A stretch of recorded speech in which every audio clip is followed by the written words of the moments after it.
Long ago, there lived a master blacksmith whose name was known far and wide. His shop overflowed with finely crafted weapons and armor, each piece fetching an extraordinary price. Fortune smiled upon him when the Cairo kingdom sought his skill during a time of war. The alliance was his golden opportunity, and when the battles ended, his service earned him the title of Baron. This man, the blacksmith turned noble, was the father of Roman, the current heir to this land. In the present, a young Roman sat across from an older man, listening to this tale with unexpected focus. Behind him, a mustached servant looked on, puzzled. Why was Roman so engrossed in a story everyone already knew by heart? The scene rewinds to earlier that day. Roman was questioning something odd, whether he was truly older than the son of the Dmitri family, whether the kingdom of Cairo was real, and if this so-called world of Murim even existed. The mustached man blinked in surprise. Of course it was true. What was wrong with him? Roman wasn't known for his brilliance, but this was unusual. Was he drugged? Among the wealthy, such indulgences were said to be in fashion, and Roman, unlike his capable brothers, had spent the last 25 years holed up in his room, earning the title the Fool of the Dmitri family. Breaking the moment, the servant mentioned that Roman's fiancée, a young lady from the Lawrence family, would be visiting today. She valued refinement and proper manners, so he should. But Roman cut him off. There's something more important, he said firmly. Take me to the elder of this land. Meeting Lady Lawrence can wait. I need to know how to survive in this world. The servant stared at him. Why would someone born and raised here say such a thing? Still, a servant's role wasn't to question, only to obey. And so, in the present moment, the elder finished speaking. That's all I know. Roman nodded. You've been helpful. I'll see to it you're rewarded. The elder replied that speaking with Roman had been an honor. Roman's thoughts drifted inward, to a name that wasn't his heir, Baek Jong-hook. In his true life, he had walked the path of a Murim martial artist, carving his way through a turbulent world. He had achieved every goal he sought and had accepted death with a calm heart. Yet, for reasons beyond his understanding, he awoke in the body of Roman Dmitri. Was this heaven's will, or punishment from the gods for refusing ascension?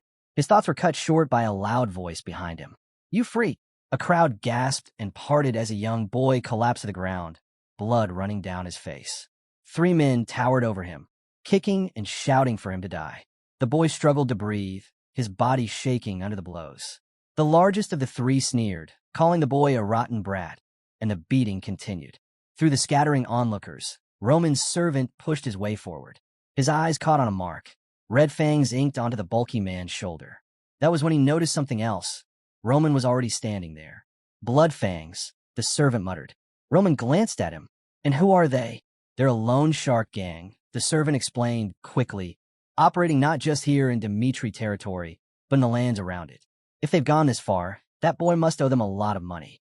He leaned closer, lowering his voice. Master, we should pretend we didn't see this. But before he could finish, Roman was gone. His voice rang out. Enough. The 3 men paused, blinking in confusion as Roman strode toward them. One of them tilted his head, squinting. Roman Dmitri? He spat on the ground. You think being a noble means you can throw your weight around? Idiot. Another, his eyes glassy and unfocused, barked a laugh. Get lost, Roman. Don't embarrass yourself. Leave before you get hurt.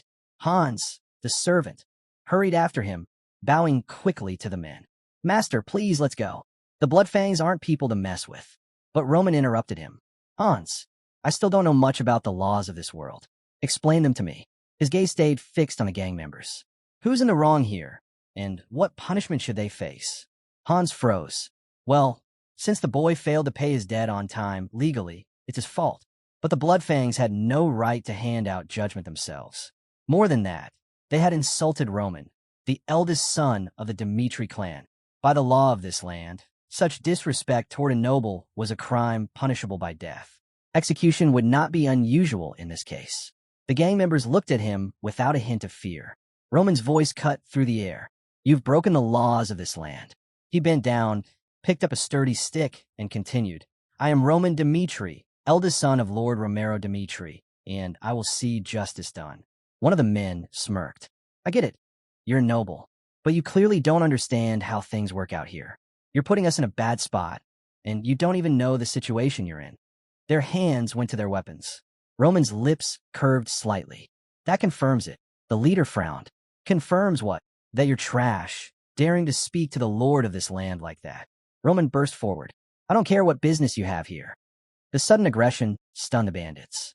One of them shouted for the others to attack. The largest swung his blade, but Roman slipped past with ease. In the same motion, he drove the stick into the man's neck. The thug froze, eyes wide, before blood burst forth. He clutched his throat, gasping for air.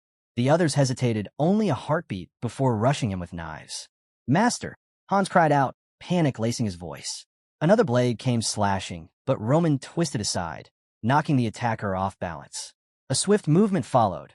Roman drove the stick hard into the man's chest. Hans could only stare. Was this truly his master Roman dismantling seasoned thugs, as if they were nothing? In that moment, far away in memory, Baek Jung-hyuk recalled the first sight he had upon waking in this body. A note, left behind by the original Roman, and a scattering of pills on the floor.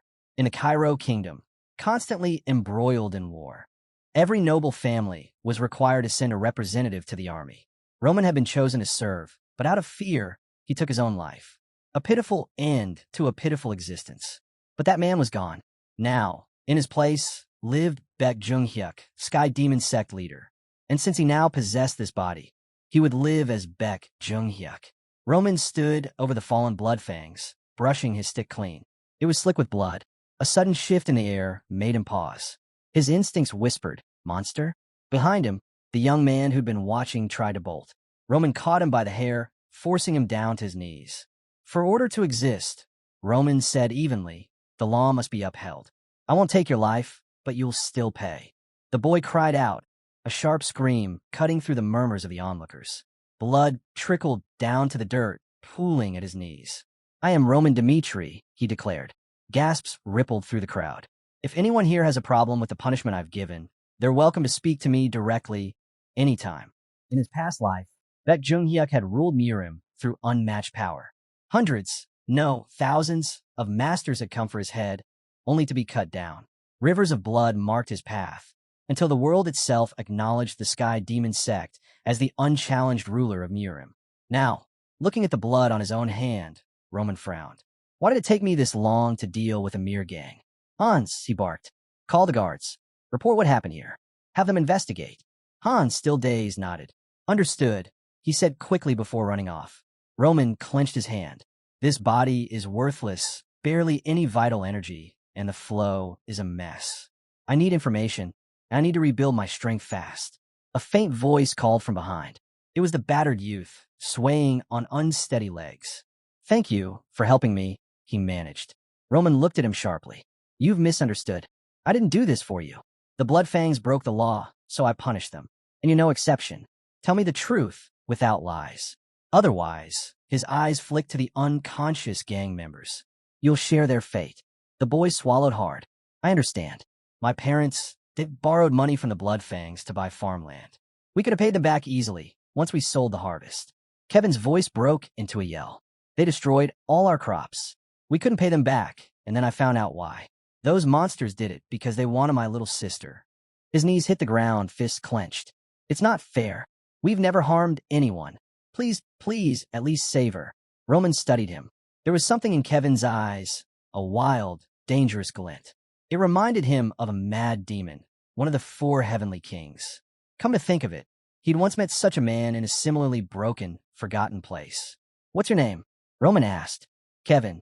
All right, Roman said. I'll look into what you've told me, and I'll deal with what happened here today. As Roman turned to leave, Kevin's voice followed him. Thank you so much. Roman didn't respond. Just a feeling, he thought, but this might be the last time we ever meet. The scene shifted to a carriage rolling down the road. Lady Flora, someone inside said, we'll be on Dmitri land soon. All right, Flora replied calmly. I'll be meeting Roman Dmitri soon. A month earlier, in the royal palace, a voice rang out, announcing a marriage of convenience between the Lawrence family and House Dmitri. Flora's father turned to her. You have to understand, our land is in a dangerous position. We have no choice. Her breath caught. It can't be marriage, and not just to anyone, to one of the Dmitri family, whose members were mostly minor nobility. It's too much, she said sharply. Her father didn't waver. I'm sorry. I hate that your pathetic father had to make this decision, but it's necessary. Back in the present, the carriage came to a stop. We've arrived, someone said. Flora stepped down, her thoughts bitter. I should have been promised to the second son. He has a bright future ahead of him. But no. Instead, the eldest, Roman Dmitri, the man who lives only for his own amusement, demanded this marriage. Even knowing the sorry state of Dmitri territory, she couldn't go through with it. She had to speak up now. Facing Roman, she said, "Please forget about this marriage." Roman exhaled heavily. "Fine." The answer caught her off guard. "What? I've heard plenty about this arrangement," he said. "Frankly, I don't understand how an idiot like me would dare to marry someone like you. I'd like to cancel it myself." Flora stared at him. He sounded serious, but something about it felt strange. "Then I'll inform my father," Roman said simply, turning to leave. "Wait, hold on a second," Flora blurted, her voice tight with surprise. Roman paused mid-step and turned. "What is it?" She hurried to close the distance between them. "I heard you were the one who insisted on marrying me. And now you're suddenly canceling it without a single good reason? Forgive me if I'm a little taken aback." Roman's brow lifted slightly. "Do you want to marry me?" Flora hesitated, then admitted, "Not really." "Wonderful," Roman said at once. "Then we're in agreement. The marriage is off. That settles it." He waved a hand lightly. "I'll take full responsibility, so there's nothing for you to worry about. People already call me the idiot of the Dmitri family. Adding divorce to the list won't make much difference." Flora watched him go, baffled. They call him an idiot? Roman headed straight to his father's chamber. Inside, Lord Romero Dmitri's slurred voice rang out, followed by a roar. "An affair? Cancel the marriage?" His anger filled the room like fire. "Yes," Roman replied evenly. "I've already spoken to Lady Flora. We've agreed to end it." Romero's gaze hardened into a glare. "You fool." His voice dropped, heavy with disdain. "People may call you the idiot of this family, but I'm your father. I've been trying to prove them wrong. A marriage to the Lawrence family is the perfect step toward solidifying our noble standing. All you had to do was marry a noble woman, and you couldn't even manage that." Roman bowed slightly. "I apologize." "Apologize?" Romero's hand tightened around a glass. "You think that fixes anything?" The glass shattered against the wall above Roman's head. "If this had gone smoothly," Romero went on, "I could have salvaged some dignity for you. But now, in 6 months, you'll be sent to the battlefield." Roman said nothing. "One more thing," Romero added coldly. "I heard you had trouble with the blood fangs. Witnesses claim you punished them." He let out a sharp, bitter laugh. "And who would believe that? I can't even deal with them. Someone must have helped you. But since you failed in your duty, you'll face every consequence yourself. From now on, every problem you've caused, you'll fix it." He expected his son to crumble, to beg for leniency. Instead, Roman met his eyes. "I'll handle it myself." Romero stared, caught off guard. "What's come over you?" "It was my fault," Roman said. "I should be held responsible." "I'll be back once everything's settled," Roman said, turning away. His father stared after him, uncertain what to say. "Wait." But Roman was already gone. Outside the office, he pulled a napkin from his pocket and wiped the thin trail of blood running from his head. Flora's voice caught him off guard. "Are you crazy?" Roman looked at her. "Why are you still here?" She hesitated, then blurted, "It's the blood fangs. They're not afraid to terrorize nobles. If you've angered them, they won't just let it go. Without your family's help, you can't possibly handle them. You should just apologize to your father." Roman's eyes narrowed slightly. "Why are you telling me this?" She began to repeat herself, but he cut her off. "Lady Flora, you don't know your place." Her breath hitched, but before she could reply, the scene shifted to earlier that day. In the Dmitri estate, Roman scowled. "What's that smell?" Hans, busy spraying perfume on him, answered calmly. "Nothing to be done about it. Eureka blood." Roman tugged at his jacket. "And this suit, why is it so tight?" "You're meeting Lady Flora for the first time," Hans explained. "You should show her some respect." "A wedding?" Roman thought. "I'm still adapting to this world. Marriage will only make things more troublesome." Hans suggested they wait for her arrival together in the hall. Roman considered it. There was no reason to treat poorly a woman who hadn't wronged him. If he could cancel the engagement without hurting her pride, so much the better. But when Flora appeared, it became clear she had no intention of showing him any courtesy. That left him with little reason to extend himself. "You're rather arrogant, aren't you?" Roman said, his gaze steady. "You came here to break off our engagement without even considering my circumstances. Yet when I told you I'd take full responsibility, suddenly you're concerned." Flora tried to speak, but he pressed on.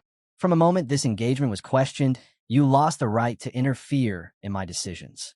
She stood frozen, unsure how to answer. Roman nodded slightly. That settles it. Roman turned away from Flora, his voice steady. Since our paths have split, let's stay out of each other's personal affairs. The only reason I said I'd take responsibility was to avoid any lingering talk of marriage after the engagement was broken, and because I have no interest in any relationship with you.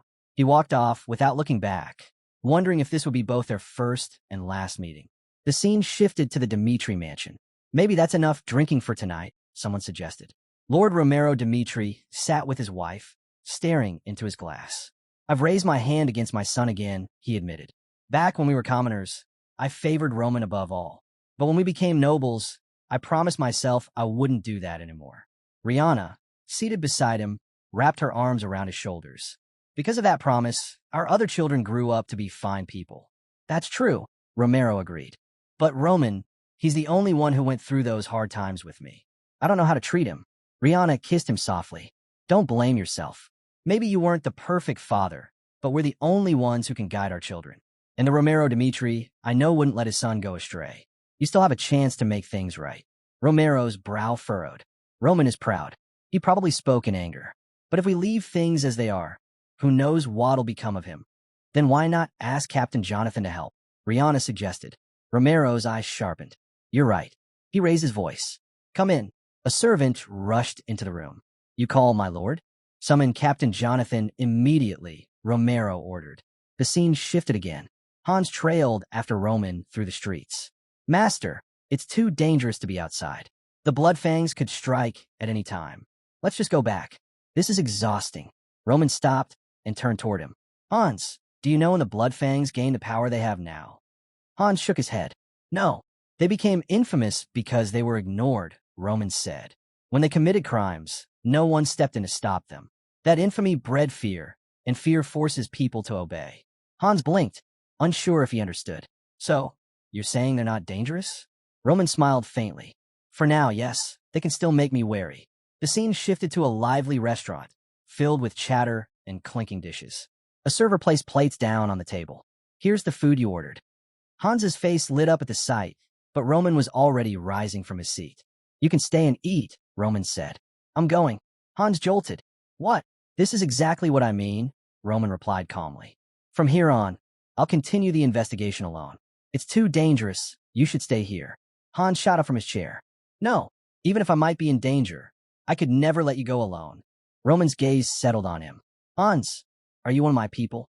The question froze Hans for a moment before he answered. Of course I am. Then stay, Roman said firmly. Don't throw yourself into danger needlessly. You've already done more than enough just by accompanying me this far. I'll be back soon. Hans watched him leave, stunned. To think he'd say something like that to me. I didn't expect it from him. He turned toward the door, but it wouldn't budge. It was jammed shut. If this weren't the time, Hans thought grimly, I'd tell them everything. The scene shifted to Roman, striding down a dimly lit street. One thing I've learned about the blood fangs in the last few days, they're strong. But because they operate in small groups, finding them is difficult. Maybe they've been lying low, afraid of the consequences if they fail to kill me. Which means there's a leader hiding in the shadows. If he couldn't track them down, then he'd make them come to him. That was why he'd walk the streets openly with Hans. They likely already knew where he was. And tonight, of all nights, was perfect. It was the time for regular night training, which meant far fewer guards patrolling the streets.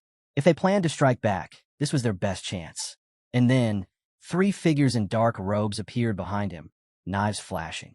This is Blood Fang's revenge, one of them roared, lunging forward. Roman didn't move. Far away, Hans was already running toward the captain, shouting for help. Captain Jonathan spun around and hurried over to Hans, demanding to know what had happened. Hans was breathing hard, struggling to speak. The captain told him to slow down and explain, and between gasps, Hans blurted out that the young master had sent for him at once. Roman was in danger. Meanwhile, Roman caught the attacker's knife hand, drove his elbow hard into the man's gut, and wrenched his arm until the blade slipped from his grasp. Snatching the weapon, Roman thrust it straight into the thug's chest. The bandit staggered back, leaving a trail of bloody footprints before collapsing to the ground.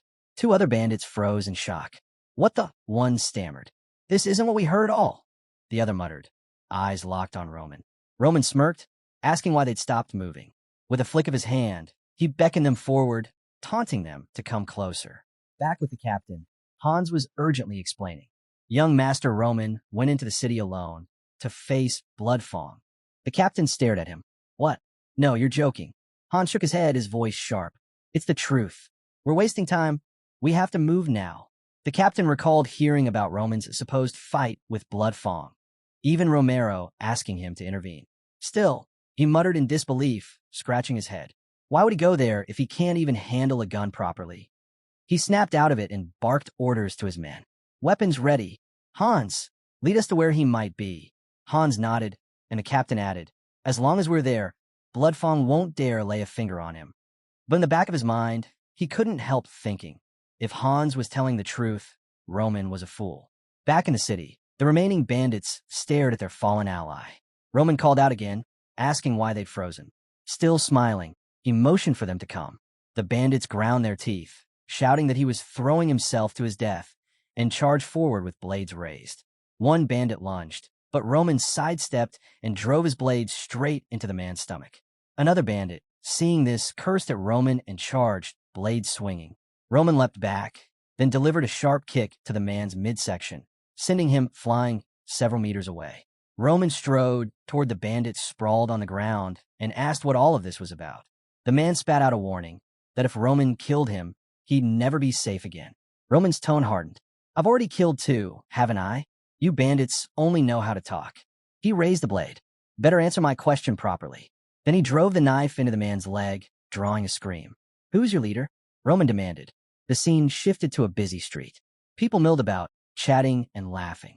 Inside a lively bar, a man raised his mug mid-conversation, only to freeze when he spotted someone outside.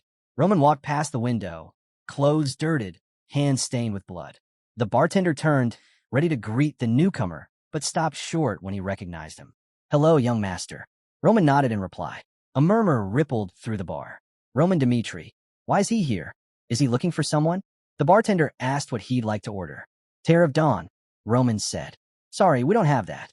Maybe something else, the bartender offered. Roman sighed. Fine, give him something stronger. He's got work in the morning. The room fell silent. Eyes turned toward Roman. He added, almost casually, or maybe the dew of dawn. The injured bandit's earlier words connected. That was the code. The bartender froze, realizing Roman had just spoken it perfectly. Tear of Dawn, something stronger in the morning to work. The air in the pub grew tense. Without Roman noticing, the bartender's hand slipped behind the counter, pulling out a hidden knife. In one swift motion, he swung it and shouted for everyone to attack. But his cry was cut short when a fist smashed into his face, dropping him instantly. Chaos erupted. Knives and swords flashed as patrons surged forward. He's a beast. Kill him, someone roared. Another voice shouted for the guards, and a man bolted for the door, smashing it open on his way out. Roman tore through the bandits with nothing but his bare hands, dropping one after another with brutal efficiency. Two men hesitated in front of him, and one stammered, What happened? Before they could move, Roman floored three more in quick succession. Whispers rippled through the crowd. This was Roman. They had heard something entirely different about him. Roman's thoughts flickered briefly. The greatest technique in the Mirror sect, the one that boosts strength by controlling breath in short bursts. The heavenly demon's martial arts had reshaped his body.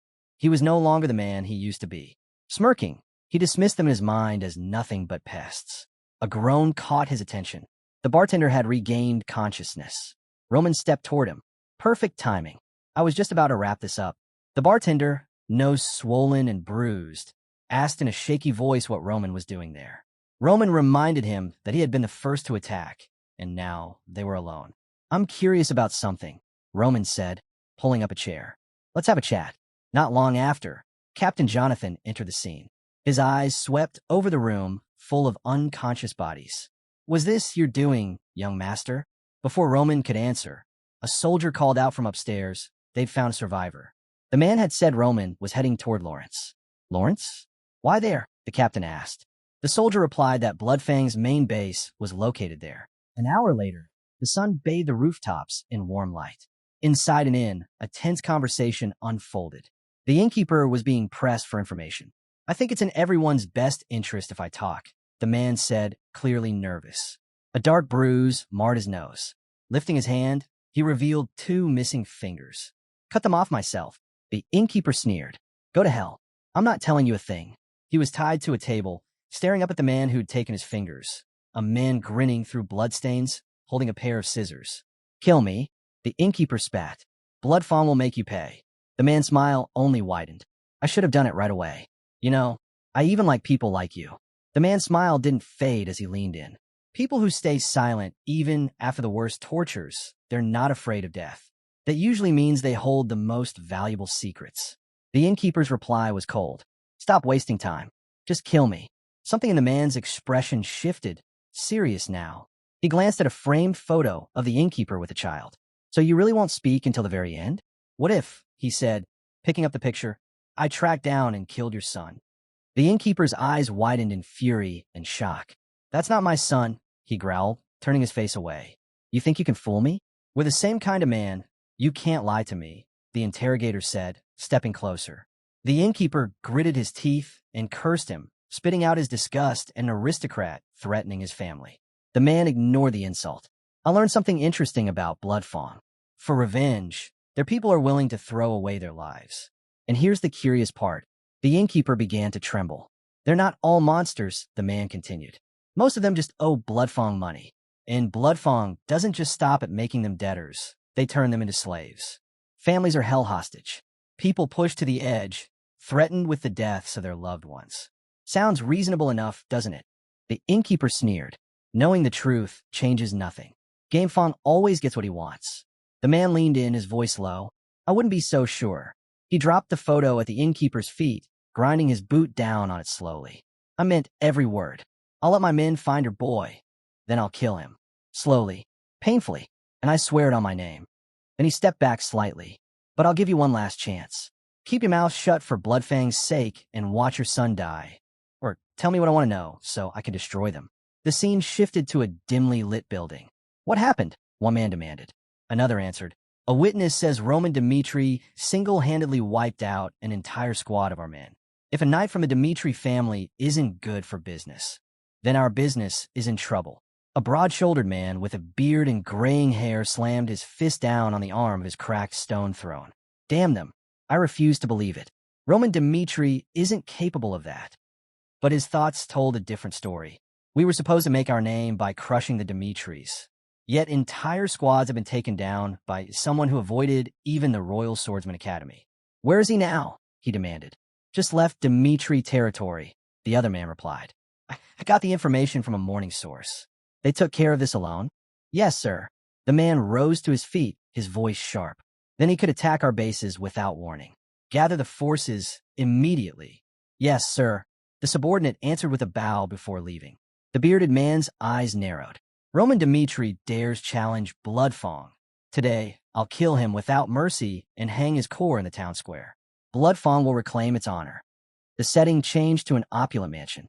This is the Barco family, someone said as a man unfolded a letter. They think they've made their choice. Inside the hall, a feast was underway. Influential figures sat around a long table, quills scratching across parchment as they discussed strategy.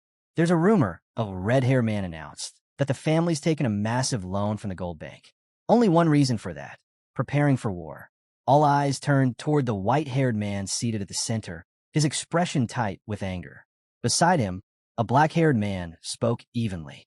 The start of this war is only a matter of time. First, we must gather our strength. The white-haired man steepled his fingers, closing his eyes.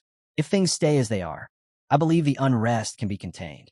But in his thoughts, a grim realization stirred. I never imagined this could happen when I first received my family's documents. The black-haired man spoke first. I never imagined the central government would side against us. At this pace, our lands will be handed over. Another white-haired man slammed his hand on the table. We must hold the land at all costs. Our family survives only because of its fertile fields. The room erupted into shouts and arguments. Our ancestors were born to this land. It's ours by right, one man argued. That's impossible, another countered. Even the central government was accusing them of secret dealings. Count Barco finally raised his voice. Enough. Leave things as they are. No matter what happens, we will not surrender our land. If we falter, Other families will swarm like hyenas to claim it. His eyes swept the room. We will fight back with everything we have. That's why we allied with the Dmitri family.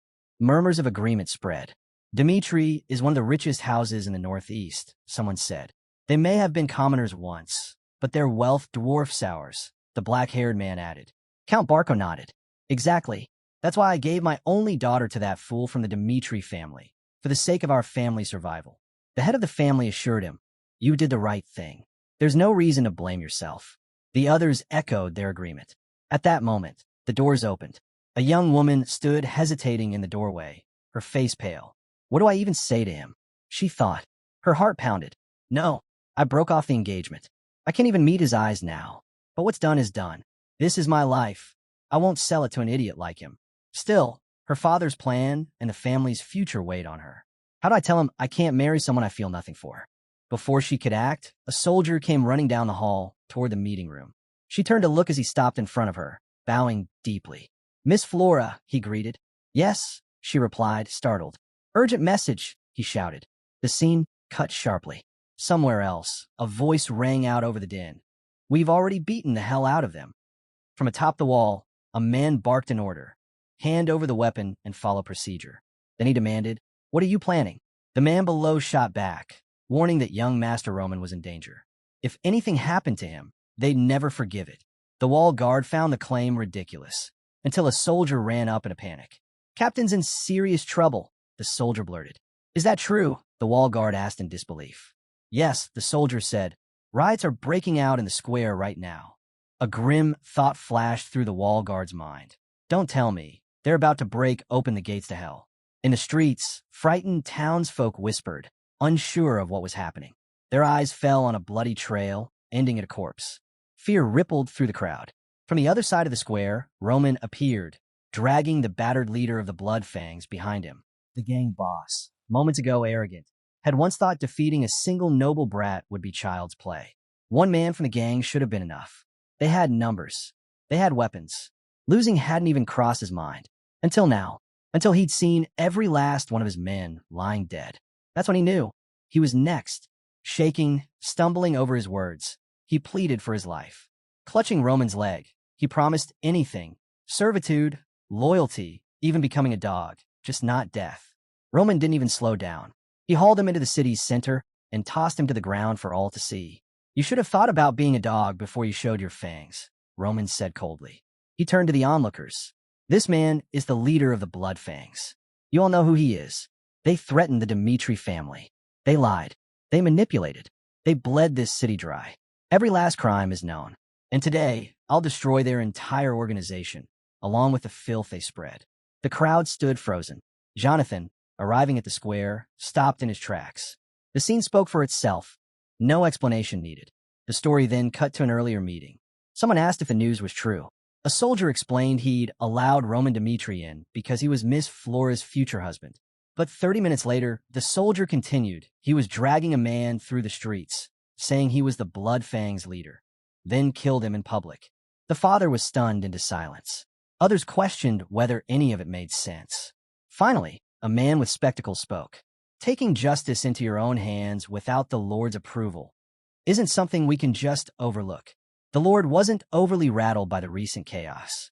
What caught his attention far more was that his soon-to-be son-in-law had single-handedly erased the Blood Fangs from existence. He ordered that Roman Dmitri be summoned. He wanted to speak with the young man directly.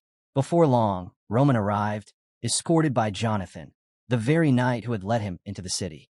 The moment Flora's father saw Jonathan, a renowned figure, he assumed Roman must have relied on his help to win. Roman introduced himself as the Dmitri family's eldest son. The Lord skipped over the pleasantries and went straight to the point. Why did you commit such violence? Roman didn't hesitate. A few days earlier, he said the Blood Fangs had brutalized an innocent citizen. That was when he decided to end them, right there on the spot. Outside the chamber, Flora tried to overhear. She called a knight over. Did you let Roman Dmitri in? She asked. Yes, he replied. Then why is he in my father's room? The knight hinted she might be one of the last to know what was happening, a comment that left her uneasy. Back inside, Roman finished his account. He had stormed the Blood Fangs base and executed their leader. That, he said, was the whole story. But the Lord reminded him, Roman had no authority to carry out executions on Lawrence's land. Roman admitted as much, but questioned whether they were truly capable of handling men like that. The Blood Fangs had terrorized the region for years, while Lawrence's family looked the other way. That was why he had acted, because he didn't trust them to. The servants flanking the Lord exchanged startled glances. Roman looked at them, disappointed. "I thought I was called here to be praised," he said, "for doing what you refused to do. Was I wrong?" The Viscount turned to his aide. "Do you know about Ben Miles?" The man nodded. "We knew he wasn't an upstanding citizen, but never imagined he was the Blood Fangs' leader." The Lord leaned back, his decision made. The argument was pointless. None of this would have happened if his own family had dealt with the problem first. "Enough," he said. "The boy will be rewarded. Let him go." Roman left without another word. Silence settled over the room, until the Lord began to laugh. The man beside him stared, half wondering if his lord had lost his mind. But the Viscount's amusement wasn't madness. It was admiration. He had never imagined this was the real Roman Dmitri. The advisor stepped forward, insisting they couldn't just let such an offense slide. But the Lord waved him off. "It's fine," he said. "He's going to be Flora's husband. Only a man with that kind of nerve can accomplish great things." The advisor tried again, but the Lord cut him short. "Enough. I've decided he's perfect for my daughter." He then ordered Flora to be brought in so they could speak. Meanwhile, on the road back to Dmitri territory, Jonathan glanced at Roman. "You shouldn't have told them everything," he said. "Even if you wiped out the Blood Fangs, the Lord looked like he was holding back anger." Roman's reply was calm. "All I did was make it clear their negligence caused the situation. And since he doesn't know the marriage has been called off, he won't punish his future son-in-law." Jonathan blinked, realizing Roman had anticipated this from the start. It left him wondering, was this even the same Roman Dmitri they used to know? In Roman's mind, another voice stirred. It called him by his real name, Baek Jung-hyuk, and reminded him of his birthright, son of the celestial demon. "If you want to succeed me," the voice said, "you must prove your worth. Survive hunger, cold, and the unyielding earth. If you die, I'll simply have another son. The only proof I'll accept is ruling over all others." Beck remembered those days vividly. A heavy-set boy sneered, disappointed. "So this is the son of the celestial demon? I thought you'd be stronger. Turns out you're just a loudmouth brat." Blow after blow landed. Beck staggered, unable to fight back. The other children didn't interfere. They simply thought he was a fool. While most had the shelter of family during childhood, Beck had grown up in a place where only strength kept you alive. Back in Dmitri territory, Roman now lay in a steaming bath, sinking into the quiet. Even after everything, he was surprised at how drained his body felt from what should have been a simple task. Since waking in this world, Roman had faced countless trials. To crush the Blood Fangs, he'd cut down every obstacle in his path and felt no remorse for it. It only confirmed what he already knew. He hadn't changed. If someone crossed him, he'd break them. If someone tried to take his life, he'd erase them. That had always been his way, and becoming Roman Dmitri hadn't altered that truth. The real challenge now was different. Moving openly was growing more dangerous. This world's inner workings were still unfamiliar, and his strength had diminished far from its peak. Every move from here on would have to be calculated. A voice called from the door. "Young master, the Lord wishes to see you." In the room ahead, Romero Dmitri was speaking with Jonathan. "Did he truly do all that?" Romero asked. Jonathan nodded. "Yes, my lord. Roman has changed." Romero's curiosity deepened, but the night went on. "This is not the same young master we once knew." The Lord leaned back, reflecting. Roman had always been his greatest challenge, his only son without any remarkable traits. Yet he was also the only child who endured their harshest days in poverty without complaint. A memory surfaced. Years ago, Roman had handed him a small piece of candy. "What's this?" Romero had asked. "It's sweet," the boy had replied simply. Romero had been deep in a mines that day when his son came wandering in. He'd scolded him for entering such a dangerous place, warning it wasn't safe. But Roman only smiled. "You work too much, father.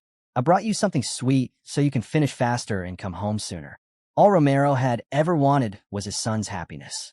That was why he favored him, why he gave him extra money to avoid the sting of being called poor. He had never imagined that kindness might lead Roman astray. In truth, a part of him had given up hope. But hearing that his son had destroyed the Blood Fangs had lit a spark inside him again. At the door, Roman's voice rang out, asking to enter. Romero thought, no matter how he did it, He wiped out the blood fangs. If that's true, I'll do anything for him. This will be my way of making up for the times I failed as a father. When Roman stepped inside, Romero looked him over. I hear you defeated the blood fangs on your own, he said. Baek Jung-hyuk, inside Roman's body, studied the man before him. He could sense Romero's anxious hope, waiting for words that might change everything. And he knew that if he spoke the truth, his father would see him in an entirely different light. The trouble with achieving more than anyone expected was that it always came at a cost. If Roman played things carefully now, he could buy himself the time he needed to grow stronger. As his father's voice called to him, Baek weighed the choice, tell the truth or lie. The safer answer was clear, keep the truth hidden. His mind flashed back to his childhood, back to a time when he'd been knocked to the ground, a bully sneering above him. That's all you've got? The boy taunted. Baek's hand closed around a rock.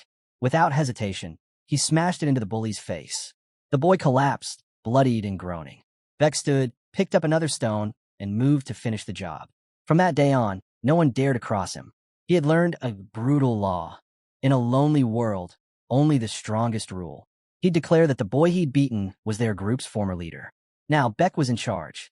Victory meant nothing unless it was absolute. That same instinct guided him now. Yes, he told Romero. I'm the one who took down the blood fangs. Neither Baek nor the celestial demon bloodline had ever been good at hiding their superiority. Later, in the city's training grounds, young swordsmen were drilling under their instructor's eye. Stop, the man barked. Show respect to the Lord. The trainees bowed in unison. Among them, a blonde-haired boy blinked in surprise. Why is Roman Dmitri here? The instructor stepped forward. Today, you'll be testing your sword skills against Mr. Roman. Step forward if you wish to challenge him. No one moved. Sweat beaded on foreheads. The blonde boy frowned, baffled. Why are they acting so afraid? Who would even want to fight that fool? An hour earlier, when Roman had confessed to his father that he was indeed responsible for the Bloodfang's downfall, Romero had asked the obvious question. How? Roman explained he had been secretly training in swordsmanship. Why keep it a secret? Romero asked. If you'd told me, I would have given you every resource you needed. I was tired of wasting my life, Roman answered. I wanted to prove that even the fool of the Dmitri family could accomplish something alone. Romero still doubted him. No one can master the sword to that level without help. Not enough to kill trained men. Roman countered that the blood fangs thrived through intimidation. That was why he'd set a trap, forcing their leader to come to him. Romero pressed further. How exactly did you do it? Roman explained that the blood fangs had a habit of striking back at weaker nobles, so he had made himself the bait. That's dangerous, Romero warned. If they came for revenge, it would have been easy for them. Roman shook his head. Most of their men were held in check through fear. If I killed the leader, no one would risk saving the man who had been threatening them. Romero found himself impressed. The plan was sharp, calculated, and it had taken real courage to see it through. To think Roman could come up with something like that. He leaned forward. Then, may I ask a favor? Roman agreed. I want to see this swordsmanship you've been practicing, Romero said. With my own eyes. I want to understand how much you've changed. Now, back at the training grounds, Romero stood watching, surprised that no one was stepping forward to challenge Roman. The blonde trainee thought he understood why. If you fought Roman and won, you'd probably be expelled for striking the Lord's son. If you lost, you'd be expelled for being pathetic. Either way, no volunteers. Jonathan frowned. They needed someone skilled enough to beat Roman without much effort, both to prove the knight's ability and to test Roman's claim. If no one steps forward, Jonathan called out, I'll choose for you. As a master of the Dmitri Knights, he couldn't take part himself. That left only one clear choice. Chris, he said, step forward. The name made Chris stiffen. Vice captain of the Dmitri Knights. He knew this wasn't going to be a normal spar. He remembered the first time he had met Roman, about a year ago. They'd gone to a bar after hearing complaints about a drunk causing trouble. Inside, a man was shouting, demanding to know if people were trying to make a fool of him. Are you trying to shut down this place? The drunk barked. The attendants apologized, unsure of how to calm him. Then Roman, reeking of alcohol, spoke up. Trash like you shouldn't even talk, he sneered. Get over here. The man hesitated, but Roman hurled his bottle at the wall, shattering it. Chris stepped in. That's enough. Roman turned, glaring. And who are you? Chris reached for his wrist, intent on dragging him out. You're embarrassing yourself. Roman slapped him across the face. How dare a lowly knight lay a hand on me? That single blow told Chris everything. Roman had never trained a day in his life. His strength was below that of an average man. Chris had pitied the Lord for having a son like this, certain that the boy was nothing but worthless. So why now? Was he being told to duel with him? Chris tried to speak up, telling the captain he didn't think this was a good idea. Surely, there had to be others better suited for the task. But Jonathan cut in, insisting the boy had brought down the blood fong, so it had to be him. Chris opened his mouth to argue, but Jonathan silenced him before he could get a word out. All he could do was nod and say he understood. The crowd buzzed with anticipation for the duel as the two stood quietly, sizing each other up. Jonathan told them to hold off, but Chris suddenly raised his hand with a condition. He made it clear, once a duel began, he held nothing back, no matter who his opponent was. If they could accept that, he'd take part. In his mind, there was no way this fool was the one who'd beaten the blood fangs. Jonathan and Romero seemed fine with the terms, and Roman's smug grin only fueled Chris's irritation. Jonathan took that smirk as agreement and told both sides to prepare. When the signal came, Chris lunged without hesitation, while the boys stood rooted in place, waiting. Chris read his opponent's stance and struck with full force, only for the blow to be blocked with ease. Those who trained with Chris could see he was fighting seriously, and Jonathan was already impressed. That block had been flawless, and the boys' footing didn't even shift. Chris stepped back, gauging his opponent's strength from that single exchange. This wasn't how he thought things would go, but it didn't matter. He wouldn't be satisfied until this boy was on the ground. He swung again, only for Roman to slip out of the way. Chris caught the movement and spun, aiming for his side, but Roman blocked that too, still calm, still watching. Finally spotting what looked like an opening at Roman's back, Chris knew this was his chance. One clean strike, and it would be over. But before he could land it, Roman ducked, and Chris felt the rush of an attack pass, so close it clipped his hair. His blood ran cold. He jumped back, realizing just how close he'd been to taking a hit he couldn't shrug off. The captain and Lord stared in disbelief, and Chris's training partners couldn't understand how he was falling behind. Was this really the same Roman Dmitri they knew? Defense, evasion, offense, nothing was missing from his skill set. Maybe he really had beaten the blood prisoners. But no, Chris shook off the thought. This was still the same idiot as before. That's when Roman straightened and said, almost casually, "All right, warm-up's over." Roman announced that this time, he would make the first move. Before Chris could even register the words, it was already happening, too late to react. By sheer instinct, he managed to block at the last possible moment. He couldn't believe the boy was that fast. Instinct told him to pull back, but Roman stayed right on him, pressing forward without pause. Chris was forced into pure defense, blocking strike after strike while the crowd watched in uneasy silence. Every blow came faster, harder, leaving him no space to breathe. He knew he had to find an opening soon, some chance to turn the tide, but then a sharp strike to his arm sent him stumbling to the side. He thought about retreating, but before he could move, Roman was already raising his blade overhead. The motion looked slow, almost lazy, and Chris saw what seemed like a perfect gap, right at the center of Roman's chest. He committed fully, swinging with all his strength. But it was a bait. Roman slipped away effortlessly, and the small smile he gave made Chris's stomach drop. He had walked right into it. At this pace, there was no winning. And the worst part? Losing to him. Chris tightened his grip on his sword, and a faint aura began to form around it. Jonathan's voice rang out, ordering him to stop, but it was too late. The one-star aura had already flared to life. Even Bake looked stunned, and the arena erupted in chaos. Dust and energy clouded the field, and for a moment, no one could see a thing. Romero's heart pounded until he finally caught sight of Roman, safe, having just avoided a direct hit from the aura-infused strike. Before Chris could recover from the disorienting surge of power, Roman's blade snapped upward, catching him on the chin. The fight was over. Chris was on the ground, and neither Jonathan nor Romero had expected Roman to take the win. Whispers spread immediately. Everyone wanted to know more about this young man who'd caught the captain's eye. Those who knew spoke of him as one of the most talented they had ever seen. Despite his age, he was already a 2-star knight. Rumor claimed he had begun sensing mana just 6 months into training, reached 1 star in under 3 years, and wielded a sword with unmatched skill. The women in the crowd leaned closer, eager to hear his name. Jonathan remembered their training sessions. When he called a day, Chris would always ask for one more round. That hunger, paired with his natural gift, had convinced Jonathan long ago. Chris wasn't just talented. He was a true genius. And now, the so-called genius lay flat on the ground, completely outmatched by Roman, who casually stood over him. While Chris remained unconscious, Romero turned to Jonathan, demanding to know what had just happened. He'd heard Chris was a 2-star knight. How could he lose like this? But even Jonathan couldn't fully explain it. Roman's performance had been the work of someone with years of dedicated training. Yet only a month ago, the boy had been doing nothing but grumbling and shirking work. The change didn't make sense. So Jonathan gave the only answer that fit.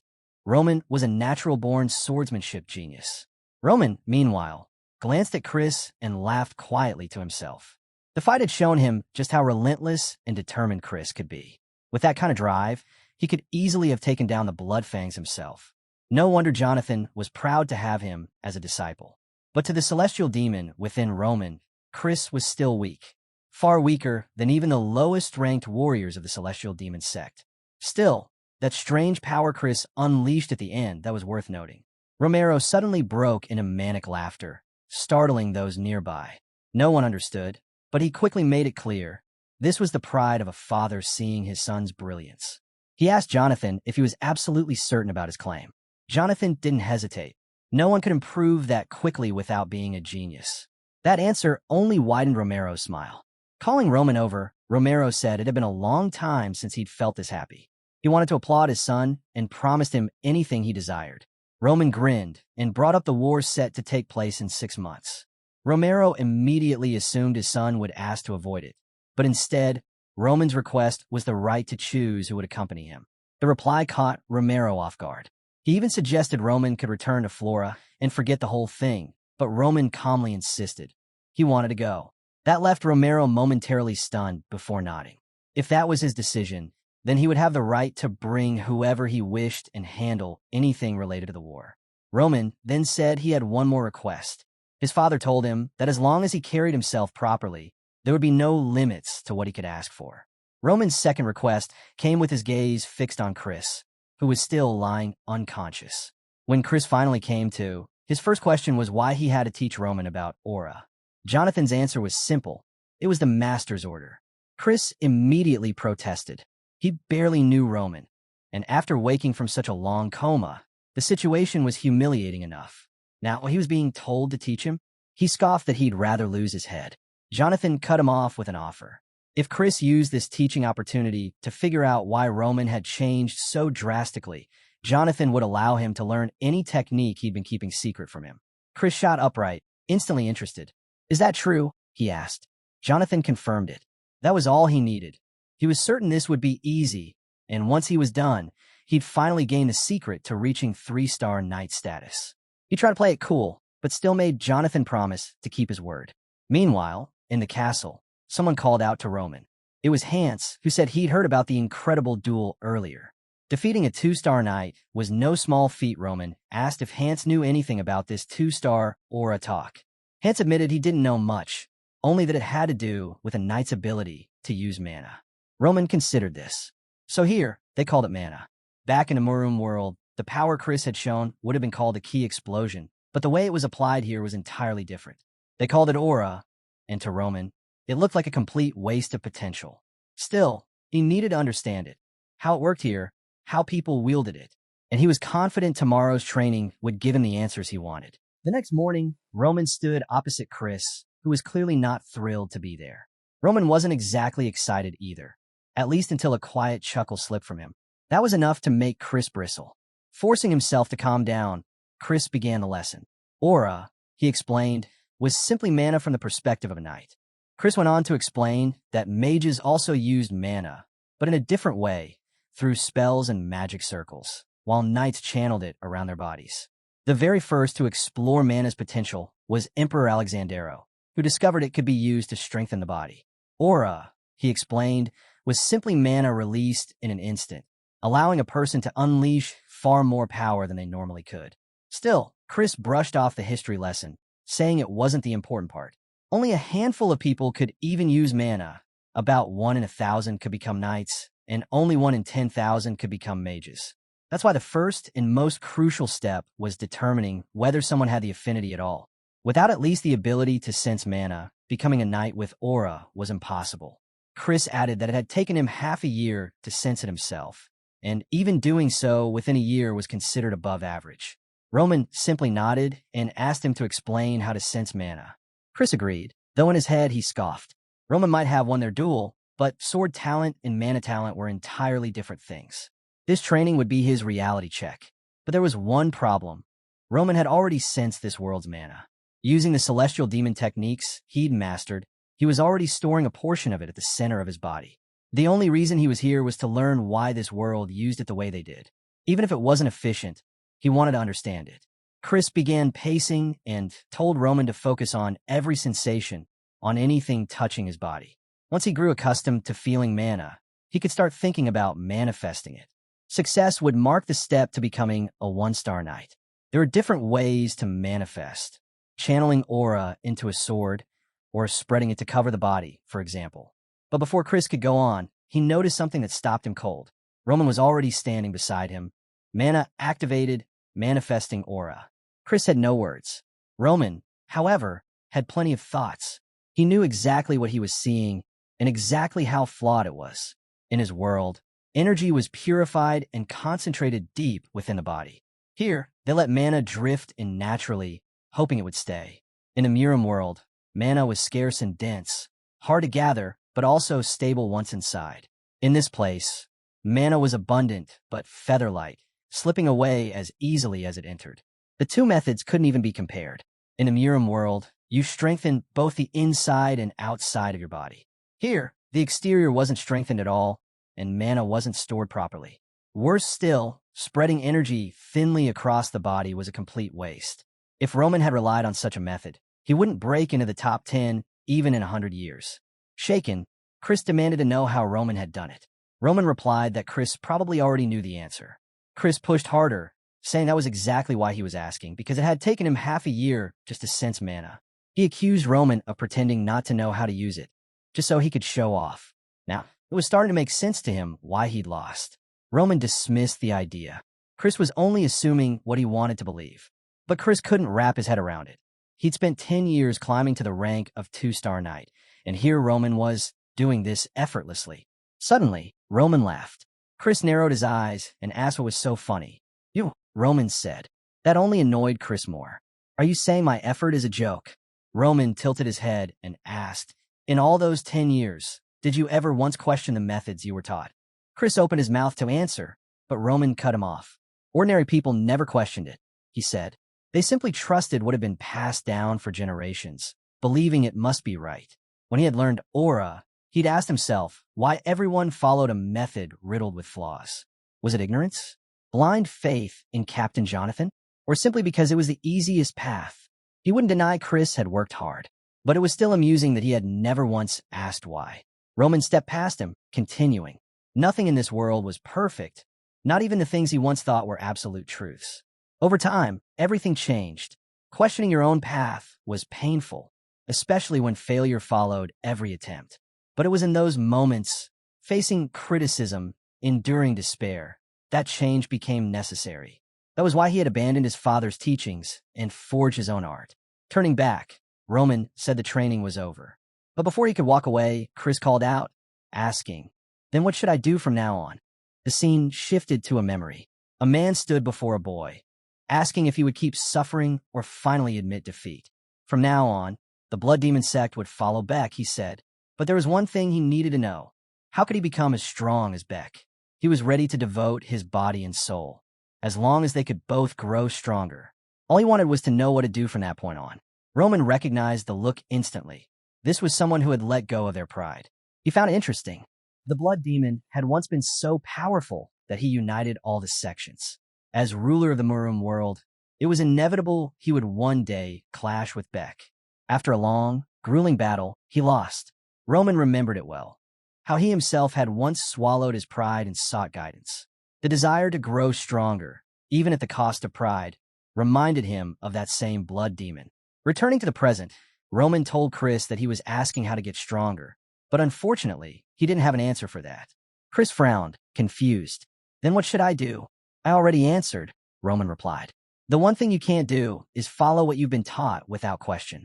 If I told you how to do it, you'd just be blindly following me instead. Find the answer yourself. He gave Chris one hint: stay close to him. In 6 months, he would be on the battlefield, and there Chris would see him cut down countless enemies and grow stronger. If, 10 years from now, Chris was still at his side, Roman was certain he would have found his own answer by then. That night, Chris lay alone in his bed. Memories ran through his mind. People telling him that the only way forward was to train until he was no longer human. Jonathan's teachings. The moment he was told he had become a 2-star knight. But Roman's laughter, mocking him for never questioning his path, burned hotter than any memory. Someone interrupted his thoughts, asking what was going on. Jonathan stood there, asking if Chris was certain. He had just declared that he would go to the battlefield with Roman in 6 months. Did something happen? The captain asked. Chris admitted something had. They locked eyes, and Jonathan seemed to understand. If Chris had a reason, then so be it. From that moment, Chris would no longer be part of the Dmitri Knights. Whatever happened, Jonathan hoped he could protect Roman on the battlefield. Chris simply thanked him. At that moment, Jonathan realized something. Chris was no longer the helpless child he'd once found on the battlefield, clutching a lifeless woman in desperation. Jonathan remarked that if Chris had chosen to follow Roman, then perhaps Roman wasn't the fool people claimed he was. He told Chris to stay close, because from now on, he'd be ready to guide him. If Chris wanted to survive out there, he'd need a weapon, something unique that belonged to him alone. The night's excitement was evident. The scene shifted to the city, where gossip was running wild. People whispered about a shocking rumor. The so-called idiot of the Dmitri family had completely wiped out the blood Fangs. Among those listening was Kevin, the man we'd met earlier in the story. He overheard people saying Roman had kept his word. Kevin found it believable. He had once seen Roman take down 3 armed men using nothing but a stick. Still, he doubted Roman had done this just for him. No, Roman wouldn't go to such lengths for someone like him. Before he could dwell on it further, his boss barked at him, snapping him out of his thoughts and ordering him back to work. Kevin sighed inwardly. All he wanted was enough strength to protect his family. He knew there were still plenty of groups like the Blood Fangs roaming the world, but as a simple peasant, what could he do? Training was out of reach. People like him didn't get opportunities like that. Just then, someone called his name. The shock made him drop the crate he was carrying. When he turned, it was Roman. "It's been a while," Roman said. Kevin started to ask why he was there, but quickly corrected himself, dropping to the ground in gratitude. He thanked Roman for saving his family. Roman asked how things were going. Kevin told him life was better now. The Blood Fangs had stopped hunting them, and he'd even found work. What he didn't know was how to truly repay Roman. Roman told him not to think about it, because an opportunity was coming. If Kevin accepted, his family would never have to worry about money again. They'd have a home, good food, and freedom from backbreaking labor. Their lives could change completely. The cost? Kevin would need to swear his loyalty and live for Roman. Kevin stayed silent for a moment, then lowered his head to the ground. He vowed to serve Roman, to kill if ordered, and to die if commanded. If Roman promised to care for his family, that was all he needed. Roman recognized this kind of loyalty, the kind that ran deep in a man's blood. In his past life, as the Mad Demon, he had the power to erase entire clans with a single command. Perhaps that was why, the moment he thought of summoning someone, Kevin came to mind. Seeing him again was worth it. Roman told Kevin plainly. From this moment on, he belonged to him. Back at Dmitri Castle, Roman handed Kevin over to Hans, asking him to help the boy settle in. Roman said he'd return later. Kevin, still overwhelmed, thanked him once again before leaving with Hans. Roman, meanwhile, made his way to the library. There, he began studying the path of the Aura Knights. The first milestone was the manifestation, the point at which one officially became a 1-star knight. To reach 2 stars, a knight had to be able to slice through steel using their aura. At 3 stars, their abilities defied ordinary understanding. Such knights were regarded as exceptional in any kingdom. On the Salamander continent, a handful of 6-star knights existed, but no one had ever reached the mythical 7th rank. Even among the 10 most powerful figures in the world, not all were 6-star knights. Roman judged that, given Chris's abilities, Jonathan was likely a 3-star knight. 6 stars, however, were on an entirely different scale. The aura of such a warrior could tower 12 meters high and shake the entire world. Only 12 such knights lived in the entire world. Their power was undeniable, though Roman noted they reached such heights with methods that were far from perfect.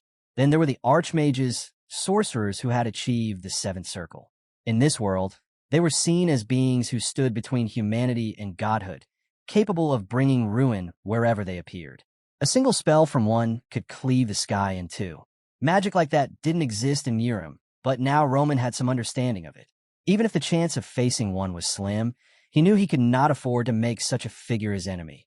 Not yet. Their unpredictability made them even more dangerous. Still, Roman was not the kind of man to hide away from the world. He thrived on experiencing it, learning its truths firsthand. And this, he thought, was going to be interesting. The scene shifted. Hans was opening a door. Roman asked what the room was for.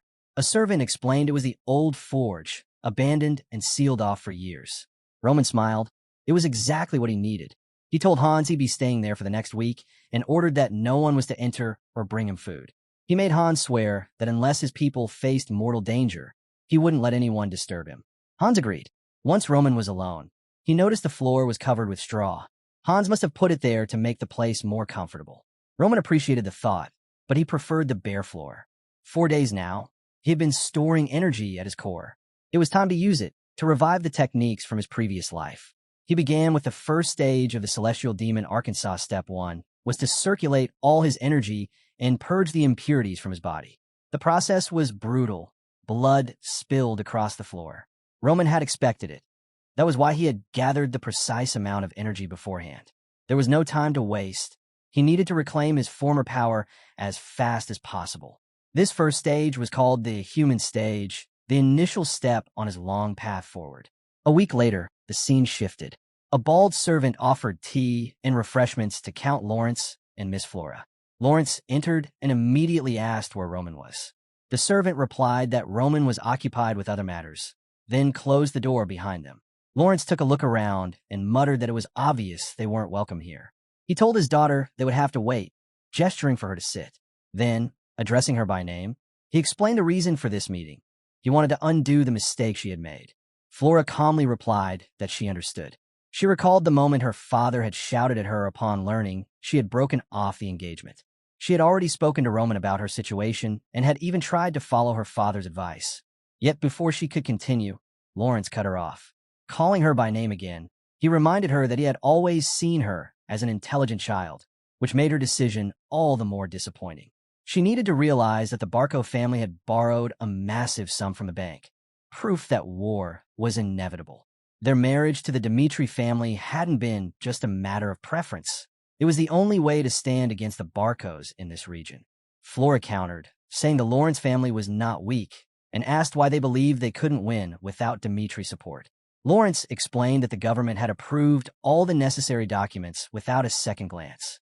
If the bank was willing to loan such an enormous sum, it meant the matter had already moved beyond personal disputes. This wasn't a fight they could win, it was a trap. Once defeated, they would lose everything: their land, their honor, and even her, known to all as the flower of the Lawrence family. In the present, Flora reflected on everything her father had said. She understood his reasoning, and she knew why he had made those choices. But she had ignored it all for selfish reasons. She couldn't keep living as a fragile flower. It was time to face reality. Elsewhere, Hans wandered the halls, debating what to do. He was supposed to tell Roman that Flora had been waiting for him since morning. The problem was, it was already late afternoon, and Roman had made it clear that he wasn't to be disturbed. At last, the door opened. Hans lit up, calling out for the young master, only to freeze in shock. The scene shifted back to Count Lawrence.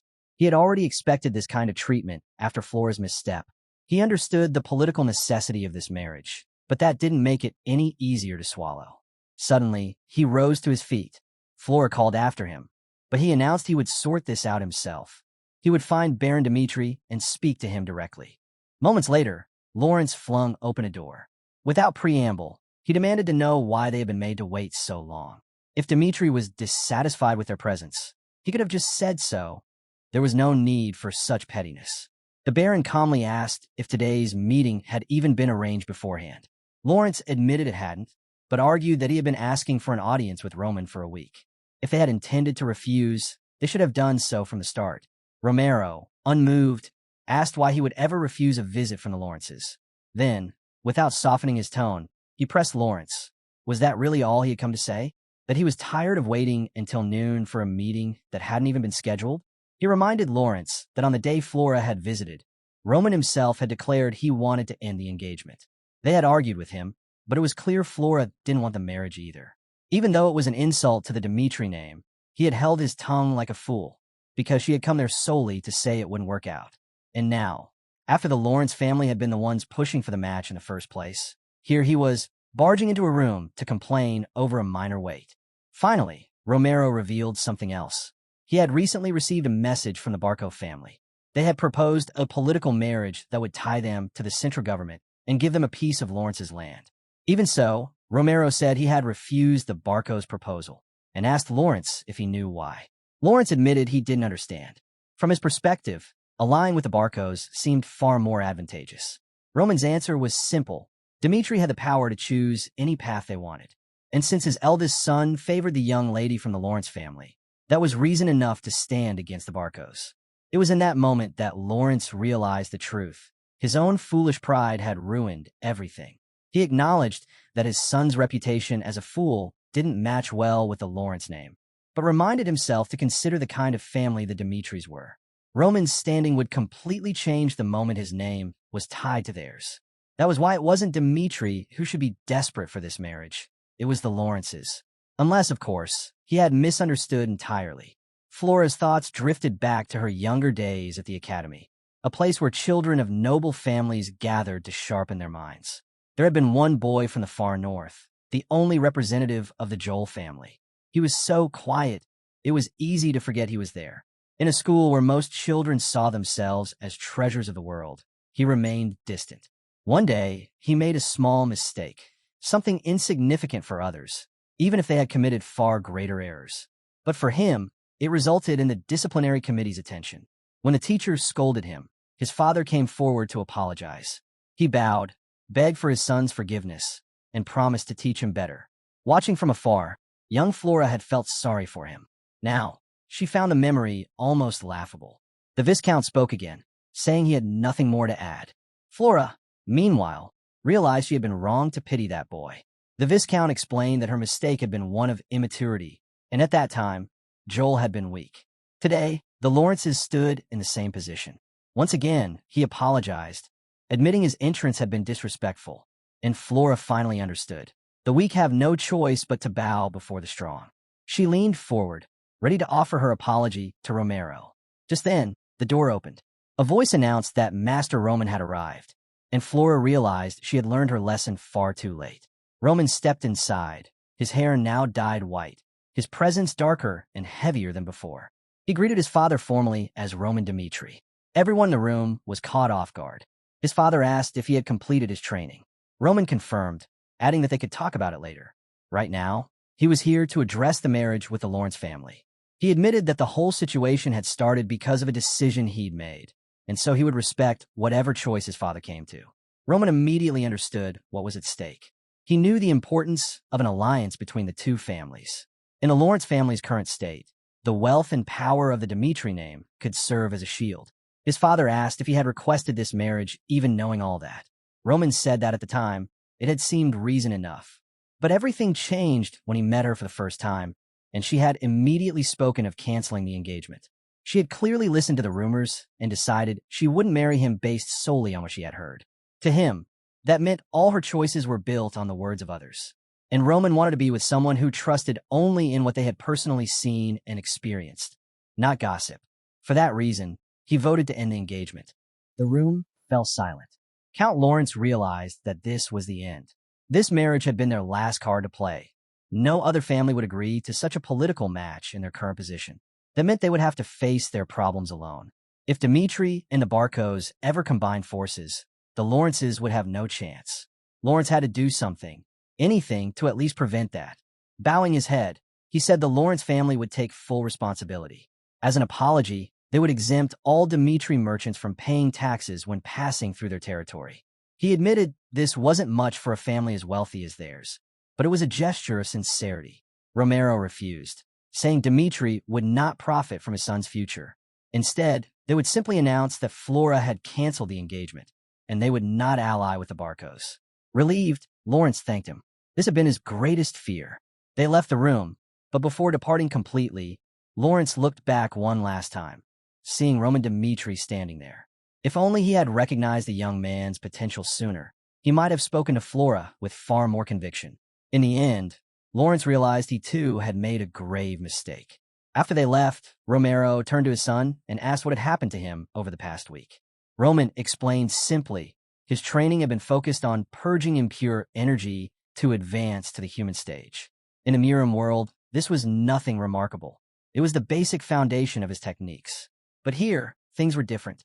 This land was rich in mana, and when it built up in his body, purifying it triggered an extraordinary change, even altering his skeletal structure. It was clear he had become someone entirely different. He told his father that he had awakened on his own, and that the transformation came from feeling mana flow through his body for the first time. Romero was shocked. This was the kind of phenomenon that could take years, and even then, only a rare few ever experienced it naturally. But Roman had already pulled off one impossible feat after another, starting with defeating the Blood Fangs. None of it made sense, yet Romero couldn't forget. This boy was still his son. He told Roman that no matter the challenges ahead, he would never face them alone, and he should never forget his name, Roman Dmitri, because his father would always stand behind him. At that moment, Roman recalled a memory from his training days in his past life. His father back then had seen him as a pathetic fool, but the man in front of him now wasn't cold or ruthless. He didn't push him to the brink of death.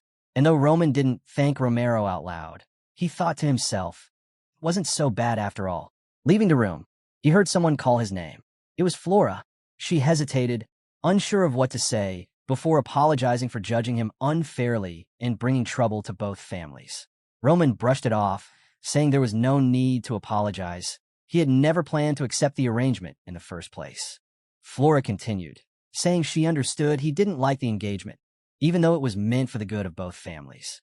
She was the one who chose to break that promise, but before she left, there was something she wanted him to know. The reason she had called it off went back to a social gathering in the north, where nobles from across the region had assembled. When word spread that she was engaged to Roman Dmitri, the whispers began. Terrible rumors spread like wildfire. The worst was hearing that he, and Roman Dmitri himself, used drugs. That rumor came from Dare. She knew such things could destroy a person's reason and intelligence. She wasn't saying the claims were true, but she couldn't ignore them. Roman cut her off, saying that none of it mattered. Whatever had happened didn't change their relationship, and she no longer needed to worry about him. Flora was left standing there, abandoned. Later that night, Roman found it odd that she had mentioned drugs. He felt nothing like that in his body. Any impurities had already been burned away through his metamorphosis. Still, the comment stuck with him. Calling for Hans, he asked if he had ever heard rumors of him using drugs or doing anything of the sort. Hans looked confused, unsure if he should answer. Roman assured him he wouldn't be punished. He simply wanted to understand more about the choices his former self had made. Relieved, Hans admitted he had never seen it with his own eyes. Still, there had been times when the young master's behavior seemed strange. Roman asked when. Hans explained that about 15 days ago, he had returned from a social gathering acting oddly. Nothing noteworthy had happened at the event itself, but afterward, he seemed different, listless. He stayed shut in his room for days and, every night, requested absurd amounts of alcohol. That was one of the reasons Hans had suspected drug use. But now, looking back, it felt like a foolish assumption. Roman remembered Flora's mention of noble gatherings and asked who had hosted that particular event. Hans answered, it was Anthony, eldest son of the Barco family. Roman's suspicion sharpened. It was too coincidental. Right after word spread that Flora would be his fiancée, he suddenly took his own life. He had always found aspects of his past self's death troubling. The letter left behind claimed he had taken his life out of fear of going to war. But at that time, the marriage to Flora had already been arranged, a union that would have made avoiding the battlefield almost effortless. Yet, despite that, he had supposedly chosen death. It didn't add up. Roman then asked if he and Anthony Barco had been close.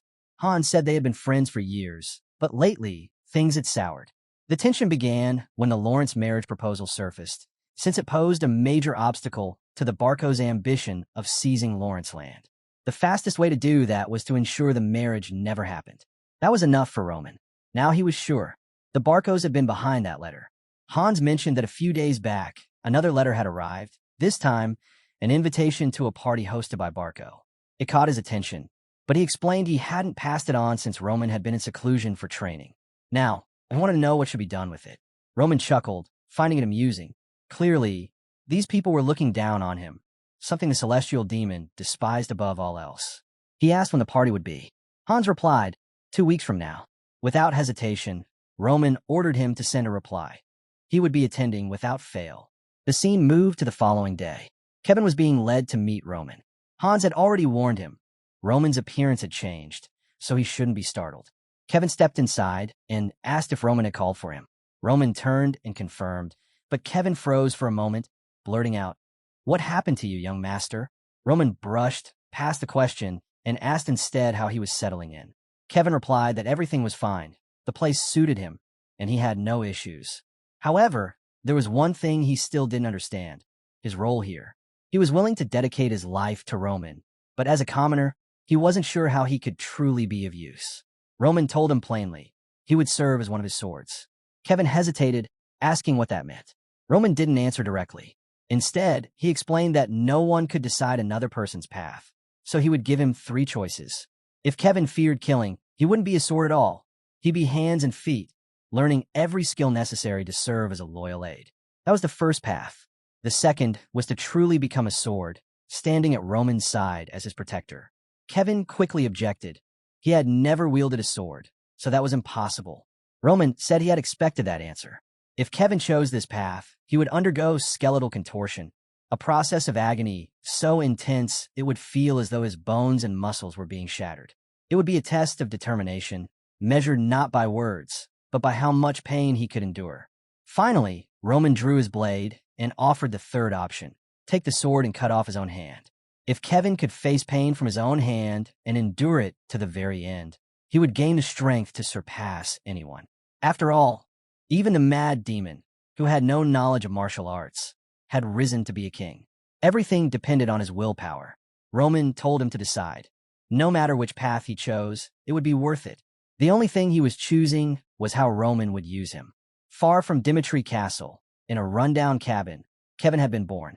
He'd grown up working from a young age, doing anything and everything to survive. There wasn't a task he didn't know how to do. But no matter how hard he worked, someone stronger always took what was his. That was the life of the week. And that's why he could never forget the day he witnessed Roman's overwhelming strength. He still didn't fully grasp what cutting off his own hand had to do with this destroying one's body business. But if that was what it took to become as strong as Roman, he was willing. Roman said nothing, simply watching as Kevin took a deep breath and raised the sword. Outside, Chris was chatting about how he'd decided to follow the young master, only for Roman to vanish into isolated training soon after. Spotting Hans, he asked where Roman was. Hans replied that he was training with Kevin, but warned no one could enter. Chris frowned. He'd never heard of Kevin before.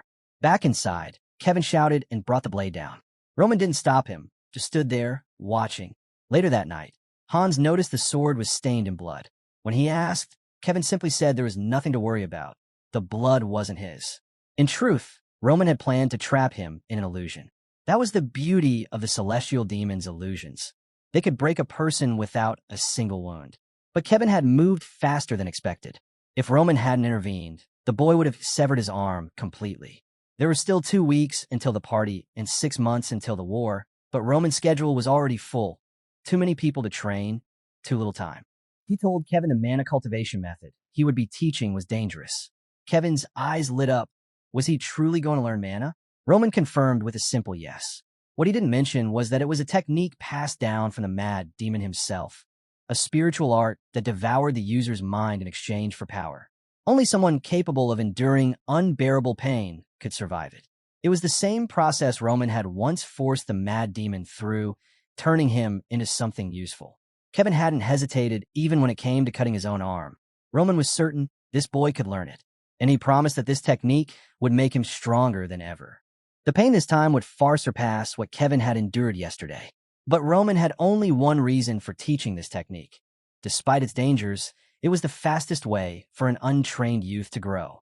And once mastered, it would grant the strength to protect anyone he wished. Kevin's eyes lit up. He called out to Roman, saying he couldn't put his gratitude into words. But one thing still puzzled him. Why did Roman trust him so much? Loyalty could be sworn, but nothing would stop someone from running away once they'd gained power. So why place faith in him?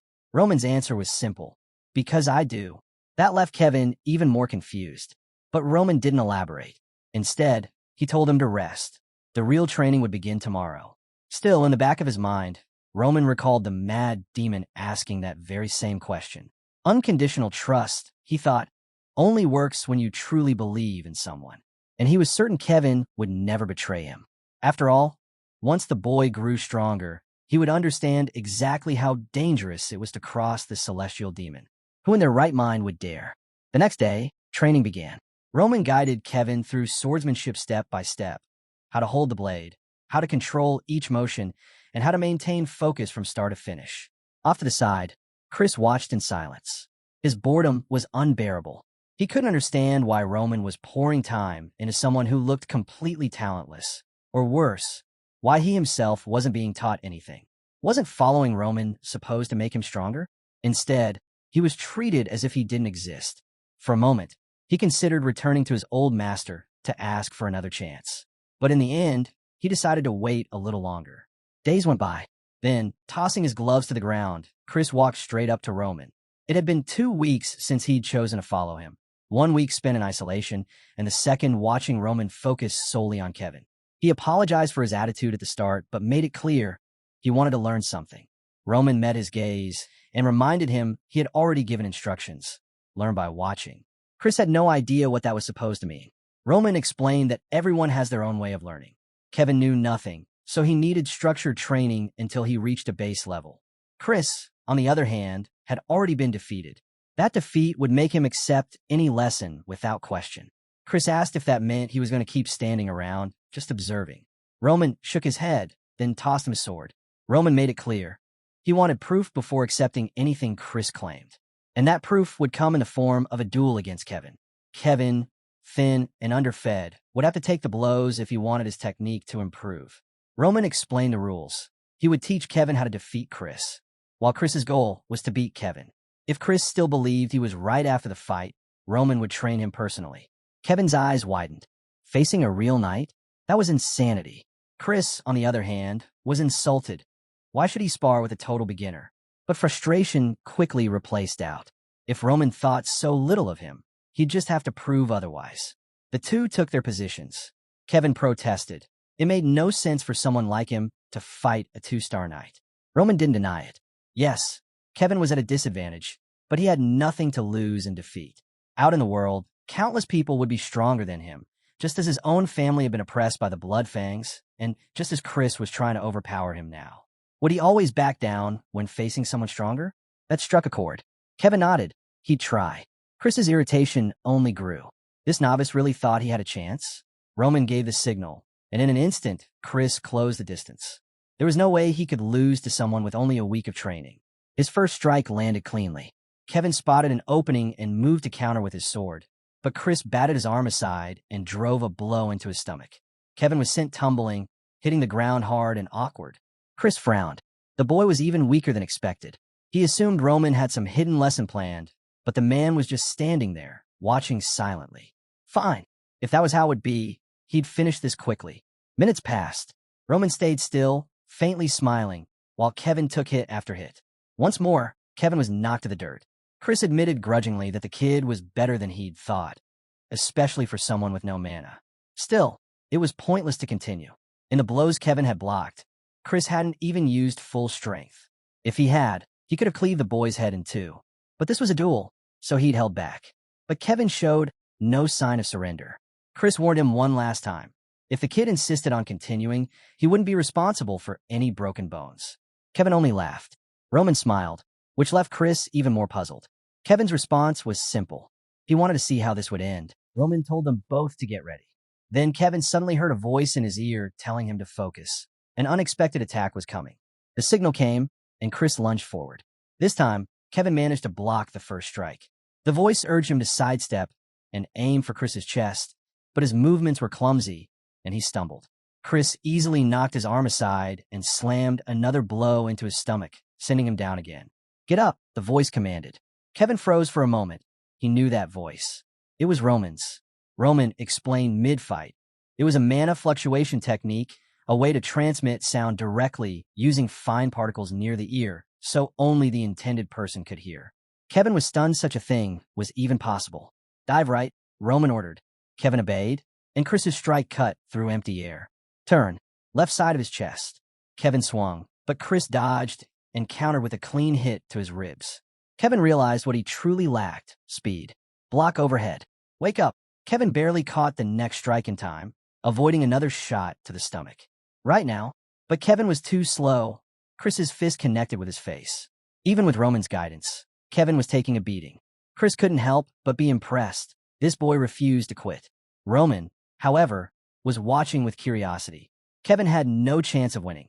His reactions weren't fast enough to follow the commands. But despite that, he was smiling. To Kevin, Roman felt untouchable. Against a two-star knight, his guidance seemed flawless. If Kevin's body could just keep up, he'd be winning. That's when he realized something. The real one being manipulated in this fight wasn't him. It was Chris. Another command came. Kevin dodged, narrowly avoiding the blow. Roman's voice came again: advance. Counterattack.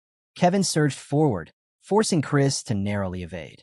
But the knight quickly retaliated, landing a punch squarely to Kevin's face. Yet, as the exchanges went on, Chris began to notice something troubling. He could no longer knock Kevin down with a single blow. Each strike he landed felt weaker, less decisive. Kevin, on the other hand, had reached his own realization. The so-called genius knight, praised by everyone, was nothing compared to Roman. This was the kind of man Kevin wanted to follow for life. If Roman gave an order, no matter how irrational, he would obey without question. If he was to become a true sword, there was only one way forward: through sheer willpower. Time dragged on. Chris warned him for the 10th time. This would be his final warning.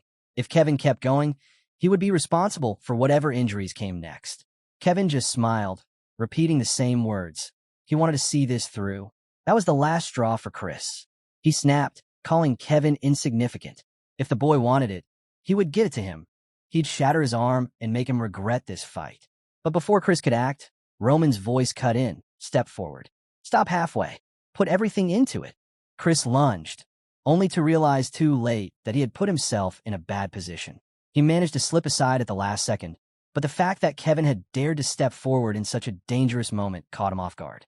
Roman's next order came quickly: turn. Go forward again. Kevin obeyed instantly. Chris scoffed. The move was slow, full of openings. But then his eyes widened. Kevin had set a trap. He dodged Chris's counter and left him with no room to escape. The strike landed clean. Roman stood on the sidelines with a faint smirk.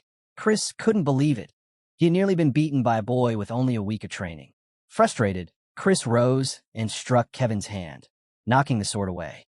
Kevin collapsed to the ground, exhausted. Roman stepped forward, noting with some satisfaction that Chris had recognized the second attack for what it was: a feint. Chris muttered that the kid was a crazy fool, but Roman simply told him that he had potential. If Chris wanted, he could start learning directly from him tomorrow. The choice was his. By the end of it, Chris was completely drained.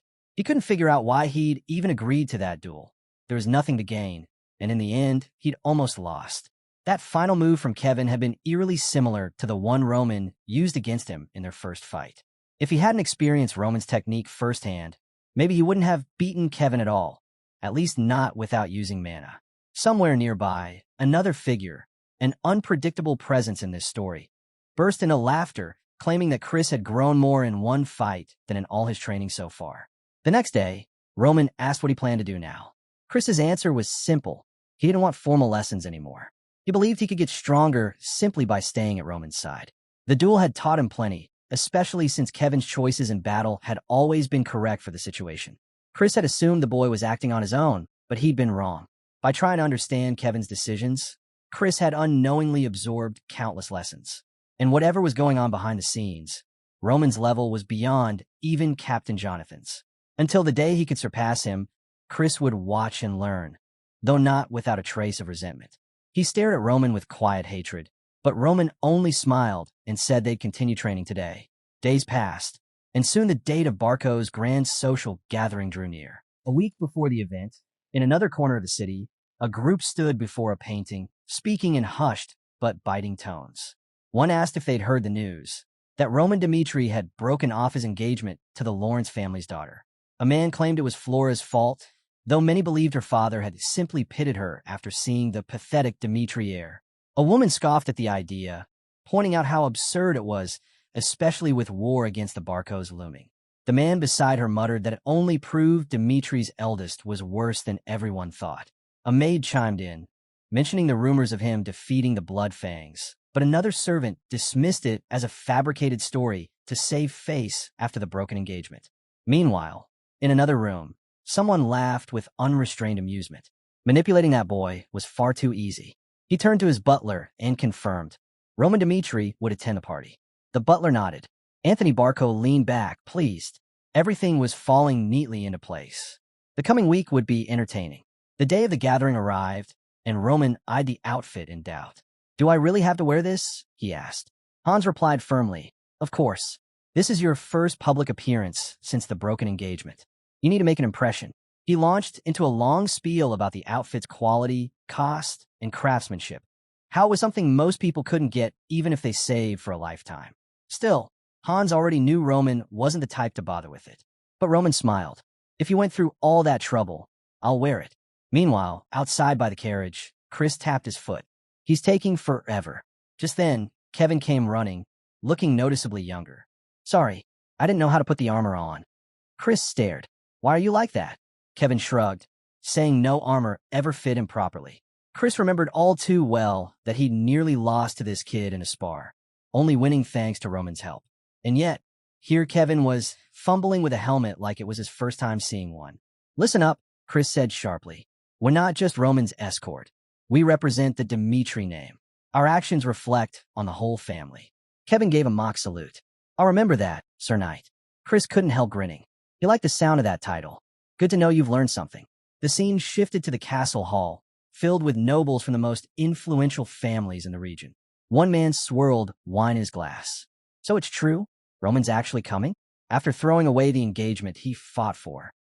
Another smirked, especially when the Barcos are after the Lawrence. Everyone thinks he's a fool now. The Dmitri family's standing had grown uncertain, all thanks to Roman's decisions. Someone else added, "At least he's showing up, maybe to clean up the mess he made." A blonde woman asked, "What's this Roman Dmitri like?" The man beside her scoffed. "Terrible first impression. No strength, no looks, short and weak. Any woman would run from that marriage." Someone else chimed in. Just then, the butler cleared his throat loudly. "The eldest son of House Dmitri has arrived." All eyes turned as he entered, platinum hair catching the light. No one recognized him. The women exchanged flustered whispers. "That's Roman Dmitri? How is that possible? He was shorter before, and even his hair is different." The blonde woman, momentarily stunned, stepped forward without hesitation. "It's an honor to meet you," she said warmly. "I'm Sophia of the Grizel family. You've probably never heard of us. We're a small house, but my father devoted his life to the kingdom of Cairo." Roman nodded. "Of course I've heard of you." Her eyes widened in surprise. He continued, "It's impossible not to know a family with a legacy stretching back hundreds of generations." She had no idea that, sometime earlier, Hans had handed Roman a thick book detailing every noble house in the Northern Territories. When Hans asked why, Roman's answer was simple. Knowing the people he would meet was basic courtesy. If he wanted to earn the trust and goodwill of others, especially when he had the reputation of being the Dmitri fool, he needed to know their histories and accomplishments. In Sophia's case, he even recalled that Grizel wood was prized throughout the region, and that one of her brothers had recently awakened the ability to sense mana. "Congratulations on both achievements," he said sincerely. Those nearby exchanged puzzled glances, unsure what to make of this version of Roman. A man stepped forward. "I am Magna of House Vol." Roman smiled. "A pleasure to meet the eldest son of a house whose lord has won so many recent victories." Magna gave a small nod. "I'm grateful you think so." Then came a pink-haired woman. "You've changed so much," she remarked. "And you, Lady Heiress," Roman replied smoothly, "are as beautiful as ever." One by one, others approached him, each conversation light and pleasant. Someone admitted, "I misjudged you. I always thought you were drunk." Roman smirked.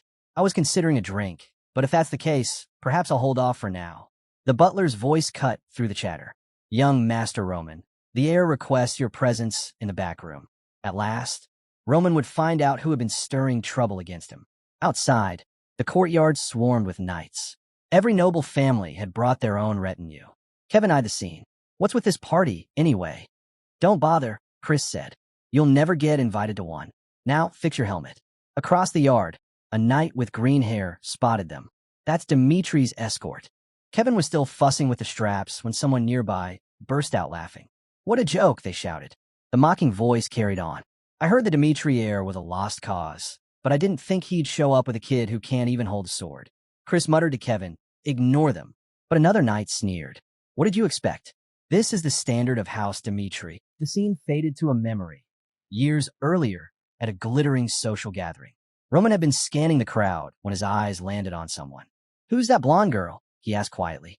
Anthony, a friend standing beside him, glanced over. That's Flora, the pride of the Lawrence family. People call her the Flower of Lawrence. From that moment, the young Roman was captivated. Now, back in the present, Roman entered a richly decorated room. Anthony was already there, a grin on his face. Well, you've changed since the last time I saw you, Anthony said. Roman stayed quiet, studying the space. There were faint signs that others had been there earlier, but they were gone now. Clearly, Anthony had sent them away for a private talk.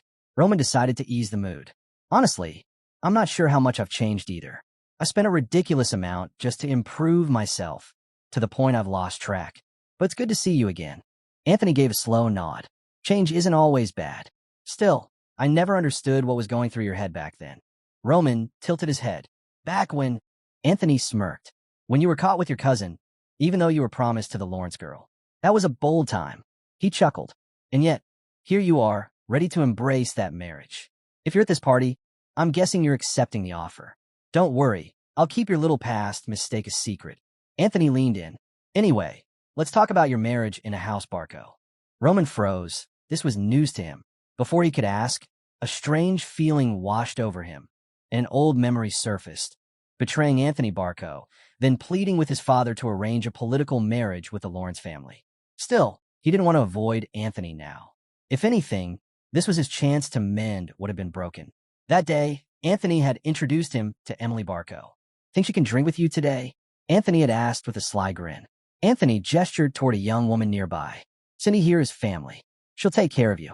Roman shook his head. I can serve myself. Anthony's expression shifted instantly. What's this?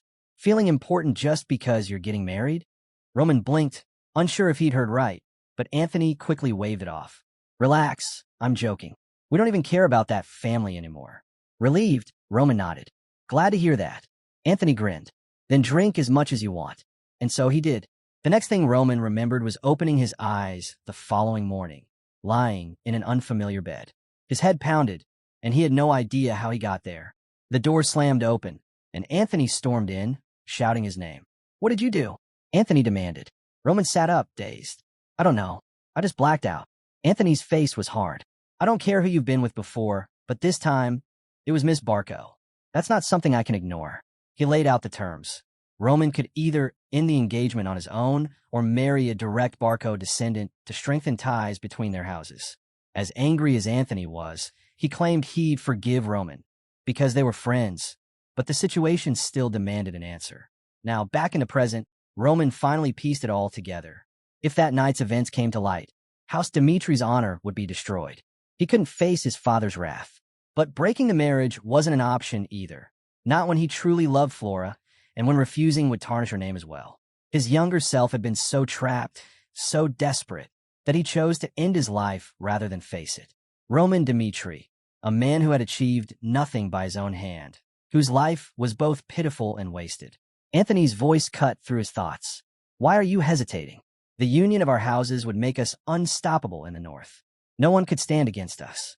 Roman looked at him steadily. Is that the only reason? Anthony frowned, taken aback. Do I have to accept this just for political gain? Roman pressed. Anthony's tone hardened. This isn't a choice. Refuse, and everyone will hear what happened that night. Roman leaned back, planted his foot on the table, and spoke with deliberate calm. Seems you've forgotten, Anthony. So let me remind you. House Dmitri has no reason to accept a Barco proposal. Outside, the gathering carried on without a hitch until Sophia spotted him. Where have you been? She asked. Had something to take care of, Roman replied. And now, unfortunately, I have to leave. Her expression fell. I wish you could stay a little longer. It's urgent, he said, though the surrounding guests urged him to remain, saying they had much to discuss. Roman offered polite excuses and turned to go, until a sharp voice cut through the crowd. Take that back. He recognized the voice immediately and moved closer. Through the shifting crowd, he caught sight of a helmet clattering to the ground just as a knight struck Kevin across the face. Earlier, Kevin had overheard talk of the Barco Knights and, unable to stomach their arrogance, had been ready to confront them. Chris, level-headed as always, had tried to hold him back, urging him to ignore the bait. But two Barco Knights swaggered over, mocking Kevin for his ill-fitting helmet. Chris, never one to lose a war of words, shot back, asking if the Barco Knights spent more time polishing their insults than their sword skills. One knight boasted his blade was far superior to Kevin's, and then spat an insult at their leader, calling him a fool. Kevin, fiercely loyal to his lord, demanded he take it back. Instead, the knight drove his fist into Kevin's face. Chris's hand went to his sword but stopped halfway. A fight here would spiral quickly, and with tensions between Dmitri and Barco already high, the consequences could be dire. Kevin pushed himself up, blood at the corner of his mouth, and declared, "I'm a knight of my lord. I don't have time for Barco thugs who only pretend to be knights." The Barco knight pulled his arm back for another punch, but froze as the atmosphere shifted. Roman stepped into the scene. Without a word, he struck the knight across the face. Once, twice, again. Each slap cracked through the air, leaving the man stunned and humiliated. Roman's eyes were cold as he ordered, "Lift your head." From nearby, Anthony Barco watched, momentarily speechless.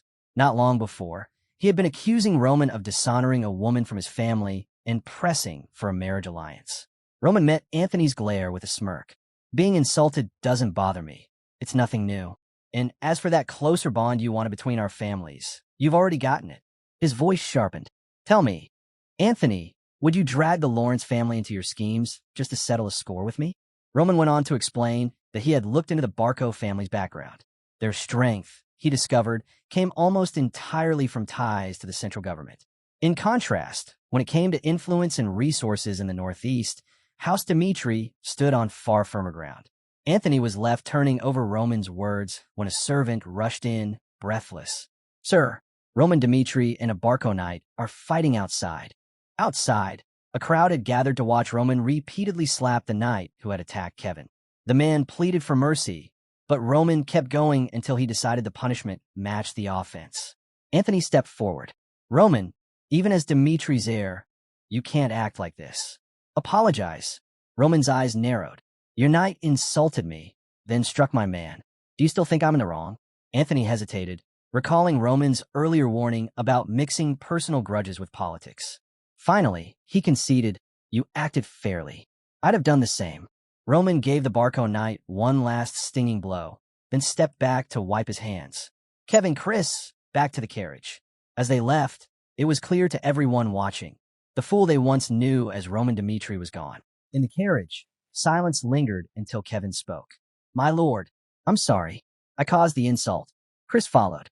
"And I'm sorry I didn't act when Kevin was struck, when our family's name was dragged through the mud." Roman listened without interruption, then said evenly, "You both handled it until I arrived. But remember, don't act on impulse. Rash moves invite disaster. Your restraint kept this from getting worse." His gaze hardened. "Still, this isn't the result I wanted. In the northeast of Cairo, no one should even think about laying a hand on House Dmitri. Even if we're humiliated, we will endure, and we will remember. Keep the faces of those responsible in your mind, and let your anger burn. Never let it fade." His words carried the weight of a man who despised being under anyone's control. "Follow my path," he told them. "Live to rise above them all." The scene then shifted to the Grand Dmitri Palace. At the Grand Dmitri Palace, Hans approached Roman with the utmost respect, holding a set of documents. "This is the latest intelligence on the Barco family," he said. "It's from the Black Moon Information Guild." The Barco's recent activities had drawn attention, and Roman was quick to accept the report. According to the records, the Barcos had settled in the Northeast more than a century ago, and their rise began soon after, sparked when one of their members entered the central government. That single event had shaped their entire future. Roman studied the pages closely. What stood out immediately was that their actual military strength didn't match their public image. Hans also noticed the same odd gap between reputation and reality. Roman thought it over, concluding that the imbalance came from the central government's tight grip on power. On the vast Salamander continent, two great empires dominated the map. Within that world, the Kingdom of Cairo was a relatively small and fragile nation. Its weakness lay in geography, surrounded on all sides by other kingdoms, with no natural defenses like mountain ranges. Over time, this left Cairo open to foreign incursions, forcing the kingdom to rely heavily on alliances to survive. The solution had been to align with the central government. This secured protection, but also placed Cairo firmly under their control. The central government dictated conscription laws. Any noble family that refused to send troops was branded as a rebel. Armies would be dispatched to crush them, their lands stripped away and handed to loyal lords who aided in the suppression. The rest of the territory went to newly appointed aristocrats who owed their loyalty to the central government. It was within this system that the Barcos found their hidden strength. Their close relationship with the central authority ensured their survival and influence in the Northeast. Hans was struck by how intricate and far-reaching this political network was, far beyond what he had imagined. Roman explained that it wasn't purely about military might. The Barcos were just as shrewd in economic affairs. For example, they had managed to secure a substantial loan from the Gold Bank, likely without putting up tangible collateral, using only a credit guarantee, which showed their skill in financial maneuvering. With that money, they had established the Barge Mercenary Company, led by a B-rank mercenary named Burga and composed of 100 trained fighters. Their primary income came from participating in skirmishes between territories. Roman noted that the Barcos' combination of strategic finances and a private fighting force was no coincidence. It was part of a larger plan to strengthen their position in the region's ongoing power struggles. Hans then revealed more troubling news. The Barcos had begun a fresh round of conscription, and if the signs were right, within half a month, they would launch an attack on House Lawrence. Roman absorbed the information with the sharp eye of a seasoned strategist. The Barcos were no longer just posturing. They were preparing for war. He calculated quickly. If attacked, Lawrence could endure a siege for no more than a month. In the back of his mind, he recalled the promise he'd made to Anthony Barco to stay clear of Lawrence's affairs. But that promise had been made under different circumstances. Now, the Barcos had crossed a line. By targeting him, they had set events in motion that demanded his involvement. Roman knew full well that Barco's forces were no match for Dmitri's military power. Crushing them outright would be easy. But to him, such a move would be meaningless, except for the lingering ties between their two houses. The nobles of the Northeast still dismissed him as irrelevant. That was what he truly intended to change. Just as he had done before, he would rise higher, this time in a way no one could ignore. Turning to Hans, he said, "I want to see my father. It's time to collect on the promises made to me." The tangled web of politics and power on the Salamander continent required careful steps, and Roman was determined to walk them with precision. The scene shifted to a bustling marketplace, far removed from the solemn halls of power. Merchants called out their wares, coins clinked, and the scent of fresh bread and steel hung in the air. Through the crowd came Lucas, a B-rank mercenary, wearing armor still marked by the stains of recent battles. He looked like an ordinary soldier, yet those who recognized him glanced with quiet respect. Lucas stepped into an armory, his gear showing the scars of close call. The shop owner, quick-eyed and friendly, asked about the fight that had left such marks. Lucas didn't sugarcoat it. He'd nearly died thanks to the recklessness of his companions. The shopkeeper examined the battered armor and asked where Lucas had bought it. With a sheepish grin, Lucas admitted he'd made the mistake of buying from another smith, a decision that had almost cost him his life. The shopkeeper took the opportunity to share some wisdom, praising the unmatched quality of Dmitri ironwork and advising Lucas never to purchase equipment elsewhere. Lucas nodded. "That's exactly why I came here." The shopkeeper promised to craft him a full set of new armor, though it would take time. "That's fine," Lucas replied. "I'm planning to rest here in Dmitri for a while. I've had enough of constant fighting for now." Leaving the armory, Lucas noticed a knot of people gathered around notice board. Curiosity tugged at him, so he pushed through to see what had caught everyone's attention. A recruitment poster was pinned there, calling for private soldiers. Nothing unusual in a land where allegiances shifted like the wind. The terms were simple: be in good health, seek personal growth, and join a group limited to 30 recruits. The pay was set at 8 silver coins per month. More than enough, considering the average cost of living for a family of 4 was about 5 silvers. It was tempting, but one detail stood out. These soldiers would serve only Roman Dmitri, owing loyalty to him alone, not to the wider Dmitri family. An older man beside Lucas gave a knowing shake of his head. Wouldn't bother if I were you. The spots are probably already filled. Lucas smirked. I may not look it, but I'm a B-rank mercenary. If someone wants my loyalty, it'll cost 50 silver coins a month. Still, he couldn't ignore that a surprising number of people had already submitted applications. That was strange enough for him to ask the old man. What's the real value here? The old man raised a brow. What do you mean? Lucas leaned in. The pay's fair, sure, but is it worth swearing yourself to Roman Dmitri? From what I've heard, he's a fool. The nearby onlookers gave him sharp looks, but the old man only chuckled. You're behind on your news, lad. Lord Roman's not the man he used to be. Beat the blood Fang, for one. And more importantly, he looks after his own. That's why people are lining up for this. Lucas frowned.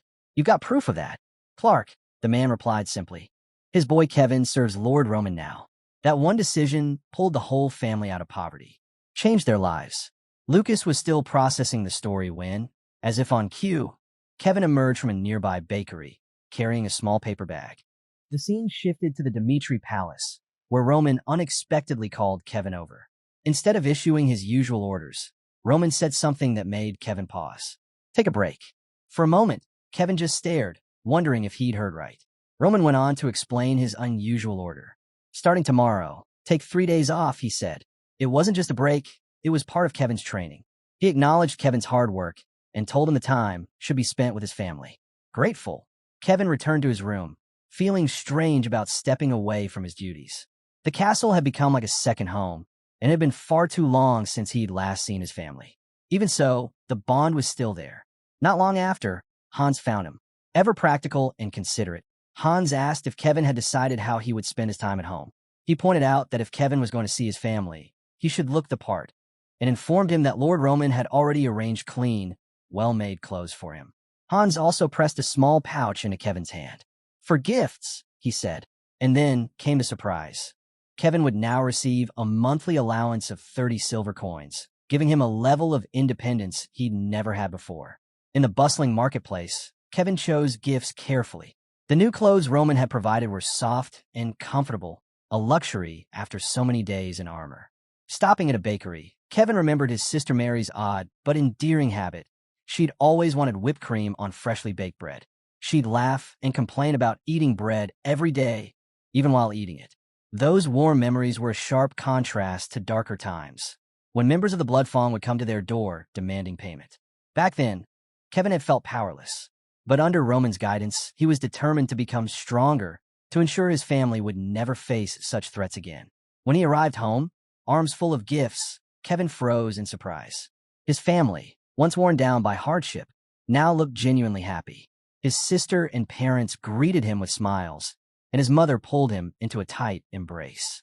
The homecoming was filled with warmth, but one revelation stunned Kevin. His parents told him that, following Lord Roman's orders, Sir Hans had given them a house and land.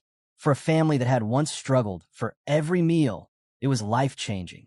The neighbors, seeing them move in, offered their help to make the transition easier. Kevin couldn't hold back his tears.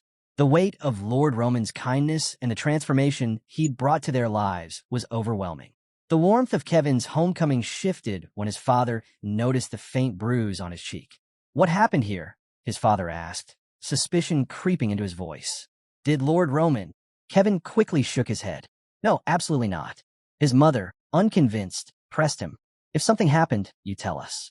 We'll leave this place if it means protecting you. But Kevin held his ground. There's nothing to fear. Lord Roman would never harm me. As he began explaining the real story, the scene shifted to a lively restaurant in town. There, Kevin's father, chest puffed with pride, was recounting the news to his friends. Lord Roman gave us a house and land after Kevin became a knight, he declared.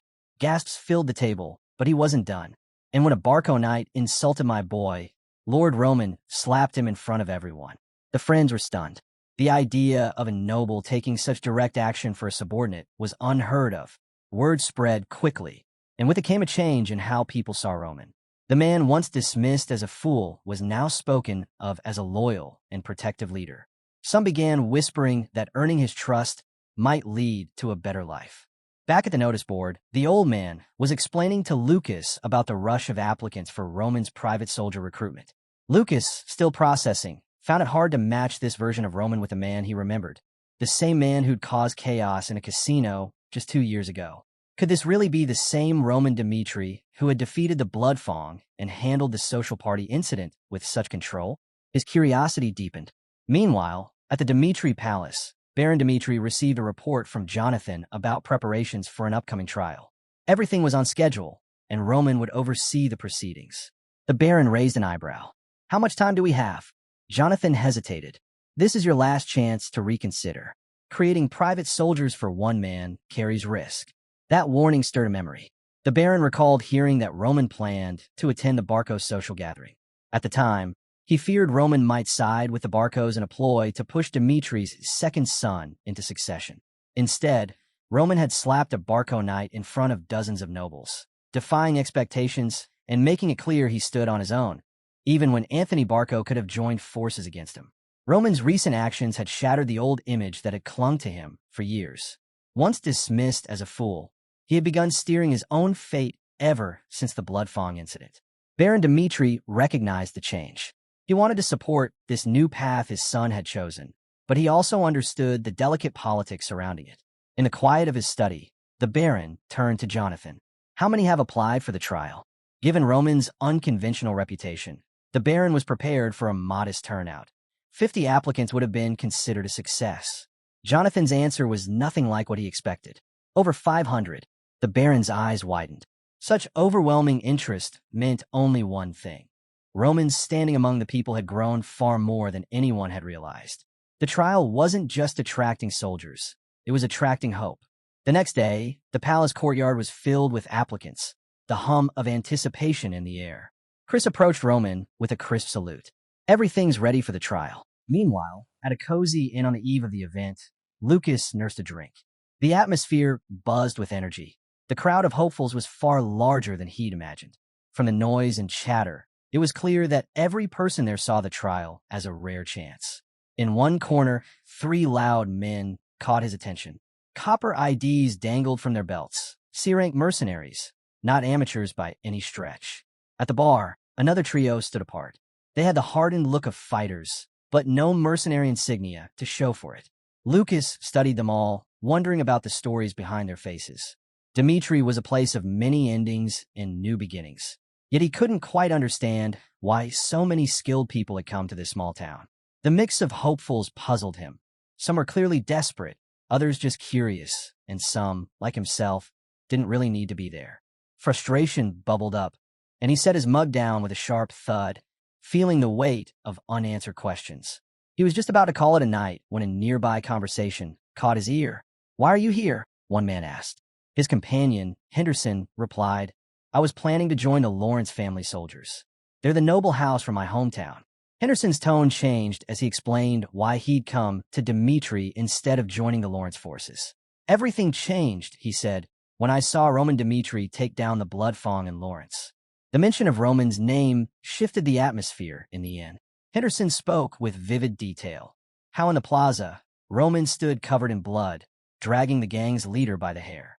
It was raw, brutal, and unforgettable. While many in Lawrence had doubted what they were seeing, Henderson had felt the truth in his bones. The strength, the authority, he still remembered the shiver running down his spine. That moment had erased every rumor of Roman's weakness. Fueled by drink and conviction, Henderson declared, "Roman Dmitri isn't just a leader. He's a hero. He fights for his people's well-being. This recruitment isn't just a job. It's a chance to serve him. I'll pass the trial, settle in Dmitri, and give him my loyalty, even if it costs me my life." The boldness of his words rippled through the room. For Lucas, it was a jolt, making him look at the gathering of applicants with fresh eyes. When the day of the trial dawned, the courtyard brimmed with anticipation. Lucas, still mulling over Henderson's speech, felt the air heavy with unease.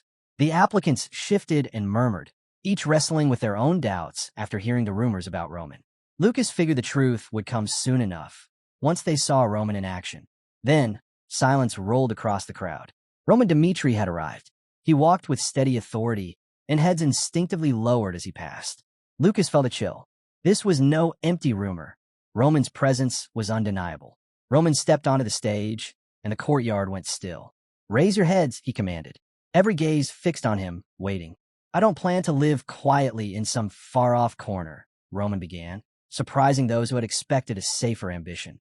"My path is one of power. It will lead us into battles where lives are on the line." His words were weighty, cutting through the crowd's excitement. Some people who had come with casual intentions now hesitated. "If you're unsure," Roman said, scanning the faces before him, "leave now. Following me means constant challenges and demands absolute dedication. Curiosity is not enough." Roman's voice carried across the courtyard, cold and unwavering. He warned them plainly. Those who followed him would face danger, hardship, and the risk of death. If there were casualties, no one was to blame but the path they had chosen. Then he added something that left the crowd stunned. "If you regret anything, it will only be missing the chance to stand beside me when I become the most powerful man on this continent." Gasps rippled through the applicants. The ambition in his words unsettled them, and Lucas felt disbelief knot in his chest. Roman Dmitri, who once seemed unsure of his own place within his family, now spoke as if conquering the entire continent was inevitable. It sounded arrogant, yet there was something in his presence that made the idea feel disturbingly possible. Chris stepped forward, breaking the tension. "First trial," he announced, his tone brisk and urgent. The rules seemed almost absurdly simple. An archer would fire 3 arrows at the applicant standing in a marked position. Pass by remaining perfectly still. Fail if you move. The simple part faded fast when Chris added that the arrows might graze you or strike you directly. Serious injury was a real possibility. A wave of skepticism swept the room. Someone muttered about the madness of aiming live arrows at recruits. Trusting that an archer wouldn't miss fatally seemed insane. Chris ignored the complaints and began calling names. The first applicant stepped forward, jaw tight. The archer drew, loosed. The arrow whistled past, missing the man's neck by a hair before burying itself in the wall behind him. The crowd exhaled. Maybe it was just a psychological game, meant to test their nerves. Then came a second shot. The arrow slammed into the applicant's right leg. He collapsed with a cry, clutching the wound. The atmosphere changed instantly.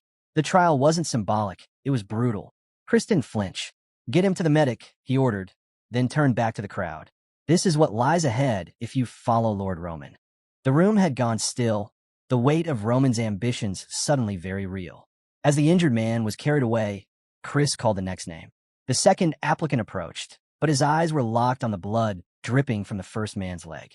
Seeing the fear, Chris addressed him directly. "If you're afraid of being hit, leave now. But hear this. If you take the arrows without flinching, even if you're struck, you'll pass the first trial." The choice stood plain before them. Face the trials or walk away. Chris's patience thinned. "If you're thinking of leaving," he challenged, his voice cutting through the murmurs, "then go. But if you stay, be ready to take the hit." The air grew heavy with the weight of that decision. A few days before selection day, Roman himself had addressed the recruits. Standing with an archer at his side, he'd introduced the man as an expert, someone who could put an arrow exactly where he intended, every time. Roman assured them the shots would aim for non-fatal areas. The archer, steady and confident, confirmed there would be no stray hits. Then Roman revealed a box filled with gold coins. A murmur ran through the group at the sight of it. Before the excitement could build, Roman reminded them, "You will be hit by an arrow. Medics will be ready, but the pain will be real." He had asked if they still wished to proceed. Every man there had said yes. Later, Chris asked why Roman would go this far.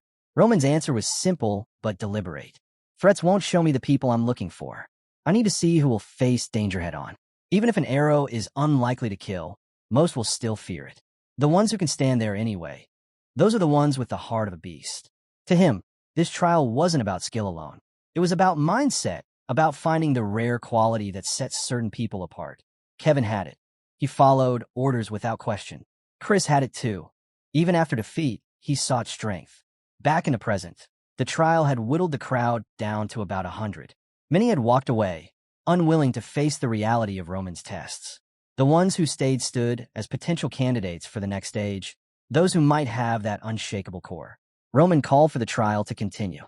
Lucas scanned the field and spotted Henderson stepping forward. The same man who had praised Roman so fiercely the night before now stood frozen as the archer drew his bow. The first arrow whistled past, close enough to ruffle Henderson's hair. The crowd tensed, the air between the next breath and the next shot stretched thin. The second arrow sliced the air past Henderson's right arm, so close that the thought of quitting hit him hard. The fear of the third shot settled in his gut. But before he could decide, the archer loosed again. The third arrow struck the dirt between Henderson's legs. Lucky, too lucky, but it was enough. Henderson had passed. Watching from the sidelines, Lucas exhaled, realizing just how narrow the gap was between pushing through and giving up. As the rest of the applicants faced their turn, the scene shifted to the trial's end. Out of roughly 400 who had started, 120 had succeeded.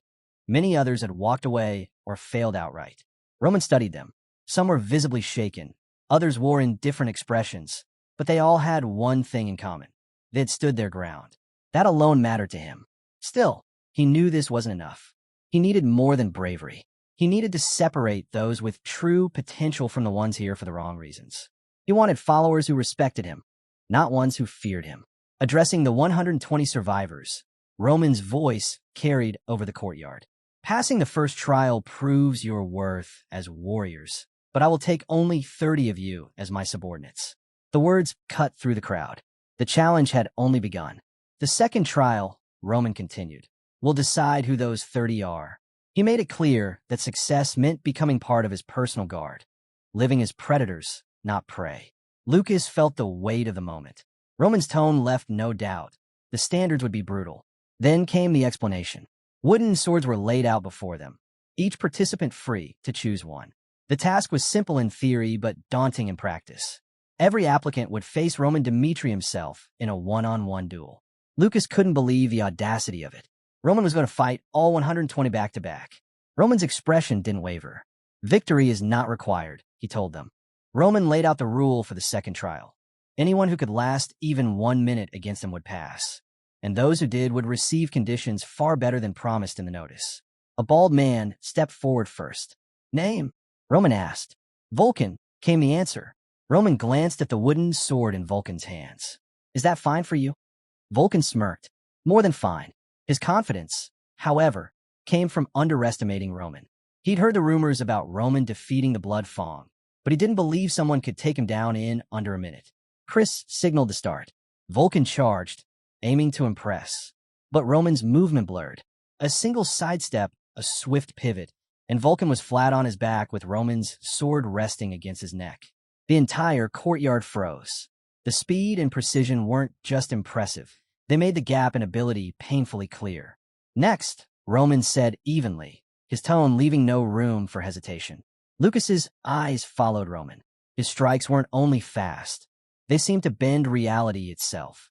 This trial was going to be far more brutal than the first. A faint purple aura radiated from Roman as the next opponent fell, just as quickly. Gasps rippled through the onlookers, shock giving way to disbelief and then reluctant admiration. As the duels continued, some participants began to believe that Roman's endurance would falter with time. If they could face him later, maybe they'd have a chance. They were wrong. An hour passed. 60 opponents had stepped forward. 60 had been defeated, none lasting the full minute. Roman hadn't slowed, hadn't stumbled, hadn't even broken a sweat. Henderson, who had once doubted Roman's strength, felt his earlier assumptions crumble. Roman's words from before, the ones that had sounded arrogant, now rang with a different weight. This wasn't just another fighter. This was a predator.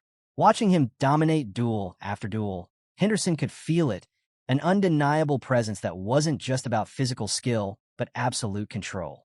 The fool of Dmitri had vanished, replaced by a force that could shape the chaos of this world. Henderson's thoughts sharpened. Many still underestimated Roman, but this trial might be the last chance to stand at his side. In a place where survival was never guaranteed, becoming Roman's subordinate could mean much more than safety. It could mean power. The real problem still hung in the air. How could they possibly face a man who seemed more beast than human? No one dared to move. Without a word spoken, every applicant silently agreed. Going up against Roman was asking for trouble. Then Roman's voice cut through the tension. His warning was sharp. If no one stepped forward, they would all fail. Fear nearly won, until one figure broke the stillness. Lucas, the 61st applicant, stepped ahead with steady resolve. His voice rang clear as he introduced himself, shattering the uneasy quiet. Now standing before Roman, Lucas could feel the heavy air between them. This wasn't just an opponent. This was a predator. The pressure Roman gave off went far beyond physical strength. Lucas thought back to the Roman Dmitri he had once known, realizing this man was different. This Roman spoke of more than fighting. He scorned their isolated outpost and openly spoke of conquering the whole continent. And somehow, Lucas believed him. 8 silver coins suddenly felt meaningless.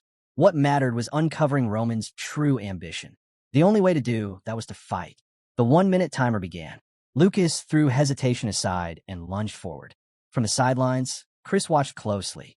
Other than the first challenger, Lucas was the only one who dared to attack head-on. His opening move was clever. Sword aimed for Roman's head, dagger for the heart, testing for any weakness. But Roman's defense was flawless. He blocked every strike as though reading Lucas's mind. Still, Lucas didn't stop.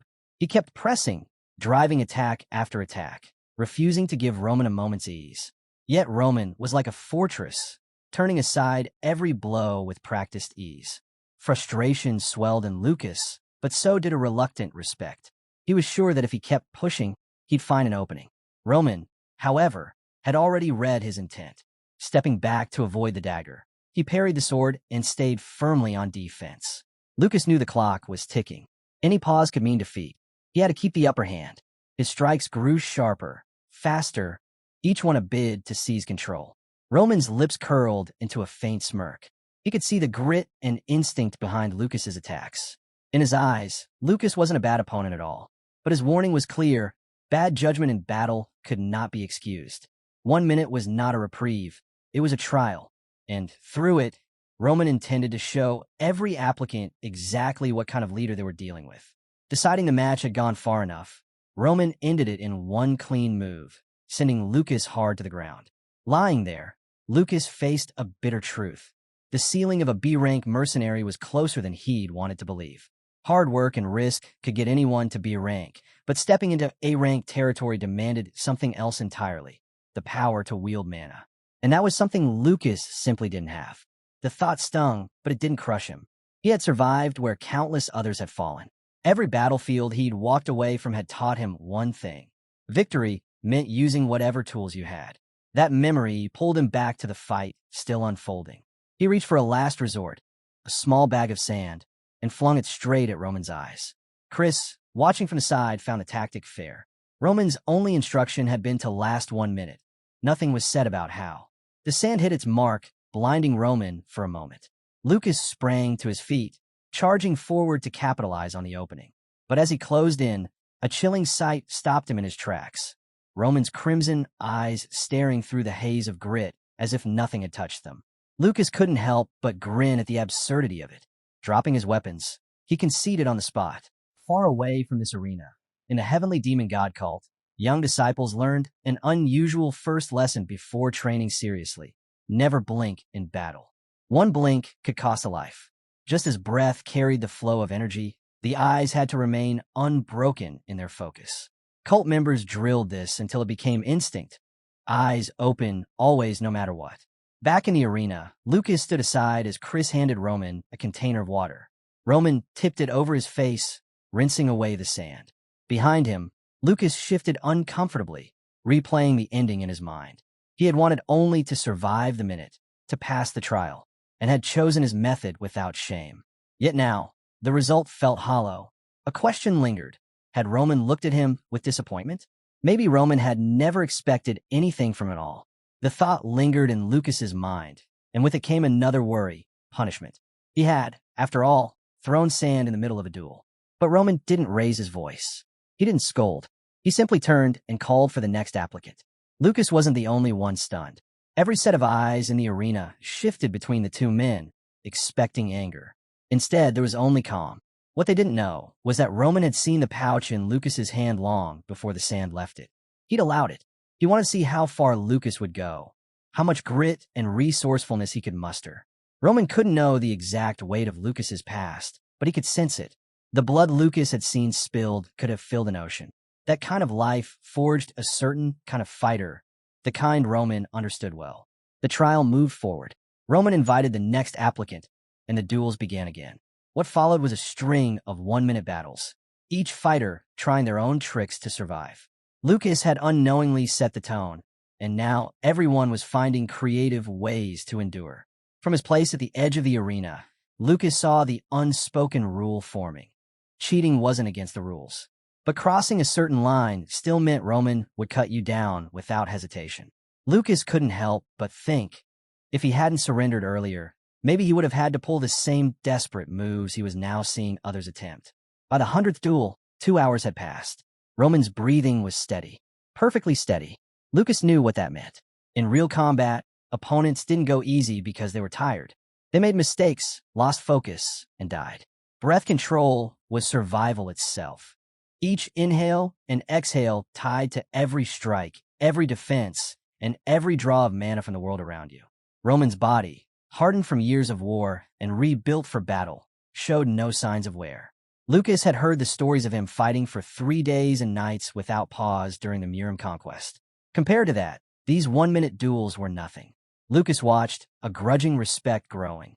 This was stamina born not from training alone, but from surviving in places where the air itself was thick with death. When it was finally over, Chris gathered everyone and gave the verdict. No one had passed the second trial. But then he added, almost as an afterthought, that this didn't mean there were no successful applicants. Out of the 120 who came, only 30 names would be chosen. The rest would have to wait for the notice. Chris commended them for their efforts before dismissing everyone for the day. The air was thick with tension as the would-be members of the heavenly demon god cult filed out, each carrying their own thoughts about how they performed. Later, in Roman's office, a new stage began. Roman handed Chris a list, the 30 successful applicants, and entrusted their training to him. Chris accepted with quiet determination, promising to do his best. As his eyes moved down the list, one name stopped him, Vulcan, the same man who had dared to challenge young Master Roman in front of everyone. Chris could see why Roman might respect such boldness. But another name made him pause, Henderson. There was nothing about him that stood out in Chris's mind. If Roman had picked him, it meant there was something Chris wasn't seeing. Then he reached the name that shocked him most, Lucas. Unable to hold back, Chris asked about it. Roman's gaze didn't waver. Is there a problem? Chris admitted Lucas was skilled for a B-rank mercenary, but he couldn't ignore what he'd seen during the duel, the sand, the early surrender. To Chris, Lucas was the kind of man who'd put his own survival ahead of the team.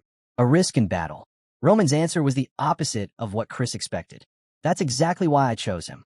Roman explained that while Lucas had broken from traditional notions of honor, he'd shown something far more valuable in a real fight, a sharp, pragmatic instinct to survive and adapt.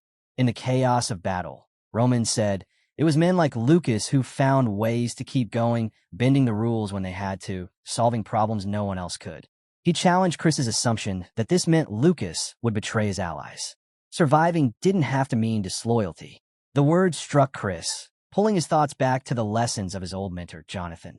Jonathan had taught that survival wasn't only for knights with power, it belonged to anyone who could stay calm under pressure, read the flow of battle, and adjust. Those were the ones who made it to the end. Jonathan's words echoed in Chris's mind. Flexibility and resourcefulness mattered more than clinging to old ideals of honor. Even the most skilled knight could be caught off guard by enemies hiding in the shadows. Thinking about Lucas's decision during the duel, Chris now saw the reasoning behind it. He realized his own perspective had been too narrow. There was still something he didn't understand, though. With 5 months until Roman headed to the battlefield, and knowing nobles rarely fought on the front lines, why was Roman already gathering soldiers? Roman only gave a vague answer. You'll know soon enough. The next day brought the answer to something else entirely. Barco made an official announcement. They had been patient, waiting for the Lorens to repay their debts and hand over the land pledged as collateral. But the Lorens had done neither. Feeling betrayed, Barco declared they would take up arms. Their message to the Kingdom of Cairo was blunt. Either the Lorens settle their debts or surrender the land within a week, or Barco, with the central government's approval, would begin a territorial war. The news hit Chris like a sudden gust of cold wind. The stakes had just risen. Roman then made his intentions clear. He would not sit this out. His army would join the fight between Barco and the Lawrences. Far from the Dmitri estate, in the halls of Lawrence Palace, Flora wrestled with her own turmoil. Night after night, she lay awake, weighed down by guilt. She couldn't shake the feeling that the trouble her family now faced was tied to her broken engagement with Roman Dmitri. Since returning from Dmitri, she had shut herself away in her room. Her maids whispered among themselves, convinced it was because of the rumors. They had heard it said that Lady Flora had made some grave mistake, leading to the engagement being called off. The story didn't match the man they remembered as a fool, and their confusion only grew into resentment toward Dmitri. That resentment deepened with the news of Barco's declaration of war. The Lorne family's future now hung in the balance.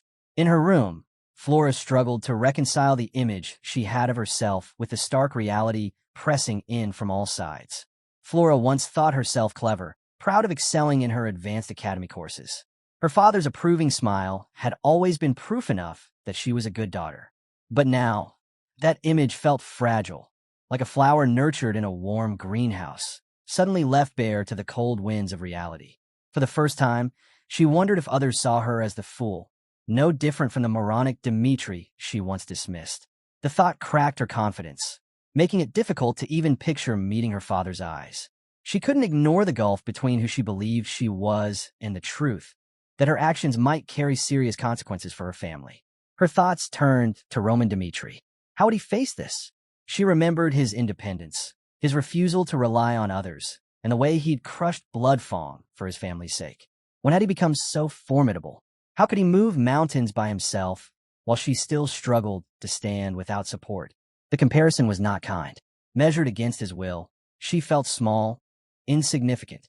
A knock broke her thoughts. Her servants, as they had done each day, brought a meal to her door.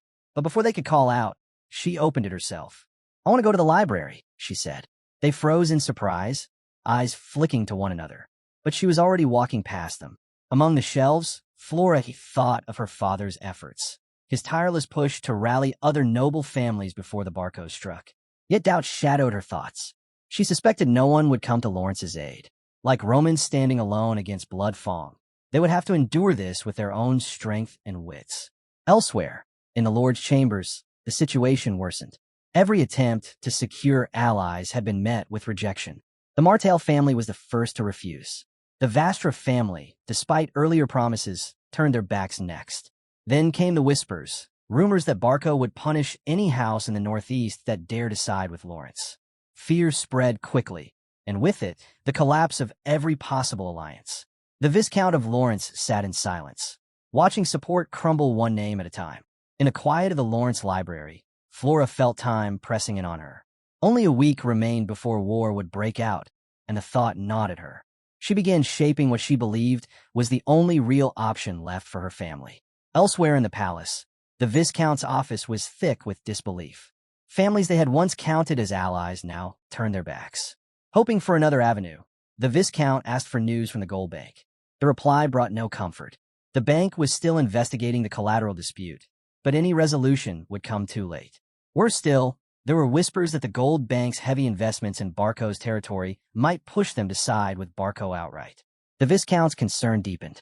With allies disappearing and no financial rescue in sight, the Lorens stood cornered. Then came a bitter suggestion from within, a noble proposed surrender. Barco's blockade had cut off help from surrounding regions, and their forces far outmatched Lawrence's. The noble argued it would be wiser to yield, preserve the soldiers' lives, and protect whatever land they could, even if most of it was handed over to Barco. The Viscount sat in grim silence, weighing the cost of resistance against the cold practicality of surrender. The door opened suddenly. Flora stepped in, breaking the heavy mood. She insisted on speaking with her father, her urgency drawing both the Viscount's and the noble's attention. Far from Lawrence, in the halls of Dmitri Palace, another decision was taking shape. Roman stood before his father, declaring his intent to enter the coming war, not as a neutral observer, but under the banner of Roman Dmitri. Baron Dmitri's reaction was sharp. Did Roman truly understand what this meant? The war between Barco and Lawrence had the blessing of the central government. Interfering could damage ties with the nobles of the Northeast and even provoke the government into sending its own soldiers to crush any perceived rebellion. He reminded Roman that the engagement to Lawrence's daughter had already been broken. Helping them now could appear dangerously political. But Roman's reasoning ran deeper. He spoke of Anthony Barco, the eldest Barco's son, who had once seen Roman's marriage as an obstacle and used threats to push him away. Roman admitted there was no proof, but the intent had been clear. And because of that, he felt there was no choice but to act. Roman's words carried more than just his decision. They carried a challenge. The Dmitri family's image in the Northeast was one of quiet strength, but Roman saw the truth. The Barcos looked down on them. That he could no longer tolerate. He turned the conversation on his father, confronting the family's passive stance. Power and wealth they had, but no will to push forward. Roman's ambitions were different. He wanted more than comfort. He wanted dominance. And with Barco's war founded on false pretenses, he saw no reason to stay idle. Life, to him, was an endless and unpredictable ocean. In those waters, he intended to be the one steering the course, not drifting with the current. He made it clear, he wasn't asking for the family's strength. He would act in this war under his own name, Roman Dmitri, and all he wanted was for his father to watch. This path, he said, would define the life he planned to live from this moment on. That declaration pulled Romero Dmitri into his own thoughts. He had always believed a man could never truly escape his origins. Birthplace and blood were fixed points, no matter how high one might climb. It was a truth that had shaped how he viewed ambition. His wife had once challenged that view, recalling the journey they took to the capital. She had noticed the stares from the nobles, sharp, assessing, not the looks exchanged among equals. Romero had felt them too, but to him, they meant little. He was satisfied where he stood. The endless grind for more wealth or influence did not appeal to him. In the same breath, he admitted he wanted better for his sons. If they had the will, they could rise beyond the constraints of their beginnings. That quiet hope had always been there, even if he himself would never chase it. Now, back in the present, Romero looked at Roman. His son's eyes were unwavering, carrying a will that could not be bent. In that moment, Romero Dmitri understood. His long-held hope had come to life. The timid boy he once knew now stood before him as a man, confident and unshakable in his resolve. He offered his son not caution, but encouragement. Roman was free to chase his ambitions, knowing he would not face the road ahead alone. His family would stand behind him. Beyond the walls of Dmitri Palace, the scene shifted to the heart of the family's industry, the blacksmith district. Dmitri's forges were known across the kingdom of Cairo, their reputation built on scale and skill. 30 great workshops lined the street, each alive with the clang of hammers and the roar of the forge. The air was thick with heat and the scent of worked iron. Roman walked through it all, quietly taking in the proof of the claims he'd heard. The blacksmiths of Dmitri truly were unmatched. Wealth was written into the very stones of the road beneath his feet. The source of that wealth lay just beyond the estate, the great iron mine, the largest in all Cairo. From there, ore of exceptional quality was drawn and passed into the hands of master craftsmen, who transformed it into fine weapons and goods sold at the highest prices. It was a power that went beyond gold. The nobles of northeastern Cairo knew well that the kingdom's armies depended on Dmitri iron. To provoke them was to risk the flow of weapons, a danger the kingdom could not afford.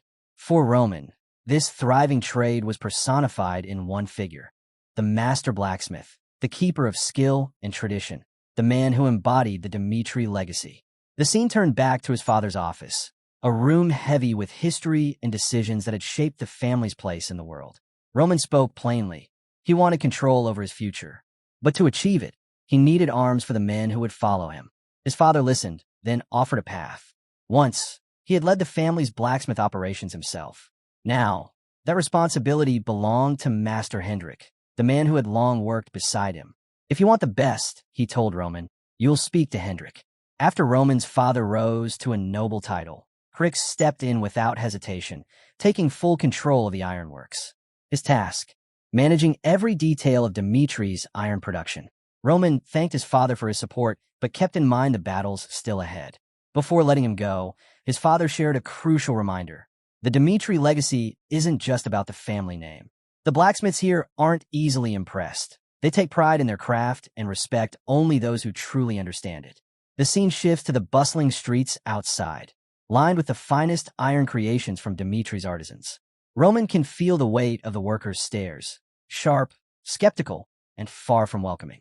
He knows winning them over will be an uphill climb, especially after his past mistakes. He makes his way to Hendrik, hard at work in his shop. Without looking up, Hendrik asks why Roman is there. Stepping inside, Roman suspects his father may have already mentioned his visit.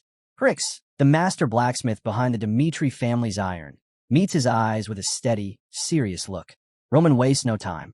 He needs gear to arm 30 soldiers. Hendrik hears him out, then tilts the conversation in an unexpected direction, mocking that he half-expected Roman to show up looking for something to pawn after running out of money for his usual amusements. The jab catches Roman off guard, but Hendrik simply gestures toward a corner of the shop where weapons and armor are stacked high. "Take what you need," he says. "That pile alone will equip your 30 men." Roman blinks, surprised at the easy offer, and double-checks if Hendrik is serious. Crix confirms it, but when Roman inspects a sword from the pile, his surprise turns to disappointment. "If this is the best you have for soldiers," he says, "maybe Dmitri's iron isn't as legendary as people claim." The air grows heavy. Hendrik's patience thins, and he warns Roman that if he doesn't like it, he can leave. Roman refuses to back down, pressing the question of quality. This time, Hendrik's tone hardens. "Real skill," he says, "can't be judged by someone who's never endured the heat of a forge." And if it weren't for Baron Romero's personal request, Roman would have walked away empty-handed. Before Roman can respond, Hendrik delivers one last sting, comparing him to his younger brother Rodwell, who is learning the trade and preparing to inherit the craft, while Roman, the eldest son, has spent his years wasting time in the streets. Critch didn't hold back. He told Roman outright that even the discarded tools on the workshop floor were worth more than him. Roman met his gaze again, a strange familiarity settling over him. He acknowledged the tension hanging in the air and told Hendrik he understood why he was angry. Still, there was no avoiding the real issue, the sword in his hand. He pointed out its flaws: uneven force during forging, poor craftsmanship, and a surface that discolored in sunlight. This, Roman said, couldn't possibly come from Dmitri's famed ironworks. Hendrik ignored the criticism, choosing instead to attack Roman's character. But Roman didn't flinch. He told of a recent battle, where one of his men died because his sword failed. The blade, too weak to cut cleanly, left the soldier vulnerable, his life lost in the chaos because of faulty equipment issued under the name Roman Dmitri. Hendrik was taken aback by the bluntness, but Roman pressed on. He gestured to a set of armor, questioning its worth. "Heavy armor should protect," he said, yet the chainmail given to his troops had failed, costing another soldier his life. In another case, a piece made by an unknown blacksmith had shattered under attack, leaving the wearer gravely injured. Hendrik, still processing the accusations, asked for more details. Roman explained that this wasn't just about bad gear, it was about neglect. Hendrik's frustration stemmed from the fact that Roman only appeared when there was a crisis, instead of maintaining regular oversight of the smithy. Looking over the scattered ironwork, Roman saw a clear truth. Hendrik's heart wasn't in the forge anymore. But this time, he couldn't let it slide. With a hard tone, he warned that if Hendrik didn't view those floor pieces as scrap, then soldiers under his command would unknowingly march in a battle with dangerous, substandard weapons. This, Roman said, wasn't a matter of pride or personal grudges. It was about the survival of 30 men. Even if Hendrik refused to admit it, could he honestly call himself a Dmitri craftsman while handing out what Roman called worthless gear? The thought that Hendrik's personal dislike for him might be putting lives at risk hung in the air. Hendrik finally spoke, insisting he had never intended to endanger anyone. Roman stood firm. Intentions didn't matter. Weapons and armor existed for one purpose: to protect lives. He had come with the authority of Baron Romero, his father. Yet instead of proper gear, Hendrik had given him what he considered nothing more than scrap. To Roman, that wasn't just carelessness. It was an insult to his father's name. Their argument had drawn a crowd. Workers gathered, some glancing at the sword in Roman's hand, ready to step in if things turned violent. Before the tension snapped, Hendrik's sharp command froze everyone in place, stopping the conflict before it could escalate. Then came something unexpected. Hendrik apologized. His mind drifted back to his younger days as a blacksmith's apprentice. Back then, his work had been sloppy, and his elder often scolded him. They gave him menial tasks instead of letting him near important projects. One day, while sweeping the floor, he overheard an adventurer begging the shop owner for a sword. He couldn't pay up front, but promised to return the gold later. The owner refused. Hendrik, moved by the man's sincerity, decided to forge a sword himself and give it to the adventurer for free. The man left with gratitude, but tragedy followed. On his mission, the sword broke in battle. The adventurer died. That moment seared itself into Hendrik's memory, and from then on, he swore never to make something that could cost someone their life. Now, standing in front of Roman, Hendrik realized he had broken that vow, letting anger guide his hands, just as recklessness had in his youth. The weight of it hit him hard. He admitted his failure and told Roman he was ready to face the consequences. Roman, hearing the sincerity in his voice, chose a different path. If Hendrik truly regretted what he'd done, Roman said, then he wouldn't push the matter further. He was willing to let it go. Turning to the future, Roman acknowledged Hendrik's skill despite their clash. He offered him a chance to make it right. Forge proper swords and armor for 30 soldiers. They would leave the past behind, and Hendrik could prove himself through his work. The offer caught Hendrik off guard. He'd heard whispers that Roman had changed, but seeing it firsthand was something else entirely. The man before him was not the reckless heir he once knew. Roman stood by his promise. His soldiers' safety came first.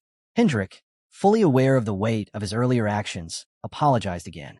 This time, he vowed never to repeat the mistake and swore to craft weapons and armor worthy of the Dmitri name. The sincerity in his voice impressed Roman, sealing not only the deal for the equipment, but also forging a mutual understanding between them.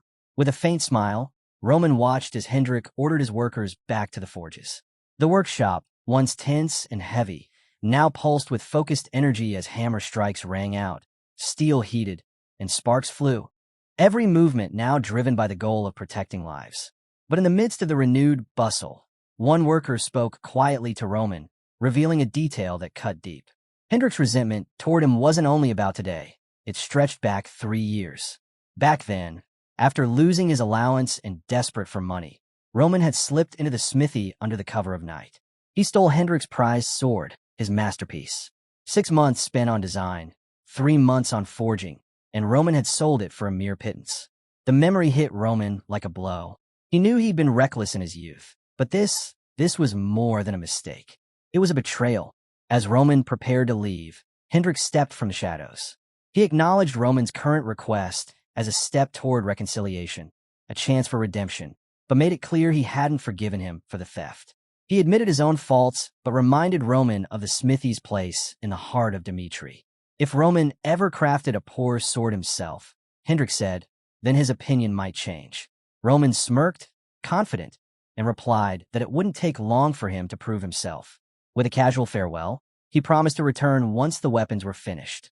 Later, Roman arrived at the workshop where he'd been training alone.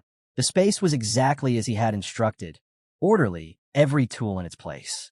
With quiet determination, he set to work on forging his own sword.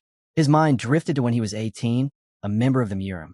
Those were turbulent days, filled with uncertainty over who would lead the demon cult. Rivalries flared, and assassination attempts were common. One of the deadliest came from his 11th brother, Beck, who tried to end his life. During that fight, Roman's trusted sword had shattered, and he had barely escaped death. From that day forward, he swore he would craft a weapon that could survive any battle. He traveled beyond Miram, learning from blacksmiths across distant lands. Before every major fight, he forged a blade suited to his growing strength, each one an extension of his resolve. Through countless battles, Roman's swordsmanship and his blades evolved. That journey had led to the creation of his 39th weapon, the heavenly demon sword, a masterpiece beyond price. Now, with war looming, he felt the call to forge a blade that reflected the man he had become. In the stillness of his private workshop, Roman worked with measured precision. Every strike of the hammer was deliberate, every motion flowing in a steady rhythm.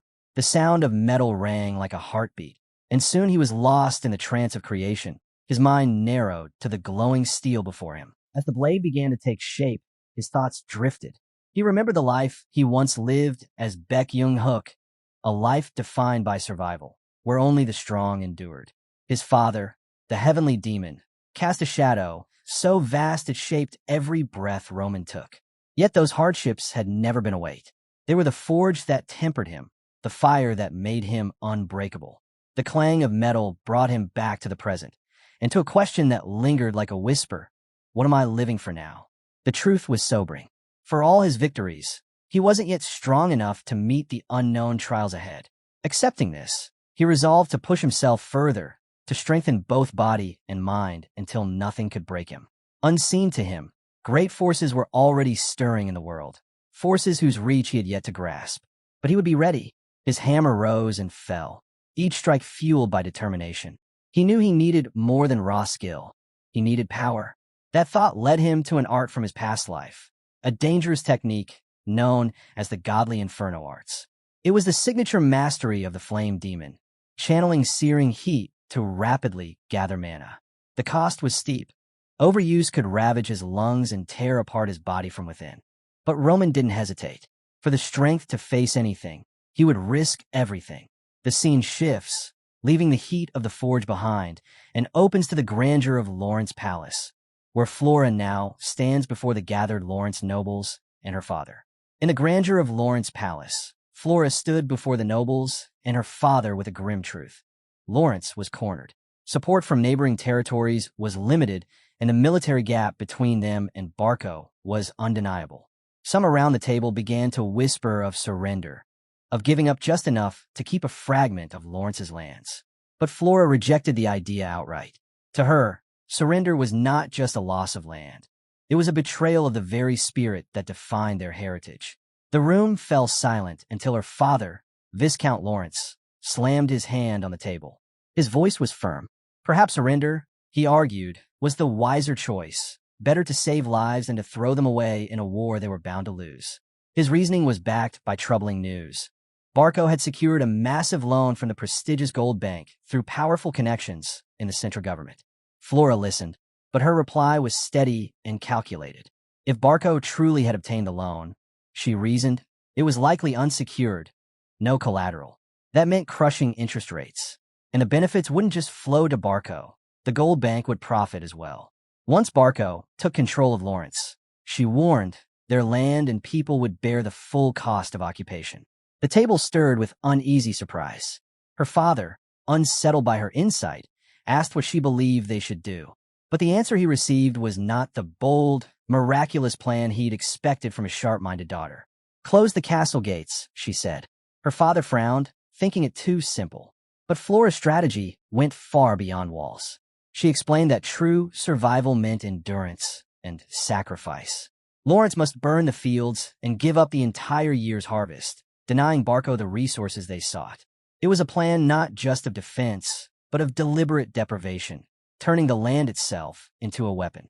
Her words carried the weight of desperation, but also the clarity of someone who understood that survival sometimes meant scorched earth.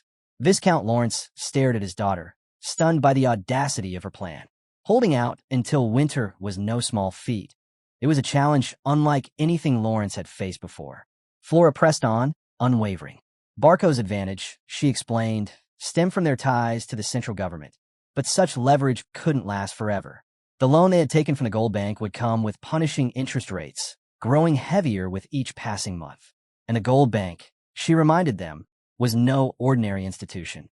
Its influence spanned the entire continent, and its patience was short when profit was at stake. The longer the war dragged on, the more the debt would crush Barco. What's more, the mercenaries bolstering Barco's forces were paid with gold bank funds. If the bank's pressure mounted, their strength would wither. And as winter closed in, siege warfare would no longer be in Barco's favor. Time, Flora argued, could be their greatest weapon.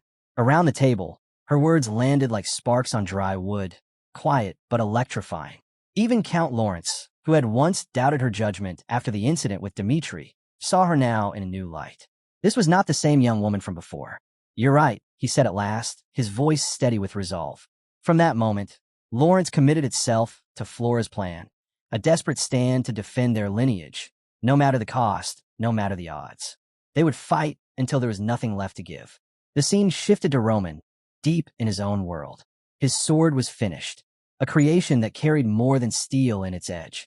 It was his first true masterpiece, a weapon that embodied exactly who he was now. For its name, he looked to the world around him and chose Salamander, a symbol of fire, endurance, and renewal. Back in Lawrence Palace, the weight of decisions and the forging of destinies continued.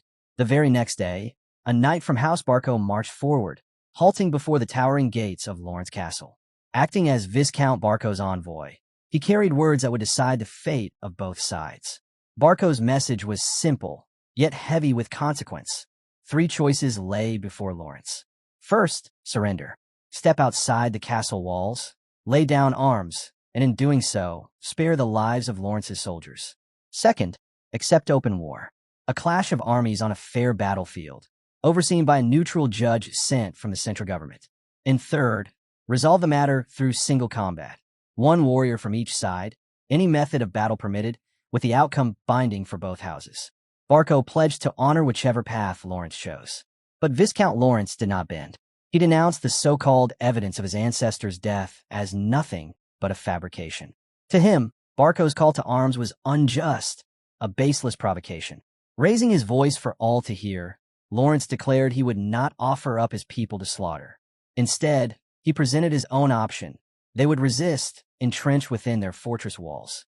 The Barco knight, receiving this defiant answer, announced that his lord would respect the decision. Yet he also warned that Barco's forces were ready, and bloodshed was now unavoidable. And then the unexpected struck. Before Lawrence's men could even settle from the exchange, they saw it. Barco's army was already in formation, weapons gleaming, prepared to march. A charged silence gave way to the thunder of war drums, echoing through the air as the siege began. From atop the battlements, Lawrence's archers loosed a rain of arrows. The sky filled with whistling shafts before they fell in deadly rhythm, striking Barco's advancing troops and sowing chaos in their ranks. Viscount Barco, who had anticipated swift surrender, was shaken. He held 3 times Lawrence's numbers, yet the resistance was fierce, sharper than he had imagined. What he thought would end in an hour dragged on, turning into a grueling fight. Lawrence's defenses had been carefully laid. Beyond the walls stretched a deep moat, dug in preparation to choke enemy advances. The ceaseless storm of arrows revealed not desperation, but foresight. Lawrence had stockpiled supplies and prepared for a drawn-out war. When word of these measures reached Viscount Barco, his face hardened. Frustration gnawed at him. This was no simple conquest. Lawrence had proven far more formidable than expected. A week slipped by after the last clash, yet Viscount Barco still wrestled with disbelief. Lawrence's choice had shattered every expectation. By his calculations, surrender was the obvious path. Yield, preserve their lives, and cling to what little land could be spared. Instead, Lawrence had slammed their gates shut, embracing resistance even at the risk of total destruction. Barco replayed it all in his mind, searching for where his strategy had faltered. His soldiers, restless and uncertain, turned to him for direction. To their surprise, Barco gave a firm order: prepare for the battles ahead. The men were taken aback, but he carried himself with calm certainty. In his eyes, Lawrence was not truly steadfast. He remembered the past, how Viscount Lawrence had nearly buckled once before, almost handing his daughter into the Dmitri family, a move Barco himself had schemed into motion. To Barco, Lawrence was a man who shrank in the face of hardship, a leader more fragile than he appeared. Meanwhile, within the halls of Lawrence Castle, urgency hung in the air. Count Lawrence knew another strike was inevitable and commanded his soldiers to ready themselves for what was to come. Yet Barco's movements were unpredictable, and that uncertainty weighed on him like an approaching storm. He turned to his daughter, Flora, recalling her earlier insights. She had been right. Barco had faltered and pulled back his forces. Intrigued, Lawrence asked how she had seen it so clearly. Flora stepped forward with newfound resolve. No longer timid, she declared that waiting for fate to decide her path was meaningless. If she wished for change, she would have to create it herself. Her words carried conviction, a pledge to grow stronger and take hold of her own life. Her father, hearing this, felt a pang of regret. He confessed his remorse for nearly forcing her into marriage with the Dmitri family. At the time, he had believed it was the only way to protect Lawrence under crushing pressure. Now, faced with Flora's strength, he admitted his mistake. In that moment, he entrusted her with greater responsibility, recognizing her as someone ready to shape the family's future alongside him. But their brief moment of connection was shattered by a sudden blast. The ground trembled as a violent explosion struck the castle walls. Flora rushed to assess the threat, only to find Barco had unleashed a devastating new weapon, a flare, a massive catapult hurling magical explosives against their defenses. Watching the destructive power of it, Flora's chest tightened with frustration. The weapon wasn't just brutal. It revealed the vast resources Barco had poured into this war. Each blast from the flare carried a staggering cost, Yet the weapon's use wasn't just about money. Approval from the central government was required, no matter how wealthy the wielder. That was what left Flora stunned. How had Barco secured both the fortune and the political backing to unleash such destructive power? Lawrence had few options. To counter the flare, they would either need a magical weapon of equal strength or take the dangerous gamble of meeting the assault outside the castle walls. Both choices bordered on impossible. For a moment, the weight of the situation pressed heavily on Flora, but she refused to give in to despair. The crisis demanded answers, and fast. It was then that her maid arrived with startling news. A magical call was waiting. The caller was none other than Roman Dmitri. Flora froze in disbelief. Roman, the man she had once regarded as an enemy, was now reaching out with an offer of help. Driven by both shock and curiosity, she agreed to take the call, eager to hear what he had to say. Roman wasted no time. He admitted plainly that his goal was revenge against the Barco family, born from personal grievances. He made it clear this path was set in stone, and the only question left was when he would act. To Flora, he proposed an alliance. If Lawrence cooperated, he would bring forward his vengeance, striking swiftly to remove the threat Barco posed. Still, Flora sought clarity. What role would Lawrence play in this plan? Roman's answer was unsettling. They had to begin by making a sacrifice. The word carried heavy weight, and though it pained her, Flora could see there was little room to refuse. Roman knew Lawrence's dire situation, knew they had no alternatives, and laid out his terms without hesitation. Torn but resolute, Flora promised she would do whatever it took to protect her family. Yet Roman was not finished. To justify his intervention and shape a legitimate reason for his actions, he gave her an unusual task. She was to claim that Anthony Barco had threatened her into breaking off her marriage with Roman Dmitri. Though there was no truth to it, Roman insisted she present this story, that Anthony's intimidation had forced her to abandon the union with the Dmitris. This false claim, he explained, would create the perfect cause to act, a spark to ignite his strike against Barco, while shielding Lawrence from immediate destruction. Flora stood frozen as Roman's words sank in. His vow for vengeance against the Barco family was absolute. Struggling to steady herself, she pressed him for details on how exactly he intended to save Lawrence. Roman's reply was chilling. If she claimed that Anthony Barco had threatened her, insisting the incident occurred before their broken engagement, then she would be counted as one of his own. The weight of his condition pressed down on her. Beyond the castle walls, the sounds of war rumbled like a reminder of how little time remained. Driven by desperation, anger burst out of her. She shouted at Roman, demanding he wipe out every last member of the Barco family. Back on the battlefield, Viscount Lawrence directed his troops as Barco's soldiers swarmed the walls. In the chaos, one enemy fighter managed to climb up and strike at him. But just as the blade swung, an arrow pierced through the attacker. Flora, standing behind her father, had loosed a shot and saved his life. With no time to lose, she urged her father to open the gates and face Barco's army directly. Lawrence faltered, uncertain. Seeing his hesitation, Flora revealed Roman Dmitri's promise. Roman would destroy Flare, the devastating magical weapon, if Lawrence engaged Barco head-on. Still bewildered, Viscount Lawrence asked why Roman would suddenly involve himself. Flora had no time to unravel the details. All she could do was assure him that Roman was a man of his word, urging him to trust her conviction and move forward with this bold gamble. Far away, deep in the forest, Roman ended his magical call with Flora. His companion Chris stepped forward, pressing him. Lawrence's defenses were faltering, and Flare's destructive power could bring their walls down at any moment. Chris argued they should strike Barco's rear immediately before Lawrence collapsed entirely. Roman, however, did not rush. Instead, he turned the question back to Chris, asking why he should act now. Caught off guard, Chris laid out the urgency, emphasizing that only swift and decisive action could prevent Lawrence's downfall. But Roman remained unmoved. He admitted plainly that the fate of Lawrence meant little to him. What mattered above all was the safety of his own people. Their survival came before anyone else's, even Lawrence's. Roman made his stance clear. He would never force those who had pledged loyalty to him to become pawns in another man's war. If Lawrence fell because of weak leadership, so be it, but his people would not be sacrificed in the process. Chris, though taken aback, accepted Roman's conviction and held his silence.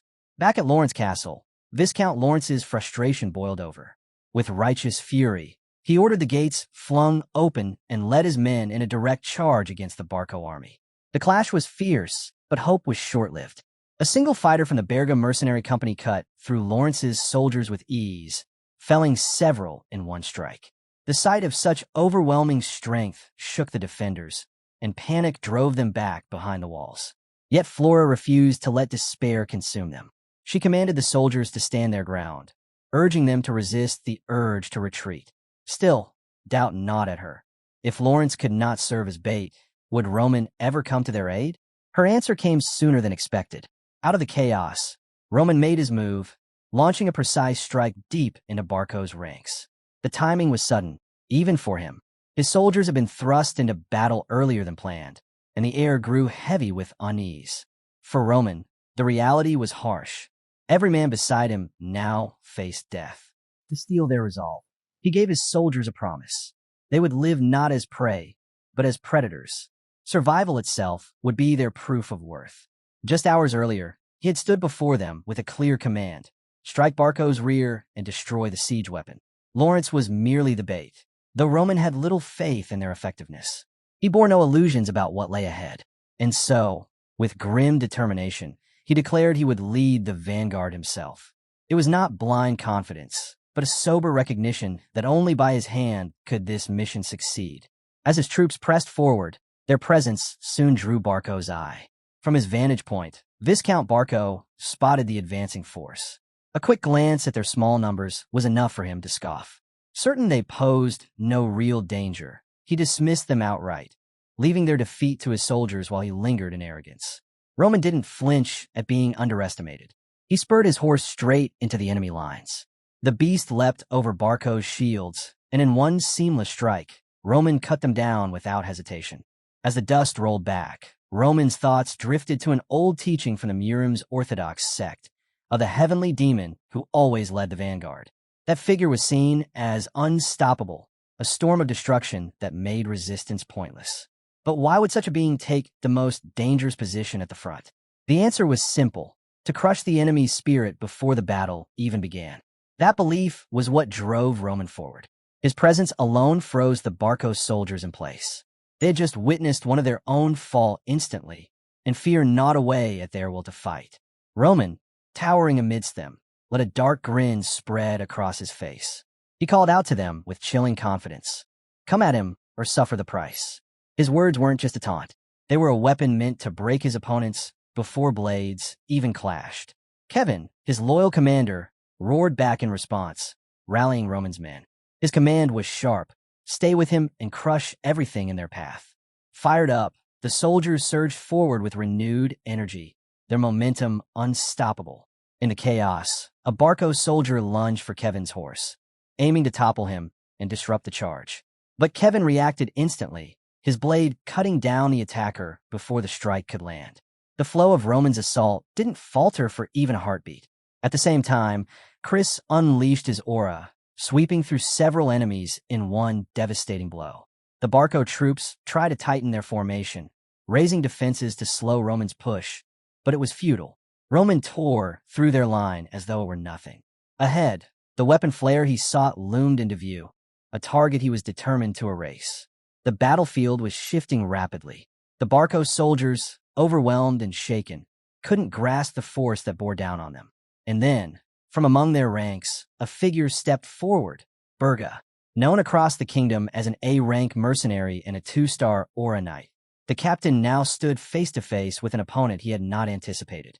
Berga hadn't expected Roman to appear on the battlefield. The mercenary captain weighed his options carefully. Was siding with Barco worth risking the future of the Berga mercenary group? In the end, he chose to act. The clash began. As an A-rank mercenary and a 2-star aura knight, Berga's mastery of aura manipulation made him a dangerous foe. His sword came down with overwhelming force, but Roman didn't budge. With calm precision, Roman's counters dismantled Berga's offense. Blow after blow, Roman broke through, leaving the mercenary stunned. In just a few exchanges, the A-rank fighter was crushed, collapsing in defeat to the disbelief of everyone watching. Cheers erupted from Roman's side. Chris, Kevin, and the soldiers couldn't contain their excitement. Roman had just toppled an A-rank mercenary, and the statement it made was undeniable. From the rear, Viscount Barco seethed at the sight. He barked at his soldiers to rush Roman, but his men stopped him, urging caution. They convinced him to pull back and rethink. The wiser choice now that the tide had clearly shifted. Roman, undeterred, turned his focus on the massive magical flare weapon, the enemy's trump card.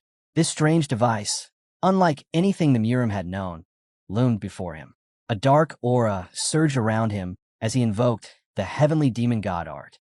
With the first form of the heavenly demon sword unleashed, Roman delivered a strike that tore the weapon apart in one devastating blow. The flare shattered, and Roman stood tall amidst the wreckage. He lifted his sword high, declaring victory. His voice carried across the battlefield, and both Lawrence's soldiers within the castle and Roman's men at the enemy camp erupted in celebration. The destruction of Barco's siege weapon wasn't just a win, it was the turning point. Flora, watching from within, felt her heart stir. This moment marked a shift no one could ignore. Stripped of their key weapon, Barco's forces had little choice but to retreat. What had been chaos moments ago now rang with the aftermath of Roman strategy and might. Amid the celebrations, Chris revealed his own growth. Taking inspiration from Roman, he began condensing his aura differently, focusing on efficiency over raw output. This method slashed his mana use drastically while keeping his strikes sharp. Others mocked him for copying Roman, but Chris only smirked. He knew the path he followed was working, and perhaps it was the right one all along. Chris took a moment to study the men fighting under Roman's banner. Despite the grueling battle, every single one of the 30 soldiers kept their formation, pushing forward without breaking rank. Their faces showed strain, their breaths came heavy, yet not one of them fell behind. Even more striking, none bore serious wounds. Chris understood then, this wasn't mere chance. Their survival was the result of following a leader who turned the impossible into reality. Roman's presence on the battlefield was monstrous, a force that warped the natural order, and his soldiers' safety was proof of it. For the first time, Chris realized the true reason Roman had chosen them. When Roman finally rejoined his men, his words carried pride. He praised their endurance and declared their duty finished for the day. From the castle, Lawrence's defenders lowered the bridge, opening their gates to welcome Roman and his warriors inside. The people greeted them with overwhelming gratitude. Freed from the looming terror of the flare weapon, they poured out their thanks, vowing never to forget the courage that had saved them. The air itself seemed to hum with relief and reverence. Watching it all, Count Lawrence was torn. Gratitude swelled in him, but alongside it came regret. From the very first meeting, he had sensed something extraordinary about Roman, and now, seeing him shatter the flare weapon and turn the tide alone, the truth was undeniable. Roman was far greater than anyone had imagined. In his mind, Lawrence likened him to a tiger raised under Dmitri's care, unleashed to dominate the battlefield. It pained him to reflect on what might have been. Had fate aligned differently, Roman could have been tied to his family by marriage. That possibility was gone now, a mischance he could only accept. Setting aside the weight of those thoughts, Count Lawrence stepped forward with a smile. He extended his hand in respect and camaraderie, acknowledging Roman not just as Dmitri's son, but as a hero in his own right. Roman answered with a faint smirk, taking the offered hand. For that brief moment, the tension that often lingered between them seemed to fade. The scene shifted from the courtyard to the grand halls of Lawrence's palace. Roman, unreadable as ever, prepared to step into the realm of negotiation. As he made his way toward the council chamber, Flora intercepted him. Her words carried the weight of sincerity. She thanked him deeply for saving Lawrence from ruin, admitting the role her family played as Bate had been riddled with flaws. Regret lingered in her tone, yet admiration shone through. Roman's unwavering support had guided them through the crisis. Roman answered with quiet humility. He reminded her he had only done what he promised, and in his eyes, Lawrence had fulfilled the role expected of them. But Flora wasn't content with gratitude alone. She promised him her unwavering support in the meeting ahead, vowing to ensure his voice would be heard at the table. Roman let a faint grin slip as he replied that if she truly wished to repay him, he would not stop her.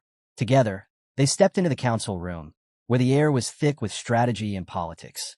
Around the table, Lawrence's advisors pushed for reconciliation. Their reasoning was clear. Barco's army was larger, and peace offered the safest path. Why continue clinging to conflict when harmony was possible? Let Barco accept peace and bring the fighting to an end. Count Lawrence, though heavy with pride, agreed with the logic. He knew their limits, and Barco's constant pressure had left Lawrence weary and strained. Through it all, Roman remained silent, listening. His gaze cut through every word, weighing each sentiment until the moment came. Finally, he rose.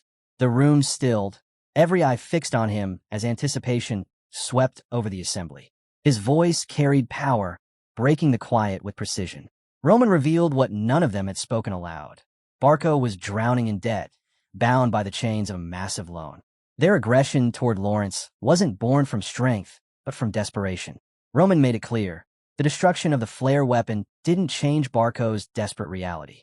Their debts still chained them, and their hunger for conquest wouldn't be appeased by peace. In a voice heavy with certainty, he warned what would become of any messenger Lawrence dared to send. Their remains would be the only reply. His words sank into the chamber like stone, leaving silence in their wake. Then Roman turned his gaze directly to Count Lawrence and asked the question that could not be avoided. Did he still dream of peace with Barco, even after all the crimes they had committed? To Roman, forgiveness was a farce. What Lawrence needed was resolve. The iron will show the world they would not suffer injustice without retribution. Count Lawrence, burdened by the frailty of his position, admitted his helplessness. Roman's answer was uncompromising. He told them they could no longer afford the softness of prey. They had to become predators. Survival demanded it, and so did victory. The perspective shifted then to Barco's camp. Viscount Barco boiled with rage, unable to accept Roman Dmitri's meddling. Yet he, too, saw the truth of his situation. There was only one way forward, through a warrior battle. Ironically, it was the very solution Roman had placed before Lawrence. The terms were clear. Both houses could send up to 3 fighters, and the duel would decide the fate of the conflict. The tradition, sanctified by Valhalla itself, bound both sides to honor the result. To seal its legitimacy, the central government would send a judge to oversee the contest. What was once a noble custom had long since become entangled with politics and influence, with outcomes often bought through wealth and alliances. And Barco's reach stretched far, deep into the central government.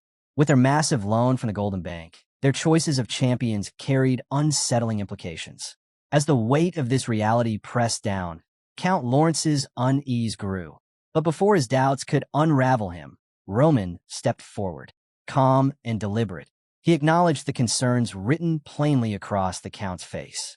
Roman met Count Lawrence's troubled gaze with steady eyes, his expression unshaken. He promised that from this moment forward, he would give him what he sought most, certainty.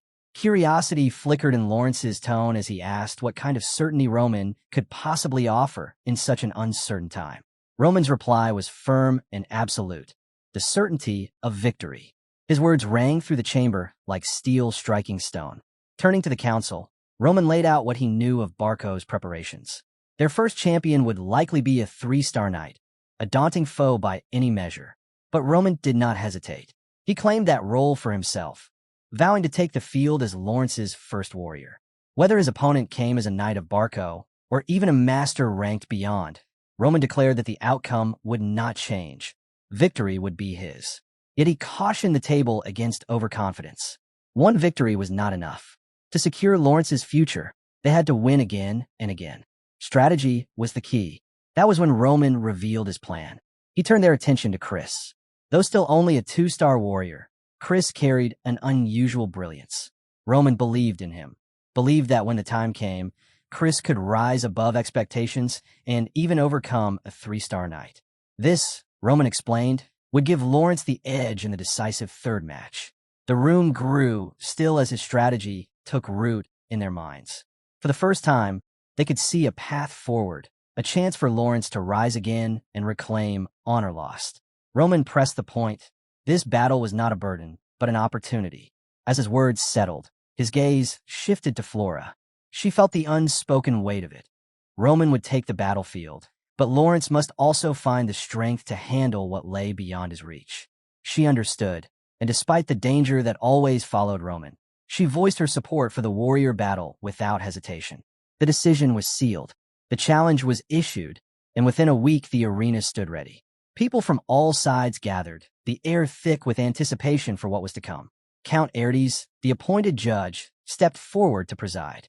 His presence carried the full authority of the central government. Raising his voice, he declared the duel sanctified by Valhalla itself. The rules were simple. Whatever the result, both families were bound to accept it. There would be no turning back. Erdes made it clear that any violation of the rules would be met with severe consequences, invoking the name of Cairo's kingdom as the highest authority. To ensure fairness, he ordered each faction to select 3 warriors and submit the order in which they would fight. The announcement intensified the atmosphere inside the arena. Every faction now weighed down by the seriousness of what was at stake. Amid the tension, Roman noticed something unsettling. Barco's men appeared far too relaxed, almost careless, as if they knew something no one else did. The behavior gnawed at him, prompting him to approach Viscount Lawrence with a bold suggestion: change the battle order. Lawrence, caught off guard, reminded Roman that the order had been fixed a week earlier. But Roman pressed further, pointing out that Barco had intentionally dragged out the decision, buying himself time to craft strategy. That delay was no coincidence. Their calm demeanor only confirmed that something was hidden beneath the surface. Lawrence, now wary, asked what adjustments Roman had in mind. Roman's sharp eyes caught sight of a powerful figure seated casually near Barco, stronger than the rest of his soldiers. Originally, Roman had planned to fight first, followed by Lawrence's knight, with Chris closing. But his instincts told him otherwise. He proposed a new formation. Chris would open the fight, forcing Barco's hand early. Roman would then adapt in the second match, ready to counter the opponent Barco was saving. It was an unexpected shift, one that left Lawrence and Flora stunned. Roman remained firm, explaining that the only way to stay ahead was to throw Barco off balance and keep the advantage in their hands. His calm decisiveness carried a weight that neither could deny.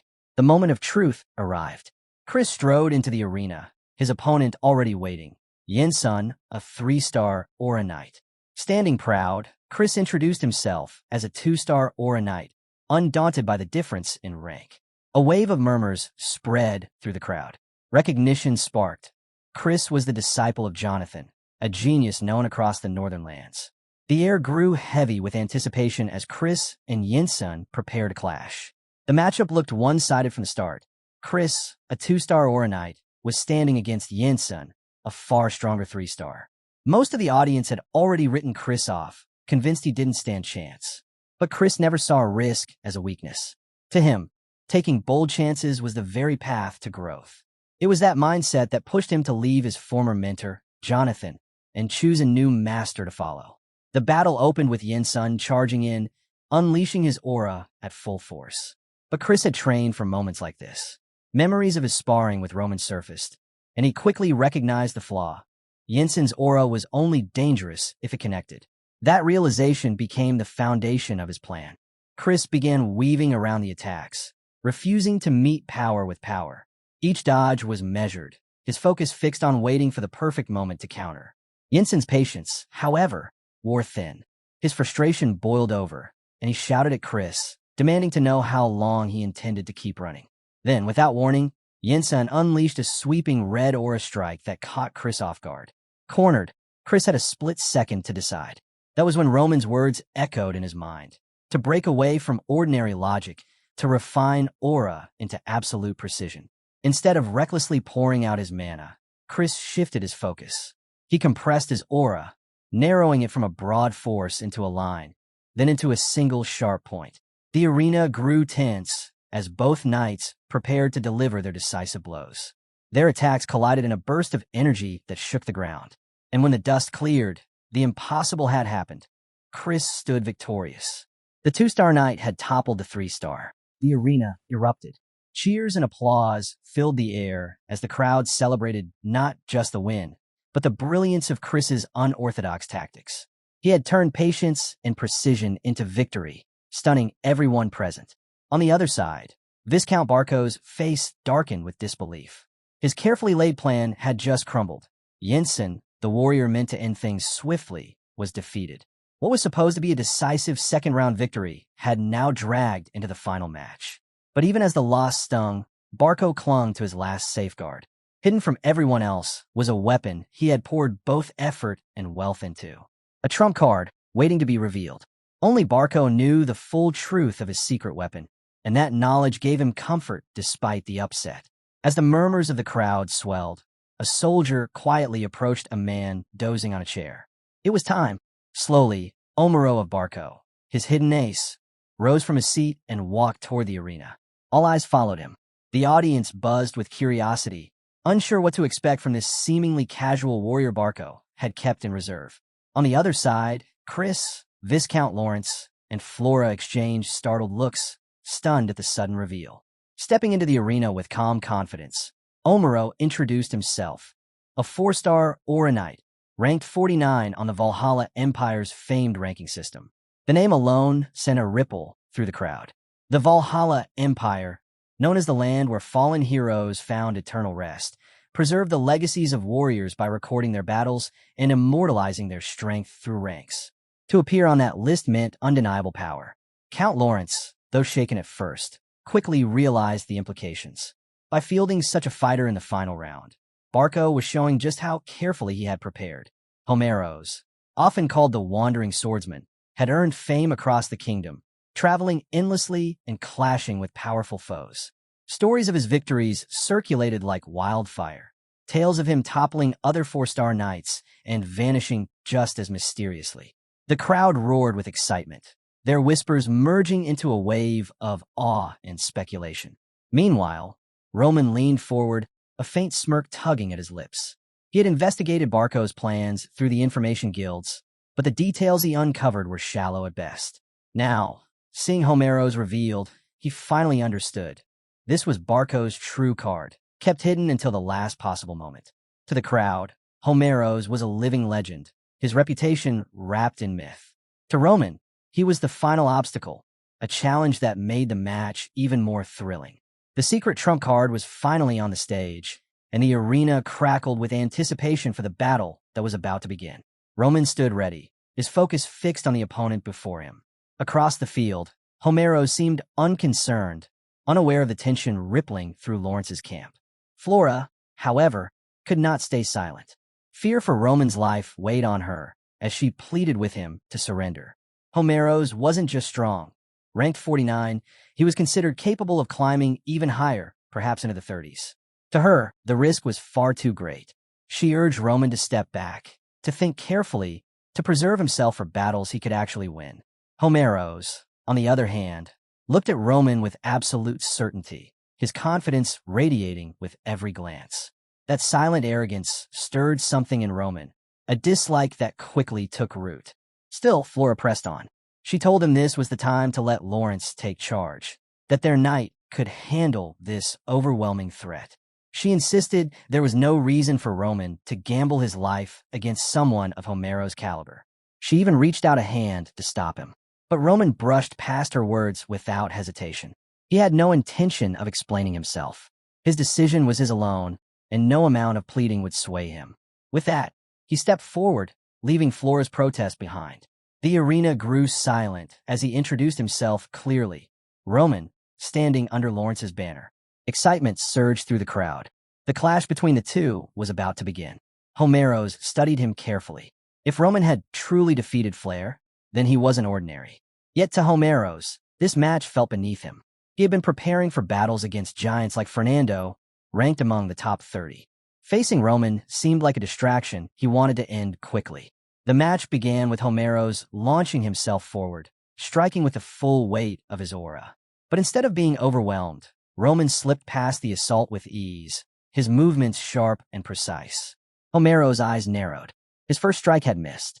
The veteran swordsman found himself taken aback, not just by Roman's speed, but by the way he moved, controlled, calculated, unshaken. The crowd gasped, whispers rippling as even Chris and Kevin struggled to believe what they were seeing. Romero's speed was terrifying, yet Roman had avoided it cleanly. For the first time, Romero's reassessed his opponent. No longer dismissive, he grew curious. With a voice edged with respect, he asked Roman about his aura, how he wielded it, how he made it manifest with such control. It was the first sign that the wandering swordsman recognized the challenger before him might not be so minor after all. Roman had long been waiting for a true fight, but as he watched Romero's movements, disappointment crept in. The swordsman wasn't giving his all. His strikes carried weight, Yet there was restraint, as if he considered Roman unworthy of his full strength. Romero's must have sensed the same thought. With a shift in intent, he finally let his aura surge.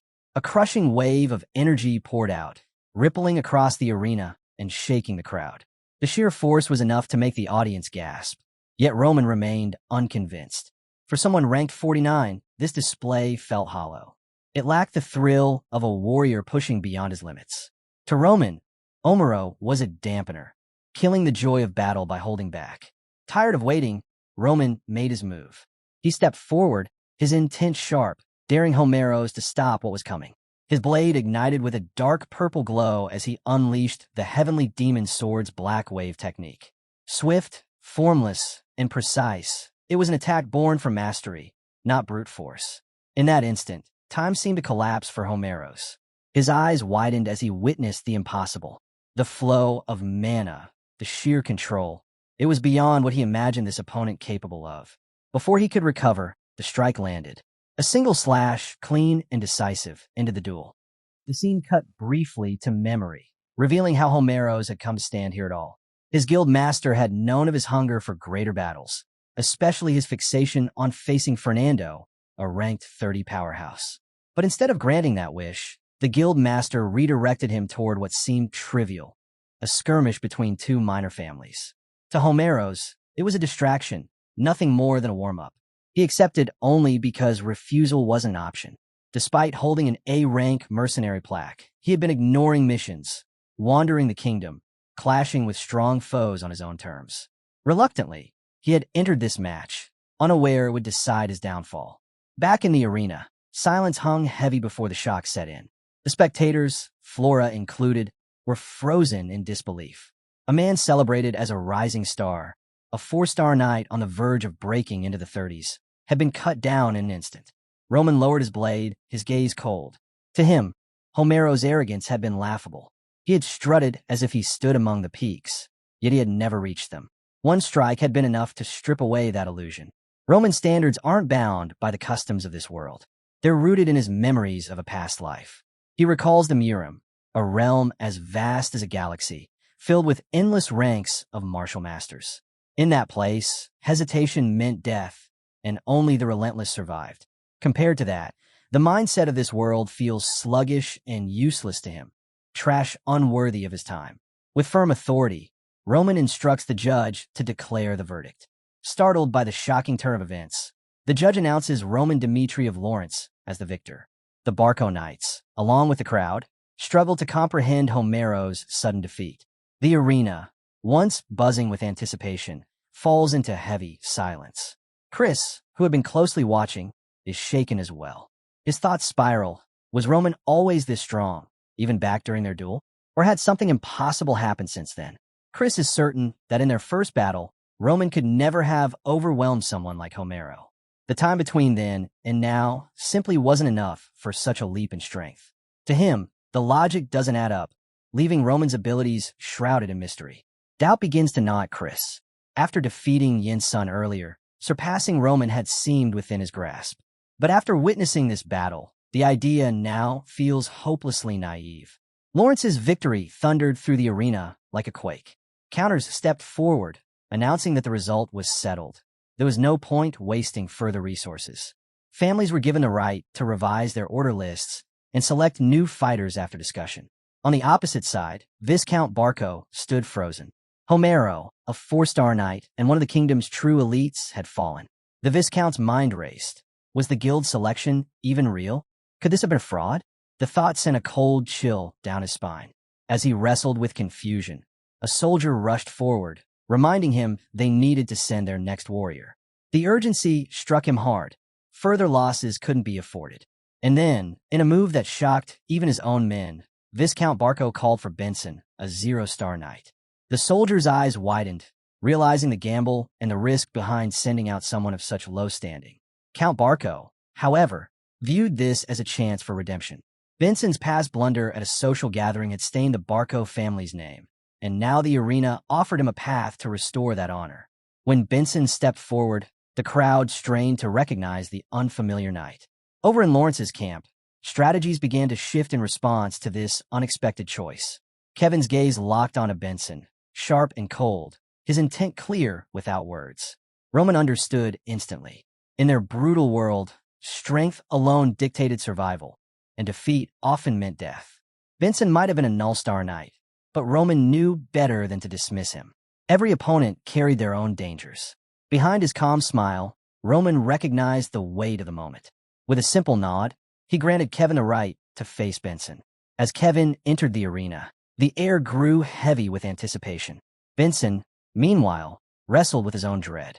Once his path had seemed secure, protected by his father's knighthood and elevated into the ranks of the powerful Barco family. But loyalty had a price, and now it demanded he risk his life on the battlefield. Sizing up Kevin, Benson found an odd comfort in a familiar face. A smirk crept onto his lips, his confidence misplaced but unshaken. As the two squared off, Benson taunted, questioning Kevin's reasons. Was this about revenge, or had he volunteered out of pride? Either way, he highlighted the irony of their shared fate, both abandoned by those they served. To Benson, this duel felt like fortune disguised as doom, a chance to turn his standing around. Kevin, unflinching, declared with a sharp glare that he was nothing more than a sword, loyal only to his lord. The words only fueled Benson's resolve. With a roar, he charged. Kevin slipped past the strike, blade ready to counter, but Benson surprised him, twisting at the last second and driving a swift kick into Kevin's stomach. Kevin crashed to the ground from Benson's kick, a shocking reversal that gave Benson the upper hand. From the sidelines, Chris analyzed the scene, unable to ignore the stark difference in their physiques. Roman's choice puzzled him. Why send Kevin against such an opponent? Benson pressed his advantage, unleashing a relentless storm of slashes. Yet Kevin endured, refusing to fall, his eyes carrying a flicker of something darker.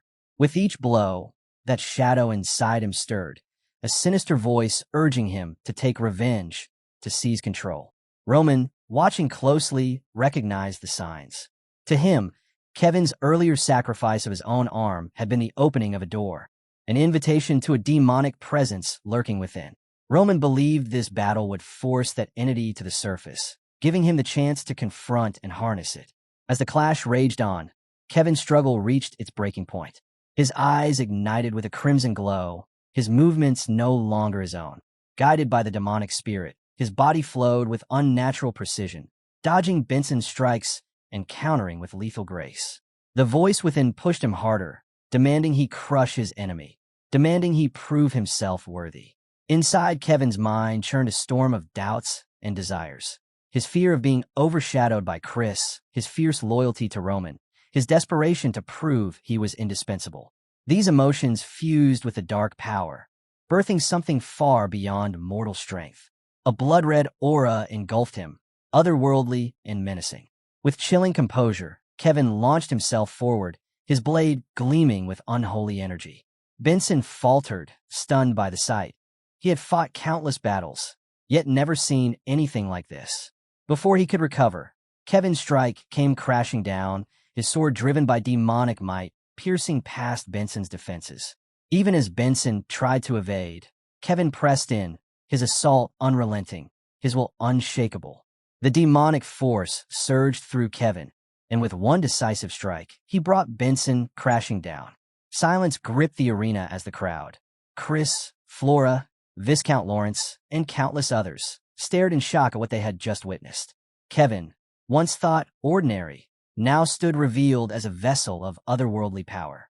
With his opponent defeated, Kevin advanced toward Roman. Dropping to one knee, he pledged his return to the one who had guided him into this awakening. Roman, satisfied with the outcome, praised Kevin for his victory. In that acknowledgement, Kevin found the validation he had long sought, his purpose crystallizing at last. As the dust of battle settled, Lawrence's triumph was undeniable. 3 matches, 3 victories. Barco had been completely overwhelmed. At the center of it all stood Roman Dmitri, the architect of their success. His unorthodox tactics and bold choices had rewritten the course of the duel, and soon, the legend of his deeds spread far beyond the arena. Stories swept across the continent, embellished with both truth and rumor. Whispers claimed Roman had single-handedly cut down hundreds of Barco soldiers, striking from the rear. Others told of his power erasing Flare with a single blow. Whatever the details, The common thread was clear. Without Roman, Lawrence would have fallen. Roman Dmitri, once dismissed as the dormant dragon of the Dmitri family, was now seen as a force rising into the skies. His name carried on tales that grew with every retelling. Meanwhile, in Barco Castle, the atmosphere was far different. Viscount Barco sat under the crushing weight of failure.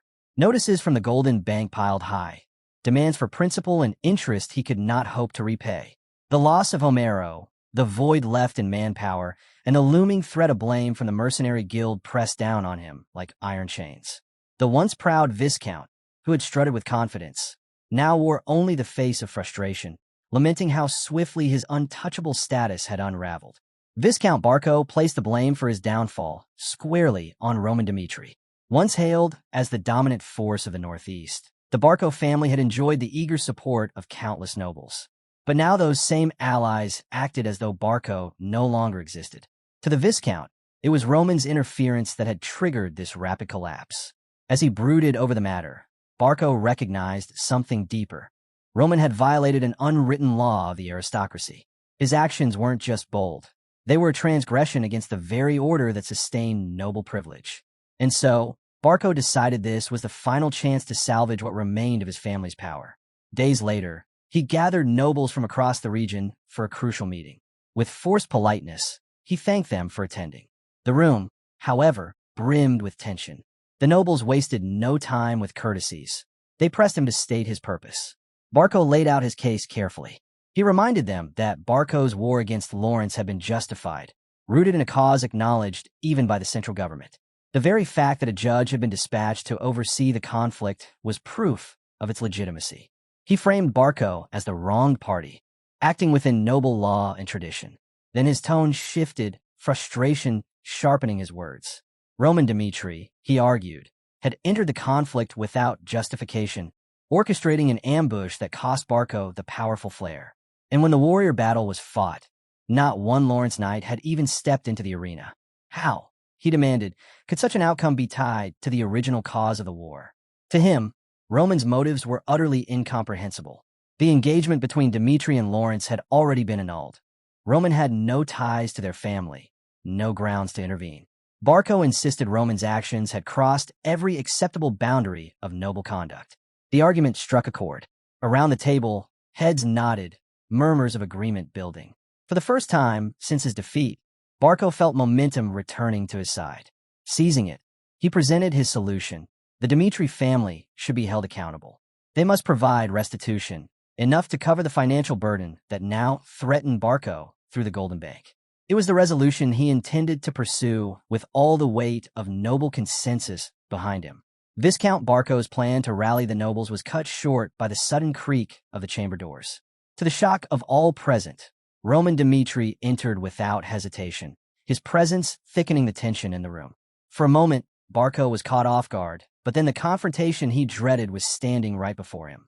Roman's gaze was sharp as he invited Barco to air every complaint directly to his face. The story then shifts back to Lawrence's territory. When Chris heard of Roman's decision to ride into Barco's domain, he was stunned.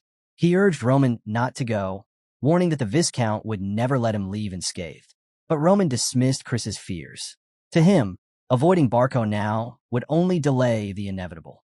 Chris, convinced that Barco saw Roman as a mortal enemy, argued that steering clear of him was the only rational choice. Roman, however, was resolute. If he had chosen not to involve himself from the start, things might have been different. But since he had already stepped into the conflict, retreat was no longer an option. He was certain Barco bore an unshakable grudge against him. With that, he mounted his horse, declaring that this moment, when Barco was most vulnerable, was the time to confront the roots of revenge. Chris could only watch in disbelief as Roman set out alone. Back in the meeting hall, Roman broke the silence, stating his interest in hearing the very cause Barco had just presented. Barco's anger flared. To him, Roman's mere presence was an insult, a blatant disregard for the gap in their ranks. He sneered at Roman, labeling him a commoner without title, and scolded him for ignoring the laws that defined their society. In a lecture laced with arrogance, Barco explained that according to aristocratic law, no one had the right to interfere in a war without a valid cause. He emphasized that Barco had declared war with proper grounds, gained approval from the central government, and even brought in a judge to oversee the matter. Roman's intervention, he declared, spat in the face of those rules. These laws, Barco reminded the room, existed to protect the honor of every noble house. To ignore them was to invite chaos. Ignorance, he warned, was no defense. With a stern, cutting tone, he accused Roman of dragging shame upon the Dmitri family. And in his eyes, the consequences of such reckless defiance would not fall on Roman alone. They would ripple out and strike the entire Dmitri line. After Viscount Barco's biting words against the Dmitri family, the northeastern nobles quickly followed suit, piling blame on Roman. To them, he was nothing more than the clumsy, incompetent son who had dragged his family into disgrace. Roman, unfazed by their sneers, calmly asked Barco if he had finished. Then his tone shifted. A shadow crossed his expression, catching Barco off guard. With deliberate weight in his voice, Roman unveiled a truth none of them expected. He reminded the room that the Dmitri and Lawrence families had once been bound by an engagement. To the nobles gathered, Roman was now nothing but a discarded fool, unworthy of marriage ties.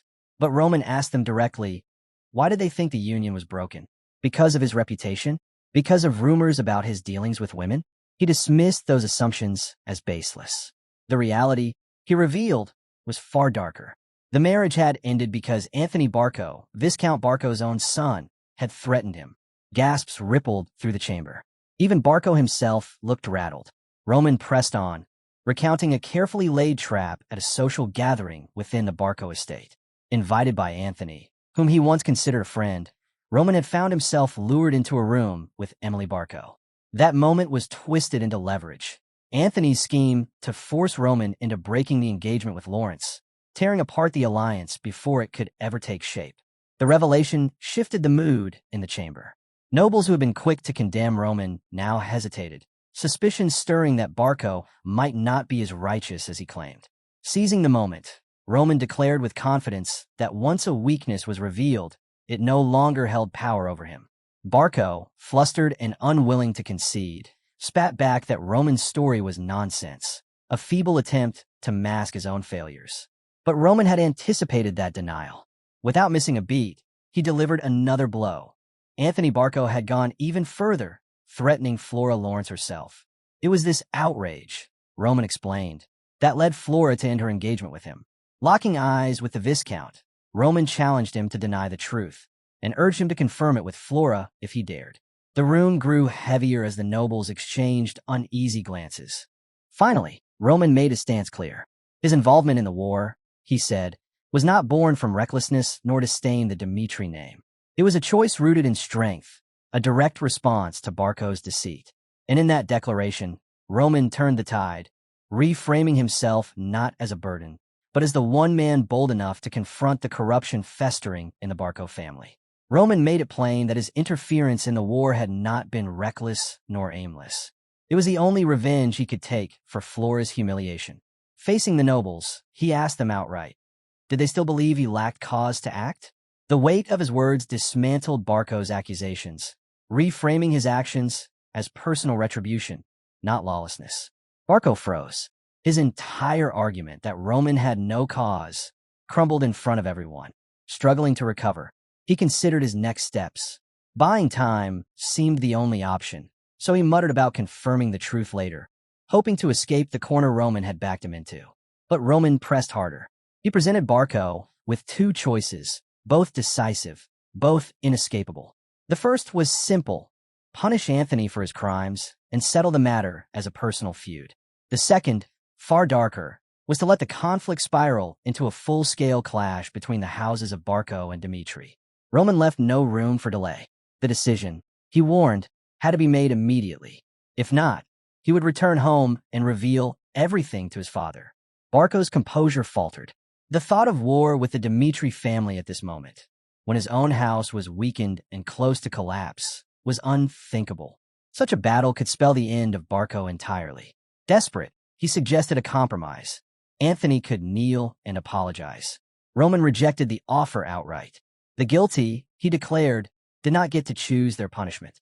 Anthony's fate would be decided by him, and him alone. The scene shifted. In the dim confines of Barco's office, Anthony knelt, shoulders heavy with dread. He pleaded with his father to defy Roman's demands, terrified of being forced into a judgment duel. He knew Roman's strength, and he was certain it would mean his death. Viscount Barco, attempting to steady his son, reminded him of the brutal truth. His life was no longer his own. It was bound to the survival of their family. If he faltered, the entire Barco line might collapse with him. Count Barco's patience snapped as he forced Anthony to accept the grim fate that awaited him. He told his son to prepare himself, warning that losing at least an arm was inevitable. With that cold truth, Viscount Barco left, leaving Anthony collapsed on the floor, a broken figure weighed down by despair. The scene shifted to the arena, where nobles gathered in anticipation, eager for the duel between Roman and Anthony. The atmosphere was thick with tension as the two stood face to face. Anthony, shaken and terrified, stammered out apologies for his past actions against Roman. But Roman, calm and unshaken, offered no response. Instead, he slowly unsheathed his sword, a clear signal that the fight was about to begin. Desperation overtook Anthony. His pleas shifted from shallow apologies to begging for his life. He swore he would repay Roman forever if only he was spared. The sudden desperation stunned the crowd, and even Viscount Barco was shaken to see his son reduced to such pitiful weakness. Roman stood unwavering, his sword in hand. He turned Anthony's words into a test, questioning if the Barco family had any true means of repaying their massive debt to the Golden Bank. He dismissed the illusion of safety that came from Barco's political ties, making it clear that no power could shield them from collapse. With each step forward, Roman pressed the truth. The Barco family's downfall was close. He reminded Anthony of the humiliation and betrayal he had endured, demanding to know why he should grant mercy to someone who had given him none. The arena fell silent as Roman made his decision. With unwavering resolve, he struck, ending Anthony Barco's life in front of everyone. The shocking finality left Viscount Barco frozen in disbelief. Then, the story drew back to Roman's past. A childhood drowned in blood and survival. Night after night, assassins hunted him, forcing him to strike back, sometimes even killing his own brothers to survive. It was a life of constant struggle where compromise never existed. His eldest brother, Baek Hoi, often rebuked him, calling that merciless nature a fatal flaw. Unlike Roman, Baek Hoi was both powerful and shrewd, able to absorb defeated rivals into his ranks. He warned Roman that a life without compromise would only lead to ruin. But Roman stood firm. To him, sparing enemies only meant creating dangers for tomorrow.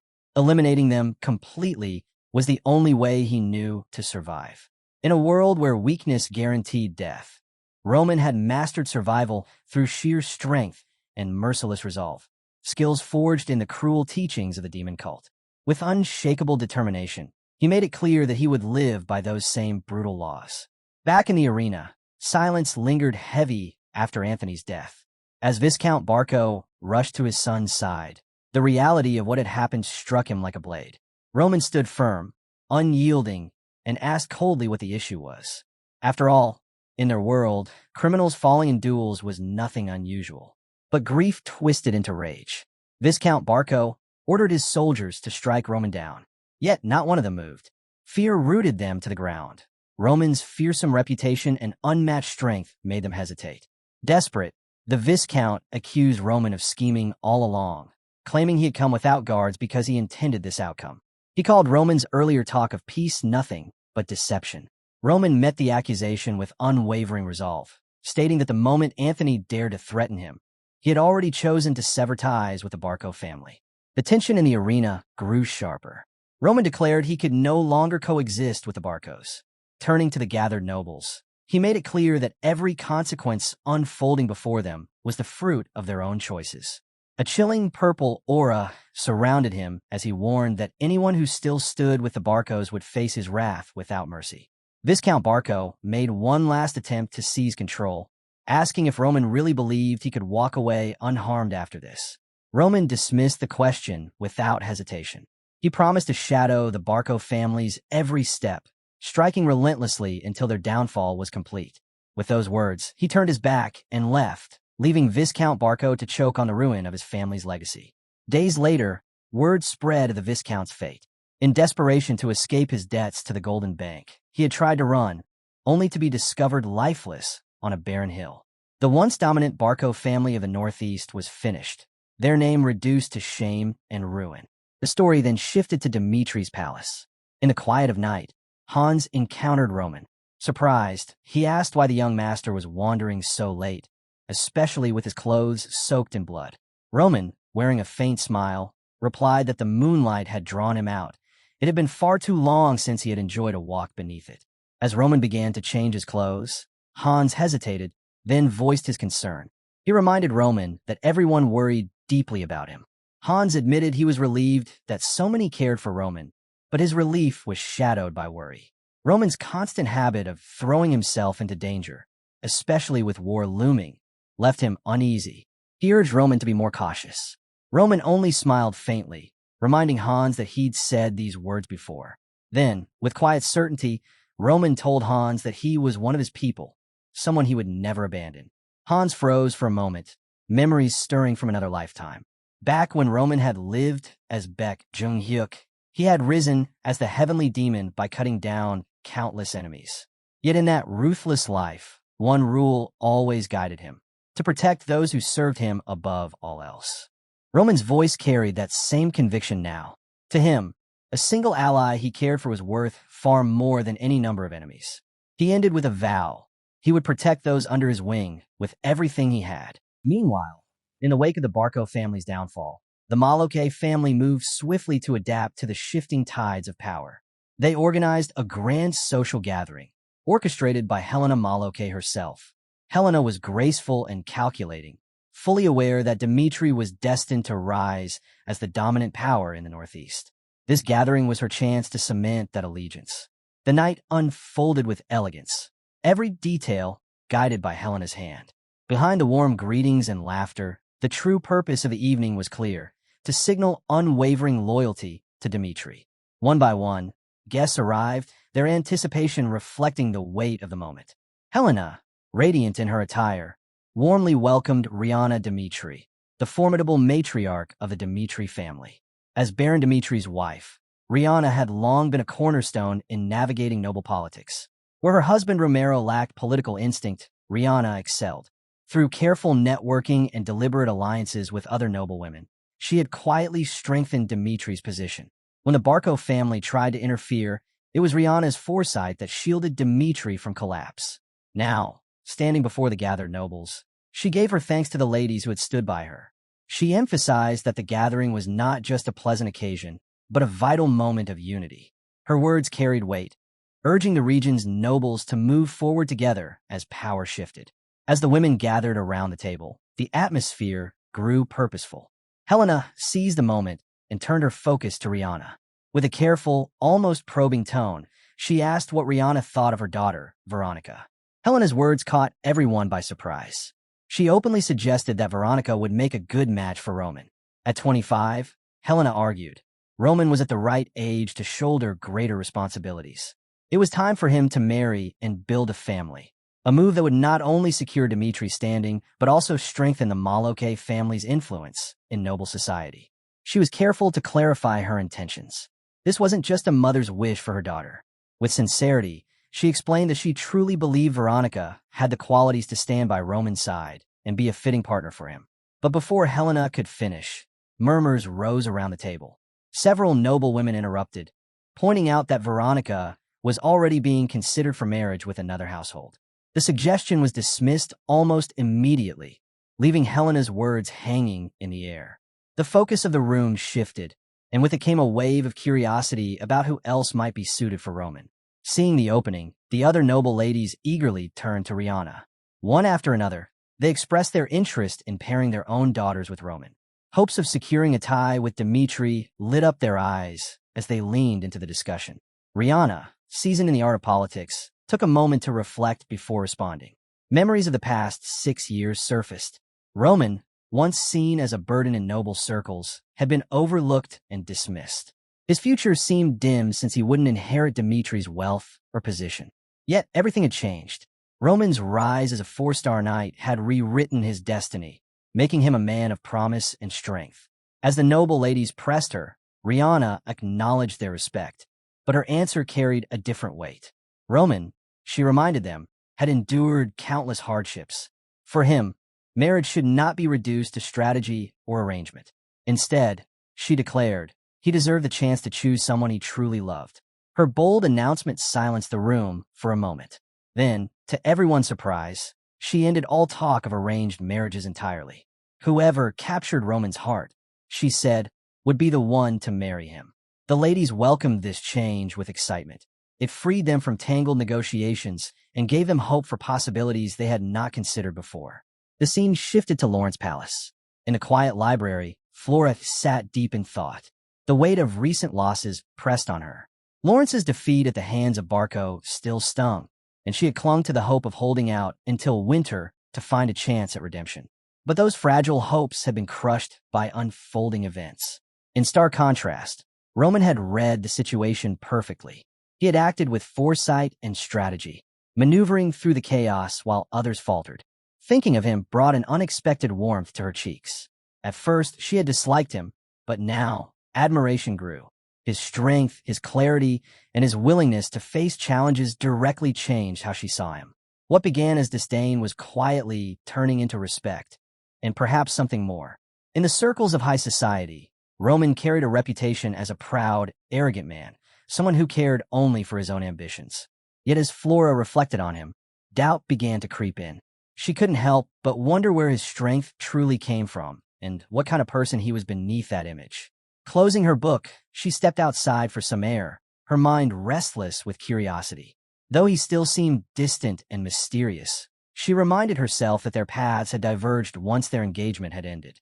In her heart, she believed there would be no reason to cross paths with Roman Dmitri again. That belief was shattered when she suddenly heard a voice call out, "Sis." Turning in surprise, Flora saw her cousin Sylvia Lawrence standing there, an unexpected visitor. The surprise quickly shifted to questions. Why had Sylvia come? Seeking answers, Flora went straight to her father. She asked about the party in Dmitri that Sylvia had mentioned, shocked that she had not been informed. Viscount Lawrence met her question with honesty.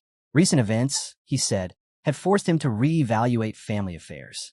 He praised Flora, recognizing the sharp judgment she had shown in the past, especially when she brought Roman Dmitri into a decisive battle that led them to victory.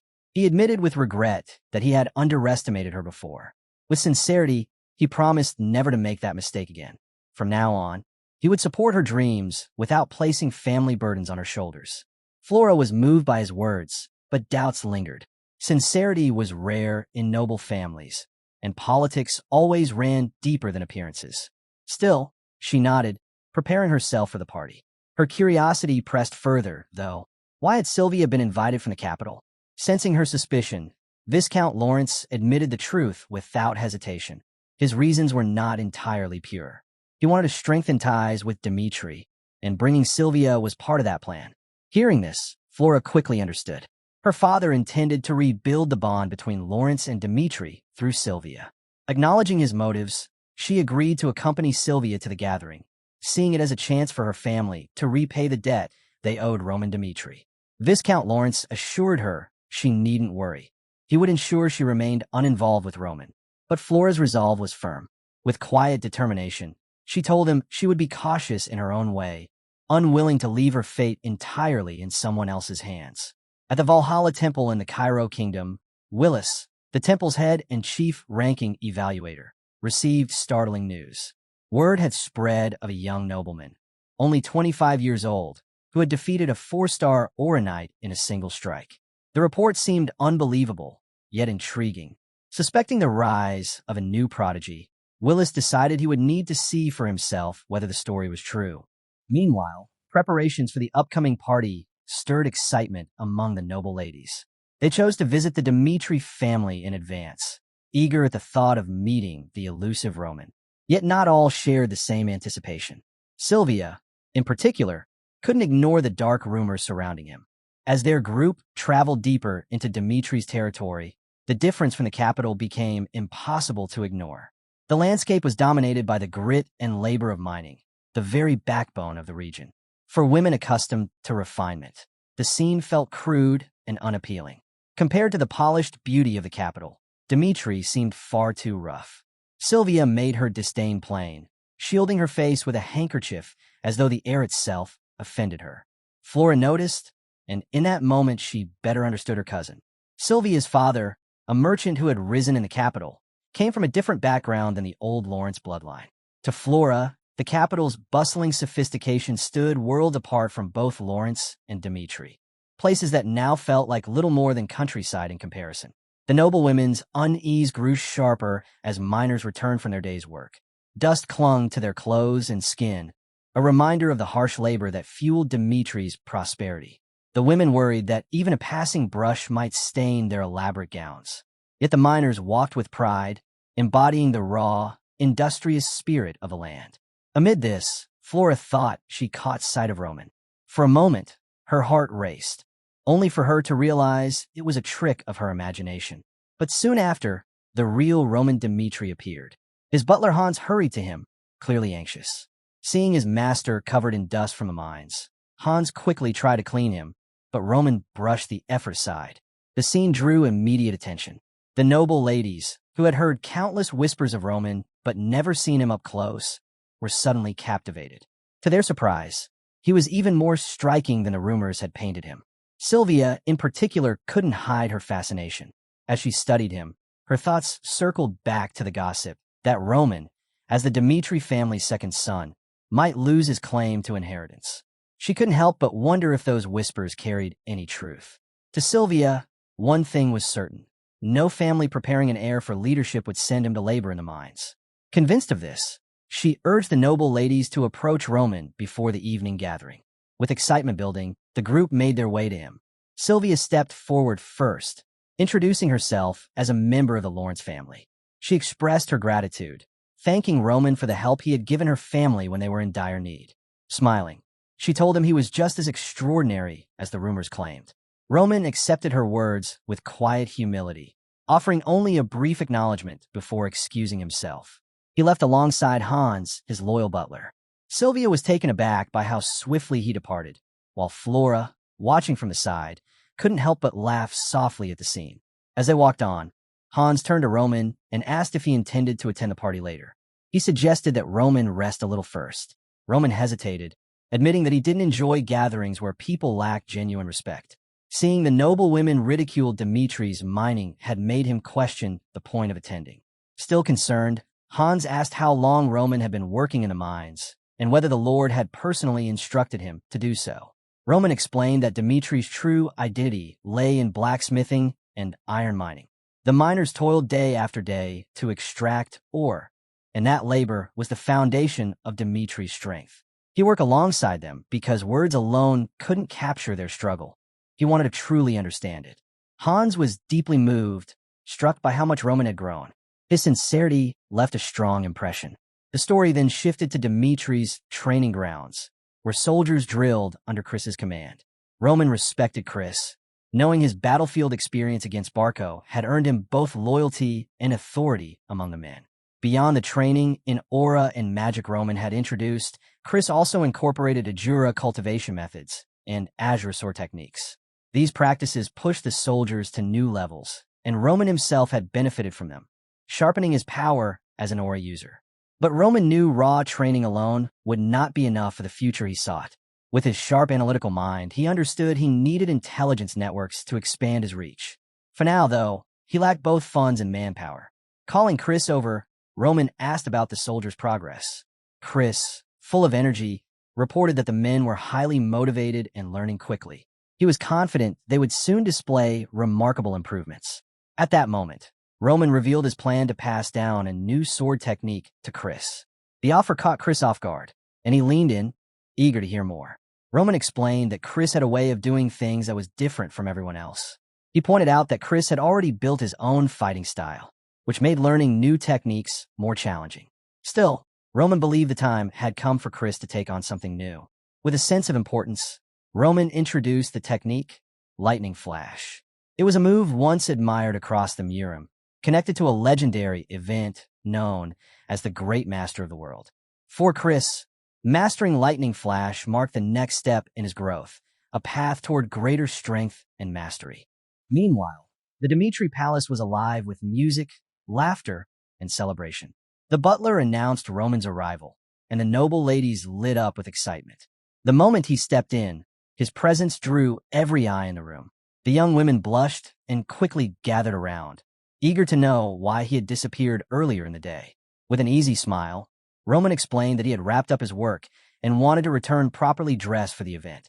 His simple answer, paired with his calm charm, only deepened their admiration.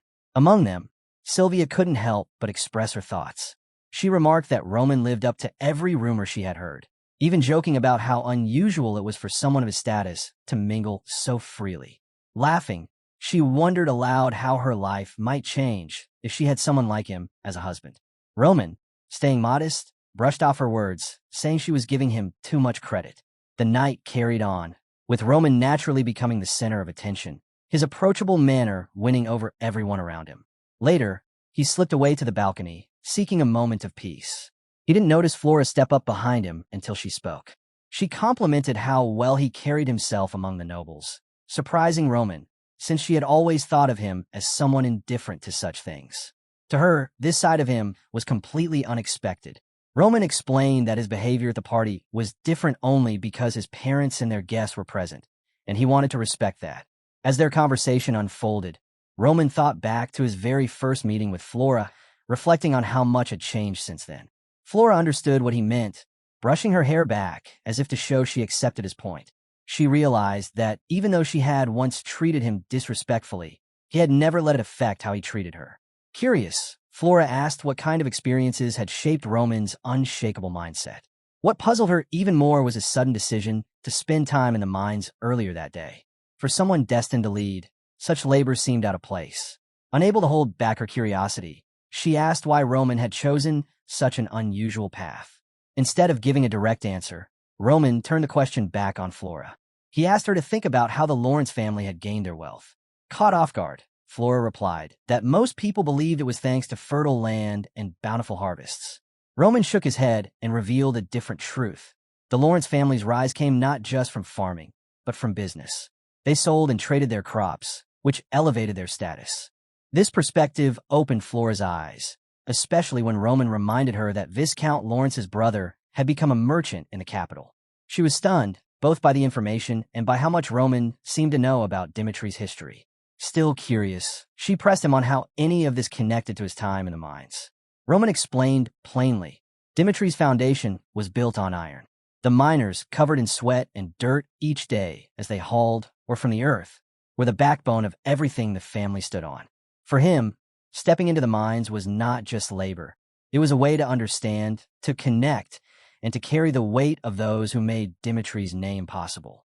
Someone bearing that name, he believed, could not ignore the hardships of the people who supported it. Flora was shaken by the depth of his words. She stood quietly, absorbing the meaning, realizing how little she had thought about such things before. Roman sensed the conversation had reached its end. Without another word, he excused himself and walked away, leaving Flora alone on the balcony. She looked up at the sky, smiling faintly, her thoughts clearer than ever. Meeting Roman had shifted something inside her. For the first time, she felt ready to make her own choice. The story then moved forward a few days. Flora prepared to leave Lawrence for the capital. This moment marked more than just travel. It symbolized her stepping out of the sheltered walls of her home and into the vast world beyond. It was the start of a turning point, one that hinted at change and growth waiting for her ahead. The scene then shifted to the mines, where Jacob, the master of the mines, discussed recent progress with Hendrik, the master blacksmith. Jacob spoke with certainty, assuring him that Lawrence Mountain had barely been tapped. Even if the Dmitri family continued mining for decades, the iron would not run dry. His years of experience made his confidence unshakable. Hendrik, however, brought up something else. He asked why Roman Dmitri had been acting differently, even coming to work in the mines over the last 2 weeks. There was an odd silence in the air that he couldn't explain. The story then flashed back to 2 weeks earlier. Word spread quickly among the miners that Lord Roman Dmitri himself would be joining them underground. Many scoffed, thinking he'd only appear briefly, take a glance around, and then vanish as nobles always did. Among the miners, Morcan, a veteran of the trade, voiced his doubts. To him, Lord Dmitri had long since lost touch with the people who mattered most. If Baron Dmitri truly wanted his son to inherit the family's legacy, He should have started teaching him years ago. Morkan argued that while the Baron always gave his support to blacksmiths, he overlooked the miners, the very backbone of the Dmitri family's success. He reminded everyone that the three Dmitri heirs had learned the art of forging from childhood, yet none of them had ever set foot in the mines to understand where the iron came from. To Morkan, this proved that miners had always been treated unfairly. Others thought his view was a little too harsh, but he stood by it. For him, the wealth and reputation of the family rested squarely on the miners' shoulders, not just the blacksmiths. Convinced that Roman had been dragged into the mines against his will, Morkan saw no reason to show him respect. Instead, he roused his fellow workers, declaring that they would teach Roman just how brutal mining life truly was. When Roman finally appeared at the site, Morkan took charge, introducing the crew and announcing that from that day forward, Roman would be working alongside them.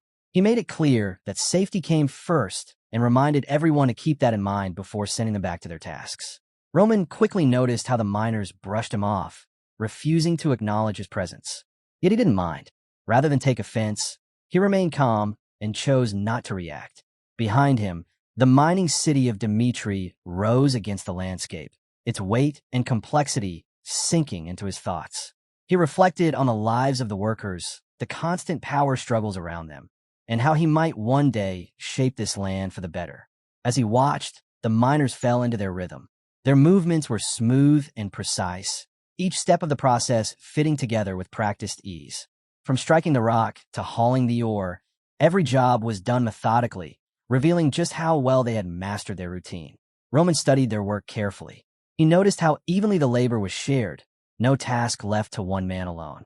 And as he observed, his mind wandered to the reputation of Dmitri's iron. People praised the blacksmiths for their unmatched craftsmanship, but Roman began to see the truth. The secret lay not only in the skill of forging, but in the quality of the iron itself. Dmitri's strength came from possessing the finest ore, an advantage few others could match. Where other regions faltered, losing money in the trade of poor-quality iron, Dmitri thrived. Roman realized that it wasn't luck, it was the family's control over every step of the process that secured their dominance. The estate held on to profits that other regions lost through complicated trade. By handling extraction, forging, and sales entirely within its own borders, Dmitri had created a cycle that was self-sufficient and highly profitable. This system had fueled the estate's prosperity for generations. What set Dmitri apart was its ability to supply and sell without relying on outsiders. With the estate rooted in a city full of blacksmiths, every step of the process strengthened its position and filled its coffers. Roman marveled at the precision of this model. Every detail was planned, every stage connected, ensuring Dmitri remained the undisputed leader in ironwork. The sheer wealth it had built over time was greater than even he had imagined, a true testament to its lasting success. But his quiet reflections were cut short by Morin, the stern overseer of the mines. With a sharp tone, he reminded Roman that the mine was no place for idle thoughts. This was a place for sweat and grit. Either focus on the work or leave. Realizing he had been distracted, Roman gave a respectful apology and assured Morin that he would stay on task. Days passed, soon turning into a week. Roman pushed through the labor, often left to work alone. During breaks, he noticed how little the miners spoke to one another. When he tried to join their conversations, they offered little in return. The silence carried an unspoken rule. Each man guarded his own space. Amid this tense atmosphere, Morin's curiosity finally got the better of him. After watching Roman for days, he approached with a question that had lingered in his mind. Why was Roman, the eldest son of Dmitri, spending his time here? Even Rodwell, the strong second son, had never once stepped into the iron mines. To Morin, it looked as if Roman was playing at being a successor without truly understanding the role. Yet as he watched more closely, Morin saw something he hadn't expected. Roman wasn't slacking, nor was he just going through the motions. He worked with steady determination, showing an energy that even impressed the hardened overseer. Task after task, Roman not only kept pace, but often surpassed expectations, proving himself valuable to the team. The more Morin saw, the greater the puzzle became. Why was the heir of Dmitri here, working like a common miner? The mystery only deepened when a servant from the castle quietly revealed that Lord Dmitri had never ordered Roman to work in the mines at all. This revealed that Roman had stepped into the mines of his own free will. Still puzzled by his intentions, Morin chose to confront him directly. When he asked, Roman countered with a question of his own. Did Morin want the idealistic answer or the realistic one? Morin smirked and told him to give both.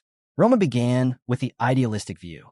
He explained that he wanted to truly understand the lives of the people who built Dmitri's strength. The city thrived because of its mines, and Roman felt a deep need to experience the struggles of the workers firsthand. To him, sharing in their daily hardships was the only way to connect with the foundation of Dmitri's wealth and honor. Morin challenged him, asking why such a journey was even necessary for someone of his status. Roman's response was unwavering.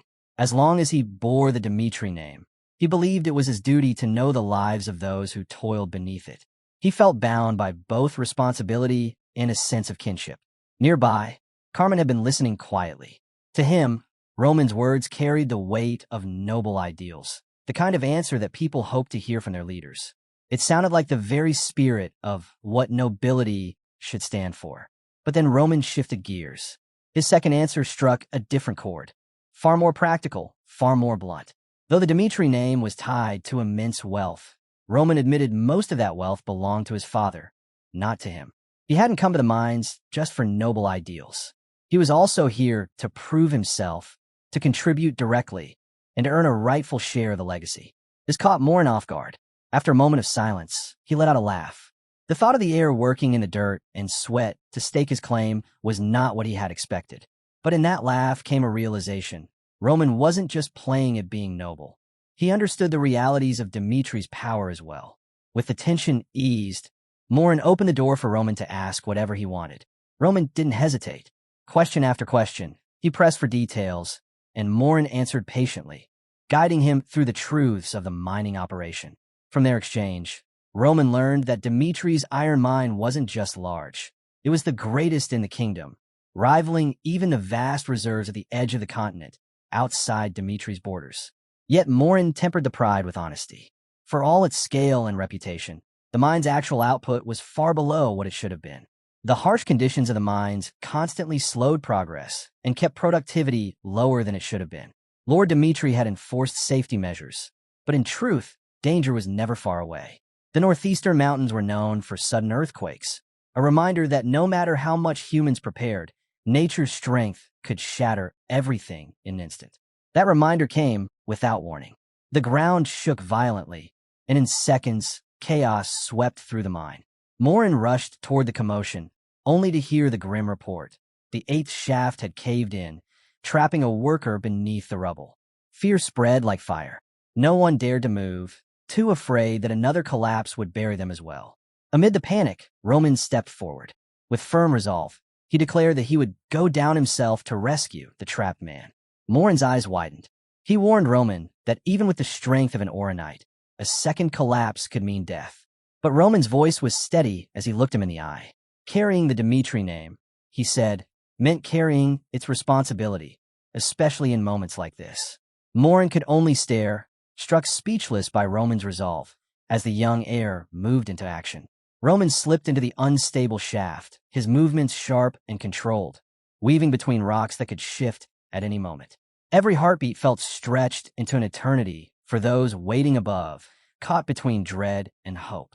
Then, finally, Roman emerged from the darkness, carrying the injured miner on his back. Relief exploded into cheers, echoing through the cavern, a mix of gratitude and awe. Without hesitation, Roman set the man down and immediately tended to his wounds. His hands moved with unexpected precision, wrapping the injuries with practiced care. Morin watched in silence, quietly impressed at how natural Roman seemed in the role. Once the first aid was complete, Roman ordered the others to get the injured man to a doctor at once. He promised he would personally cover the cost of any potions or treatments needed. Without delay, the workers lifted their comrade onto a stretcher and hurried him away. With the immediate crisis handled, Roman gathered the miners together. He knew that for most, accidents like this felt inevitable, just another harsh reality of their work. But Roman didn't leave it at that. He spoke with conviction, acknowledging their fear while offering something else: hope. Roman stood before the miners, declaring that as a son of the Dmitri family, he would share their burdens however he could. What shocked Morin most was the quiet confidence in Roman's voice. He believed this effort wouldn't take long. The story then shifted to the Baron's office, where weighty decisions and private concerns often collided.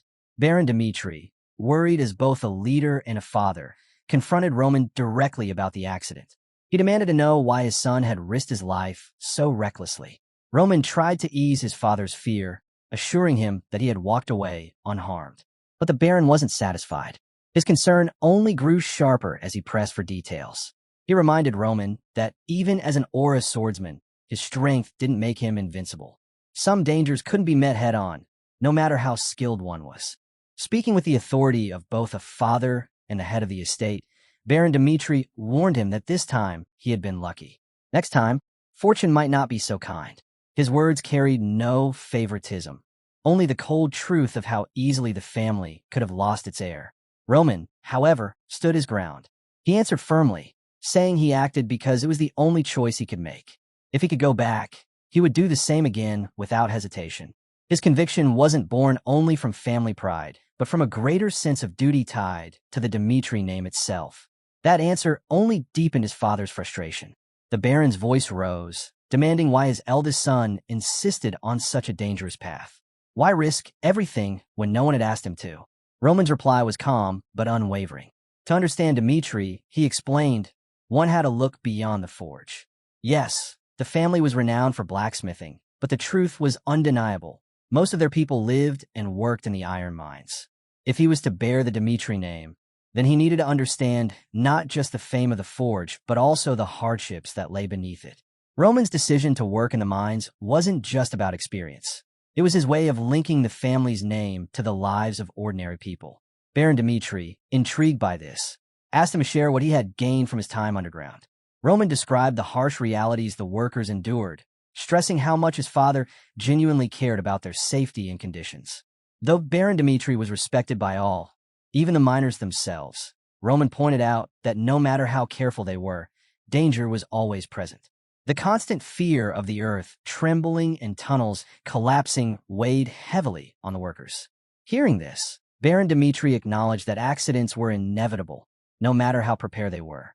Roman, ever sharp and practical, proposed a bold idea, using magical artifacts to minimize risks. These enchanted tools, he explained, could drastically improve safety in the mines. Dmitri admitted the artifacts might work, but doubted whether such an expensive plan was realistic. Roman countered without hesitation. To him, it wasn't just about avoiding danger. It was an investment. He introduced the concept of opportunity cost.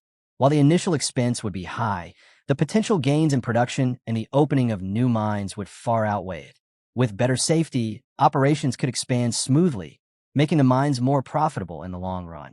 Beyond that, he suggested forming a dedicated safety team to constantly manage risks, while a portion of future profits could go towards supporting the workers, protecting lives, and strengthening loyalty at the same time. At first, Baron Dmitri hesitated, but Roman's well-thought-out plan captured his attention. He began to see the possibility of transforming how the mines were run. Wanting more details, Dmitri pressed Roman for numbers and proof, recognizing that this was more than a casual idea. It was a potential turning point in managing his lands. As this discussion unfolded, the narrative widened its focus, revealing the broader world of Miram, a place divided between the powerful and the powerless. Within this structure, two distinct groups stood out, masters of gathering secrets and controlling the flow of information. Two major forces controlled the flow of information in Miram: the Beggars sect and the Ignoble clan. The Beggars sect spread its network across the world, using beggars as silent gatherers of stories and whispers. The Ignoble clan, on the other hand, relied on ties with the vulnerable and overlooked, drawing intelligence from those society ignored. Instead of following the expected path of becoming a blacksmith, Roman chose to step into the mines. His true aim was to better understand the Northeast and strengthen his influence there. With his father's backing and a skilled team, he set out to make the Ignoble clan the most formidable information network in the region. Yet Roman knew that local dominance wasn't enough. To truly rival the Beggars sect, he would need broader reach, sharper systems, and specialists capable of managing and refining the constant stream of data. Building ties with high-ranking figures in Dmitri was also essential for this vision to take shape. Meanwhile, the scene shifted to the training grounds, where Chris summoned the soldiers for a critical announcement. He introduced them to Roman's unique gift, training that combined swordsmanship with the control of mana. At first, the men were taken aback, uncertain about its purpose. Sensing their hesitation, Chris explained the real value behind this method, dismissing any doubts. Among the skeptics was Lucas, who assumed Roman's ideas might be little more than tricks, perhaps leading them on pointless quests. But then Chris revealed the name of the technique, Azura, known in a distant tongue as the ghost of the battlefield. The name alone carried weight. The soldiers quickly realized this was no game. As training began, even Lucas, the doubter, was forced to reconsider. Within days of practicing, he experienced something new, his senses sharpening, the breeze brushing against his skin with a clarity he had never felt before. The Azura sword technique, with its 108 forms of combat, revealed itself to be a complete, formidable art. Lucas was stunned, unable to grasp the depth of Roman Dmitri's abilities, constantly asking himself, who exactly is Roman Dmitri? He reflected on Roman's hidden strength, the Azura method, the Azura sword, and imagined what he would do if he possessed such power. Lucas decided he would keep it secret, even from his own blood. Having lost his fortune once before, he understood how harsh life could be. Yet through this training, he found a renewed sense of purpose. What began as doubt turned into determination, and in the Azura method, Lucas discovered not just a path forward, but himself. The focus shifted to Roman's office, where Lucas finally voiced a decision he had been holding back. Instead of pursuing the Information Guild on his own, he declared that he wanted to remain by Roman's side. Roman immediately understood that rejecting him wasn't an option. Lucas's years among mercenaries, his hard-earned connections, and the lessons carved into him through hardship made him the ideal candidate. Still, Lucas explained that taking over the guild would mean distancing himself from Roman. He reminded Roman of the promise he made during the war with Barco, to dedicate his life to protecting him. With conviction, he begged Roman not to cast him aside. Roman, impressed by his devotion, couldn't ignore one lingering question. Where had Lucas learned the aura technique and the Azura sword? Lucas could only admit he didn't know. Roman reminded him of the gifts already entrusted to him, symbols of loyalty that couldn't be taken lightly. Curious, Roman pressed further, asking how Lucas truly saw him. He made it clear that blind devotion wasn't what he wanted. To follow him meant understanding the cost, the willingness to risk everything, even life itself. Pushing the question deeper, Roman asked what Lucas believed he could offer to someone worthy of more than just Dmitri's soldiers. Startled, Lucas hesitated, questioning if anything could surpass the aura method. But with renewed determination, he pledged absolute obedience to Roman's commands and vowed to create the greatest information guild across the continent. Recognizing his sharp reasoning and clear vision, Roman entrusted Lucas with leadership of the Ignoble Information Guild. The story then returned to the mines, where Roman's presence was met with cheers and respect. The miners, still grateful for the rescue of a fellow worker's son, showed heartfelt appreciation. One miner even swore to give his life if Roman ever called upon him. Roman accepted their gratitude with humility, looking forward to their shared future. From that day forward, public opinion shifted strongly in his favor, so much so that it began to trouble Baron Romero. Time passed quickly. A month after the fall of Barco, the Great Hall of Dmitri's estate was filled with key members gathered for a crucial meeting. The weight of recent triumphs lingered in the air as an elderly councilman spoke with steady authority. House Barco, once a formidable rival, had been wiped out completely. With measured words, the old man declared that in the northeast, no power remained capable of matching Dmitri's strength. Even those who once sided with Barco now sought to align themselves with the house that had risen to the top. The atmosphere in the hall shifted as the old man continued his report. He explained how the situation in the northeast had changed, but the tone grew heavy when he touched on a delicate matter. With Barco's defeat, their former allies now sought reconciliation. The old man asked Baron Dmitri how they should be handled. Dmitri's reply was unwavering. Mercy, he declared, was not an option. To forgive those who had once raised their swords against him was not kindness, it was arrogance. He firmly ordered that no negotiations be made with them and vowed that those who opposed Dmitri would face the full weight of their decision. With that resolved, Baron Dmitri turned the discussion toward strategy. Jonathan stepped forward, analyzing the war's deeper layers. He pointed out that Barco hadn't stood alone. They had called in outside forces, which posed dangerous complications. If it had come to a direct clash, the risk to Dmitri could have been severe. Jonathan warned of unpredictable variables such as Flora and Romero, urging Dmitri to expand its military strength. He also advised the acquisition of magical weapons, tools that could serve as a shield against future threats. Baron Dmitri agreed without hesitation. Military power was the backbone of their survival, and adapting to these new challenges was essential. The discussion then turned toward money. Despite the heavy expenses from installing magical artifacts in the mines, Baron Dmitri reassured the council that the estate's finances remained solid. This stability was thanks to Roman's foresight. His initiative had not only protected the miners, but also boosted iron production by 30% in a short time. The old man, drawing on his years of wisdom, predicted even greater prosperity ahead, confidently claiming that production could double if this growth continued. True to form, Baron Dmitri pressed for clarity on the losses tied to these investments. One of his men explained that profits had already outpaced costs, securing their position. Silently, Dmitri acknowledged the wisdom of Roman's judgment. By working in the mines himself, Roman had seen the struggles firsthand and devised practical, effective solutions. That hands-on effort had transformed public opinion, earning him newfound respect. At that point, Jonathan, keen as ever, shifted the conversation to a more sensitive matter, the question of succession. Baron Dmitri acknowledged that succession planning was already underway. Jonathan reminded everyone of the decision made 3 years prior, when Rodwell was chosen as heir. Back then, Roman's reckless behavior made him unfit for such responsibility. But much had changed since. The war with Barco, his bold ideas for the mines, and his growth as a swordsman had shifted the picture entirely. Jonathan argued that Roman's recent actions proved he had the makings of a leader. The council agreed, recognizing that Roman's reputation had been rising swiftly. The old man then proposed a fair contest between Roman and Rodwell to determine the next heir. Though not an official decree, the suggestion sparked unease in what was usually a calm discussion. Dmitri considered it carefully. Roman's rapid rise stood in stark contrast to Rodwell's long-standing status as the chosen successor. Realizing how delicate the decision was, Dmitri resolved to wait and watch events unfold before making his choice. After the meeting, he withdrew to his office, weighing the matter more seriously. Succession, he knew, wasn't a choice he could make alone.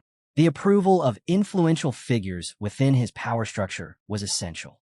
The loyalty of vassals, the iron mine master who oversaw the backbone of Dmitri's economy, and Hrich, the master blacksmith whose expertise in weapons and strategy was unmatched, all of their voices would carry weight.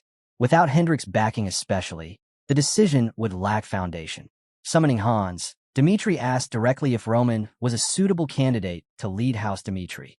Hans answered without hesitation. Had the question come 3 months earlier, his response would have been no. But what he had witnessed since then had changed his view entirely. Curious, Dmitri pressed him to explain. Hans described how Roman had transformed, showing a dedication he had never displayed before. Instead of keeping his distance, Roman had immersed himself in the lives of his people. By working in the mines alongside the laborers, he proved humility and a willingness to face hardship directly. He wasn't just learning about Dmitri, he was living it. Hans explained that Roman now truly understood what it meant to carry the Dmitri name. Pleased with this insight, Baron Dmitri dismissed him, taking time to reflect on what he had heard. Next, he summoned Jacob, the Iron Master, to address a pressing matter, the recent collapse in the mine. Jacob entered with Morin, a man who had witnessed the event firsthand. As Morin introduced himself nervously, Dmitri immediately recognized his name from past dealings and wasted no time asking for his account. Morin began recounting the incident, which had occurred just a week after Roman started working in the mines. When the shaft caved in, a worker was trapped underground.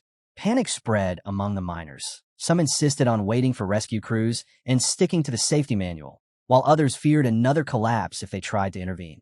In the midst of their indecision, Roman stepped forward without hesitation. Declaring that he would save the worker himself, he moved straight to the collapsed area despite the risk.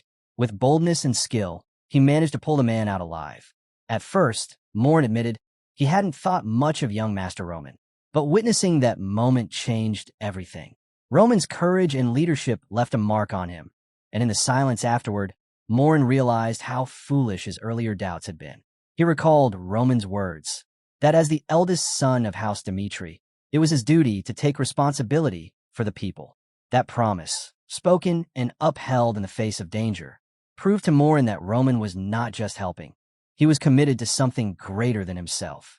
If Baron Dmitri were to ask, Morin said he would answer with certainty. Roman was a leader worth trusting, a successor deserving of loyalty. Baron Dmitri listened carefully. Morin's account matched the growing consensus surrounding Roman, yet the burden of choosing an heir still weighed heavily on him. It was not a decision that could be taken lightly. The scene then shifted to the bustling smithy. A worker approached Hendrik, unsure how to handle the large number of items arriving for repair under Roman's name. Seeking guidance, he asked what should be done. Hendrik hesitated, conflicted, but in the end instructed him to accept the items. The choice carried a trace of reluctance. Yet Jacob's story about the mine incident, combined with Hendrik's growing respect for Roman, had quietly swayed him. When the equipment was finally delivered, the workers were stunned by its condition. The gear looked battered, worn down from relentless training. One of them couldn't help but admire the soldiers' commitment, seeing just how much their drills had pushed the equipment to its limits. Amid all the broken and damaged items, Hendrik's eyes locked onto one particular sword. The sight left him speechless. The blade was polished to a flawless edge, perfectly balanced, its grip wrapped with a level of craftsmanship far beyond ordinary work. Even in a land of skilled blacksmiths, this sword stood apart. It was a masterpiece. The more Hendrik studied it, the more intrigued he became. The weapon wasn't just finely made, it reacted to mana. That revelation alone shocked him. For a sword with natural mana sensitivity could completely change the battlefield for Aura swordsmen. What struck Hendrik most was that this weapon didn't need mana to shine. Its quality alone was astonishing. Though he was proud of his title as the continent's greatest blacksmith in ironwork, Hendrik felt a humbling sense of awe before this creation. He realized that crafting such mana-sensitive equipment was an entirely different challenge, one he had never conquered. His curiosity only grew stronger, and he knew he had to speak directly with Roman about this blade. The scene shifted. The repaired equipment was soon handed back to Chris, who was shocked to see the work finished so quickly. What usually took 2 weeks had been completed in record time. A worker explained that Master Hendrik had been unusually driven, rallying all the blacksmiths to focus entirely on this task. With a heavy look, Hendrik approached Chris, his thoughts consumed by Roman. He wasted no time and pressed Roman about the sword. His tone was firm, his expression sharp, demanding answers. Roman, however, remained calm. Everything was unfolding just as he had expected. He explained that the sword wasn't acquired from anyone else.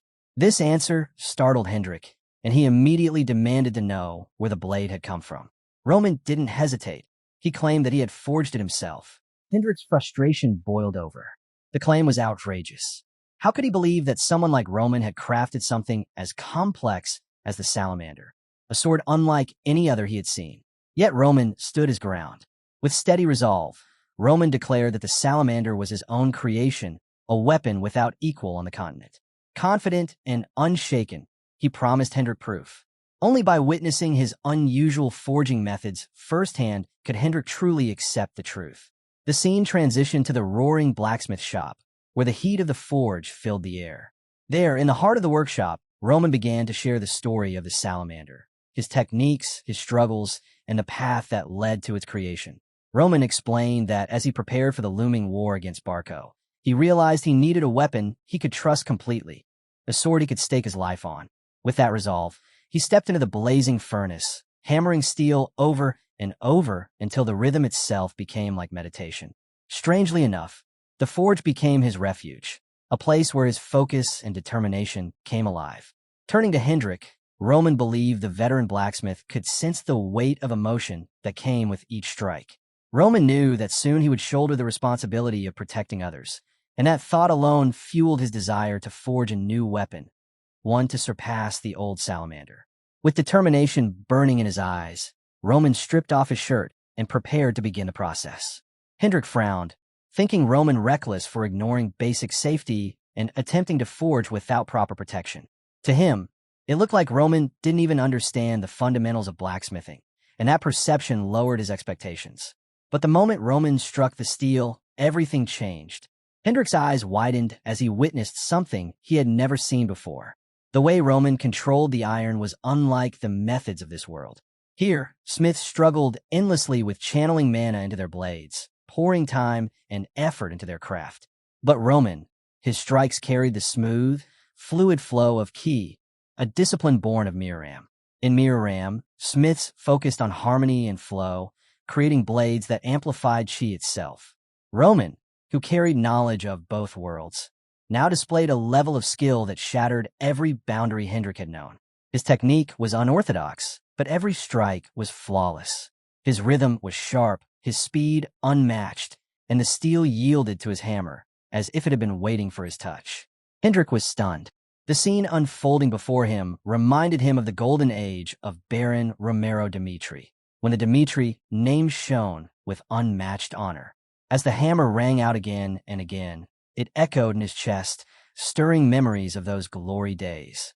In that moment, Hendrik's doubts dissolved. This was no trick. Bloodline, he thought, never lies. What he was witnessing was real. Finally, with deep respect, Hendrik admitted the truth to himself and to Roman. The young master was indeed the creator of the salamander. Humbled, he apologized sincerely for ever questioning his skill. Roman only smiled, accepting his apology with grace. Then, in a gesture that left Hendrik speechless, Roman offered him the salamander as a gift. The blacksmith froze, stunned by such generosity. Roman explained that he was already preparing a new sword for himself, and as he thought back to the weapons Hendrik had once made for him, he decided the salamander should be given to Hendrik as a token of gratitude. That single gesture marked a turning point between them. What had once been doubt and mistrust was now respect and recognition. The story then shifted to a memory from 3 years earlier. At that time, Hendrik had fiercely opposed the idea of Roman becoming Baron Romero's successor. In a heated exchange, he voiced his concerns directly to the Baron, insisting that people held little faith in Roman. He even went as far as to call Roman a fool, suggesting instead that Rodwell, the Baron's second son, was far more suited to inherit the title.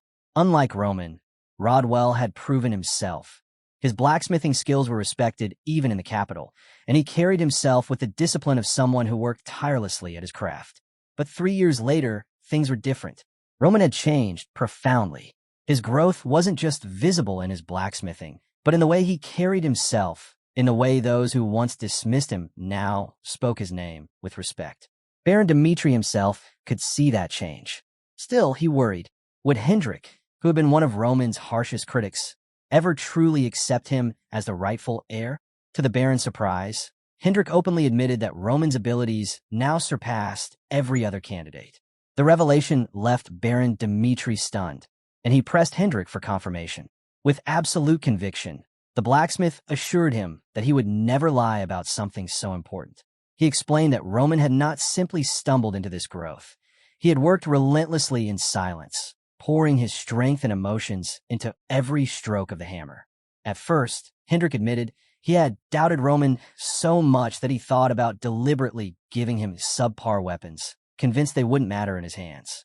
But when Roman had sharply told him that such weapons were no different than murder, Hendrik had been forced to rethink his actions. Slowly, he began to see the truth. Roman's ideas, his methods, and his sheer determination were bringing real strength to House Dmitri. This wasn't hearsay. Hendrik had seen it with his own eyes in the forge. He had watched Roman endure the sweltering heat, striking the steel with an intensity and rhythm that no one could fake. That shared experience, blacksmith to blacksmith, created a bond between them that words alone could not. To put an end to all doubt, Hendrik brought one of Roman's swords directly to Baron Dmitri. He was certain that just a single glance would be enough to reveal the truth. And he was right. When the Baron examined the blade, his face filled with shock. The weapon was masterful, far beyond what he ever expected from his eldest son. He couldn't help but wonder how Roman had managed to craft such a sword. Seeing the Baron's disbelief, Hendrik stepped forward. For him, this was the perfect moment to suggest what had once seemed impossible. That it was time to reconsider the decision they had made 3 years ago. Roman's remarkable craftsmanship had the power to reshape how House Dmitri saw him, not just as a son, but as a pillar of their future. After Hendrik left, Baron Dmitri sat in his study, holding a letter he had taken from his drawer. It was from his second son, Rodwell. In a letter, Rodwell proudly announced that he had achieved an S rank at the Royal Academy in Cairo. He wrote that instead of sitting through endless theory lectures, he wished to gain real battlefield experience as a commanding officer. He promised his father that he would graduate with the highest honors, and when that time came, he would bring great pride to House Dmitri. Baron Dmitri folded the letter and gazed out at the sky, lost in thought. Both of his sons possessed extraordinary gifts. Rodwell, the bright star of Cairo, and Roman, whose recent growth had been nothing short of astounding. Yet as he compared them in his mind, a realization struck him. Roman's talent might already surpass even Rodwell's. His strength wasn't just suited for the kingdom. It was something that could echo across the entire continent. With that clarity, the Baron began shaping a plan for the future. When Rodwell returned from the academy, Roman would assume command of their military defense.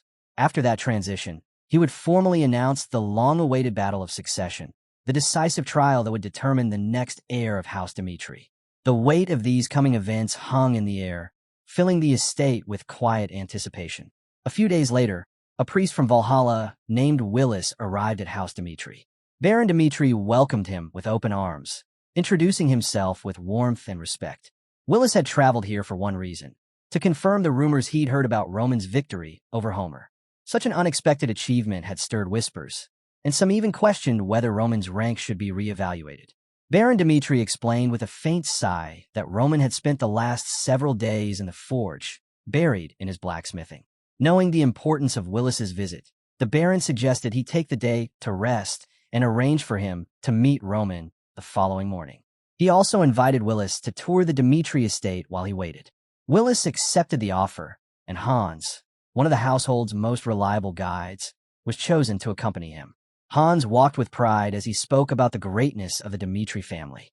He boasted about their vast iron mines, the largest in all of Cairo, and their unmatched ability to produce the finest quality iron. He pointed to the castle around them, explaining how their iron was not only the backbone of its strength, but also a part of its elegance. As the tour continued, the sharp rhythm of drills echoed across the grounds. The sound of soldiers in training caught Willis's attention. Curious, he asked if he could observe their exercises for a while. Hans, more than happy to showcase the military power of House Dmitri, agreed without hesitation. Hans led Willis to the training grounds, where two soldiers, Kevin and Pucky, were locked in a fierce sparring match. The priest's eyes widened in disbelief at what he was witnessing. Both men were wielding aura, that rare power that elevated ordinary swordplay into something extraordinary. The clash of blades carried a sharp intensity, and Willis could hardly believe that such skill existed here, in what many considered a remote territory. These weren't the knights of a great empire, nor were they veterans groomed for decades. They were House Dmitri's own soldiers. Willis remembered hearing that none of the 30 men chosen by Roman originally possessed the qualities of aura swordsmen. Yet now, standing before him, he saw proof that something remarkable had changed. The turning point, as Hans explained, had come when Roman casually remarked that Pucky had a natural gift for martial arts. At the time, no one thought much of it, but within a month, Pucky astonished everyone by awakening his aura. That moment reshaped the entire spirit of the unit. Once aura appeared among them, every soldier felt the pressure. Rather than be left behind, they pushed themselves harder, embracing brutal training and risking their lives to reach new heights. Motivation surged through the ranks, and their growth was undeniable. The duel unfolding between Pucky and Kevin was living proof. Their movements, sharp and fluid, mirrored the mastery of seasoned aura swordsmen. Willis stood frozen, struggling to grasp how such progress had been achieved so quickly. Could all of them really be trained like this? He wondered silently, watching as strike after strike filled the air with sparks of aura. The sight left him unsettled. To Willis, it felt as though he was no longer looking at a small group of soldiers from a rural house, but at a force that resembled the elite warriors of Valhalla itself. He found himself questioning when House Dmitri had become so powerful, and how such strength had gone unnoticed by the rest of the kingdom. He wasn't alone in his astonishment. Another judge who had accompanied him whispered his suspicion that these men must belong to the famed Dmitri Knights, once commanded by Baron Romero. But Hans quickly shook his head, a proud smile tugging at his lips. "No," he said firmly. "These aren't the knights of Baron Romero. They are the personal soldiers of the young Master Roman. The revelation hit Willis like a hammer. Ordinary soldiers, molded into aura swordsmen. Under Roman's command, it was almost unthinkable. Unable to contain his disbelief, Willis pressed Hans further. Did they join because of heavy payments? Or are they training to become knights? Hans laughed lightly at the suggestion, then explained. Kevin had once been nothing more than a commoner, while Pucky was a C-rank mercenary who had only recently stepped onto the path of swordsmen. Both had been shaped not by wealth or promises of knighthood, but by Roman's training. And that truth left Willis more astonished than ever. What Hans revealed made one thing clear. Roman wasn't just a warrior. He was a leader who could see hidden potential in others and bring it to life. To Hans, that ability made Roman invaluable to House Dmitri, not just as an heir, but as someone who could shape its legacy for generations to come. Willis, however, was left deep in thought. Everything he had learned so far clashed with the image he once held of Roman Dmitri. Who exactly was this man? What was he truly capable of? The more Willis heard, the more he looked forward to meeting him face to face. The following day, that moment finally came. Willis sat at a table, his mind racing with questions. To him, Roman was like a hidden dragon, a figure shrouded in mystery, waiting for the right time to reveal his true strength. But doubts lingered. Was Roman's reputation built on genuine talent? Or was he simply a man glorified by a few lucky victories? The sound of the door opening snapped Willis from his thoughts. Roman stepped into the room. The atmosphere shifted instantly, his presence alone altering the mood. Willis studied him closely. Roman's eyes, naturally angled downward, carried a quiet sense of assurance. His face showed no nervousness, only calm composure, as though this kind of moment was nothing unusual for him. Willis quickly realized this was someone who had grown accustomed to being strong. Roman walked closer, introduced himself, and took his seat with an ease that only deepened Willis's curiosity. Wasting no time, Willis asked directly about the rumor that had brought him here. Did you really defeat Romero? Roman answered with a simple, unwavering yes. Willis leaned forward, emphasizing the weight of what that meant. Romero was no ordinary opponent. Ranked 49th, he was a 4-star fighter whose growth showed no signs of stopping. Yet Roman, at only 25 years old, had beaten him in battle. To Willis, that victory was proof of genius, perhaps even the greatest fighter Cairo had seen in its history. And yet, Roman didn't seem to grasp the significance. For Roman, it was just another battle. He dismissed the praise with a calm shake of his head, telling Willis that he was overthinking. His words carried confidence, claiming that the outcome had simply been the result of clear logic and inevitability. Then, with quiet authority, Roman urged Willis to move on. Let's get straight to the point. Willis, caught off guard by Roman's bluntness, nodded and began to explain. In the ranking system, there are 2 types of battles, Willis said. Official and unofficial. An official battle requires a temple observer to be present. Once approval is given, the result is immediately recorded, and the victor receives an ID to confirm his new rank. But in unofficial battles, like the one you fought, if a ranked fighter is defeated, the system only updates after 1 full year. Roman wouldn't be able to claim the rank of the opponent he defeated in an unofficial fight. Still, the idea that he might secure the lowest rank this way made the air heavy with tension. A faint grin spread across his face. If he pulled this off, he could enter the rankings at number 100 by proving himself in such a battle. Guiding him along, Willis reminded Roman of the rules. The Valhalla Temple required undeniable proof. They only trusted what they could see with their own eyes before recognizing a victor in unofficial duels. To handle this, Willis produced a device, the aura gauge. He explained that this tool would confirm Roman's eligibility. The process was simple. If Roman met the benchmark Willis set using the gauge, he would officially earn the lowest rank. In formal matches, identification made rank verification quick, but unofficial fights required extra steps. Valhalla took no risks, especially since the rank 100 spot often attracted waves of challengers hungry for recognition. Curious, Roman asked why so many people chased after ranks. Willis, clearly invested in Roman's growth, admitted he wanted Roman's reputation as a swordsman to spread across the world. He asked if chasing glory without guaranteed rewards was really worth the risk. Roman, still smiling, proposed an alternative, defeating a higher-ranked fighter in an official duel. Willis was taken aback, but admitted Roman was right. Nothing surpassed the credibility of an official battle. However, arranging one wasn't easy. The northeastern region of Cairo had no rankers, which meant setting up a sanctioned match was impossible. Realizing this, Roman prepared to face the test before him. Willis walked him through the process. The aura gauge, though plain in design, was a vital tool for determining strength. By channeling mana into it, the device would shift colors to display power levels.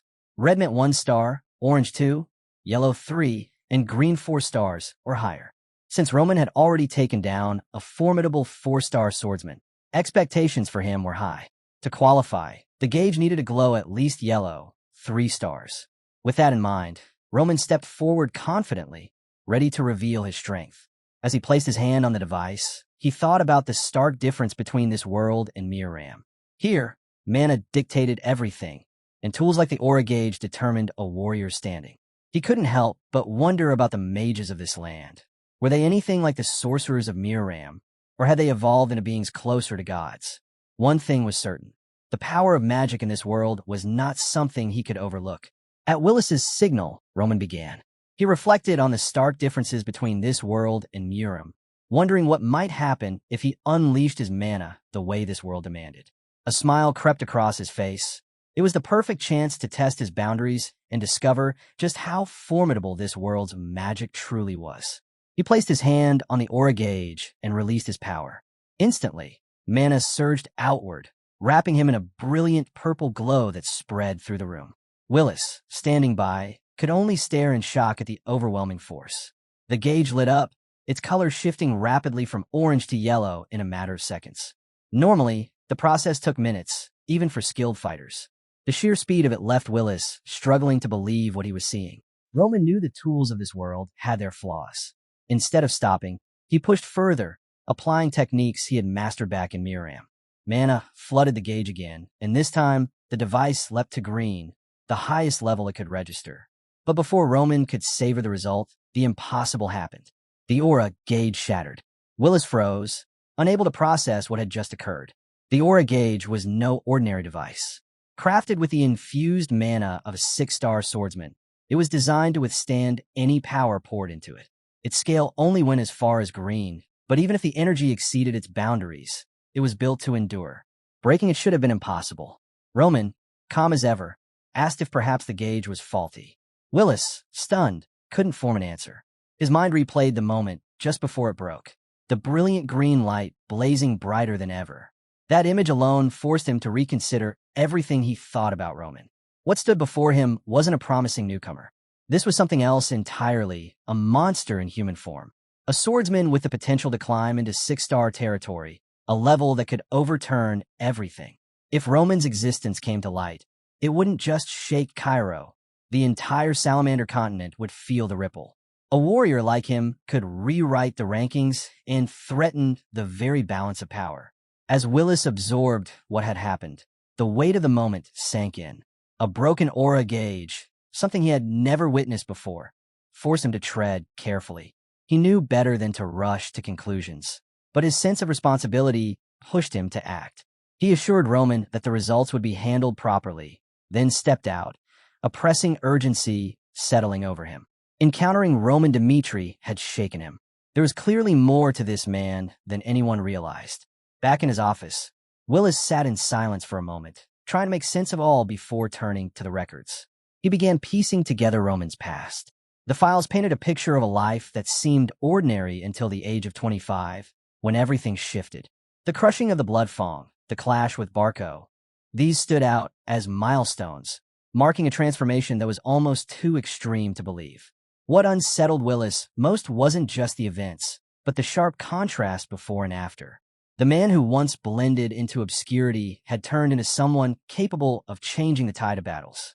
Roman's decisiveness, his willingness to gamble with his own life, revealed a mindset carved from resilience.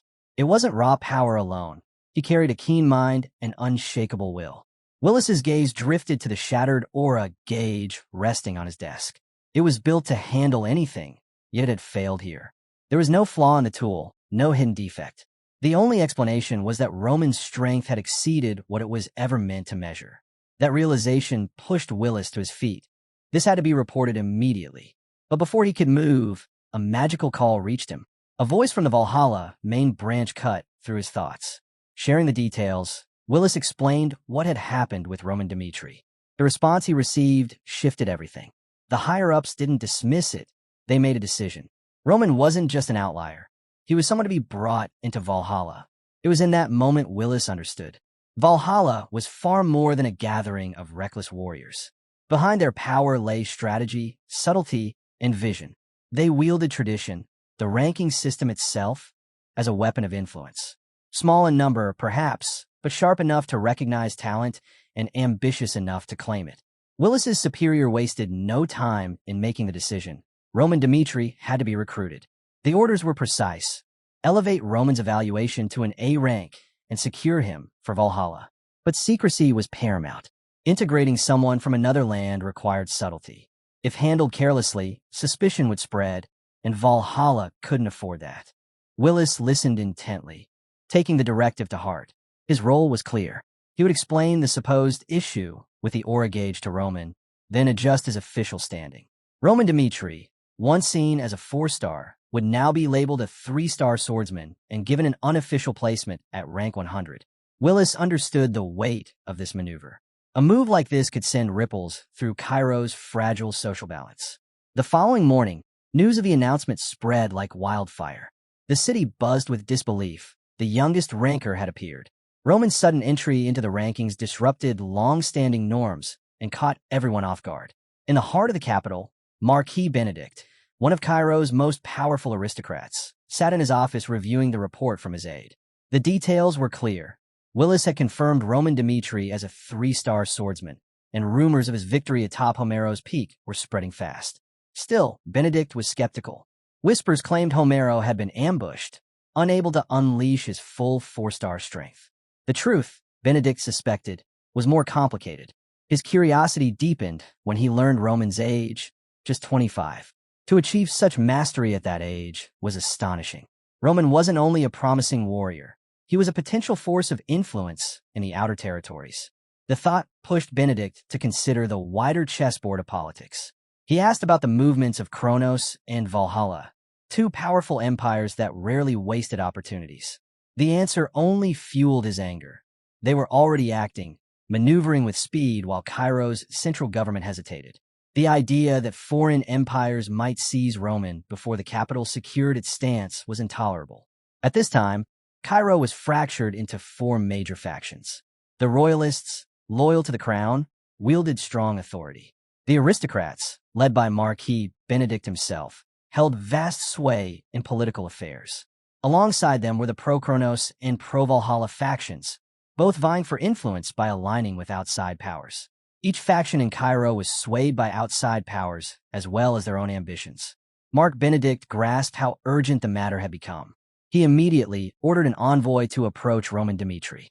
The central government couldn't afford to let him slip into the hands of rival groups. His command was firm. The royal faction must not be the ones to claim Roman. That decision set off a chain of maneuvers that would alter Cairo's political landscape. Far away, on Cairo's western border, the harsh reality of foreign pressure weighed heavily. This frontier faced both the vast Kronos Empire and the Kingdom of Hector. Kronos, the land ruled by Emperor Alexandro, never ceased demanding Cairo's submission.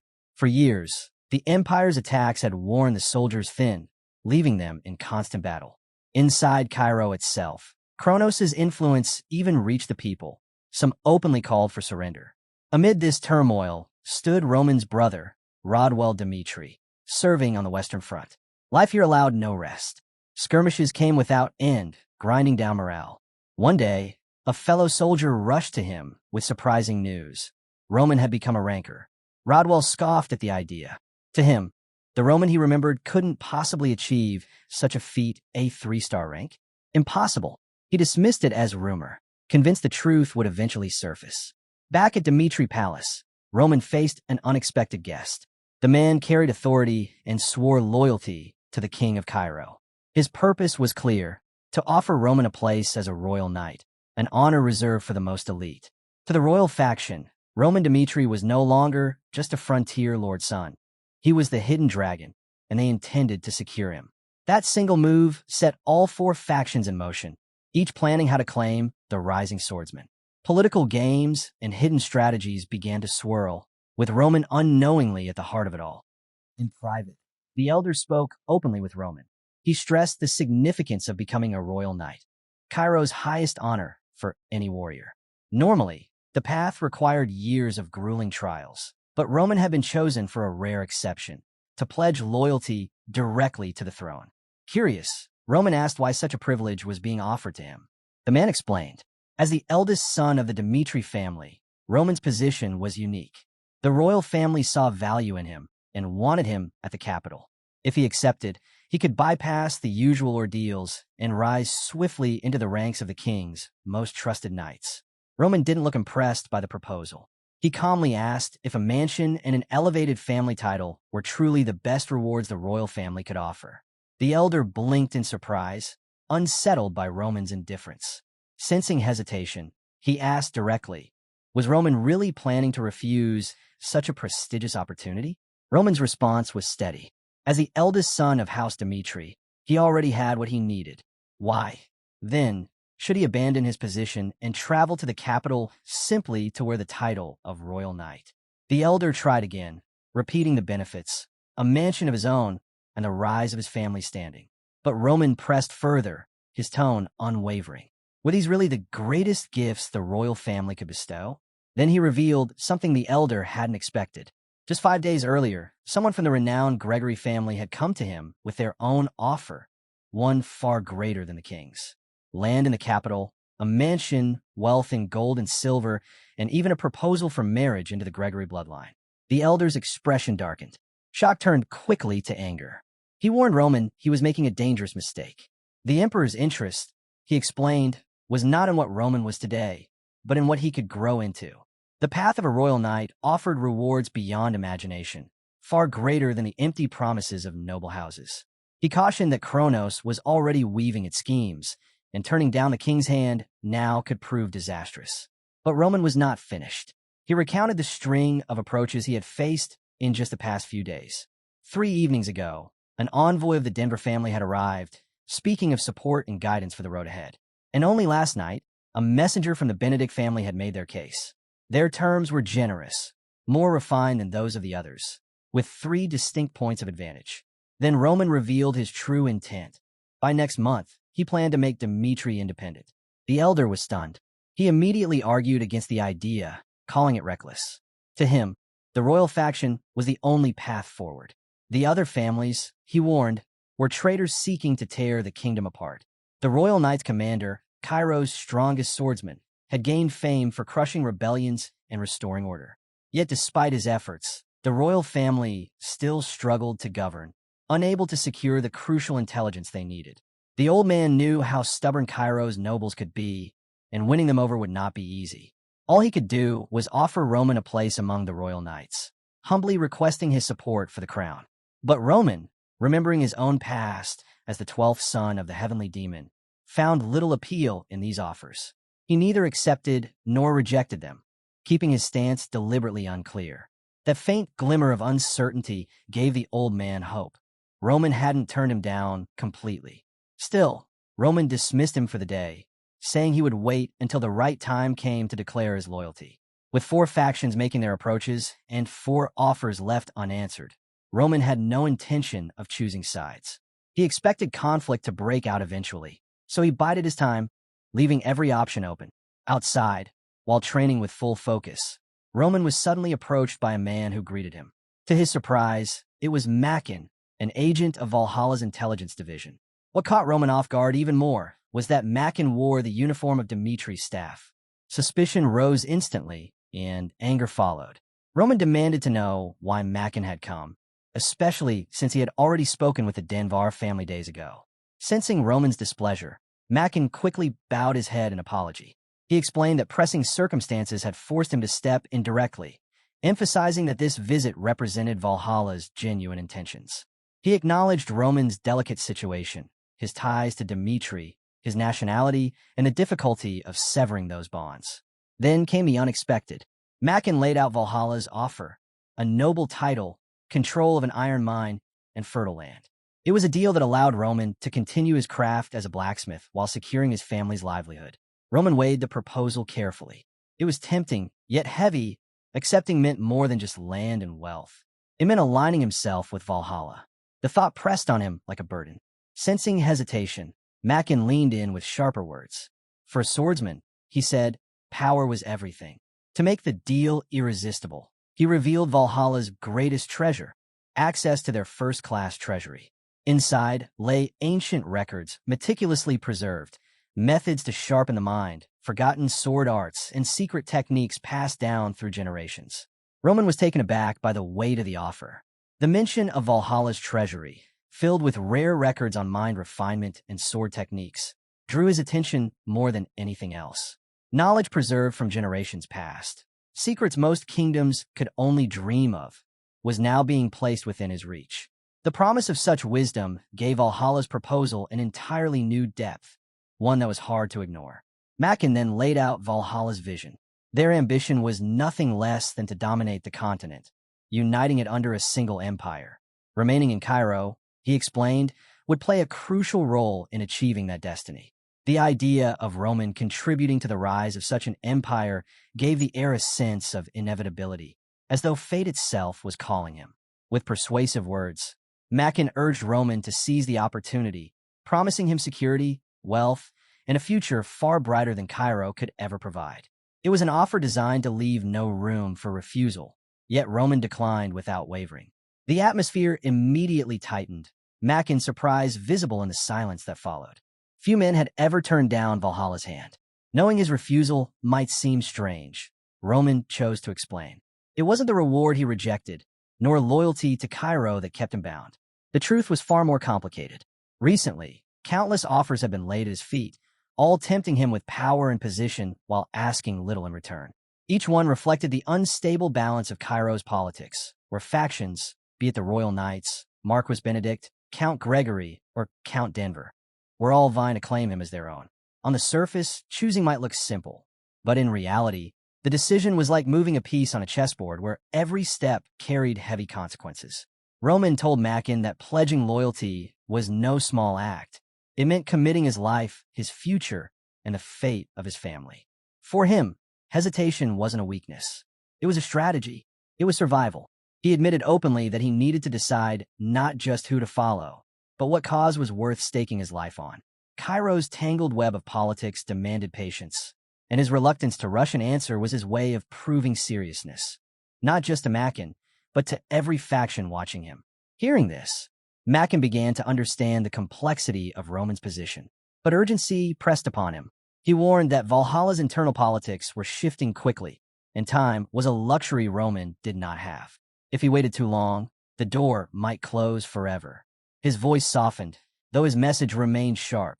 Roman must act, and act soon, before the moment slipped away. Roman understood the weight of the situation and assured Mackin that he would give his answer within the set deadline. Just as Mackin was about to leave, he paused, his expression shifting to one of intrigue. With a knowing smile, he promised Roman a parting gift, a gesture meant to symbolize the growing ties between him and Valhalla. Before departing, he left Roman with a cryptic warning about the southern front, likening it to a ticking bomb. The words lingered, leaving Roman on edge and alert. At the Grand Dmitri Palace, Roman bid farewell to his father, taking on the heavy responsibility of protecting his nation. He promised to return alive, carrying both duty and family honor on his shoulders. As he prepared to depart, his mother, calm and unwavering, placed a hand on Romero Dmitri's arm. She told him not to worry, reminding him that Roman wasn't being sent to the dangerous western border with the Kronos Empire, but instead to the southern front, which was believed to be far safer. With quiet certainty, she expressed her faith that her son would come back unharmed. Her words a reflection of a mother's unshakable trust in her child. Outside, Roman stepped into his role as a commander. Addressing his men with firm confidence, he rallied them forward, igniting the spirit of their journey, a march bound by both duty and destiny. Their path led them to a final resting point before reaching the southern front, a place where they would stay until dawn before advancing further. As the camp settled, Roman noticed commotion in the distance. Kevin and Chris were locked in a heated argument with Henry Albert, the second son of the prestigious Albert family. Earlier that day, Roman had read a letter from the central government. Marquis Benedict, concerned for Roman's well-being and impressed by his loyalty to the kingdom, had arranged for him to be stationed in the south rather than the far harsher west. Over the past months, Benedict had shown consistent support for Roman, making it clear that he valued Roman's unusual strength and tactical mind, especially his ability to stand toe-to-toe with the royal knights.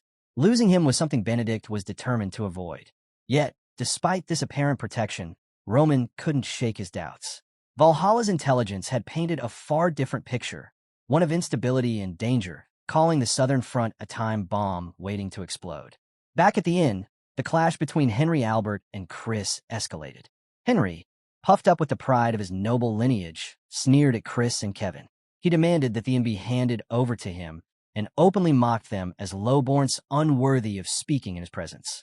The tension was thick, insults being thrown back and forth, until Roman appeared.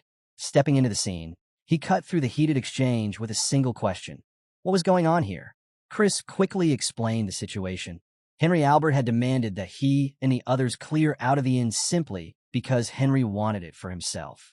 Chris had stood his ground, reminding Henry that he had already booked the entire place.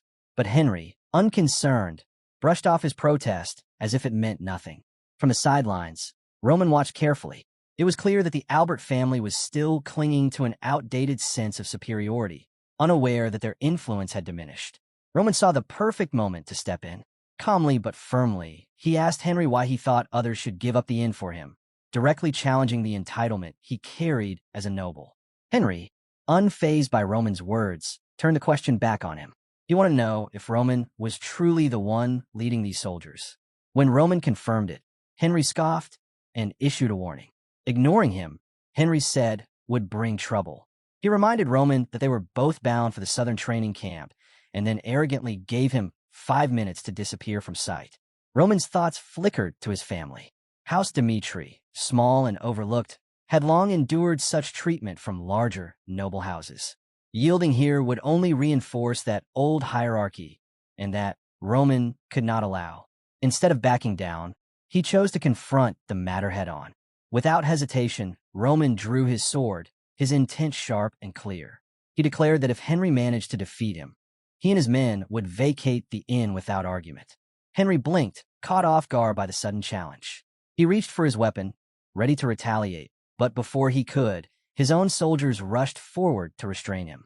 Panic laced their voices as they quickly explained who Roman truly was. They painted a vivid picture. The youngest ever to earn his rank, the man who had clashed with Barco's forces and cut down Baron Barco's eldest son in direct combat. They spoke of Roman as a force of nature, a warrior who struck without hesitation, leaving no mercy on the battlefield. The truth hit Henry like a blow. His arrogance faltered as he realized the man before him was no ordinary commander, but someone leagues beyond his reach. His soldiers warned him again. Crossing swords with Roman would bring nothing but disaster. Desperate to escape the situation with his pride intact, Henry hastily claimed he had remembered another pressing engagement. He suggested they let the matter drop, but behind his forced composure, he seethed.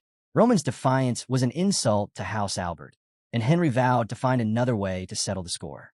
As Roman stepped closer, his presence loomed heavy.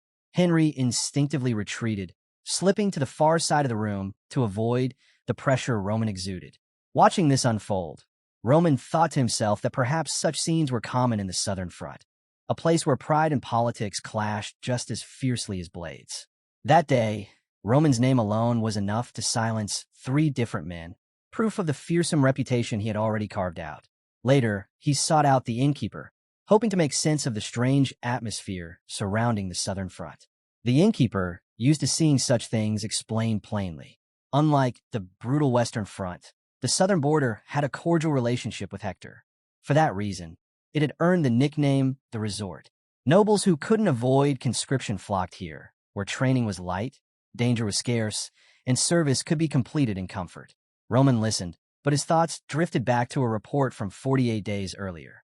Scouts from Hector had crossed the border, only to retreat after observing activity in the southern region. Even though they pulled back, they never stopped watching from distance. Their true intentions remained unclear, whether they were preparing for war or simply observing. Still, Roman trusted his instincts. The peace of the Southern Front was fragile, an illusion waiting to break. The faint smile that tugged at his lips spoke volumes. He could already sense the looming chaos, the familiar scent of blood in the wind. The next day, the noble recruits gathered at the southern training camp. Their commander, Viscount Bale Frank, stepped forward to address them. He introduced the camp as a place where new soldiers would undergo 3 weeks of basic training before joining the Reserve Corps, fulfilling their duty on the Southern Front. His words carried weight. It was the beginning of their true military lives. Bale's expression hardened as he spoke. He ordered them to leave their titles and noble pride at the door.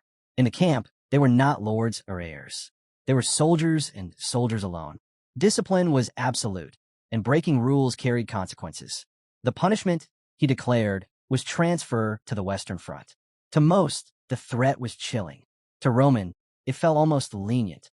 Once the introduction was over, Bale continued, explaining that the recruits would be given a detailed training schedule later that evening. For now, they were to settle into their assigned quarters. Not long after, a soldier approached Roman with a message. The commander wished to see him privately.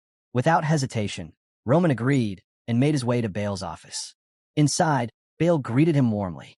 He asked about Roman's trip south, to which Roman replied that the journey had been smooth. Smiling with genuine relief, Bale shared how glad he was to have Roman at the Southern Front. To Viscount Bale, the presence of Cairo's youngest ranker at his camp spoke volumes. It hinted at the hidden potential within House Dmitri, a family often overlooked. Without wasting time, Bale got straight to the point. He asked Roman directly if it was true that Marquis Benedict had arranged for his assignment to the Southern Front. Roman confirmed it. Though he hadn't personally asked for Benedict's help, he had learned afterward that the Marquis had intervened on his behalf.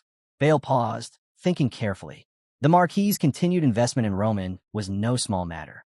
Sensing opportunity, Bale laid his intentions bare. He admitted he wanted to leave a strong impression on Marquis Benedict. Life in the Southern training camp, he said, was far different from the comfort of the central government, but he promised to make Roman's stay as smooth as possible. In return, he asked only one thing. When Roman eventually met with Marquis Benedict, he hoped Roman would speak favorably of him, mentioning how Bale had treated him well. Roman saw the logic behind it. The exchange was simple, practical, and harmless. There was no reason to refuse. After leaving Bale's office, Roman ran into Henry Albert. Henry's glare was sharp, his words venomous. He accused Roman of making a grave mistake, boasting that Viscount Bale, the commander of the camp, was his uncle. With a smug grin, Henry warned that Roman would soon regret crossing House Albert. But Roman remained calm. He asked coldly what exactly he was supposed to do with that information. His composure only fueled Henry's rage. Unable to contain himself, Henry stormed off and barged into his uncle's office. Inside, Henry claimed someone in the camp had threatened him. Hearing this, Bale's protective instincts flared immediately. As Henry's guardian figure, he couldn't ignore such a complaint. Fueled by concern, he marched out, ready to confront the so-called threat. But when he arrived, his eyes widened in disbelief. The dangerous rival Henry spoke of was none other than Roman Dmitri. The situation flipped instantly. Without hesitation, Bale raised his hand and struck Henry across the face, right in front of Roman. The sharp sound of the slap echoed, leaving Henry stunned.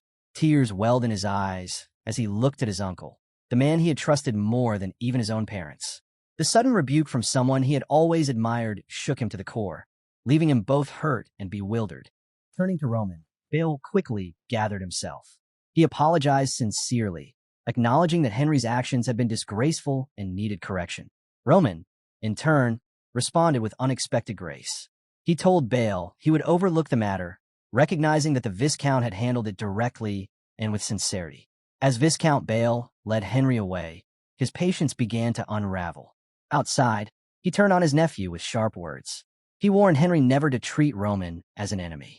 Roman had already earned the notice of Marquis Benedict, and crossing him was a mistake even the Albert family couldn't afford. Henry, still stunned from the slap, asked why his uncle had reacted so harshly. Bale's reply was firm and unyielding. He told Henry to grow up, to stop hiding behind his noble name, and to take responsibility for his actions. The reckless behavior he had displayed back at the Albert estate would not be tolerated here. If Henry carried on like this, Bale would not be able to protect him from the consequences. To prevent further trouble, Bale made a decisive move. He ordered that Henry would now be paired with Roman in every activity, from training drills to the eventual formation of the reserve corps. With urgency in his tone, he instructed Henry to put aside his pride and build a good relationship with Roman, no matter how difficult it might be. If Henry resisted, Bale warned, he would personally send him to the dreaded Western Front. The message was clear: adapt or be discarded. Roman, meanwhile, returned to the private quarters Viscount Bale had arranged for him. The room was well prepared, showing the lengths Bale was willing to go to ensure his comfort. Roman reflected quietly. Those who displayed their ambitions openly were often the easiest to handle. Despite knowing the Southern training camp might hold its challenges, he felt steady, ready to see what lay ahead. At the heart of the camp, another figure carried a story of resilience. Bernie, the lead instructor, had earned his place through hardship and sacrifice. Just 3 years earlier, he had stood on the Western Front, a seasoned warrior hardened by 10 long years of battle. He had volunteered for that brutal border, fueled by unwavering loyalty to Cairo, and rose through grit and determination to command 100 men. But in one devastating clash, fate struck. A fierce battle cost him his right arm, the arm that had once carried his blade. The loss was more than physical. It tore away his life as a warrior, the path he had fought for. To honor his sacrifice, the kingdom offered him a new role: trainer at the Southern camp. Though leaving the battlefield was painful, Bernie accepted. In this role, he could still protect Cairo, shaping new soldiers with the lessons he had bled to learn. The transition to life at the Southern camp weighed heavily on Bernie. To him, the place was in complete disarray. Unlike the Western camps, where every soldier, noble or not, trained under the same harsh discipline, the Southern Front allowed nobles to bend the rules. He had carefully designed a 3-week program, simple but effective, yet it fell apart almost immediately. The nobles refused to take part, using their rank to excuse themselves while the common soldiers followed the regimen with full effort. The imbalance frustrated him deeply. He could see the dangerous gap it created. The soldiers grew stronger, while the nobles, spared from the hard work, failed to grasp how vital that training was to true leadership. Walking through the camp, Bernie's eyes burned with disappointment. He thought of how their indifference might one day cost lives on the battlefield, where titles meant nothing and discipline was everything. Then, in the midst of this frustration, Bernie saw something that stopped him in his tracks. Roman Dmitri. Unlike the other nobles, Roman stood shoulder to shoulder with ordinary soldiers, moving in perfect formation. His presence radiated unity, something the camp sorely lacked. Watching him lead from the front, Bernie couldn't help but wonder if Roman was even aware of the Southern customs the other nobles clung to. Curiosity pushed Bernie to approach. He leaned close, offering what he thought was helpful advice. He explained that nobles didn't need to participate in the drills. If Roman wanted, he could rest in the shade, watching from afar like the rest of his peers. Roman tilted his head, intrigued by the suggestion. He asked if Bernie was saying this because of pressure from the nobles. Bernie hesitated, then admitted that Roman was right. Many nobles, and used to the camp's strict discipline, preferred to sit out of the physical training. Roman's response was sharp and clear. He reminded Bernie that on the battlefield, the enemy doesn't care about rank. A commander needs the endurance to lead through mountains, rivers, and swamps alike. For a leader to truly inspire, he must share in the hardships of his men. Bernie felt a spark of respect. Roman's words weren't just noble ideals. They carried weight, the kind of truth forged in experience. Roman pressed further, explaining that the purpose of Southern camp training wasn't simply to build strength. It was a way to pass down vital knowledge, a complete process designed to prepare soldiers for any battlefield. Roman's conviction left Bernie impressed, almost relieved. For the first time, he saw a noble who understood the essence of training, not as privilege, but as duty. Bernie finally understood that Roman wasn't just another noble playing soldier. He genuinely wanted to endure the same hardships as the men under his command. When Roman insisted that he was ready for any kind of training, regardless of his noble birth, it left Bernie stunned. He had never met someone of such high status willing to throw themselves fully into the grind. Up until then, Bernie had thought about easing the training for nobles, but Roman's resolve crushed that idea. If Roman wanted to be treated like everyone else, then so be it. The camp standards would stay just as strict. With renewed determination, Bernie prepared himself for the coming 3 weeks. driven by Roman's rare dedication and the unusual bond forming between a noble and common soldiers.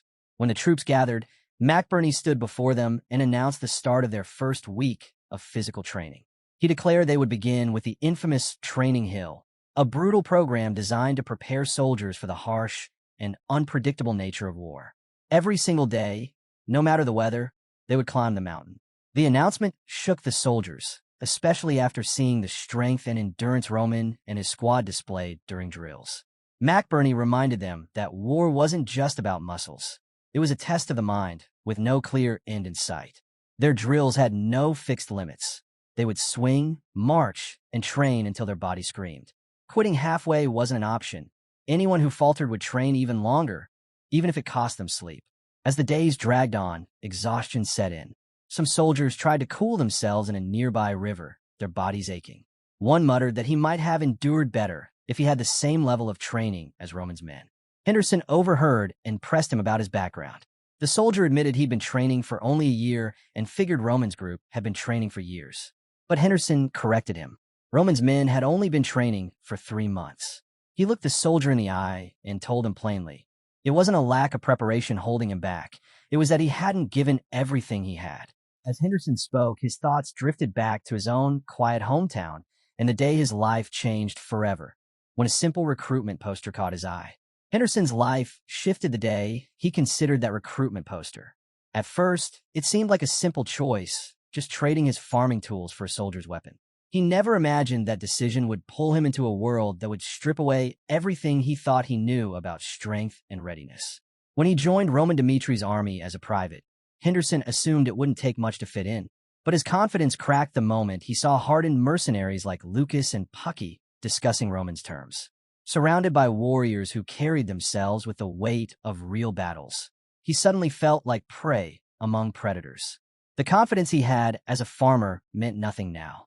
Day by day, Henderson questioned whether he belonged. The things he once dismissed as unnecessary for an ordinary soldier, swordsmanship, discipline, raw endurance, suddenly loomed like gaping holes in his own skill set. In his uncertainty, he turned to Chris. Henderson admitted he felt unworthy of serving under Roman. He confessed his doubts, calling himself arrogant for thinking a farmer could stand among trained fighters. But Chris didn't scold him. Instead, he told Henderson a story. There had been a boy named Kevin, consumed with anger, who Roman had taken under his wing. At first, Chris had doubted Roman's choice, seeing only a bitter, ordinary kid. But Roman's training reshaped Kevin. That same boy grew into a formidable warrior, surprising everyone, including Chris himself. Chris assured Henderson that he wasn't any different. With Roman's guidance, change was not only possible, it was inevitable. He reminded him that Roman didn't choose carelessly. If Henderson was here, it meant Roman had already seen something worth molding. Encouraged by Chris's words, Henderson began to look at himself differently. He realized that Roman's decision to take him in wasn't chance. It was trust.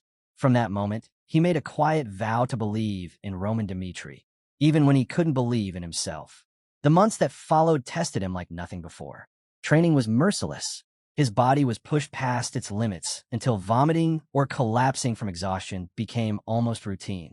But through the suffering, Henderson refused to give in. He endured, determined to prove Roman's faith in him wasn't misplaced. Henderson kept pushing forward, refusing to surrender to weakness. Every step he took built the foundation of who he had become, proof of what determination, discipline, and the guidance of a true mentor could create. Now, he no longer thought only about his own struggles. He began questioning the very meaning of war itself. Speaking to his fellow soldiers, he forced them to face the truth. On the battlefield, survival often meant taking lives. There was no room for excuses, no space for half-hearted effort. Complaints, he warned, would only drag others down. Instead, weaknesses had to be faced and sharpened into strengths. As Henderson walked away, his words lingered, leaving the men in silence.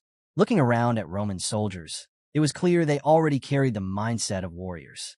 Their training wasn't just about bodies growing stronger. It was about shaping an unshakable will. Together, they were preparing for a war that had yet to arrive.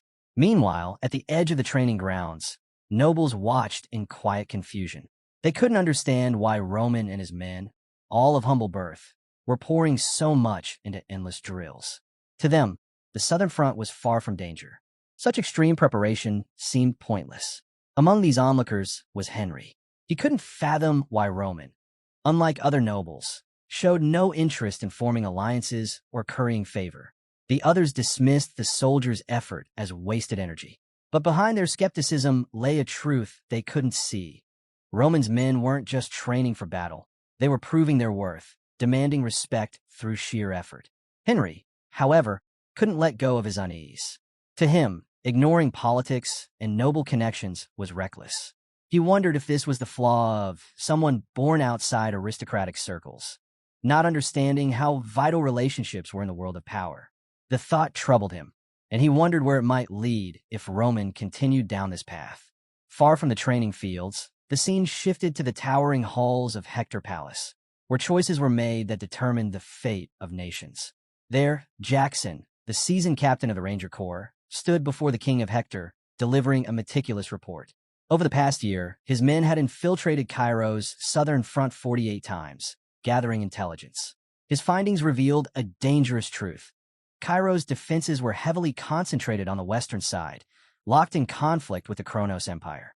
That left the southern front thinly guarded, vulnerable, and ripe for attack. Jackson's report left no room for doubt. Capturing the southern front would be an easy victory. That piece of intelligence was more than just a tactical advantage. It carried weight in the wider political balance of the continent. From there, the story turned to the history of Hector itself. Once a kingdom that rivaled the might of the Kronos Empire, Hector had fallen into decline after a crushing defeat at the hands of Valhalla. Its strength shattered. The nation dwindled until it stood on the same level as Cairo, no longer a dominant power, but reduced to one of the 6 smaller kingdoms barely holding their place. In this time of weakness, Prince Edwin Hector brought grim news before his father, the king. He laid out the harsh reality: 5 years of poor harvests and the crippling burden of debt from the Golden Bank, interest eating away at what little remained. The kingdom stood on the brink of collapse, and Edwin warned that if nothing changed, Hector might soon lose its identity entirely. Speaking plainly, Edwin admitted where things had gone wrong. After their defeat, Hector had deliberately avoided war, hoping to preserve what was left of their strength. But now that avoidance had become a slow poison, he told his father it was time to stop running. War could no longer be delayed. Over the past year, Hector had quietly prepared, anticipating the inevitable. Now, Edwin insisted, the moment had come to act. The king listened, weighed down by the enormity of the word his son spoke so easily. War. Coming from Edwin, a man both determined and unwavering, it demanded to be taken seriously. Still, he asked his son directly, was he truly certain about this path? Edwin stood firm. He would never have suggested war if he had not believed it was the only way forward. His conviction reassured the king, who made a fateful choice. He granted full authority over the coming war to his only son. With that, the responsibility of Hector's future shifted to Prince Edwin, setting the stage for a new chapter in the kingdom's fate. The narrative then returned to the southern camp. 3 weeks of brutal training had finally ended, leaving the soldiers exhausted but proud of their progress. It was Bale who brought the news, his voice full of excitement. He told Roman and the others that those who had endured the grueling program were now officially members of the prestigious 5th Defense Lines Reserve Corps. This assignment was highly coveted, and Bale admitted with a grin that he had even pulled some strings to make sure Roman was placed there. Roman received the news with gratitude, turning to Bale with a sincere thanks. But Bale only brushed it off with a friendly wave, telling Roman there was no need for thanks. He could always count on him for support, even beyond the training camp. Soon after, McBurney stepped forward, his tone filled with quiet sincerity. He thanked Roman as well. The past 3 weeks of training had given him a new sense of direction, something he hadn't felt in years. To show his appreciation, he handed Roman a folded piece of paper containing valuable details about the southern front, information he hoped would aid Roman should war break out. He also wished him safety. Roman accepted the gesture with genuine thanks, recognizing the thoughtfulness behind it. But as McBurney reflected on their time together, a realization struck him. He had grown to respect Roman deeply, enough to want to follow him. Yet that respect carried doubt. A one-armed man, unskilled with a sword. What place did he have among Roman's warriors? He worried his presence would only weigh Roman down. Still, as they parted, one small moment left its mark. Roman studied the map McBurney had painstakingly prepared, noting the depth of detail it carried. Even veterans like Lucas struggled to gather such precise information. Through that single act of selflessness, Roman saw McBurney's true value and found himself holding a quiet respect for the man. From there, the story shifted to the front lines. At the first defense line on the southern front, the silence was broken by a soldier's panicked shout. The enemy was attacking. Chaos erupted as battle swept through the camp. Meanwhile, at the 5th Defense Line's reserve base, Henry sat with Bale's words echoing in his mind. His uncle had deliberately placed him in Roman's unit, insisting that for the next 2 years, Henry needed to build a strong relationship with Roman. Yet Henry had no idea how to approach someone like him. He knew this task demanded both strategy and sincerity, but the uncertainty weighed heavily on him. Then, a blaring emergency siren shattered the camp's stillness. Hector had declared war. Soldiers scrambled into formation, the air thick with urgency. But in the rush, Henry noticed something unsettling. Roman Dmitri, the very man he was meant to stand beside, had vanished from sight. The war erupted with brutal force, and Hector's first strike came crashing down on the southern front. The first defense line, once secure, was overwhelmed as Hector's troops smashed through the gates, threatening to unravel the entire region's defenses. At the 5th defense line, Baron Bruce, its commander, watched with dread. He couldn't ignore the truth. What had once been the proud bulwark of the South had rotted under his own watch. The line had become a sanctuary for nobles who indulged in comfort instead of duty, more concerned with status and wealth than holding the border. Corruption and neglect had hollowed out its strength, leaving it brittle in the face of a real assault. Still, Bruce tried to rally his men. He told them to stand their ground, reminding them that if Hector broke through, countless civilians would be left defenseless. The words sounded strong, but they lacked weight. As the battle raged, Bruce's own resolve faltered. Behind his orders, fear gnawed at him. In the end, he revealed his true intent. He would seek aid from the royal family, and his soldiers were to buy him time. Meanwhile, Roman saw the danger clearly. He immediately ordered the reserves into motion, pushing them toward the collapsing 5th defense line. He understood the stakes. The southern defenses were in shambles, equipment broken, morale at its lowest, and a commander unfit for war. Even worse, the Reserve Corps had been stationed 2 hours away from the front, a fatal miscalculation that left them scrambling to reach the fight in time. Roman's command was clear. They would reach the 5th defense line within an hour, no matter the cost. As they advanced, Roman encountered Baron Bruce. The man wasn't with his soldiers, but instead demanded Roman escort him to the rear, choosing his own safety over reinforcing the crumbling defenses. Roman stopped in his tracks. He didn't move, didn't obey. Instead, he asked why the commander was away from his men in the midst of battle. Bruce's response was sharp, dismissive, laced with authority. He scolded Roman for daring to question him. That was the last straw. Roman had no patience left for empty authority. With a single motion, he seized Bruce by the neck, his voice cutting like steel as he accused him of abandoning his men. He reminded him that desertion, whether by soldier or commander, was punishable by death. Rank offered no protection from such disgrace. And then, in a decision as ruthless as it was final, Roman executed Baron Bruce on the spot. A man who had once commanded a fortress fell in an instant, a stark reminder of war's brutal truths. Honor, survival, and duty often collided on the battlefield, and sometimes the harshest choice was the only one left to make. After dealing with Baron Bruce, Roman pressed forward, determined to reinforce the crumbling 5th defense line. On the battlefield, one soldier fought desperately against Hector's forces, struggling to hold them back alone. His heart sank when he caught sight of a commander fleeing in the middle of the fight. With their line moments away from collapse, hope was fading fast, until Roman appeared, cutting into the fray and halting Hector's advance just in time. When the clash slowed, Roman approached a soldier named Stephen, first confirming his identity. Then he delivered the grim news: Baron Bruce was dead.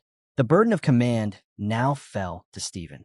Roman recalled Lucas's words, remembering how much trust he had placed in Stephen to hold the line. With that in mind, Roman asked Stephen directly what he thought was the best way to secure their position. At the same time, he made one thing clear: If the fight became hopeless, he wouldn't hesitate to call for a retreat. Stephen studied the battlefield, weighing the options. Retreat seemed like the safer choice, but it came with a dangerous cost. If Hector took the defense line, they would also seize control of vital supply routes, turning the war into a drawn-out struggle. Roman then proposed a bold alternative. They would block Hector's advance by sealing the gate with railings. He promised to buy the time needed for the defenses to be set up, while Stephen rallied the troops for the maneuver. Stephen was taken aback by the plan's audacity. The risk was enormous, especially with Hector's soldiers surging forward. But Roman stood steady, assuring him this wasn't reckless bravado. To prove it, he slipped past an enemy's strike with effortless precision, felling his opponent with a clean counter. His movements carried the calm of a man who knew his limits. Stephen could only watch, stunned, as Roman struck down another soldier with flawless skill. In that moment, Chris turned to Roman for orders. Roman answered without hesitation. They would cut a path to the gate. With sharp resolve, he commanded his men forward. His soldiers responded instantly, their loyalty and discipline shining in the chaos. The sight left Stephen speechless. For the first time, he truly grasped what made Roman's leadership different. His men didn't just follow him. They trusted him with their lives. Stephen stood in stunned silence, unable to grasp the invisible bond between Roman and his men. It wasn't just duty binding them together. It was trust, respect, and something far deeper.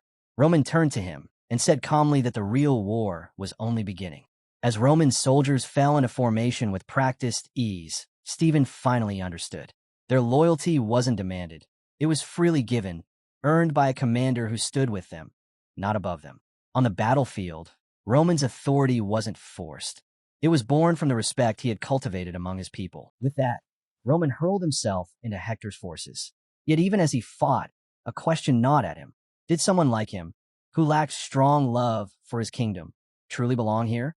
War felt less like a noble cause and more like a pit where the weak were crushed for the gain of the powerful. Even though Cairo now held him in high esteem, Roman couldn't ignore the reality. He, too, benefited from the privileges of the strong, while smaller nations suffered. Amid the blood and steel, his mind drifted to the life he once had, simpler yet far removed from this brutal stage. Still, the battlefield gave him something that life never had: purpose. The bond he shared with men like Chris, Kevin, and the rest of his squad grounded him. Fighting together, side by side, they carved through enemy lines. And wherever Roman struck, death followed. The numbers mounted quickly. 10 kills, then 20. Each strike spread fear through Hector's ranks. At first, their soldiers fought on confidently. But after 20 fell by Roman's hand, the truth hit them. This wasn't just a skilled opponent. This was a force they couldn't stop. Whispers spread like fire. Roman Dmitri was no man, but a monster. The fear broke their lines, and soldiers began to retreat. Watching his troops pull back, Baron Bruce, commander of Hector's forces, was thrown into confusion. Victory had seemed within reach when they broke the gate. Yet now, inexplicably, his men were fleeing. Then he saw him. Roman stood amidst the chaos, his eyes meeting Bruce's from across the field. The shock on the Baron's face mirrored the unraveling of the battle. When Roman charged forward alone, Bruce thought he understood. This arrogant fool meant to challenge him directly. Convinced of Roman's recklessness, he ordered his men to encircle and overwhelm him. But Roman was no fool.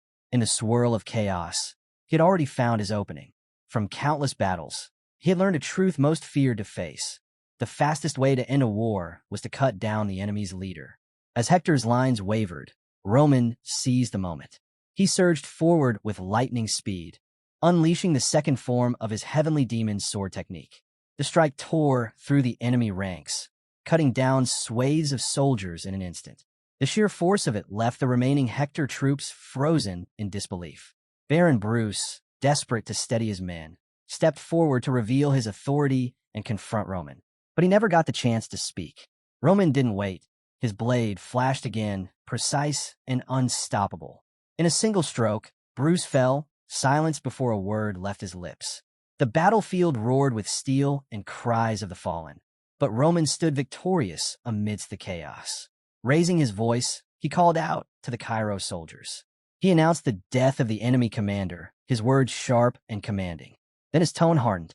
Roman warned them that sparing the remaining Hector forces would only sow greater trouble for Cairo in the future.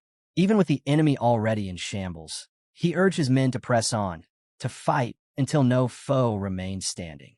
From a distance, Henry watched, unsettled.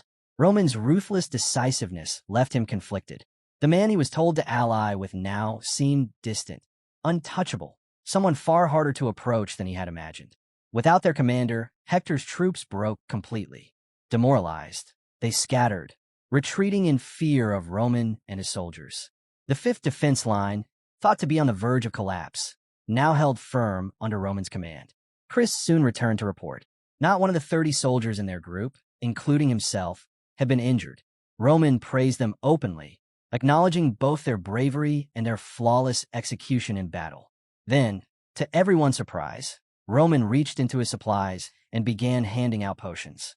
Not ordinary medicine, but rare healing elixirs from the magic tower.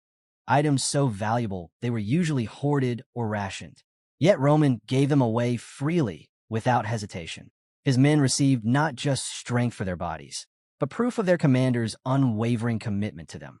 McBurney, watching quietly, was struck by it all.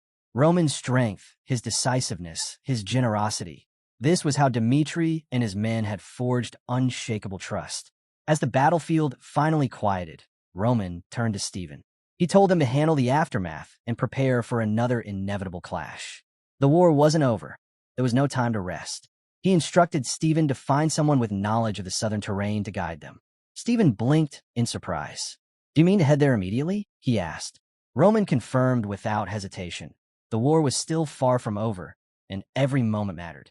Stephen then introduced him to Kobe, a local who knew the geography of the southern front well. With a map laid out before them, Roman asked Stephen about the fastest way to reach the rear camp. Kobe suggested a mountain route, familiar from his own experience, and estimated the time it would take. Roman, after a quick assessment, calculated the journey at about 2.5 hours. Then, with sharp precision, he proposed a shortcut that could reduce the time to just 2 hours. Kobe was taken aback. Roman's timing was so exact that it was clear he wasn't guessing. The accuracy raised questions. How could Roman know the terrain so well? Kobe couldn't shake the thought that Roman's knowledge came from more than simple intuition. Sensing Kobe's surprise, Roman explained. He admitted he only had basic information, which was why he sought out someone like Kobe who knew the land intimately. His approach wasn't arrogance. It was careful planning, filling in the gaps with local expertise. Kobe was struck by the difference. Unlike nobles who sought easy lives in the military, Roman's every move was deliberate, informed, and purposeful. His strategies weren't about personal comfort, but about protecting and strengthening the southern front. For the first time in a long while, Kobe felt a spark of hope. Perhaps, with Roman's leadership, this neglected region could finally begin to change. When Roman left the room, the atmosphere shifted. Chris was waiting, reporting that 30 soldiers, including himself, were ready to depart immediately. Their discipline and readiness reflected the cohesion Roman had built within his ranks. But then, an unexpected figure appeared, Henry Albert. Roman's gaze hardened as he demanded to know why Henry was there.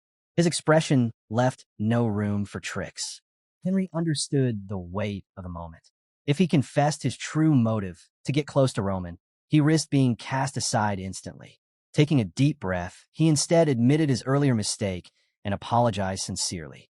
He then pledged his loyalty, insisting that, like Roman, he could not stand idly by while history unfolded. Roman listened silently, his face unreadable, but his seriousness never wavered. At last, he permitted Henry to join them. But his warning was clear and sharp. If Henry hindered his plans, there would be consequences. Roman, Henry, and the 30 men advanced along the mountain path with Kobe guiding the way. The march was tense, each step heavy with urgency. Midway through, they stumbled upon a wounded soldier from the southern training camp. Roman immediately knelt down, his voice steady but sharp as he demanded to know what had happened. Trembling, the soldier revealed that the camp had been attacked. From his description, Roman quickly pieced it together. The strike had not come from the front, but from the rear.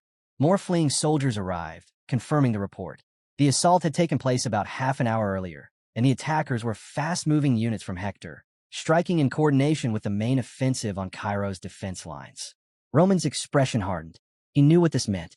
Without hesitation, he gave the order to change course. The army would head directly to the southern training camp. His tone carried such urgency that no one dared question it. The scene shifted to the camp itself, now drowning in chaos. Among the wreckage, 2 Hector soldiers sneered as they tormented McBurney. Anger burned in his eyes as he demanded they stop mocking him. Though injured and disadvantaged, he did not falter. McBurney stood tall and declared he would face any challenge head-on. Even if it meant death, he vowed he would bring at least 1 Hector soldier down with him. But as he braced himself, his thoughts slipped inward. His missing right arm haunted him, the phantom weight of what once was eating away at him. He longed for the strength he had lost. More than that, he couldn't stop wondering where Roman was. The southern front was collapsing into disorder. Fear and despair weighed heavily on the men. Yet, in McBurney's heart, one name cut through the chaos: Sir Roman. He clung to it as his last hope. And then, just as the tension was about to snap, the wall behind the Hector soldiers exploded outward. Dust and stone rained down as a figure emerged from the wreckage. Roman Dmitri. He stood tall, radiating authority, his very presence shifting the battlefield. Hope ignited instantly among the defenders. Roman's gaze flicked toward McBurney, acknowledging the man still standing against all odds. Chris, reading the moment without hesitation, issued his command. Their mission was clear: eliminate the enemy soldiers and rescue the survivors. In an instant, Roman's troops surged forward, their counterattack crashing against Hector's men like a tidal wave. The battle, once a scene of despair, now burned with renewed determination. Amid the clash, a handful of Hector soldiers still dared to throw themselves at Roman. But before they could even swing their blades, Roman unleashed a technique wrapped in a strange purple glow. In an instant, their bodies locked in place. They were frozen, unable to move. Roman's intent was clear. He wasn't trying to cut them down. He wanted them alive. Every move he made carried strategy. With the soldiers immobilized, he bought himself precious time. But one Hector soldier, fueled by desperation, broke free and tried to flee. McBurney, despite being battered and worn, stepped in. With grit and precision, he intercepted the soldier, trapped him in a headlock, and forced him to the ground. Roman moved over, acknowledging the effort. He thanked McBurney for his help and urged him to rest, knowing how much he had endured. At last, McBurney collapsed, unconscious from exhaustion, leaving Roman to take command of what remained. Chris soon reported the outcome. 12 Hector soldiers lay dead, while 5 survivors had been rescued. From their accounts, Roman learned that Viscount Bale had slipped away into the mountains. Roman's mind immediately turned to strategy. This strike on the southern training camp felt wrong. The attackers numbered only a fraction of what Hector truly commanded. He suspected this wasn't their main force, but merely a diversion masking something larger.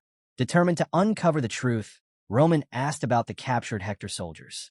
He ordered that only Chris accompany him inside the building where they were being held. Roman entered with steady purpose, knowing these prisoners might hold the answers he needed. He wasted no time addressing them. He gave a single, merciless choice. They had 3 minutes to tell him what he wanted to know, or they would suffer before death claimed them. One soldier, bold and defiant, sneered at him. He dared Roman to kill them where they stood. Unfazed, Roman began his interrogation. His first question was direct. What was Hector's true goal? Silence. The prisoner only smirked. Roman shifted, asking his second question, why had Hector attacked the southern training camp? Again, silence. The 3 minutes ticked away. Roman's voice dropped cold and final. Their time was up. A strange technique, radiating with a purple light, spread from Roman's hand as he pressed it against the soldier's shoulder. The soldier's scream tore through the air. Roman calmly explained that what they were feeling was like their muscles ripping apart and their bones being crushed. Soon, the pain would only lead to death. He admitted the soldiers had likely been trained to endure suffering, but warned them that revealing information wouldn't stop Hector's plan from moving forward. One soldier, resigned, spoke up. Even if they talked, Hector's scheme was already in motion. It was too late to change anything. Roman chuckled darkly. He hadn't been after answers at all. The interrogation was nothing more than bait, a way to test their reactions. As realization hit, the soldier's eyes widened, but it was too late. Roman struck swiftly and subdued him. Roman's thoughts then shifted. Hector's real strategy became clear. The battle at the southern front wasn't the true goal. It was only a diversion. If Hector's move worked, the southern front would be completely destroyed, a loss that would change everything. The scene moved to another chamber where Roman demanded a full report from Bernie regarding the southern training camp. Bernie began his account. Just 2 hours earlier, Hector's forces had launched their assault. While the camp was preparing for rider drills, enemy troops had stormed in without warning. Bernie and his men scrambled to mount a defense, but Hector's soldiers were too strong. The camp turned into a slaughter, and many soldiers were massacred. Amid the chaos, no one knew what had happened to Bale, the commander of the training camp. Roman, intent on learning more about the attackers, asked if anything unusual had been noticed about their gear. Bernie recalled that the soldiers wore lighter armor than expected, and their commander bore a face covered in scars. Roman quickly pieced it together. The men must have been the Rangers, an elite unit from Hector's kingdom. Bernie was stunned. He recognized the scarred commander as a decorated veteran, hardened by countless battles. His presence explained the precision and ferocity of the assault. But one question still lingered for Bernie. Why would Hector waste his elite force on a training camp instead of striking the front lines where the real battle was being fought? Bernie couldn't understand why Hector's soldiers had pulled back after the attack instead of pressing forward. Roman explained the truth. The southern camp stood on the path toward the rear. Hector had to strike it first. Hearing this, Bernie began to piece the puzzle together, but the more he understood, the more questions rose. He asked Roman directly what Hector was really after. Roman revealed the hidden truth. The battle at the front was nothing but a smokescreen. The real objective lay in the rear, where a warp gate was hidden. Bernie's eyes widened as the weight of it hit him. Roman elaborated. The warp gate was no ordinary structure. It was a crystal of immense power, capable of transporting armies instantly across distances. Whoever controlled it could block enemy reinforcements and turn the tide of war. And now, Hector had seized control of it. With the gate's coordinates in his grasp, he could launch devastating counterattacks at will. But there was a catch. The gate was fitted with a self-destruction device, designed to deny enemies the chance to use it. That, however, only made Hector's plan clearer. Roman explained that Hector's entire campaign was built around this move. By locking down the gate, his kingdom could gain overwhelming dominance in the war. Shaken by the implications, Bernie urged them to rush to the rear and support their troops before it was too late. Roman only gave him a sharp look and asked if he had heard any distress calls from the rear. The silence was enough of an answer. He then revealed that Hector's Rangers had already abandoned the southern camp more than an hour earlier. By now, the gate was likely in enemy hands. Reinforcements would never come. Roman's voice grew firm. Survival was all that mattered now. The situation had turned dire. Without the kingdom's support, they were stranded in hostile territory with no margin for error. The story then shifted. At the Hector border, Edwin stood at the edge of the captured warp gate, overseeing Hector's advancing army. A soldier hurried to report. Their forces were pushing closer to Cairo, moving swiftly after crushing the southern training camp. Yet Cairo remained blind to the true danger, their focus fixed on holding their defensive line. Edwin, ever calculating, warned his men not to grow complacent. Victory wasn't just about strength, it was about breaking the enemy's will. He ordered relentless attacks against Cairo's defenses, determined to grind down their morale before the final strike. Edwin laid out the reality. The mission's success rested on one thing: keeping the wall before Hector standing. He recalled how Jackson's Rangers had already infiltrated the southern front in the past, proving their skill and persistence. A direct assault on the southern front might have delivered a faster victory, but Edwin knew better. The true prize was the warp gate, and that was where Hector's future would be decided. His voice was steady as he issued a grim command to his men. If the situation turned against them, they were to be ready to destroy the warp gate. It was a drastic order, but one that could reshape the entire war. Edwin's mind ran through the consequences. If they failed and the warp gate was destroyed, Hector's forces would be forced to initiate the second phase of their strategy. This was no choice he gave lightly, but his resolve was unshakable. Among the soldiers, one man silently reflected on Edwin's ruthless clarity. This was the man they called the Cold of Hector, the embodiment of Hector's might and the figure their people placed their hopes upon in such a desperate time. Meanwhile, further back near Cairo's lines, the commander of the Rangers tightened his grip on the situation. The battle was entering its decisive stage. He declared that the time for war had truly come. Their mission was crystal clear: forge the connection while keeping the warp gate a secret. Their success would decide Hector's future. The story then shifted back 1 year earlier. A pivotal conversation unfolded between Edwin and Jackson, the Rangers' leader. Edwin had seen the kingdom's growing fragility. Poor harvests had drained them. The Golden Bank's pressure mounted, and whispers spread that the gods themselves had cursed Hector. Desperation hung in the air. It was then that Edwin made his move. He proposed a partnership to Jackson, to stand beside him in defending Hector's southern front against Cairo. The timing was urgent, and Edwin, ever the strategist, understood that the era demanded a hero to rise amidst the chaos. His words carried the weight of both necessity and foresight. Action soon followed. Hector's army conducted 48 scouting missions across the southern front, gathering every detail they could. Spies worked tirelessly, digging hidden tunnels beneath enemy lines.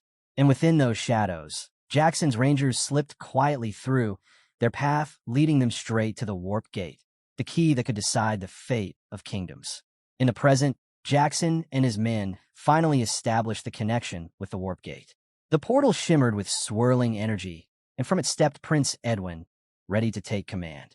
Always thinking several steps ahead, Edwin immediately began assigning responsibilities. The 1st Battalion was placed under Kellyan's leadership, tasked with holding the rear and strengthening defenses should Cairo attempt to send reinforcements. Yet even in this moment of clear direction, unease tugged at Edwin. Turning to Jackson, he brought up a troubling matter. They had lost contact with Baron Myler, who commanded the 5th line of defense. Edwin asked if Jackson had heard anything. Jackson explained that his soldiers were already looking into it. To calm Edwin's concerns, he brushed it off as a minor issue. After all, it was only the 5th line, a place long known for its weaknesses. Jackson speculated that a handful of enemies could topple it. Edwin nodded in agreement. Even if the 5th line fell, his orders would remain the same. Jackson was to continue the assault. Jackson accepted the command without hesitation, fully aware of its importance. But Edwin's expression hardened as he added one final remark. Once the operation concluded, no matter the outcome with Baron Myler, there would be consequences. What Edwin didn't know was that, despite all his foresight, 2 unexpected variables were about to change everything. The battlefield was shifting faster than anyone had anticipated. The story moved to Cairo's 1st line of defense. A messenger arrived with urgent news for Count Donald, the commander. The southern training camp had sent word. Donald quickly answered the call, and Roman's voice came through. He was stationed at the 5th line of defense. Roman wasted no time. He explained that Hector's kingdom was using a massive smoke screen to conceal their true goal, seizing the Warp Gate at the rear. The danger was clear. If Cairo didn't act, they risked being trapped between Hector's forces from both the front and the back. Roman urged that the castle be abandoned immediately and that all surviving forces retreat into the mountains to regroup. Count Donald hesitated. The southern mountains were treacherous, the terrain unforgiving. The retreat would be brutal. But in the end, he agreed to see the situation for himself and ended the call. Left alone, Roman reflected on what Donald's decision meant. With the retreat, every defense line except the 5th would be abandoned. Wasting no time, he ordered the soldiers to gather their belongings and prepare for the mountain retreat. The scene then returned to Cairo's 1st line of defense, where Count Donald, now troubled, attempted to establish contact with the rear camp. But the connection would not go through. Donald tried again and again to make contact, but every attempt failed. Roman's warning echoed in his mind. Reinforcements from the southern front and nearby garrisons would take nearly a month to arrive. Frustration weighed on him, yet he forced himself to think. If they could just hold the fortress until help came, there was still a chance to endure. Hours later, his hopes crumbled. Hector's forces had completely encircled them. With control over Cairo's Warp Gate, enemy troops poured in from both sides, cutting off every defense line. Even so, Donald kept his composure. He saw how hard his men had worked. The fortress walls had been reinforced, the weapons prepared, and every mistake from their first battle corrected. With these preparations, Donald believed survival was possible. He rallied his soldiers, urging them to brace for a siege. Gathering the 1st line of defense, he announced grim news. Hector had seized the Warp Gate. There would be no reinforcements, no outside help. But Donald reminded them of their first battle. They had fought, endured, and learned. This time, he told them, they would stand until reinforcements broke through. The counterattack began with renewed determination, only for disaster to strike. Hector unveiled a devastating weapon, a flare that shattered the fortress walls in an instant. The breach sent chaos rippling through the ranks. Donald and his men fought valiantly, but the fortress quickly fell into enemy hands. In those final moments, Donald recalled Roman's warning. Everything Roman predicted had come true. Moments later, Edwin himself delivered the decisive blow, crushing Count Donald and seizing full control of the southern front. From Edwin's perspective, the strategy had been flawless. Using the flare at the start secured victory with minimal casualties. Hector now held the advantage, and time worked entirely in their favor.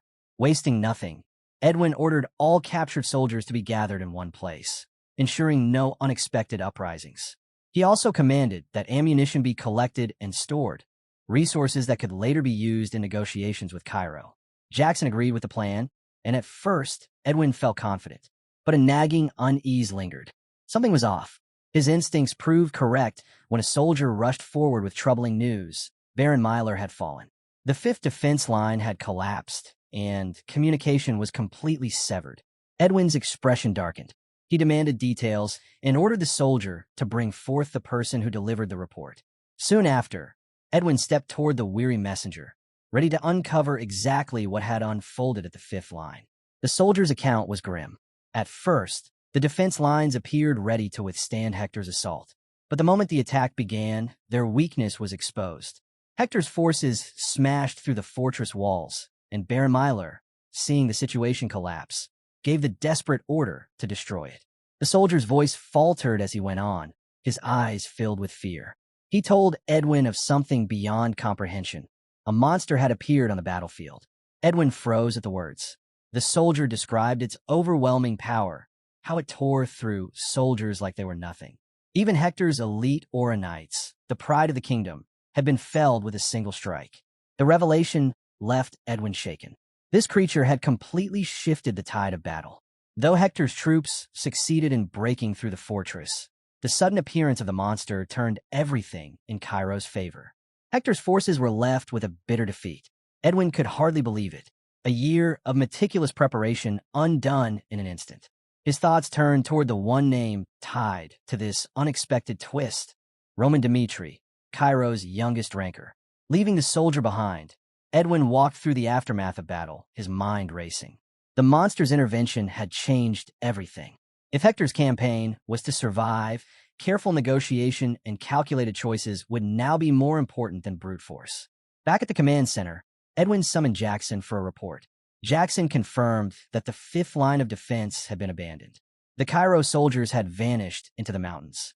He suggested forming a pursuit team to hunt them down. But Edwin shook his head. Hector already controlled the southern front, and with that advantage secured, the wiser move was diplomacy. A pursuit could wait. Negotiations with Cairo could not. Edwin resolved to shift their focus toward reconciliation, aware that the balance of power demanded a different approach now. Far away, in Cairo's royal palace, King Daniel wrestled with his own frustrations. Even as king, he couldn't act alone. Every military decision required approval from the aristocrats who held true influence. The palace grew tense as everyone awaited the arrival of the most powerful figures. Marquis Benedict finally entered, offering a calm smile despite the heavy atmosphere.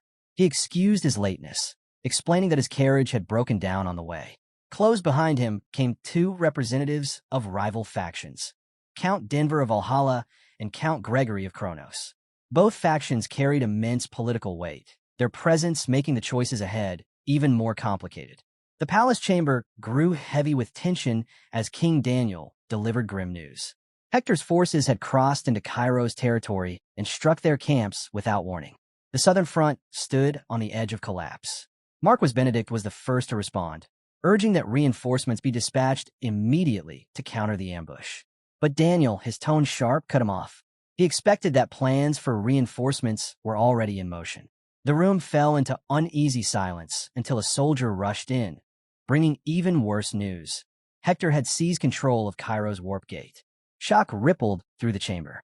Benedict, usually composed, was visibly shaken. With the command structure already fractured into 4 competing factions, the kingdom's safety was in even greater peril. Daniel's patience snapped. His frustration poured out as he demanded to know how the others planned to answer for this disaster. If he had been given the authority to act from the beginning, he declared the Southern Front would not be teetering on the brink. He accused the nobles around the table of causing the crisis with their endless interference. Before the arguments could escalate further, another soldier entered with an urgent announcement, a magical communication from Hector.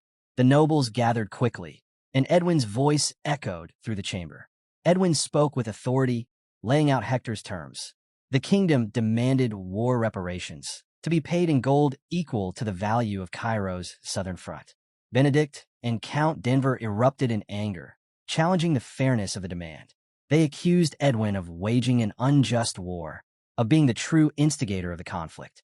The meeting grew heated, voices clashing across factions, but Edwin never wavered. Marquis.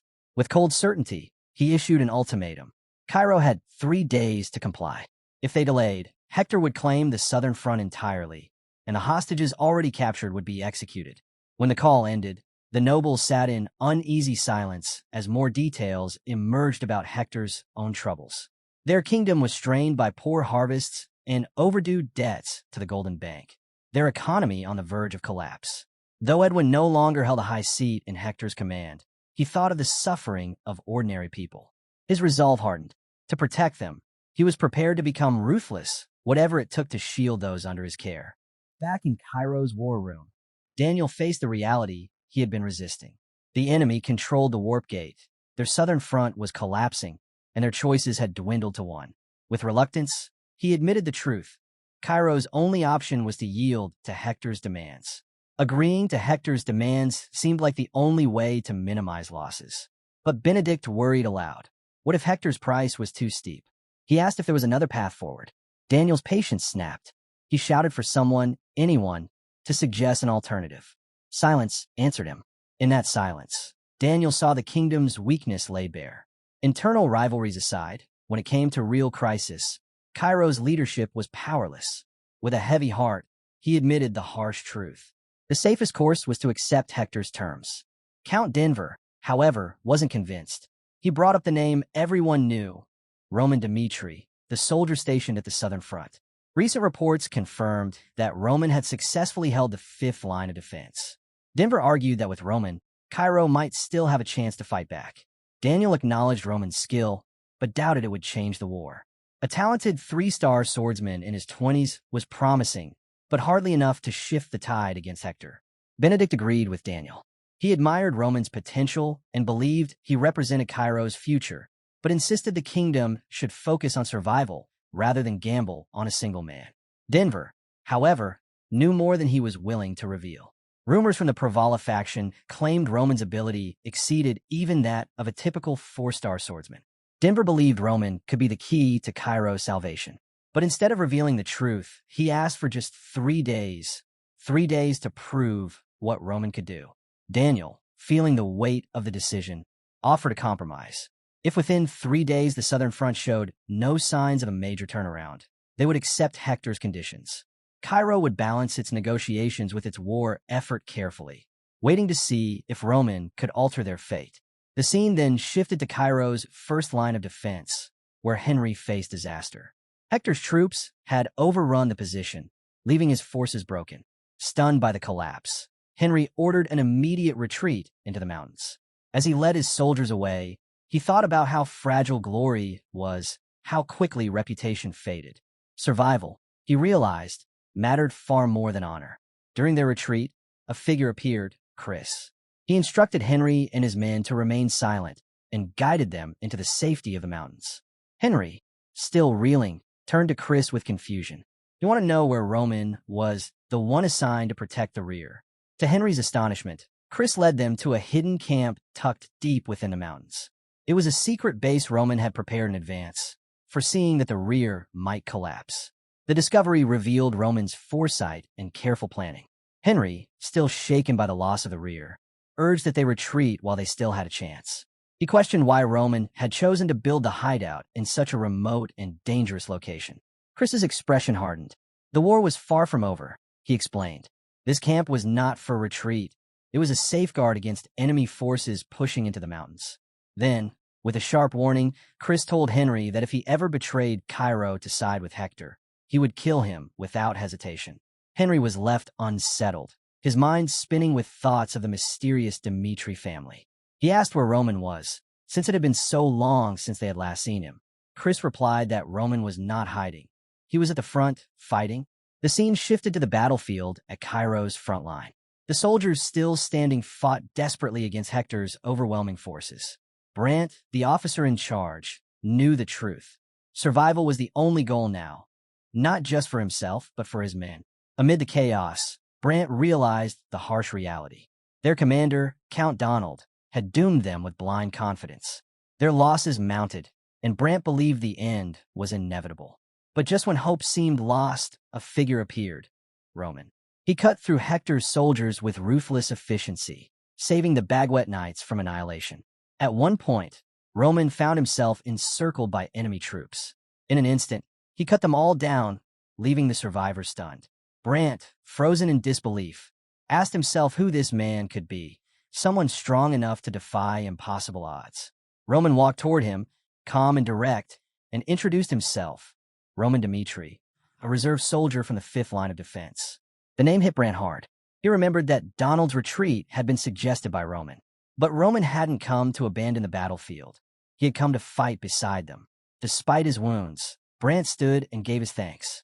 Roman had saved them when it mattered most. He quickly explained the situation to him. The 1st line of defense had already fallen, and Hector's army was pressing against the 2nd. Brant, grim-faced, warned that the 2nd line wouldn't last long under Hector's relentless assault. Roman listened to Brant's grim outlook, then asked a sharp question. Was he suggesting surrender? Brant hesitated. He admitted Roman was an extraordinary fighter, but insisted that in a war between kingdoms, one man alone could not stand against the might of Hector. Roman did not flinch. Instead, he studied the situation with care. Something about Hector's actions felt wrong. Their traps, their attacks, their movements didn't fit the pattern of a force prepared for a drawn-out campaign. Slowly, the truth became clear to him. Hector wasn't planning for a long war. Their aim was to capture the southern front as quickly as possible, to force Cairo in a crisis, and end the conflict by sheer pressure. Roman understood it then. Hector's true strategy was not conquest by endurance, but by speed, taking full control of the southern front so that negotiations with Cairo's royal family would tip heavily in their favor. It was a bold and dangerous gamble, one that risked the entire future of their kingdom. The scene shifted to the 2nd defense line. There, Hector's soldiers launched their assault with relentless ferocity. Bright flares streaked across the night sky, signaling the coordinated strikes against the fortress walls. Amid the chaos, ambushes sprang with deadly precision, each move designed to tighten their grip on Cairo's forces. At the same time, Edwin stood deep in thought, analyzing every angle. He considered Baron's role, believing the man's survival might expose the weakness of the 5th defense line. Yet doubt gnawed at him. The name Roman Dmitri weighed heavily on his mind. Could one man really disrupt Hector's advance? Edwin knew Hector's strength. His kingdom was not so easily shaken, even by a swordsman of rare ability. But then, a soldier rushed in with urgent news. Hector had lost all contact with the 1st Squadron, the very unit assigned to mop up the remnants of Cairo's army. Edwin's unease deepened as the report continued. The 2nd and 3rd Squadrons were also silent. No response. The shock hit him hard. 3 squadrons gone. Jackson stepped forward to explain. After the breach of the 1st defense line, he had dispatched the 3rd Squadron to handle survivors. But an hour ago, communication with them had gone dead. The likely conclusion was grim. Nearly 300 men wiped out. Edwin's suspicions solidified. His earlier doubts were no longer shadows. They had form and certainty. Only one man could be behind this. Roman Dmitri. Instead of fleeing into the mountains like the others, Roman had stayed behind. He was striking at Hector's forces directly, challenging Edwin head-on.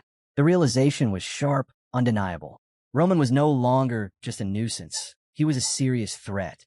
Turning to Jackson with urgency, Edwin declared that this problem had to be dealt with immediately. Edwin warned that leaving Roman unchecked would only lead to disaster. Jackson, however, dismissed the concern. To him, Roman was nothing more than a distraction. Hector's true objective was the siege itself, and one man couldn't alter the outcome. But Edwin saw things differently. In the storm of war, his priorities began to drift from Hector's grand strategy. The kingdom sought to crush the defense camps and secure their advance. Edwin's focus, however, had narrowed to one point: Roman Dmitri, an unpredictable figure whose actions had already thrown carefully laid plans into chaos. With a cold, decisive tone, Edwin ordered the soldiers at the second defense line to retreat immediately. Jackson's brow furrowed in confusion. Why abandon their advantage just to chase a single warrior? It went against every rule of strategy. But Edwin was resolute. As night fell, Hector's forces gathered at the foot of the southern mountains. Edwin was certain Roman was there, hidden in the rugged terrain. His confidence wasn't just from evidence, but from instinct, sharpened by a year of planning. Facing his men, Edwin addressed their silent doubts. Yes, the defense lines were important, but the true danger lay elsewhere. Roman Dmitri was no ordinary enemy. His ability to unravel Hector's strategy made him a threat they could not afford to ignore. Jackson, though skeptical, knew Edwin too well to argue further. Edwin's choices were always deliberate, and his men trusted him completely. Their loud cheers carried through the night as Edwin gave the order. It was time to hunt the Cairo soldiers. Yet the mountains were vast, filled with shadows and places to vanish. Edwin feared that if his soldiers spread too wide, their prey might slip through. So, he laid out a precise plan. Patrols would advance from the mountain's base upward, tightening the net step by step. No one would escape. Each unit was given strict instructions. If they spotted the enemy, they were to blow a whistle at once. The trap would spring only when every soldier was in position. The goal was clear: corner the enemy while keeping casualties low. With determination, the patrols began their climb. The mountains loomed, silent and ominous, as the soldiers scanned every shadow. But then, something strange happened. One man vanished. At first, his comrades noticed nothing unusual. Then another disappeared, and another. Panic spread as they realized entire squads were gone. In the end, only one soldier remained, trembling in the darkness. Heart racing, he lifted his whistle to sound the alarm. But before he could breathe out, a blade pierced the silence. Roman Dmitri stepped from the shadows, striking the soldier down before the whistle ever touched his lips. Roman paused in the shadows, weighing the situation. His original plan had been simple: use Hector's assault on the defense camp to turn the tide in Cairo's favor. Yet Hector's response had been unexpected. Abandoning the second defense line just to halt Roman's advance was a bold gamble. Roman couldn't help but acknowledge the brilliance behind such a move. Whoever was orchestrating Hector's strategy was no ordinary commander. Meanwhile, Hector's soldiers began to realize something was wrong. Comrades were missing. Orders quickly spread: seal off the mountain paths, block every escape, trap the enemy before he slipped away. But before they could tighten their net, Roman struck. Moving like a shadow, he cut down the commander leading their patrols. The strike sent shockwaves of confusion through the ranks. As he emerged from the darkness, Roman's face carried an unsettling calm. Yet beneath it was the chaos of another life, the life of Baek Jung-hyuk. In that past existence, he had been one of the 12 sons of the heavenly demon, raised in a world of brutal trials and endless hardship. Every mission was a test of survival. On one such mission, he was ordered to hunt a troublesome low-ranked cult follower. The task, meant to break others, he completed in 3 days. But greater challenges soon followed. Against an opponent who seemed impossible to defeat, Baek turned not to brute force, but to knowledge. Searching through the cult's hidden records, he discovered the legacy of the Night King. Once a petty thief, the Night King had mastered the art of shadows and darkness, rising to legendary infamy before greed consumed him. His end was tragic, but his techniques endured, etched in Amira's history.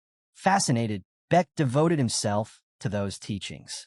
Within a single year, he mastered them to terrifying perfection, silencing 38 martial masters with unmatched precision. Whispers spread of his new name, the Shadow Phantom, a being who embodied the darkness itself. Now, in the present, Roman called upon that very legacy. Darkness enveloped the soldiers of Hector, their sight useless, their senses overwhelmed. Fear not at their resolve. Even the Oranites, proud warriors of Hector, recognized the danger and began pulling back. But retreat was not an option Roman would allow. With deadly resolve, he slipped through the chaos, his movements silent and precise. In moments, the leader of Hector's first squadron was struck down. The enemy ranks erupted into confusion, soldiers scrambling, unable to comprehend the force hunting them. One soldier, realizing the battle was lost, decided his only duty now was to report. With trembling hands, he reached for a magical communication device to send word to his commander. But above him, unseen, Roman was already there, perched silently on a tree branch, eyes fixed, blade ready. The shadow phantom had chosen his next target. Edwin felt his world crumble as the grim reality struck. Turning to Soldier Thompson, he urged him to stay calm, warning that their enemies were using the darkness itself as a weapon. Thompson's expression was grave as he delivered the truth. Hector's soldiers were being slaughtered, one after another, by an unseen hand. No matter how sharp their senses, no one could pinpoint where the strikes were coming from. Even Thompson, famed for his heightened perception, was helpless against this invisible predator. Edwin's thoughts raced. Could it be an Oronite? Yet the idea didn't fit. Someone with Thompson's skill should have sensed such an opponent long before now. Still, the soldiers continued to fall, cut down in silence. The possibility of magic crossed Edwin's mind. Perhaps the enemy had cloaked themselves in sorcery. But that too made little sense. Magic had limits. It required energy, pauses to recover. What they faced was relentless, without the slightest opening.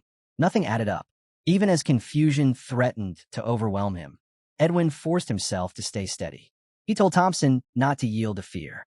Reinforcements, he promised, were already on their way. Those words gave Thompson a sliver of hope.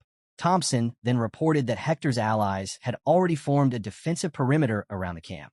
It wasn't much, but it gave them a goal: endure until the prince arrived with backup. Rallying what was left of the first squadron, Thompson barked orders, pushing them to take defensive positions and brace for the unseen strikes. Summoning his aura, Thompson tried to pierce the veil of darkness, to sense the enemy hidden within. Then movement. On the right, he lunged, attacking with all his strength. Relief spread for a heartbeat. They had finally landed a blow. But relief twisted into horror when the truth became clear. The enemy had lured them in, using Hector's own soldiers as bait. And then, out of the blackened silence, Roman appeared. He emerged like a predator born of the night, his presence as sharp and merciless as the blade in his hand. Frustration burned through Thompson as he shouted at him. He called Roman a coward, demanding that he abandon the shadows and face him head-on. Roman stepped from the shadows, his voice steady as he pointed out Hector's fatal flaw. Their greatest weakness, he explained, was arrogance, underestimating enemies they hadn't measured beforehand. That overconfidence was why Hector believed victory was already secured. He shifted his gaze to Thompson. And do you truly think that just finding me makes defeating me any easier? The weight of Roman's words sank in. Thompson clenched his fists, realizing there was no choice but to fight. The atmosphere grew heavy, thick with tension. Thompson resolved to finish the battle quickly. But Roman didn't give him the chance. With blinding speed and surgical precision, he struck. Thompson collapsed, his cry of pain swallowed by silence. Roman had already sealed the area with mana, ensuring no sound could escape. No reinforcements would come. Pinning Thompson to the ground, Roman ripped the magical communication device from him. Without hesitation, he used it, knowing Edwin was on the other end. His voice cut through the line with confidence. Roman exposed the truth Hector had tried to bury. The kingdom was starving. A famine had swept through their lands, leaving their people desperate and their army stretched thin. Hector's campaign against Cairo was not an act of strength, but of survival. It was a gamble to seize resources before their nation collapsed. He detailed their dire condition. The army had no secure food supply, and within 3 months Hector would crumble. Roman vowed to sabotage their plans at every step, making sure the kingdom's struggle grew only worse until the collapse was inevitable. On the other end, Edwin listened in silence. He did not argue, because he couldn't. Roman's words were true. The famine had gutted Hector. Debts to the Golden Bank were suffocating them, and no further aid could be secured. Their kingdom truly was on the edge of ruin. Roman then asked coldly if Edwin was expecting pity. Edwin denied it. He wasn't begging for sympathy. He wanted Roman to understand. Hector had no choice but to fight. To retreat now would mean wasting the lives already lost, dishonoring their sacrifice. Then Edwin's voice grew heavy with warning. He begged Roman to deliver a message to Cairo's royal family. If Hector was denied the resources they needed, they would unleash their most terrifying weapon. The necromancer's creations, beasts of death, would be set loose, and the southern front would be reduced to a wasteland. Prince Edwin swore he would do whatever it took to safeguard his people. With determination, he turned to Roman, demanding clarity. Would Roman stand beside Hector in this desperate hour, or was he leaning toward negotiation? The alliance between Hector and Cairo hung by a thread, fragile and uncertain. Roman weighed the moment carefully.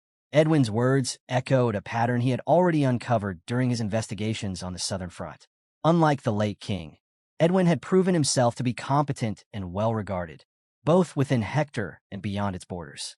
But beneath his offer, Roman sensed a dangerous undertone. His reply came without hesitation. In an instant, he lashed out, striking Thompson, a soldier of Hector, who collapsed in pain. The abrupt violence left Edwin demanding an explanation. Roman, calm and unyielding, answered coldly. He had dealt with the matter. When pressed further, his stance became crystal clear. He had no interest in Hector's internal affairs, nor in their desperation. In his eyes, the war was already underway, and Hector had forfeited any chance of leniency. Roman warned that no soldier would be spared, not even those who surrendered. He would hunt them down without mercy, ensuring every one of them paid the price for their choices. Declaring his name, Roman Dmitri, he left no doubt of his resolve. If Hector chose death and continued to resist, he promised their paths would collide again.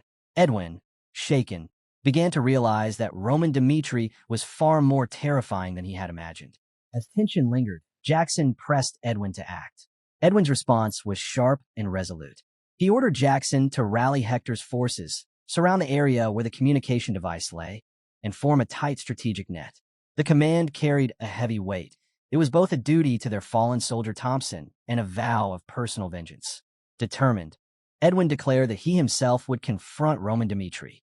Jackson, understanding the gravity of the order, relayed it to the soldiers, urging them onward. Despite the loss of comrades, they pressed forward, climbing the mountain with one mission: cut off Roman's escape and trap him where he stood. The atmosphere grew heavy as Hector's troops prepared for battle, each step fueled by resolve and the will to avenge their fallen. At the same time, Roman turned to his own men, pointing out the battlefield's hidden truth. Every stone and branch around them carried unseen traces of mana, waiting to be unleashed. Roman introduced a new concept: the use of hidden mana to manipulate space itself, something he called a trap formation. As he explained, Chris listened in awe. When the formation activated, it was as if his senses had been sealed away. The battlefield shifted like an invisible chessboard, masking Roman's movements entirely. To Chris, it felt like stepping into another reality, one he could barely comprehend. Meanwhile, Hector's advancing troops marched straight into this carefully prepared trap. Empowered by his training under Roman, Chris unleashed a devastating strike that revealed just how effective the formation could be. The Hector soldiers, unable to detect him within the distorted space, were caught completely off guard. Seizing the moment, Chris rallied the Roman soldiers to attack, using the warped battlefield to conceal their approach and throw the enemy into chaos. Chris was no longer the warrior he once was. After countless duels with Roman, his skill had reached a level most would consider impossible. His growth was evident in every move he made. Surrounded by a radiant blue glow, he cut down his opponents one after another, executing his technique, the lightning flash, with blinding speed. Confident they had carried out Roman's strategy, Chris quickly took control of the situation. Knowing reinforcements could be on their way, he ordered a retreat, regrouping the soldiers at their next position to maintain the advantage of surprise. Across the battlefield, other skirmishes raged on. Kevin, his body enveloped in a sinister red aura, tore through Hector's ranks with calculated precision. Each clash only reinforced his belief. Roman's plan was unstoppable. Elsewhere, Pucky led his squad flawlessly, ambushing Hector's men and cutting them down without leaving a trace. The four coordinated attacks struck all at once, shaking Hector's army to its core. Roman's strategy unfolded perfectly, leaving no room for recovery. High on the mountain, the situation grew grim. A wounded Hector soldier stumbled before Edwin with dire news. He insisted that a mage must be hiding among Cairo's forces, manipulating the battle. The soldier described how Roman's troops seemed to appear from nowhere, striking in sudden ambushes, even in places fully illuminated. When Edwin relayed this report to Jackson, Jackson suggested the truth. Hector's army had likely fallen into an elaborate trap. Edwin weighed the soldier's words carefully, considering the unsettling possibility that magic itself was being used to move Cairo's forces across the battlefield. Edwin quickly dismissed the idea that Cairo's forces were using high-circle magic scrolls. Such items were strictly controlled by the Magic Tower, a neutral power that managed all major magical resources. For scrolls of that caliber to appear on the southern front, where resources were scarce, seemed nearly impossible. That left Edwin with a troubling possibility. Could there be a mage operating in the south, independent of the Magic Tower? The thought was hard to accept. True mages were rarer than aura swordsmen, and nearly every gifted mana user was recruited into the tower's ranks.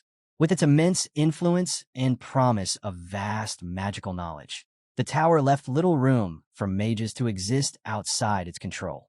Yet, if what Edwin suspected was true, then a high-circle mage working freely in the south was a reality that shattered everything he thought he knew. Mages rarely defied the tower, and the sudden surge in magic users across the continent only deepened his doubts. Something about it felt unnatural, almost orchestrated. Despite his curiosity, Edwin chose restraint. With Hector's soldiers already locked in fierce combat against Cairo, now was not the time to gamble with his own life. Instead, he resolved to wait, biding his time until the moment Roman Dmitri would stumble into the trap he had carefully laid. Back in the mountains, Roman's clash with Hector's soldiers took an unexpected turn. After cutting down another opponent, his next challenger revealed a peculiar weapon, an artifact that flared with blinding light every time Roman moved. In the darkness, he shone like a firefly, his position impossible to hide. The Hector soldiers wasted no time. They relayed the discovery, and soon, the second and third squadrons converged, eager to avenge their fallen brothers and overwhelm Roman in a combined assault. Their morale surged with the belief that victory was within reach. But Roman had already anticipated them. Drawing upon the second technique of the heavenly demon arts, he unleashed a devastating counterattack. In a blur, he annihilated the advancing soldiers before they could even react. The sheer speed and efficiency of his strike left the survivors stunned, their hopes crushed in an instant. Though victorious, the exchange had taken its toll. Roman paused, allowing himself a moment to recover, when an injured Hector soldier staggered forward. Instead of attacking, the soldier raised a question. How did Roman intend to escape? The wounded soldier warned Roman that the mountain was surrounded.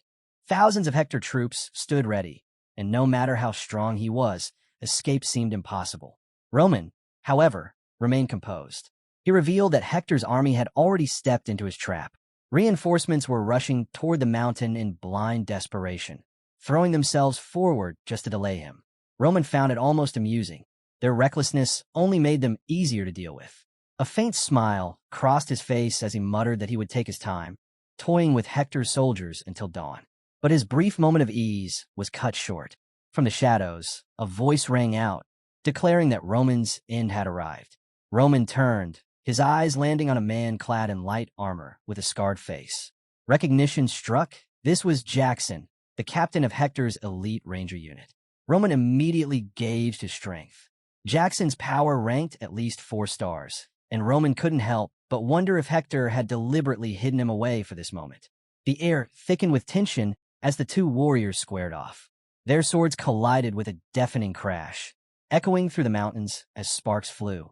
Jackson shouted fiercely that Roman was finally cornered within the dense forest. Though his official rank in Hector's military was unimpressive, outsiders knew him as the de facto leader of the Rangers. His reputation carried weight, his true abilities whispered about but never fully confirmed. Now, in the glow of the forest where blue light illuminated the battlefield, his strength was on full display. Yet, Jackson quickly realized something was wrong. His attacks failed to force Roman back. Blow after blow landed, but Roman remained unshaken, countering with sharp, deliberate strikes. Jackson's confidence wavered. He remembered the reports. Roman Dmitri was said to be no more than a 3-star swordsman. But here, in front of him, Roman's ability told a very different story. Anyone above 4 stars was considered a disaster on the battlefield. And suddenly, Jackson understood why Hector's soldiers had been crushed so easily. Roman, calm and calculating, dismantled Jackson's offensive with precision. And though Jackson had entered this fight expecting to overwhelm his enemy, he now found himself forced to acknowledge the terrifying truth of Roman Dmitri's strength. Channeling his aura, Roman unleashed a strike that sent Jackson staggering backward. In that instant, Jackson was forced to admit Roman Dmitri was no ordinary opponent. Even so, Jackson clung to the belief that he could still claim victory. He stepped back, lifted a whistle to his lips, and blew a sharp signal. At once, Hector's soldiers closed in from all directions, encircling Roman. With renewed confidence, Jackson ordered him to surrender. But Roman only smiled. Calmly, he declared that the soldiers had built their hopes on false assumptions. One by one, he began tearing those illusions apart. First, he addressed the artifact Jackson had relied on, saying no such trinket could ever control him. To prove his point, Roman shattered the artifact before Jackson's eyes. Shock rippled through the ranks as Jackson realized Roman possessed a resistance to magic unlike anything he'd seen. Then came the second blow to their confidence. Roman stated boldly that no matter how many men surrounded him, he could leave whenever he wished. The claim was so outrageous, the soldiers froze in disbelief, unsure if his words were truth or taunt. Their hesitation proved costly. In a flash, Roman vanished and reappeared behind Jackson, catching him completely off guard. With a mocking tone, he pointed out the obvious. At this critical moment, Prince Edwin's promised support was nowhere to be found. Jackson's confidence cracked. He realized Roman had outmaneuvered him entirely. Before he could recover, Roman disappeared once more, leaving the soldiers confused and scattered. Panic rose as Jackson shouted for them to give chase, warning that Prince Edwin was now in grave danger. Meanwhile, Roman raced toward Hector's command post. Strategy consumed his thoughts. Against a larger army, the surest path to victory was clear: eliminate the enemy commander, and their forces would collapse. Guided by the faint mana radiating from Edwin's communication device, Roman moved with lethal precision. At the base of the mountain, the enemy camp stretched before him. Roman cut through the soldiers guarding it, his movements sharp and merciless. None were able to stand against his speed, and his advance was relentless. Step by step, he closed in on Edwin Hector. But just as Roman prepared to strike, his plan faltered. Edwin revealed an unexpected weapon: fire magic. Flames burst forth, twisting and flowing with unnatural grace. Roman was caught off guard, forced to recognize that Edwin's power was far greater than he had anticipated. Mana coursed through Edwin, moving with a rhythm of its own. In the thick of battle, he unleashed a spell, Inferno, hurling a torrent of flames straight at Roman. Roman reacted instantly, raising his defenses to withstand the searing blast. But Edwin pressed forward without pause. With a swift incantation, he cast Entangle. Thick roots erupted from the earth, wrapping tightly around Roman. For a moment, it seemed he was bound, but with one decisive slash, Roman severed the roots and broke free. Just as he steadied himself, another danger emerged. From the shadows stepped a swordsman cloaked in a radiant yellow aura. His strikes came with overwhelming force, and Roman was barely able to block, straining to hold his ground. The man revealed himself: Butler, captain of Hector's second-highest Royal Knight Order, a 5-star swordsman. It struck Roman at once. This was no coincidence. Edwin had orchestrated everything to crush him with sheer strength. Butler's aura burned with raw power, his presence suffocating. Watching from the side, Edwin's confidence swelled. With Butler now in the fray, he believed their combined might would finally put an end to Roman Dmitri. As Butler pressed forward, Edwin cast another spell, Windblade. Razor-sharp gusts cut through the air as Butler charged in with his sword glowing like molten steel. Roman was pinned between the slicing wind and Butler's ferocious assault. Forced to defend both sides, Roman faltered. Butler's blade struck with such force that the impact exploded through the forest, shaking the ground and sending shockwaves outward. The blast tore through the battlefield, and when the dust settled, Roman was left bloodied and kneeling. In the chaos, his mind raced. He had expected obstacles, but not this. A prince wielding such magic, nor Butler, a 5-star knight hidden in plain sight as if he were nothing more than a soldier. Yet instead of despair, Roman felt something else: excitement. The closer he edged toward death, the more alive he felt. His smile returned, his spirit burning even brighter in the face of danger. Butler, watching him, felt a rare unease. How could a man barely in his mid-20s withstand the combined assault of both a prince's magic and a five-star swordsman? Roman's resilience defied reason, leaving Butler to wonder what kind of power this man truly held. Spotting Roman's exhaustion, Edwin seized the moment. He urged Butler to deliver the finishing blow, but Roman refused to fall. Summoning the heavenly demon technique, he unleashed Breakhold twice in rapid succession. In a blur, he surged forward, his sword raised to strike at Edwin Hector himself. Butler reacted instantly, stepping between Edwin and Roman's blade. The strike came down with crushing force, and Butler used every ounce of his skill to parry it, shielding the prince from what could have been a fatal blow. Roman pulled back, surprised at the sheer strength Butler displayed. This was the true might of a five-star swordsman. But the toll of battle was catching up to him. After using the heavenly demon technique twice in succession, Roman's body was nearing its limit. He knew the fight couldn't continue. With one last glance at Edwin, he delivered a chilling warning. The next time they crossed paths, Edwin would not walk away alive. The words left Edwin shaken. As Roman vanished into the shadows, Butler and the soldiers could do nothing but feel the weight of humiliation. Their army, 1,000 strong, had been pushed to the brink by a single man. For Hector, it was a bitter truth that cracked the very foundation of his pride as a leader. Edwin, meanwhile, felt the sting of failure more than anyone. His decisions had led to disaster. What he believed to be the safer path had turned into the worst possible outcome. Regret settled heavily over him. When dawn broke, the soldiers descended the mountain with weary steps. Their morale was shaken, but Edwin stood before them and apologized for the consequences of his misjudgment. Yet the men did not turn against him. They reminded their commander that Roman Dmitri's strength had far exceeded their expectations, and no one could have foreseen such a battle. Jackson, steady and composed, spoke up as well. He urged Edwin not to lose heart, reminding him that his soldiers trusted him fully. Reassured by their words, Edwin managed a faint smile. He realized the true strength of Hector's army lay not only in weapons, but in loyalty. With that in mind, he addressed his men openly. He told them that rank would not silence them. If they believed his choices led toward ruin, they must speak out. The soldiers nodded in solemn agreement, their unity firm despite uncertainty. Determined to adapt, Edwin made a crucial decision. Hector would oversee the defense camp for the next 10 days, the most critical period before Cairo's main army arrived. After that, the rear camp would serve as their final line of resistance. It was a strategy born of both caution and necessity, a step to stabilize the shaken front. Butler, still unsettled by Roman Dmitri's strength, pressed Edwin for more insight. Edwin's expression grew serious as he admitted the truth. Roman was unlike any opponent they had faced before. He was a dangerous enemy, one that demanded far more than conventional measures. Edwin, however, reminded his men that the battlefield had shifted. Fighting in the mountains would be very different from clashing on the open plains.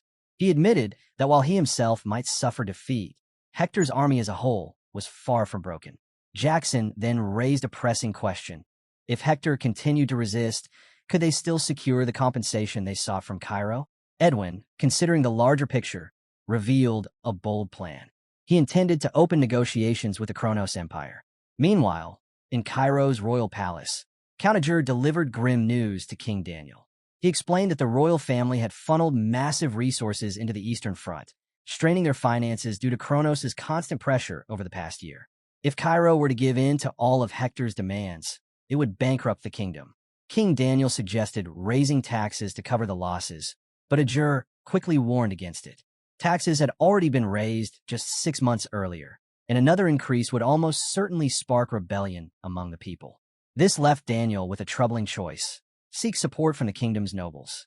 But doing so would weaken the royal family's authority. Frustration mounting, Daniel ordered Ajur to urgently summon the central government nobles for a council.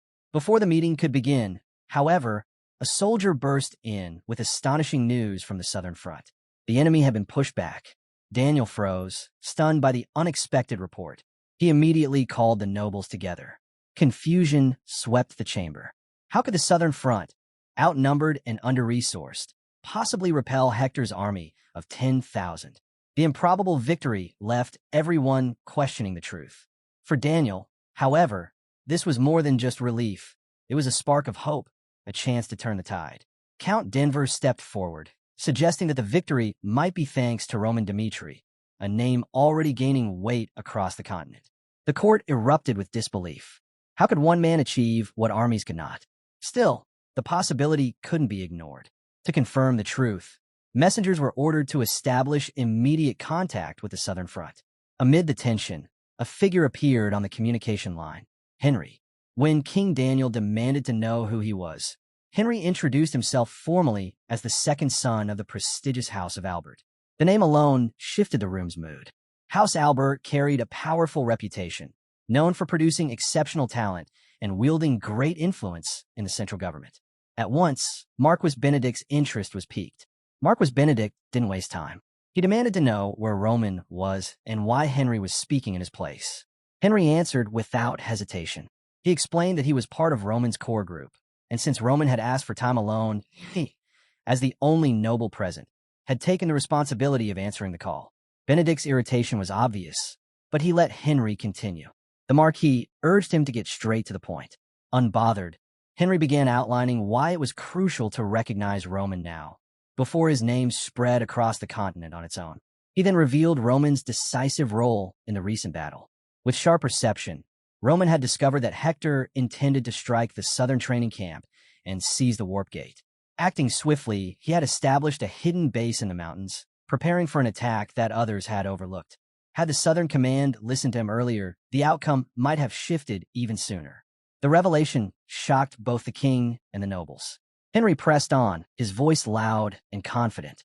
He openly criticized those who had ignored Roman's warnings, making sure his words reached Roman's subordinates nearby.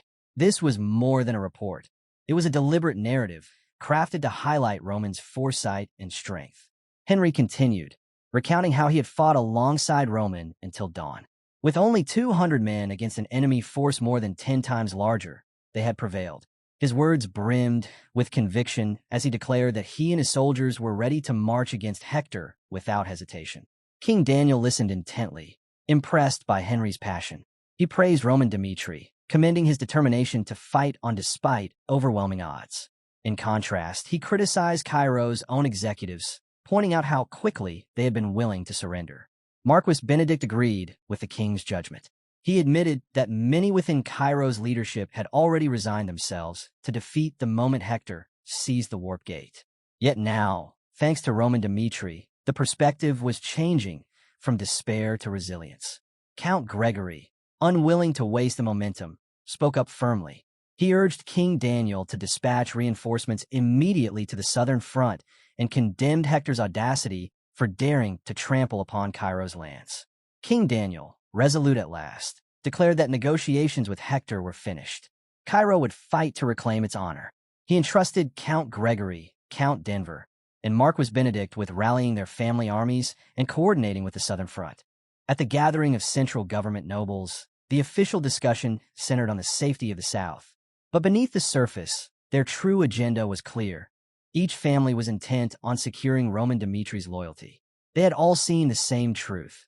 Roman's strength and brilliance made him a figure too valuable to ignore. The nobles reached a quiet consensus. Roman must be drawn to their side. Afterward, Henry reflected on what lay ahead. He imagined that once the war was over, Roman's reputation would spread like wildfire. The nobles of Cairo would compete fiercely to win him over. To Henry, this was a rare chance. By aligning himself closely with Roman now, he could secure his own future advancement.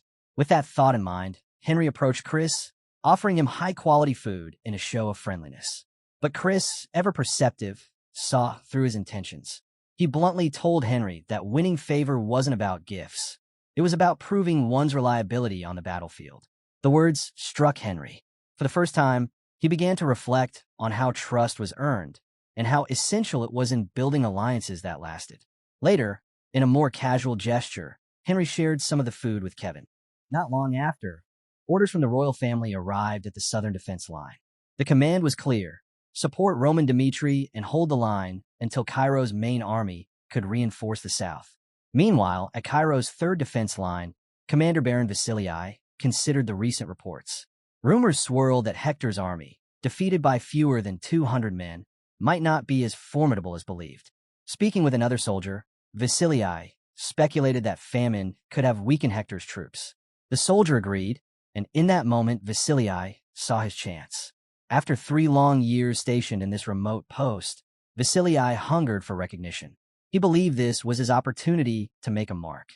If someone as young as Roman Dmitri could achieve the impossible, then he too could carve out his moment of glory. Determined, Vasilii ordered his men to gather immediately. His plan was bold: strike Hector's army with guerrilla tactics and prove the strength of the third defense line. The odds were daunting, with 3,000 enemy soldiers advancing toward them, but Vasilii was eager to meet them head-on. Fueled by ambition, Vasilii set his men into position for an ambush. He believed the weakened Hector army would crumble before him. But the moment the clash began, his expectations shattered. Hector's soldiers did not resemble the starving, broken force he had imagined. They fought with discipline and sharp strategy, pushing back harder than Vasilii had prepared for. The disarray he thought to exploit was nowhere to be found. His own men, too accustomed to the comfort of their defense post, buckled under the pressure of Hector's renewed strength. In that moment of chaos, Vasilii finally understood. Those victories in the mountains had not been chance. They were the result of Roman Dmitri's cunning tactics, the work of a leader he had underestimated. By then it was too late. Overwhelmed on all sides, Vasilii's forces collapsed. The commander himself fell on the battlefield, cut down by Hector's advancing soldiers. News of his death traveled quickly to Cairo's royal palace. A messenger delivered the grim report to King Daniel. Baron Vasilii, commander of the third defense line, had been killed. Worse still, both the third and fourth defense lines were under simultaneous attack, and their collapse seemed imminent. Then came another desperate call from the second line. They could not hold for another 10 days. Reinforcements were needed immediately. The scale of the disaster sank in. King Daniel realized Cairo's defenses were crumbling, and his kingdom's strength alone was not enough to hold back Hector. Every victory they had claimed so far had rested on the shoulders of one man, Roman Dmitri. The king felt a wave of vulnerability and, almost instinctively, demanded to know Roman's whereabouts. Far from the palace, Roman was in a secluded cave, training relentlessly. His body pushed past exhaustion. His mind wandered through the mysteries of the world. He reflected on the enigma of magic, comparing it to Muram, a harmony of drawing in natural energy like roots spreading through the earth and refining martial arts. Roman acknowledged a hard truth. Had Edwin Hector's magical ability been stronger, his own escape might have been impossible. His resilience as a heavenly demon had carried him far, but he lacked the ability to recover quickly. The memory of his recent battle with Edwin and Butler weighed heavily. Edwin's cunning spells and Butler's 5-star swordsmanship had nearly cost him everything. Roman knew one thing for certain. He needed a new plan. Despite the danger, Roman felt a rush of excitement at the thought of facing such powerful foes. The idea of risking everything against enemies who pushed him to his absolute limits stirred something inside him. He didn't crave comfort. He craved battle. Roman began running through countless strategies in his mind, plotting ways to bring down both Edwin and Butler together. At last, he stood firm in his decision, declaring to himself that he was ready for war. Outside the cave, Henry and Chris waited patiently. Henry, uneasy, admitted that the royal family was urgently searching for Roman. But Chris stood his ground. No one would be allowed inside until Roman chose to emerge. Henry glanced at the cave, wondering what Roman was doing in seclusion. When Roman finally stepped out, looking worn yet composed, Henry asked about his rough state. Roman explained simply that he had been preparing, sharpening himself for the battles ahead. Chris then delivered grim news. The third and fourth defense lines had collapsed in a single day. Even worse, Hector had seized the second line and taken all the war supplies before retreating to their rear camp to ready themselves for a decisive battle.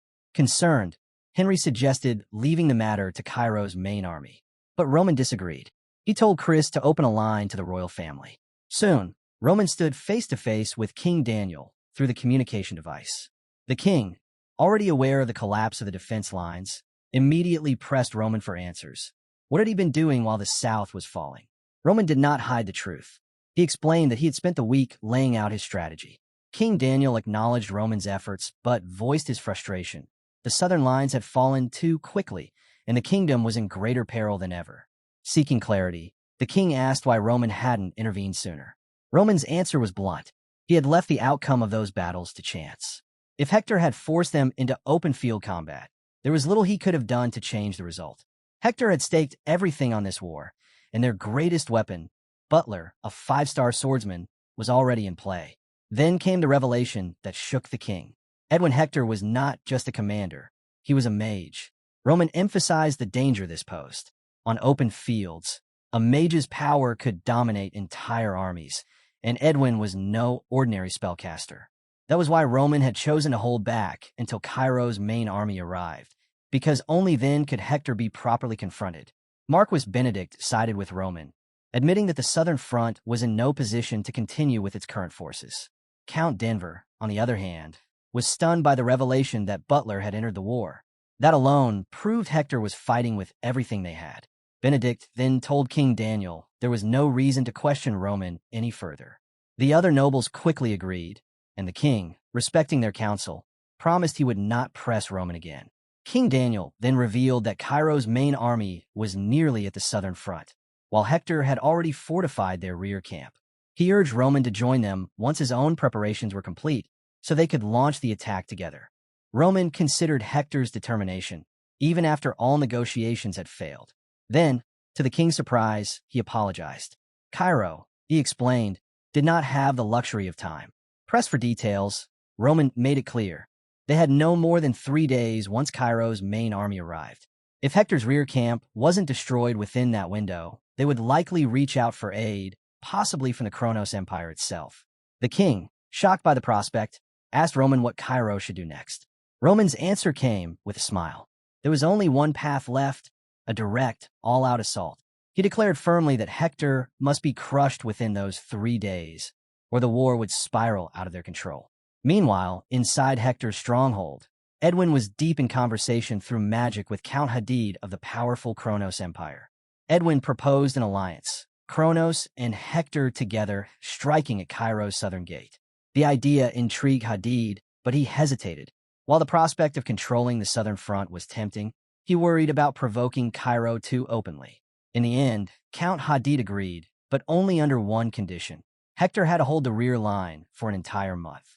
The demand frustrated Edwin. He couldn't understand why Kronos sought only to profit from the situation while Hector bled. But with no better options, he accepted. The urgency of the situation left Edwin no choice but to act quickly. He turned to Jackson, one of his most trusted men, and ordered him to use the warp gate to contact the royal family. Jackson was tasked with securing both manpower and supplies to sustain Hector for the long month ahead. He nodded, understanding the weight of the responsibility, and prepared to depart immediately. As Edwin considered the warp gate, he calculated it would take at least 3 days to establish the connection. Still, he was confident Hector could endure until then. And when he returned, he believed he would bring the reinforcements and supplies that would spark new hope for Hector's survival. The scene then shifted outward, the winds of war stirring across the battlefield. Inside a military tent, Count Hadid, commander of the forces, sat with Baron Tal of the pro-Kronos faction and Baron Brahim of the pro-Valhalla faction. They waited in tense silence for Roman Dmitri's arrival. As they waited, Hadid couldn't help but wonder.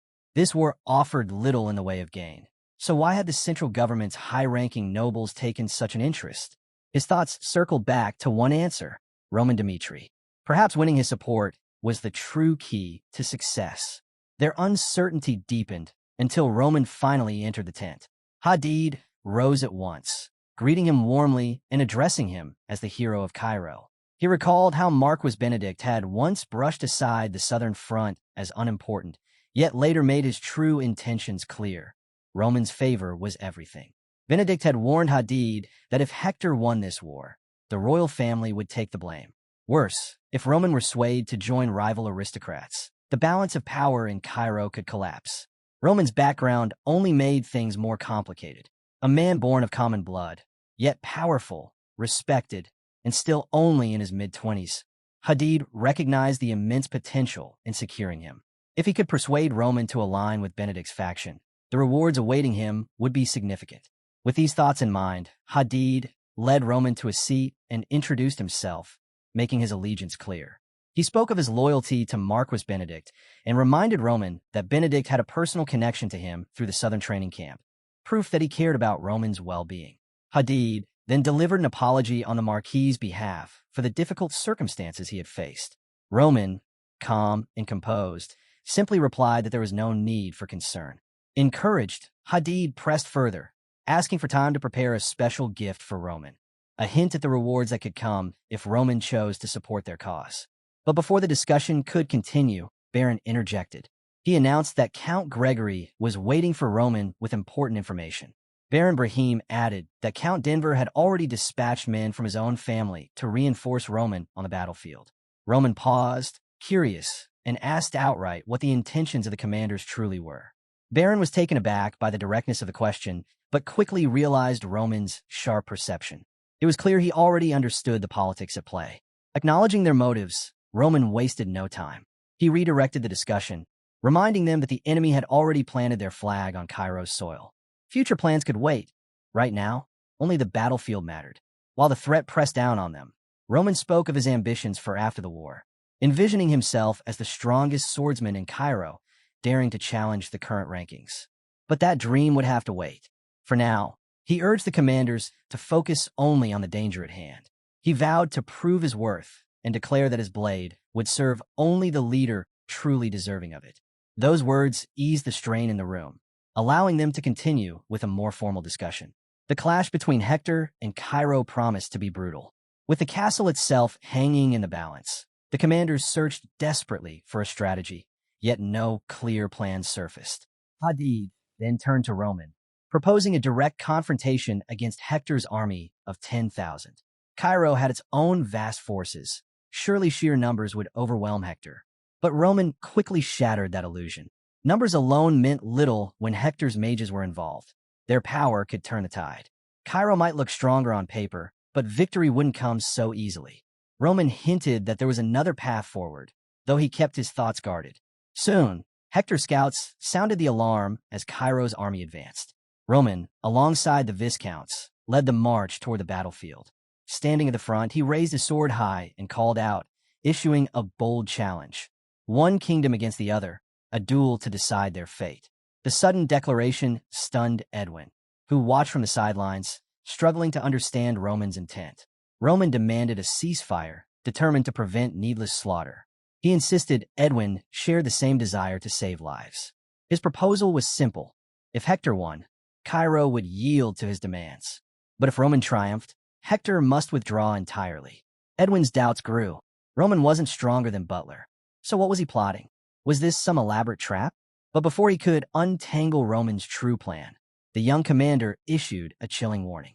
If Hector refused, Roman would unleash chaos by burning the rear camp, forcing Hector into a swift decision. He gave Hector only 10 minutes to choose. The air grew heavier as the countdown began, every heartbeat stretching the silence.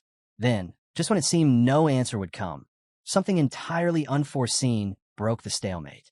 Butler, Hector's strongest warrior, stepped forward and accepted Roman's challenge to a duel. Edwin, uneasy with the decision, couldn't stay silent. He feared the risks and tried to stop him. Butler, however, calmly assured him he would defeat Roman and return with the answer Hector's kingdom needed to survive. Even so, Edwin couldn't shake his concerns.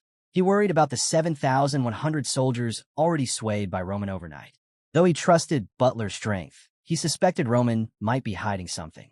Butler dismissed the concern with confidence, promising he could handle whatever schemes Roman had prepared. He had followed Hector's king through countless dangers. Traps didn't scare him. Still, Edwin pleaded with him for one thing. If anything felt wrong, he must retreat. Butler gave his word, but vowed he'd return in victory. As he walked forward, he reflected on Roman's strangeness. He had met unusual opponents before, but Roman was unlike any of them. Whether there was a trap or not, Butler resolved to give his all when the battle began. Roman then spoke, reminding Butler of the strike he had once landed on him in the mountains. Since that moment, he had longed for a true fight to the end. He swore there were no tricks this time, only a duel between warriors. Roman urged Butler to fight with everything he had, declaring that if Butler killed him, his mission would be complete. Butler bristled at Roman's reckless, almost insane resolve, and prepared himself for combat. The two warriors charged, colliding with full force as the duel erupted. As the clash unfolded, the importance of reaching the 5-star realm became clear. Warriors of that level were powerful enough to alter the course of an entire war. With Hector's kingdom on the line, Butler released his overwhelming aura, proving his resolve to end this swiftly. He never intended to prolong the fight. His aim was to strike hard and finish it quickly. With that determination, Butler launched forward, carrying the weight of Hector's future. But to everyone's shock, Roman met the attack head-on, blocking it with extraordinary skill and speed. The impact was so immense that the ground beneath Roman split apart, sending tremors through the battlefield. The spectacle stunned everyone watching, Edwin, Hector's soldiers, and Cairo's commanders alike. Yet Butler refused to falter. Without hesitation, he pressed on, driving his assault with even greater ferocity. Roman narrowly evaded Butler's next strike, his defense sharp and precise. He immediately countered, but Butler's experience showed. He slipped behind Roman and unleashed a swing charged with aura. Roman managed to block, yet the force ripped a deep scar into the ground behind him, drawing gasps from those watching. Count Hadid, who had supported the duel to strengthen Roman's position, now felt a pang of dread. If Roman lost, it could ruin any chance of bringing him into Cairo's fold. Baronals shared the same unease, silently questioning whether Roman could endure Butler's overwhelming strength. On the other side, Hector's soldiers roared with approval, their confidence swelling as Butler pressed harder and harder. For a while, Roman seemed to be barely keeping up under Butler's relentless onslaught, but he refused to break. Instead, he pushed forward, launching strikes of his own. Steel clashed violently, the sound echoing across the battlefield. Hector's men shouted louder, chanting Butler's name, believing the fight was his. But then Butler noticed something unsettling. Roman's movements were shifting. His defenses grew sharper, his timing more precise. It was as if Roman was no longer simply blocking. He was predicting each attack before it landed. Butler's strikes, once unstoppable, were being read. Frustration welled inside him. Was Roman holding back all along, using this duel to gauge his strength? Meanwhile, Roman gained clarity of his own. He remembered his victory over Homos, a 4-star swordsman, but this was different. Butler, a 5-star, stood on an entirely higher plane. And yet, in this clash, Roman saw the chance to measure himself against that level, to see if he could break through his current limits. Their battle intensified, no longer just about brute power, but about precision and strategy. Roman, resolved to advance beyond his barrier, charged forward with unwavering determination, aiming to prove himself in a fight that could decide Cairo's fate. Butler grew increasingly agitated. His aura-fueled blade slashed with raw force, but Roman studied it carefully. He noticed the flaw hidden within the brilliance of aura itself, its instability. No swordsman could maintain perfect control over mana. The aura along Butler's blade surged unevenly, parts of it flaring too strong, others weakening as a result. Roman quickly pieced it together. If one section of the blade carried 120% of the aura's power, then the rest dropped to only 80%. That imbalance left weaknesses waiting to be struck. With his sharp eyes locked on Butler's mana flow, Roman made his choice. He would attack precisely at the weakest point of Butler's aura, and he would strike not once, but twice in rapid succession. Butler defended with precision, but in the middle of the fierce exchange, Roman spotted an opening. Seizing the moment, he unleashed the third form of the heavenly demon sword technique. The sudden strike slipped past Butler's guard and crashed through his defenses, forcing the veteran 5-star swordsman backward. The entire battlefield froze. Shock spread through both armies, Cairo's commanders, Hector's soldiers, even the onlookers who had doubted Roman's strength. A 3-star swordsman not only surviving, but driving Butler back was something no one could have imagined. From a distance, Edwin's expression darkened. He understood the weight of this battle. If Roman truly defeated Butler, Hector would lose their greatest weapon, and retreat would be inevitable. The ripple effect on the kingdom would be devastating. Yet, even with his concern for Hector's future, Edwin couldn't look away. He silently hoped Butler still had something to counter this unexpected turn. On the field, Butler himself was shaken. At first, he had believed Roman's strange movements were just ploys, clever traps laid to confuse him. But now, He realized Roman's intent was genuine. He was fighting to win. The realization unsettled him. Hector's flawless war strategy was unraveling because of Roman's sheer will and unorthodox style. Butler's thoughts hardened. If Roman wasn't eliminated here and now, he would grow into a threat Hector could never contain. He had no choice but to end this. Gathering his aura, Butler's body blazed with golden light. Above him, a shining yellow sphere began to form, a terrifying concentration of power. This was Sunstroke, one of Butler's deadliest techniques. Only 2 men on the entire continent had ever withstood it. As he launched the devastating strike, the air itself seemed to split apart under its brilliance. Roman, momentarily stunned by the sheer radiance, immediately braced himself. He knew this was Butler's trump card, and he had to meet it head-on. Calling upon everything he had, he summoned the iron shield of the heavenly demon Beck Jonghyuk. Dark energy swirled around him as the shield rose to meet Butler's blazing sun.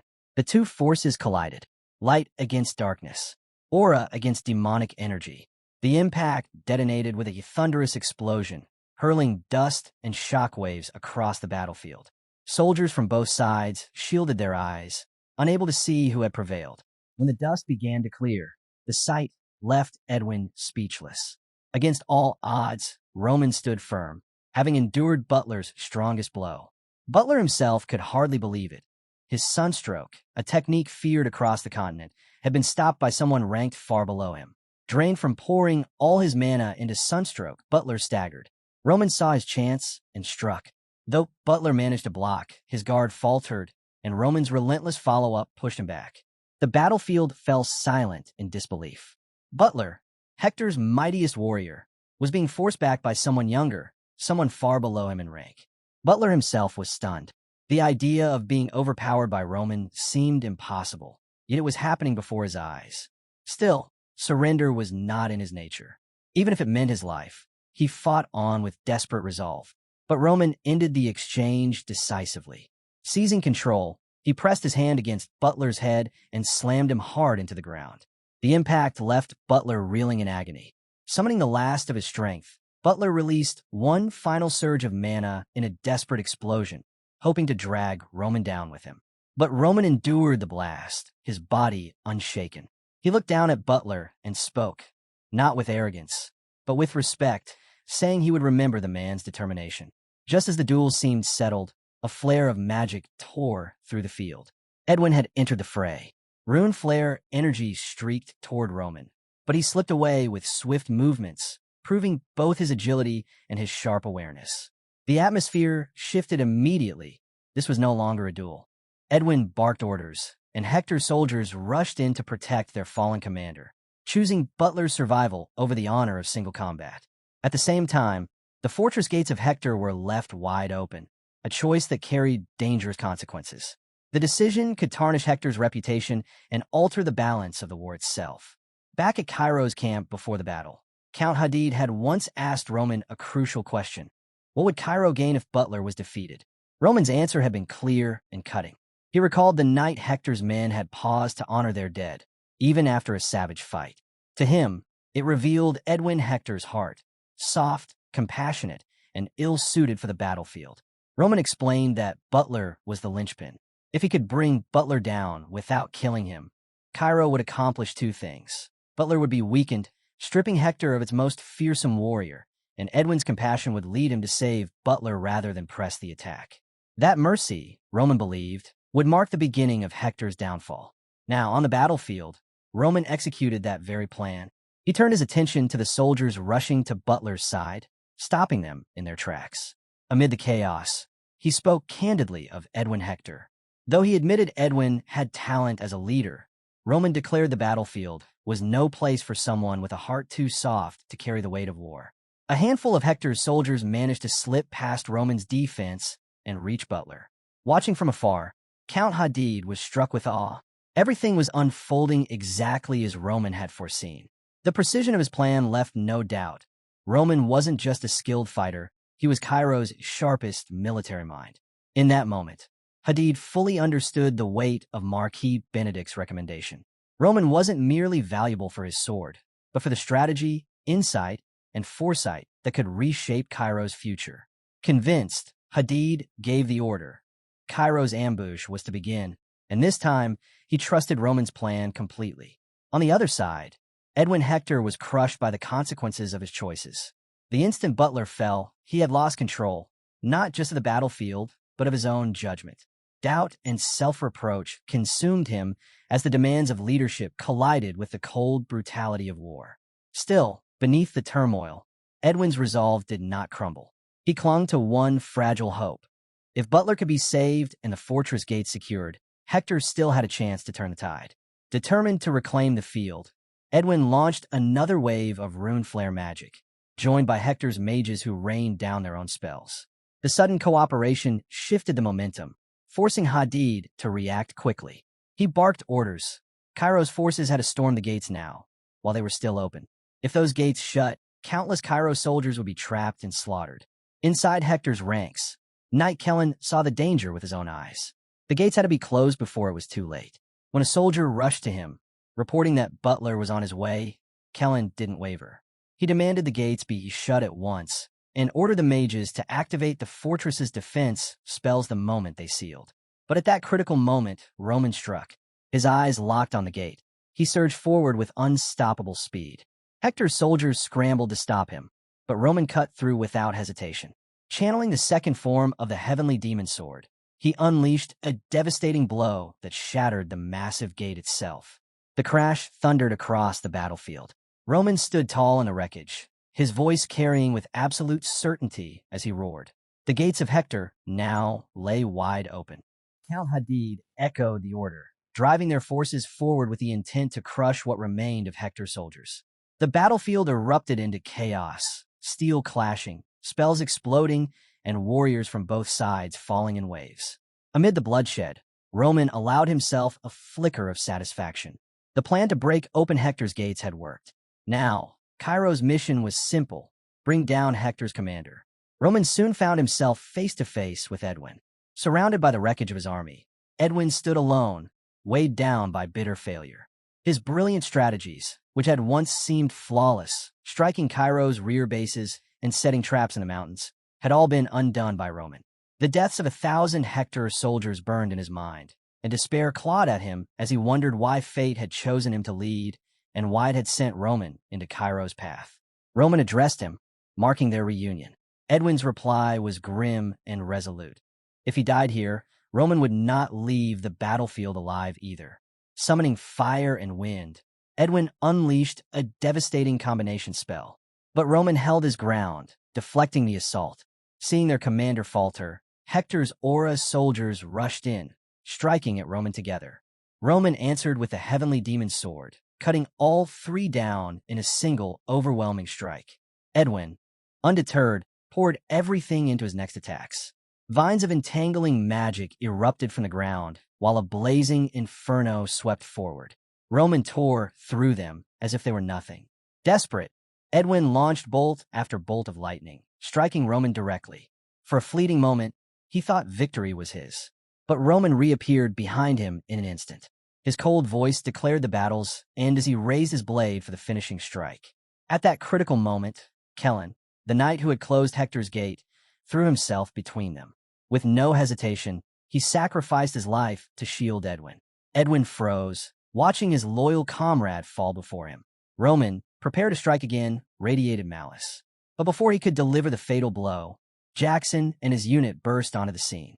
Their sudden arrival forced Roman back just enough. Jackson grabbed Edwin, pulling him out of harm's way. In the middle of the chaos, his voice was sharp and unyielding.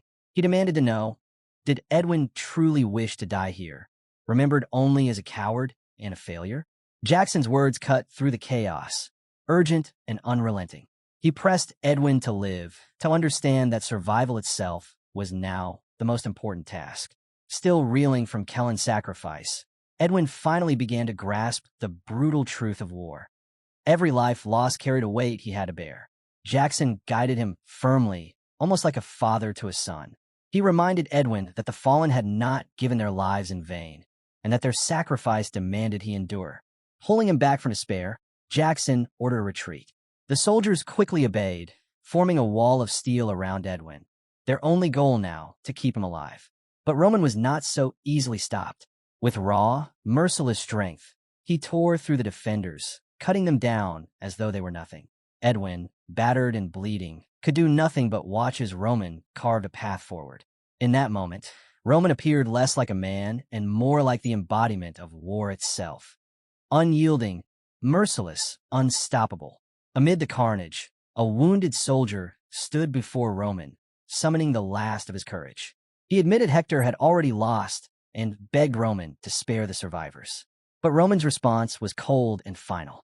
He reminded the man that Hector had been warned of this outcome. There would be no mercy. He declared Hector's forces would be wiped out entirely, then silenced the soldier with one final strike. When the dust settled, Cairo's commander proclaimed victory. Yet the true shock came moments later as the main Cairo army, accompanied by its high-ranking leaders, marched through the gate. There, they found Roman, standing tall among the ruins of Hector's forces. His daring actions had completely reshaped the war's outcome, a single man altering the tide of history. Roman Dmitri's name spread like wildfire. Shrouded in mystery, his presence now carried undeniable weight, and his reputation soared to new heights. With a faint, shadowed smile, Roman looked on as Cairo's army poured into the conquered gate. For Cairo, this was more than victory. It was proof of Roman's unmatched power and cunning. Celebrations erupted in the streets, joy sweeping through the city as the news reached its people. But even before the cheers could echo into the capital, unsettling rumors began to spread. Word came from the south. Merchants carried grim stories. Hector's kingdom had crossed Cairo's borders and launched an attack on the southern front. Fear stirred once again. Whispers spread that Cairo might hesitate to raise taxes despite the looming threat of war. And as unease thickened across the kingdom, the scene shifted to the Royal Academy of Cairo, where a fierce match was underway in the D-class arena. The duel in the Academy arena was between William Castro and Loren Dmitri, Roman's younger brother. William charged in with fiery determination, his strikes fast and heavy. Loren struggled to keep pace, barely managing to defend himself as the pressure mounted. Backed into a corner and panicked, he lashed out blindly. William sidestepped with ease and landed a decisive blow, sending Loren sprawling helplessly to the ground.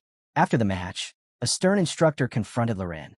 Though he had enrolled to learn swordsmanship, his fear of facing an opponent's blade and the instinct to shut his eyes in combat were glaring weaknesses. The instructor's words were cutting. Loren lacked talent. If he didn't show progress in the next exams, he would be dropped to E-class. The warning left Loren shaken. At 18, being placed among 15-year-olds would be a humiliating fall. Alone on a bench, he sat deep in thought, the weight of his uncertain future pressing down on him. It was then that William approached. Calm and confident, William spoke with casual authority. He said that when he was younger, he believed every member of the Dmitri family was exceptional. But as he grew older, he learned that some people were simply born with limits. He reminded Loren that miracles, like Sir Rodwell's rise to greatness, didn't happen twice in the same bloodline. Loren listened in silence, sadness settling heavily over him. He realized Rodwell's brilliance would forever overshadow his own ambitions. William's friends, watching from nearby, remarked on how dull the exchange was. They soon shifted the topic to the rumor that Roman Dmitri had defeated Romero. Skeptical, they questioned whether it could possibly be true. William dismissed it outright. To him, such rumors were fabrications, stories spread by the Dmitri family to hide the shame of their eldest son's foolish reputation. Looking directly at Loren, William bluntly stated that the third Dmitri son hardly seemed impressive either. Loren's thoughts lingered on Roman. He didn't remember his older brother being cruel or worthless, but William's certainty that Roman could never defeat someone like Romero planted doubt. Torn between his memories and the rumors, Loren's heart wavered. Just then, a sudden commotion stirred near the academy's entrance. Curious, Loren followed the noise. Whispers filled the air. Cairo's southern front had nearly collapsed under Hector's assault, only to be saved by a miraculous victory that no one had expected. At the heart of Cairo's stunning turnaround stood one name, Roman Dmitri. Whispers of his feats spread like wildfire.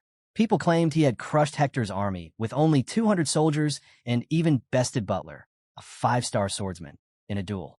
Loren struggled to take it all in. The stories seemed impossible, more like wild exaggerations than truth.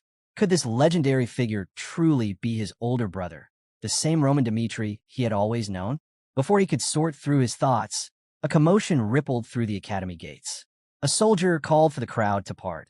Roman Dmitri, the hero of the South, was arriving. Riding in on horseback, his presence was commanding, the atmosphere heavy with awe. Loren froze, unable to hide his shock at the sight of his brother's triumphant return. The scene then shifted to the royal palace, where King Daniel personally welcomed Roman. The king expressed genuine joy at finally meeting him and thanked him deeply for saving the southern front. Roman's actions, he said, not only defended Cairo's borders, but also displayed the true strength of its people. Moved by his accomplishments, the king offered Roman any reward within his power. To everyone's surprise, the king revealed his true intention. Count Nicholas, captain of the Royal Knights and the strongest swordsman in Cairo, was preparing to step down. Daniel proposed that Roman take the position of vice captain, with unrestricted access to the royal family's library. On top of that, he relieved Roman of his border duties.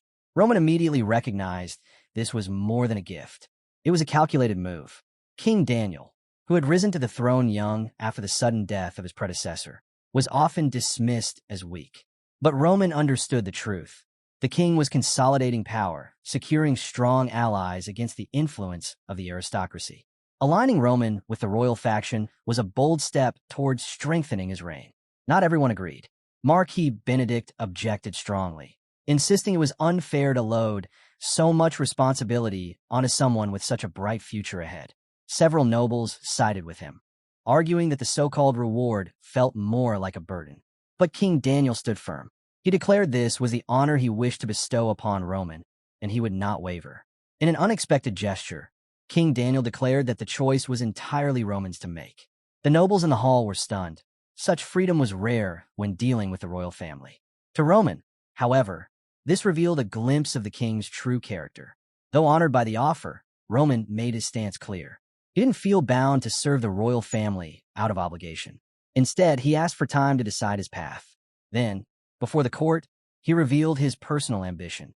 He intended to enter Cairo's open ranking competition. Starting from rank 99, he would climb all the way to the top, aiming for rank 1 after fully preparing himself. The announcement drew murmurs of disbelief. Even King Daniel was caught off guard. The ranking battles were notorious. Fighters challenged one another until either one yielded or was unable to continue. Victories meant taking an opponent's position, but losses could bring crippling injuries or even death. Concerned, Daniel warned Roman of the risks. Roman answered calmly. He knew the danger, but this was the path he had chosen. Wealth and recognition meant nothing to him. What he sought was a relentless challenge to sharpen himself further. The king, seeing the conviction in Roman's eyes, respected his decision. The nobles, too, voiced admiration, hailing him as Cairo's hero and eagerly anticipating the battles to come. His victory over Butler had already made his name resound throughout the kingdom. Marquis Benedict, however, understood something deeper. He recalled how Roman had declined the king's offer to join the Royal Knights. This wasn't about avoiding responsibility. It was about something greater. Roman wanted to prove himself in his own way, through battle, without relying on titles or favors. Benedict chose not to stand in his way, confident Roman's true potential would shine naturally. Roman, still only in his mid-20s, stood before the king and nobles with certainty. He declared that when the ranking battles were done, he would no longer just be a subordinate. He would emerge as a figure of true importance, with a place earned by his own hand. Later that evening, the story shifted to Marquis Benedict's chambers, where he spoke privately with Roman. With a rare air of honesty, Benedict admitted the twists of fate were beyond what anyone could have expected. He had sent Roman to the southern front, believing it was the best path for him, never imagining Hector would declare war. Yet, against all odds, Roman had been the one to crush Hector's advance and alter the kingdom's destiny. Roman expressed his gratitude to Marquis Benedict, admitting that the war with Hector had been a harsh but valuable experience, one that had strengthened him in ways nothing else could. When he shared his vision for the future, Benedict was taken aback. Roman explained that the battles had shown him just how vast the world beyond Cairo truly was. To measure his own strength, he would first conquer the kingdom's ranking battles. Once he proved himself as Cairo's strongest, His next step would be to leave the kingdom and carve out greatness in the wider world. Benedict listened, then reflected on his own past. In his youth, he too had dreamed of exploring beyond Cairo's borders. But when faced with the endless expanse of the world, he chose instead to find fulfillment in the life he now led. Then, with uncharacteristic openness, Benedict revealed something deeply personal. He spoke of his daughter, whom he had raised alone after her mother's passing. He had devoted his life to her, ensuring she grew up with care and stability. To Roman's surprise, Benedict offered a proposal.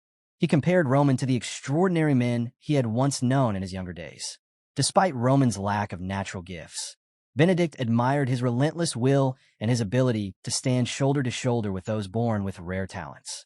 Seeing Roman's potential, Benedict suggested the possibility of marriage between his daughter and Roman. But he made his stance clear. He would never force her hand.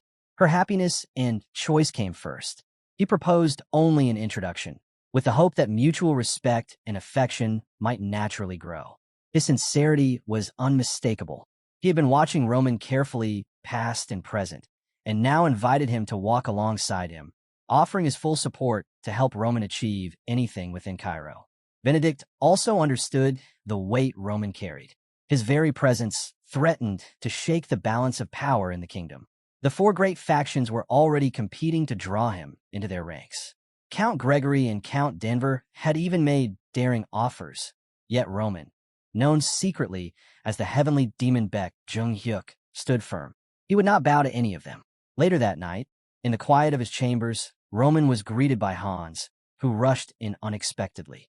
The loyal aide, overwhelmed with relief, hurried to check if Roman bore any wounds.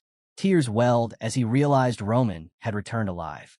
That moment of raw emotion revealed the depth of their bond and showed just how much Roman's survival meant to those who truly cared for him.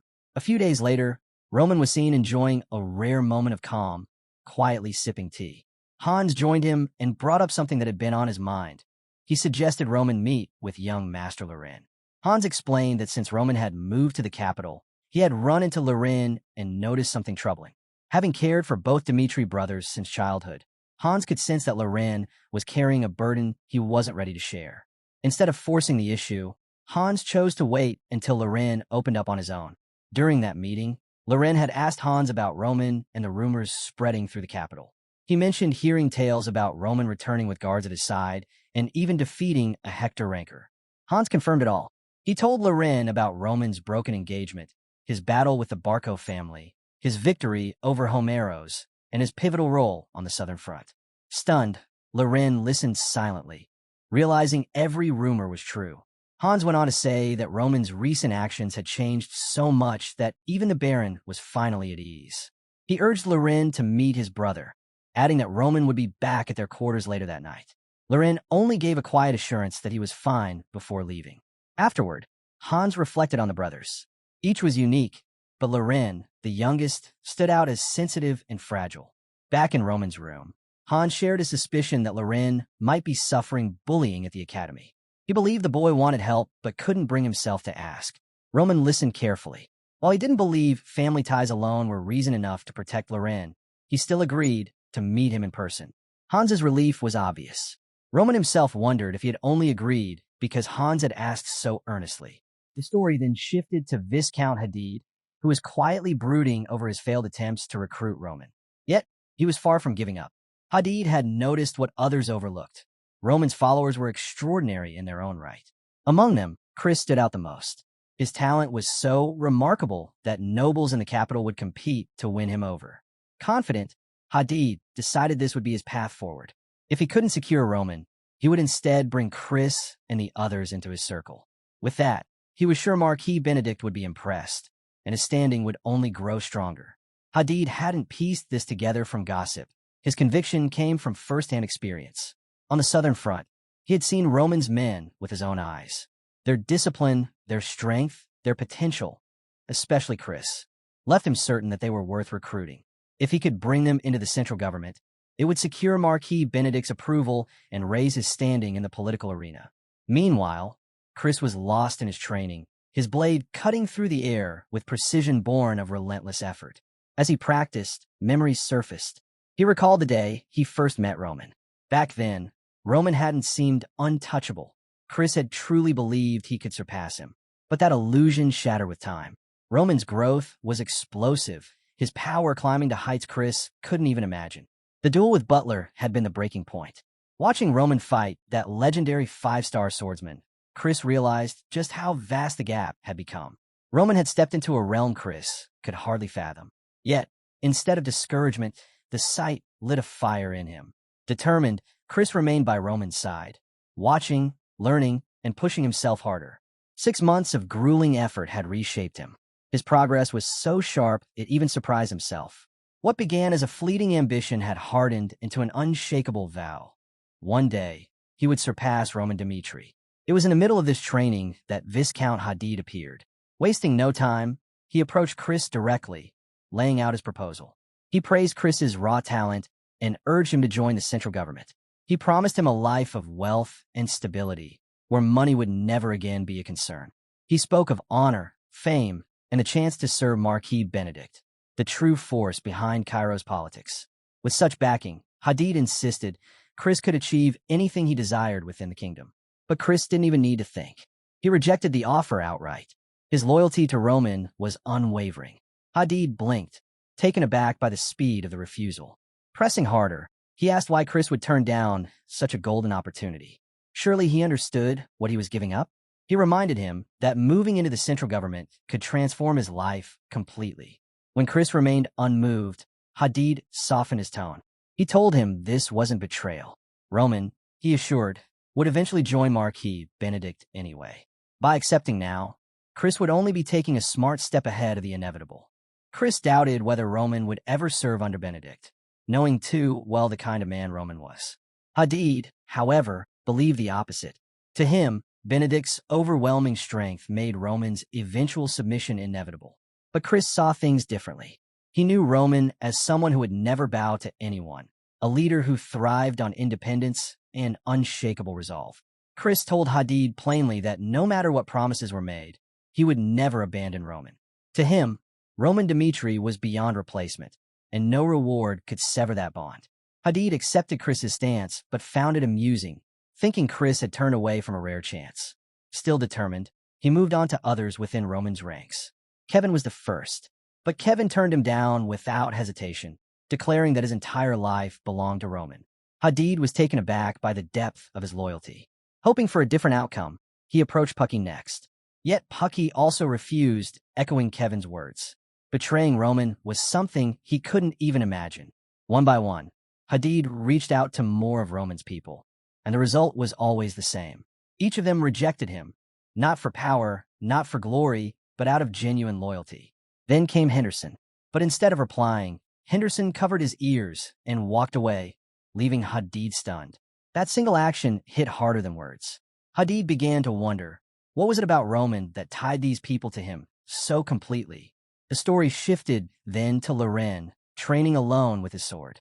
Frustration weighed heavy on him as Hans's words replayed in his mind. He couldn't understand it. The Roman he once knew as the fool of Dmitri was now the hero of Cairo, the man who defeated Butler. As Loren slashed at the training post, the thought gnawed at him. Why had Roman risen so high while he remained stuck in place? Driven by that frustration, he unleashed his strength until he collapsed on the ground, gasping for breath. That was when Roman appeared behind him, catching him off guard. Roman asked what he was doing and mentioned he'd heard from Hans that Loren had been searching for him. Roman looked at Loren and told him plainly, if something was weighing on him, he should speak. Loren hesitated, brushing it off, but Roman dismissed him as pathetic and started to leave. That stung, and in a burst of courage, Loren shouted for him to wait. He said he wanted to talk, to let it all out. Roman stopped, giving him the chance. Sitting down on a bench, Loren poured out what had been eating at him. He admitted how shaken he'd been when he heard of Roman's transformation. The Roman he once knew showed no interest in swords, even leaving border responsibilities for others to handle. Yet now, that same Roman stood as the hero of Cairo. Loren couldn't understand what had changed him so drastically, and he wanted to know what experiences had shaped that transformation. He spoke of their shared struggles, then confessed what he truly longed for, to become someone his father could be proud of. Not through forced smiles or empty appearances, but through real accomplishments. His voice trembled as he admitted his feelings, and before long, he broke into tears. Roman, seeing Lauren's vulnerability, reminded himself that at 18, Lauren wasn't ready to carry the same weight he had. He thought back to how the people of Dmitri had embraced his new self, setting aside the fool he used to be and giving him another chance. That acceptance had mattered more than anything. And so, Roman resolved to do the same for his family, for Lauren, for Rodwell. He would judge them by who they were now, not by their past. Turning to Lauren, Roman spoke firmly. He said he despised seeing anyone with the Dmitri name treated with contempt. If Lauren suffered such scorn, it would tarnish both the family's name and his own. But he also believed in Lauren's potential. He urged him to prove himself in the upcoming Academy swordsmanship exam. This was a shift for Roman, from a life once spent surviving harsh trials with his brothers, to now offering his own brother a chance, along with his support. The next day, the exam began. The instructor gathered the students, and the matches kicked off with fierce energy. Amid the clashing swords and shouts of competition, Lauren kept Roman's words close. The challenge had been made. It was his moment to prove his worth. Lauren knew that if he wanted answers to the doubts gnawing at him, he had to give his all in the exam. His opponent was none other than William, who stood tall and confident, ready to settle the score from their past encounter. The instructor laid out the rules clearly. Victory wouldn't be measured by winning or losing alone, but by skill and precision. Fatal strikes were forbidden. The exam was about control, technique, and understanding. At the signal, William lunged forward with full force. Lauren braced himself and managed to block the first strike cleanly, his defense steady. But William, fast and relentless, pressed harder, trying to break through and bring Lauren down. In that moment, Roman's words echoed in Lauren's mind. This exam wasn't just a test. It was a chance to silence the whispers, to prove himself worthy of the Dmitri name.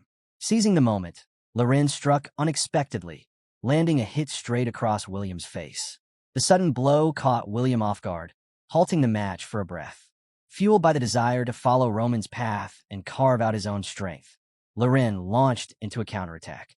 The duel intensified, blades clashing as the two exchanged rapid strikes and defenses, each searching for an opening. William grew frustrated by Lauren's persistence and went for a crushing blow. But Lauren, driven by sheer determination, met it head-on with a strike of his own. The fight reached its climax as both fighters exchanged a storm of synchronized attacks, their movements blurring in a fierce display of skill. Then the scene shifted. Lauren came back to himself, catching his breath as the match ended. The teacher, impressed by the fierce contest, acknowledged the strength Lauren had shown. Even though William had been the aggressor, it was Lauren's swift dodges and sharp reactions that stood out. The teacher's praise went beyond the day's exam.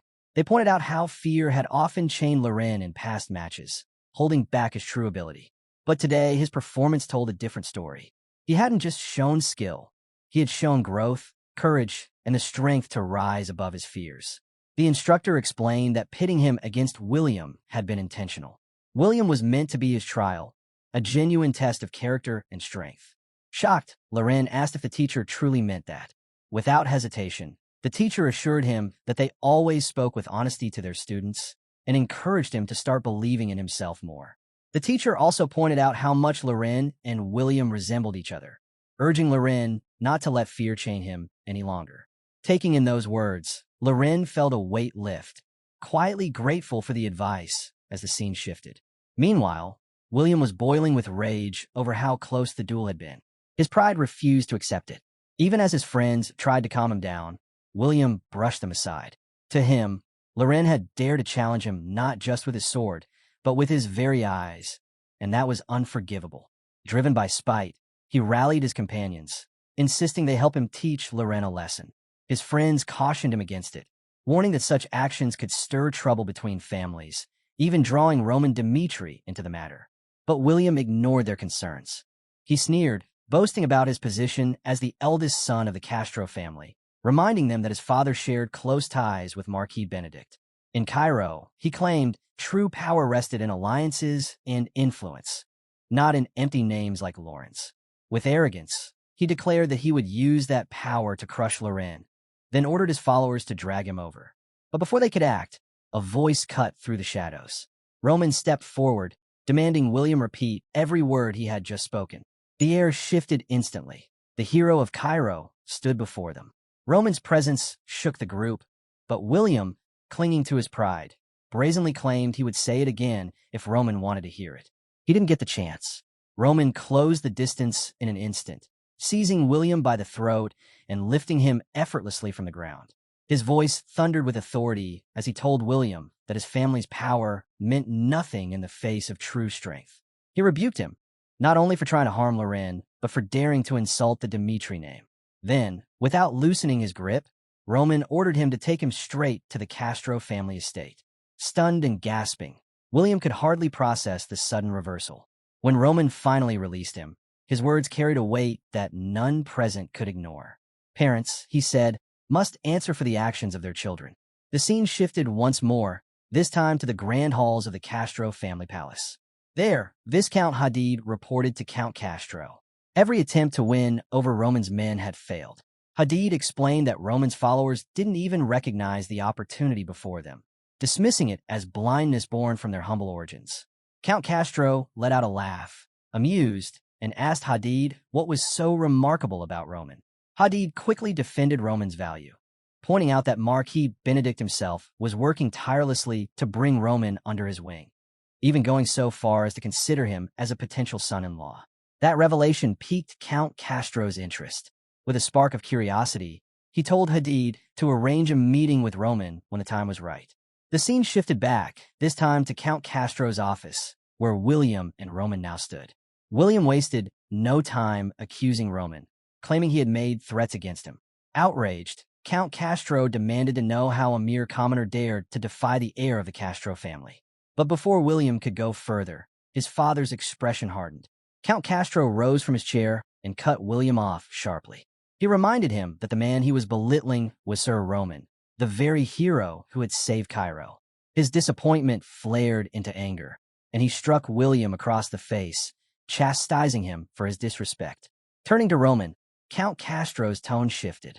With sincerity, he apologized for his son's behavior and promised strict punishment to ensure such insolence would never repeat. He asked for Roman's forgiveness, hoping to settle the matter peacefully. To further smooth things over, he even invited Roman to join him for tea, seeing the situation as an unexpected opportunity to forge ties with a man of growing influence.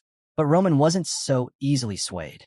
His voice carried weight as he made it clear that forgiveness was his decision alone, not something Count Castro could dictate. He pointed directly to the root of the conflict, William. The situation, he said, had escalated because of William's reckless words and threats. Roman revealed that William had openly boasted about breaking Lauren's arm, and to him, that wasn't just idle talk, it was intent to cause harm. As the air grew heavy, Count Castro cautiously asked Roman what he intended to do. Did he plan to seek revenge?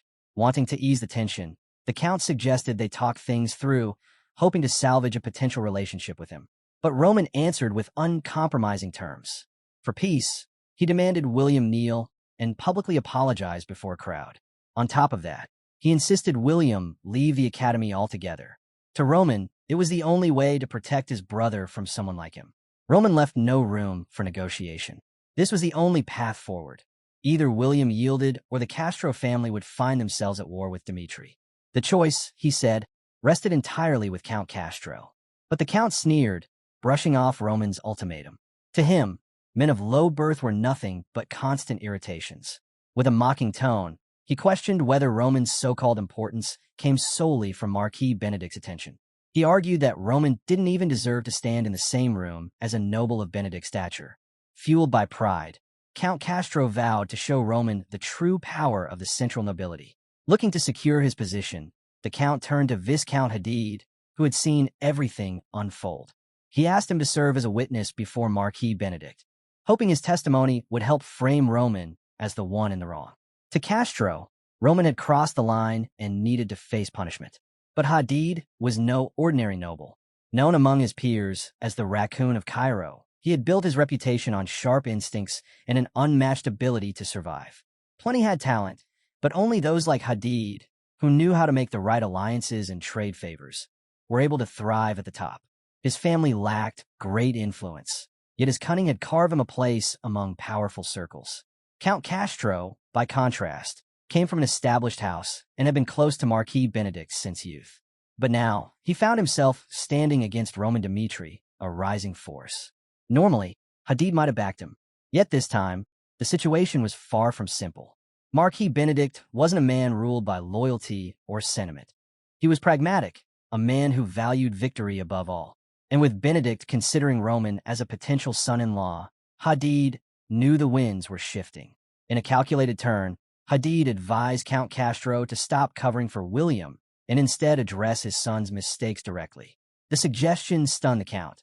Hadid was famous for his clever survival tactics, and this was not the support he had expected. But the raccoon had already chosen the more profitable side, seeing Roman's star rising higher with every step. Realizing that opposing Roman without the central government behind him could end in disaster, Count Castro swallowed his pride. He turned to Roman and offered an apology, putting his family's survival above his personal pride. William, however, was left reeling. To see his father, someone he believed untouchable, bow his head before Roman Dmitri was a humiliation he could scarcely comprehend. From Roman's perspective, the entire ordeal exposed the weaknesses of the nobility, their arrogance, their pride, and their constant need to feel superior. And as his influence in the kingdom grew, so too did the hostility of jealous and reckless rivals. Roman understood the danger. To protect himself and those around him, he would need to assert his authority and make an example of someone. Count Castro might have been the perfect target for that lesson, but in the end, Roman accepted his proposal. The Count promised that William would publicly apologize to Loren and withdraw from the academy on his own. The declaration left William stunned, unable to grasp how quickly his world had been overturned. Roman responded with only the faintest smile before turning away, signaling that the matter was closed. Count Castro thanked him for his restraint and accepted the resolution. But William stood there in disbelief, beginning to realize that the man he had provoked was far more dangerous than he had imagined. Meanwhile, in Lauren's dormitory, the mood shifted suddenly when one of William's friends burst inside, his face grave. He delivered the news. Roman had clashed with William. The spark? William's anger after taking a hit from Loren during their duel. Loren froze as the weight of the situation hit him. Then came the second blow. William had gone as far as to threaten breaking his arm. Roman had overheard the threat, and it had set everything into motion. A chill ran through Loren. The friend added that Roman had been taken directly to Count Castro afterward. Just hearing that name was enough to make Lauren's chest tighten. He knew how dangerous the Count was, and the thought of Roman facing him stirred panic. Guilt settled heavy on his shoulders. If anything happened to Roman because of him, Loren knew he would carry that burden forever. Overwhelmed, he rushed out of the dorm, his hurried footsteps echoing down the hallway. He needed help. Desperate, he turned to the only person he believed could intervene, their father. With trembling hands, he cast the communication spell, his voice shaking as he explained the crisis. Roman was in danger, entangled in a conflict with the powerful Castro family. On the other end, Romero listened in silence at first. But the tremor in his son's voice carried more than fear. It carried desperation. Shock and fury surged within him as the truth unfolded. This wasn't a minor quarrel. This was a cry for help. Romero's hand slammed against the table, a raw display of how much he cared for his son. It wasn't just anger. It was instinct, a father's need to protect his family no matter the cost. He had overheard Lauren's frantic call, and the unease in his chest only deepened. Loren was never one to panic. For him to react like that, something truly dire had to be unfolding. Turning to his wife, Romero confessed his fears, searching for clarity in the face of uncertainty. The Dmitri family's ties to the Castros weighed heavily on his mind, especially with their deep connections to the central government and Marquis Benedict himself. "Should we step in?" Romero asked, his voice laced with worry. He knew the danger. Any action against the Castros could spiral into something much larger. His wife didn't hesitate. Her answer was sharp, filled with urgency. "Do you still doubt this? Our eldest son's life is at stake. Politics can wait. The Dmitri are strong enough not to cower." Her words steadied him, and with renewed resolve, Romero summoned his trusted vassals to Dmitri Palace. Time was running out, and Roman's safety could not be left to chance. When the vassals arrived, Romero addressed them with urgency, laying out the danger. The conflict with the Castro family was already spiraling, and Roman had fallen into their hands. The Castros were not just any rival. They were allies of the central government. Opposing them would be risky, but Romero was prepared to shoulder that risk. Even knowing his plan might face resistance, Romero stood firm. To his surprise, Jonathan, captain of the Dmitri Knight Order, immediately stepped forward. Aware of the peril, Jonathan nevertheless declared his loyalty. Roman, the heir of Dmitri, could not be abandoned. Jonathan swore that he and his knights would stake their lives to protect him. The rallying cry spread further, reaching Hendrik, the master blacksmith. Without hesitation, Hendrik asked Romero for numbers. How many men needed arms? How much steel would be required? To him, the answer was simple. Roman's life outweighed all other concerns.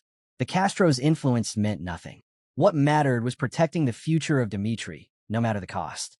Romero believed the support for Roman would extend far beyond his knights and vassals.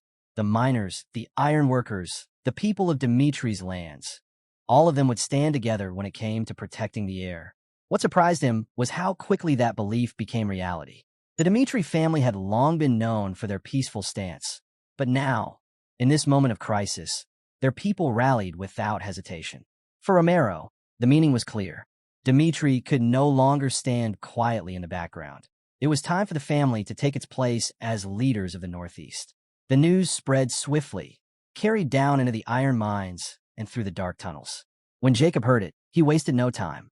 He called the miners to gather, telling them that even if they couldn't fight directly, they had a vital role to play. Supplies, weapons, and preparation would be their battlefield. Their contribution could mean the difference between survival and defeat. Morcan, who oversaw the miners' safety, stepped forward as well. The moment he heard that the nobles of the capital had endangered Roman, he saw no choice but to act. He didn't just agree with Jacob's plan, he pushed it further. Production had to be increased immediately, even if it meant working through the night. And so, the miners labored without rest. Every strike of the hammer, every bead of sweat became a declaration of loyalty. What had once been a peaceful community transformed into a united front, prepared to defend Roman with everything they had.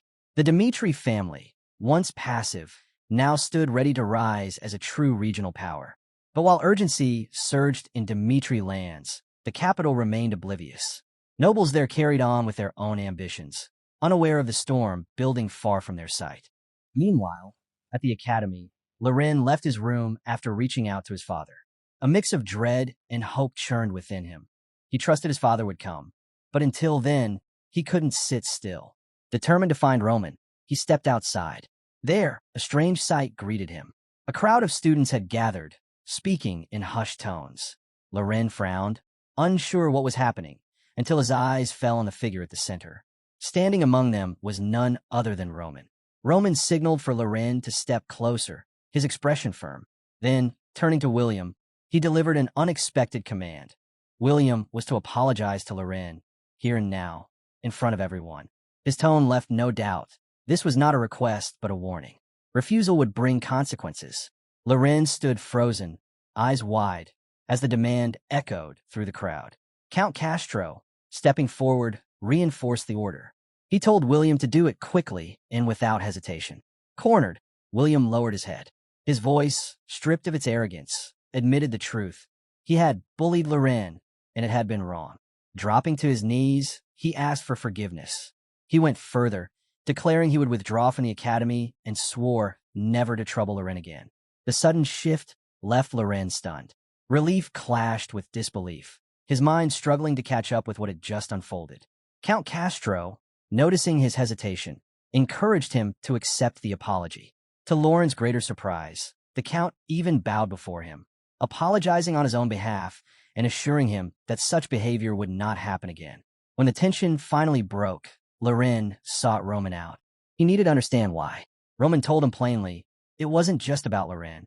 This was about the Dmitri family itself.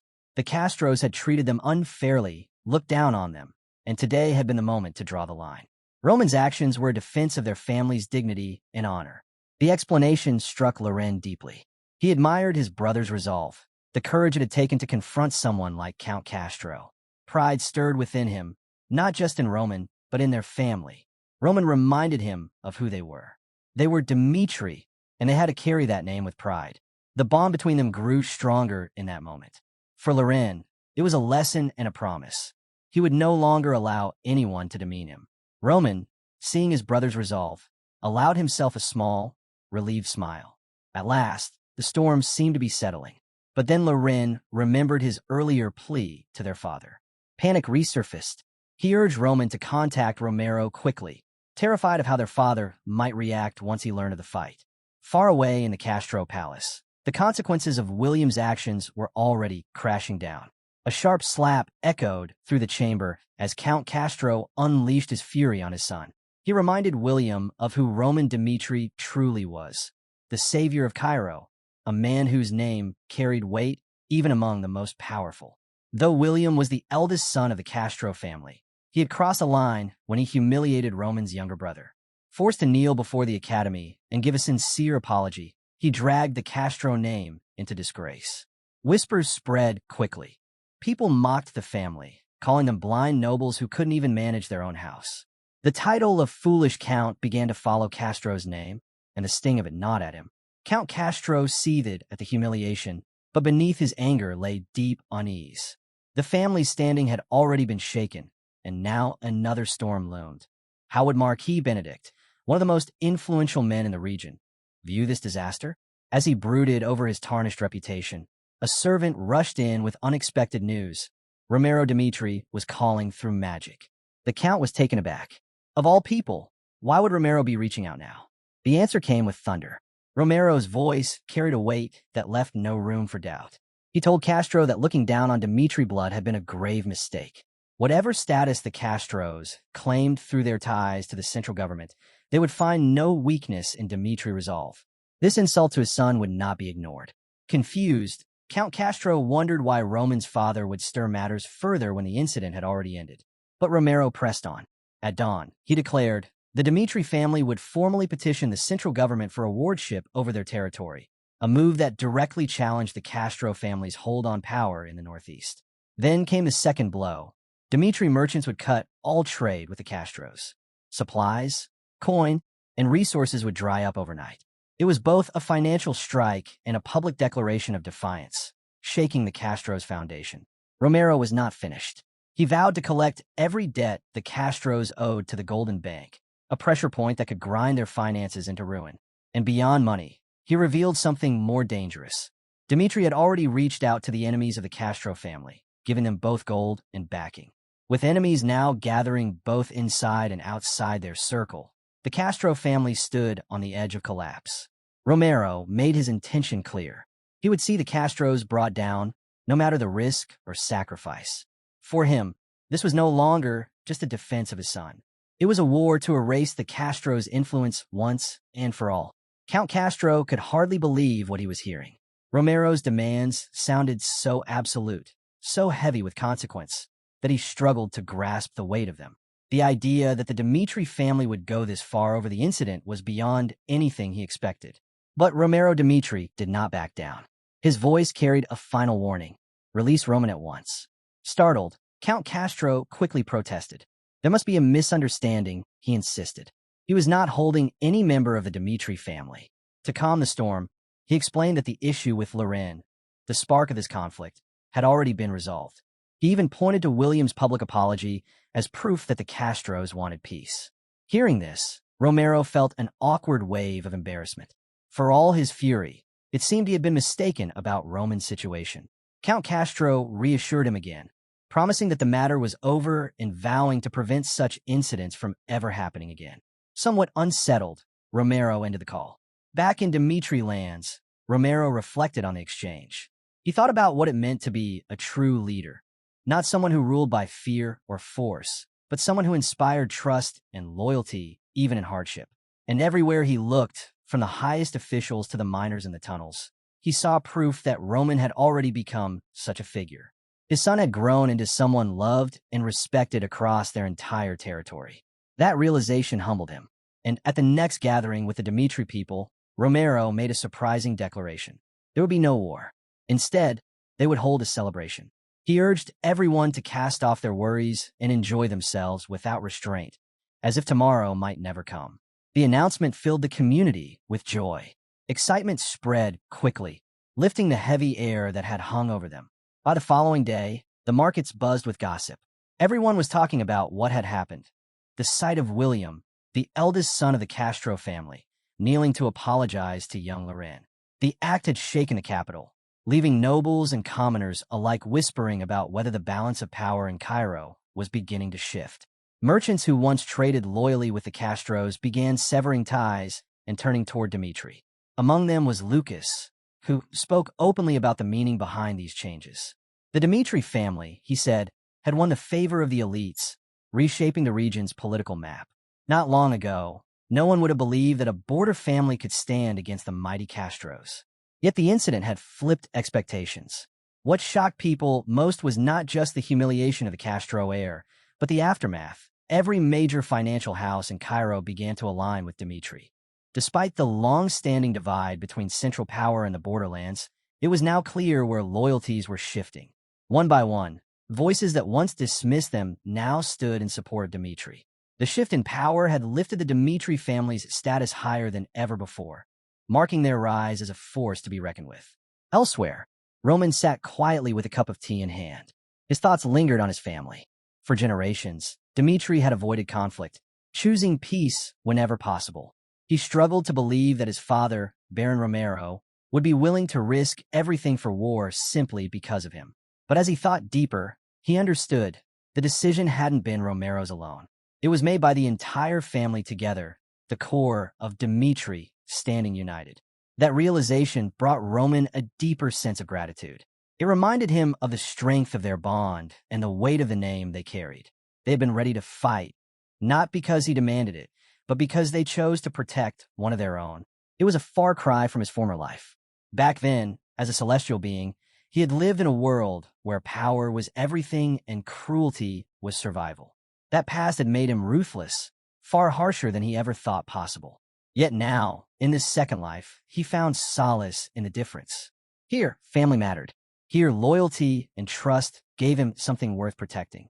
Far away, in the Hector kingdom, a different story unfolded. Jackson and Butler could hardly contain their relief when Edwin finally opened his eyes. Blinking in confusion, Edwin asked where he was. But almost immediately, his mind went to one name, Roman Dmitri. The memory of him lingered like a shadow. Edwin imagined a world where he could turn back time, where he might have stopped Roman before his rise. But the thought dissolved quickly. It was nothing more than a hollow dream. His own choices had brought ruin to Hector, leaving the kingdom in its bleakest state. The guilt weighed heavily, especially when he remembered Callion's sacrifice. Callion had died in his place, and that memory tore at him, a constant reminder of the pain his decisions had caused. Hector was broken, and he couldn't escape the truth that much of it was his doing. Yet in the midst of despair, a spark flickered. Edwin couldn't abandon his people to misery. No matter how deep his regret, they still looked to him for leadership. Their eyes held expectation, hope that he would guide them through the darkness. And though the burden was crushing, he knew he couldn't let them down. Edwin's thoughts were cut short by voices nearby. Jackson and Butler stood before him, their faces grim. They brought troubling news. A week had passed, and still there was no word of war.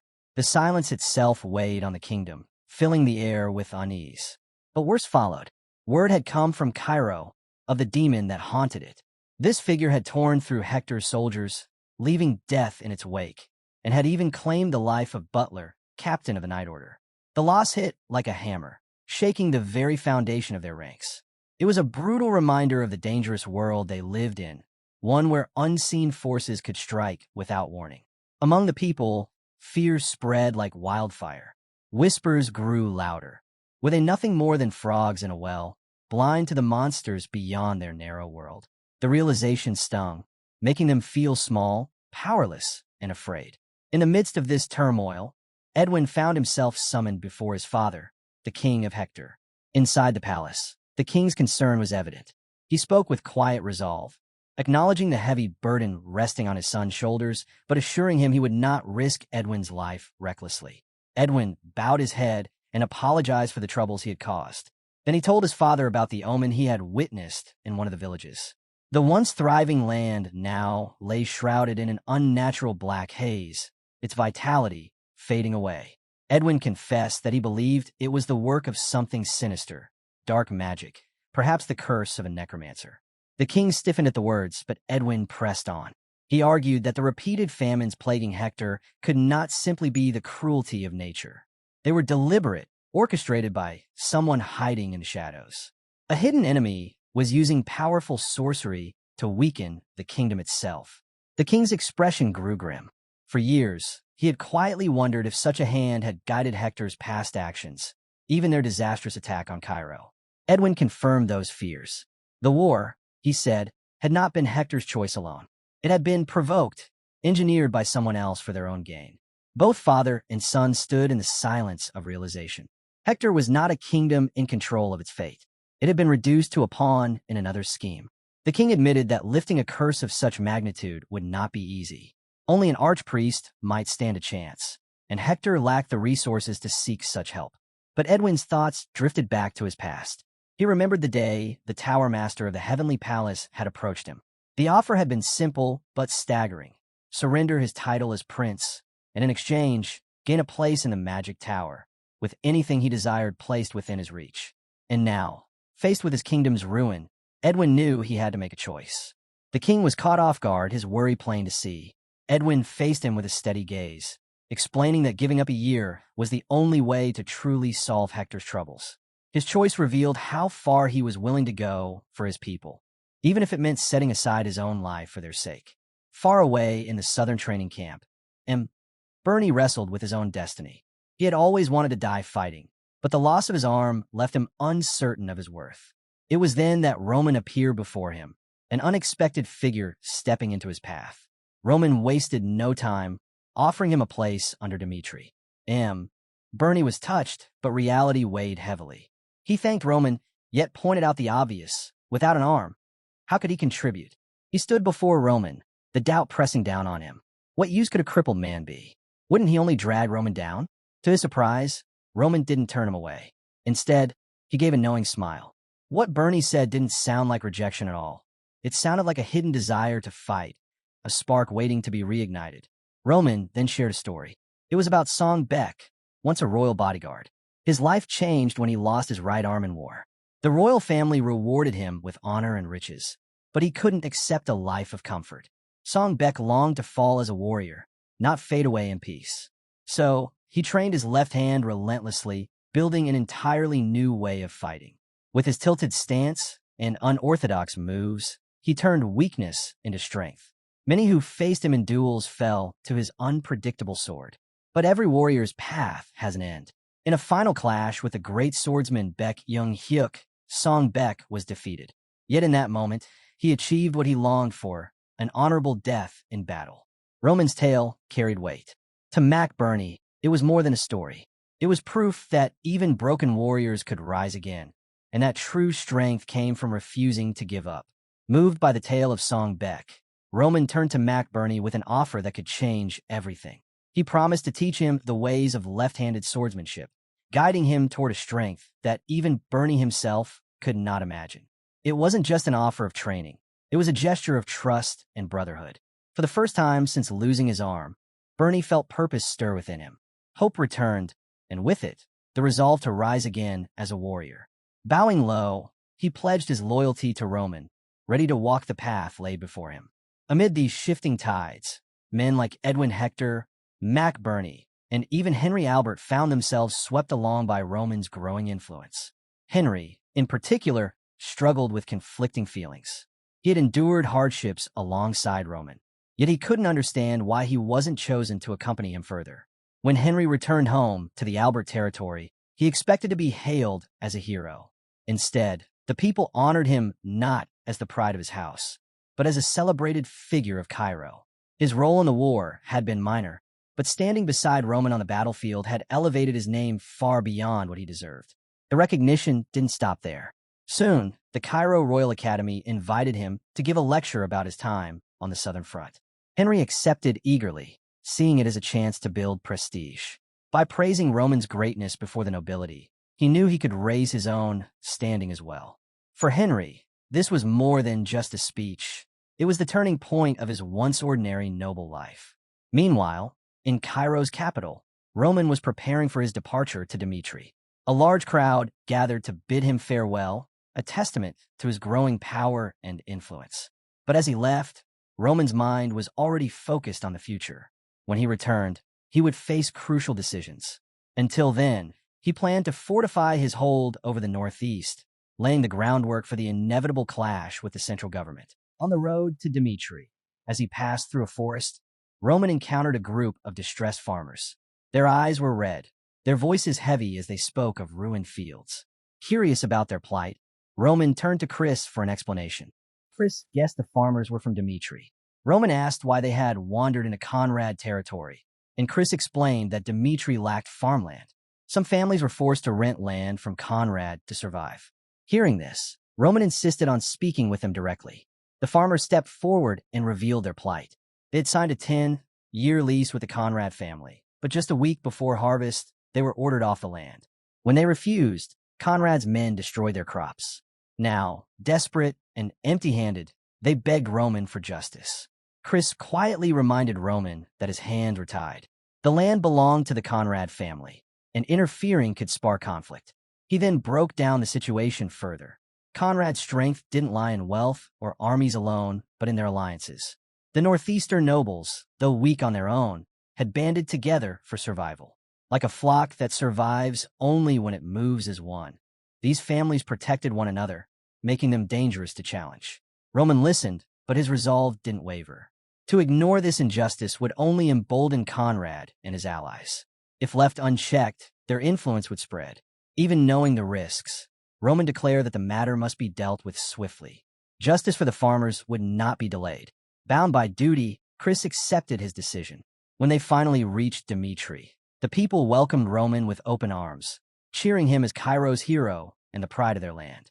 At the manor, his father, Romero Dmitri, embraced him warmly. Roman asked after his health, and Romero reassured him that all was well, even hinting at a grand celebration prepared for his return. But before the festivities could begin, Roman requested a private conversation with his father. There was something urgent he needed to discuss. In Romero's office, Roman wasted no time bringing up the plight of the farmers in Conrad territory. Romero nodded.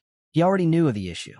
Calmly, he explained that the Conrad family would eventually reclaim their land, and warned Roman not to meddle. Interference, he said, could bring harsher consequences for the farmers later. But Roman's expression hardened. He asked if things would be different if Dmitri were backed by the powerful Benedict family. With Marquis Benedict's influence, Conrad would never dare to touch their fields. Roman pressed further, pointing out that with the Barco family's downfall, Dmitri now stood as one of the strongest forces in the Northeast. Romero agreed with his son's reasoning, but urged restraint.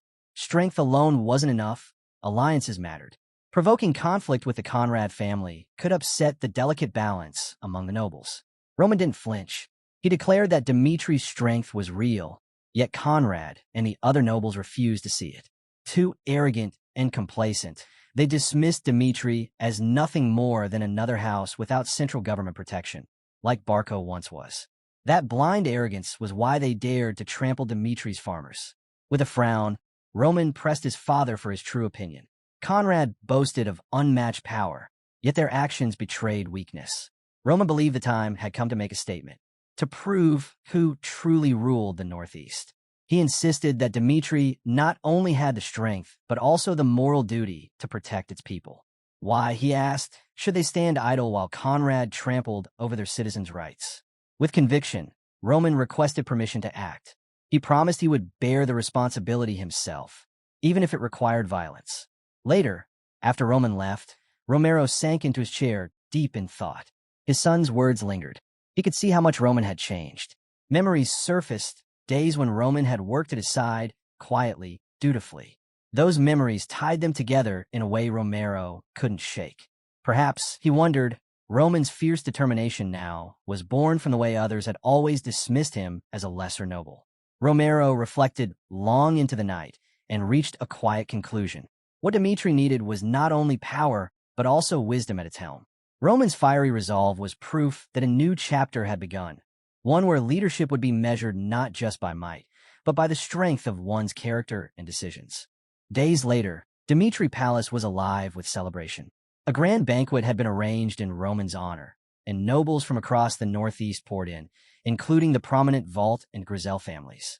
The air was heavy with formality, filled with nobles who valued influence and strength above all else.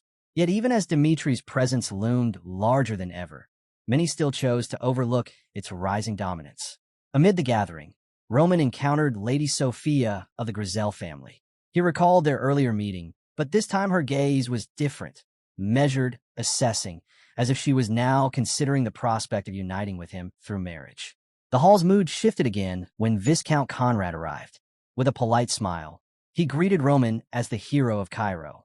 Roman, however, stood firm and answered with deliberate weight, "I am Roman Dmitri."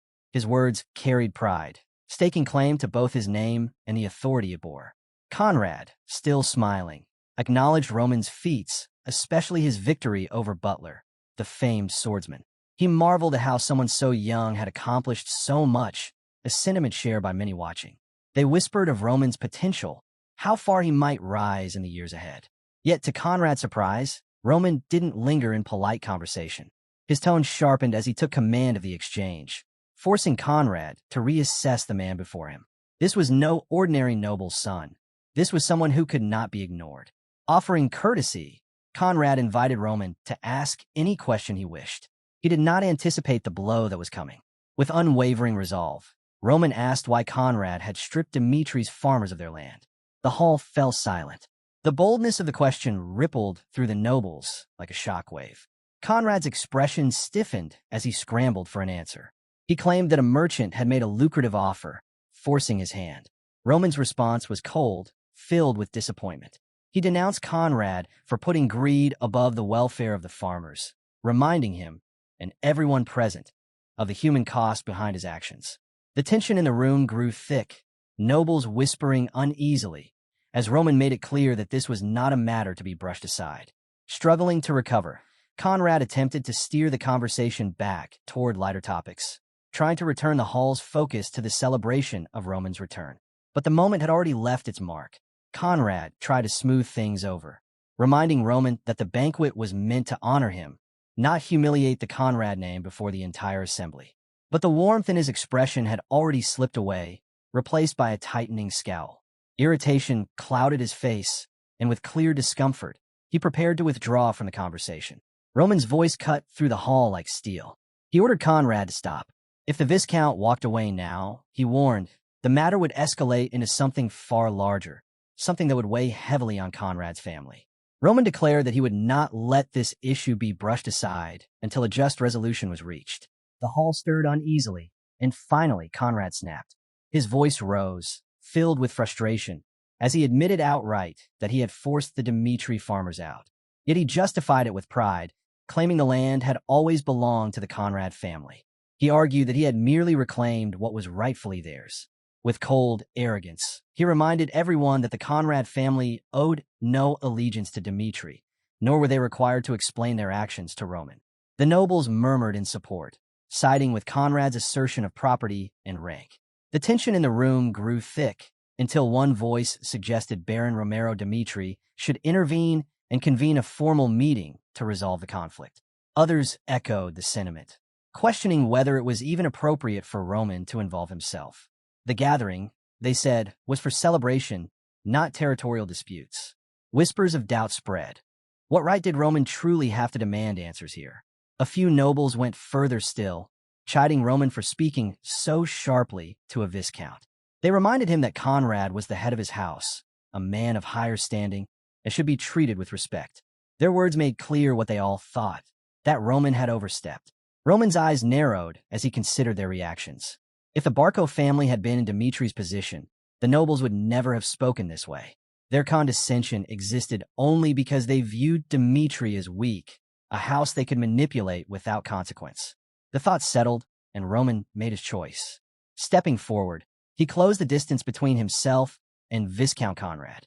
The hall fell silent as he fixed his gaze squarely on the Viscount, his presence heavy, his intentions unmistakable. Roman's voice was calm, but every word struck with weight. He asked the hall how it could be fair for one territory to meddle with the people of another, reminding them of the rules that bound the Cairo kingdom together. The farmers Conrad had expelled were not strangers. They lived within Dmitri's lands, paid taxes to Dmitri, and swore loyalty to Dmitri. The room grew taut with silence as Roman pressed further, questioning whether all the formalities mattered when speaking to someone like Viscount Conrad. The Viscount froze, caught off guard by the boldness of Roman's words. Roman didn't stop there. He revealed that the matter had already been discussed within his own house, and that Baron Romero himself had granted him full authority to act. The nobles shifted uneasily. Realizing this was no reckless provocation, but a deliberate stand. Conrad's expression darkened with shock, but Roman pressed the blade deeper.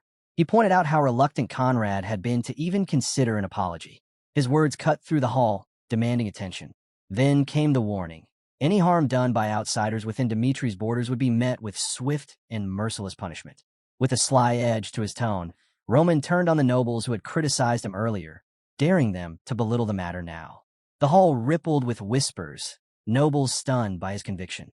Conrad, realizing the trap he had walked into, measured Roman with new eyes. This was no mere swordsman. This was a strategist who cornered his opponents, leaving them no escape. Roman fought with words as fiercely as with steel. Still, Conrad bristled, determined not to back down. He saw this clash as an opportunity to rally the Northeastern Alliance Association to his side. But before he could seize it, the hall shifted again. Viscount Lawrence rose, his voice steady as he cut through the tension. To everyone's surprise, he sided with Roman. He held Conrad accountable, stressing the importance of respecting boundaries and following proper procedures for the sake of Dmitri's people. His words condemned Conrad's failure to even notify Dmitri of his actions, painting them as careless and immoral. Then Lawrence struck harder, reminding everyone of the past. When Lawrence had faced his own troubles with the Barco family, Conrad had offered him no aid. Now, Conrad found himself abandoned in turn. Lawrence's clear support for Dmitri threw the alliance into disarray.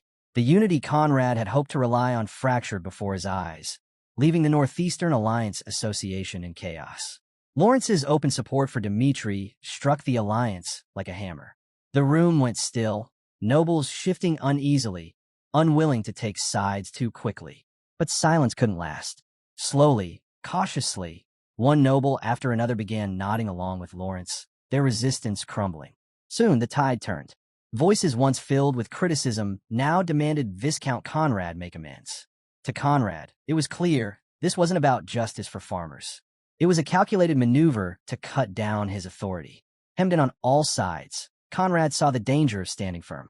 Resistance would only isolate him further. Grinding his teeth, he bowed stiffly to Roman, forcing out an apology he didn't mean. He promised to act with more caution in the future. It was bitter to admit defeat, but Conrad understood the price of clinging to pride, losing his place entirely in the aristocracy. Meanwhile, in Romero Dmitri's office, concern lingered. Romero questioned whether Roman's bold display had been wise. Challenging the Northeastern Alliance so openly could provoke retaliation. Roman, however, stood resolute. He explained his vision. A clear hierarchy had to be established. Dmitri's enemies needed to rise with everything they had, so their inevitable defeat would expose their weakness to all. Only when the alliance understood the futility of opposing Dmitri would the foundation for his greater plan take shape. The story then shifted to the alliance's meeting room, where the air was thick with anger. The nobles fumed at Roman's defiance.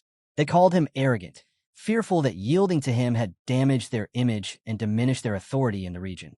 Viscount Conrad, stripped of influence, searched for guidance.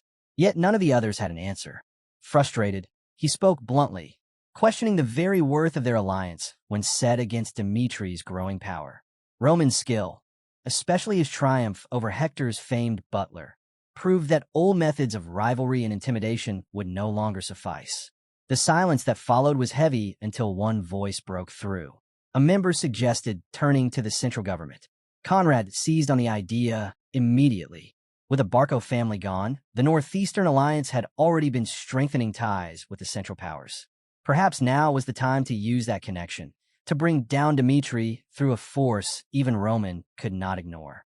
Viscount Conrad was convinced the moment had come to use his ties with the central government. Determined, he reached out to Viscount Hadid, a man of influence at the heart of power.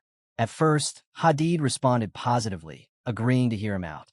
Conrad quickly laid out his grievances against Dmitri, hoping to secure central backing. But just as he began to press his case, the connection abruptly cut. Confused and unsettled, Conrad ordered his assistant to restore the line immediately. When the call resumed, he apologized hastily, blaming the interruption on poor borderland communication. Viscount Hadid was not amused. His voice turned sharp, scolding Conrad for wasting his time. He mocked Conrad, asking if life on the outskirts had dulled his sense of what truly mattered. To call upon the central government over a quarrel with Roman Dmitri, he said, was foolish.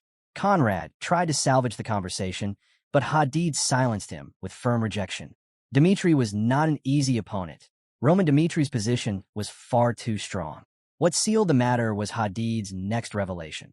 Marquis Benedict himself favored Roman and was even considering him as a future son-in-law. The news hit Conrad like a blow.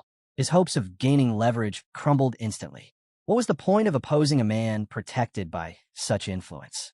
Before ending the call, Hadid gave his final advice: abandon hostility, and instead, seek peace with Dmitri. Shaken and cornered, Conrad had no choice but to reassess. Another noble, who had earlier suggested turning to the central government, now urged him to apologize to Dmitri. Though bitter, Conrad knew it was the only option left. Swallowing his pride once more, he formally apologized to the farmers, promising to respect their contracts and not interfere again. The farmers, relieved and grateful, thanked Roman for standing up for them. One among them even pledged his loyalty, vowing to aid Roman in anything he might need. Roman answered with a calm smile, saying he had only done his duty as a son of the Dmitri house. Yet inwardly his thoughts sharpened. The Northeastern Alliance had no path left but submission. They might have dreamed of central support, but with the truth laid bare, they would be forced to accept Dmitri's rising authority. Roman did not let the noble's submission blind him. In his eyes, the alliance was nothing more than a colony of bats, creatures that clung to whichever side seemed strongest, ready to betray when the chance arose. Even now, though they bowed to him, he knew their loyalty was fragile. Noble politics demanded vigilance. Allies could be just as dangerous as enemies. Leaving the grateful farmers behind, Roman's mind shifted to strategy. Provoking the nobles had been the first step, but now came the harder task, turning tension into opportunity. Soon after, at the Dmitri Palace, Roman made a public announcement that electrified the crowd. Dmitri would host a grand sword-fighting competition. The prize, 100 gold for the victor. To ensure fairness, Roman declared that neither he, nor Captain Jonathan, nor Chris would participate. The excitement grew as Roman revealed more. Competitors would be divided into 6 groups, with one winner chosen from each. Drawing on their experiences from the Southern War against Hector, Dmitri's warriors had grown stronger, and now it was time to showcase that strength. To make it fair and meaningful, Roman explained that each group would be overseen by one of his most trusted subordinates. And the true reward was more than gold. Anyone who defeated a Dmitri subordinate and emerged champion would also earn one wish from Roman himself. The crowd erupted. When asked if outsiders could join, Roman confirmed they could, so long as they were proven swordsmen from the northeastern region. He set the date for 1 month later and urged everyone to train well, promising a gathering filled with worthy challenges and fierce camaraderie. Far away, in the conference room of the Northeastern Alliance Association, the announcement sparked intense debate. The Dmitri family's influence was impossible to ignore, and the competition carried weight. Viscount Conrad, still nursing the sting of recent humiliation, saw an opening. He argued that if one of their swordsmen could win, then the prize, a wish from Roman himself, would belong to the alliance. Instead of asking for mere apologies, Conrad urged his peers to take a more diplomatic approach, rebuild their ties with Dmitri, and mend their battered reputation. The idea intrigued many, but one problem remained. Could they win? The nobles voiced their doubts. Dmitri's subordinates were formidable, and even beyond Dmitri, skilled fighters from across the region were already preparing to take part. The competition, they realized, would not be an easy battlefield to claim. The alliance members grew uneasy as they thought of Dmitri's warriors. Fighters like Chris and Kevin, men who had already proven themselves in duels against the Barco family, loomed as obstacles too great to ignore. Victory seemed distant, but Viscount Conrad refused to let doubt spread. He laid out a strategy. Since the tournament was divided into 6 groups, Chris and Kevin would inevitably be separated. If the alliance concentrated its best swordsmen in the other groups, they stood a real chance of securing at least one victory. The members murmured in agreement, the plan giving them a flicker of hope. Conrad pressed further, his voice sharp with urgency. The tournament was only a month away, he reminded them. This was no ordinary event. It was a chance handed to them by fate itself. If they failed to act, the Dmitri name would shine brighter, while their alliance would sink into irrelevance. To tilt the scales, Conrad proposed something bolder, secretly bringing in an outside expert. This mercenary would pose as one of their members, giving them the edge they needed. Victory, Conrad declared, was non-negotiable. Even if they had to bend the rules, they had to claim at least one group. Meanwhile, on the other side, the Dmitri training grounds buzzed with energy. Roman summoned his soldiers, the air heavy with anticipation. His words carried weight as he addressed them. He announced that in 1 month, they too would face the sword competition. Only 6 would be chosen to represent the Dmitri army, and past achievements meant nothing. Only performance in this trial would decide. The soldiers, caught off guard, listened in silence. Many had returned from bloody campaigns against Hector, but now a new kind of test awaited them. Roman looked over them like a commander sharpening blades. Each man was a sword, and swords dulled if left unused. He demanded that they never stop honing themselves, never stop growing stronger. To drive them, he promised reward. The 6 chosen would carry the honor of Dmitri, and if any of them won the competition, they would earn the right to learn advanced techniques under his personal guidance. Roman swore that he would give them everything, his knowledge, his training, his support, so long as they proved worthy. The soldiers' surprise began to turn into determination. The fire of competition had been lit, and with Roman's words, they understood. This was not only about a tournament. It was about the rise of Dmitri's name and their place in it. Hucky, one of Dmitri's more thoughtful soldiers, felt his heart stir at Roman's words. To him, this competition wasn't just about pride or honor. It was a chance to grow. The thought of training under Roman himself, of mastering techniques that could one day set him apart on the battlefield, burned like fire in his chest. And he wasn't alone. Around him, his comrades were the same look, hopeful, determined, eager. They all recognized Roman's unmatched skill, and this chance felt like something that might never come again. Roman let their excitement build before revealing his deeper intentions. The tournament wasn't only about rewards.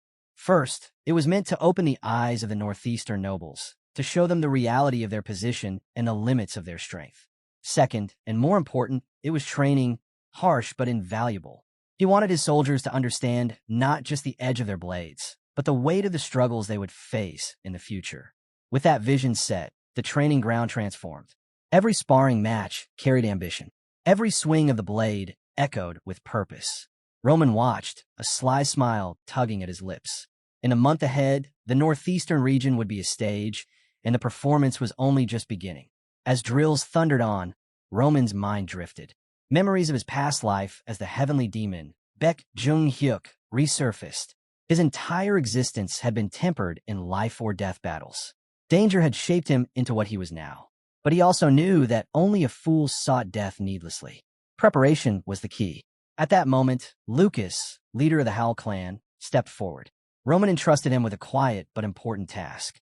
He handed over his sword and gave a single command: sell it.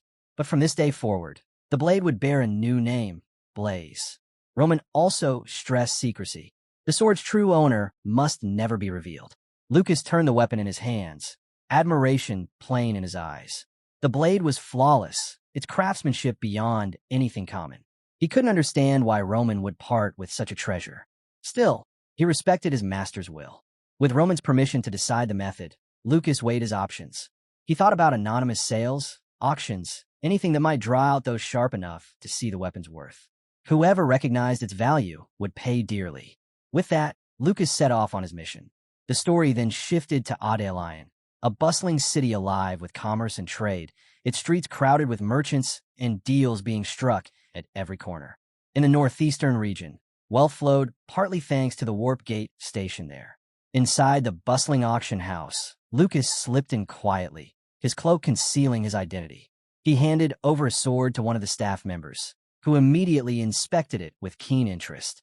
A faint blue glow radiated from the blade, an unmistakable sign of its unusual quality. Intrigued, the worker asked how Lucas wanted the auction arranged. Lucas requested that the sale remain anonymous, leaving the bidding open to the crowd. The worker, accustomed to such requests, reminded him of the standard 10% fee for handling.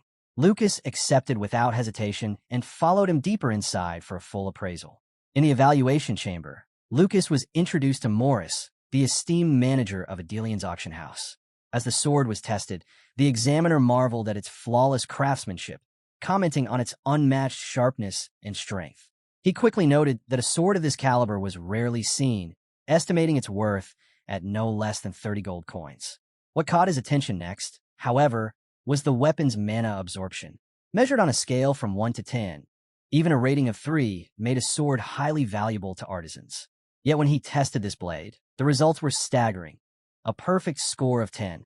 Stunned, the worker turned to Morris, explaining that this was no ordinary weapon. Not only could it absorb mana, it could amplify its own strength through it, a property unheard of even among the finest weapons. Morris immediately grasped the weight of what they had uncovered. Soon, the scene shifted to the grand hall, where anticipation buzzed through the crowd. The auction host took center stage, his commanding voice urging everyone to prepare for something extraordinary. This was unlike any auction held before, an event destined to make history. Wealthy nobles from distant lands and influential figures from the capital filled the seats, each drawn by the rumors surrounding today's main item. The energy in the room swelled until finally, the host unveiled the centerpiece of the day, the artisan sword known as Blaze. Gasps echoed as the crowd laid eyes on the radiant weapon. The host revealed its secret, stressing its unmatched mana receptivity. To drive the point home, he reminded everyone of a previous sale, when a simple rapier with only a grade 7 mana receptivity fetched an astonishing 300 gold coins. But Blaze shattered every expectation. With a flawless grade 10 mana receptivity and the rare ability to amplify absorbed aura, the revelation ignited the hall like wildfire. The crowd erupted, and the bidding war began in full force. The host, though seasoned with countless auctions, admitted he had never seen a weapon like this. His voice rang out as he opened the bidding at a modest 10 gold coins.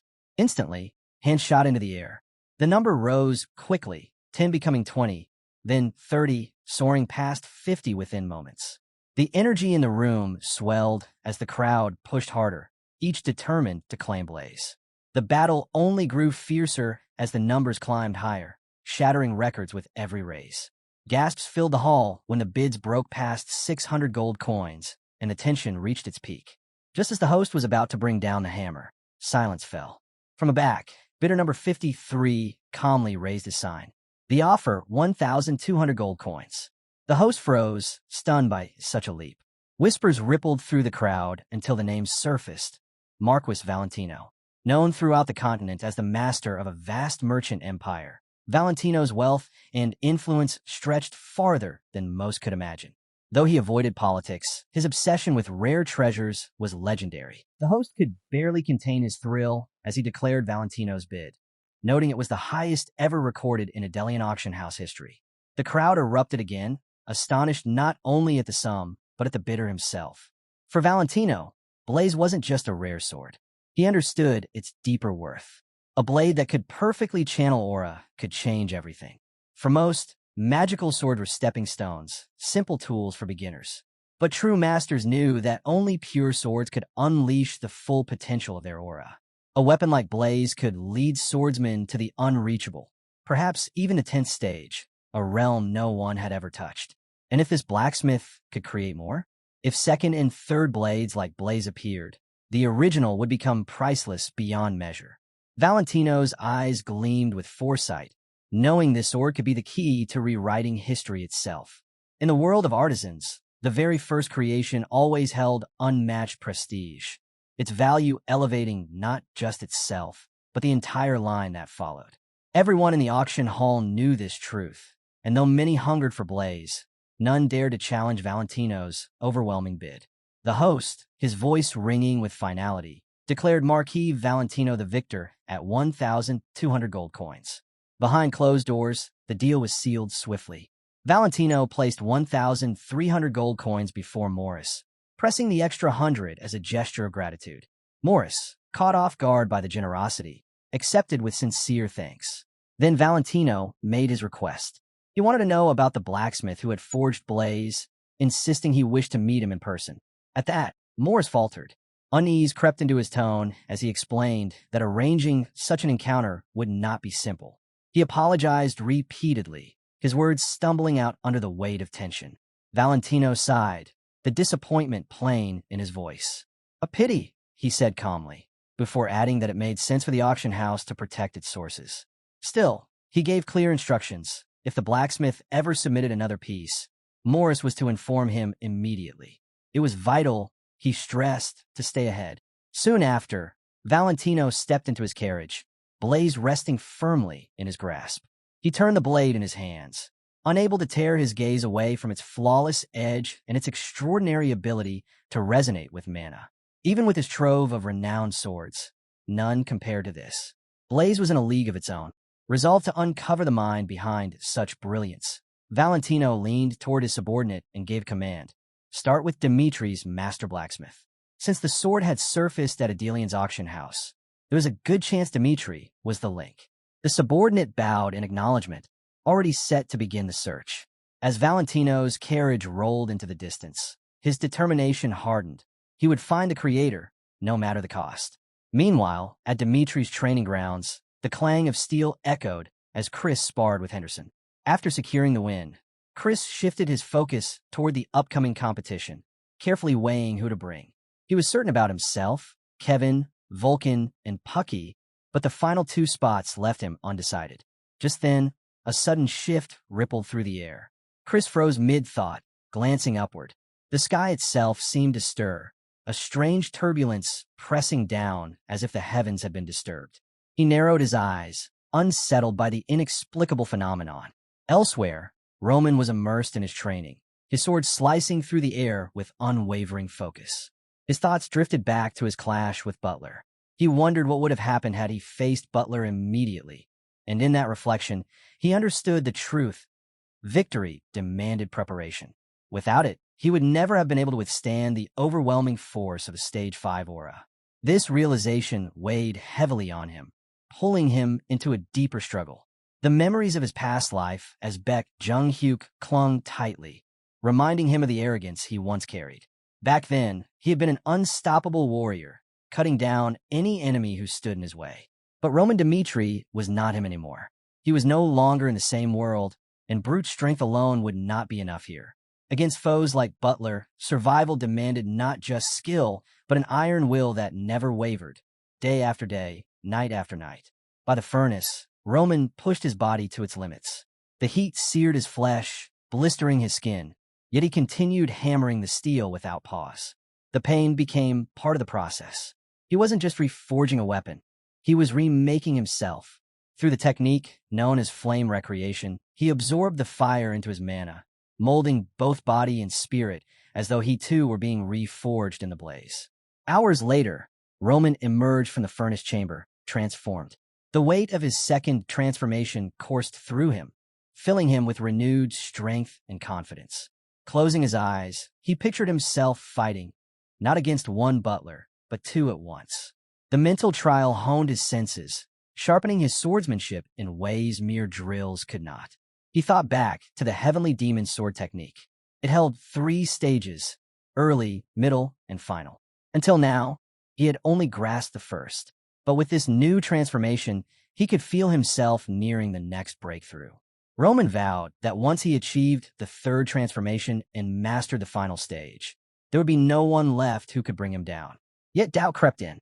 Each time he swung his blade, the force he unleashed felt different, raw, explosive, at times even surpassing the polished techniques of Miram itself. It made him question whether following the exact path of Baek was the right choice. And at the same time, he wondered if completely embracing the methods of this world was necessary either. Standing between the two, Roman realized he was forging something entirely his own. Roman chose not to walk in the exact footsteps of his past, nor to be confined by his present. Instead, he carved a new road, one that merged the wisdom of his old self with the possibilities of Roman Dmitri. Channeling the Heavenly Demon Sword style's middle stage, he let loose a surge of violet energy. The air trembled as his blade tore through the phantom image of Butler, scattering it with a single strike. In that instant, Roman recognized the truth. His power no longer belonged to his past or present alone. It was something greater, something uniquely his own. The sword in his hand glowed with an eerie purple radiance, its aura wrapping around the steel like living flame. Roman stared at it, realizing just how strange this second life had become. When he first awoke in this world, he thought it would be ordinary, peaceful, even. Yet fate had pulled him back into a life of battles, forging a destiny more extraordinary than the one he left behind. Standing in the quiet of the training grounds, he let out a faint smile. The irony wasn't lost on him. Reborn into what should have been a simple life, only to find himself once again walking the edge of greatness. Memories from his past surfaced, but instead of weighing him down, they now gave him purpose. The heavenly demon sword style, once so familiar, had begun to change beneath his hands. Its techniques no longer moved in the same rigid patterns. They branched into new, unpredictable paths. The realization thrilled him. What lay ahead wasn't just mastery, but evolution. Roman embraced the thought. Every obstacle he faced would no longer be a wall, but a stepping stone. Each challenge, each battle, would shape him further, pushing him to the peak once more. Even in this second life, he vowed he would rise above all. Just then, hurried footsteps echoed across the grounds. Chris, Kevin, and Pucky burst onto the scene, alarm flashing in their eyes. They thought their lord was under attack. But when they saw him standing calmly in the center of a vast crater, one carved without a trace of magic, their breaths caught. The devastation was beyond anything they had imagined, and Roman's composed stance made it even more surreal. What happened here? They pressed, shaken by the sight. Roman glanced at them, his tone steady. I'm fine. Leave it. Though confusion lingered on their faces, they obeyed, retreating from the grounds. Alone once more, Roman returned to his training, his mind fixed firmly on the path ahead. Chris couldn't shake the awe he felt. Roman's latest breakthrough wasn't just strength. It was proof of a will that refused to break, a relentless pursuit of growth. Once dismissed as weak, Roman had shattered yet another barrier, leaving Chris and the others unable to fully grasp the depth of his transformation. As Chris walked away, a knot of frustration tightened in his chest. The gap between Roman's progress and his own efforts weighed heavily on him. With the competition drawing near, Chris resolved that he didn't just want to win. He wanted to crush every opponent, to make his strength undeniable. The three left the training grounds with renewed determination, each silently vowing to grow stronger. A month passed, and Roman's tireless labor bore fruit. Standing before his comrades, he unveiled a sword forged by his own hands. Unlike his earlier blades, Salamander and Blaze, which marked new beginnings, this one demanded a name that mirrored his present self. After careful thought, he chose to call it Darkness, a weapon meant to strike fear and embody his resolve. Not long after, Chris arrived with a report detailing the soldiers' progress. He had overseen their training, monitored their duels, and tracked their growth. From this, he had compiled a list of the most capable swordsmen. Presenting it to Roman, he named the top contenders: himself, Kevin, Vulcan, Pucky, and unexpectedly, Mac, Bernie, and Henderson. Though surprised by the last two, Roman trusted Chris's judgment and gave his approval. Later, Roman and Chris spoke privately. Roman shared his view on defeat, saying that a single loss meant little in the grand scheme. What truly mattered was the greater purpose. The competition bearing his name wasn't just about victory, but about displaying the might of his soldiers. Chris listened intently, then nodded, fully aligned with his lord's vision. Roman's faint smile revealed his anticipation. Soon, their strength would be revealed to all. As the day of the competition drew closer, the gathered swordsmen buzzed with energy. Among them stood a striking figure, a soldier with vivid purple hair, brimming with confidence, eager to prove the skills honed in battle. At his side, a companion spoke quietly, hoping he would join Kevin's group, acknowledging Kevin's rising reputation. Across the ranks, names like Pucky and Vulcan stirred both excitement and unease. For some, the thought of facing such formidable rivals sparked fear. For others, it ignited determination. And when the competition groups were finally announced, the camp erupted with a mix of cheers, nervous laughter, and the sharp silence of those already bracing for the trials ahead. Each fighter studied the lineup, weighing their chances against the rivals in their group. Baron Liam, a noble from the Northeastern Federation, couldn't ignore the dread gnawing at him.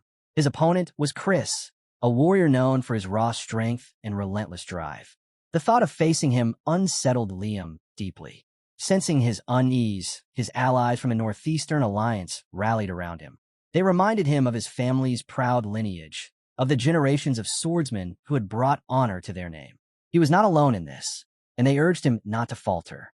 Conrad, one of Liam's closest supporters, stepped forward with a speech that stirred the group. He urged Liam to stand tall and not give in to fear. With confidence burning in his eyes, Conrad declared that victory would belong to the Conrad bloodline.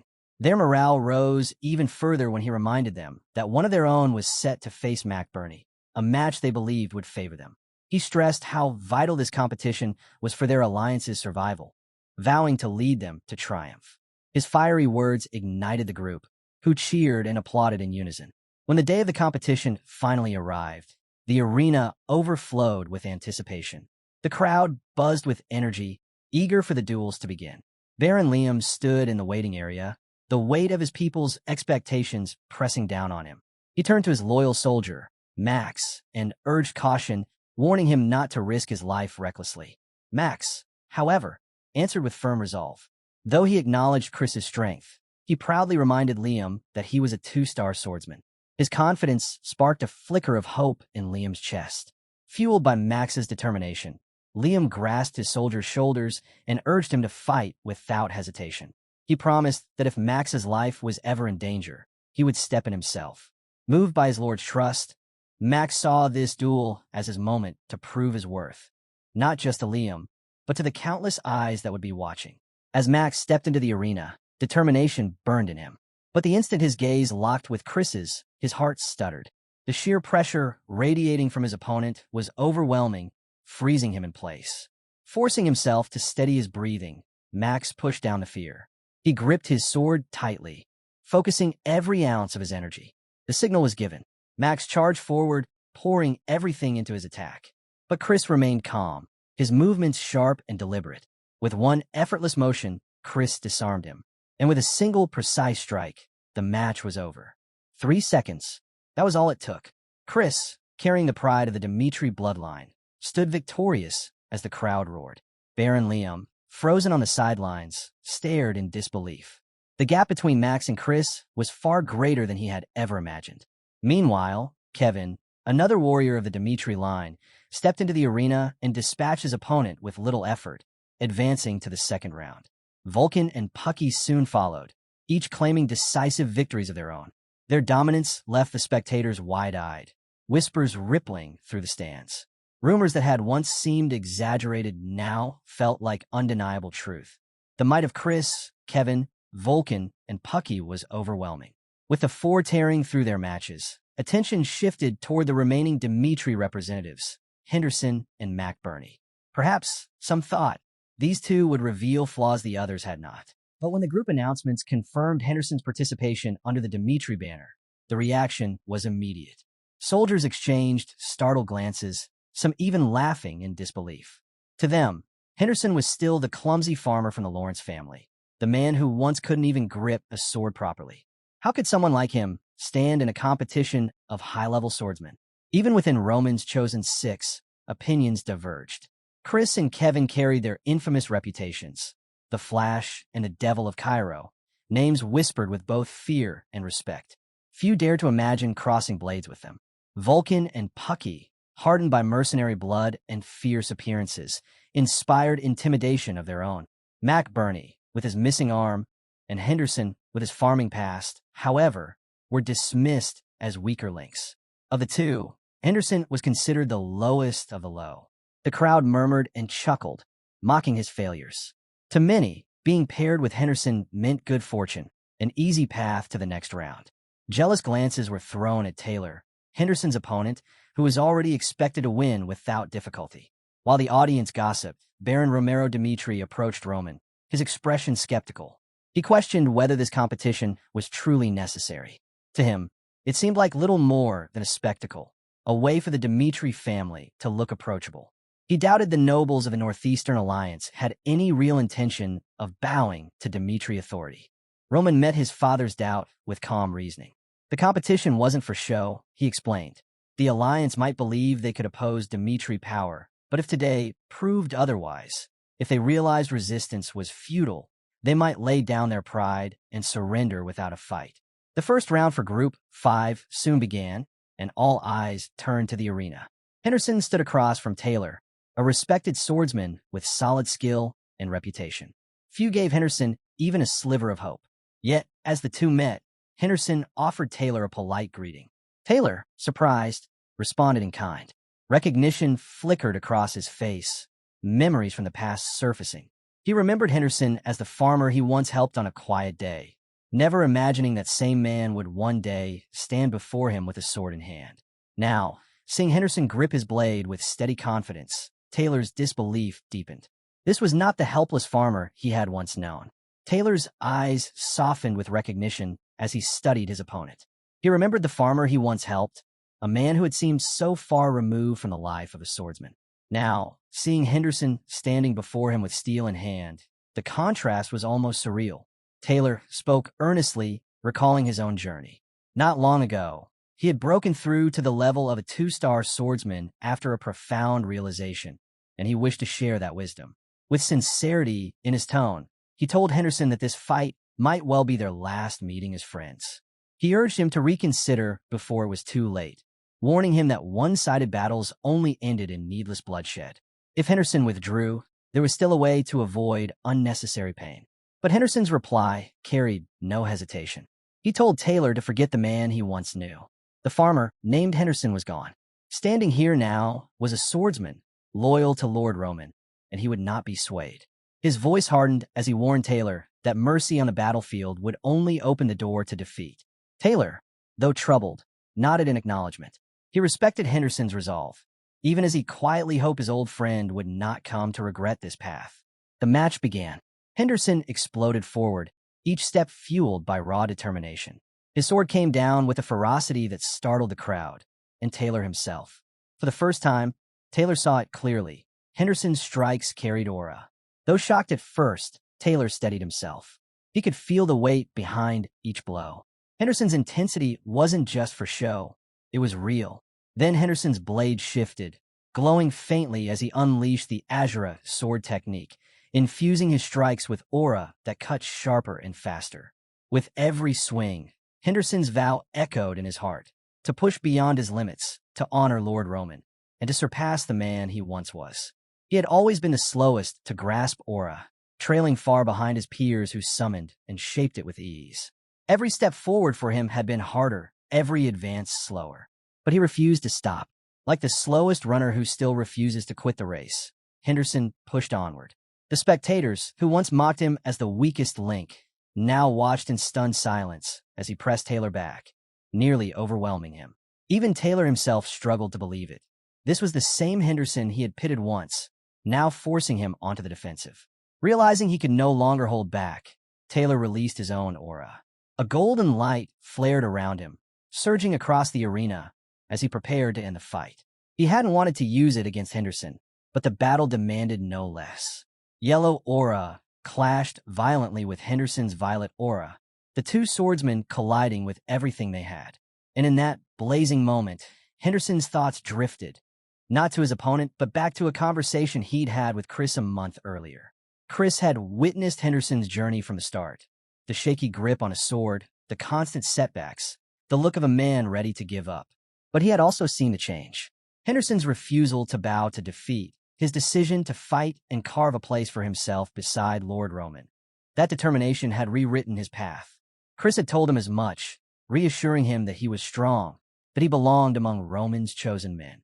Those words had etched themselves into Henderson's heart, driving him forward to this very moment. Back in the arena, the clash of auras reached its peak. Henderson's violet aura roared against Taylor's golden glow, each strike ringing louder than the last. But then, in an instant, Taylor faltered. Henderson's unpredictable strength broke through his guard, sending him crashing to the ground. With his sword leveled at Taylor's head, Henderson stood tall. The referee declared his victory. The arena erupted. Cheers thundered across the stands, shouts of Henderson's name echoing from every corner. The crowd could hardly believe their eyes. The farmer once mocked as useless had just bested a skilled swordsman. Gasps of disbelief turned to cries of admiration. The whispers spread quickly. Had Conrad misjudged him? Was Henderson really the weakest among Roman's six? Conrad, however, urged his allies to remain composed, his voice steady. He insisted that despite this upset, the Northeastern Alliance would ultimately claim victory. Then came Group Two's match. Kevin stepped forward, his expression sharp and intent. Though calm on the surface, he carried a lingering frustration. He was always measured against Chris. Whenever people spoke of the sword of Lord Roman, the answer was unanimous. Chris. To many, Kevin was a step behind, slower by 5 seconds. But today, he would prove himself in his own way. His opponent, Miles of the Northeastern Alliance, faced him with open hostility. To him, Kevin was not just another fighter. He was Dmitri's devil, and defeating him would be a statement. Without hesitation, Miles charged, striking with everything he had. Kevin didn't flinch. He slipped past the attacks, fluid and controlled, and landed a precise blow to Miles's stomach that left him reeling. Miles refused to back down, pressing forward with relentless strikes, but Kevin's composure never wavered. He sidestepped, countered, and cut through every move with precision. His dagger danced, carving small, punishing strikes that drained his opponent's strength with each exchange. Exhaustion and despair finally overtook Miles. Unable to withstand the onslaught, he dropped his weapon and surrendered. The Northeastern Alliance watched in silence, stunned by yet another crushing loss. For Kevin, the victory was more than just advancement. It was proof. Proof that strength wasn't only speed or aggression, but the ability to break an opponent's will. In that moment, he showed the difference between desperation and mastery. Elsewhere, the scene shifted. The soldiers of the Dmitri Knights stood in formation, their discipline sharp as steel. At their head, Jonathan, their captain, addressed them. His voice was firm, carrying the weight of both duty and pride. As you all know, he began, this competition is held under the name of our young master, Roman Dmitri. Jonathan's voice carried firmly across the ranks of his men. He reminded them that among today's competitors was Chris, once the vice-captain of the Knight Order, a name that had carried weight even before he swore loyalty to Roman Dmitri. Watch him closely, Jonathan instructed. Study his techniques, his movements, his strategies. This tournament isn't just for victory. It's an opportunity for you to grow as knights of the Dmitri Order. The soldiers' response was immediate, their voices rising in unison. Yes, sir. Out in the arena, Chris prepared for his next battle. Having already won his first round, his composure remained unshaken. Jonathan, watching from the sidelines, couldn't help but marvel. The Chris he saw now was a different man from the one he remembered in the Knight Order. His strength had grown immensely, and Jonathan silently credited the influence of young Master Roman for this transformation. For Chris, there was no room for pride or hesitation. Each step he took in the arena carried the weight of his lord's authority. He wasn't just fighting for himself. He was fighting as Roman's sword. His goal was absolute, to crush anyone who dared challenge his master's supremacy. Match after match, his dominance only became clearer. His victories came swiftly, yet he remained unsatisfied, yearning for greater obstacles to test his edge. Jonathan's astonishment deepened as Chris dismantled opponents with speed and precision that bordered on the unreal. The crowd, too, began to feel the weight of his presence. Whispers grew into murmurs of resignation. Many soldiers, realizing they stood no chance, chose to forfeit rather than endure public humiliation. Better to retreat with dignity than be shattered before the crowd. But not everyone bent to despair. One soldier, Frel, clenched his fists and stepped forward. Though he knew victory was out of reach, he refused to run. His goal was modest, to endure a single minute against Chris, to prove that he could stand against overwhelming odds. The signal was given. Before Frel could even brace himself, Chris exploded forward, closing the distance in a blur. With a single, crushing strike, the duel was finished. The arena fell silent. Seconds, that was all it had taken. Jonathan stared, breath caught in his throat, while the spectators sat frozen in awe. Chris's power wasn't just impressive, it was devastating. From there, his momentum only grew. Round after round fell before him. By the time he reached the end of the preliminaries, Chris had cleared 5 matches in a combined total of just 27 seconds. The audience was left in shock. The Northeastern Alliance could only watch in dread as their hopes were dismantled before their eyes. Each victory of Chris's hammering home the gap in strength. And he was not alone. In Group 2, Kevin's relentless determination carried him to victory. In groups 3 and 4, Vulcan and Pucky overwhelmed their opponents with sheer physical might, their battles ending in decisive fashion. One by one, Roman Dmitri's chosen proved their worth, shaking the entire competition to its core. Henderson's shocking triumph in Group 5 had already rattled the Northeaster Alliance, but the tournament wasn't finished yet. All eyes now turned to their final hope, Group 6, where Mac Burney would face off against Conrad's prize knight, Gabriel. Conrad studied his champion carefully. Gabriel's composure never wavered. His confidence radiated with every step. Years of training under the Conrad family's rigorous discipline had shaped him into their hidden weapon, a warrior forged for moments like this. A 3-star swordsman, his skill was unmatched among the Alliance's ranks. Though the use of Oro had been forbidden in this competition, Gabriel's talent alone was enough to place him above nearly every fighter present. As Mac Burney advanced through the earlier rounds, Conrad considered whether Malak's influence had played a role in his survival thus far. But in his mind, this was where the road ended. Roman Dmitri's knight would fall, and Gabriel would be the one to deliver the decisive blow. Before sending him into the arena, Conrad reminded Gabriel of the Alliance's humiliations up to this point. All their fighters had been crushed one after another. He commanded Gabriel to show no mercy, to strike without hesitation. This was no time for pity. Gabriel nodded firmly. The thought of losing to a one-armed opponent seemed laughable to him. However, his pride demanded he approach this with all seriousness. This was his chance to prove himself as the Alliance's savior.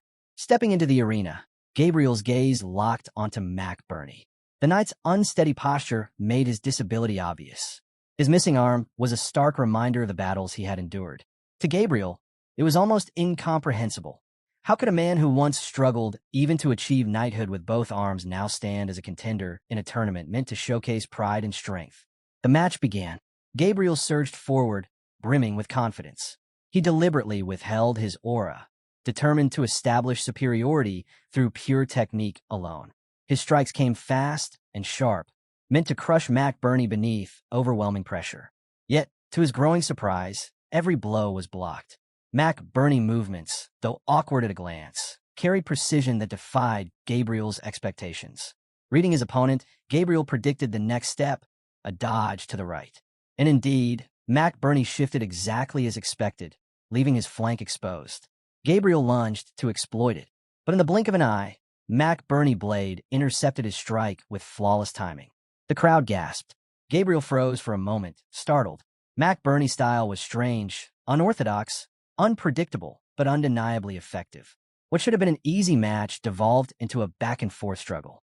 Mac Burney pressed forward, countering relentlessly, forcing Gabriel to defend in ways he never anticipated.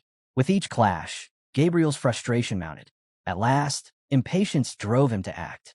He unleashed his aura, yellow light flaring as he struck with brute force, driving Mac Burney back.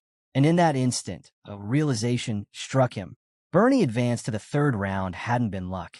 It was the result of grit and ingenuity.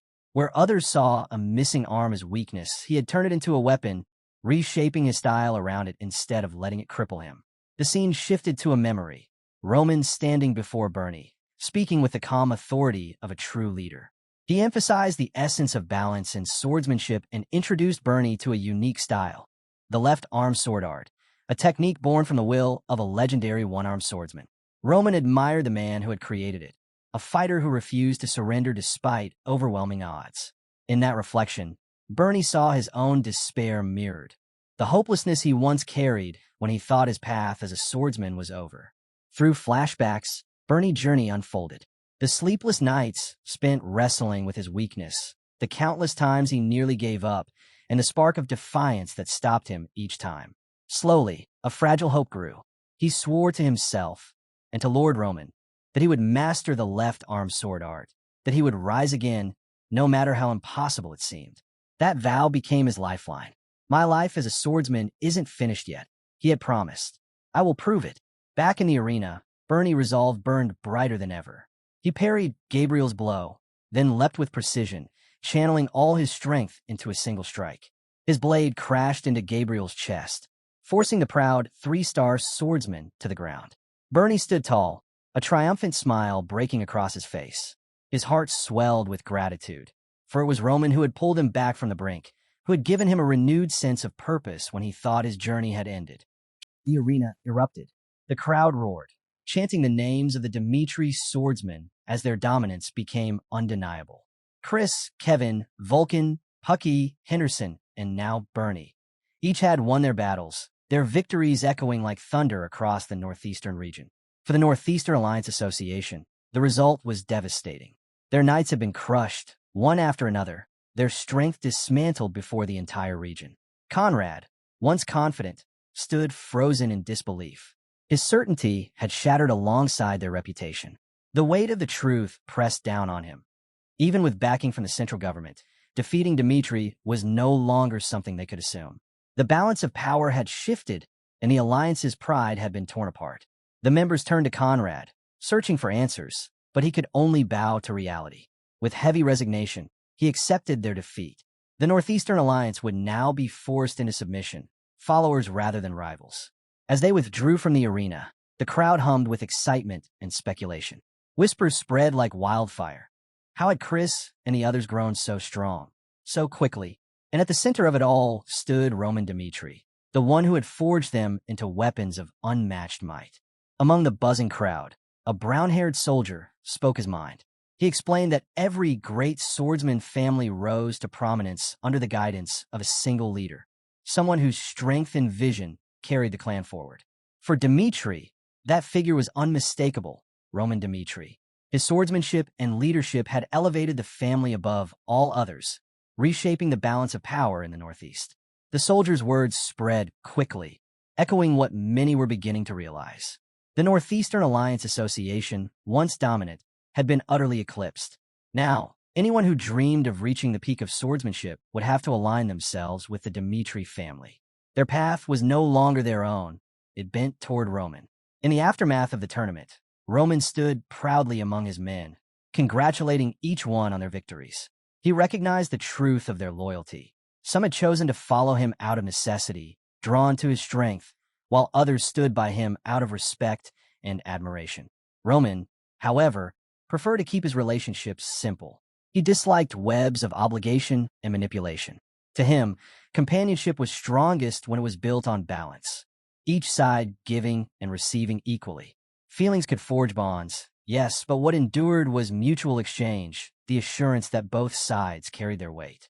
Roman viewed his soldiers through this lens. They strove tirelessly to grow stronger, and in return, he offered them guidance and trust. Each one had been chosen personally, a reflection of his confidence in their potential. Just as he had never doubted their ability to win, he expected them to believe in themselves with the same certainty.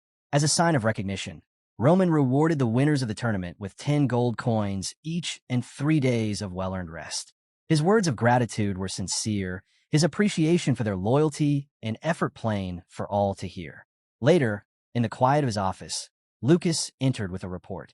He informed Roman that the Northeastern Alliance Association had made its decision. As predicted, they had abandoned any thought of resisting Dmitri. Their will to fight had been broken. Lucas remarks that there's little chance they'll cross paths with Dmitri again, unless the perfect moment presents itself. Roman agrees, admitting that no leader can ever hold absolute control. Even under wise rule, opposition will always exist. With uncertainty hanging over Dmitri's potential clashes with the central government, Roman concludes that limiting losses in the Northeast is vital. For him, the Northeastern Alliance is a challenge that cannot be avoided. He feels he has already shaken them enough to force them into facing reality. Now, the next move is clear. Strength must be met with strength, and only with resolve will they prevail. With that, Roman instructs Lucas to push forward with their plan. The scene then shifts far north, outside Cairo. Count Douglas, a man with a reputation to maintain, is seething with anger. His fury is directed at his men, who despite their best efforts, failed to capture a group of bandits or recover a vital stash of money. They explain that while the surrounding bandits were defeated, the treasure itself has remained impossible to find. This fund originally belonged to Count Barco, who foresaw conflicts like the one with the Lawrence family and secretly amassed wealth from sources beyond the Golden Bank. Backed by Douglas and other allies, Barco even enlisted a powerful figure named Romero. Yet despite all that, he was crushed by Roman. In his desperate retreat, Barco lost his life, taking with him the secret of where the money had been hidden.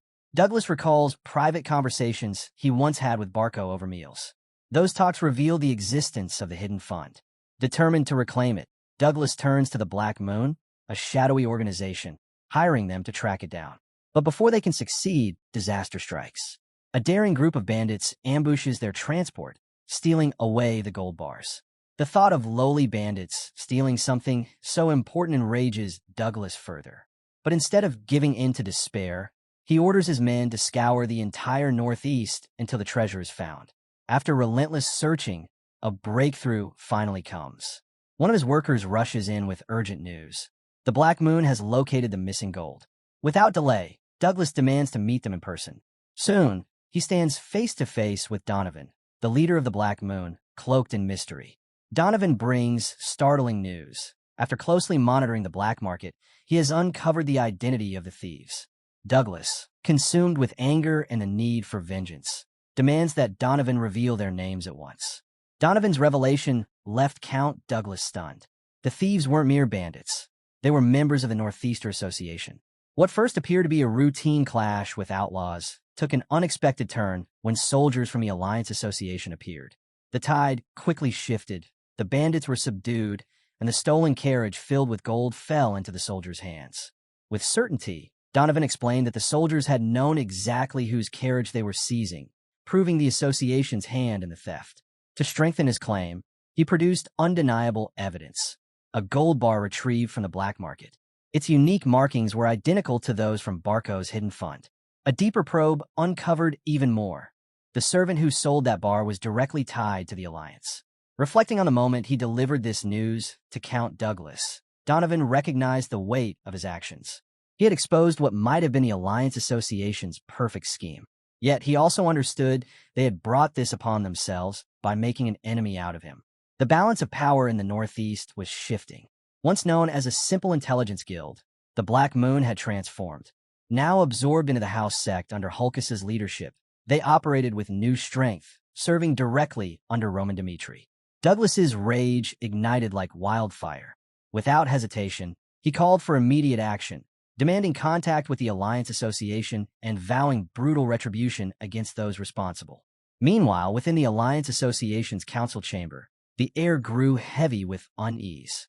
The members knew well the reputation of Count Douglas, feared across the north as a beast who showed no mercy. Fear and doubt rippled through the room as they faced the consequences of being entangled in the theft.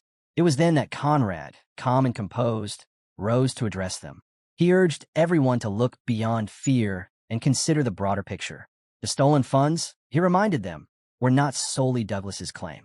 The money had been loaned to the Barco family, giving the association every right as creditors to demand repayment. Yielding everything to Douglas, Conrad argued, would be unjust. Some wavered, torn between fear of Douglas's fury and the logic of Conrad's reasoning. But Conrad pressed further, reminding them that unity was their strongest shield. If they stood together, Douglas could not crush them so easily. In the end, though unease lingered, the members aligned behind Conrad's words. They understood that a united front was their only chance to withstand Count Douglas, even if it meant defying the beast of the north. Their tense meeting was suddenly interrupted when a worker arrived with urgent news. The Douglas family had requested communication. Conrad, anticipating confrontation, agreed to take the call. On the other end, Count Douglas's fury was unmistakable. He demanded an explanation, accusing the Alliance of outright theft. Conrad, composed as ever, acknowledged Douglas's anger, but countered that the slush fund had always belonged to all the creditors, not just his family. He reminded Douglas that from the very beginning, he had tried to seize everything for himself. But reason did nothing to cool the storm. Douglas's anger only deepened. He declared firmly that the funds were his family's alone and dismissed Conrad's arguments without hesitation. Ignoring every attempt at diplomacy, Douglas announced his decision. He would appeal to the central government and launch a territorial war against the entire Northeastern Alliance Association. He vowed to expose their weakness, highlighting how vulnerable they had become without Barco's protection. Conrad ended the call gravely and turned to the others, warning that they now faced a dangerous crisis. The scene then shifts to Roman's office. Lucas steps in, delivering the update. As expected, Douglas has declared war on the Alliance. Roman, unfazed, responds calmly. Once Douglas makes a decision, he never wavers. And this, Roman explains, is exactly what he had planned for. He explains further. Conrad, despite his rationality, has one fatal flaw. If Douglas continues to escalate, Conrad will eventually abandon his pride and surrender, choosing survival over dignity. To ensure this outcome, Roman orders Lucas to spread rumors immediately. Conrad must be cornered, left with no path of retreat, no chance to avoid the conflict. The story then moves north to the bustling markets of Cairo. Among the noise of daily trade, whispers begin to ripple through the crowd. An old food vendor talks to his customer about growing tensions, shocking those who overhear. Word spreads that the Northeastern Alliance is preparing to attack Count Douglas's lands. Not long after, a beggar with a ragged cap joins in, carrying tales straight from a Conrad family servant. He claims Conrad, enraged after his call with Douglas, smashed furniture in fury and vowed to bring Douglas down no matter the cost. The rumors spread like wildfire, carried by merchants, servants, and common folk, all quietly linked back to the house sect. And soon, the entire territory is buzzing with the belief that the Northeastern Alliance is preparing for war. The story shifts back to Count Douglas, his fury now burning hotter as rumors spread across the land. Summoning his officials, he declared with unwavering resolve that he would never forgive the Alliance Association. On his family's honor, he vowed to crush them completely. Later, during a tense magical call between Douglas and Conrad, the atmosphere bristled with hostility. Conrad, keeping his composure, tried to soothe his friend's anger. He insisted that the Alliance had not taken any aggressive action. On the contrary, they were even considering offering monetary compensation as a gesture of goodwill, hoping to repair the damage caused by the incident. Conrad's tone was firm yet patient. He urged Douglas to see reason, assuring him that the rumors did not reflect the Alliance's true intentions. But Douglas's response was sharp and scornful. His voice carried defiance as he rejected every word. He made it clear that he had not called to discuss peace, but to declare war. With disdain, he branded the Alliance selfish and weak, vowing to erase them entirely. Without room for compromise, the call ended abruptly, leaving only silence in its wake. Conrad looked around the room at the uneasy faces of the other members. Their concerns echoed the same fear. If this conflict escalated, countless civilians would suffer. Unable to handle Douglas's wrath alone, Conrad suggested appealing to the central government.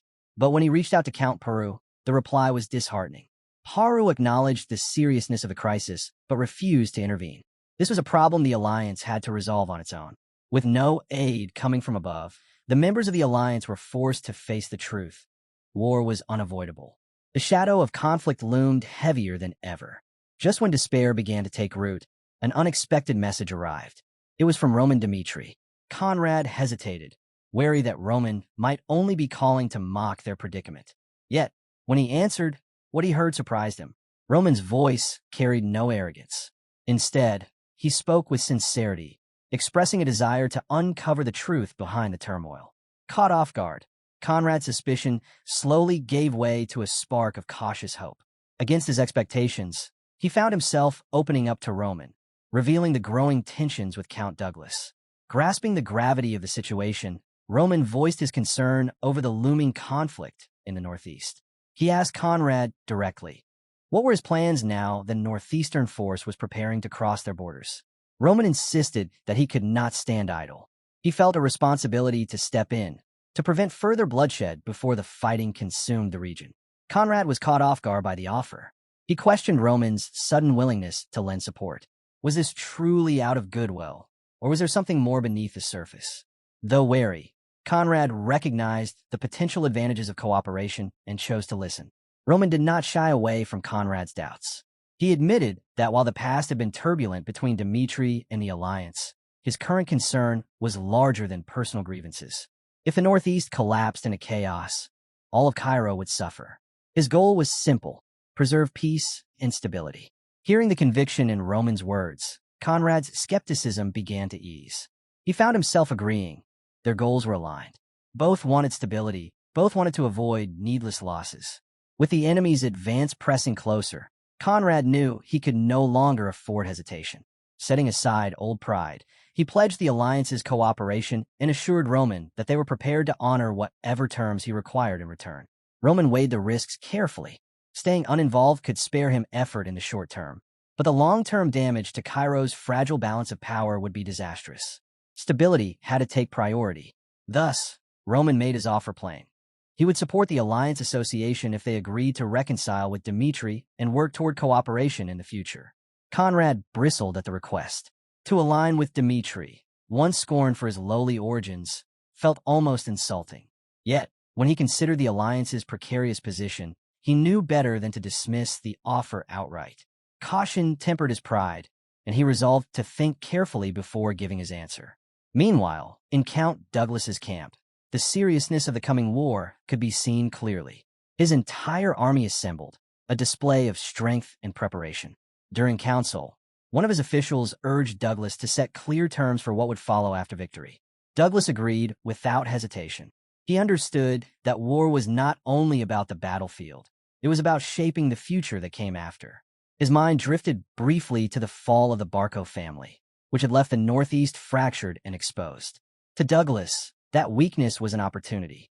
He knew the value of such territory and intended to seize control. While many believed Douglas was nothing more than a brute who relied on sheer force, he proved them wrong. He refused reckless charges. Every move was calculated, every step designed to maximize his chances of success. And in that cold, strategic patience, the beast of the North revealed his true nature. Count Douglas's careful strategy had kept him alive up to this point. He had never dared to strike Barco while the central government still backed them. But now the situation had changed. With Barco gone and the alliance left weakened, Douglas felt confident. He believed he could rally the northern lords to his banner and seize the fractured northeast for himself. When he marched to face the Alliance Association's forces, Douglas demanded to meet their commanding officer. It was his way of asserting dominance. Yet the alliance refused, insisting it was not the right moment for negotiations, and asked him to wait.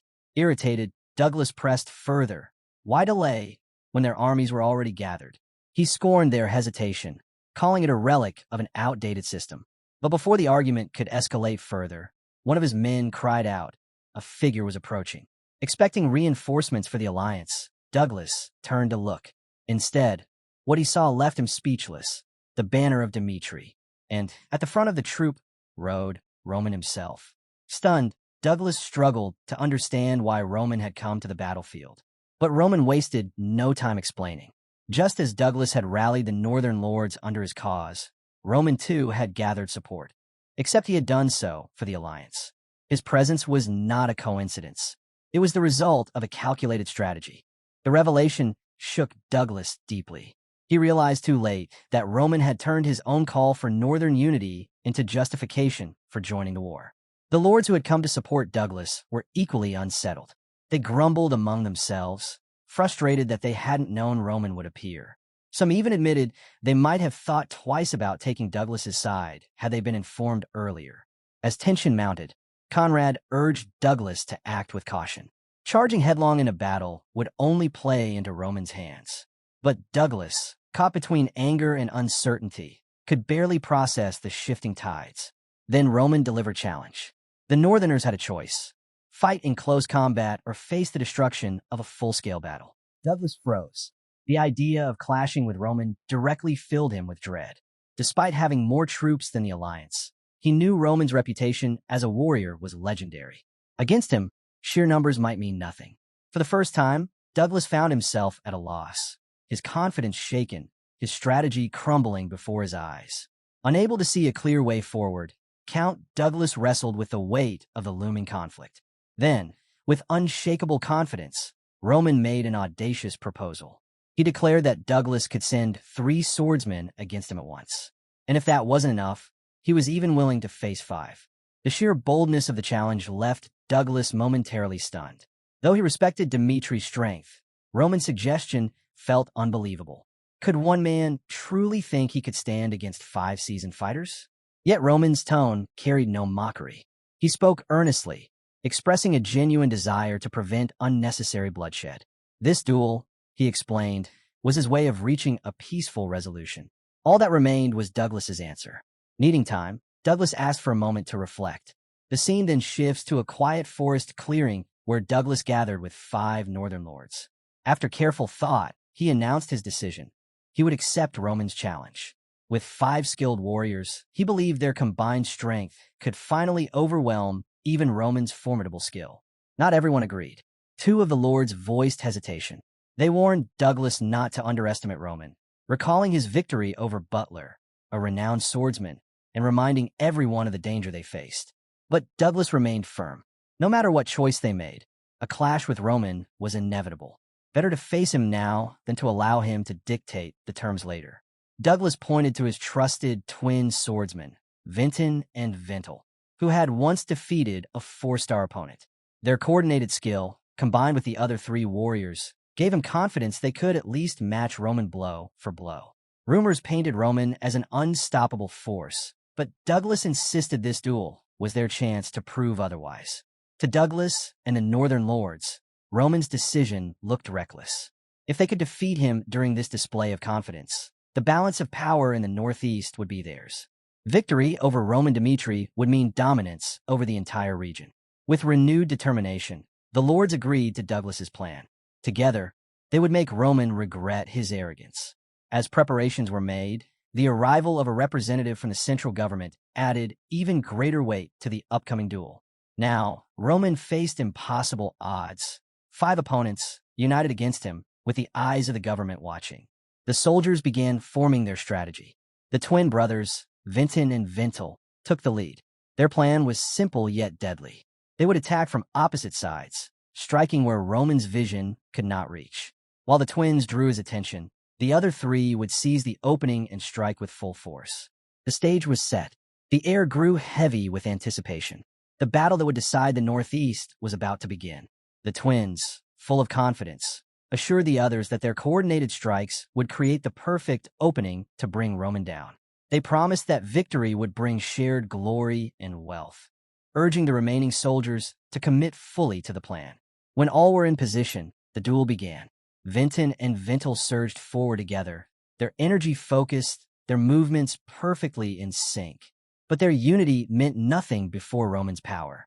With a single devastating strike, he cut through their assault and dropped them instantly. Gasps echoed across the field. Count Douglas and the Northern Lords could only stare, stunned at how easily Roman had broken their strongest fighters. Roman did not press the attack.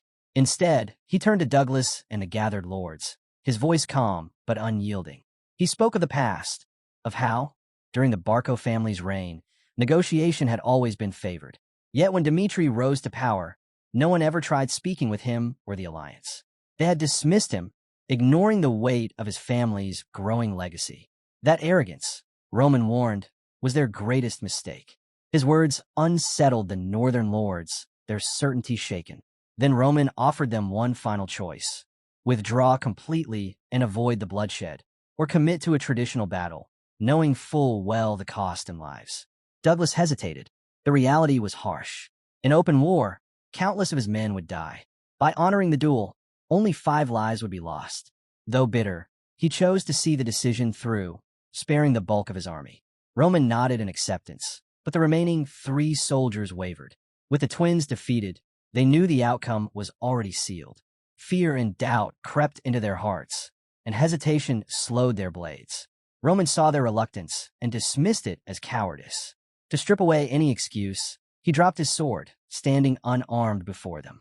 With unshakable confidence, he dared them to continue. Shame drove them forward. Believing they finally had the advantage, they charged.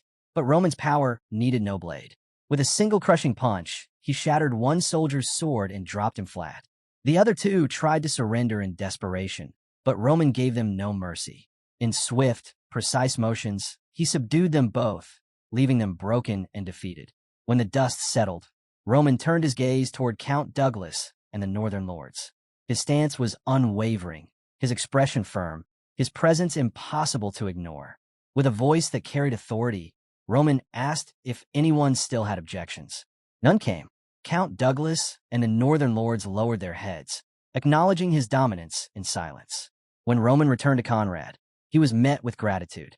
Conrad bowed deeply, thanking him for his decisive intervention. Roman assured him that their partnership would continue, a promise of unity in the days ahead. Conrad could not help but reflect. Had the alliance chosen to march into a full-scale war against Dmitri, they would have been crushed. Instead, Roman strategy had secured stability, firmly establishing the Northeast under his influence. A few days later, the scene shifted to the grand conference hall of the Northeastern Alliance Association. Around the table sat Conrad and the other members, with Roman Dmitri now seated at the center. Roman announced that his father had entrusted him with full authority in these matters. He asked if anyone opposed his leadership. Silence filled the chamber. No one dared. A faint smile touched Roman's lips as he prepared to speak. He had news, and it was not something to be taken lightly. His question broke the quiet like a blade. Do you believe the Cairo kingdom is truly on the right path? The weight of his words lingered. It wasn't only Hector's invasion that concerned him, though that danger was real. What troubled him more was the rot within Cairo itself. He spoke of the Southern Front, where commanders treated him with suspicion instead of trust, even as enemy forces pressed hard. He spoke of the central government, where endless power struggles raged like storms, weakening the kingdom from within. Without Roman and his men, the southern line would have collapsed long ago, leaving Cairo wide open to Hector's conquest. His gaze hardened, his voice steady with conviction born of war. If another conflict came, he warned, the central government would not hesitate to draft soldiers from every region, sending them to die as expendable pawns. Families would grieve for their dead, while the government used the chaos to tighten its grip, its influence spreading unchecked across the land. The room grew tense. Concern and unease spread across the faces of those listening. Roman's words cut deep, but they could not deny the truth. Then, with calm authority, Roman offered a path forward. We must look to the root of this conflict, he said. The treatment we endure is unjust. If the nobles of the capital exploit the central government for their own gain, then why shouldn't we, here in the Northeast, unite for our own survival? His words hung in the air like a spark waiting to catch fire. The proposal was bold, a vision of solidarity in the face of chaos. But Roman knew time was not on their side. Once Dmitri moved, the central government would act swiftly, and when that moment came, the Northeast had to be ready. For Roman, uniting the Northeast was more than a political move, it was survival. Only through strength and solidarity could the region resist the suffocating influence of the central government. Breaking the silence, Jonathan raised a question that weighed on everyone's mind. But will our unity truly stand against the central government? His voice carried the doubts shared around the table. He pointed out the glaring vulnerabilities. If regions like Lawrence's were left out, the Northeast would be standing on shaky ground, dangerously close to collapse. Jonathan reminded the council that their survival depended heavily on imports from neighboring territories. Food, supplies, trade, all flowed from outside. If the Northeast defied the central government, those lifelines could be severed overnight. Their businesses, deeply tied to central authority, would crumble. Independence sounded appealing, but in reality, it seemed nearly impossible. Without breaking this dependence, the nobles of the Northeast would always be bound like puppets, dancing to the capital's will. Roman rose to answer. Speaking directly to the counts, he acknowledged their fears but offered a solution. Holding up a sheet of paper, he declared, "This is my plan for developing the Northeast. Our land may be rugged, but its potential is vast." He pointed to the mountains dominating Dmitri's territory, endless ranges, imposing and wild.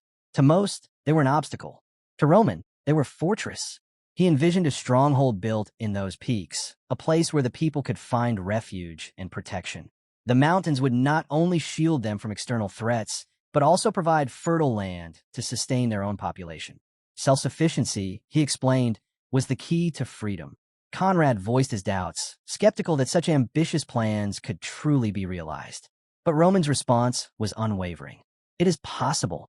He recalled the fortress of the heavenly demon-divine cult, hidden deep within the 10,000 mountains. That bastion had withstood countless assaults from the Orthodox MIM for years, its natural defenses impenetrable. Roman compared that legendary stronghold to Dmitri's land, pointing out that the Northeast already had another advantage: skilled blacksmiths. Was it mere chance, or destiny guiding them toward this path? One by one, Roman laid out his plans before the nobles. Maps marked with reclamation zones, areas of development, blueprints for fortresses, each page a piece of a larger vision. His voice was steady, calm, and assured. He reminded them that this would not be easy. It would take years of effort. But brick by brick, the Northeast would carve out the strength to resist the central government's grip. The counts studied the documents in awe. The detail was staggering. Reclamation, fortress design, agricultural expansion. Every piece accounted for. Jonathan, who had raised the first objection, found himself speechless. His doubt gave way to amazement as he realized the depth of Roman's foresight. Roman's proposals were no mere words. They were a blueprint for the future, a concrete plan of action. One by one, the nobles gave their support. Viscount Lawrence pledged his family's loyalty to Dmitri's cause, soon followed by Conrad. In the end, unanimity prevailed. The lords of the Northeast stood united beneath Roman's vision. With solemn resolve, Roman gave their union a name, the Dmitri Alliance. It would symbolize their newfound unity and their readiness to stand together under his leadership. The scene then shifted to Romero Dmitri's office. Jonathan himself delivered the news of Roman's achievement. Romero listened quietly, a faint trace of sadness crossing his face as he thought of Rodwell, who had once given his all for the family. Yet pride overshadowed regret. Roman was no longer just a son of the house. He was becoming the very foundation of the Dmitri family's rise. Standing by the window, Romero looked out at the moonlit night. "Beautiful," he murmured, gazing silently at the world below, aware that history itself was being reshaped. Meanwhile, far from this scene, Marquis Valentino wrestled with frustration. For weeks he had been haunted by unanswered questions, ever since receiving a letter from Dmitri's master blacksmith, Hendrik. In it, Hendrik had confessed that not a single sword he crafted had ever been placed for sale in an auction house. This revelation only deepened Valentino's obsession with discovering the truth behind the mysterious blade in his possession, Blaze. Driven by curiosity, Valentino sought answers from countless blacksmiths across the land, but all of them came up empty-handed. Then, just as his doubts began to weigh heavier, a worker entered his study with startling news.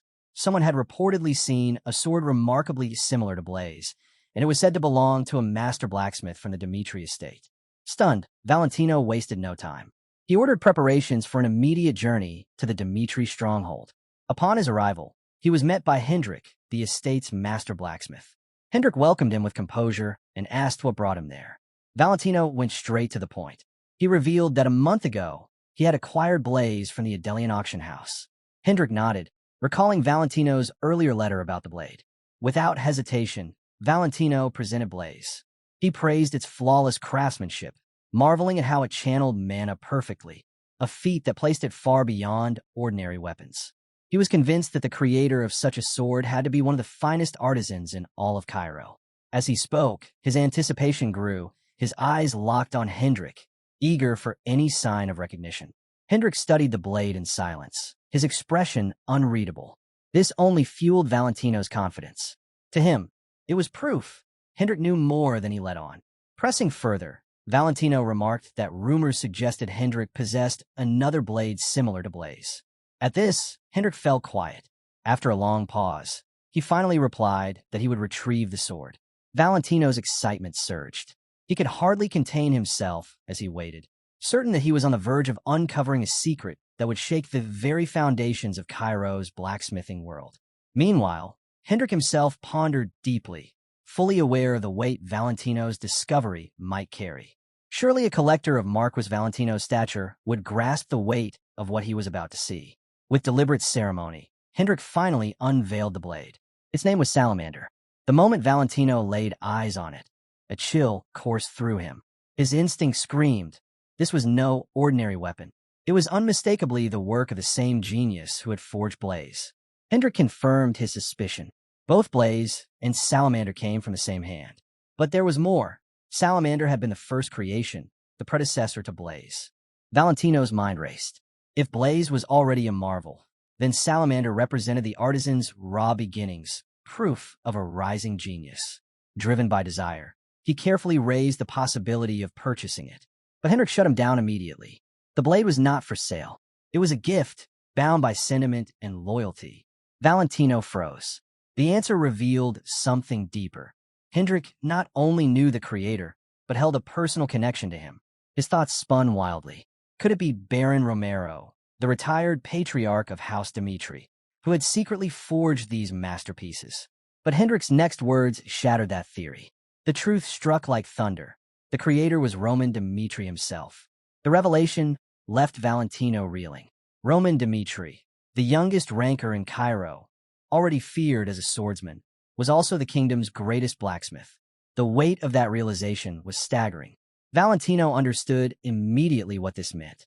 A sword's value could rise on craftsmanship alone, but a blade forged by Roman Dmitri was more than a weapon. It was a legend, infused with the story of a prodigy whose name already shook the kingdom. Such weapons would be priceless treasures, revered far beyond their steel. His decision was clear. He had to meet Roman Dmitri in person. The scene shifted to the Dmitri training grounds. There, Chris clashed against Roman in a sparring match. Blades danced through the air, cutting sharp arcs as soldiers gathered to watch. Chris attacked with relentless drive, pressing forward with strike after strike. But Roman, with calm precision born of countless battles, evaded every blow. His movements were smooth, deliberate, untouchable. Sensing a fleeting chance, Chris unleashed everything. Channeling his aura, he poured his strength into one decisive strike. The ground shook as a fierce explosion of energy tore across the field. Dust and smoke filled the air. When it cleared, Roman stood tall, unscathed, with Chris lying defeated. Murmurs of awe rippled through the watching soldiers. Roman extended a hand to his sparring partner, offering both praise and correction. "A fine strike," he said, "but bursts of power leave gaps. A skilled opponent will always find them. Learn to break your enemy's balance without showing your intent." His tone was calm, yet every word carried the weight of hard-earned wisdom. Roman's sharp grasp of combat shines through in every bit of his guidance. Watching from a distance, Marquis Valentino can't help but be impressed by Roman Dimitri's strength and mastery. Across the kingdom, Roman's name is already on everyone's lips, especially after defeating Hector's second strongest warrior. Marquis begins to wonder what recognition awaits Roman as he continues to rise in Cairo. Having witnessed his power firsthand, he realizes the balance of influence within the kingdom might soon shift. Even Marquis Valentino, seeing Roman in action, finds himself filled with newfound respect. It's now obvious, Roman is far more than just whispers and rumors. The thought that a blacksmith from Cairo could very well be the most gifted man on the continent catches Marquis completely off guard. Just as he's lost in this thought, an attendant announces a guest. Roman turns to see Marquis Valentino, who immediately steps forward and extends his hand. As they shake hands, Marquis can't help but marvel. This was the very hand that forged Blaze, the legendary sword. After introducing themselves, they move into a private chamber. There, Marquis explains why he came Blaze. Roman instantly recognizes the blade as the one he had once entrusted to Lucas. Marquis explains that he had poured his family's immense wealth into uncovering the truth behind the weapon's origin. Known as the wealthiest man in Cairo, Marquis wastes no time and directly asks Roman if he was truly the creator of Blaze. Roman reflects on the irony. Standing before him is Marquis Valentino, a man infamous for hoarding rare treasures, yet also one of Cairo's most influential figures. He commands elite forces called Hmong, oversees the kingdom's thriving trade, and through his fortune alone could tip the scales of power. Yet, despite such power, Valentino always manages to keep the four factions in careful balance. To Roman, Valentino is an intriguing man, shrewd, far-sighted, and never simple. Their discussion continues, and Roman finally acknowledges the truth. He was indeed the one who crafted Blaze. Valentino's eyes brighten instantly. His admiration overflows as he thanks Roman for allowing him the honor of meeting the sword's true master. He recalls the moment he first laid eyes on Blaze at an auction, describing it as a strike of lightning, an unforgettable thrill. To him, Dmitri is the pinnacle of blacksmithing. With that, Valentino leans forward, asking about Roman's heritage and the secret behind his unmatched skill. Then, with a tone of reverence, he makes his request, to once more lay eyes on the sword that had captured his soul. Roman gave a slight nod before placing the sword into Valentino's hands. The moment he held it, Valentino's eyes widened in awe. His voice carried both curiosity and admiration as he asked the sword's name. With calm pride, Roman answered, "Darkness." The name struck Valentino deeply. Instantly, his thoughts drifted to legends like Salamander and Blaze, blades renowned across the land. But this was different.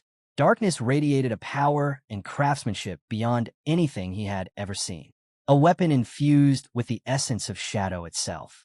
For the first time, he felt he was witnessing the work of a blacksmith still climbing toward even greater heights. The thought thrilled him. If Roman had already forged masterpieces like Blaze and Darkness, what unimaginable creations would he forge in the future? Eyes alight with excitement, Valentino leaned forward and presented his offer. His terms were clear. First, if Roman ever chose to sell a sword, Valentino demanded the right to purchase it before anyone else. Second, no matter when or where, he must be the first to witness each new weapon born from Roman's forge.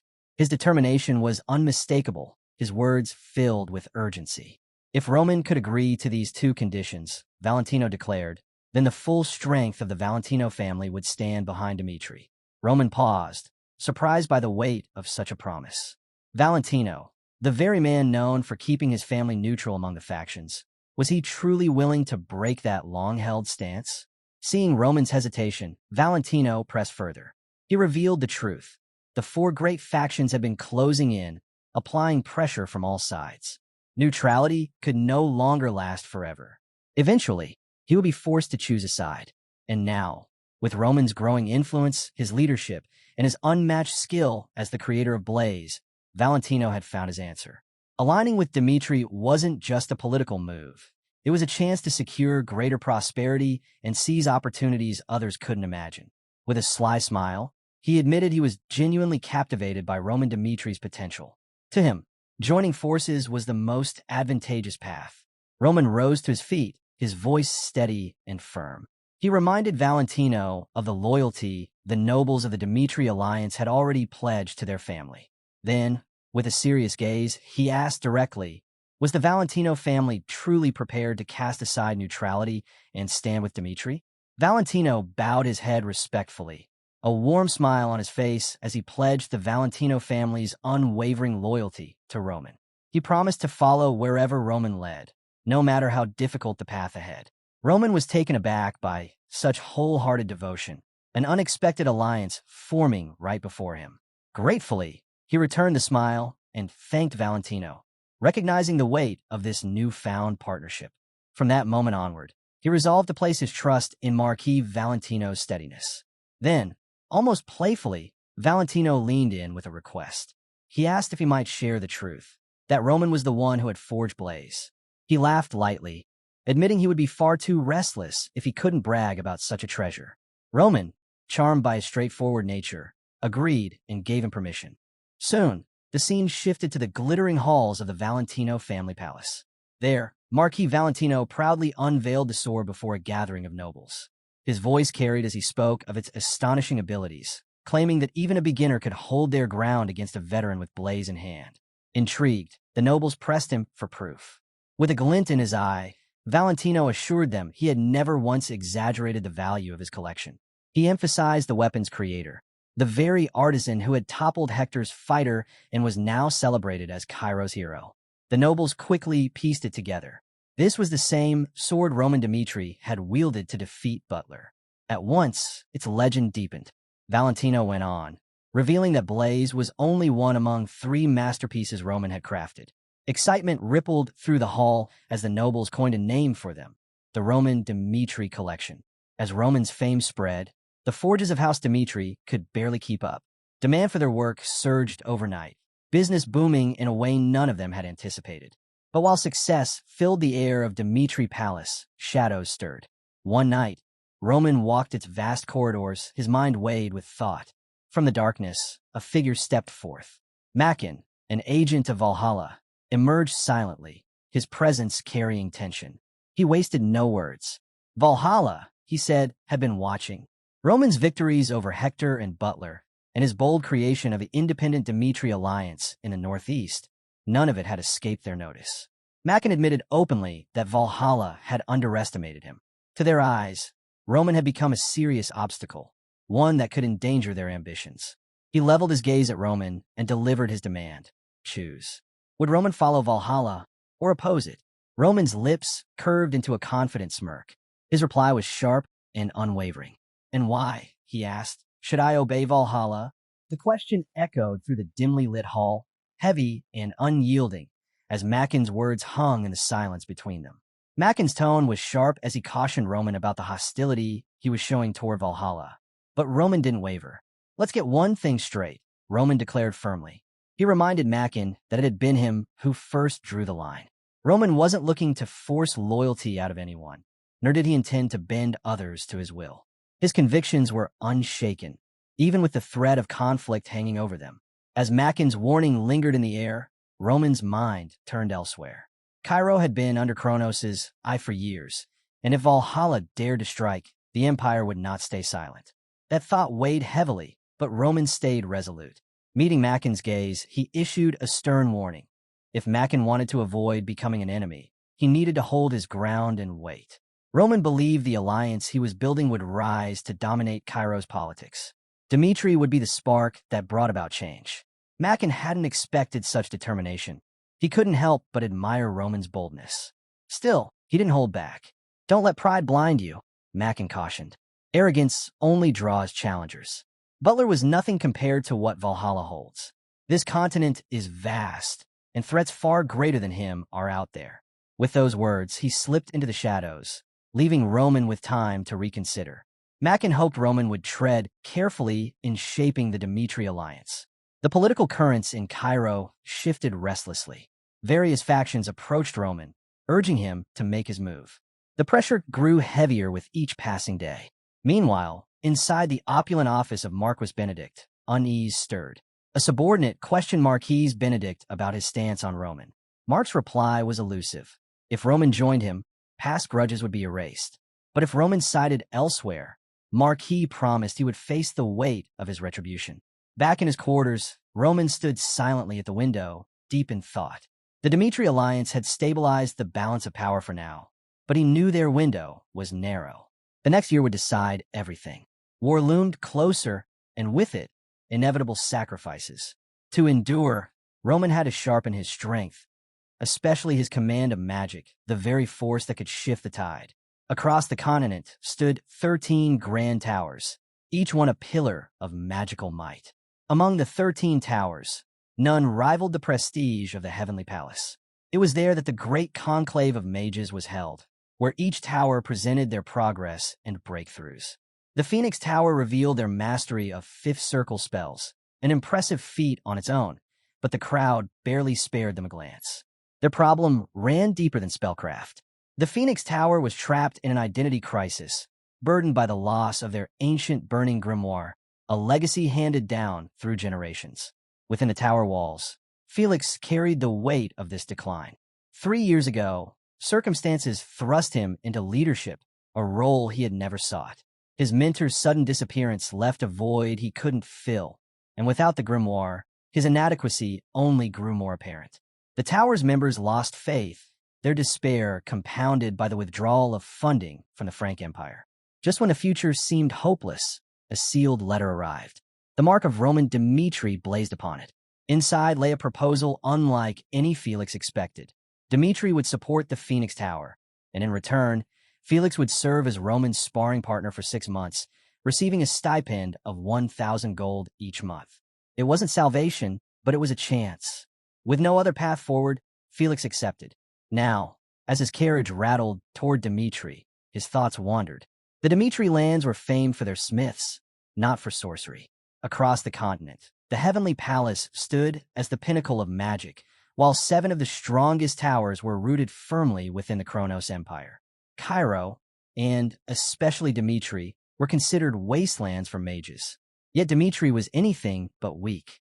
In the harsh northeastern lands, they had carved out a reputation for iron discipline and unmatched strength. That alone had drawn Felix here, to stand at the gates of this unlikely power. At the entry point, order reigned. Soldiers moved with precise efficiency, their actions seamless and deliberate. One guard stepped forward, his expression stern as he carried out his duty with unwavering focus. The guard blocked Felix's path, demanding to know his purpose. Felix, calm yet composed, introduced himself and presented Roman Dmitri's letter of invitation. As he was escorted inside, Felix couldn't help but take in his surroundings. The Dmitri estate radiated discipline. Soldiers moved in perfect unison. Magical devices gleamed in carefully chosen positions, and towering fortress walls hinted at defenses built for war. Even in this remote land, Dmitri's strength was undeniable. At last, Felix stood before Roman himself. Roman's presence was commanding, his authority unmistakable. With a firm handshake and steady gaze, he welcomed Felix into Dmitri's domain. Felix felt a wave of respect.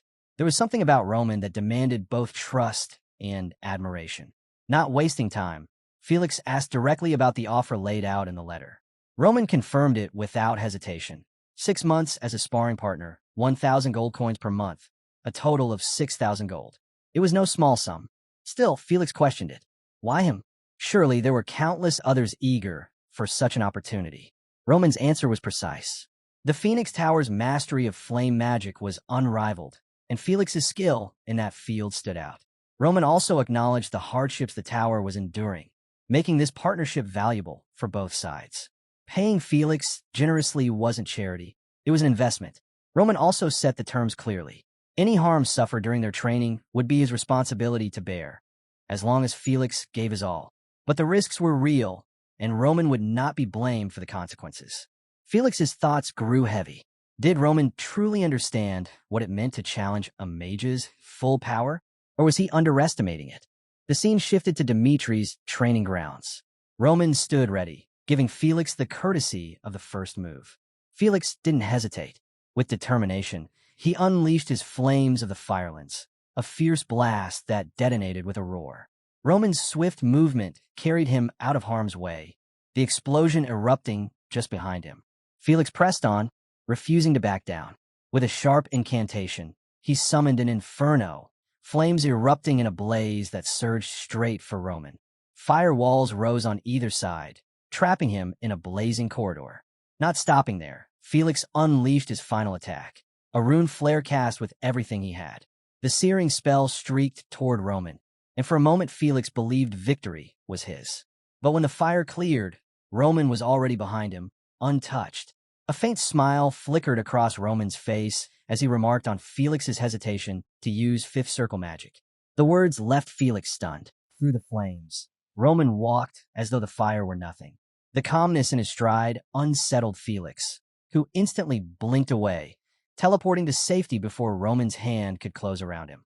He barely caught his breath before Roman was on him again, closing the distance in a heartbeat. Desperate, Felix cast a binding spell, locking Roman in place. For a brief moment, it worked. Roman strained against the hold while Felix prepared his strongest flames. Channeling every ounce of strength, he unleashed another blazing inferno, torrents of fire flooding the training ground. But Roman was unshaken. He slipped past each wave with terrifying ease, appearing before Felix once more with a confident smirk. The spar ended there. Roman simply announced they would continue the next day, leaving Felix sprawled on the ground, shaken by what had just happened. He couldn't shake the feeling. Roman had read every spell as if he already knew what was coming. That shouldn't have been possible. No magic existed that could predict another's moves. And yet, Roman had done just that. Frustration gnawed at Felix as he thought about tomorrow's duel. How could he overcome an opponent like that? He needed a different approach, something Roman wouldn't expect. The weight of the Phoenix Tower pressed on him. Since the disappearance of his master, Felix had poured himself into fire magic, clinging to the tower's legacy even as it fell into decline. His perseverance had earned respect from his peers, but here, in Dmitri, that alone wasn't enough. The next morning, Felix stood across from Roman once again. This time, his focus was sharper. He cast his opening spell, but his thoughts were elsewhere. Roman's uncanny ability to anticipate his moves haunted him. If he wanted even a chance at victory, he had to break Roman's rhythm and strike in a way he wouldn't see coming. Felix raised his hands and summoned the Stone Age spell. A towering cliff surged upward, cutting off Roman's path. But Roman only smiled calmly, and in that moment Felix understood. Magic wasn't bound by the rigid rules of a sword fight. It was fluid, unpredictable, and he could use that unpredictability to turn the tide. With renewed focus, Felix cast a sweeping fire wave, trying to catch Roman off guard. Yet Roman dodged with ease, vaulting into the air. Felix didn't let up, launching a barrage of fire cannons that rained down relentlessly. Roman blocked them with flawless precision, forming a barrier through his sword alone. The sheer skill left Felix stunned. For a moment, he wondered if Roman's defense was aided by some enchanted weapon. But no. The truth was far more shocking. Roman had shaped the barrier himself.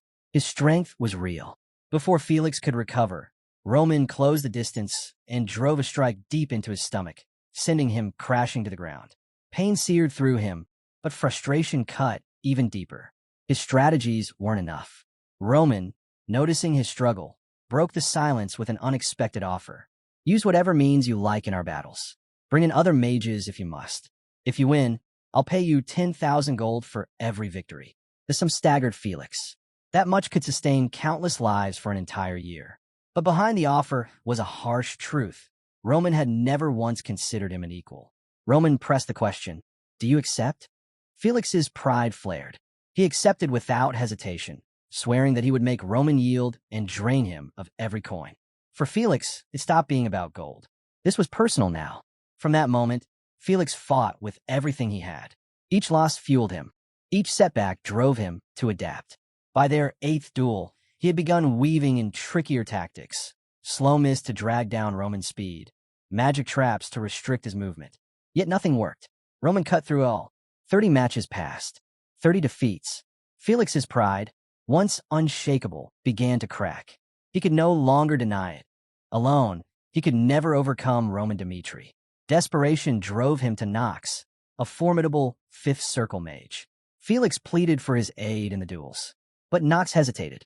Their combined firepower could spiral out of control, and he feared the consequences of striking down Dmitri's heir. Even more, Nox questioned why Felix, a representative of the Phoenix Tower, was entangling himself in a matter so far removed from their cause. The risks, he warned, were far greater than Felix seemed to realize. Despite Nox's hesitation, Felix pressed harder. He reminded him of the reward, 10,000 gold for a single victory. If they won, he promised to split it evenly. That much money was worth the risk. Nox paused, then asked, "So we only need to beat him once?" Felix nodded, but cautioned him not to underestimate Roman. "It won't be easy. He has a natural ability to counter mages. We'll need a plan." Nox dismissed his concern with a wave. "Leave it to me. My team will handle it." Days later, Nox and 3 others stood before Roman, ready for battle. Roman, calm as ever, gave them the first move. They unleashed a storm of spells, a relentless barrage meant to overwhelm through sheer force. Watching from the sidelines, Felix's heart sank. He recognized the flaw immediately. They were making the same mistakes he had made. And just as he feared, Roman dismantled their assault with frightening ease. One by one, Nox's team fell until only silence filled the grounds. Roman stood unshaken, untouched. As the dust settled, Roman reflected inwardly. His second body transformation had rendered him immune to extremes of heat and cold, stripping away much of the advantage fire-based mages possessed. Against him, their spells were nothing. Nox and his companions groaned on the ground, stunned by the reality of Roman Dmitri's strength. Felix stepped forward and raised a hand. "Stay back. Let me speak with him." Inside the palace, Roman's presence was as commanding as ever. Felix approached cautiously, but this time there was no bravado in his voice. "I don't know if I'll ever be able to defeat you," he admitted. "But tell me this. How do you always know what spell a mage is about to cast?" Roman's lips curved into a confident smile. "I'll show you." Curiosity piqued, Felix followed him into a study. The shelves were lined with grimoires, each one marked and worn from study. Felix's eyes widened at the sheer number. Roman began to explain. Magic, he said, wasn't just power, it was resonance. Mana echoed with the elements. Fire, water, wind, each tied to the natural world. What astonished Felix most was when Roman revealed that the resonance within a magic circle could be read, like words in a language. The patterns told him what spell was forming before it was even unleashed. That was the secret. Roman broke it down into 3 essential skills. First, the ability to sense and understand the resonance of mana. Second, the knowledge to interpret those signals and identify the magic being cast. And third, the speed to act on that understanding before the spell could land.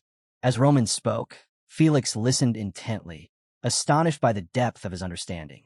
The way Roman unraveled the mysteries of magic with such clarity made it feel effortless, yet profound.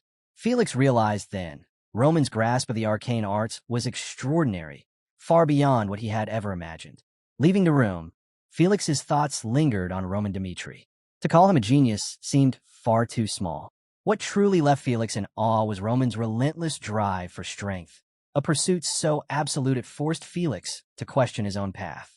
For years, he had used his master's disappearance as a shield, a reason to stagnate.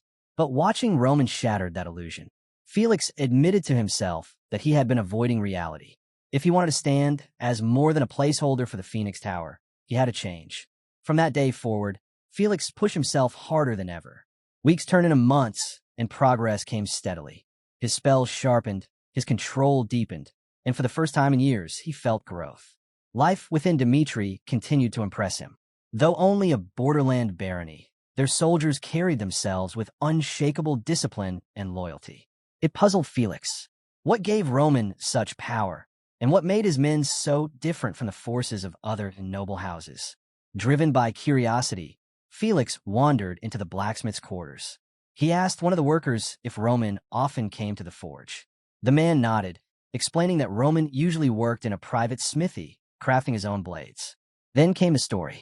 The master blacksmith had witnessed it firsthand, Roman forging while flames swallowed his entire body. The fire was so fierce, it looked as though the god of fire himself stood in the forge. Felix was struck speechless, imagining the scene. The description reminded him of his late master's words. To wield burning magic was not simply to control fire, but to embrace it, to live alongside it until flame became part of the soul.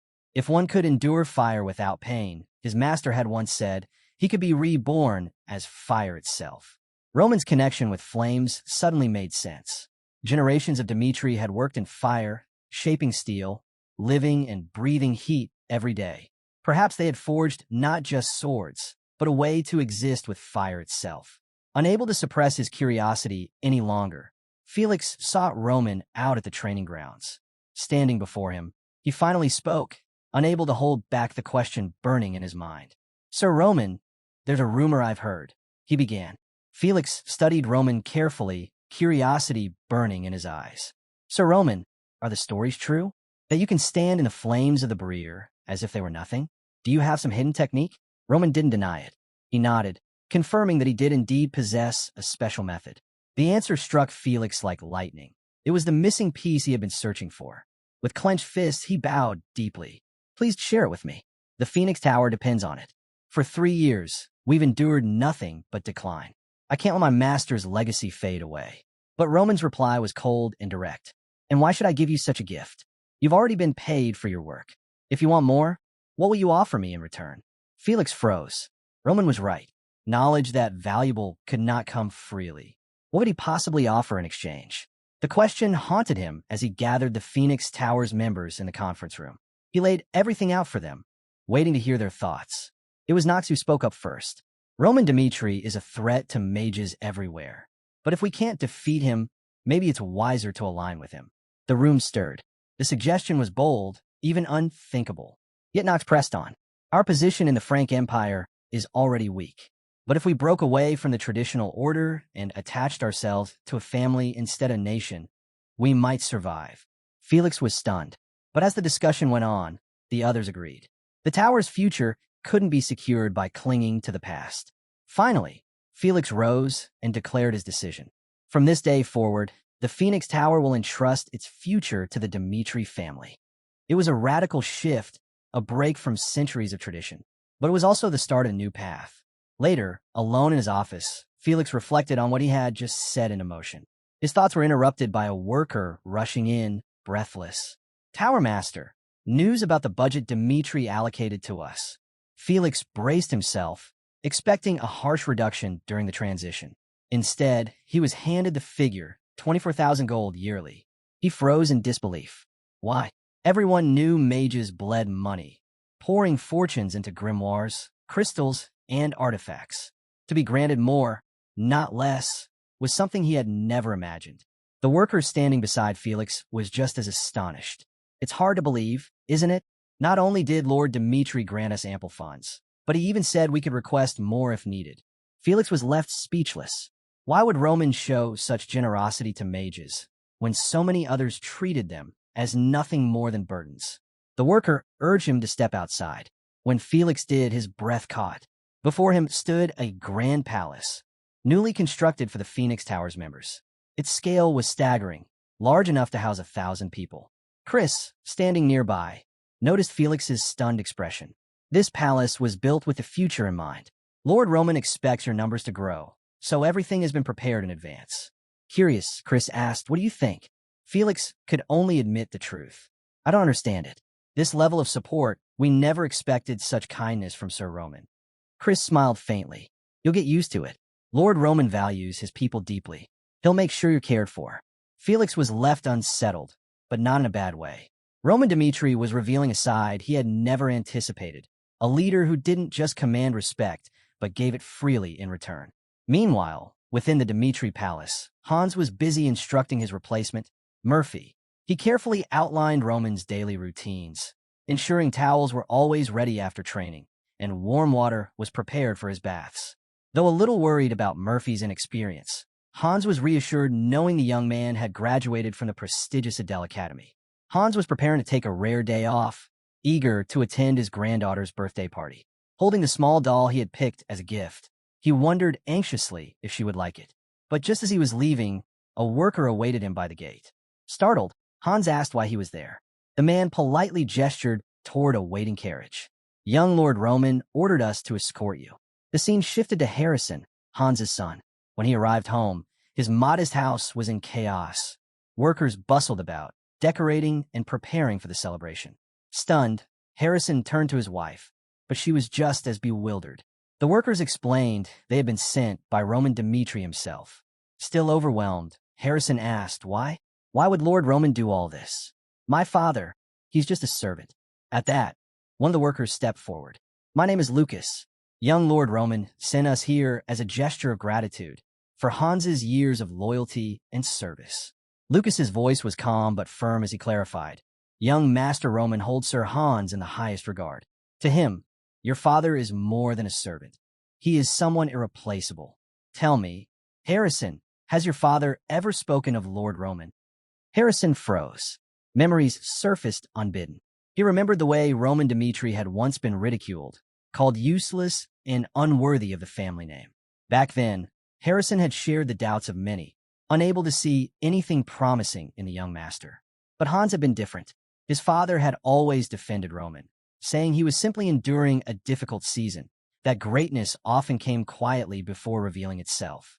Now, with Lucas's words echoing in his ears, Harrison's eyes stung with tears. Roman hadn't forgotten.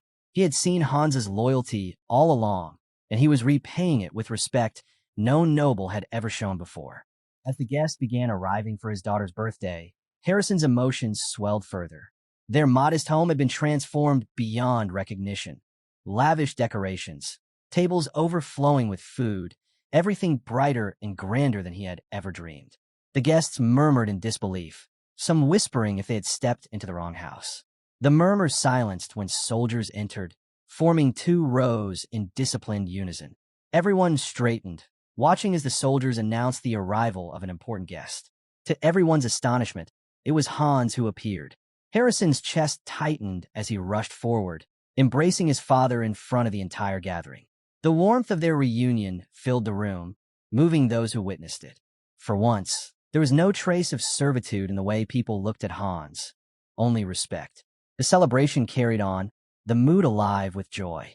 Harrison's daughter squealed happily as she unwrapped her grandfather's gift, a doll that instantly became her treasure. But the surprises didn't end there. A gift from Count Conrad followed, a gleaming ruby ring that left the guests whispering in shock. Then came a necklace from Viscount Lawrence and a brooch from Count Adelon.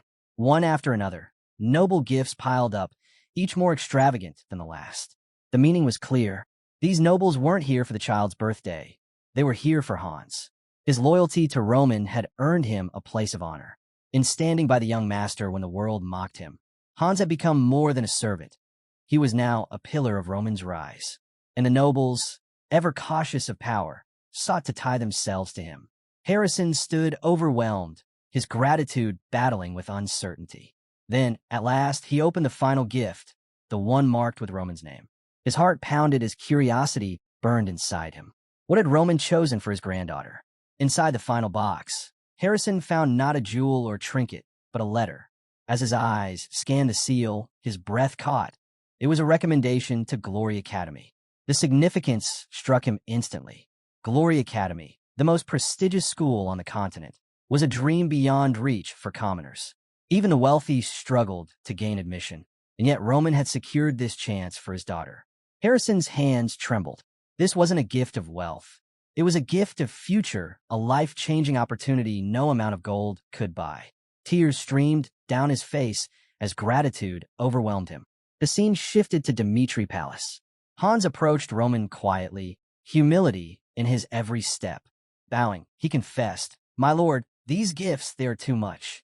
Serving you and earning your trust has already been more than enough for me." Roman listened, his thoughts drifting to the memories of another life, as the heavenly demon.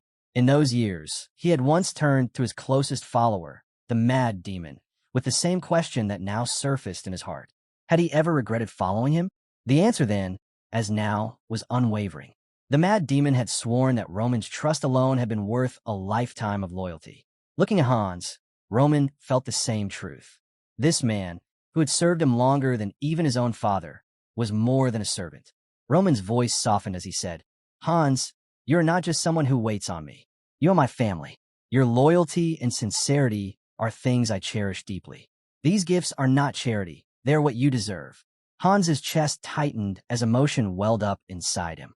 To be acknowledged in such a way by the young master he had always defended, it was more than he had ever hoped for.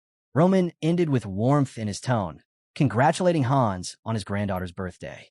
In that moment, the bond between them became something unshakable.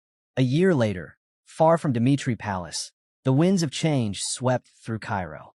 At the Valhalla Temple's Cairo branch, Willis tended lazily to the flowers, boredom etched across his face. But even in monotony, his mind wandered back to the upheaval of the past year.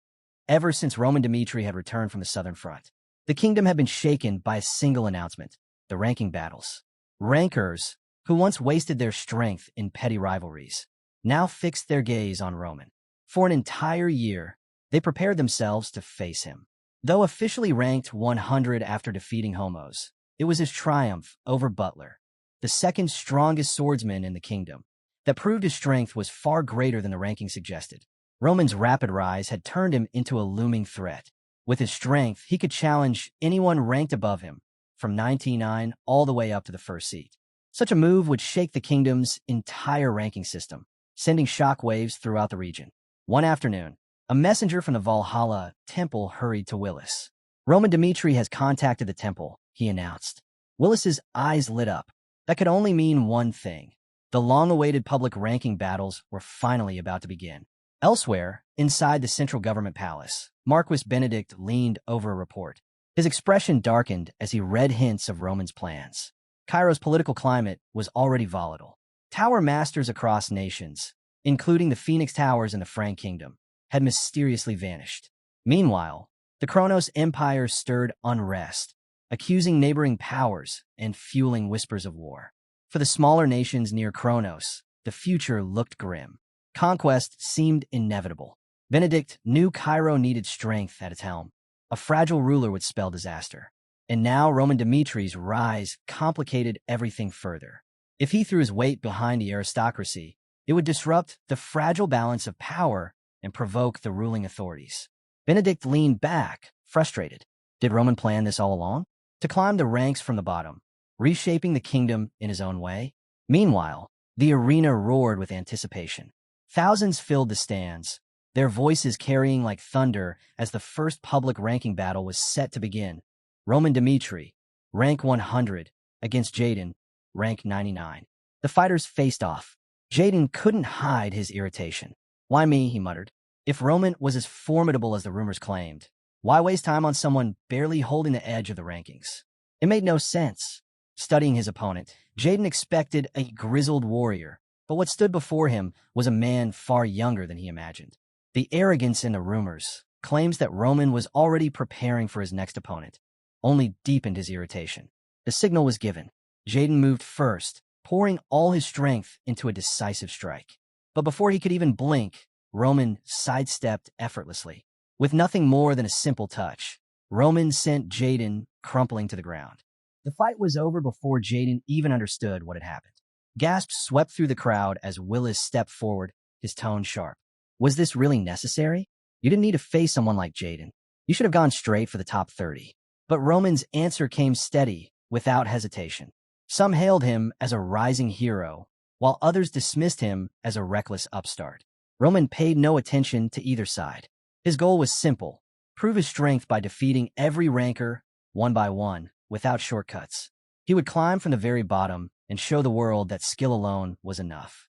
Willis couldn't help but grin at that resolve. Yes, he thought, this is the Roman I wanted to see, the one who will shatter every expectation. The skeptics didn't have to wait long. Within a day of toppling Jaden, Roman faced Delhi, the 98th ranker. The match lasted less than a breath. Roman crushed him effortlessly, and Willis declared him the new 98th without hesitation. Roman didn't pause. He immediately sought out the next challenger. The 97th ranker fell with a single strike, the arena echoing with gasps of disbelief. These were no weaklings. They were all seasoned 3-star rankers who had fought tooth and nail to secure their positions. Yet to Roman, each match ended in under 10 seconds. In just 2 days, he climbed to 91st place. The sheer pace of his ascent left the kingdom in awe. Even those who mocked him before fell silent, unable to deny what they were witnessing. Meanwhile, Jaden stirred awake, his body aching and his mind clouded. The last thing he remembered was facing Roman, then nothing. A temple worker came to his side. You were defeated by Roman Dmitri. That's why you feel like this. Jaden blinked, dazed. Defeated? But how long have I been out? The worker's expression was grim. A full day. You're the only one who's woken up so far. The words struck hard. Jaden's thoughts tumbled over each other. How many has he fought since then? How many has he beaten? 5. The worker answered before he could ask aloud. 5 rankers in a single day, including you. Jaden's breath caught. The scale of it was beyond anything he had imagined. But the worker's next words were even harsher. And none of them were ever his true opponents. A cold dread washed over Jaden. The pain in his body suddenly flared, sharp and overwhelming. The worker pressed a hand to his shoulder.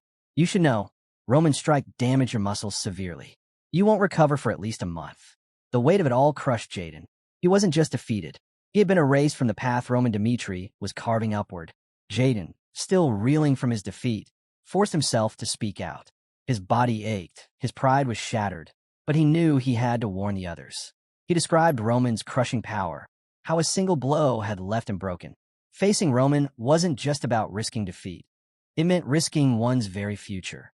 Injuries from him didn't heal easily. But even as Jaden spoke, Roman was already climbing. Within a week, he had torn through every ranker from 91 to 40, cutting them down with frightening efficiency. Each victory silenced another doubter, the rumors of luck or exaggeration fading like mist under the morning sun. Those ranked between 39 and 30 no longer resisted. They accepted their fate, knowing they had no chance of holding their ground. But Fernando, the 30th ranker, chose differently. Ranker 32 tried to dissuade him, warning that Roman was more like a 5-star warrior than a 3-star opponent. Most agreed. Facing him now was suicide. Yet Fernando stood firm. This isn't recklessness, he declared. This is what it means to be a ranker. To him, surrender was worse than defeat. Yielding without a fight would tarnish the dignity of every ranker more than any loss could. Fernando wasn't blind. He knew his own limits, knew Roman was stronger. But courage wasn't about certainty. It was about standing tall even when the odds loomed impossibly large. So he stepped into the arena, becoming a symbol of unyielding determination. The crowd whispered furiously as the match began. How long could the 30th ranker last against Roman Dmitri? Fernando's record was clear. While his fundamentals were excellent, he had always struggled against those at 4 stars and above. Sheer willpower had carried him to rank 30, but this was his peak. Against Roman, he feared he might be nothing more than an obstacle, a stepping stone to be brushed aside. And yet, Fernando hoped. If Roman crushed him, perhaps he would at least gain insight, something to push him forward, something that could turn defeat into growth. The signal rang out. With his aura blazing, Fernando charged, every muscle straining, every strike a declaration of resolve. His attacks came fast and heavy, a storm of raw determination. But Roman was already moving. He slipped past each strike, his steps effortless, his body flowing with grace, as though Fernando's attacks had been read before they even began. Fernando pressed on, swinging his blade with all the grace and power he could muster. His sword swept sideways. Roman leaned back, dodging with ease. He followed with a sharp strike aimed at Roman's head. Again, Roman slipped past, regaining his stance effortlessly. Frustration clawed at Fernando's chest. Was this a joke? Was Roman even taking him seriously? For an instant, his pride burned, but he quickly pushed it down. Pride was something he had long learned to abandon. What mattered was growth. Then, suddenly, Roman's voice resonated directly in his mind. Your aura is strong, but your control is unstable. If you keep fighting like this, you'll never advance. The words stunned Fernando. Telepathic guidance. In the middle of a duel, Roman continued, explaining that while Fernando was acknowledged as a 4-star warrior, his aura output wavered. It wasn't a lack of strength, but a flaw in the path his mana followed. Fernando blinked in confusion. Path? He had always believed there was only one system. The standard mana route drilled into every warrior across Cairo and the Salamander continent. Roman shook his head slightly. That's the limit of conventional thinking. Aura surges when mana flows through its channel. Yes, the principles are universal, but the pathway doesn't have to be. The idea rattled Fernando. Creating something new while staying anchored to tradition, it felt impossible. Roman's voice cut through his doubt. So ask yourself, why not forge a new path? Though uncertainty lingered, Fernando found himself trusting Roman. More than honor or reputation, this felt real, an opportunity. Encouraged, he closed his eyes for a moment and focused inward. His energy swirled chaotically, but with effort and concentration, he began to sense the subtle currents Roman spoke of. Steady. Focus. Let the mana guide you, Roman urged. Bit by bit, Fernando's control sharpened. He followed the flow, searching for something hidden beneath the familiar routes. And then, he felt it. A shift, faint but undeniable. A new pathway opening within him. His body shivered with the realization. His aura steadied, stronger, more defined than before. The weight of accomplishment washed over him. For the first time in years, Fernando felt genuine purpose bloom in his chest. In that instant, Fernando truly grasped the depth of Roman's wisdom and the weight of his guidance. With a faint, knowing smile, Roman closed their session.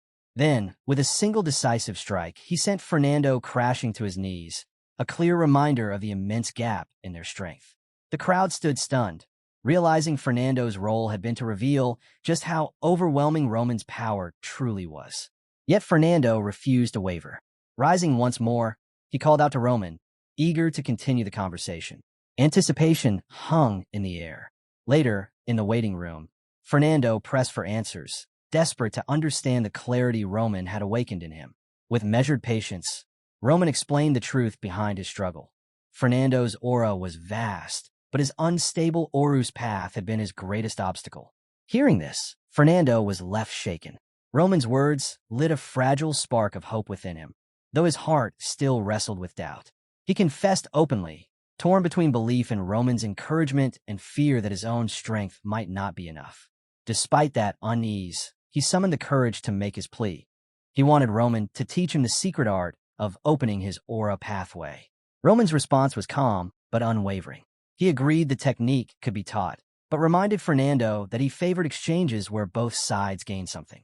Still, Fernando pressed on, determined to know the price. His request was not born of desperation, but of a genuine desire to grow stronger. Then came Roman's unexpected demand. He asked Fernando to follow him, to live for his sake. The word struck a deep chord in Fernando's heart. To him, Roman was more than a master. He was a guiding flame lighting the road ahead. Without hesitation, Fernando dropped to one knee, vowing his loyalty, his oath echoing as if sealing their fates together. The scene then shifts to a grand gathering of the aristocratic faction, where delegates from all four sides convene. Their concern is clear. Roman Dmitri's bold actions have not gone unnoticed. Whispers spread, speculating if his growing influence might soon become a threat to Count Nicholas. Benedict steps forward, urging caution. He reminds them of Roman's decisive victory over Butler and warns of the dangerous gulf in strength. Even so, he points out, Nicholas remains formidable. ranked 80th across the entire continent. Count Nicholas, the royal knight hailed as Cairo's greatest swordsman, stood as a figure both revered and feared. But Roman's meteoric rise had begun to rattle that foundation, hinting at a shift that could upend the balance of power. During the heated council, a bold noble finally voiced what many had silently feared. What if Roman actually defeated Count Nicholas? Benedict wasted no time in responding. His voice cut through hesitation, warning of the catastrophic consequences such an outcome would bring. Count Nicholas was more than a man. He was the pillar of the royal faction's authority. If Roman toppled him, it wouldn't just be a victory, it would herald the birth of a force strong enough to reshape the entire continent. Such a future, Benedict declared, must never be allowed. The decision was swift and unanimous. If Roman refused their offer, then he was no longer a rising warrior. He was a threat. With chilling finality, Benedict commanded that Roman be eliminated, no matter the cost. His orders were clear. Each noble house was to quietly gather its troops within the capital. It was a trap being woven, a net closing in to ensnare Roman before he could rise any higher. Meanwhile, back in the roaring arena, Roman had just crushed Heron, the 10th-ranked warrior of the Kronos faction. The crowd erupted in thunderous cheers. Yet Roman's expression was firm, his voice ringing out with frustration and fire. He reminded them of his challenge a year ago, a public call for Cairo's finest to step forward. But now, after defeating the formidable rank 10, he had come to a realization. Roman declared before all that only Count Nicholas remained a true opponent. He had no interest in empty formalities any longer. With unwavering resolve, he announced that in just 3 days, he would fight every warrior from rank 9 through 2, one after another, until none remained. And when the dust settled, he would stand face to face with Cairo's strongest. His words sent shockwaves through the city, igniting a frenzy of speculation and awe.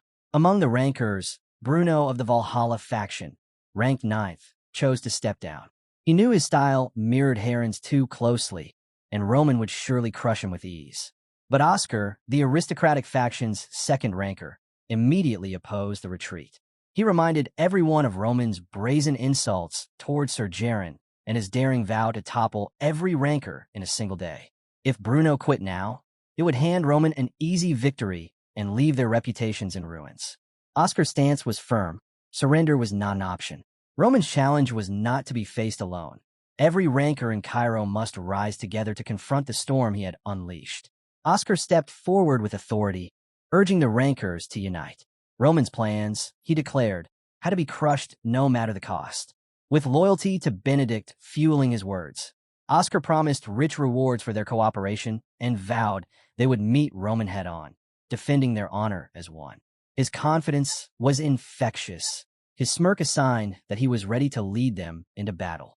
When the arena gates opened, the crowd roared at the sight.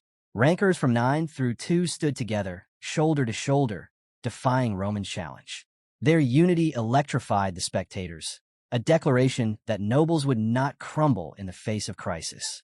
For a brief moment, Roman took it in, realizing that Cairo's aristocracy could stand as one when cornered. Yet, he also understood the truth. Cairo was a land where strength ruled. Either he dominated, or he would be dominated. The battle began with Bruno, the 9th rank, stepping forward. He had prepared himself for a grueling clash, yet his expectations shattered in an instant. Roman struck once, clean and decisive, and Bruno collapsed in defeat. Gasps swept through the arena. Then came the others. Each fighter, ranked higher than the last, fell just as swiftly. What they had built as a united front crumbled one by one under Roman's relentless strikes. With every victory, Roman's resolve only sharpened. Watching from the sidelines, Oscar and the others were left in disbelief as hope drained from their faces. Finally, Roman turned, his expression cold and commanding. Fixing his gaze on Oscar, he declared in a chilling tone, "Only one left." Far from the arena, within the royal palace, a soldier stormed into the throne room. Breathless, he delivered the staggering report to the king. Roman had defeated every ranker from 9th to 2nd in a single day. His voice trembled with both awe and unease. The message was clear. The royal faction had no justification left to deny Roman's challenge against the number 1 rank. King Daniel sat in silence, troubled by the weight of the news. The thought gnawed at him. If Nicholas, Cairo's strongest swordsman, faltered now, it could expose him to the machinations of the aristocracy. Turning to Count Nicholas, he sought reassurance.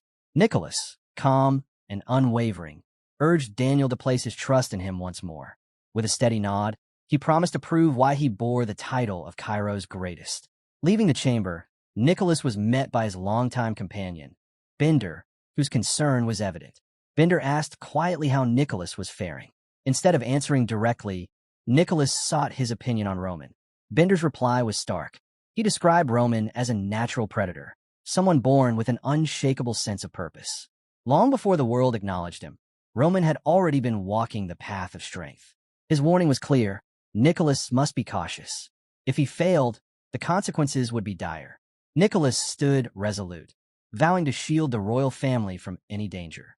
With firm conviction, he assured Bender that he would not fail in his duty. The following day, the arena overflowed with anticipation. The crowd erupted as Roman stepped onto the battlefield, his presence radiating unwavering determination. Opposite him stood Count Nicholas, expression unshaken, sword gleaming beneath the sun as if announcing his intent. Raising his voice, Nicholas declared himself Cairo's strongest swordsman, prepared to teach Roman the unforgiving truth of their world. Roman did not flinch. His gaze burned with focus as he accepted the challenge without hesitation. The battle began in a thunderous clash, their swords colliding with raw force, the sound echoing through the arena. Every strike carried lethal weight, captivating the audience, who could barely keep their eyes on the blur of steel. From the sidelines, Willis watched breathlessly, awestruck by the duel unfolding before him. To witness two of Cairo's greatest crossing blades was a spectacle beyond words. Nicholas's aura surged as he unleashed a fierce attack, his blade cutting through the air with devastating precision. Yet Roman parried with ease, his defense flawless. Gasps swept across the crowd as Cairo's strongest swordsman was met without falter. Respect stirred between them, Nicholas acknowledging Roman's unconventional brilliance, Roman recognizing the might that had built Nicholas's reputation. The arena crackled with tension as the duel intensified. Seizing a moment, Roman pressed forward, his sword imbued with overwhelming energy. His strike forced Nicholas back, rattling even the seasoned knight. A flicker of doubt slipped into Nicholas's mind. Roman's strength was beyond expectation, relentless and growing fiercer with each exchange. Roman, fueled by the thrill of combat, only pushed harder, his body and spirit surging with adrenaline. Nicholas knew the stakes. If he faltered here, the royal family's position could collapse. With grim resolve, he unleashed a mighty, aura-enhanced slash, cutting forward with crushing force. Roman's reflexes responded instantly. He vaulted back, landing gracefully, his focus sharpening. Then, with calm precision, he prepared his ultimate technique, demolition. Energy erupted around him, his aura blazing. Nicholas, undeterred, met the rising storm, channeling his own ultimate power into a devastating strike. The two forces collided. Roman's heavenly demon sword, honed through years of mastery, met Nicholas's overwhelming blow. The impact erupted in a blinding explosion of light and sound, shaking the very foundations of the arena. The crowd staggered under the shockwave, eyes locked on the chaos of a battle that could decide Cairo's future. As the dust settled, the truth became clear. Nicholas, once revered as Cairo's strongest swordsman, was on his knees in defeat. Yet even in that state, his spirit did not waver. Refusing to yield, he pushed himself back onto his feet, insisting the fight continue. His determination burned brighter than the pain in his body. Roman, caught off guard by such resilience, questioned silently why Nicholas forced himself to rise again. In answer, Nicholas offered a confident smile. He declared that even if he fell here, he would remain the strongest swordsman of Cairo, because strength was not only measured by victory, but by an unbreakable will. Impressed by such resolve, Roman felt a deep respect for the knight before him. But admiration could not change the outcome. With a swift, decisive strike, Roman brought Nicholas down once more, this time for good. The legend of Cairo's top swordsman had ended. The arena fell silent. The audience, unable to process what they had witnessed, stared in shock at the fall of their champion. It was Willis who finally broke the silence, his voice carrying over the stillness as he proclaimed Roman Dmitri the new #1 swordsman of Cairo.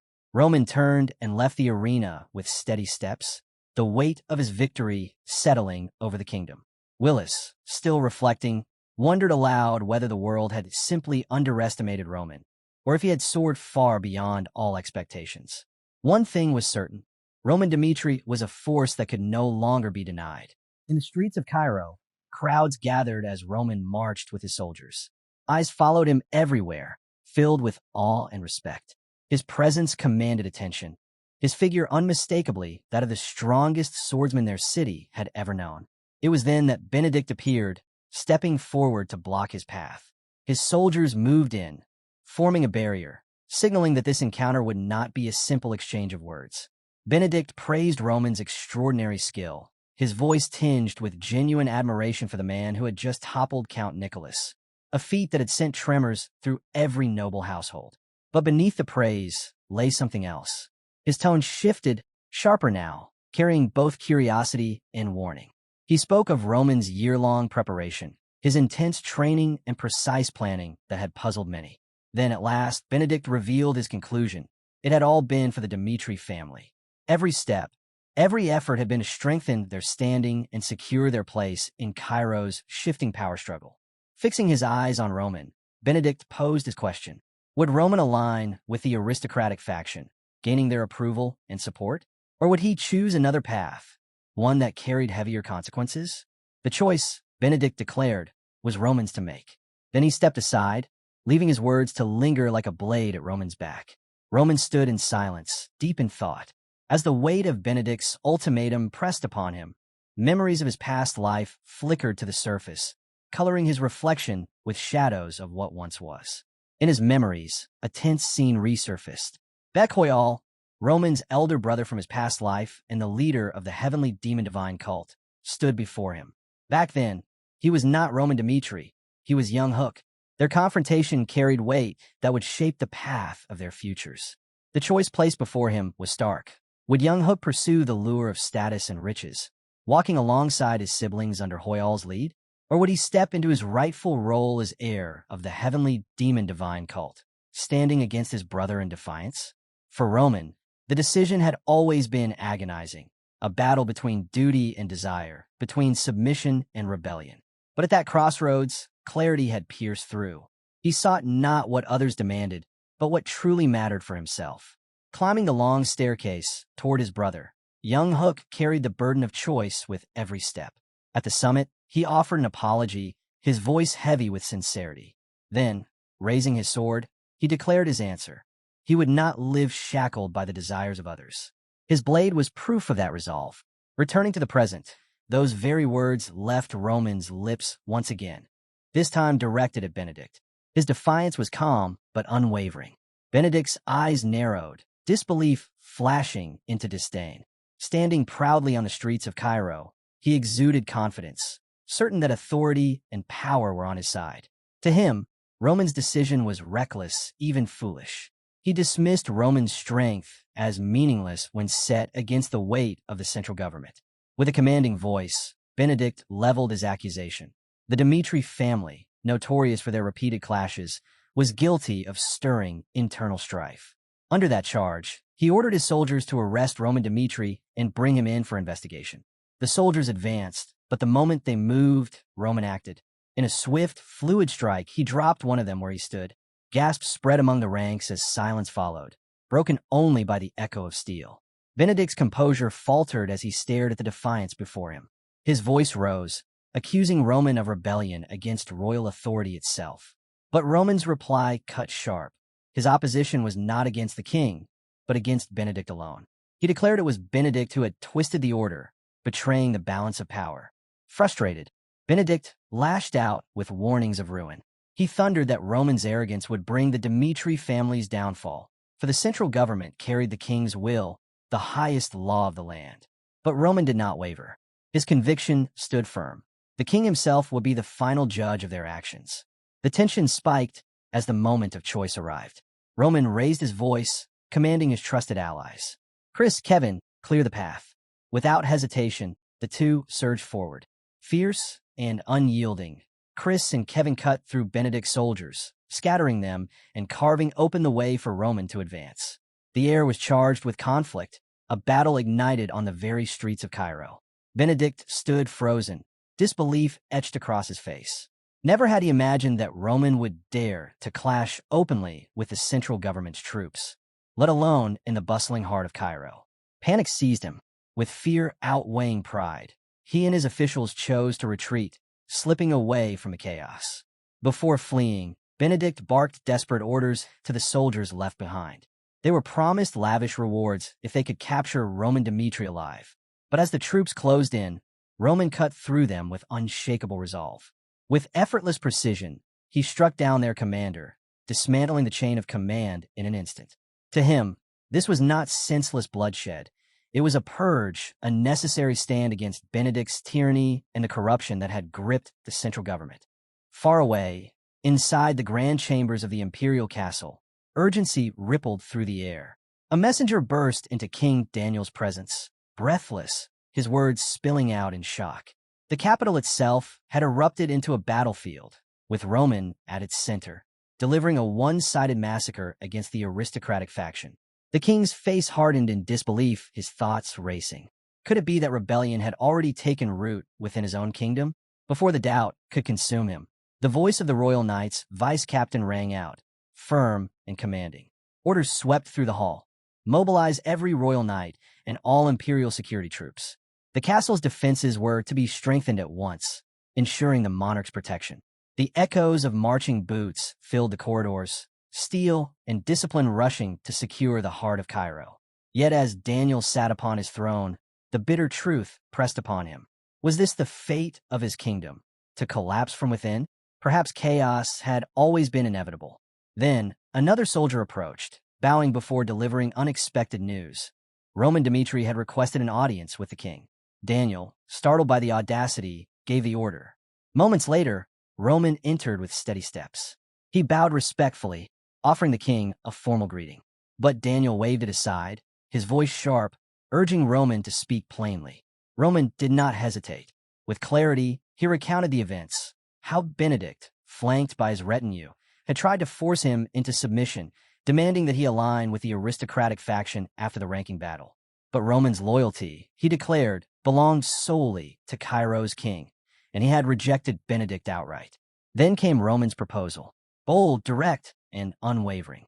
If King Daniel would give him full support, naming the Dmitri family as the sword of Cairo, then Roman vowed to crush the aristocratic faction entirely, restoring balance to the kingdom's fractured power.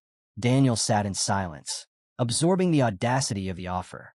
And yet, as Roman's words lingered in the air, a spark of hope flickered in the king's heart. Perhaps this man was not a threat, but the answer Cairo had been waiting for. Perhaps, Daniel thought, Roman's actions were not rebellion at all, but a calculated attempt to remove the aristocratic faction for the crown's benefit. His curiosity sharpened, and he asked Roman directly, what were his true motives? Was this really about Cairo, or simply a deal with the throne? Roman answered without hesitation. He spoke of his time at the southern front, where the Hector kingdom had stormed across Cairo's borders. Despite having ample time to prepare, the defenses had collapsed almost instantly. To Roman, the failure had a single root cause: Cairo's internal divisions. For factions fought endlessly for influence, while the kingdom itself weakened. Had the power structure been unified, the occupation of the south might never have happened. Pressing further, Roman challenged the king himself. He asked whether anything in Cairo had changed over the past year. He pointed to the chaos gripping the Salamander continent and questioned how long Daniel would remain passive while his kingdom fractured. Then came Roman's blunt truth. The figure who must unite Cairo was not Benedict, nor any noble schemer pulling strings in the central government. It was the king himself. The weight of those words struck Daniel hard. Was Roman truly pledging loyalty? Could it be that this warrior's ambition was not to overthrow, but to lift the monarch? The thought began to take root. Roman acknowledged the suspicion his actions might cast, but he stressed that the Dmitri family had staked their very lives on this cause. What they had built was not for themselves alone. It was a chance for Cairo to rise anew. He urged the king not to waste the opportunity that lay before him. When Daniel finally asked what Dmitri sought in return, Roman's answer stunned him. Roman revealed his vision for the East, to establish it as an independent duchy, a territory loyal to Cairo yet distinct, forever honoring its roots. The king sat in silence, unsettled by the audacity. Independence for Dmitri? It was bold, too bold. Yet Roman's voice remained firm. Sacrifices, he said, were sometimes the only way to secure stability and prosperity. For Cairo to thrive, change was necessary. Daniel stood at a crossroads, the responsibility weighing heavier with each word. Roman's insight painted a picture of both risk and possibility. Testing him further, the king posed a question. What if Denver and Gregory joined hands against Cairo? Roman answered calmly, his composure unshaken. He explained that Valhalla, the empire looming over them all, was unlikely to respond swiftly. Logistics alone would delay their hand. His reply reflected not just confidence, but a deep, strategic grasp of the greater game being played across the continent. Roman continued his explanation, noting that Kronos, locked in conflicts to the south, had little interest or capacity to interfere with Cairo. His analysis was sharp, layered, and impossible to ignore. King Daniel listened carefully, recognizing the truth in Roman's words and the complexity of the situation they faced. Looking directly at Roman, Daniel raised his concern. Roman's ambitions were bold, too bold, perhaps.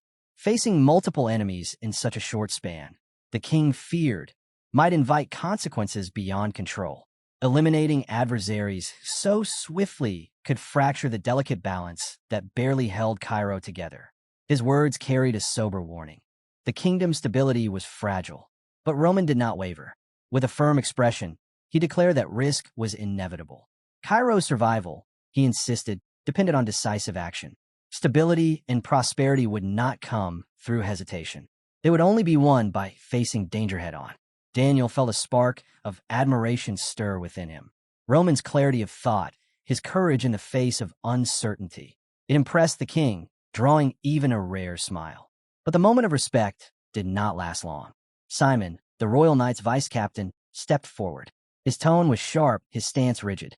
He rejected Roman's proposal outright, accusing the Dmitri family of using the kingdom's turmoil as an excuse to elevate themselves. To Simon, Roman's talk of duty was nothing more than ambition cloaked in noble words. Roman's reply was calm, yet unyielding. He challenged Simon to name a better path. He reminded everyone of the corruption and greed that had plagued the aristocratic faction, the very group tearing Cairo apart. The Dmitri, he explained, sought no rebellion. What they demanded was fair recognition for their sacrifices, for the battles they had fought on Cairo's behalf. Even with ducal status, Roman argued, Dmitri's fate would remain bound to Cairo. Their roots were too deep to sever. Simon bristled at the response, frustration tightening his voice. But Roman's resolve did not falter. He drew the line clearly. The Dmitri stood for justice, for stability, for Cairo's survival. The chamber grew heavy with silence. Simon's opposition echoed, but beneath it, King Daniel felt the weight of his own weakness. His inability to steer Cairo's course had left him powerless, a king overshadowed by the ambitions of others. As he looked at Roman, Daniel realized a bitter truth. The Dmitri family, and Roman most of all, had grown beyond the reach of the imperial crown. They were no longer a house under royal influence, but a force moving independently, carving their own destiny. This realization pressed Daniel toward decision.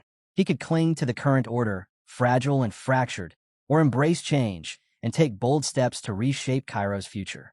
In that moment of clarity, the king weighed the factions competing for power. He compared the schemes of manipulators like Benedict to the unflinching honesty of Dmitri. And slowly, the scales within his mind began to shift. Roman's clarity and the Dmitri family's transparent intentions struck a chord with King Daniel. At last, the monarch made his decision. With solemn authority, he declared his support for Dmitri. To honor Cairo's imperial legacy and stabilize the kingdom, he elevated the eastern region into a dukedom. Baron Dmitri would be raised to duke, a proclamation that reshaped the very foundation of power within the realm. With gravity in his tone, Daniel issued his next command. Roman was to bring justice by punishing Benedict, the architect of chaos that had fractured Cairo. It was both a royal order and a recognition of the crisis at hand. Far away, in the domain of the pro-Valhalla faction, Denver brooded over recent events. Roman's bold assault against Benedict in the capital had rattled the noble houses. Denver foresaw the inevitable, a relentless clash between the Dmitri family and the aristocrats, each side prepared to fight to the bitter end. His instincts told him that Roman's next destination would be none other than the imperial palace, seeking the king's backing against their common foes. To Denver, the storm brewing in Cairo was also an opportunity. A war between factions could weaken them all, leaving room for Valhalla to tip the balance of power in its own favor. But his thoughts were cut short when a soldier stormed into the hall, urgency etched across his face. Denver demanded an explanation. The report came grim and sharp. Roman Dmitri had launched a direct assault on the Valhalla mansion. Before Denver could fully process the words, the sound of heavy footsteps filled the chamber. The soldier was suddenly hurled to the floor, and Roman himself entered, his presence commanding the room. His voice rang with authority as he gave Denver no room to breathe. Accept the imperial directives. Denver froze in disbelief. Roman, here, in Valhalla headquarters? With battles raging elsewhere? The shock rattled him, and he struggled to maintain composure. Narrowing his eyes, he questioned Roman's claim of imperial orders, searching for any sign of deceit. But Roman's expression remained unshaken. He accused Denver directly of conspiring with Valhalla, of stealing Cairo's most vital secrets. And with steel in his voice, he declared that King Daniel himself had ordered Denver's capture. Roman's gaze was sharp, his warning merciless. Should Denver attempt to twist the truth or defy him, he would be branded an accomplice to rebellion. And in that case, Roman vowed, he would carry out execution on the spot. Denver's composure broke, his face twisting with fury. He denied the accusations vehemently, his voice echoing with anger and desperation. Do you even understand the consequences of this madness? He demanded. Roman's eyes narrowed as he fixed his gaze on Denver.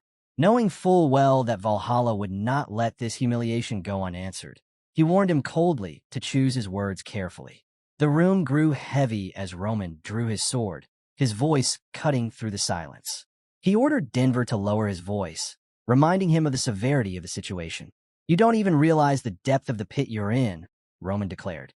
This fight, he explained, was not merely about crushing the aristocratic faction. It was far greater. His vow was absolute. Every traitor who aligned with Valhalla and Kronos would be eradicated. The weight of his words struck Denver hard. For the first time, he was left speechless before the man he had dismissed as just another upstart.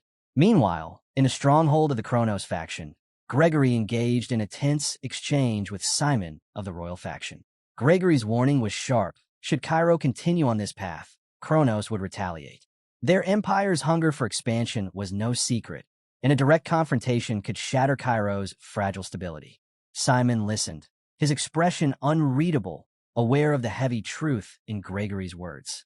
Kronos' influence loomed like a shadow over every decision, its presence already solidified by the king's recent decree. But compromise was no longer an option. As their eyes locked, the tension peaked. Suddenly, Simon shoved Gregory to the ground with force. Towering over him, he declared that any threat from Kronos crossing into Cairo would be crushed without hesitation. His words echoed Roman Dimitri's conviction, a reminder that the royal faction, too, had chosen to fight rather than submit. The scene shifted to Benedict's territory, where Benedict raged upon hearing the latest news. Dimitri's loyalty to the king had tilted the balance completely, a turn he hadn't foreseen. While he had expected a struggle for control from the central government, the sudden alignment between Dmitri and the crown was a bitter blow. Still, Benedict believed his strength lay in numbers. If he could unite the majority of the aristocratic forces, seizing Cairo would be inevitable. He acknowledged Roman's power, admitting that his defeat of Count Nicholas had made him the strongest swordsman alive. Yet, Benedict knew well, strength alone did not guarantee survival. Determined, he ordered his men to rally every aristocratic faction member and march toward the capital. But before his plans could fully take shape, a soldier delivered troubling news. Count Fabius had rejected his summons. Furious, Benedict conjured magic, reaching out to Fabius directly. His voice thundered with anger as he questioned the man's sanity. How dare he defy orders? How dare he skip the meeting at such a crucial time? Fabius, however, stood firm, calm and resolute. He refused to blindly follow Benedict any longer. Instead, he placed his confidence in Roman Dmitri. convinced that Roman would triumph in the struggles to come. His decision was clear. His allegiance had shifted. Benedict fumed, warning him that such betrayal would only bring regret. But Fabius did not bend.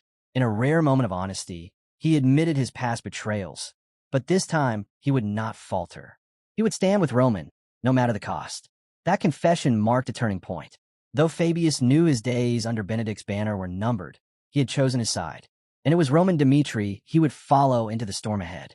With urgency in his voice, Fabius reminded Benedict of the whispers spreading across Cairo, rumors of Roman's kindness toward the common people. He stressed that while Benedict clung to his pride as leader of the aristocratic faction, he remained blind to the truth staring him in the face. Their downfall was inevitable. Benedict bristled, anger rising as the harsh reality pressed down on him. Meanwhile, the tides of politics continued to shift. Marquis Valentino, once firmly neutral, had thrown his support behind Roman Dmitri. The alignment of the Valentino family marked a turning point. The balance of power in Cairo was swinging rapidly in Roman's favor. The Dmitri family acted swiftly, securing alliances and bribing mercenary groups across Cairo. With the neutrals leaning toward Roman's side, mercenaries were no longer reliable tools for the aristocrats. This left Benedict's soldiers in an increasingly difficult position. The scene shifted to a meeting hall where King Daniel, Roman, and key leaders of the royal faction gathered. Together, they planned their next steps. Roman informed them that Count Fabius and the families under his command had chosen to stand with him, further weakening the aristocrats. Daniel, reflecting aloud, admitted that had he rejected Dimitri's proposal, the coup would likely have succeeded. It was clear to him now that Roman and the Dmitri family were the driving force behind this war. Unrolling a map across the table, Roman explained the situation. If the aristocrats had successfully consolidated their forces, they would have advanced on the capital. But with their plans disrupted, they would be forced into defense instead. Roman pointed out the opportunity this created. If all factions mobilized, the royal side could crush the rebellion in one decisive strike. King Daniel pledged his full backing. Roman's commands, he declared, would carry the same weight as his own. The throne's authority was now placed firmly in Roman's hands. With humility, Roman accepted the role of commander-in-chief for the war to come. The perspective shifted to Benedict's castle, where the remnants of the aristocratic faction gathered in uneasy council. Benedict addressed them grimly. Within a week, he warned, royal troops would invade their lands. They must fortify the gates, prepare their defenses, and await the moment to strike back. But doubts stirred among the members. One pointed out the shocking development. That Marquis Valentino, once a strict neutral, had chosen to side with Roman. Their enemies grew stronger, while their own numbers dwindled. Debate erupted. Some questioned whether victory was even possible. Others insisted that they had to take risks, that retreat was not an option. The truth was inescapable. Nearly half their combat power was now unusable.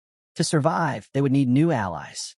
One member, distinguished by his yellow hair, suggested seeking support from factions linked to Kronos and Valhalla. He reasoned that with their leaders recently captured, offering favorable terms might draw them into Benedict's camp. Benedict listened carefully before giving his approval. His resolve remained steel-hard, even as desperation grew. Before they moved forward, however, he demanded specifics. How long would it take to secure this vital support? The fate of their rebellion depended on the answer. Benedict shifted his attention to the red-haired strategist, known for his meticulous planning. How feasible is this plan? He asked. After a brief pause, the man replied with measured certainty. It would take at least 2 weeks to gather and secure the support of the needed allies. Benedict nodded, acknowledging the difficulty but also the necessity. Confident in the strategist's capability, he entrusted him with a mission and ordered him to begin immediately. As the meeting continued, Benedict reminded his faction of the years they had spent preparing for conflict with the royal family. Though the war had come sooner than expected, he declared that they were ready. His words carried weight, renewing determination among those gathered. Under his leadership, the aristocrats felt their cause still stood firm. Their rightful claim to seize Cairo's power remained within reach. Elsewhere, within a hidden chamber in royal territory, Count Nicholas stirred from unconsciousness. Slowly, he tested his body, relieved to find that most of his wounds were superficial rather than fatal. Flashes of his recent battle returned. Roman Dmitri, the warrior who had defeated him, but who had also shown restraint and sworn loyalty to Cairo. The memory unsettled him, leaving him questioning Roman's true intentions. Before his thoughts could settle, Simon entered the chamber, relief and concern written in his expression. After a moment of calm, Nicholas asked what had transpired during his absence. Simon explained swiftly. The royal faction had begun mobilizing troops for the front lines, with Roman Dmitri now serving as their appointed commander. Furthermore, a decisive strike against Benedict's forces was already being prepared. Hearing this, Nicholas immediately ordered Simon to take him to where the troops were assembling. He knew his presence was required. The scene shifted to the bustling grounds outside the royal palace. Soldiers filled the area, tension rippling through the air like a storm. At the center, Roman advanced toward the stage with steady, confident steps. There, Count Nicholas awaited. With deliberate solemnity, he extended a sword to Roman. The gesture carried far more than steel. It was the symbolic passing of command, the acknowledgement that Roman now stood as leader of the royal faction's forces. In that moment, an unspoken bond was forged. Nicholas's act was both trust and surrender, a message that he and the king placed their faith in Roman. As Roman accepted the weapon, a deep understanding washed over him. Despite Cairo's fractured government and political turmoil, the sincerity of Nicholas and King Daniel shone through. The sword became more than just a weapon in his hands.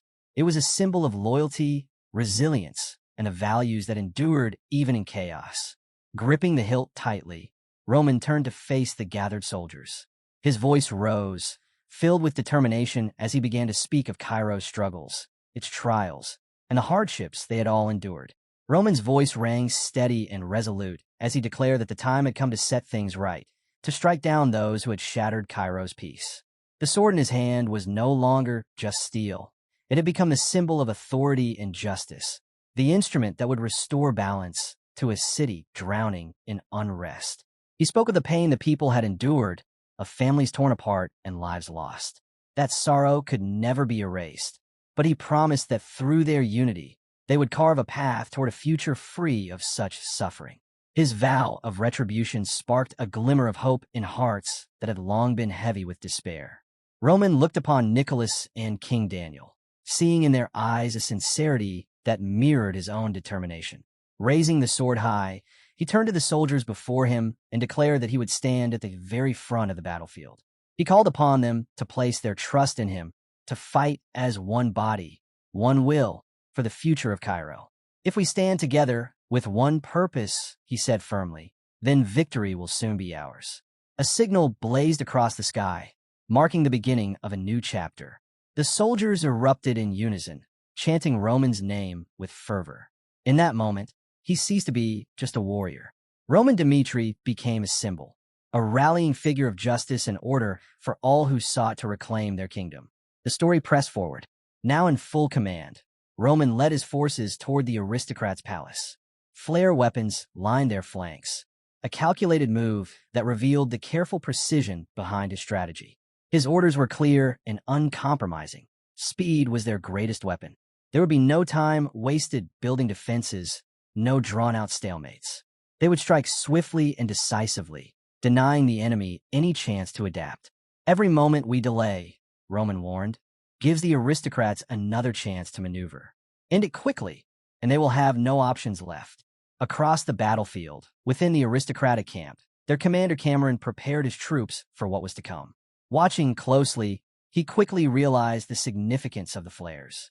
Yet his attention turned toward their fortress, Marquis Benedict's castle, now shrouded in a shimmering magic shield. This was no ordinary defense. The barrier could withstand even the devastating flare bombs, its strength renewed continuously by mana stones embedded within its walls. For the royal forces, it stood as a formidable obstacle, an impregnable wall guarding the heart of their enemy. Cameron spots a group in red cloaks gathered near the flare weapons, their sudden appearance leaving him unsettled and questioning their purpose. Across the battlefield, the truth is revealed. These cloaked figures are none other than mages from the Phoenix Magic Tower. As Roman readies for the siege, he knows he's gained a tremendous advantage with their support. Securing their cooperation was no small feat, but Roman understood how decisive their strength would be. Felix, the head of the Phoenix Tower, rallies his disciples.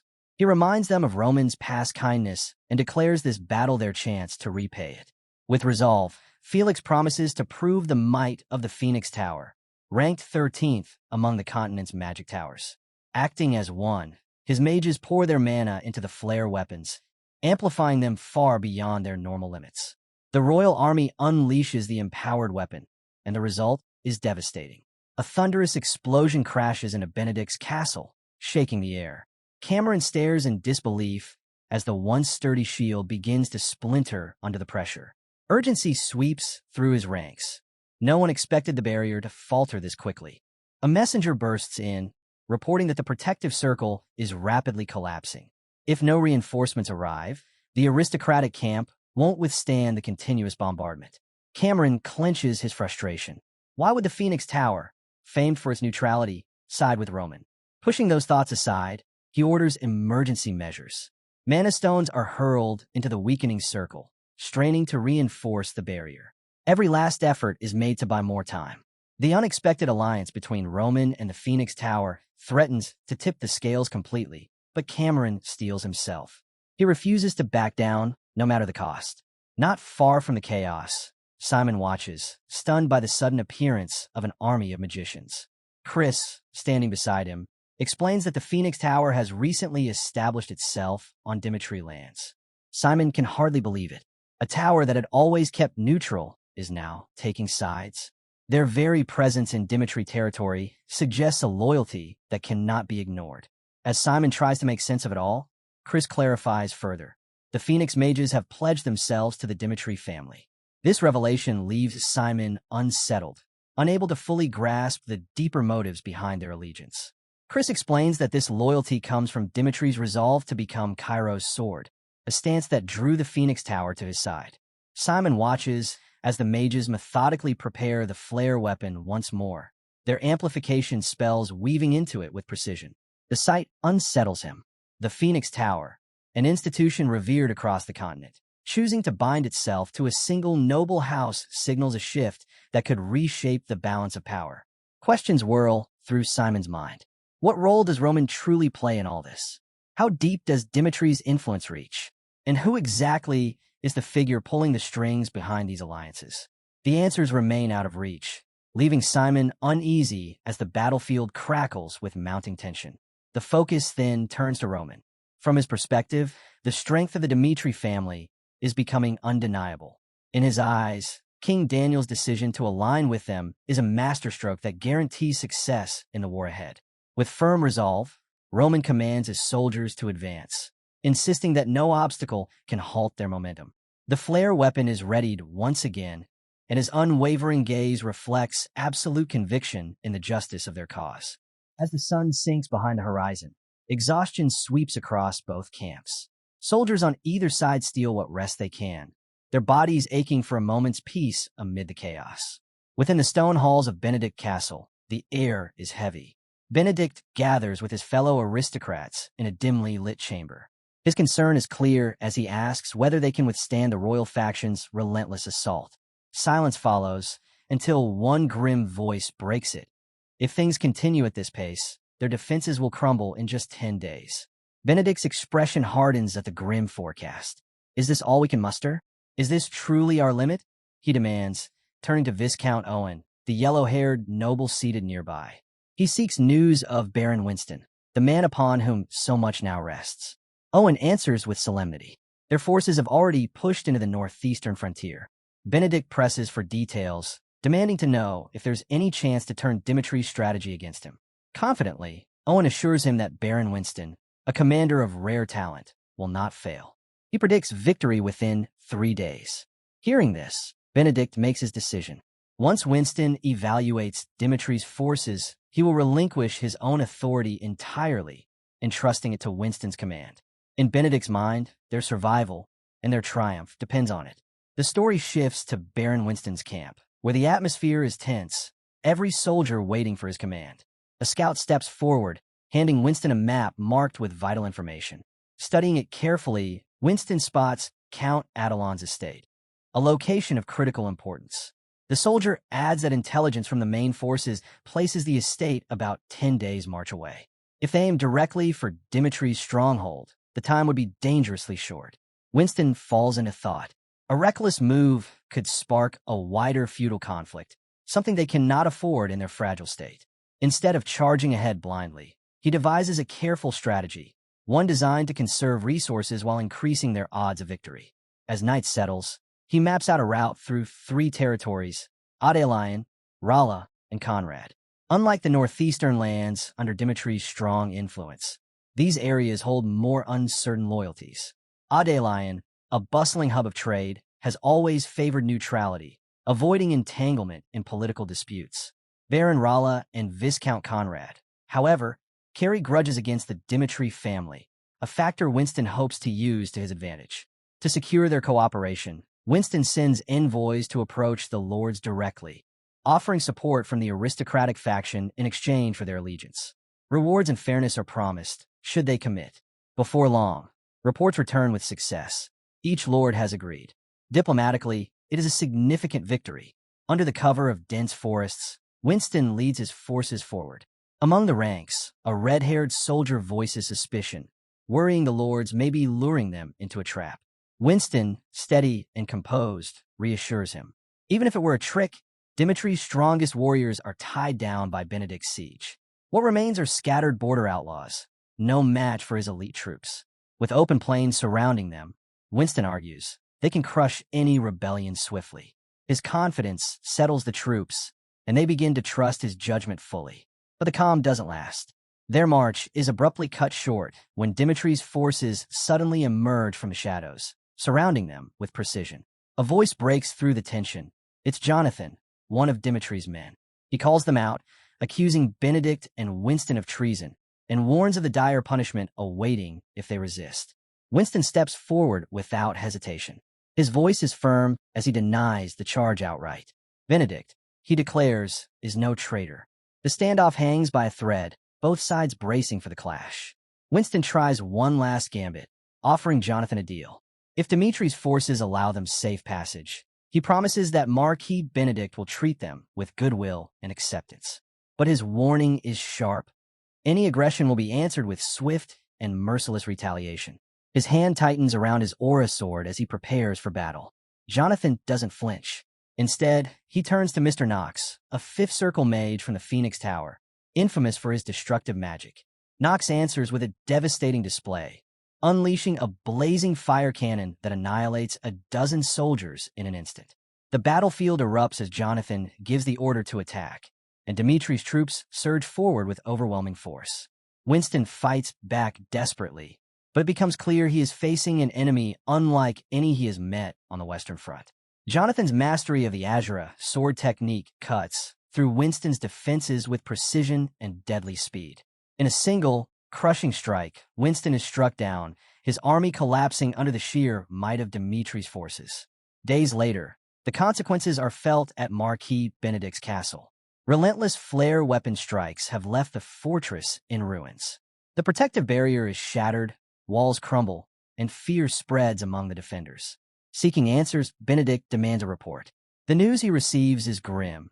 Their defenses are nearly gone, and the aristocratic faction stands on the brink of annihilation. When he asks about Baron Winston, the soldier delivers the crushing truth. Winston's army was wiped out in their advance, and Winston himself fell in battle. Shock ripples through the chamber.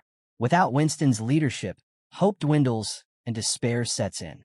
In the midst of this hopelessness, a green-haired noble hesitantly suggests surrender. With no reinforcements, no messages from allies, and their walls failing, surrender might be the only way to survive. But a brown-haired member fiercely rejects the idea, insisting they must not yield so easily.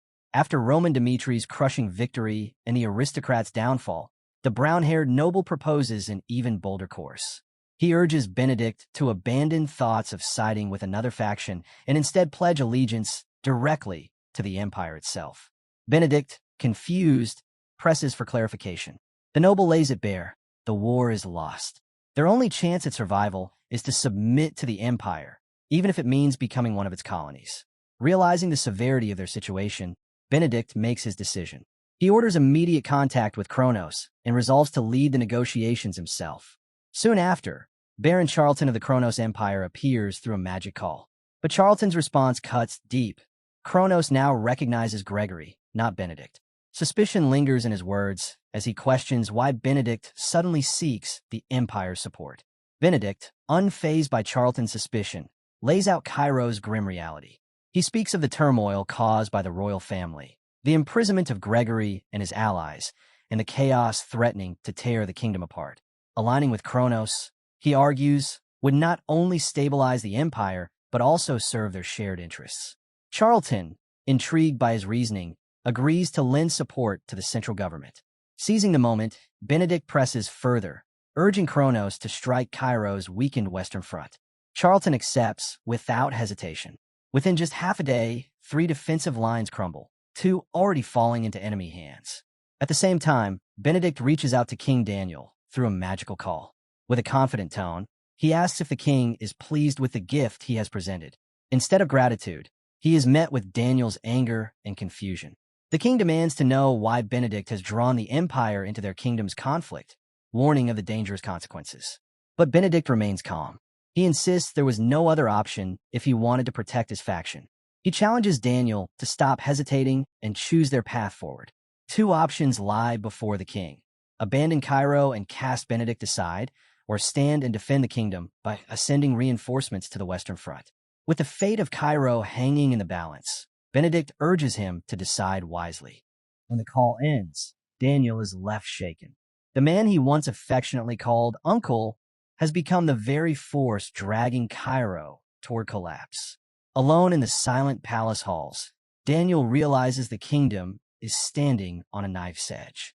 Drastic choices must be made if there is any hope of survival. After careful thought, he resolves to shift his strategy. Rather than focus on destroying Benedict's stronghold and the aristocratic faction, he will redirect his efforts toward protecting the Western Front. It is a gamble, one that risks empowering the nobles and strengthening their ties with Kronos. But it is also the only path he sees to safeguard Cairo's future. In a private moment, Daniel confides in Simon. He reveals his plan to present himself as weak, to deceive his enemies into underestimating him. But beneath that facade, he vows never to let history remember him as a traitor to his kingdom. Urgency grips his words as he instructs Simon to contact Roman Dmitri immediately. When Daniel finally speaks with Roman through magical communication, the truth comes out. His voice heavy with concern, the king delivers the news that Marquis Benedict has allied himself with a formidable Kronos empire. The Western Front was collapsing. The second defensive line had already fallen, and the third was close to breaking. Daniel knew dismantling the aristocratic faction was vital. Yet he hesitated. Granting too much ground to Kronos' forces could cripple Cairo in the long run. Torn between threats inside and outside his kingdom, he sought Roman's counsel. Roman, calm yet firm, warned against indecision. He told Daniel that hesitation would only breed regret. The rebellion had to be crushed swiftly, no matter the cost. But Daniel's thoughts remained fixed on the west, where Kronos' advance threatened to consume the entire kingdom. The weight of leadership pressed heavily on him, every choice demanding sacrifice. Roman reminded him of their shared mission, to cleanse Cairo of corruption, no matter who opposed them. Sparing their enemies, he said, would only lead to greater losses later. He challenged Daniel to face the truth. Ruling in such turbulent times required painful decisions and unwavering resolve. In a rare moment of reflection, Roman questioned whether Daniel, raised in peace, could truly become the king Cairo needed during an age of chaos. He saw Daniel struggling against the harsh realities of rule, reluctant to embrace the cruelty demanded of a leader. Standing together in the shadowed halls of the palace, Roman laid out the state of the battlefield. Unlike the broken earlier defenses, the third company was solid, disciplined, and well-prepared. Kronos, rushing to press the attack, hadn't managed to gather its full strength in time. This, Roman argued, was their opening. He proposed a bold plan. If the Western soldiers could hold the line for just 3 days, he would personally destroy Benedict's faction in that time. With grim certainty, Roman vowed to move against both the nobles and the Kronos Empire, halting their advance before it devoured the kingdom. Daniel, though burdened, agreed. He swore the Western Front would not fall, no matter the cost. For 3 days they would endure. He urged Roman to strike swiftly and crush the rebellion once and for all. With the weight of Cairo's fate heavy on their shoulders, both men braced for what lay ahead. That night, under the cover of darkness, Roman gathered his forces and set them into motion. Roman's forces moved under the cover of night, slipping into position with precision. By the time the enemy stirred, Benedict's castle was surrounded, every escape route sealed. Trapped inside their fortress, the aristocrats remained unaware that a noose was tightening around them. Roman soldiers waited in silence, eyes fixed on the shimmering barrier shielding the castle, knowing it was only a matter of time before it crumbled. As dawn broke, Roman addressed his men. His voice was steady, carrying across the camp. The shield, he told them, was nearing its end, and when it fell, their final strike would begin. Tension thickened in the air. Then something unexpected occurred. Count Fabius appeared, once counted among Benedict's loyalists. His very presence reminded everyone how swiftly war could twist allegiances. In a solemn tone, he confessed that he had once defied Benedict's orders and chosen instead to support Roman. Now, he asked for the chance to lead the vanguard, not for glory, but to prove his loyalty. Roman was taken aback. Fabius's sudden shift stirred memories of someone from long ago, a blood demon who, despite endless trials and the erosion of time, had stood firm in loyalty until the very end, fighting alongside the true victor, Young Hyuk. The memory was sharp, a reminder of resilience and sacrifice carved into the history of war. Turning back to Fabius, Roman urged him to be honest. There was no need for pretense, he said. If Fabius proved himself in the coming battle, all past wrongs would be forgiven. Then, in a dramatic move, Roman raised his hand and pointed him out before the gathered warriors. He declared Fabius the traitor of the aristocrats. But instead of shame, Fabius's resolve burned brighter. With unwavering conviction, he swore to lay down his life for Roman Dmitri. It was a bold declaration, sealing his loyalty in front of all. As the new day dawned, another revelation spread across the battlefield. The mighty Kronos Empire had formally pledged its support to the aristocratic faction. For Benedict's men, the news was like a gust of wind filling their sails. Pride and hope surged through them, giving strength for the storm that lay ahead. Felix stood before the towering walls of Benedict's castle, his mind fixed on the trust Roman had placed in him. That trust was a debt he intended to repay, no matter the cost. Calling upon the Phoenix Tower's hidden weapon, Felix invoked the spell Combustion.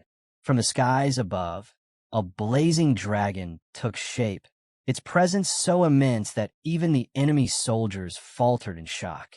With a single command, Felix unleashed its fury. Fire poured down in a relentless storm, hammering Benedict's defenses. The mighty barrier that had long shielded the castle cracked, then shattered beneath the assault. Panic spread through the ranks of the aristocrats as flames engulfed their fortress. Stone walls that had once stood as a symbol of strength now crumbled into ash and ruin. Amid the chaos, Count Fabius seized the moment. Leading his men through the breached walls, he hurled himself into the fight with unmatched speed and precision. Empowered by an acceleration spell, he cut down enemies before they could even raise their blades. Where others sought to flee the inferno, Fabius pressed deeper, taking on the most dangerous tasks with fearless determination. His gamble paid off. In risking everything, he not only proved his loyalty, but carved his worth into the battlefield for all to see. After fulfilling his part, Fabius paused, knowing the time had come for Roman himself to strike. With bold steps, Roman entered the ruined castle. The aristocrats' soldiers raised their weapons, shouting warnings of the demon of Cairo come to claim them. Roman only smirked, as if amused by the name. Then, with precise and devastating efficiency, he tore through them one by one, leaving bodies in his wake. Elsewhere within the fortress, a desperate soldier activated a secret communication device, rushing to report to the faction leaders. But before he could finish, a new voice cut in, Romans. Taking control of the device, he spoke directly to the gathered nobles. His words dripped with disdain as he condemned their betrayal. He promised not only their deaths, but the destruction of their bloodlines, their names erased from history. Mercy, he declared, was no longer an option. Even if they begged for forgiveness, they would meet only the full weight of his wrath. Marquis Benedict sat frozen, Roman's cold warning echoing in his mind. The promise of an inevitable meeting gnawed at him, a shadow of doom hanging over every thought. A decade earlier, another moment had shaped his path. In Cairo, King Daniel's father had pleaded with Benedict, urging him to recognize the sacrifices of those fighting against the empire. The king warned of the growing threat, begging for unity. But Benedict, frustrated and bitter, saw only incompetence. To him, Cairo's failure to act decisively had allowed pro-imperial forces tied to Valhalla and Kronos to slip deeper into the kingdom, taking control piece by piece. The funeral of the queen, Benedict's sister, deepened his doubts. As he stood at her grave, he questioned whether Cairo could survive under such weak leadership. That moment planted a seed of resentment. Quietly, he began voicing his distrust of the royal family, and he soon discovered he wasn't alone. Many nobles felt the same, and together they formed what became the aristocratic faction. At first, the faction was born out of dissatisfaction with the crown, but over time, ambition corrupted its purpose. Benedict began to envision himself on the throne. He crafted secret plans, building his power in the shadows, waiting for the day to strike. Yet everything unraveled the moment Roman Dmitri's voice reached him through magical communication. Roman's chilling words shattered Benedict's schemes, leaving him in a spiral of panic. His carefully woven plans were undone in an instant. Consumed by fear, Benedict gathered what remained of the faction. He ordered them to scatter, to vanish before Roman crushed them completely. In desperation, he also sent pleas to the Kronos Empire, hoping for salvation. What was once a unified front dissolved into chaos, nobles fleeing in all directions. But Roman's forces were already upon them. At the castle gates, Kevin, one of Roman's most skilled warriors, appeared like death itself. Cutting down the guards meant to protect the retreat, he stood in their path, an immovable shadow. Benedict, frantic, shouted for his soldiers to attack. Yet Kevin proved unstoppable, tearing through them with a single devastating strike. The scene left Benedict and his ally Mark trembling, their last hope shattered. With resistance futile, Benedict abandoned the fight altogether. He turned and ran, racing through the corridors in a desperate attempt to save his own life. But the walls closed in. Out of the darkness ahead, another figure emerged. Chris, another of Roman's loyal men, stepped into his path, blocking his escape and forcing a confrontation face-to-face. Chris cut through Benedict's guards with ease, leaving the nobleman exposed and trembling. Panic overtook him, and Benedict bolted, his only thought to survive. Thoughts of vengeance simmered faintly in the back of his mind, but survival came first. As he fled, his eyes caught a hidden cave entrance. Without hesitation, he darted inside, clutching at the hope its shadows might conceal him. Behind him, royal soldiers poured from the castle, hunting him relentlessly. For now, the cave offered a brief reprieve, but Benedict knew it was only a matter of time before they found him. In the dark sanctuary, he sank against the stone, his mind churning. His dream of claiming Cairo's throne had crumbled to dust, swept away by Roman Dmitri. What once felt within reach now seemed impossibly far. All that remained was a burning desire to take revenge, to strike back at the man who had destroyed everything. But his grim reflections were interrupted. A shaken aristocrat stumbled in, delivering devastating news. Their escape routes were sealed, their chances of fleeing gone. Soon after, Viscount Owen approached Benedict cautiously, dread clear in his steps. The tension was suffocating, the air heavy with the weight of despair. Then Roman arrived. His movements were precise, his strike merciless. Owen fell before he could react. The cave fell silent as Roman's shadow stretched across the stone. His voice cut through the darkness, commanding Benedict to step out. Benedict froze, torn between hiding and surrender. But the choice wasn't his to make.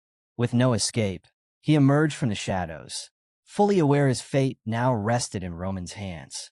The scene shifted. In the streets of Cairo, Benedict stood in shackles, paraded before the people under Roman's watch. Rage and humiliation burned inside him as the crowd's eyes weighed down on his pride. Finally, unable to contain himself, he lashed out. He shouted at Roman, insisting that he had sacrificed more than anyone to protect Cairo from ruin under an incompetent king. He demanded to know why someone who had served the kingdom so loyally was now treated like a criminal. His voice grew harsher as he questioned Roman directly. Could he truly pledge loyalty to a ruler like Daniel? Bitterness poured out as Benedict laid blame on the kingdom's corruption and the traitors within, the very ones he accused of weakening Cairo against Kronos' relentless border attacks. In his desperation, he sought Roman's recognition, clinging to the hope that his efforts and sacrifices would at least be acknowledged. Roman listened to Benedict's outburst without anger, his voice calm when he finally responded. He laid out the harsh truth. Despite all of Benedict's schemes, there had been no real results. The aristocratic faction had achieved nothing lasting. They had neither shifted Cairo's power nor strengthened its defenses. Roman urged him to abandon selfish ambition and consider the greater good, to think beyond his own grasp for power. The words struck deep, leaving Benedict shaken. For the first time, he began to truly reflect on the path he had chosen. Roman acknowledged that protecting the weak was a noble aim, but he reminded Benedict that actions carried consequences, and he had only brought chaos. Crushed by the weight of failure, Benedict pleaded for redemption. He offered to swear allegiance to the royal family, hoping for one last chance to make amends. But Roman's judgment was final. He declared it was too late. With one swift, decisive strike, he ended Benedict's reign, silencing a man who had once towered over Cairo's politics. The scene shifted to the royal palace. A soldier reported the victory, the fall of Benedict, and the collapse of the aristocratic faction. King Daniel accepted the news with relief, even planning a celebration in recognition of Roman success. Yet his mind remained fixed on the looming danger of Kronos, advancing steadily on the Western Front. With urgency, he ordered Roman to march immediately to confront the threat. He promised the highest reward once the kingdom was secure, emphasizing that defending Cairo's borders came above all else. Far from the palace, at the western third defense line, the commander's voice carried through a magical device. By the king's order, they had to hold back the rebellion at all costs. If they could endure for just 3 days, Roman Dmitri would arrive to reinforce them. The urgency in his words made clear how vital their stand would be. The focus then turned to Flora, a rising figure at the Western Front. The commander's message tied directly to a prediction she had made earlier, highlighting her growing influence. Her journey had begun when she first met Roman Dmitri and left Lawrence to continue her studies at the Royal Academy. But her ambition drove her further. She immersed herself in military strategy until she carved her place in history as Cairo's first female staff officer. Her appointment, however, was not met with universal approval. Many questioned the decision, dismissing it as a gamble. But Flora's sharp tactical mind and firm leadership soon silenced the doubts. She earned her place not as a token figure, but as a strategist respected for her skill. At the Western Third Defense Line, the officers gathered for a critical meeting. Baron Noel, the chief of staff, stood before them, ready to speak. Baron Noel, seasoned and pragmatic, laid the situation bare. Crushing the rebellion in just 3 days, he said, was unrealistic. Even if they managed to subdue the enemy quickly, reinforcements brought through the warp gates would still take a day or two to arrive.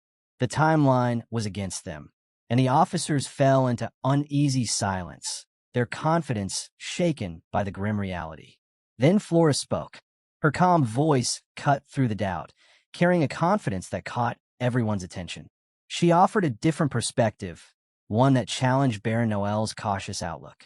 Though the task seemed daunting, she believed it could be achieved.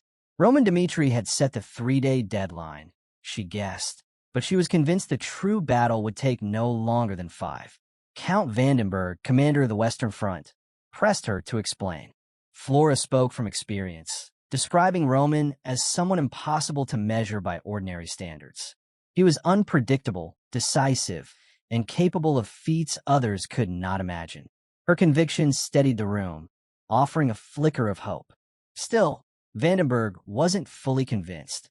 He questioned whether her reasoning wasn't simply misplaced faith. Flora stood her ground. Roman's urgency, she explained, came from the collapse of Benedict's faction and the mounting threat of Kronos. In such a moment, extraordinary measures were not just possible, they were necessary. Outside their war room, those fears were becoming reality. Kronos' forces had crossed Cairo's western border, their advance leaving destruction in its wake. Amid the chaos, Flora and the other strategists studied the enemy's movements. Unfurling a map across the table, she showed Kronos' attack patterns with precision. Their ruthlessness was undeniable.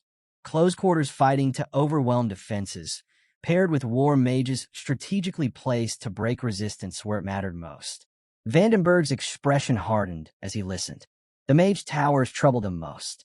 Once activated, they could amplify a single mage's strength to devastating levels. Flora acknowledged the danger, but identified the weakness. Mages, she explained, were most vulnerable when casting. To win, Cairo's army had to anticipate their movements and strike them before their spells were unleashed. Her voice sharpened. We must eliminate the mages. The room stirred at her boldness, but Vandenberg raised a pointed question. How could they locate the mages in time? Mages could sense mana and conceal themselves before being detected. Flora didn't hesitate. We make them reveal themselves, she replied firmly. Her plan was daring. Launch a large-scale warrior assault that would force Kronos to reposition their units. In doing so, their mages would be exposed. Risky, yes, but it was the first strategy that gave them a chance to turn the tide. Count Vandenberg studied Flora's plan carefully. It had promise, but one major obstacle lingered. How could they keep the traps hidden from the sharp senses of the enemy mages? Flora's answer was precise. Warriors, she explained, could manipulate the surrounding mana to mask the traps entirely, rendering them invisible even to the most skilled mage. At that moment, Vandenberg felt a glimmer of hope spark in the darkness. Her plan wasn't just bold, it was possible, but there remained one final requirement. To anchor their forces and inspire the troops, they needed someone to take up the mantle of the Grand Warrior, a symbol of strength in their darkest hour. The room grew heavy with silence, tension pressing down. Then a voice broke through. I will do it. It was Rodwell Dmitri. Often overlooked, he now stood tall with resolve burning in his eyes. He stepped forward, asking directly to take part in the Grand Warrior battle. Count Vandenberg saw the determination in him and agreed. Rodwell would play a pivotal role in what was to come. Later, outside the command post, Flora sought him out. His sudden eagerness puzzled her. Why would Rodwell, whose official service had ended, continue to throw himself into the chaos of war? To her, it seemed less like patriotism and more like a man refusing to face his fate. Yet she realized something else. Rodwell was necessary. He carried the potential of a leader, someone the future might depend on. Rodwell then revealed his true motivation. He wanted to surpass the legacy of the Romans. Flora was taken aback. Rodwell, once hesitant to embrace change, now declared his ambition not only to follow the example of Roman Dmitri, but to surpass it. That burning goal kept him tied to Cairo's cause. In turn, Flora shared her own reason for fighting. She wanted to learn from her mistakes, to face them and avoid repeating them again. Their exchange grew solemn. Finally, Flora asked him to fight with everything he had, to win at all costs, for Cairo and for his own survival. The next day, The battlefield was suffused with tension. Rodwell stepped forward, steady and resolute, his gaze locked on the enemy. From across the field, his opponent emerged. Oxford, a formidable 3-star aura swordsman of Kronos, ready for the duel that would decide the tide. Rodwell quickly grasped the grim reality of his duel. In Cairo, his status as a 3-star warrior placed him among the elite. But in Kronos, such strength was nothing. Their lowest-ranked soldiers started at 4 stars. The sheer disparity underscored just how overwhelming the enemy truly was. When the battle began, Oxford charged with brutal force, his aura blazing like a storm. Rodwell fought desperately, his sword barely keeping up against the relentless flurry of strikes. Behind Oxford, Kronos' soldiers roared in support, their cheers echoing across the battlefield and crushing down like a weight. For a moment, Rodwell felt the old wound reopen, the same feeling he had carried back home, where no matter how hard he tried, he could never surpass his brother. But he refused to let despair break him now. Gritting his teeth, he pressed on, determined to fight until the very end. Then came Oxford's most vicious strike, his aura blade flashing toward Rodwell's face. The moment stretched thin. If he dodged, it would mean conceding defeat. If he didn't, he risked losing his sight. With no time left, Rodwell made his choice. He charged forward. Sword raised, he met Oxford head-on, his swing faster and sharper than anyone expected. The blow landed. Oxford fell hard, defeated before his own men. Though injured from the exchange, Rodwell stood victorious, a triumphant smile breaking through his exhaustion. When he returned to camp, heart pounding, he sought Flora immediately, desperate to know if their gamble had worked. Her steady reassurance eased the storm inside him, lifting the weight of doubt he had carried since the beginning. For the first time in days, he allowed himself to feel hope. Hope for their city, still clinging to survival. Across the field, Kronos tightened its grip. Count Van, their stern and commanding figure, rallied his men. Weapons gleamed under his orders. The dreaded flare weapons and the might of war mages, all ready to unleash devastation. The sight alone stirred unease among Cairo's soldiers, reminding them of the brutal fight still ahead. Sensing the critical moment, Count Vandenberg turned to Flora. Trust heavy in his voice, he asked when the traps should be sprung. Calm and deliberate, Flora explained that the enemy's mages were most exposed when channeling their spells. To strike too early would waste their chance. To strike too late would cost lives. Timing, she stressed, was everything. Vandenberg nodded, his confidence restored. The detonation would happen under Flora's lead. All that remained now was to wait for the perfect moment. As the Kronos mages began their incantations, silence gripped the battlefield, broken only by the hum of gathering power. At Flora's signal, a wave of movement rippled through Cairo's ranks. Count Vandenberg gave the command, and in the next breath, hidden traps erupted. A thunderous blast ripped across the field, unleashing a torrent of magic that engulfed the Kronos spellcasters. Count Fabio, leading Kronos with pride, surveyed the scene, caught off guard by the sudden strike. He raised his voice, ordering his soldiers to crush Cairo without mercy. For daring to stand against the Empire, he declared, Cairo would be shown the true might of Kronos.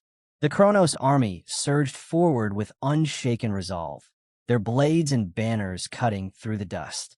Yet Cairo's warriors held firm, meeting the charge head-on and pushing their enemies back with unyielding strength. In the midst of battle, Flora stepped forward. Her arrow flew swift and true, dropping a Kronos soldier instantly.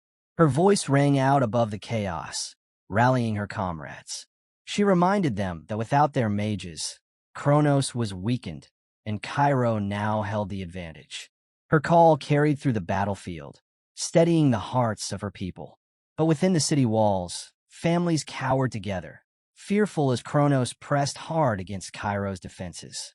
The relentless clash brought the city to the edge of collapse. Day by day, Kronos edged closer to breaking through.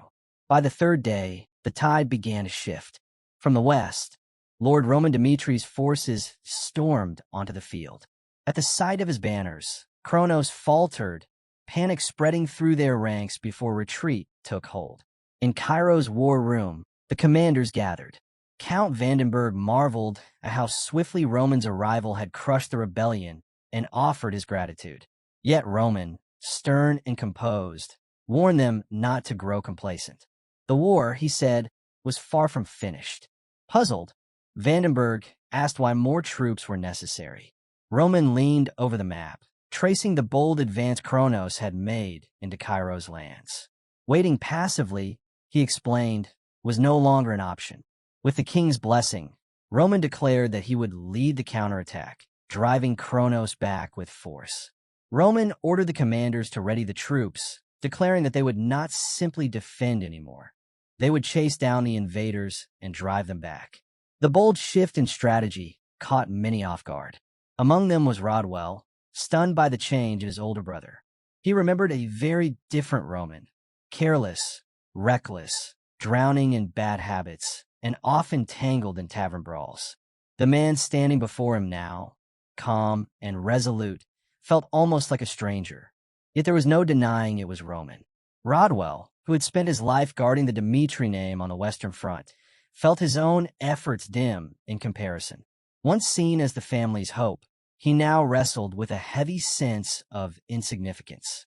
Years of sacrifice suddenly felt like burdens instead of achievements, and doubt crept in. Had all his struggles been meaningless? Breaking the silence, Baron voiced the question weighing on many minds. Was there truly any value in continuing the fight against Kronos?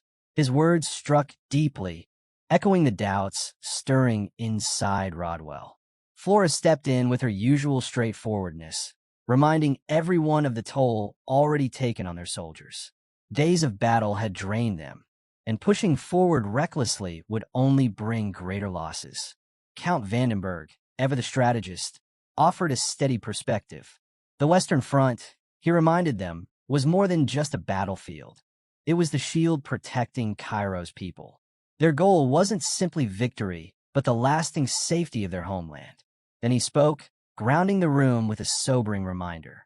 The wider war between Kronos and the Southern Kingdom's alliance was still unfolding. Their enemies weren't yet fighting at full strength, which meant the situation was far more precarious than it seemed. Roman, unwavering, answered with conviction. He called on them to rise, to fight not just for territory, but against the atrocities the Empire had unleashed. His words carried such weight that the commanders fell silent, struck by his determination. Count Vandenberg then asked for Roman's guidance on the path ahead. As the discussion settled, Flora found herself reflecting quietly on Roman's resolve, the strength in his voice leaving her with much to think about. Though she remembered Roman's reckless past, Flora couldn't deny the resolve he carried now. Her thoughts broke when her eyes caught sight of Roman standing beside Rodwell. Roman, ever attentive, addressed his brother with genuine gratitude. He acknowledged Rodwell's injury from the warrior's duel and praised his vital role in holding off the Kronos mages and defending the Western Front until reinforcements arrived. His words were sincere, and they struck Rodwell deeply, shaking the distance that had long stood between them. For Roman, the bond with Rodwell weighed heavily. He had built new ties in this life, but with his brother, caution was necessary. He knew Rodwell might not yet be ready to accept him fully. Still, Roman left him with a promise. If Rodwell chose to stand with him the next day, together they would wield the strength of the Dmitri name against any who sought to harm them. His voice carried a clear warning. The times were dire. Roman swore that the Kronos Empire would pay dearly in blood for the loss of Rodwell's eye. He urged his brother not to forget their bond, their shared blood, no matter how heavy the days ahead might be. The scene shifted to the Kronos camp, where Baron Charlton delivered grim news to Count Fabio. Benedict's rebellion had collapsed completely. Worse, the royal army was already on the Western Front. Cautiously, Charlton advised a retreat. Fabio's was shaken, unable to believe how swiftly the rebellion had crumbled. Yet even in shock, his pride held firm. He refused to abandon the battlefield, declaring that his honor and duty to his men bound him there, no matter the losses. Charlton countered with cold logic. With the Empire already locked in conflict against the Kingdom Alliance, every soldier counted. Losing even a fraction of their force here could cripple their hold over the southern territories. Though bitter, Fabios conceded. He agreed to pull back at dawn. When morning came, the Kronos army began its retreat. One soldier suggested leaving scouts behind to monitor Cairo's movements, but Fabios dismissed the idea. If Cairo dared to pursue, he said, they would deal with them directly. But as their march continued, something unexpected awaited them. On the retreat, a sharp-eyed soldier spotted an enemy force closing in from behind. Count Fabio, far from alarmed, allowed himself a faint smirk. To him, this was no threat. It was a chance. He swiftly ordered his troops to pivot and face their pursuers, intent on turning the situation into a crushing blow. If they struck hard enough, Cairo's western front could collapse entirely. The night before, in Cairo's strategy camp, their leaders had laid out a daring plan for this very moment. When Kronos retreated, the army would be divided and attacked from two sides. Roman, alongside Rodwell and Chris, would break through the center, while Count Vanderberg, Baron Noel, and Flora pressed against the rear. It was risky, splitting their strength while leaving the rear exposed, but their confidence did not waver. Bullman reassured Baron Noel that once the center gained momentum, reinforcements would quickly shift to aid the rear. Their objective was simple yet decisive: sow chaos within the Kronos ranks and seize victory for Cairo. Roman's unwavering belief in their success lifted the spirits of everyone present, bolstering their resolve. Back on the battlefield, Kronos' vice commander rallied his men. He reminded them of their duty to the Empire and urged them to stand unbroken against Cairo's strike. His words reignited their spirits, and with renewed vigor, the Kronos soldiers pushed back fiercely. Count Vanderberg, watching their resilience, understood the challenge they faced. The Empire, seasoned by countless invasions, was far from easy to topple. Concerned by the shift, he urged his own troops to fight harder, to hold firm, and keep pressing the assault. Yet the field told two different stories. While Vanderberg's forces strained against resistance, the center became a scene of carnage. Roman and Chris, leading their soldiers with ruthless precision, tore through the Kronos lines with unstoppable force.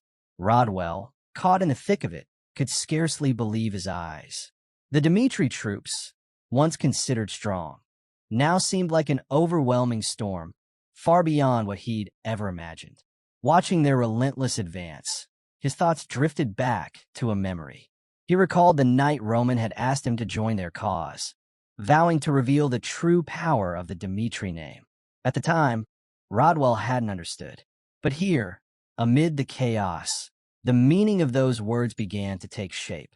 Rodwell's thoughts spun as Roman laid out their next move.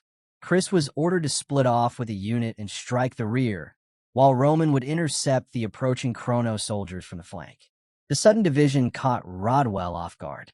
As Chris led his men away, a knot of unease tightened in Rodwell's chest. Was Roman leaving him behind? At the rear lines, the situation grew dire. Cairo's soldiers were slowly being forced back by the relentless Kronos advance. Seeing the danger, Flora signaled Count Vanderberg. His command spread quickly, and the troops locked shields together, forming a solid wall. Kronos warriors crashed against the defense again and again, but the line held, refusing to break. Then Chris arrived with his unit. His presence reignited Cairo's fading spirit, and hope surged across the rear. Vanderberg seized the moment, ordering the shield wall to break formation and launch a counterattack. Raising his voice, Chris called upon his men to fight with the pride of the Dmitri legacy. Side by side, they cut into Kronos' ranks with flawless coordination, their strikes sharp and devastating. Watching from behind, Flora was taken aback at how effectively Roman's knights turned the tide. Amid the chaos, a formidable enemy stepped forward, a 3-star knight prepared to duel Chris. But before the man's sword could rise, Chris unleashed his flash technique. In an instant, his blade struck, dropping the knight in a single decisive blow. Meanwhile, at the center, Roman stood alone, unwavering as waves of Kronos soldiers bore down on him. Count Fabios watched, stunned, as Roman carved through the troops with unmatched ferocity. In the midst of this struggle, a messenger arrived with urgent news. The rear was in danger. Fabio, his frustration boiling, dismissed the warning. Roman, he declared, must be dealt with first. Once Roman fell, the rear would collapse on its own. What Fabios failed to see was Roman's intent. Amid the chaos, Roman had already begun moving toward him, closing the distance with purpose. But before he could advance further, a new figure stepped onto the field. Gustavo, commander of Kronos' 10th Night Squad. His reputation preceded him, ranked 78th across the continent and 35th within the empire itself. A dangerous opponent, seasoned and feared, now stood in Roman's path. The clash began with Gustavo releasing his aura, forming a barrier meant to halt Roman's advance. Roman didn't flinch. For a brief moment, the two warriors stood still, measuring each other, knowing the fight ahead would be fierce. With the grace of a seasoned knight, Gustavo vaulted into the air, his aura-infused sword crashing down in strike after strike. Each blow carried immense power, yet Roman met them all, dodging, parrying, and blocking with flawless precision. Suddenly, two Kronos soldiers tried to ambush Roman from behind, hoping to overwhelm him. But with lightning speed, Roman spun and cut them down in a single sweeping motion. Their bodies hit the ground before the dust had settled. Gustavo froze for a heartbeat, stunned by Roman's reflexes and efficiency. As leader of the 10th Night Squad, he had faced countless warriors, but none like this. In that instant, he realized Roman Dmitri was far more dangerous than he had imagined. Pressed to his limits, Gustavo considered a desperate measure. His hand moved to his abdomen, drawing upon a hidden force. Roman's eyes narrowed, sensing the strange shift. A yellow aura began radiating from Gustavo's body, the manifestation of life force itself, something no art or training could replicate. Roman, well read in the mysteries of the continent, knew how rare and perilous this power was. A year ago, such an attack might have overwhelmed him. Gustavo charged, his strikes sharper and heavier than before. Yet Roman blocked every one, his calm defense leaving his opponent astonished. Then, in a single motion, Roman unleashed a precise counter. His blade cut through the clash, striking Gustavo down. Smoke and dust erupted across the battlefield as the knight collapsed, defeated. The Kronos soldiers gasped, frozen at the sight of their commander's downfall. At that moment, the man pushed forward, kicking Fabios from his horse. The noble crashed to the ground, his pride shattered. Rage and disbelief twisted his voice as he reminded Roman of his rank in the empire. Hurting an imperial noble, he warned, would unleash assassins to hunt him down. But Roman was unshaken. He accepted the danger, silencing Fabios with swift finality. The noble fell, his warnings meaningless in the wake of Roman strength. From the rear, soldiers stared wide-eyed as thick smoke rose from the heart of the Kronos ranks. The sight made it clear. Roman Dmitri was tearing through the battlefield, unstoppable. Confident and composed, Chris reassured Count Vanderberg, easing the doubts that weighed on him about the battle's outcome. Moments later, a green flare lit the sky, a signal marking Roman's triumph. The scene shifted to Cairo Palace, where a soldier rushed in with urgent news for King Daniel. Roman Dmitri had secured a decisive victory against Kronos in the west. Relief and pride spread across the king's face as he listened. Without delay, he reached out to Count Vanderberg through magical communication, seeking a full report. Vanderberg, his voice steady, shared the details from the Western Front. He explained how he and Roman had defeated Count Fabio, a key commander of Kronos, and captured the soldiers who remained. Curious, King Daniel asked about Cairo's condition. Vanderberg answered that their losses were minimal, crediting Roman's clever strategies and sharp battlefield decisions. The king was impressed. Roman had far surpassed every expectation, proving himself vital to Cairo's survival. With newfound confidence, King Daniel resolved to approach negotiations with the Kronos Empire carefully. He knew power had to be balanced and diplomacy handled with precision. Concerned for the safety of the captured enemy soldiers, he ordered his staff to treat them well. His determination to end the conflict without further bloodshed set the palace into motion, his attendants carrying out his commands with care. Meanwhile, on the western plains, Baron Noel approached Roman humbly. Bowing deeply, he admitted his regret for having opposed Roman's plans earlier. With sincerity, he thanked Roman for his leadership and bravery. Roman accepted Baron's apology, recognizing his words as genuine. Yet he also used the moment to impart a lesson.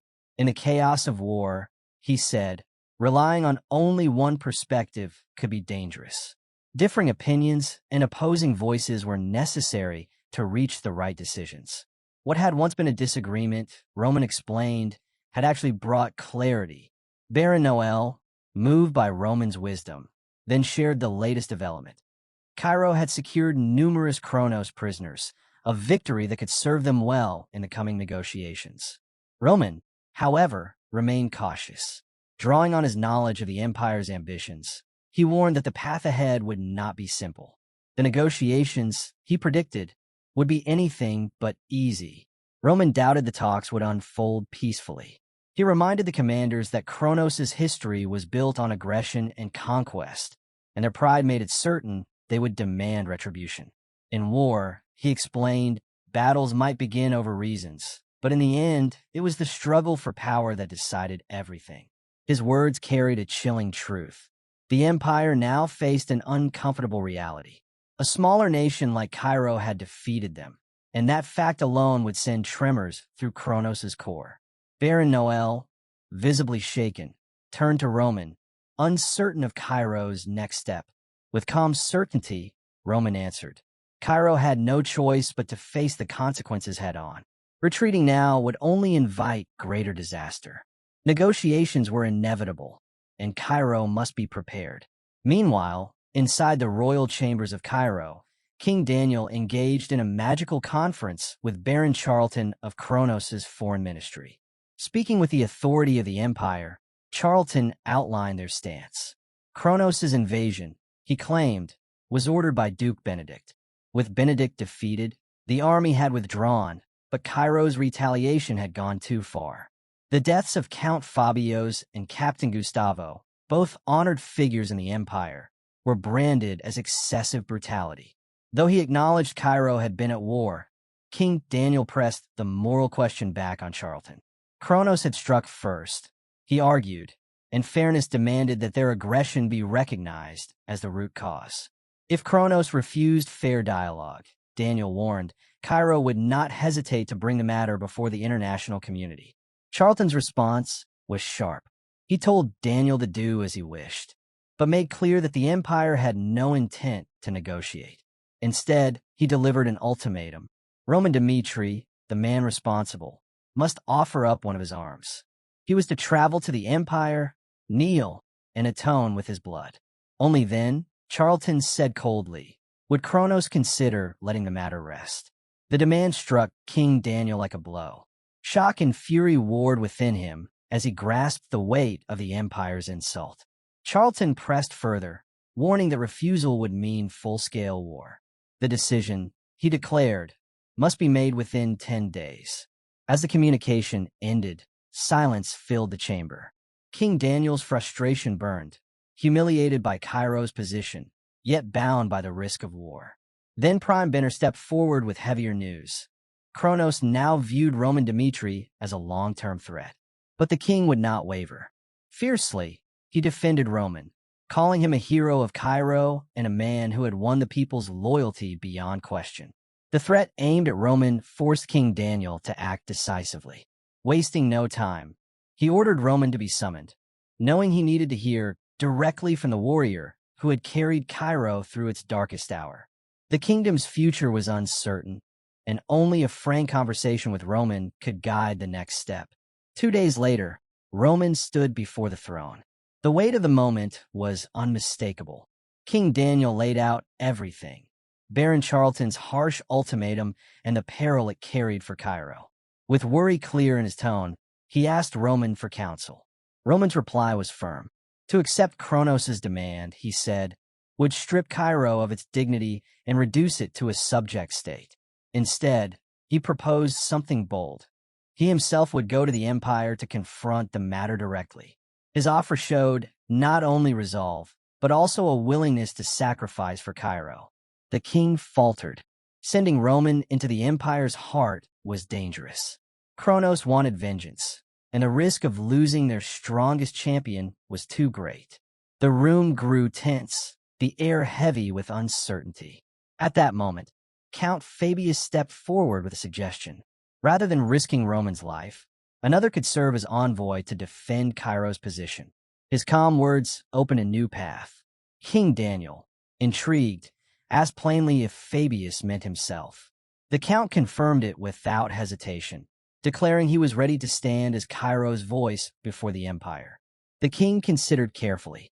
Fabius was no stranger to politics. His past decisions, even during Benedict's rebellion, had proven his judgment. His support for Roman only strengthened the king's faith in him. Perhaps he truly was the right man for the task.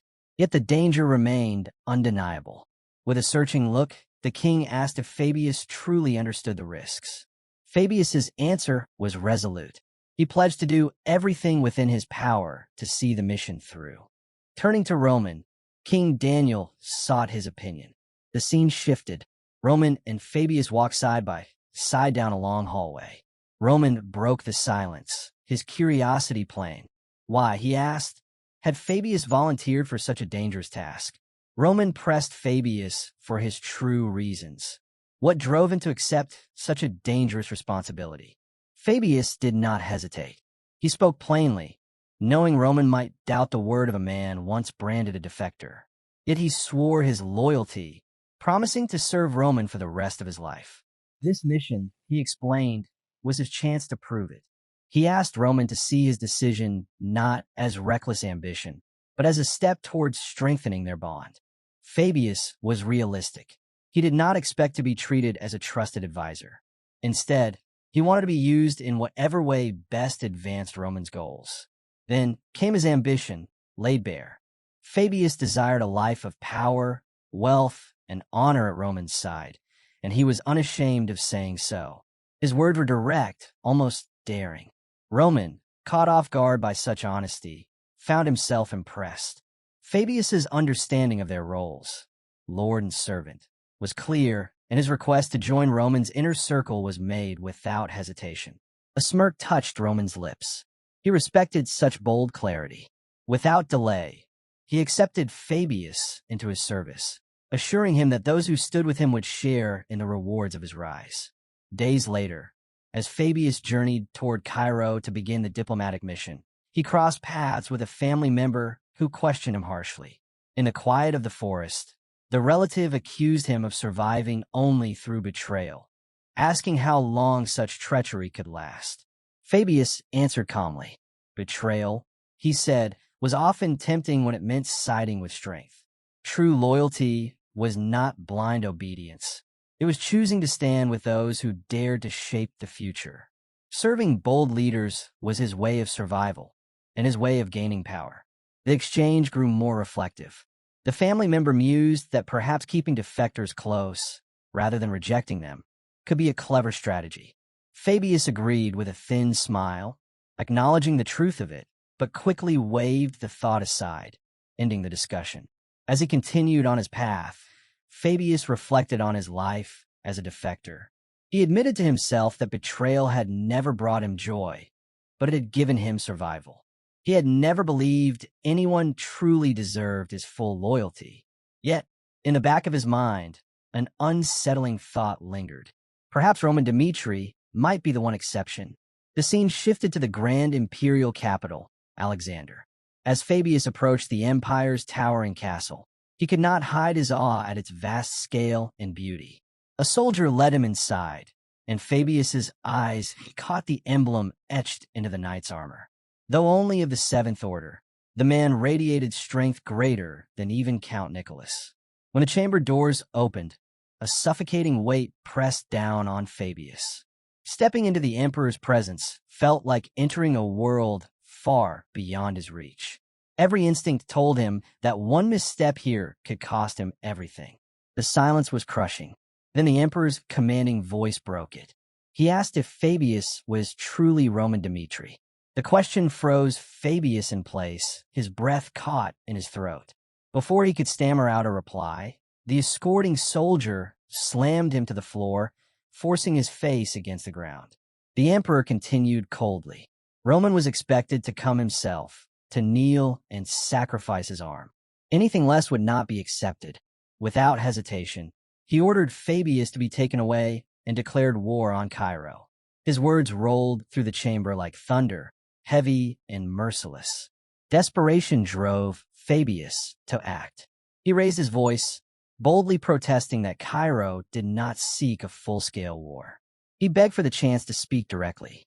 If his words failed, he promised to accept whatever punishment the Emperor chose. Intrigued, the Emperor relented, but warned him sharply. One mistaken speech, and the consequences would be severe. Gathering himself, Fabius began carefully. His tone was deliberate, measured, crafted to show respect while still pressing Cairo's case. He argued that the empire had no valid reason to involve itself in Cairo's civil war. To strengthen his point, he reminded the emperor that 5 kingdoms, not including Valhalla, had voiced support for Cairo's position. The statement was bold, a declaration backed by international recognition. The scene cut briefly to a night when Roman had offered Fabius strategic guidance. Forming an alliance with 6 kingdoms might win a war on the battlefield, Roman had warned, but the true challenge would come afterward, particularly with the looming hostility of Valhalla. Roman had told him, focus on that issue above all. It was the wisest course for Cairo's future. Back in the Emperor's hall, Fabius echoed that counsel. Cairo was still working toward peace, he said. If the empire still wished for war under such conditions, then let the punishment fall on him alone. The chamber fell silent. Then, to Fabius's astonishment, the emperor accepted his reasoning. On the condition that the Kronos prisoners be released, the empire would overlook the matter for now. But Roman Dmitri's case was different. The emperor announced that from this day forward, an assassin would be sent after Roman every night to avenge the fallen soldiers of Kronos. The declaration struck Fabius like a blade. His thoughts reeled. Did the emperor intend for open war with Cairo all along? It became clear that the empire's strategy was calculated. By targeting Roman, they would pressure Cairo to release the prisoners while restoring Kronos' prestige on the international stage. It was a ruthless move, one meant to display strength and reclaim influence. Yet the emperor dismissed the idea that subtle tactics alone would work any longer. His words hinted at something more, a shift toward harsher, more decisive measures. Fabius left the chamber with a heavy heart. He had hoped to prove his worth through this mission, but instead he had only glimpsed how deep and dangerous the emperor's plans truly ran. The scene shifted to Roman's office.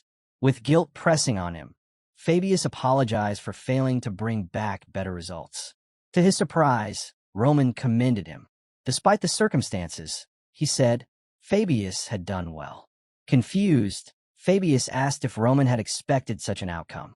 Roman's reply was calm. Kronos had always kept its eyes fixed on him. Assassination attempts were nothing new. Concerned, Fabius asked if he would truly be all right. Roman answered firmly that he would manage, and told him not to worry. As he turned to the window, Roman's thoughts drifted. Assassination had become a shadow, following him constantly. Quietly, he wondered what kind of agents the emperor would send this time. Meanwhile, in the grand halls of Cairo's palace, another confrontation shook the kingdom. King Daniel stood before Count Gregory, his voice firm and unyielding. He accused Gregory of endangering Cairo's security by colluding with Kronos and demanded an explanation. Gregory did not deny it. Instead, he questioned aloud whether his loyalty to the empire had been a mistake. He claimed that his ties to Kronos were no secret to anyone. Daniel's face hardened.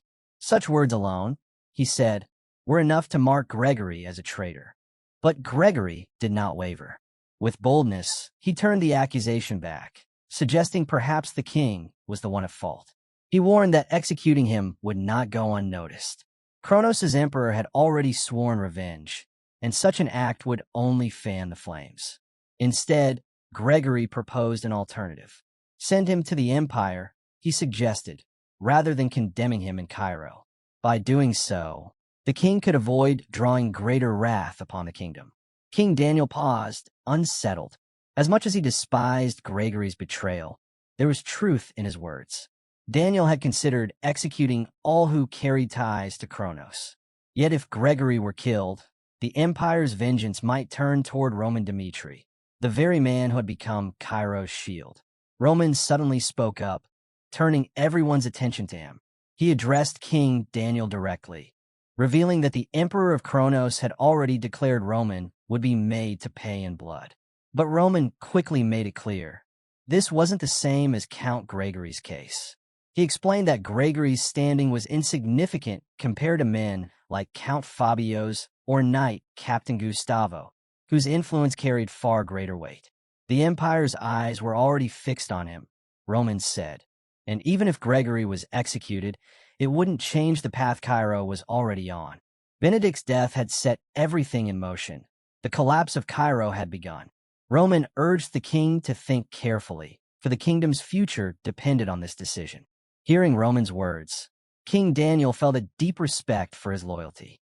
But the gravity of the situation demanded action. The king declared that Gregory's betrayal wasn't just about secret dealings with Kronos. It was a stain on Cairo's honor itself. When Gregory tried to defend himself, King Daniel silenced him, declaring that a traitor who endangered the kingdom deserved only one punishment, death. The scene shifted to Cairo Plaza, where Count Gregory faced his fate. Looking back on his choices, he realized he should have seen Roman not as someone to sway, but as a threat to the empire itself. Still, he made one last attempt. Gregory urged Roman to submit to Kronos, reminding him how small and powerless he was compared to the empire. He brought up Gustavo, the man Roman had fought, pointing out that he ranked only 78th on the continent. That, Gregory said, was proof of just how terrifying Kronos' true strength was.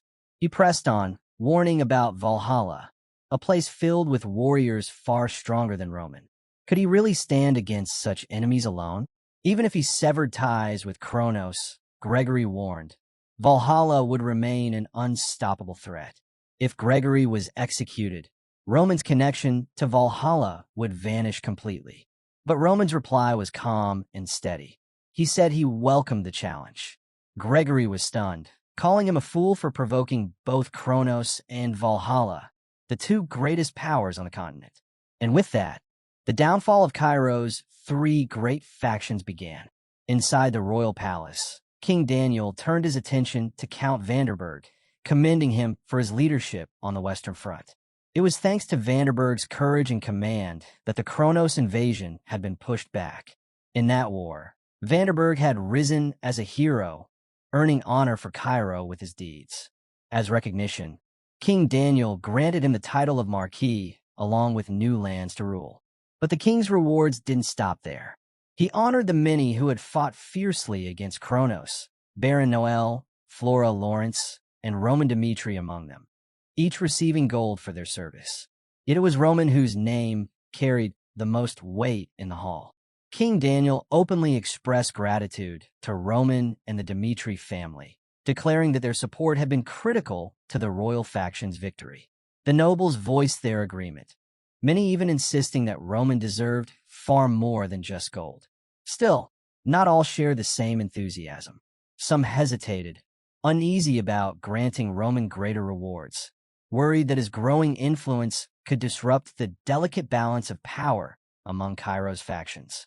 Sensing the unease, Count Benner rose and silenced the room with his firm words.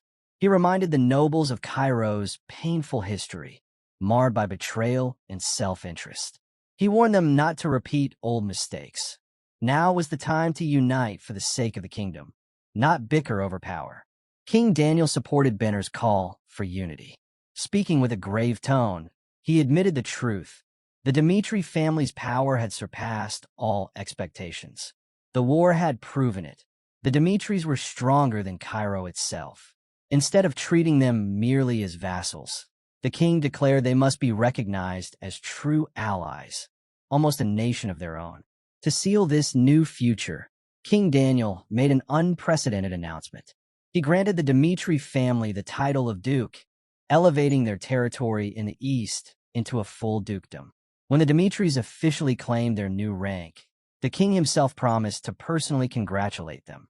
This was a historic moment.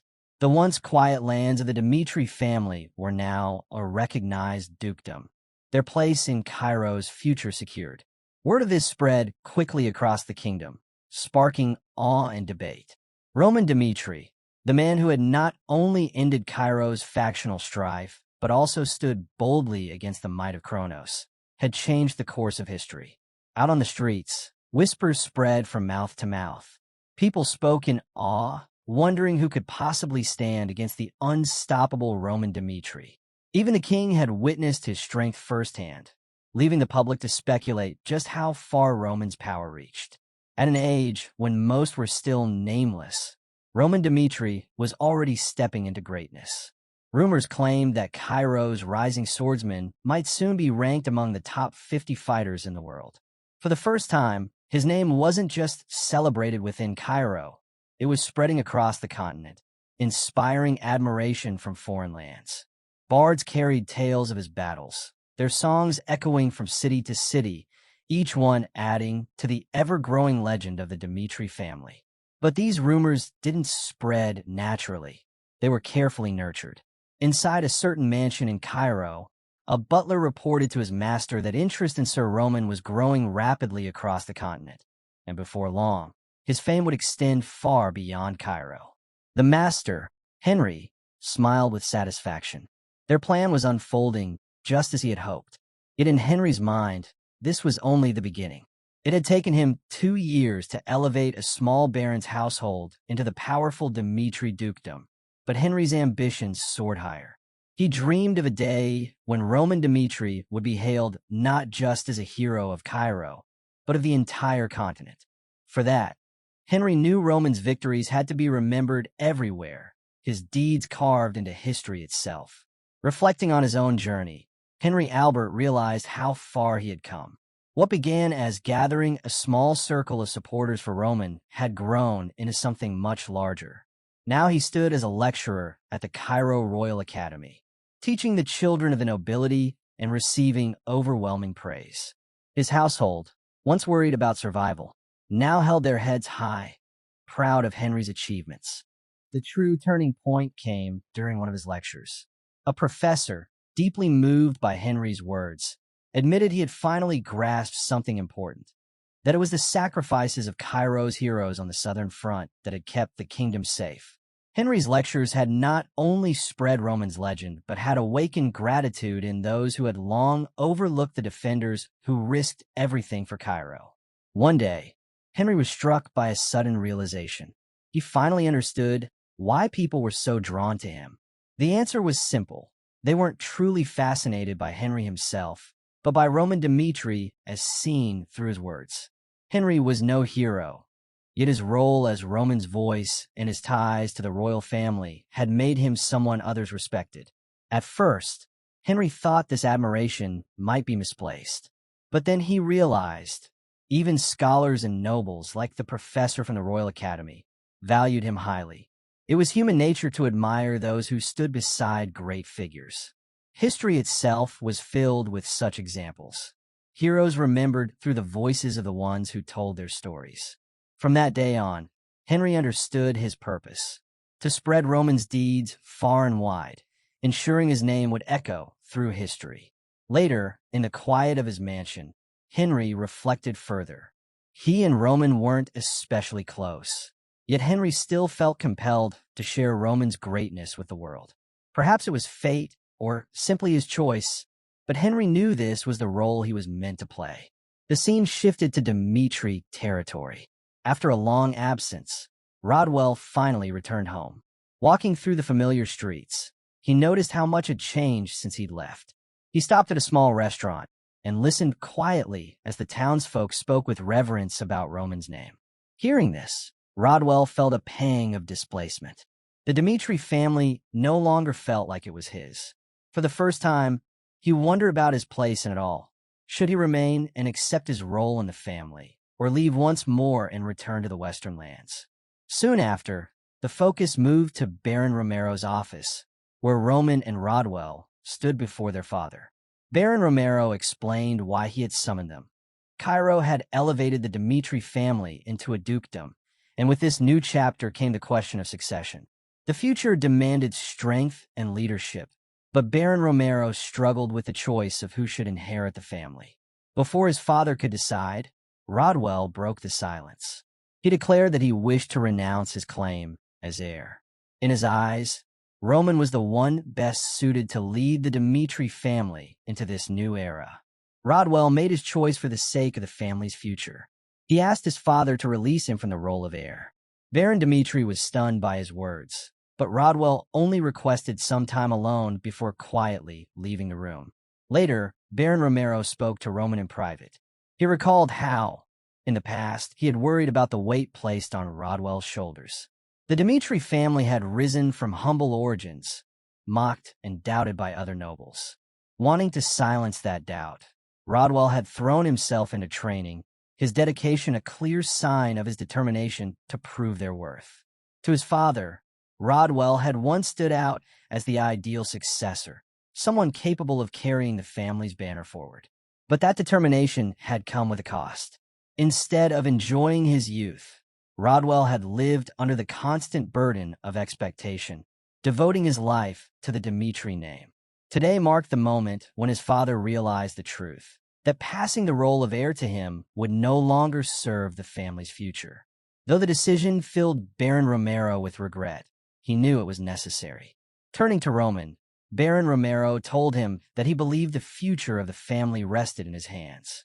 But before handing over that responsibility, he had one final request. Roman, serious and attentive, urged his father to speak. With a heavy heart, Baron Romero asked him to look after Rodwell, who had endured so many hardships and losses.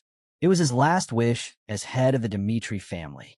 Roman gave his word, promising to shoulder that duty with all his strength. The scene shifted to the Dmitri training grounds, where Rodwell practiced alone.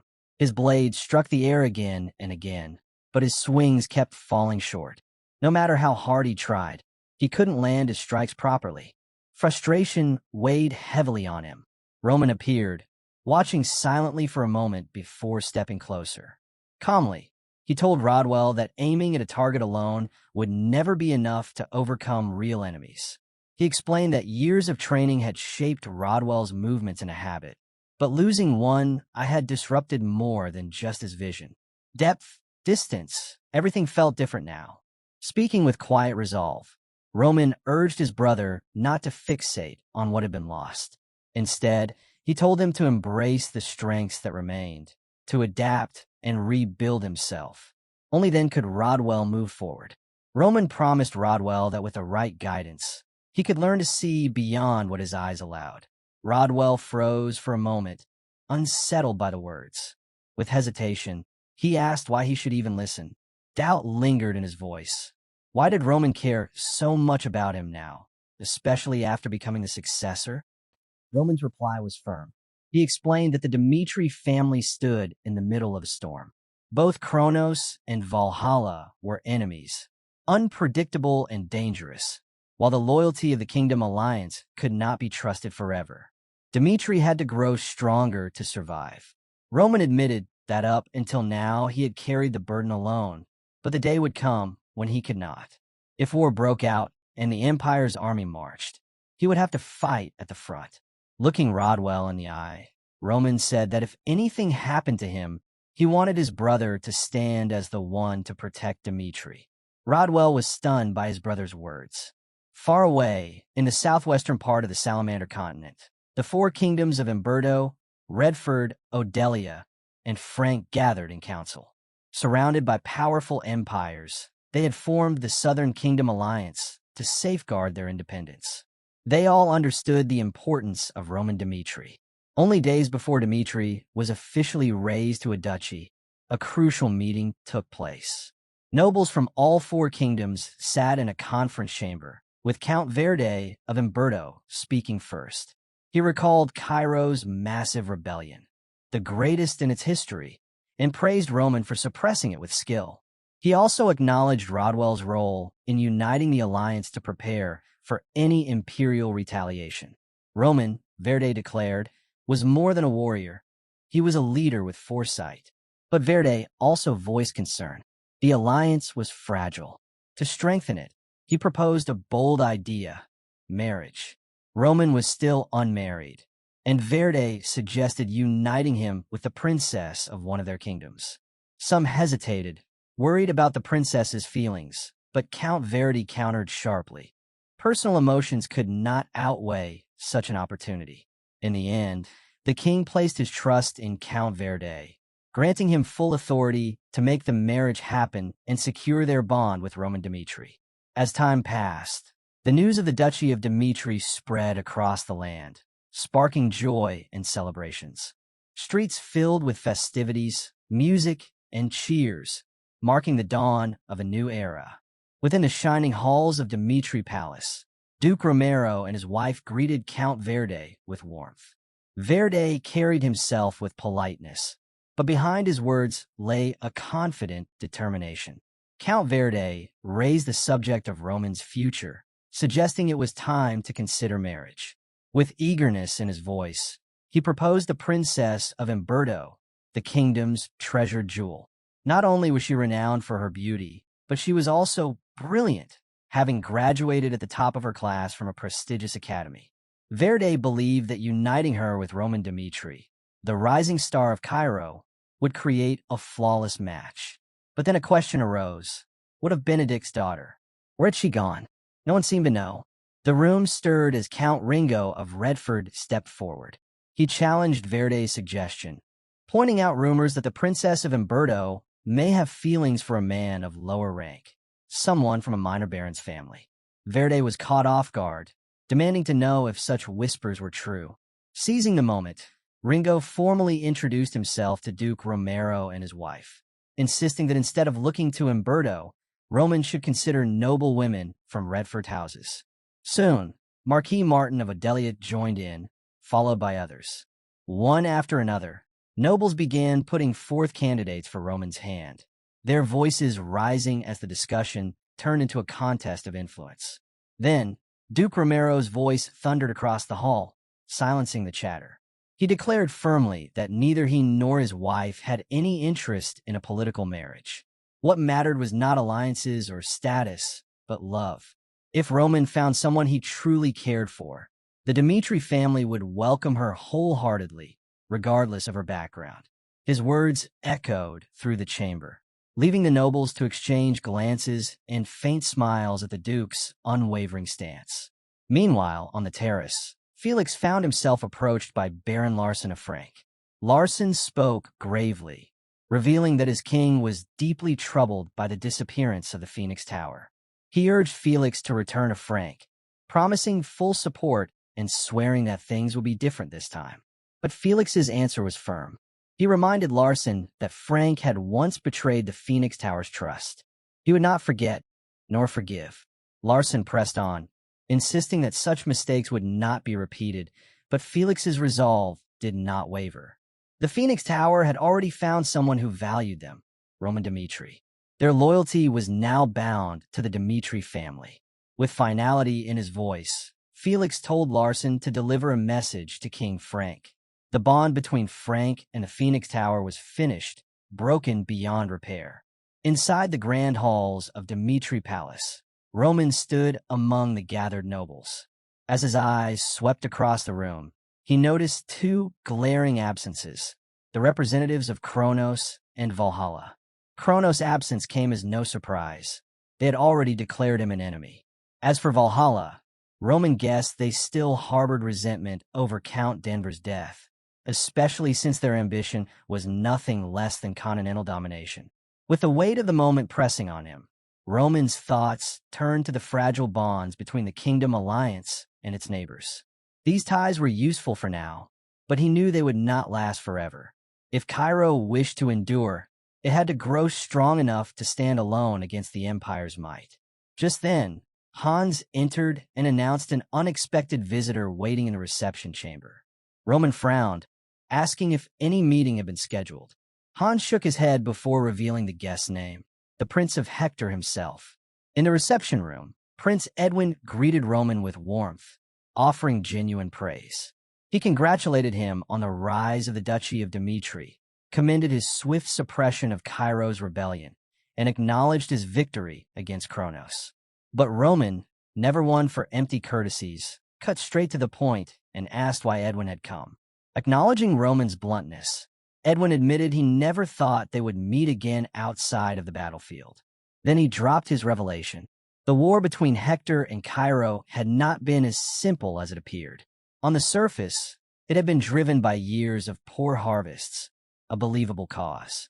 But after the war, Hector's investigations uncovered something sinister. The famine had been manufactured. Edwin described how their fields had withered unnaturally, the land turning dark, with dead animals scattered across the countryside. These were not the signs of nature's hand, but of a necromancer's curse. Black magic had been at work. And such magic, Edwin warned, was a forbidden force, something humanity should never attempt to control. But there was more. Hector's search revealed a disturbing pattern. A decade earlier, the Kronos Empire had suffered a nearly identical agricultural collapse. At the time, Kronos had hidden the truth, but later evidence confirmed it. Dark magic experiments had been the cause. And now, Kronos had moved far beyond secret experiments. They were openly advancing a campaign to seize the northern regions, pushing for complete control. Edwin looked Roman in the eye and made his warning clear. This was no longer just Hector's problem. If left unchecked, the shadow of Kronos could soon stretch to Dmitri itself. To prevent that future, Edwin proposed an alliance. Hector and Dmitri, standing together against the Empire's growing threat. Edwin approached Roman with Hector's proposal for an alliance. Roman showed no surprise. In fact, he told Edwin that he had already expected this move. Edwin was taken aback. Hector had only just begun discussing the matter, yet Roman had already predicted it. With calm confidence, Roman explained that his sources had hinted at the situation. It wasn't difficult to see the advantages Hector stood to gain after his war with Cairo. But Roman wasn't quick to accept. He pressed Edwin with a sharp question. Why should he even consider Hector's offer? Edwin faltered, asking if Roman was outright rejecting the alliance. Roman clarified that rejection wasn't the issue. The real problem was whether Hector even had the right to propose such a deal in the first place. At present, Hector was exhausted, struggling to restore its barren lands. Even with aid trickling in from the heavenly palace, Edwin had no real solution. Roman leaned forward, his gaze firm, and told Edwin to stop wasting time with needless words. If he wanted Dmitri's support, he needed to provide a convincing reason. Edwin, caught off guard, admitted the truth. Hector was weak, yet he couldn't understand why Roman would want to tie himself to a kingdom that could only play a minor role in Roman's much larger ambitions. Edwin suggested that Hector's struggles were exactly what made them a fitting partner for Dmitri, aligning with Roman's vision of uniting kingdoms against the empire. Roman acknowledged this, but pushed harder. Did Edwin truly believe in the kingdom alliance? Was Hector willing to stand firm until the bitter end? Because, Roman warned, alliances could crumble as easily as sandcastles. His tone shifted, turning reflective. Human relationships, he explained, were always fragile. People distrusted outsiders, but trusted those nearest to them, even when it wasn't deserved. Then Roman laid out the truth about each kingdom. He spoke of Umberto first. Its constant battles with Kronos had left it bleeding, its internal stability shaken. To Roman, this made them ripe for exploitation, vulnerable enough for Dmitri to pull away at the right moment. Then he moved on to Redford. Its king, consumed by gambling, had drained the kingdom's coffers. Though his advisors tried to hold things together, the debts had grown so severe they were forced to borrow from the Golden Bank. Roman pointed out that betrayal might be the only way left for Redford to escape its downward spiral. Finally, he turned to Frank and Odelia. Both kingdoms had long carried grudges against Cairo, but unlike Cairo, where internal conflicts had been crushed, Roman doubted they had the strength to overcome their divisions. In the end, Roman concluded that all four kingdoms in the alliance were fragile, their weaknesses clear. To Kronos, they were nothing but easy prey. Edwin listened carefully, still shaken by Roman's blunt words about Hector. Yet he had to admit Roman was right. The kingdom alliance was fragile, ready to collapse like a sandcastle swept away by waves. Roman continued, pointing out that unlike the others, Hector's intentions were at least genuine. They sought revenge against Kronos. But in its current weakened state, he doubted whether Hector was of any real use.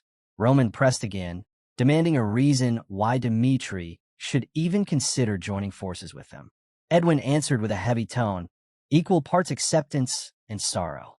He admitted that Hector was crumbling, torn apart from within. Still, he insisted their desire for revenge was real, even if they weren't strong enough to lead the charge. War, he reminded Roman, always demanded sacrifice. Even Dmitri would one day have to pay that price. Edwin promised that when the time came, Hector would stand at the front, sacrificing first if necessary. He contrasted Hector's determination with the hollow unity of the Kingdom Alliance, arguing that an alliance built on Hector's clear goal was far more valuable than one bound by fragile words. Roman smirked, acknowledging Edwin's conviction, but left him with a cryptic reminder to remember the promise he had just made. As Edwin departed, his thoughts drifted back to their first meeting on the battlefield. Roman had struck him then as someone unlike anyone he had ever faced, an unpredictable force that no strategy could fully contain. Despite all his experience within the Heavenly Palace, Edwin found himself admiring Roman's nature. He wanted Hector, too, to become that kind of force, unpredictable, unyielding. In that moment, he believed Hector could rise stronger than before. Roman, on the other hand, could already sense something stirring in Edwin. Though Hector itself had little to offer, Edwin's growth alone was enough to make them valuable in his plans. A week later, the scene shifted to Lawrence Palace. Inside, Flora spoke with an aged mage, recounting the events after Cairo's recent battle. She explained how Roman Dmitri had destroyed Benedict's castle in order to crush the rebellion swiftly. It was a bold gamble. Had the battle dragged on, the Empire faction might have intervened to aid the rebels. The old mage nodded thoughtfully, saying that Roman's boldness may have been influenced by the Phoenix Magic Tower. Ending the rebellion quickly, he agreed, had been the wisest path, as prolonging it would have only strengthened their enemies. Then, turning the conversation back to Flora, he asked what she thought of Roman's choice to open the castle gates. Flora hesitated, questioning whether such a risk was truly necessary. After all, it had endangered the entire Western Front. The old mage agreed with her doubts, admitting that Roman's decision, while effective, was undeniably reckless. The old mage explained that Roman's confidence came from his belief he could defeat Knight Captain Gustavo. That single certainty had been the cornerstone of his bold plan. Then, leaning closer, the old man shared a deeper truth with Flora. War, he said, teaches lessons no book ever could. Even reckless choices, if guided by skill, could alter the outcome of a battle. There was a fine line between foolishness and courage, and Roman Dimitri's ability to walk that line had been key in shaping the war. Flora listened in surprise, her perspective shifting at his words. Outside the castle, Count Lawrence approached his daughter. He admired her determination to study war, but his face revealed his concern. With a heavy heart, he admitted that not a day passed without fearing for her safety. He pleaded with her to reconsider her decision and return home. But Flora stood firm. She explained how her time on the Western Front had changed her. Every time Kronos invaded, the land was left in ashes, lives lost in flames and ruin. She had felt powerless, forced to witness the horrors of war unfold before her eyes. That helplessness had hardened her resolve. War was no longer an abstract idea. It was reality, and she had chosen to face it.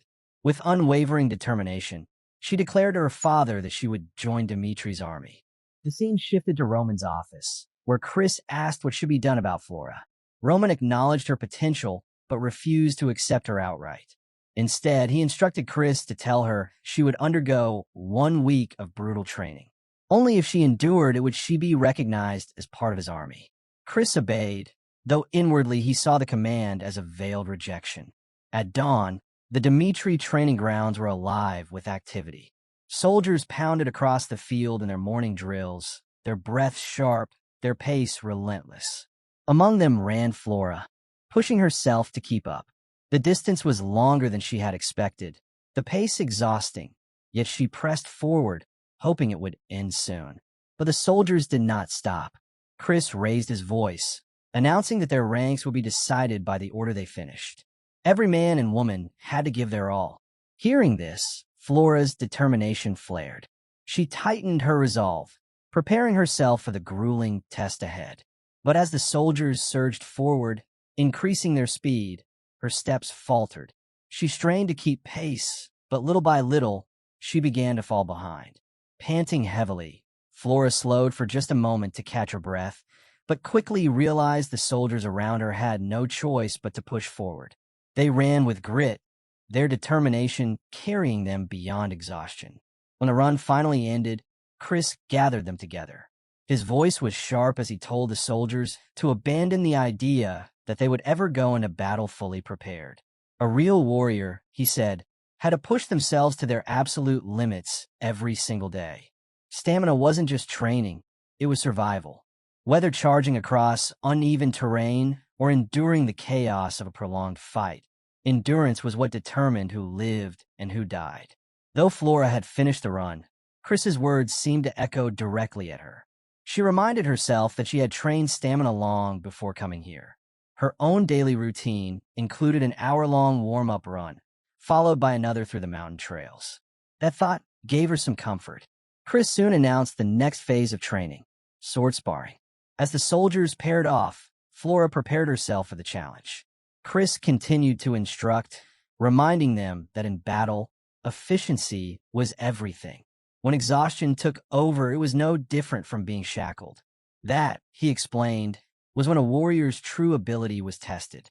Later, Flora sat beneath the cool shade of a tree, watching the others spar. What shocked her most wasn't the harshness of the training.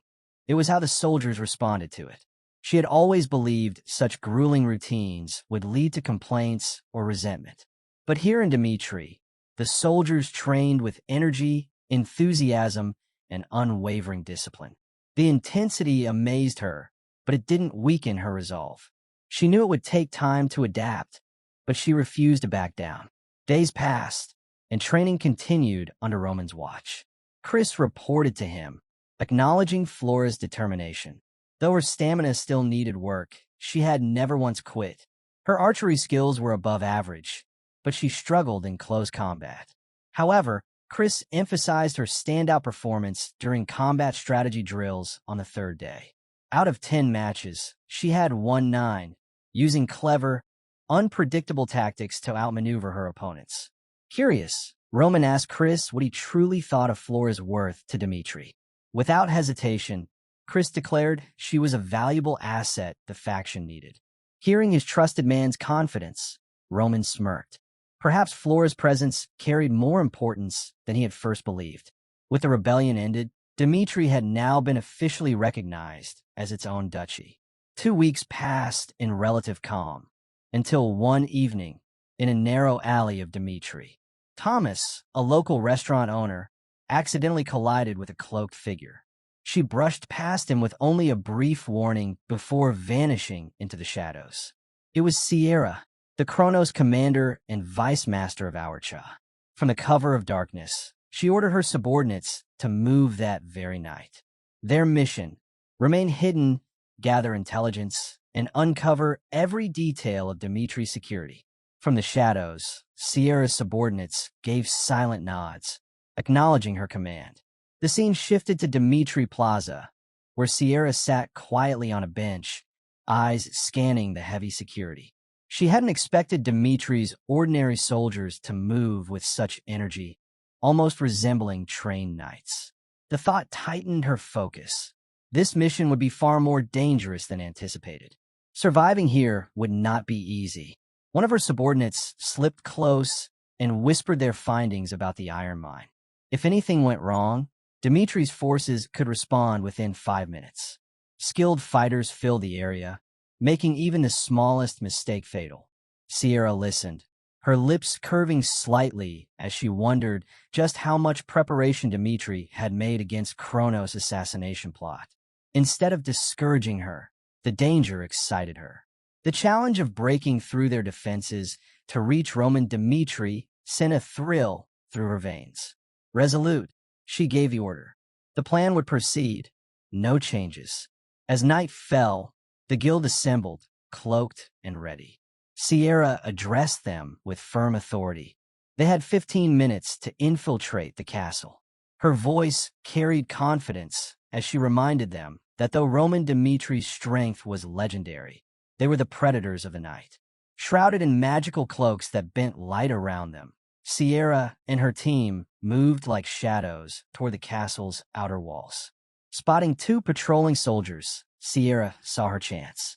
She struck fast from behind, only to be stunned when her blade was blocked with ease. In the same instant, the soldier triggered a magical flare, a blazing signal warning of intruders. The other soldier drew his weapon, both ready to fight. Sierra froze briefly, realizing with disbelief that their infiltration had already been exposed. With no time to hesitate, she barked an order for her team to kill the guards and escape. But before blades could clash, a figure stepped forward from the darkness.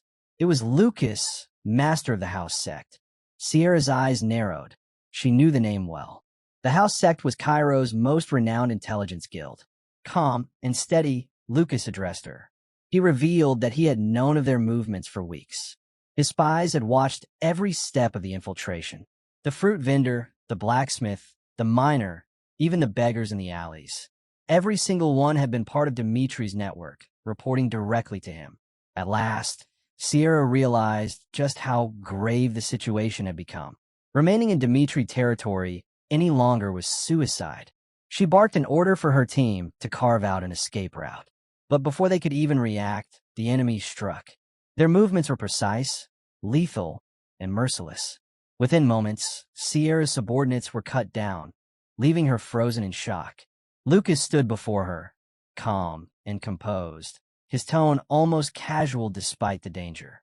He gave her 10 seconds to explain herself. Desperate, Sierra revealed that they had dispatched their finest assassin to kill Roman Dmitri, and that the assassin was already closing in on him. She demanded mercy, threatening that sparing her would be the wiser choice. Lucas, unmoved, dismissed her plea. He told her they already knew of the assassin's mission, then asked one final time if she had anything else worth saying. Before Sierra could answer, Lucas moved. His strike was smooth, decisive, and final. Sierra collapsed. Her life ended in an instant.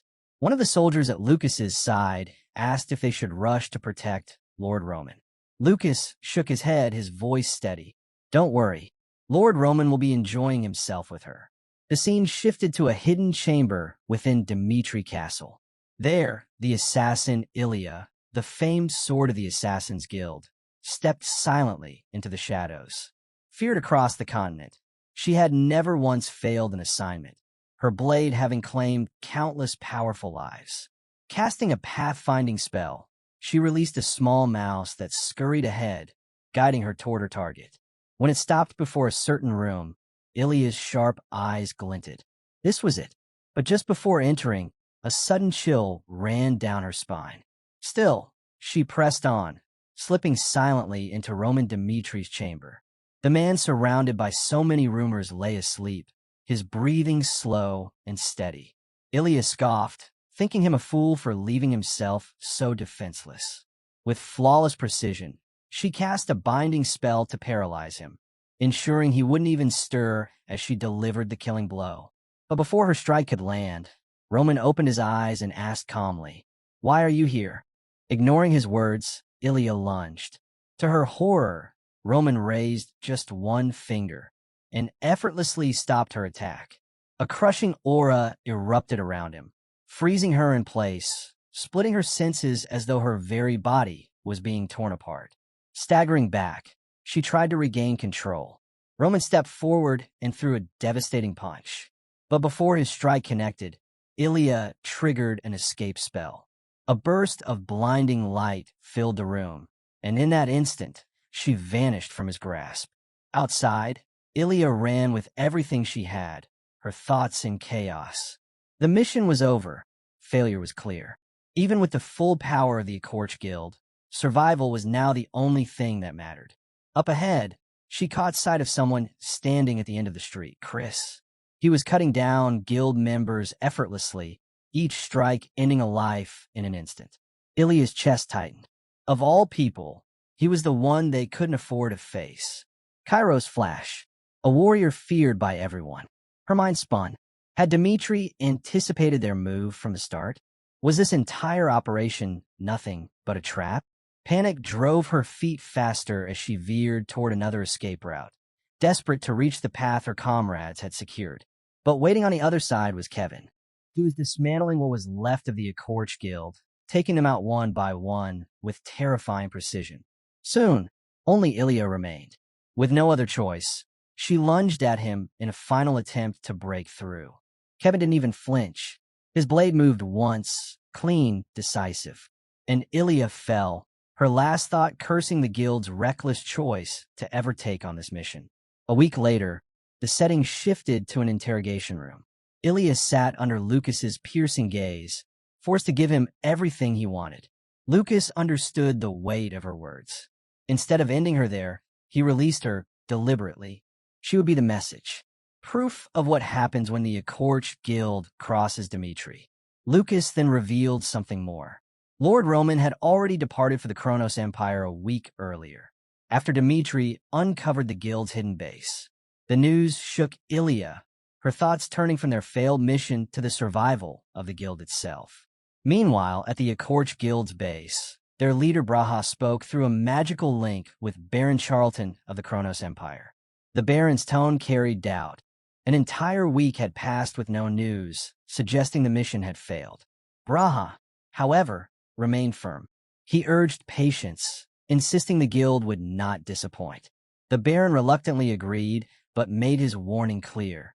Failure would not be forgiven. When the link ended, silence filled the room. Braha's mind was heavy. None of the members sent against Dmitri had returned, and the possibility of total failure loomed. If the Kronos Empire withdrew support, the consequences would be catastrophic. With no better option, Braha made his choice. He canceled all other missions and directed every resource of the guild toward Roman Dmitri. Risky, yes, but survival demanded it. As Braha sank deeper into thought, a sudden chill swept through the room. A presence loomed behind him. Turning, he froze. Roman stood there, silent and close, his very existence pressing down like a shadow.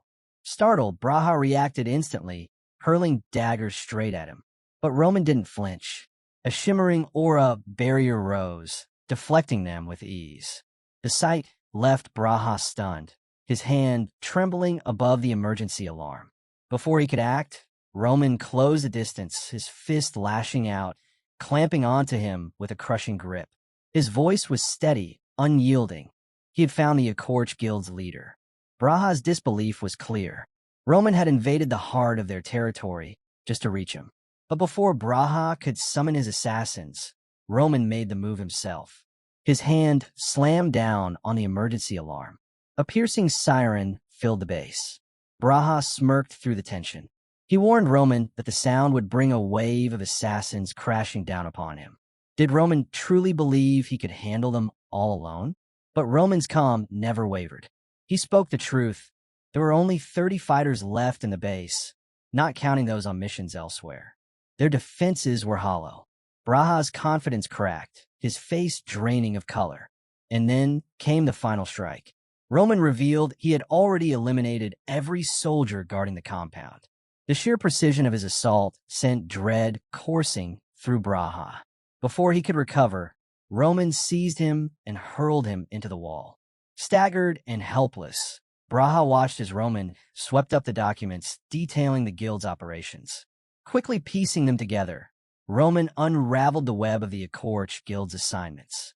It wasn't just about hunting him down. The Kronos Empire had laid out something far larger. Their targets included Amberto's eldest son, heir to a military powerhouse, and a billionaire in Redford. The implications were clear. This was more than assassination. It was the Empire's scheme for control. Roman's expression hardened, his resolve steeling. Meanwhile, back at the Cairo branch of the Assassin Guild, Ilya returned to her team in haste. She ordered them to establish magical contact with the Akorch Guild. No answer came. Her unease deepened. If they could not reach the guild, there was only one other option, the client. She commanded a subordinate to reach out to Kronos. Soon, Baron Charlton's voice came through. His tone carried disappointment and weight. The plan, he admitted, seemed to have collapsed. Ilya quickly reported the truth. Roman Dmitri had anticipated everything. He had sprung a trap and, worse, crossed borders to strike directly at their headquarters. Baron Charlton cut straight to the point, asking if Ilya was hiding something. The question threw her off balance. Gathering herself, she demanded to know if he had been using her as bait all along. Charlton's response was sharp. He called it disappointing that she would think that way. If she and her guild had carried out the mission flawlessly, he said, she would have been paid without issue. He reminded her that the order to eliminate Roman Dmitri had come from the king himself. Kronos' target was no secret. Then, with a chilling calm, he posed a question. If word spread that the attempt on Dmitri had failed, what would that do to Kronos' reputation? The weight of his words struck Ilya. She realized he wasn't speaking out of malice, but cold calculation. To Charlton, this was strategy. He even went so far as to thank her guild for drawing Roman out of his stronghold. Ilya's frustration boiled over as she tried to argue, but then a wave of nausea hit her. Her body weakened, and the realization hit. Lucas had poisoned her drink, using a slow-acting toxin to ensure she'd reach out to Kronos. Her thoughts swirled. Roman Dmitri was far more dangerous than the Empire had imagined. Yet as her fading vision caught Charlton's smug grin, she chose to remain silent about him. Moments later, her body gave way, collapsing to the ground. The scene shifted back to Roman, who had already wiped out the remnants of Ilya's guild and moved on. Entering the forest, he called for his hidden watchers to reveal themselves. 3 figures emerged from the shadows, bodies wrapped in bandages like mummies. Facing them, Roman asked if they were the so-called shadows, those who thrived by feeding on Kronos' darkness. His suspicions were confirmed. The Emperor had dispatched some of the deadliest operatives to eliminate him. The trio lunged forward, demanding to know when he had first sensed their presence. Roman only smiled, replying that he had known from the very start. His sword slashed out, striking one directly, but the blow did nothing. For a brief moment, Roman considered why. Then it hit him. Speed was the key. He unleashed his lightning flash technique, striking with blinding force. Still, the result was the same. His attacks carried no effect. It was then that Roman understood. This wasn't ordinary magic. Their power was something darker, something he recognized. In his previous life in Murim, there had been those who wielded a forbidden force. Here, they called it black magic. Now, back in the present, he blocked their strikes with ease, his mind clear. The Kronos Empire had chosen to ally itself with corruption and evil. Roman made his resolve. If that was the path they had chosen, then he would rise as the heavenly demon, one who would crush every trace of their darkness. With a smirk, he closed the gap. His fist blurred as he unleashed his heavenly demon technique, hammering one of the bandaged figures with relentless blows, sending the enemy crashing to the ground. The remaining shadows froze, stunned by what they had just witnessed. Roman had done the impossible. He had stopped their regeneration. He knew why. Black magic thrived on black aura, and the only thing capable of harming it was divine power. Slowly, Roman began to release his own aura, his thoughts sharp and methodical. These enemies had weaknesses. He only needed to expose them. The first weakness was clear. When their bodies dissolved into smoke, they couldn't withstand physical strikes while reforming. That fleeting moment of transition left them vulnerable. The second weakness lay deeper. Even as smoke, their mana still flowed faintly, tethered to a central core. Severing that connection would bring them down. When the shadows launched their next assault, Roman moved first. Calling upon the heavenly demon art, blood flow, he struck with overwhelming force, slamming one of them into the earth. A dark purple aura surged around him as he declared that the martial arts of the heavenly demon existed for one purpose: pure destructive strength. That was why they were feared as the arts of demons. One assassin remained. Terrified, he stared at Roman, realizing the truth. Roman had crushed their strongest operatives, even those infused with black magic. Panic set in. The mission had failed. He had to escape, even if it meant abandoning everything. He sprinted into the forest, fear gnawing at his mind. Dmitri, he isn't human. He's a demon. The operation had been built on false assumptions, that Roman was only marginally stronger than past reports suggested. They had thought the precautions were excessive. Now he understood. They had gravely underestimated him. But his thoughts were cut short. Pain erupted in his body, and he collapsed to the ground, staring in disbelief at his severed legs. Roman had struck him down before he could flee. Shaken and trembling, the assassin realized the inevitable. Every shadow had fallen. He was the last. Roman stood over him and issued a command: return to Kronos and deliver the truth of what had happened. Obeying, the assassin sent a message to Baron Charlton. When asked if Dmitri had been eliminated, he confessed the mission had ended in failure. Charlton's voice sharpened, demanding an explanation. The assassin recounted it all. Their entire understanding of Roman was wrong. Even with Kronos' most elite shadows, they couldn't so much as scratch him. Their powers had no effect. Roman had concealed his true strength all along. Hearing this, Charlton finally acknowledged the truth. Roman was far stronger than anticipated. He admitted the plan had failed, but his voice carried no defeat. Instead, he warned Roman directly: Kronos does not give up. If we fail once, we will try again. If we fail twice, we will try a third time. Baron Charlton's voice hardened. Kronos will keep sending assassins until you fall. How long can one man endure the Empire's endless strikes? Roman only smiled. He delivered a final warning before cutting down the last shadow operative. Then, with measured words, he told Charlton that hidden somewhere within his mansion was a gift, a poison left behind for when Roman came for him. He reminded the Baron that assassination wasn't a skill unique to Kronos. Roman ended with a taunt: if you truly want me dead, it would be faster to declare war. Charlton froze in shock. Roman smirked, adding that he looked forward to seeing the Baron's reaction once he discovered the gift. The connection ended. Panic rippled through Charlton's mansion as he immediately ordered his soldiers to search every corner. Hours later, they reported finding no signs of an intruder, but they had uncovered a single bottle stored in the warehouse. The moment Charlton laid eyes on it, he understood.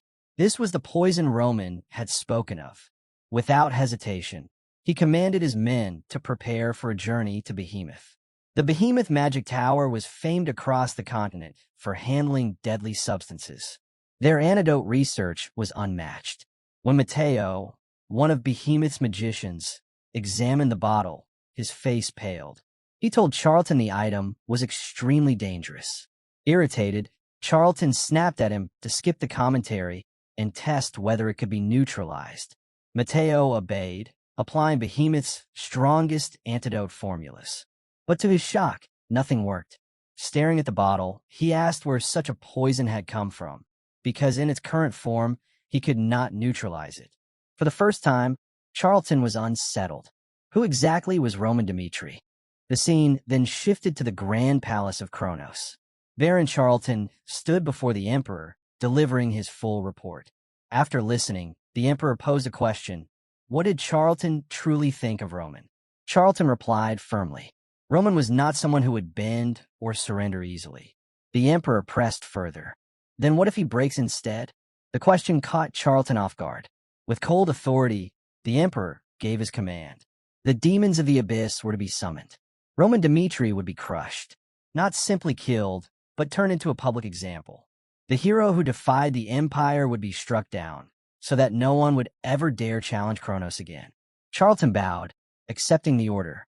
Meanwhile, far away in Dmitri, Roman had returned. His mind weighed on the poison he had used as a warning. Even with the best magic, creating an antidote would be nearly impossible, because that poison came from one of the 4 heavenly temples. Roman believed his warning would force the Kronos Empire to tread carefully. They knew that if Dmitri retaliated, mutual destruction was possible, and Kronos would avoid that for now. But he also understood this was only a temporary measure, a way to buy time. Sooner or later, war was inevitable. Preparation was the only path forward. At that moment, Chris approached with news. He handed Roman an invitation for Valhalla. The letter declared that Valhalla wanted Roman to stand as their representative warrior at the upcoming festival held in honor of the spirits of warriors. If Roman failed to arrive by the day before the festival, just 100 days from now, it would be seen as his refusal. Chris added that Valhalla's chosen representative was Barbossa, one of the famed 12 swords of the continent. Ranked 6th in Valhalla and 11th overall, Barbossa sought vengeance for Earl Denver's death. Roman listened and compared the 2 great powers. Kronos relied on ruthless schemes, while Valhalla prided itself on fairness in combat. Chris then told Roman that he didn't have to accept.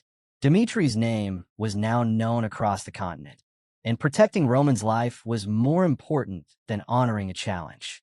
Roman calmly replied, Chris was right. Rejecting the invitation wouldn't cause any immediate issue. But Valhalla, bound by the honor of warriors, would treat his refusal as their victory. That stain would harm his reputation. He explained further. He had to be a symbol of strength, someone whose followers could look to with absolute trust.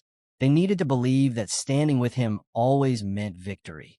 To decline would plant doubt, a small crack that could spread. Chris was caught off guard by his reasoning. Roman's decision was final. In 100 days, he would go to Valhalla. It wasn't about pride or recklessness. It was about fulfilling the role that destiny had given him. Word soon spread. The Akorch Guild, who had dared to accept the mission to kill Dmitri, had instead been annihilated. That single event sent ripples through the assassin world. Contracts in the Northeast plummeted, especially those targeting Dmitri. Fear silenced the would-be killers. The downfall of one guild had become a warning to all. The focus then returned to Dmitri's territory. Kevin reflected on his lord. Roman had once again marched into the heart of danger alone, striking down the Akorch Guild at their headquarters. Kevin questioned himself. Was he doomed to only watch Roman shoulder every burden? People had begun noticing. Kevin, along with the other Dmitri soldiers, was growing stronger at an incredible pace. Yet even with that progress, it felt like the gap between them and Roman remained too vast. Could they truly walk the same path toward the future Roman envisioned? To stand against Kronos, the empire that ruled the continent, Kevin and the Dmitri soldiers needed to grow far stronger than they were now. One day, Kevin happened to overhear Felix and Chris in conversation. Felix revealed that he had been working on a magic circle capable of greatly increasing the density of mana within a set area. It wasn't flawless yet, but with time, he was confident he could resolve the remaining issues, perhaps within 6 months.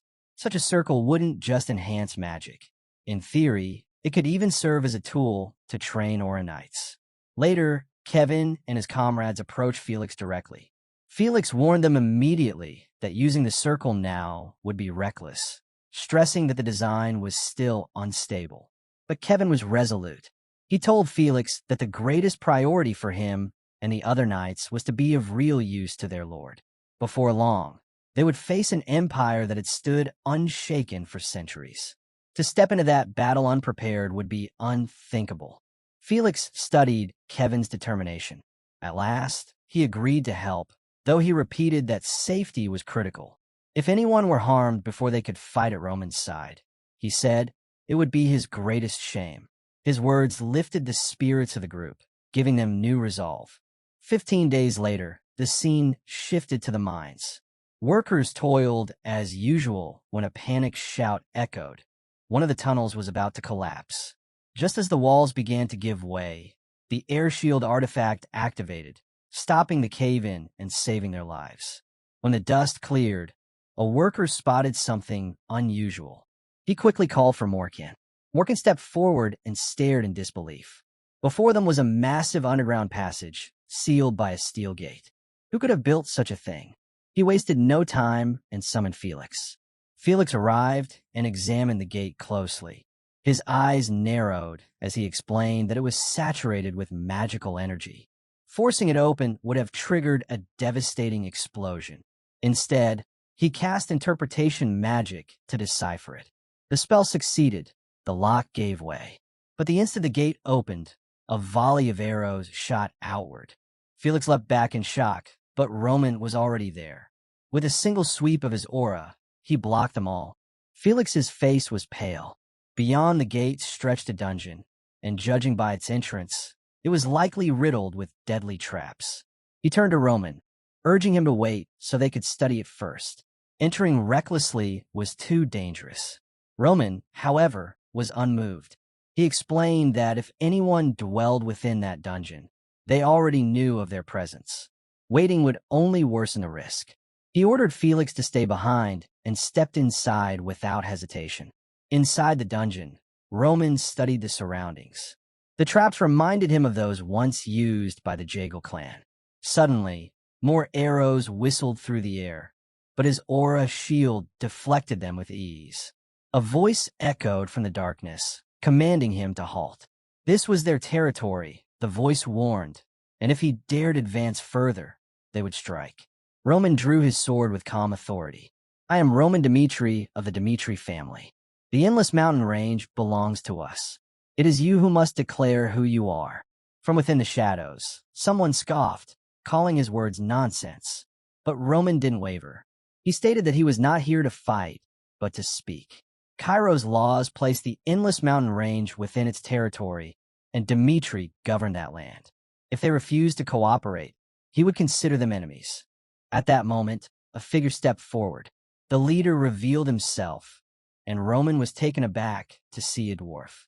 The dwarf leader declared that human laws held no meaning for them. They had lived underground for generations. Roman's sharp eyes noticed the faint trembling of the dwarf's body. This was no ordinary encounter. There was an entire hidden race beneath the mountains. He weighed his response carefully, then spoke. Even if they claimed the land as their own, he needed assurance they would not disturb Dmitri's territory. As the dwarf prepared to reply, his gaze fell on Roman's sword.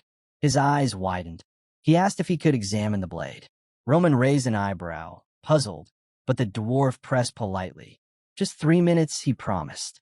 If granted, they would consider striking a deal. Roman handed him the weapon. The moment the dwarves touched it, excitement swept through them. The craftsmanship was extraordinary, balanced, unyielding, flawless in design. To them, it seemed impossible that a human could have forged such a thing. Surely, it had been crafted by dwarves elsewhere, for it looked as though nature itself had shaped it. With eager anticipation, the dwarf leader turned to Roman and asked who had forged the sword. Roman's answer was simple. I did. Shock rippled through the dwarves. Unbelieving, the leader channeled his power into the blade, reading its history. The truth was undeniable. Roman was both its wielder and its creator. Hope lit the dwarf's eyes. If Roman possessed such skill, perhaps he could help them. He lowered himself in a deep bow and pleaded, Please, help us reclaim our land. Roman frowned slightly, confused. Reclaim your land? What do you mean? The dwarf leader raised his head, voice steady. Before anything else, he said Roman needed to understand the reason his people were forced to live hidden away in this dungeon. The dwarf leader began his tale. The name Endless Mountain Range, he said, was one given by humans. In truth, the mountains did have an end. Beyond them lay Arcadia, once a land of peace where many races lived together in harmony. The dwarves had come from Arcadia long ago. Before humans had risen to power, disaster struck. A strange cold wave swept through the land, freezing everything. Even the world tree, the heart of all life, withered and died. That moment marked the beginning of an age of suffering. Countless races perished to cold and famine, and the dwarves' ancestors, desperate to survive, had no choice but to abandon Arcadia. Roman's patience thinned. He urged the dwarf to speak directly. The dwarf nodded and explained further. The dwarves had resettled in the endless mountain range, but decades ago they unearthed something deep underground, a fire demon. It carried power enough to burn the entire world. Yet if controlled, it might be the only force capable of reviving the frozen world tree. The dwarf leader then revealed what he had seen when he peered into Roman's sword, the power to command flame. Their meeting, he suggested, might not be coincidence but fate. He pleaded with Roman, bring the fire demon under control and deliver it to the dwarves. In return, he swore upon the sacred brown rock, the divine guide of the dwarves, that they would grant Roman any wish he desired. Roman's thoughts turned inward. Again and again, he was encountering people and places that echoed his former life. The Dmitri family, famed for their smithing and living at the foot of the endless mountain range, so similar to the 10,000 mountains of the heavenly demon. Though this life was meant to be different, his past continued to shape his path. Was this truly coincidence? Resolute, Roman agreed to the dwarf's request. The dwarf leader's joy was clear as he led Roman to the edge of a vast cliff. There he stopped. Beyond this point lay the fire demon. Its power was too dangerous for the dwarves to approach. He urged Roman to take care. Roman assured him he would. Stepping forward, his thoughts were steady. He lived by his beliefs and had never strayed from them. This trial would be no different. Soon he saw it. The fire demon blazed like a miniature sun, radiating waves of heat so intense that his clothes began to scorch. The air itself seemed to ignite. Roman knew this was no ordinary opponent. If he wished to overcome the flame demon, he couldn't resist it. He had to accept it. Drawing upon his mastery over flame, Roman reached out, gathering the demon's searing power into his own grasp. As Roman reached out toward the fire demon, one thought guided him. If his path and destiny aligned, it was not fate. It was his own choices that had brought him here. The flame demon spoke, its voice echoing like fire itself. It urged Roman to accept it, declaring that he was blessed by fire and that their destinies were bound together. But Roman was unmoved. He cared nothing for its identity or words of fate. He told the demon plainly, if it wanted to remain with him, it would have to obey his will. The flame demon let out a laugh, calling it a worthy answer. When Roman returned from the cliff, he carried the flame demon's power with him. The dwarf leader was stunned beyond words. Roman handed the demon over, entrusting it to the dwarves. For a moment, the leader hesitated. His ancestors had long warned of human greed and the dangers it brought. Yet Roman was different. He had proven he was not like the humans of old. With reverence, the dwarf leader vowed that from this day forward, the dwarves would pledge loyalty to Roman Dmitri. Roman smiled and promised in return that Dmitri would always honor and respect the dwarves. Inwardly, though, he felt something else. Part of the flame demon's fire had fused with his own dantian. He wondered quietly how he might use this newfound power. The story then shifted to the Redford Ministry of Finance. A worker brought grim news to Count Rondon. The Golden Bank had issued its final warning. If their debts were not repaid within 2 weeks, collectors would be sent. At this rate, Redford was on the edge of bankruptcy. Rondon asked if negotiations were possible, but the worker explained the bank had refused any compromise. Frustration weighed heavily on Rondon. He had worked tirelessly to save his country, but crises continued to pile up. When he asked about the king's stance, the worker replied bitterly. The king was not the man he once was. Someone had forced him into this position, and unless that influence was removed, Redford's problems would only deepen. Rondon's thoughts turned inward. The people held him responsible, blaming him for every failing. Unlike his father, who was admired and respected, Rondon bore no such trust. Even so, he pressed on. He instructed his worker to compile a list of any groups capable of helping them, prioritizing the desperate need to pay back the Golden Bank. But his efforts had been fruitless. 10 meetings, 10 refusals. Many of the contacts he once trusted wouldn't even grant him an audience. And so, his thoughts wandered reluctantly to Dmitri, a new territory, newly risen, yet now one of the only places left where he might seek support. Rondon never imagined he would have to turn to them, but his options were running out. At Roman's training grounds, Han approached him with news. A guest had been waiting several days for an audience. Roman stepped out of the training room, saying he had been about to leave anyway. As he watched him, Han noticed something. Roman seemed different than before, sharper, more resolute. Curious, Han asked how his training was progressing. Roman replied that thanks to Han's guidance, he had been able to follow his plan without distraction. Then he asked who exactly was seeking him. The scene shifted to Roman's office. Waiting there was Count Rondon. Roman recognized the name immediately. He had seen it before, on the Akorch Guild's kill list as one of Kronos' major targets. Rondon began without preamble. He apologized for the boldness of his request, but asked Roman to lend him 100,000 gold. If Redford could not repay its debt to the Golden Bank, bankruptcy was inevitable. He emphasized Redford's importance, not just to itself, but to the world at large. Roman smiled faintly, realizing what Rondon was doing, cleverly shifting the focus away from money to the strategic value of his land. Roman respected the tactic. Rondon pressed on. If Redford collapsed, the Kingdom Alliance would lose one of its most vital footholds against Kronos. Without help, Redford's survival was only a matter of time. Roman responded evenly. He said he had heard rumors of Rondon, the wealthy man of Redford accused of amassing riches through unfair dealings, a man many branded a villain, even heartless. But the man before him did not match those whispers. Intrigued, Roman asked Rondon to explain himself, why he worked so tirelessly for Redford. Rondon's expression hardened. He revealed that he lived under constant surveillance, unable to be recognized as a patriot like his father. To protect Redford, he had deliberately stained his own name. The fortune he supposedly squandered had not been his greed. It had been targeted toward dismantling corrupt traitors aligned with Kronos. All of it, he explained, was to ease the suffering of Redford's people.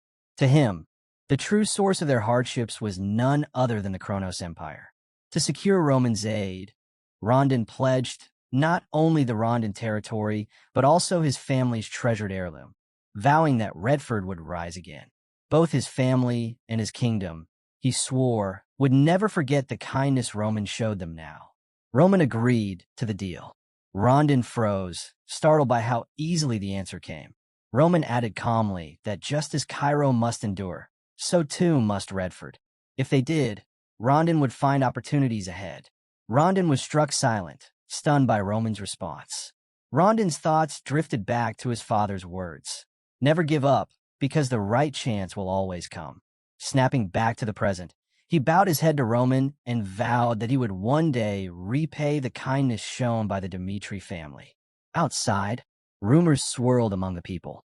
Talk of the upcoming festival honoring Valhalla's warriors was everywhere. It had been announced that Barbossa of the 12 Swords had chosen Roman Dmitri as his opponent. This was monumental. It was the first time someone of such high rank had chosen a warrior outside the empire. But alongside the excitement, darker whispers spread. Word was that Roman had refused the invitation. To many, it seemed obvious he was afraid. After all, even continent-ranked challengers like Butler Nicholas and Gustavo were far below Barbossa. Even if the two of them fought together, no one believed they could make him falter. Back in his office, Roman read over the official letter. A small smile tugged at his lips. Valhalla's intentions were becoming clearer. Dmitri would have to answer in kind. Later, Kevin entered Roman's office with a question heavy on his mind. Why had he not been chosen to join the expedition to Valhalla? Roman explained with calm conviction. The risk of this journey was not his alone. If Roman left Dmitri territory unprotected, it would become dangerously vulnerable. That was why the person he trusted most had to remain behind, and that person was Kevin. Kevin's chest swelled with pride. In his heart, he felt a surge of happiness. Roman trusted him even more than Chris. With excitement, he thanked Roman and swore he would protect Dmitri with everything he had until his lord's return. Roman, seeing his enthusiasm, told him to settle down. Then he turned away, his mind steeled. This challenge could not be avoided. Dmitri had to prove itself by achieving the impossible, to show the world that even the Empire was not untouchable. Roman knew his path led straight to Valhalla. Later, outside, Roman walked with Rondon. He told him that there were many ways to protect a kingdom, but one question lingered. Why had Rondon chosen not to reveal the truth of Redford's situation? Rondon answered without hesitation. Redford's problems weren't just the king's. Removing the king wouldn't fix anything. It would only plunge the kingdom into deeper chaos, a nation without a leader. Until Redford was strong enough to survive on its own, someone had to shoulder the burden. For now, he would bear the people's hatred in silence. The truth had to remain hidden. Roman listened and was reminded of someone from his past life as the heavenly demon, a demon scholar named Yu Yan. Yu Yan had been unlike anyone else. He truly believed in the goodness of people. Though born into a respected family, he sought no power for himself.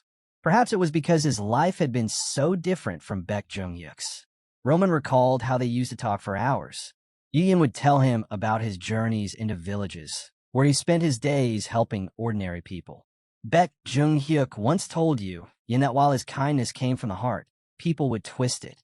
If he gave once, they would expect him to give again. And if he failed to return, they would turn on him, resenting him for not fulfilling their expectations. Rich or poor, it was human nature to demand more once something had been offered. Yu Yan only smiled. He admitted that perhaps people would come to hate him, just as Roman predicted. But that wasn't the point. He was simply following his heart. And if the world had men like Baek Jung-hyuk, then it also needed people like him to keep the balance. Baek Jung-hyuk couldn't help but smile at that. Though Yu Yan's ways were completely different from his own, he didn't dislike him. A year later, tragedy struck. News reached Roman that Yu Yan had been killed in a village. Rage consumed Baek Jung-hyuk. He stormed into the village, determined to find the one responsible. The killer was no mastermind, just a common man. He stammered an apology, swearing he hadn't meant to kill Yu Yan. He only wanted the fine, clothes Yu Yan wore. But Jung-hyuk didn't listen. With a single strike, he ended the man's life. Rich or poor, it doesn't matter, he thought. Humans are all the same.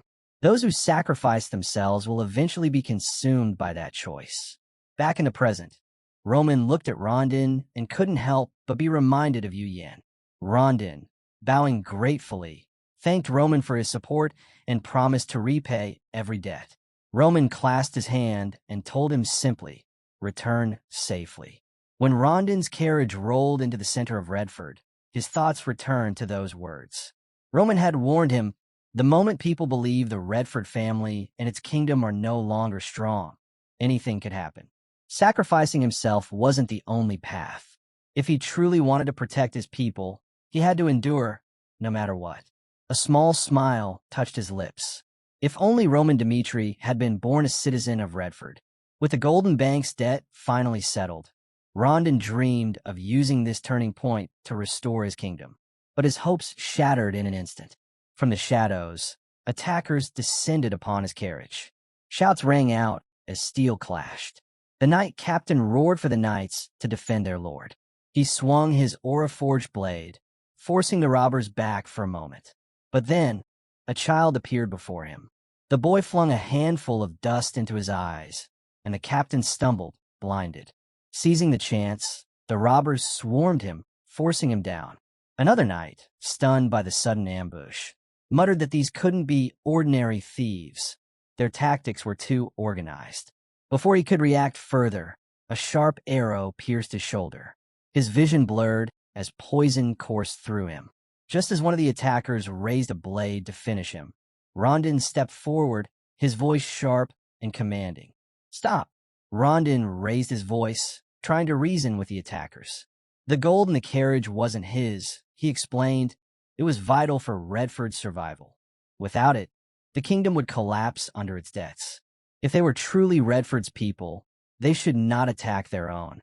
At that moment, a man stepped forward from among the robbers. His name was Jacqueline. His glare was full of contempt as he called Rondon a traitor. Without hesitation, Jacqueline struck him, sending Rondon crashing to the ground. The robbers swarmed the carriage, hauling out chest after chest of gold. The scene shifted to Dmitri territory. Roman was preparing to depart for Valhalla. Crowds had gathered to send him off, voices filled with hope for his victory. Kevin stood by his side and vowed to guard Dimitri's lands with his life until Roman's return. Meanwhile, Lucas was rushing through the streets, desperate to reach Roman before he left. Something urgent had to be said. Elsewhere, inside a dimly lit restaurant, Jacqueline sat listening as one of his men relayed the latest gossip. Rumors claimed that Rondon's family had embezzled the kingdom's wealth and that Rondon planned to flee to Dmitri territory the next morning for protection. Jacqueline's anger flared. He swore he would not let Rondon escape with stolen gold.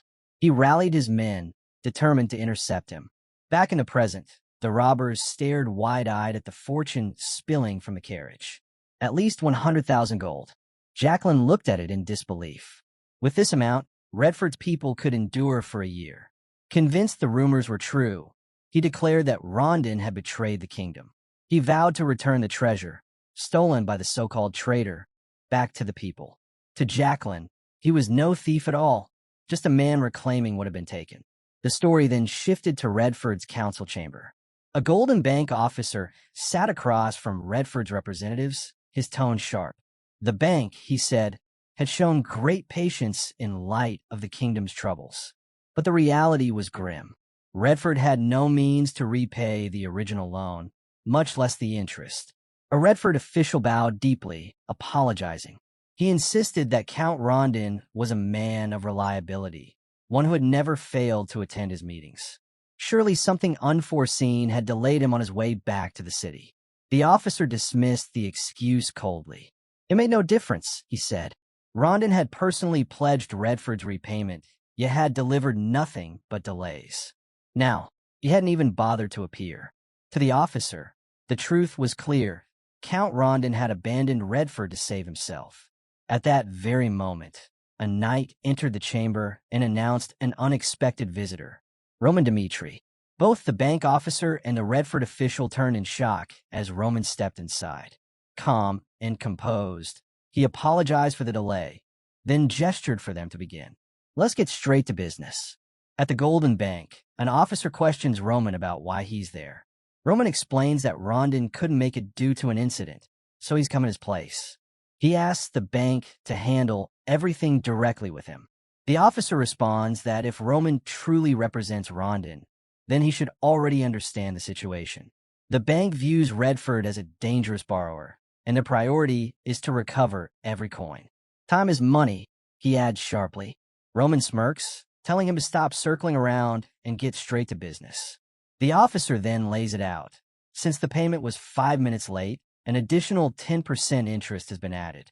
If Roman pays 110,000 gold, the bank will overlook the delay. The Redford worker is stunned, especially since Roman had just mentioned Rondon's absence was due to unforeseen issues.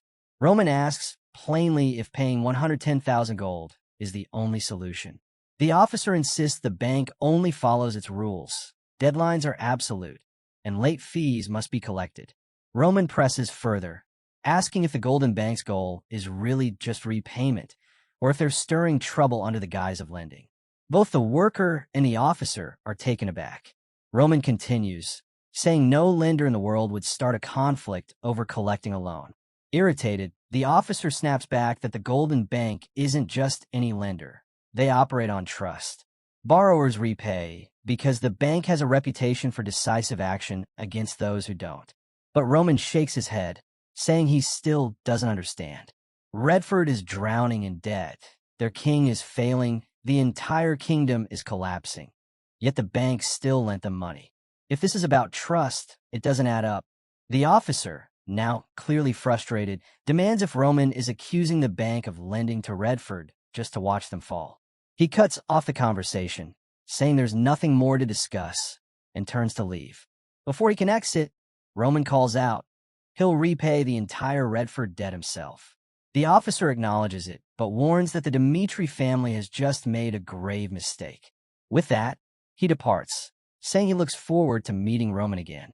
The Redford worker bows his head to Roman, thanking him deeply for saving their kingdom from disaster. Roman brushes it off, saying there's no need for gratitude. He had his own reasons for stepping in. They soon go to check on Rondon. When he wakes, his first question is about the gold in the carriage. Roman explains that by the time he learned what happened, the attackers had already handed all of it over to the people of Redford. Rondon is stunned, convinced this spells Redford's downfall. But Roman assures him there's no need to worry. The debt with the Golden Bank has already been taken care of. Overcome, Rondon begins to cry, thanking Roman again and again, saying Redford owes the Dmitri family more than it can ever repay. But Roman cuts him off. This isn't the time for thanks. Rondon, startled, listens as Roman lays it out plainly. Redford's incompetence has dragged them into this mess. Rondon reflects on his words and realizes he's right. The fault lies not only with Redford's weakness, but with his own. Roman declares that from now on, they won't be following Rondon's way. They'll be doing things his way. He reminds Rondon of the warning he once gave. When a ruler gives too freely, people stop respecting him and turn unpredictable. But Rondon had chosen blind trust instead, a mistake that led to broken promises and failure. If Roman hadn't intervened with the 100,000 gold, Redford would already be at war. Rondon lowers his head, apologizing, admitting that no words could excuse his failure. Even so, Roman didn't abandon Redford. He paid their debt, which could only mean Roman wanted something in return. Rondon asks directly what it is that Roman expects. Roman tells him the Dmitri family's support still stands. There will be no fixed deadline to repay the 210,000 gold, but one day he will demand double that amount. And beyond the debt, he has one more request. He intends to tell the people of Redford the truth, that Rondon is not a traitor, but a patriot. Then Roman pushes further, urging Rondon to rise up, to start a rebellion, and seize the throne of Redford for himself. The words leave Rondon speechless. Meanwhile, elsewhere in Redford, Jacqueline and his group gather in a restaurant, celebrating their recent victory. One teammate laughs that since they could overwhelm even the Aura Knights when fighting together, maybe those knights aren't as powerful as everyone believes. Their spirits high, they agree that if the Imperial family dares to send soldiers after them, they'll stand together and fight back. The doors suddenly slammed open, and Chris marched in with soldiers at his back, declaring that he had come for Jacqueline. He ordered the men to seize him. Jacqueline froze, wondering if this was an arrest. His comrades rose in defiance, one of them rushing at Chris, only to be flattened with a single strike. The sheer force of the blow stunned everyone in the room. Chris warned coldly that anyone who stood in his way would be cut down just as easily. Kevin stepped forward, asking if the man before him was truly Jacqueline. The moment Jacqueline confirmed, Chris shoved him to the ground without hesitation and dragged him toward the plaza. The sight enraged the people nearby. Voices shouted that they wouldn't allow harm to come to Redford's hero. Grabbing whatever weapons they could find, the citizens rallied together and stormed toward the plaza. There, Roman stood watching the crowd gather. To himself, he thought the stage was set. Stepping forward, he introduced himself as Roman Dmitri of the Dmitri dukedom and proclaimed that he would punish the criminal Jacqueline. Roman accused him of inciting the people and stealing gold from Rondon, but the crowd shouted back in protest. To them, Rondon was the real traitor, one who betrayed his own nation. They remembered well how he had turned against the Dmitri family. The gold, they said, was never his to begin with. It belonged to Redford. Everyone already knew that Rondon had tried to smuggle it into Dmitri lands to save himself. This wasn't a matter for outsiders, they cried. Roman should release Jacqueline immediately. Roman's response was simple. Where is your proof? Before the crowd could answer, Jacqueline shouted over them. Not only was it 10,000 gold, he said, but a massive 100,000. With that much wealth, what else could Rondon be planning other than an escape?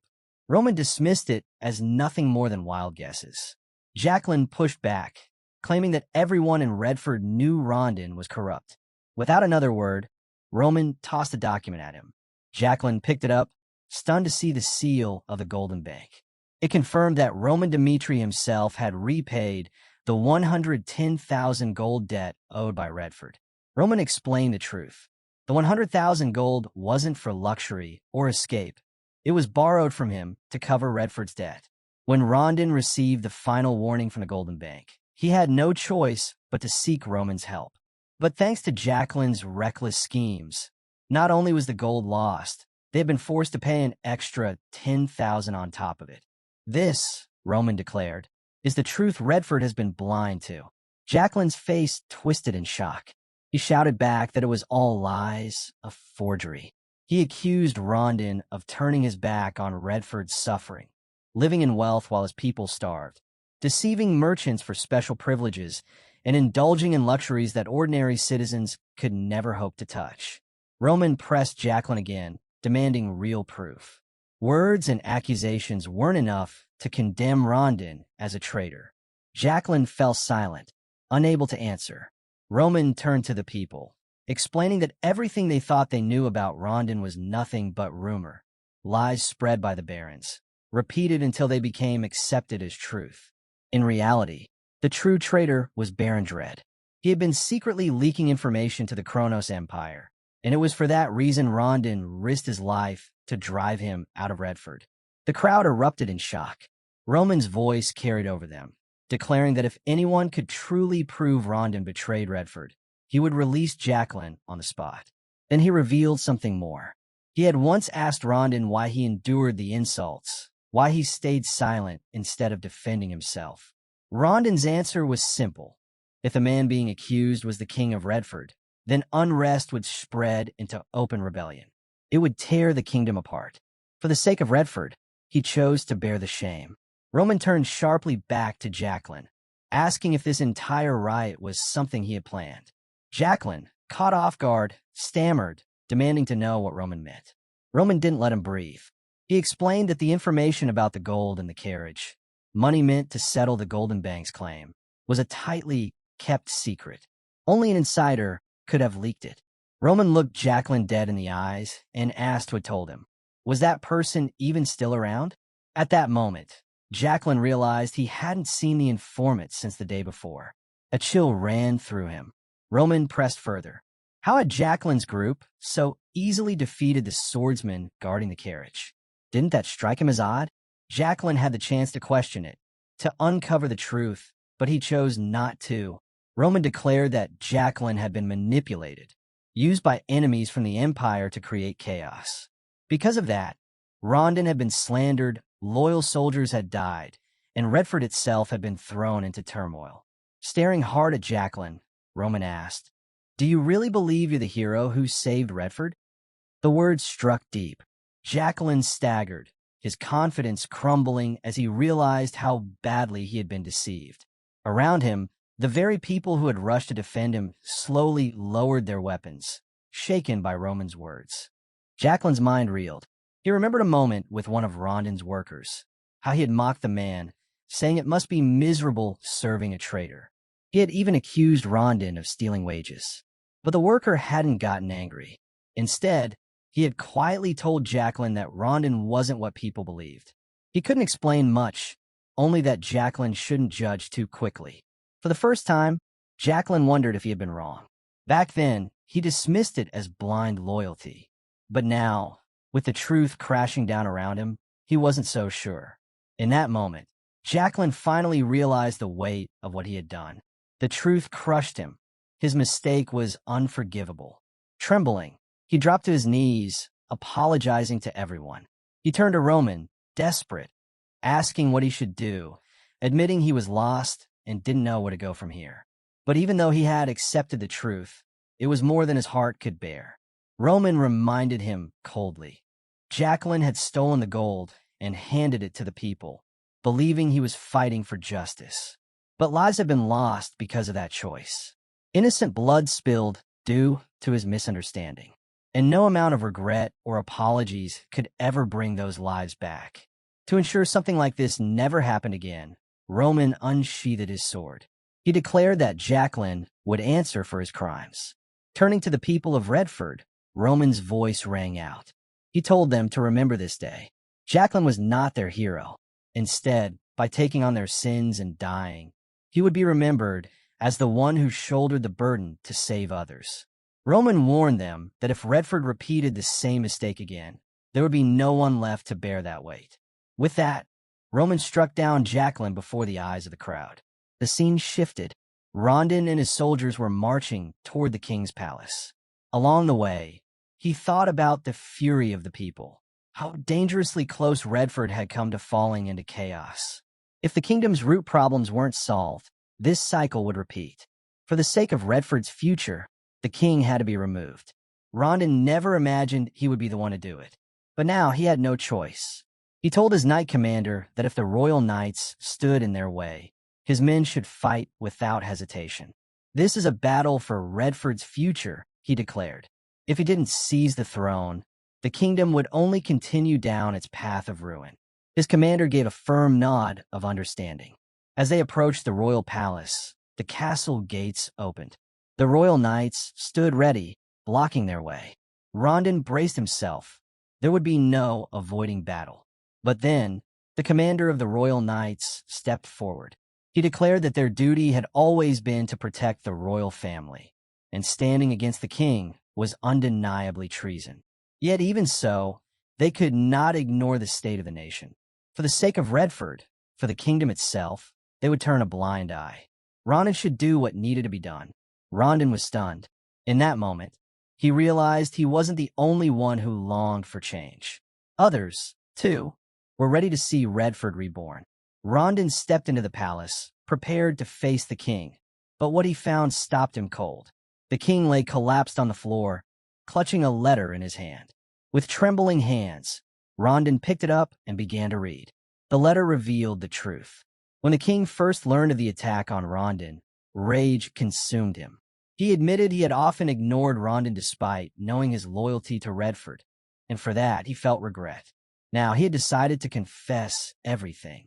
The letter told of a warning the king once received. If he didn't continue his reckless lifestyle, his children's lives would be in danger. At first, he dismissed it as a cruel joke, but soon became horrifyingly real. One by one, his family was targeted. His eldest son was killed. His young daughter also murdered. His second son poisoned, saved only by medicine supplied secretly by the very faction that had threatened him. Racked with guilt and fear, the king abandoned his role as ruler. From then on, he lived only to protect his children, knowing that if he acted selfishly, countless Redford citizens would also be slaughtered. Now, broken by guilt, the king had chosen to end his own life.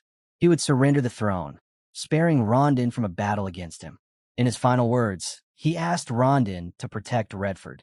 Rondon's hands shook as he finished reading, tears welling in his eyes.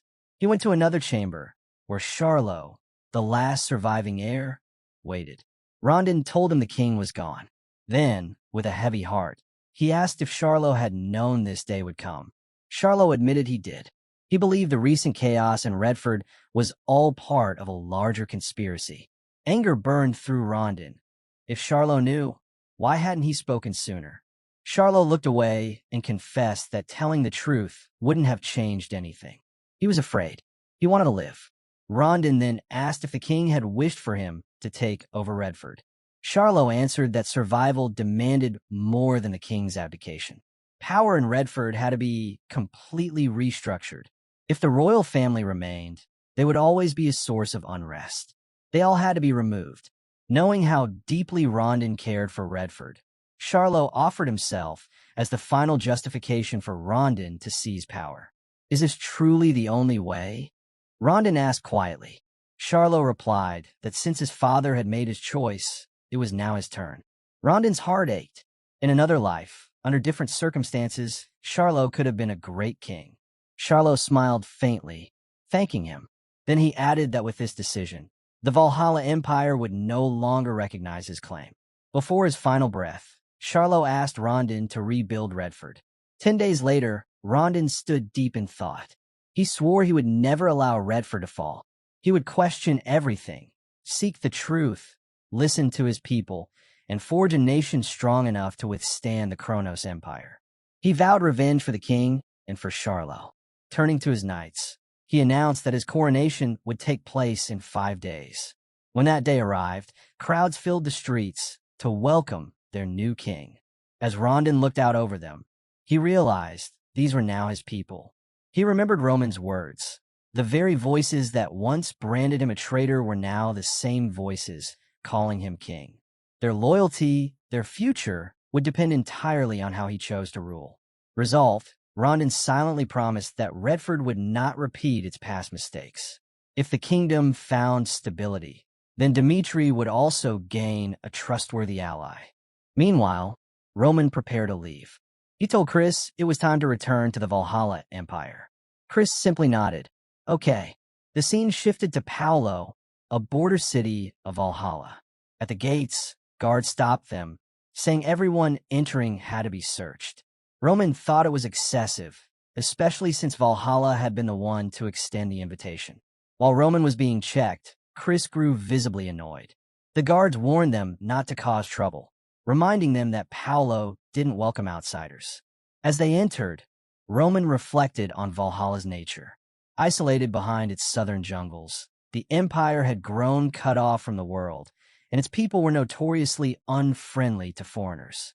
Chris muttered that Valhalla was exactly as the rumors described. Roman explained that those born in Valhalla were considered the strongest warriors on the continent. But for anyone not born within its borders, rejection was normal. Outsiders were not welcome. Chris grumbled, clearly irritated. What made it worse was that Valhalla had invited Roman, yet they hadn't even sent a guide to receive him. To Chris, it was rude. Roman agreed, saying the Empire's silence was deliberate. By inviting him, yet refusing to acknowledge him, Valhalla was making a statement. They didn't recognize his presence. Later, at a small inn, Roman and Chris sat together when a local man approached. Without even knowing where they were from, he warned them that if they were outsiders, they should just head upstairs and stay quiet. The man leaned closer, eyeing Roman. He scoffed that Roman looked soft, like someone who had never worked a day in his life, pointing to his pale skin. Roman stayed silent. The man grew angrier, snapping that Roman should stop looking down on him. Then, he raised his voice, demanding they leave at once. Roman leaned toward Chris and said calmly, "It's time to let Valhalla know I've arrived." The man at their table burst out laughing, mocking Roman's words. But before he could say more, Chris acted. He slammed the man's face down onto the table, the impact shattering it under the weight. Following Roman's order, Chris smashed his head against the wood again until it cracked apart. The man staggered up, furious, shouting that he would show them the true strength of Valhalla. Chris didn't even let him finish. He drove his fist straight into the man's stomach, dropping him with a single blow. While the man writhed, Roman calmly pulled out gold and placed it on the counter. He told the hotel owner it would cover the damage. The innkeeper froze, stunned by the amount, before quickly nodding in agreement. Roman then instructed him to guide them to the busiest part of Paolo. Delighted by the generous payment, the owner led them to Pooh Square, a bustling marketplace where crowds flowed endlessly through the streets. It was the perfect place for word to spread. Still, the owner nervously warned Roman not to stir up trouble, reminding him of what had just happened. Roman, however, was already deep in thought. To him, Valhalla calling itself an empire was laughable. An empire should command respect. Yet this land still clung to barbarism. And compared to Kronos, whose greed had already consumed it, Valhalla was no different. He knew exactly how he would act. Stepping into the square, Roman raised his voice. He declared himself Roman Dmitri, heir of the Duke of Dmitri, and challenged anyone brave enough to face him. The innkeeper, terrified, slipped into hiding to avoid what was about to unfold. The people of Paolo stared, muttering that Roman must be insane to cause trouble here. Then, one man stepped forward, shouting at Roman for daring to disturb Valhalla and accepting the challenge. He swung his weapon fiercely, but Roman's movements were faster. With one effortless dodge, he closed the distance and struck. The man collapsed instantly, defeated with a single blow. The crowd erupted in outrage, jeering at the fallen fighter, calling him a disgrace to Valhalla. On the ground, the man looked at his trembling hands, realizing Roman's strength was beyond human. Fear clawed at him. If he admitted defeat now, the humiliation would be unbearable. So, he lay still, pretending to have lost consciousness. But Roman saw through the act. He told the man to get up, exposing his cowardice before the entire crowd. Meanwhile, in the mansion of Paolo, word of the disturbance reached the Baron. A servant rushed in with a report. Roman Dmitri was in the square, openly challenging people to fight. At the Paolo mansion, the Baron listened to the report. He wasn't surprised. This was exactly why he hadn't sent a guide for Roman in the first place. When the servant added that none of Roman's challengers could stand against him, all had surrendered, the Baron's expression hardened. If the warriors of Valhalla were bowing their heads so easily, then he would personally remind Roman what Valhalla truly was. Back in Paolo Square, the ground was littered with the defeat of countless warriors. Roman stood tall, unshaken, when a Paolo commander approached with soldiers at his back. The commander demanded to know what Roman was doing. He reminded him that he was a guest in Valhalla and asked why he was causing chaos in their streets. Unless Roman had a good reason, he warned, punishment would follow. Roman answered calmly, almost dismissively. He said he didn't understand what the commander meant by a good reason. In Valhalla, strength was the only law. Paolo itself had asked him to prove himself, and that was exactly what he was doing. The commander was caught off guard. He hadn't expected Roman to be this bold, more aggressive than even Valhalla's own people. Still, he couldn't ignore what had happened. In Valhalla, a duel was sacred, but never was it permitted to disrespect a defeated opponent. By those rules, Roman had to be investigated. The commander said once the investigation was complete, he would personally escort Roman to the capital. Roman shook his head and refused. Anger flared in the commander's voice as he reminded Roman that in Valhalla, he didn't have the right to refuse. Roman smiled slightly and replied that he would face this matter by Valhalla's own laws. He declared trial by combat. If the commander wanted to investigate him, then let him and all his soldiers try to capture him by force. The commander wasted no time. He ordered the soldiers to seize him. As the men advanced, Roman noticed something about them. These weren't ordinary soldiers. They were the Wild Ones, a tribe from the northern forests, known as the fiercest fighters in Valhalla. They lived on animal milk and endured brutal rituals that transformed them, giving them the strength and ferocity of beasts. They were Valhalla's elite warriors. The Wild Ones quickly closed in, surrounding him. "Don't underestimate Valhalla," the commander warned, before ordering them to strike. They charged as one. Roman's fist shot out, sending one flying with ease. He laughed quietly to himself. To him, they weren't warriors at all. They were nothing more than beasts. Roman cut through the Wild Ones with ease. One by one, they fell until none were left standing. Calmly, he told them that if they surrendered, he would spare them. To his surprise, one of the Wild Ones actually spoke. "I surrender." Roman chuckled. "So the Wild Ones can talk after all." The commander looked on in disbelief. He had seen the Wild Ones fight before. Fierce, relentless, stronger than most men. Even the Oronites struggled against them. Yet Roman Dmitri had defeated them without breaking a sweat. For the first time, the commander understood. This man was far stronger than he had ever imagined. Admitting his mistake, the commander bowed his head. He agreed to keep his word and arrange an escort to the capital. Roman smiled faintly. Lucas's report echoed in his mind. Valhalla had always been two-faced. Outwardly, they pretended to be content with the way things were. But secretly, they dreamed of unifying the empire, just like Kronos. In Roman's eyes, Valhalla had already picked a fight with him before he had even acted. Despite their proud claims, they were still just southern barbarians. If he defeated Barbossa, the old guard of Valhalla would have no choice but to acknowledge the outcome. But he also knew that the current rulers of Valhalla were sharp, ambitious, and forward-thinking. No matter what path he chose, danger surrounded him. The next day came. Sanchez, the man sent by Baron Paolo to lead Roman to the capital, rode alongside him on the journey. Roman quickly noticed that Sanchez spoke far more than the others. That evening, as they sat by the fire, Sanchez struck up a conversation. He admitted he had heard much about Roman and was deeply impressed. Even though Roman wasn't born in Valhalla, Sanchez said he carried the spirit of the old Valhalla warriors, the kind sung about in legends. Those warriors were said to split mountains with a single strike. Sanchez laughed softly and said that Roman was proof such warriors still lived. Then, lowering his voice, he asked if it was true that Roman had defeated Captain Gustavo. He admitted he knew rumors had a way of being exaggerated. Chris immediately snapped at him, telling him to watch his words. But Roman raised a hand, stopping him. He said it was fine, that Sanchez clearly had more to say.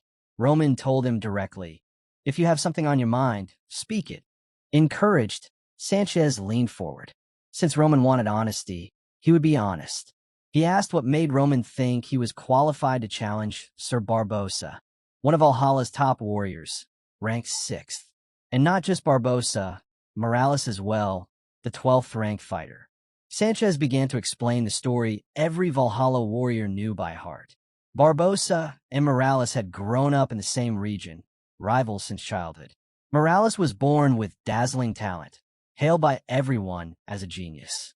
Yet despite his gifts, he had never once defeated Barbosa, who came from a noble family with generations of warriors behind him. 6 months ago, Morales had been chosen to fight in the Great Festival, a sacred tradition Valhalla looked forward to each year. The belief was simple. If a warrior died in the festival, it didn't matter whether he won or lost. The gods would still welcome him into Valhalla. For Morales, facing Barbosa in the arena was destiny itself. He believed the god of warriors had granted him this chance. Sanchez, who had been Morales' student, told Roman that by stepping into this role, he had taken away the very dream every Valhalla warrior longed for. He admitted he didn't trust the rumors circulating outside their borders, claims about Roman strength that sounded more like legends and truth. He added that no warrior on the continent had ever reached such power in their mid-20s. Then, staring at Roman, Sanchez asked directly if he truly believed he was worthy of fighting Sir Barbosa in Morales' place. Roman's reply was sharp. "Why do you think I'm not?" Sanchez answered without hesitation. He didn't need a reason. Roman's reputation simply hadn't been proven yet. Roman leaned forward, eyes steady. He told Sanchez he would prove in person. When Sanchez frowned in confusion, Roman clarified. He wanted Sanchez to spread the word across Valhalla. Roman Dmitri would fight anyone who challenged him for the right to enter the festival. He even smirked, adding that Sanchez himself could step up if he dared. Feeling provoked, Sanchez's hand went to his weapon. "Such a challenge is an honor," he growled, "and you shouldn't speak of it so lightly." But then his eyes caught Chris. A sharp aura flared around him, ready to strike. Sanchez froze. Recognition flashed in his mind. This was Chris, the Flash of Cairo. If even Roman's subordinate carried such terrifying strength, then maybe the rumors weren't just rumors after all. Even so, Sanchez reminded himself that the festival was reserved only for recognized Valhalla warriors. He sheathed his weapon, backing down, but not without a warning. "You'll regret those words," he said coldly. The story then shifted to Marin, the capital of Valhalla. Roman was received by Viscount Jonathan. The Viscount told him that Sanchez had already reported his declaration, that Roman would accept challenges from Valhalla's warriors to earn his place against Barbosa. As they sat together, Jonathan studied Roman carefully. "Will you truly be all right?" he asked. Roman answered with calm certainty. "I'll handle it." Satisfied, Jonathan leaned back. "Then I have nothing more to say. Just know this, before the festival, there's a tradition. 30 warriors step onto a grand stage together. None may surrender. The only way forward is to be the last one standing, or to die. In Valhalla, tradition dictated that the survivor of the 30-warrior battle received a special blessing from the emperor himself. Viscount Jonathan suggested Roman send one of his own men into the event to stir excitement before the festival began. The fighters couldn't be officially ranked warriors, but Jonathan had heard of the Flash of Cairo, now known as the Flash of Dmitri. Surely, he guessed, Chris would be the one to participate. Roman agreed without hesitation.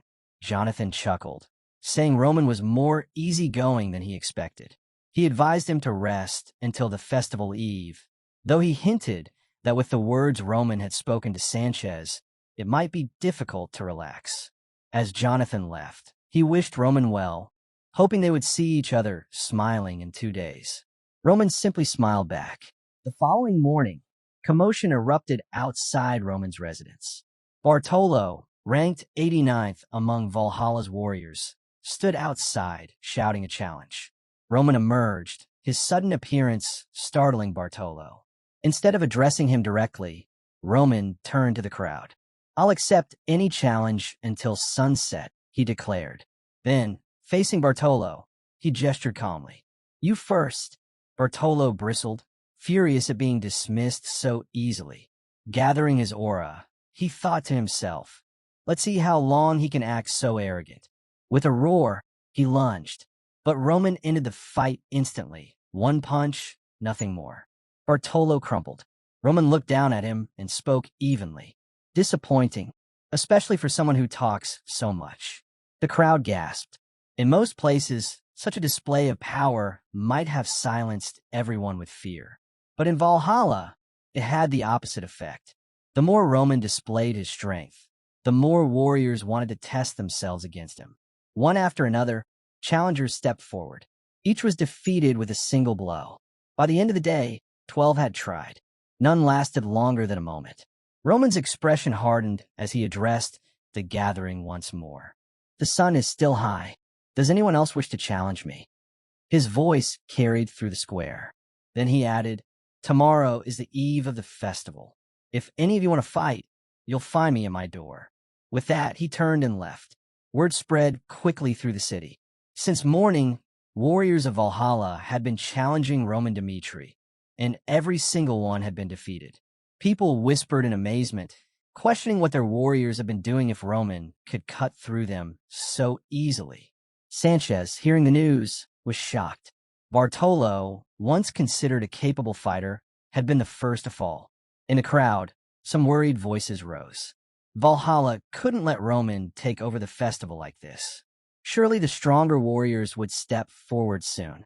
Perhaps Sir Morales himself, the man originally meant to face Barbosa.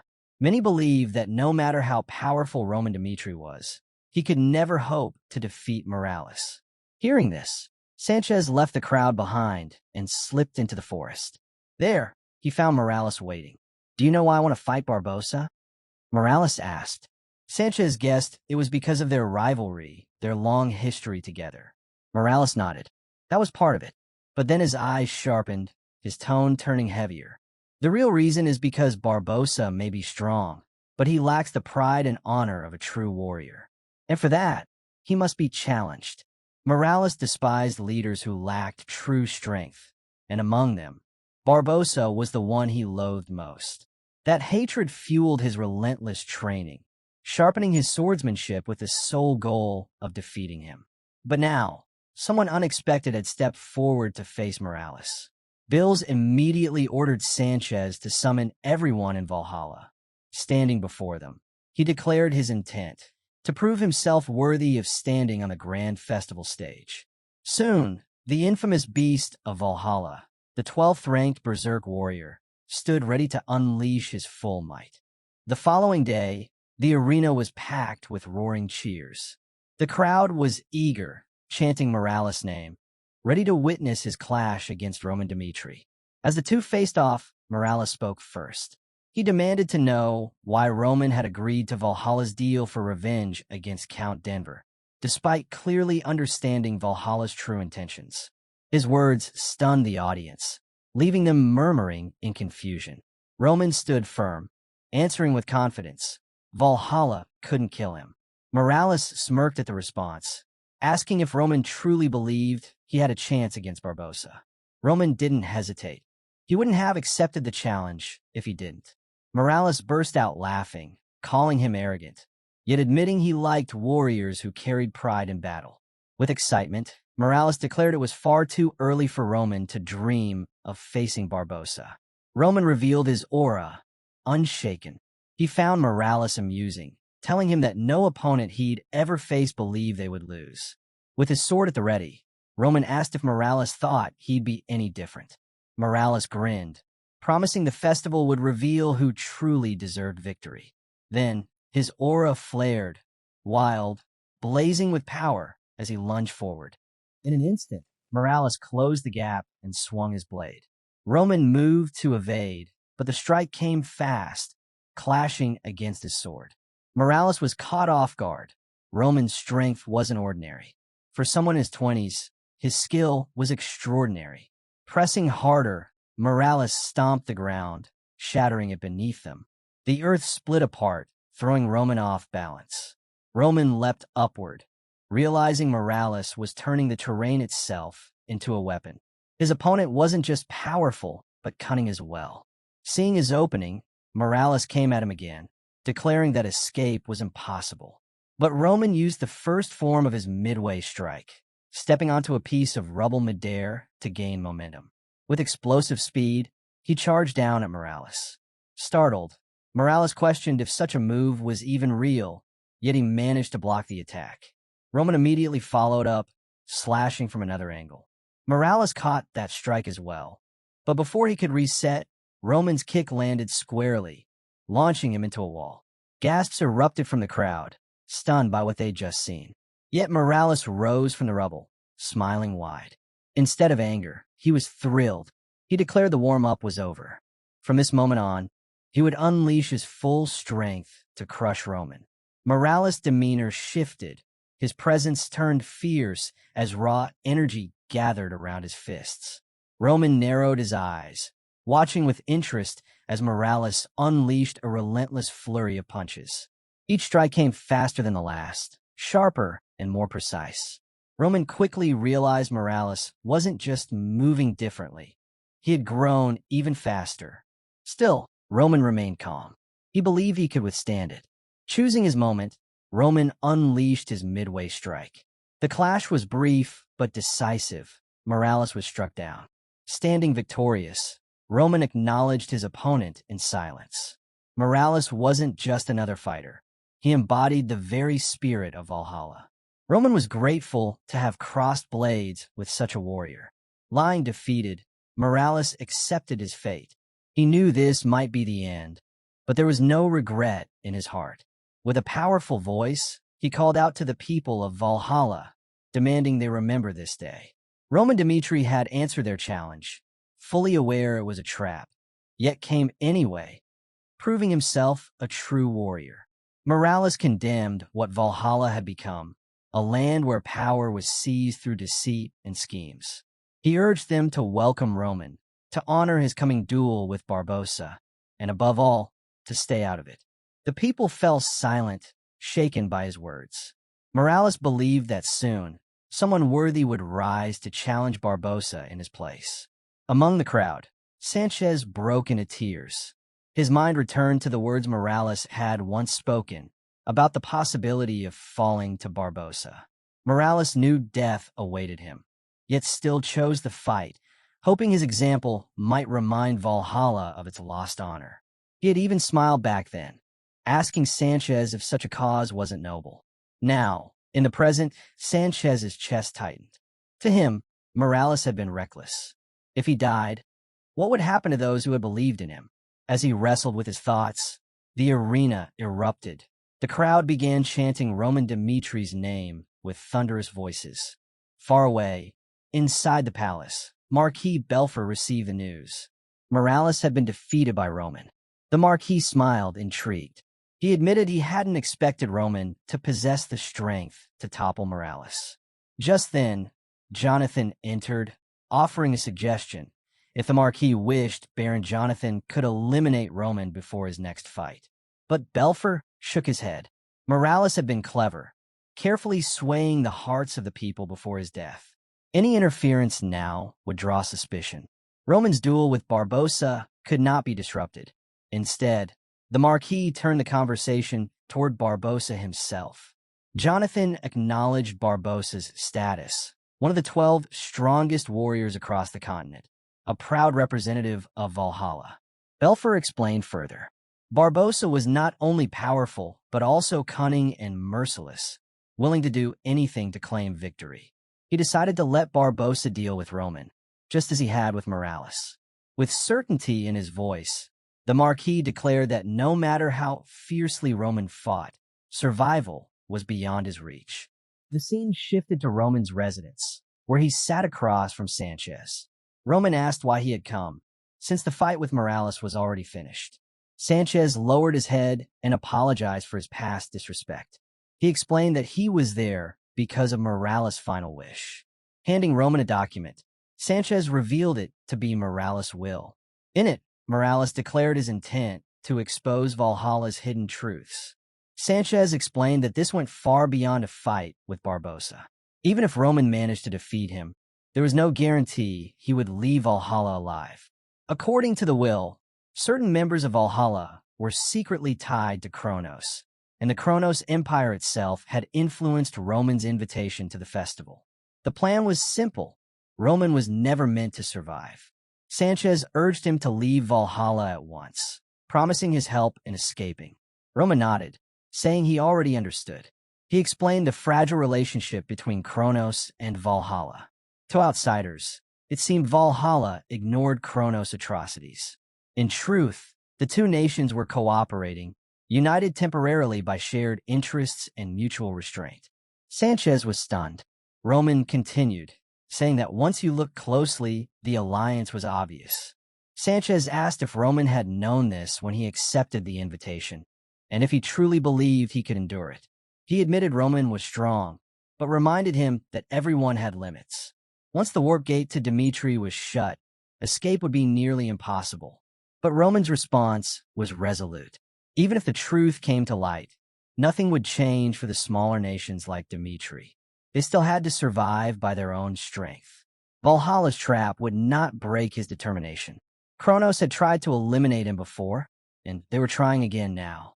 If he could overcome Valhalla's 12 strongest fighters and return alive, it would become the spark, a turning point in the looming war.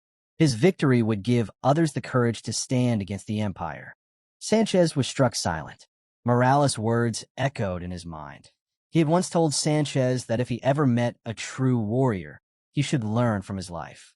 Even if he couldn't live exactly the same way, he could still carry those lessons forward. The story leapt to the present.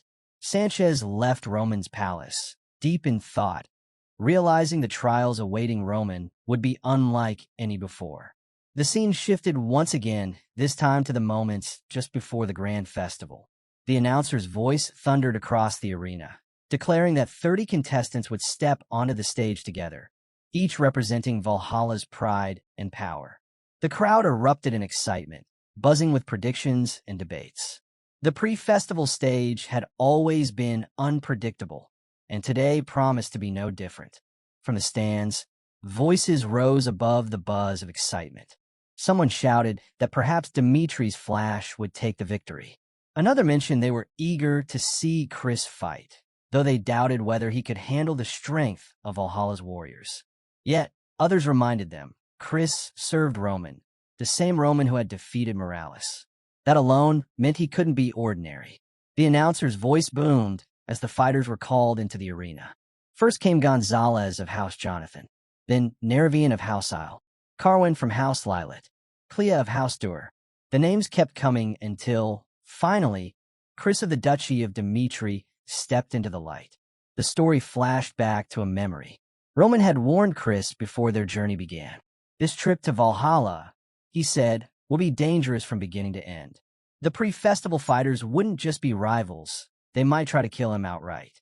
Roman told Chris that he was the sword he trusted most. To prove his worth, he was to face all opponents alone and claim victory. Kneeling, Chris swore to follow that command and bring glory to Dmitri's name. Back in the present, Chris, known to all as the Flash of Dmitri, made his move the instant the signal was given. He sprinted forward, blade flashing. One warrior sneered, mocking Chris for choosing him first. But before he could finish his words, Chris's flash strike cut him down in a single blow. Chris knew hesitation was his enemy. To defeat 29 fighters, he had to keep pressing forward, never stopping, never faltering.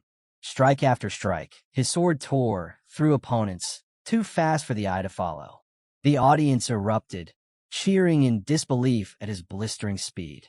Soon, only one warrior remained. Releasing his aura, the Valhalla fighter charged, his power shaking the ground. Chris blocked the attack, but the impact drove him back. Smirking, the warrior taunted him, convinced the tide had turned. In the blink of an eye, Chris countered. His blade flashed once more, cutting through the warrior's defense.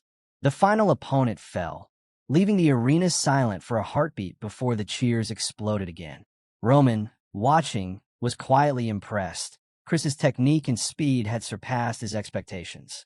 The announcer's voice echoed, declaring Chris of the Duchy of Dmitri the victor. Chris dropped to one knee, exhausted and bloodied. Frustration welled within him. His body refused to move. Then, Roman's voice reached him, clear in his mind. He instructed Chris to channel his aura, to push his body to heal just enough to rise again.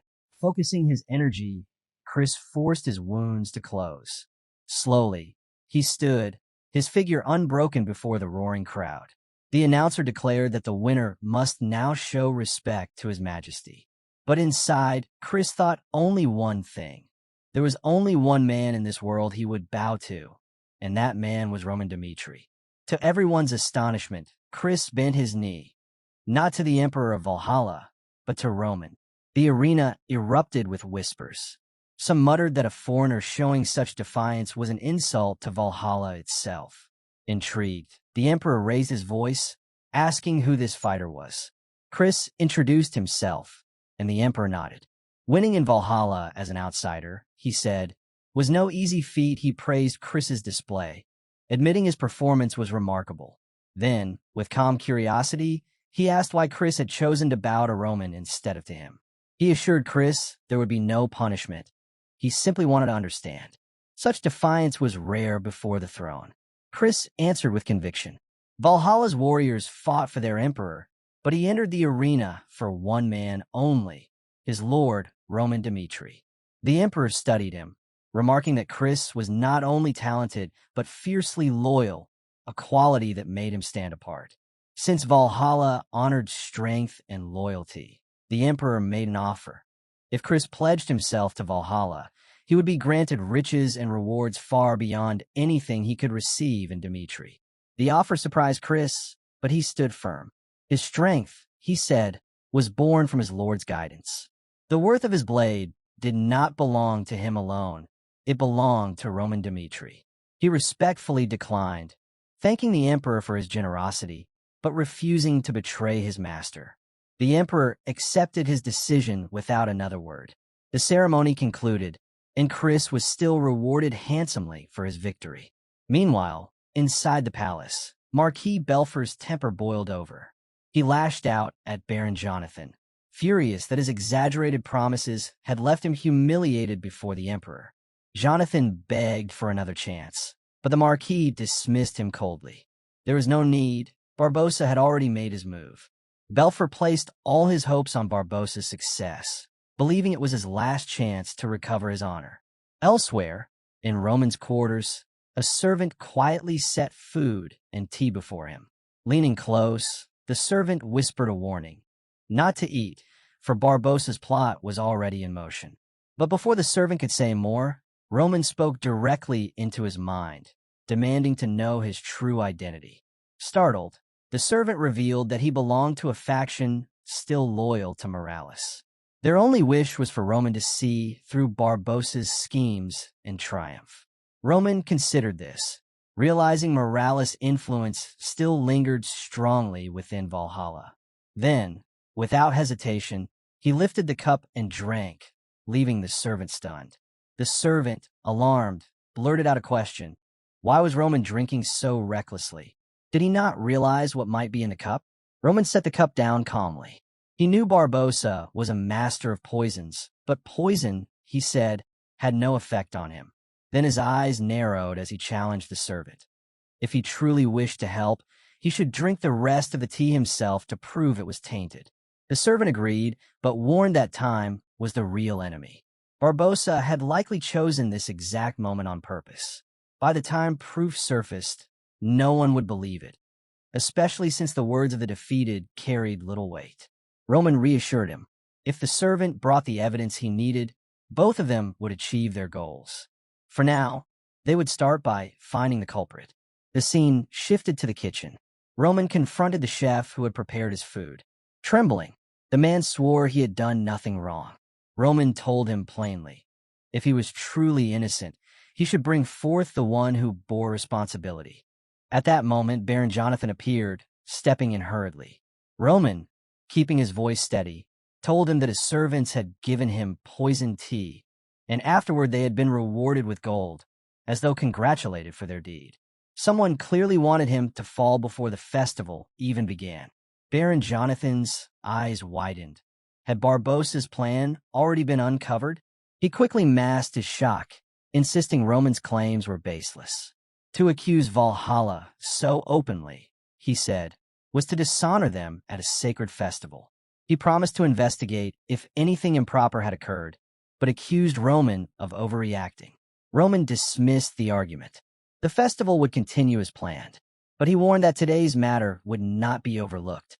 If poison was found in his cup, then Baron Jonathan himself would answer for his words. The story then shifted to Barbosa's palace. Marquis Belfer informed him that Roman had discovered the poison. The Marquis asked whether this posed a problem. Barbosa calmly explained that what he used was no ordinary toxin. At first, its effect was subtle, but with time, it would disrupt the flow of mana. Roman's confidence, he said, came only because the poison had not yet taken hold. The Marquis, impressed, acknowledged Barbosa's craft. Barbosa assured him that all was under control. He urged him, as always, to trust in his methods. Outside the palace walls, unrest was spreading.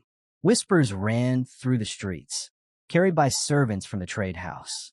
The news of poison discovered at Roman's quarters caused a storm of speculation. Many began to suspect foul play, and Barbosa's name surfaced repeatedly. Strange incidents, after all, always seemed to surround his matches. But with no evidence, the authorities had no grounds to accuse anyone. The case remained unresolved. Even so, doubts filled the crowd. If Roman truly had been poisoned, how could he possibly stand against Barbosa? Roman silenced those doubts himself. He announced he would still fight, refusing to abandon the field. His determination, even as a foreigner, struck a chord with the people. Many who once dismissed him began to see him with newfound respect. Meanwhile, in the emperor's palace, Count Gomez reported the situation. The rumors, he warned, were dangerous. Many questioned the fairness of the festival, and he suggested uncovering the truth, even if it meant canceling the event altogether. The emperor turned to Marquis Belfer for counsel. Belfer brushed it aside with confidence. The rumors, he said, were nothing but idle talk. Barbosa was far too powerful to need poison. He declared that Barbosa could defeat Dmitri with sheer strength alone. The emperor, reassured by his confidence, said he looked forward to the match. Yet inwardly, Belfer believed the rumors were the work of the conservative faction stirring trouble. To him, Barbosa was blameless. Soon, he thought, Barbosa would prove himself again, one of the 12 swords, the mightiest warriors across the continent. The next day, the arena trembled with anticipation. The announcer's voice thundered as he introduced the main event. First came Barbosa, Valhalla's pride, one of the legendary 12 swords. Then came his challenger, the young warrior from Dmitri, Roman Dmitri. The two faced each other at the center of the stage. Barbosa spoke first, feigning concern. He remarked that the poison Roman had consumed would take time to fully show its effect. Roman raised his blade without hesitation. Since the moment he learned of this world, he said he had wanted to test himself against the 12 swords, said to be the strongest of all. That was why he had accepted Valhalla's invitation. With a smirk, he assured Barbosa that the poison would not work as he intended. Barbosa chuckled, brushing off the words as foolish bravado. But Roman's eyes told another story. To him, this battle wasn't just about survival. It was a trial. Facing Barbossa would prepare him for the battles yet to come, a chance to measure his strength against the strongest and push beyond his limits. Roman steadied his resolve. If he struggled here against Barbossa, then he was not yet prepared for the war to come against the Empire. His expression hardened. He declared aloud that if Barbossa could withstand every strike, then Valhalla's strength was indeed worthy of its name. The announcer's voice rang out, signaling the beginning of the duel. Roman moved first, charging with the opening form of the heavenly demon sword. His blade clashed with Barbossa's, the impact shaking the arena and forcing both men backward. Barbossa quickly regained his footing and swung with devastating force, his sword brimming with energy. Roman answered with the second form of the heavenly demon sword, parrying cleanly. The arena erupted with astonishment as their blows echoed like thunder. Then Roman unleashed a surge of power, his energy wave rushing toward Barbossa. Stunned, Barbossa struggled to comprehend how Roman could fight with such strength when the poison should already have weakened him. But he quickly regained focus, shattered the energy, and prepared his counter. Yet Roman was already ahead. He invoked the supreme art of the heavenly demon, the final and most devastating move, annihilation. His aura erupted, flooding the entire arena. The sheer force swallowed Barbossa whole, overwhelming him beyond resistance. When the light subsided, Barbossa had fallen. Silence gripped the crowd before erupting into chaos. The announcer's voice rose above it, declaring Roman Dmitri the victor, his triumph earning him a place among the 12 swords, the strongest warriors on the continent. As the cheers roared, a servant stepped forward, carrying the poisoned cup. His face was grave. He told Roman he had risked his life to uncover the truth and urged him to speak, so Valhalla might find its path again. He placed the cup in Roman's hands. The audience murmured, curious about who the servant was and why he had approached. Roman raised the cup for all to see. He told them plainly. The night before, he had been served poisoned tea. When he raised the matter, Baron Jonathan accused him of dishonoring Valhalla instead. Roman said he did not care much about the one who prepared the poison. What disappointed him was Valhalla's refusal to confront it. He tilted the cup forward, revealing the liquid inside. The tea had turned black with poison. The crowd gasped, voices rising in shock as rumors spread that Baron Jonathan had attempted to poison Roman before the duel. Roman's voice cut through the noise. If he had fallen today, he said, the truth would have been buried along with him. Looking straight at the emperor, he asked whether this was Valhalla's way, silencing truth while claiming to honor warriors. For a moment, the arena held its breath. Then the emperor finally spoke, his voice heavy. He admitted that Valhalla had fallen into disgrace. The emperor's gaze turned toward Baron Jonathan. His voice cut like steel as he demanded to know if Roman's words were true. Jonathan stammered, his face pale, fumbling for an excuse before finally lowering his head in apology. Without hesitation, the emperor ordered the soldiers to seize him. Jonathan tried to explain himself, but the emperor silenced him with a roar, declaring that Jonathan had disgraced Valhalla. No further trial, no chance to defend himself. His punishment was delivered on the spot. Jonathan's life ended then and there, his death a warning to all. The emperor then turned back to Roman, his expression fierce, almost unhinged. "Is this enough?" he demanded. Roman shook his head. He told him it was not. Punishing Viscount Jonathan was nothing more than personal retribution. If Valhalla truly wished to stop this from happening again, it needed change, systemic change. The words cut deep. The emperor's face twisted with rage, and without another word, he stormed out of the arena, his robes trailing behind him. From the stands, Marquis Belfer watched in dread. The plan had failed. Jonathan was dead, and soon the emperor's wrath might fall on him as well. Later, summoned before the emperor, he was asked what he thought of Roman Dmitri. Belfer spoke carefully. Roman was dangerous, not only because he had defeated Barbossa, one of the 12 swords, but because he had dared to challenge the emperor himself. What made him most dangerous, however, was his audacity to openly criticize Valhalla's system in front of all. The Emperor's fury boiled over. He growled that Roman had dared question his authority, an unforgivable insult. He then ordered Belfer to align completely with Kronos' plan. Roman Dmitri, he said, must not return alive. The scene shifted to the warp gate, where Roman and his men prepared to depart. A worker stepped forward, reporting an issue. The gate was out of service, he claimed, and repairs would take 2 weeks. Until then, Roman was advised to stay in Marin. Roman listened silently, but suspicion stirred. This was no accident. Valhalla had blocked the warp gate deliberately. The only remaining path was to travel overland to another trading city, a journey of 1 full month. Exactly the opportunity Valhalla was waiting for. Roman turned to his men, his decision firm. Let's go. Far away, in a palace hall, a messenger bowed before Marquis Belfer, informing him that Roman Dmitri had left Marin and was now en route to the trading city. Marquis Belfer asked when the best time to strike Roman would be. The worker hesitated before replying. Roman's victory at the Valhalla festival had made him a household name. Everywhere he went, crowds followed, treating him like a hero. Any attempt on his life now risked killing civilians, and such a massacre would ignite public outrage. Belfer dismissed the concern with a sneer. Civilian lives, he said, were meaningless. Besides, it would be Kronos carrying out the attack, not Valhalla. No blame would fall on them. He ordered the worker to send word to Kronos. This time, they were to strike without restraint. The scene shifted to a dense forest, where Roman and his group marched forward. Suddenly, dark figures emerged, ambushing them. Gasps spread among the travelers. Who would dare attack the champion of the Valhalla festival? Whispers ran through the group until recognition set in. These weren't ordinary foes.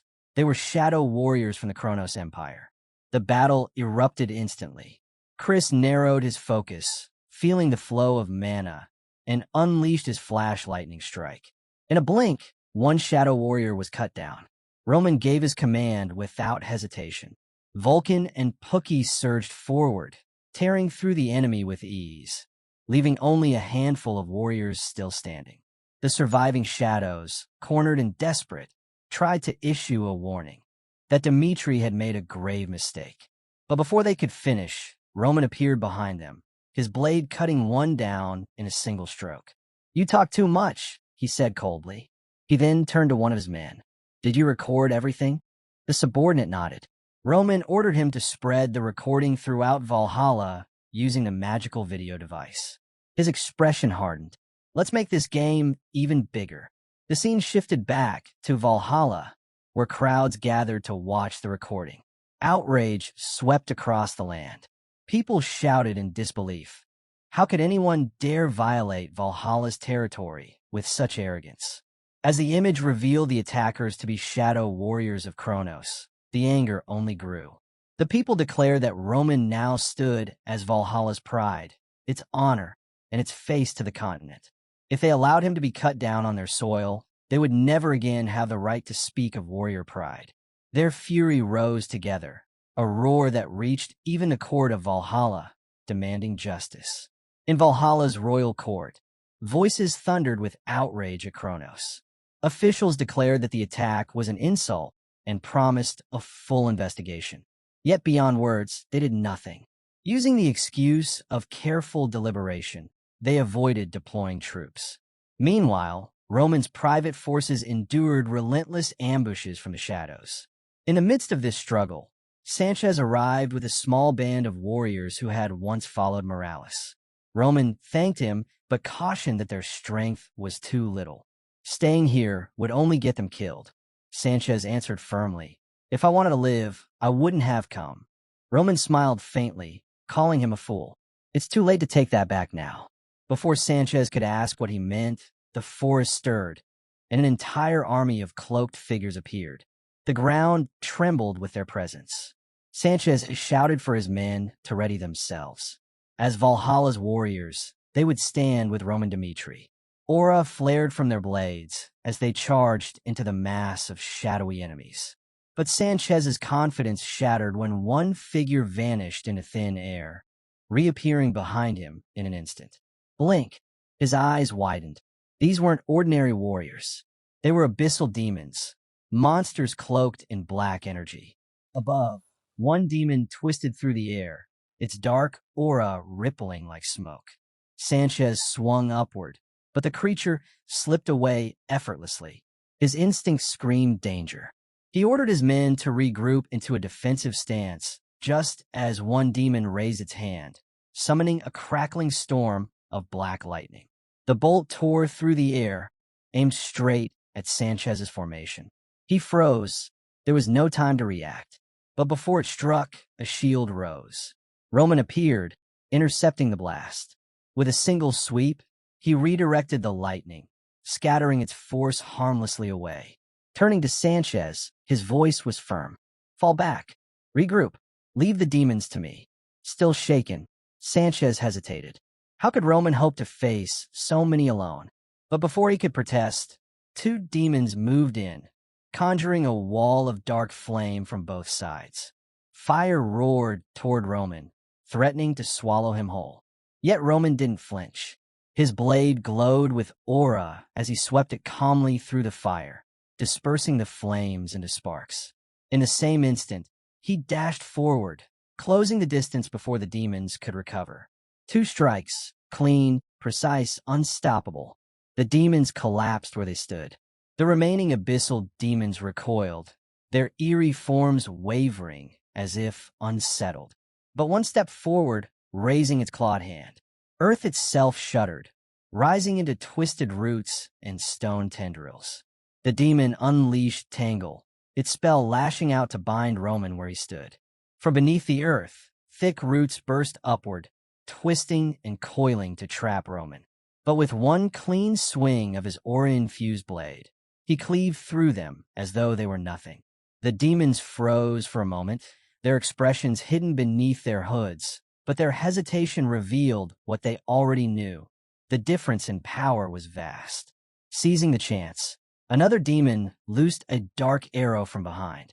It streaked forward, exploding on impact. Dust and flame engulfed the spot. But when the smoke cleared, Roman was gone. In the blink of an eye, he reappeared and cut the archer down with ruthless precision. Now 6 cloaked demons circled him. Still, Roman remained calm.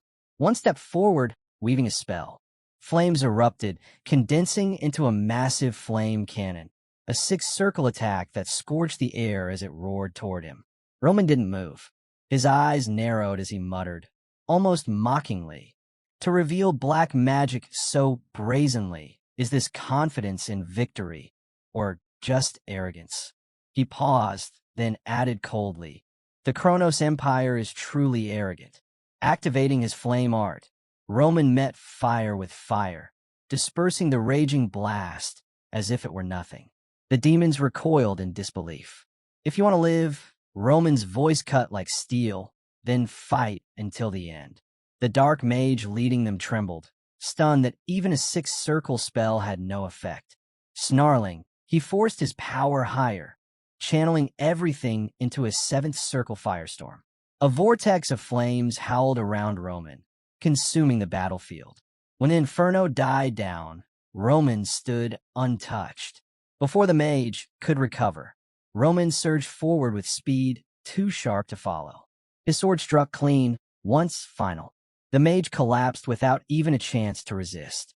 Roman turned toward the last surviving demon. His gaze was cold, his word to command. "Go tell your emperor this. The road to Dmitri is long, but if Kronos truly wants me dead, now is their best chance." The battle was over.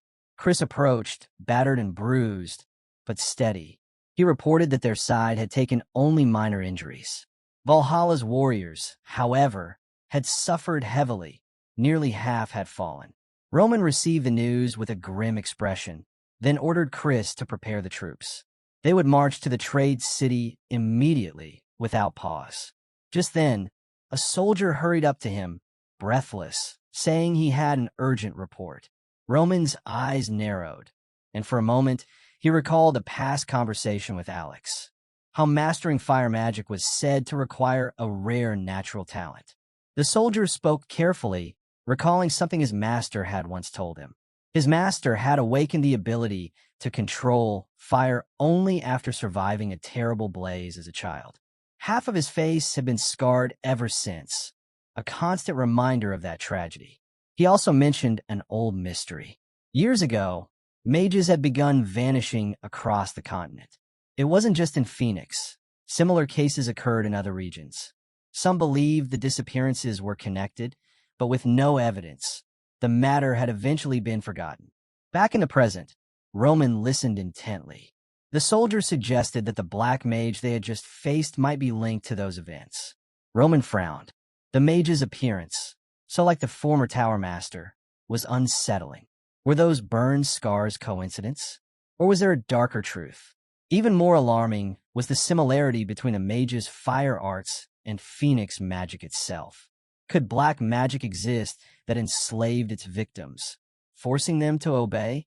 Determined to uncover the truth, Roman instructed Chris to use the magical recording device to capture the faces of the shadow demons. Their identities might prove crucial later. Chris agreed, adding that they should formally report the attack to the international community. Not even Kronos could ignore such a charge. Roman nodded. By revealing one of their three most secretive warriors, the Black Mage, Kronos had taken a bold risk. When it comes to a nation like Kronos, he said, only fragments of the truth ever surface. But this battle has already unearthed secrets long buried. He gave his final order. The troops were to be ready to depart for the trade city within the hour. That night, Sanchez approached Roman with respect. He asked if Roman would teach him and his men how to fight the shadows. Roman studied him for a moment, then agreed. He would entrust the technique to Chris, who would train them. Surprised, Sanchez asked if he was serious. Roman reassured him. The warriors of Valhalla had already proven their resolve. They deserved to learn. Sanchez bowed deeply, thanking him with sincerity. The next morning, Chris began their training. He explained that there were two reliable ways to defeat shadow warriors. The first was to strike while their bodies were reforming, exploiting the brief moment when they were defenseless. The second, and more difficult, was to sense the flow of mana within them, then cut the thread that bound their forms together. The Valhalla warriors exchanged uneasy looks. Sanchez admitted that even as a 3-star Aura Knight, sensing another's mana flow was nearly impossible. Is Dmitri truly filled with warriors who can do such things so easily? He muttered. Doubt spread among the group as they wondered if they could master the technique before the next battle came crashing down on them. Chris heard the unease in the Valhalla warriors' voices and didn't deny it. Training them would take time, far more than they had. The scene shifted to a bustling trade city where Roman met Rodriguez, the commander of Valhalla's nighttime division. Ranked 7th in the Empire's hierarchy, Rodriguez carried himself with authority as he approached Roman. He announced that from here on, his men would be responsible for escorting him. Roman, however, refused without hesitation. He told Rodriguez to drop the act. He had no need for their protection. The shadows couldn't move freely within Valhalla without the Emperor's explicit permission. Roman pointed out that these troops had only been sent to maintain appearances, a show meant to preserve Valhalla's image. He advised Rodriguez to make up an excuse and withdraw his men. Rodriguez did not waver. Roman's blunt reputation, he said, was already well known. But if Roman wanted to survive, the only path was to stay quiet within the city and let them pretend to guard him. That way, Valhalla could save face and Roman could leave alive. Roman's eyes hardened. His aura flared, pressing down on everyone around him like a storm. With cold finality, he declared that Valhalla's thinking was entirely wrong. He warned that they could not kill him, and if he returned to Dmitri alive, both Valhalla and Kronos would pay dearly for their schemes. If Valhalla truly wanted his death, he dared them to stop pretending and face him directly. Rodriguez held his composure, though a trace of regret flickered in his tone. Roman had chosen his path, and he would have to fight to the very end. We'll meet again, he said before departing. Later, at the warp gate, Roman was met with more bad news. A worker reported that traveling to Adeilon was impossible. Kronos' forces had invaded the border, and Valhalla had declared a state of emergency. All cross-border travel was banned. If Roman wanted to return to Dmitri, the only possible route was through Paolo, and the entire journey would have to be made on foot. Not long after, Sanchez approached Roman. His face was shadowed with doubt.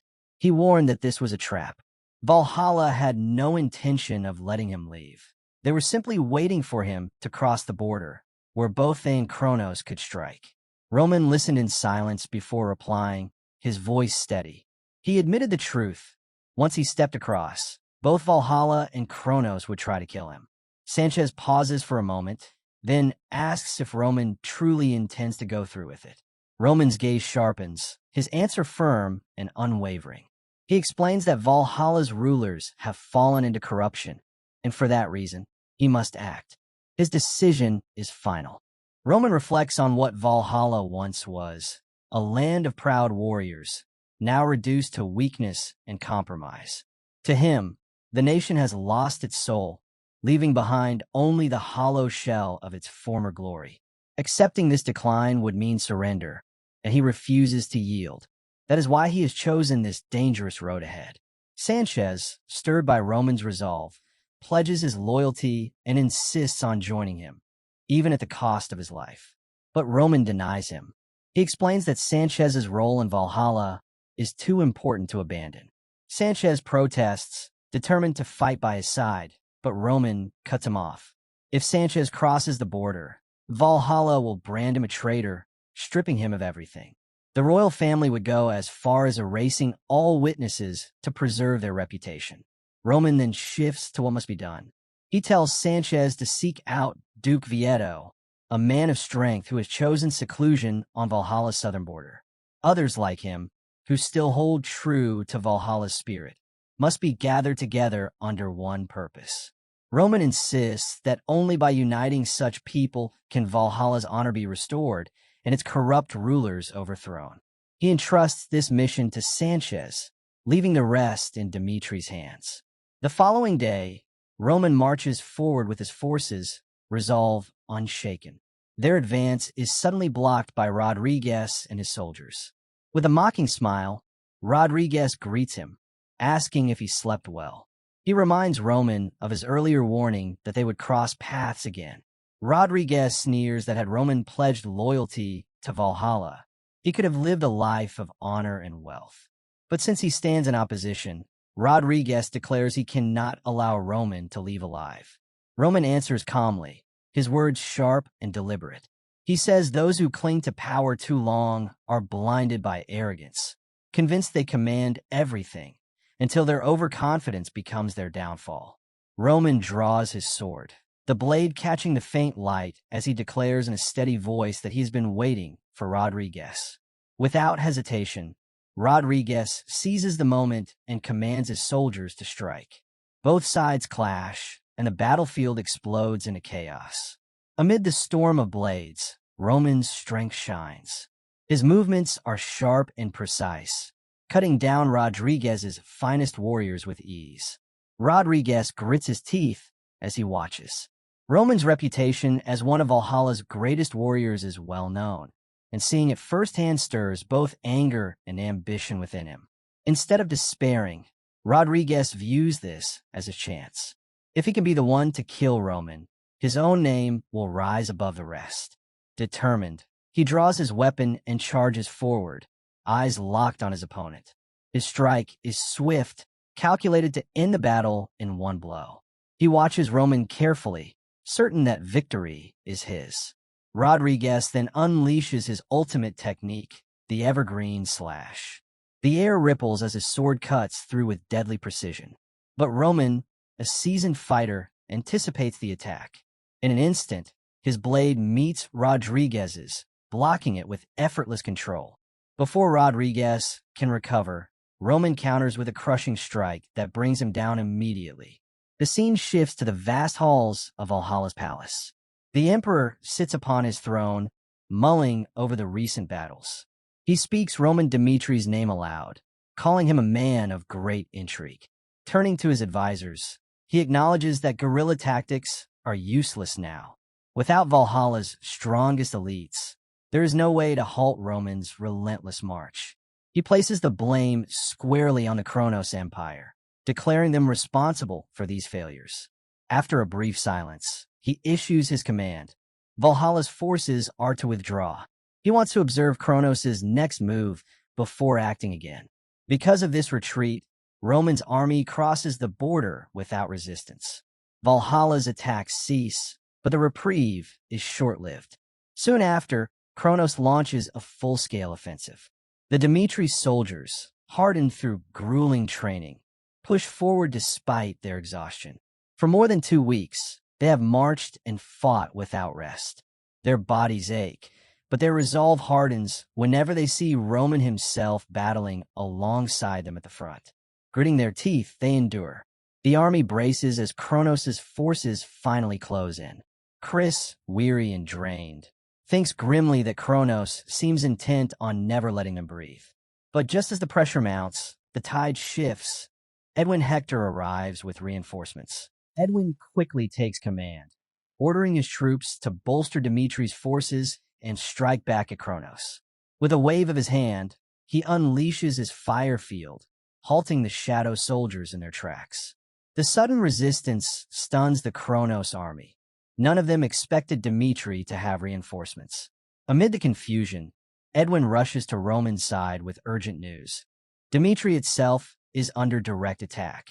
Roman, however, responds with a calm smile, his confidence unwavering. The scene shifts to an earlier moment, when Roman gathered his soldiers and shared his thoughts. He explained that his journey to Valhalla was no secret. Every nation across the continent knew of his movements. Because of that, he reasoned, Kronos would see this as the perfect moment to strike. "Do you think they'd ignore such an opportunity?" he asked. McBurney stepped forward, agreeing that since Kronos had openly declared their intent to kill Roman, they would never simply stand by. Henderson voiced his concern for Roman's safety, but Roman countered firmly. Kronos, he explained, was not bound by diplomacy or appearances. Their approach would be ruthless and simple, a two-pronged attack. First, they would send assassins after him. Second, they would target Dmitri itself. Such a plan was entirely in line with Kronos' methods. Looking solemn, Roman admitted that the castle's mages alone could not hold back such a force. He then commanded his soldiers to remain in Dmitri and strengthen its defenses. His voice rang with authority as he declared that if Kronos dared to strike, they must ensure the enemy pays dearly for their arrogance. His words sparked a fire in the hearts of his men, and together they roared their vow to carry out his orders without question. The story then shifts to the mountains near Dmitri, where a warped gate opens and Kronos' soldiers emerge. At their head stands Mystic, commander of Kronos' army. He fixes his gaze on Dmitri and demands a report. One soldier steps forward, confirming that nothing within the castle has changed. Roman Dmitri is still at Valhalla's border. Even if he left immediately, he would never make it back in 3 days. Satisfied with the news, Mystic rallies his troops and declares that the attack will begin at once. Raising his hand, he summons his power and unleashes a massive lightning spell toward Dmitri's border. But instead of devastation, the blast is stopped in its tracks. The great shield, the powerful defense protecting Dmitri Castle, holds strong. The great shield absorbs Mystic's strike completely, nullifying the attack as if it were nothing. A Dmitri soldier stationed at the border immediately sounds the alarm, sending word across the entire base.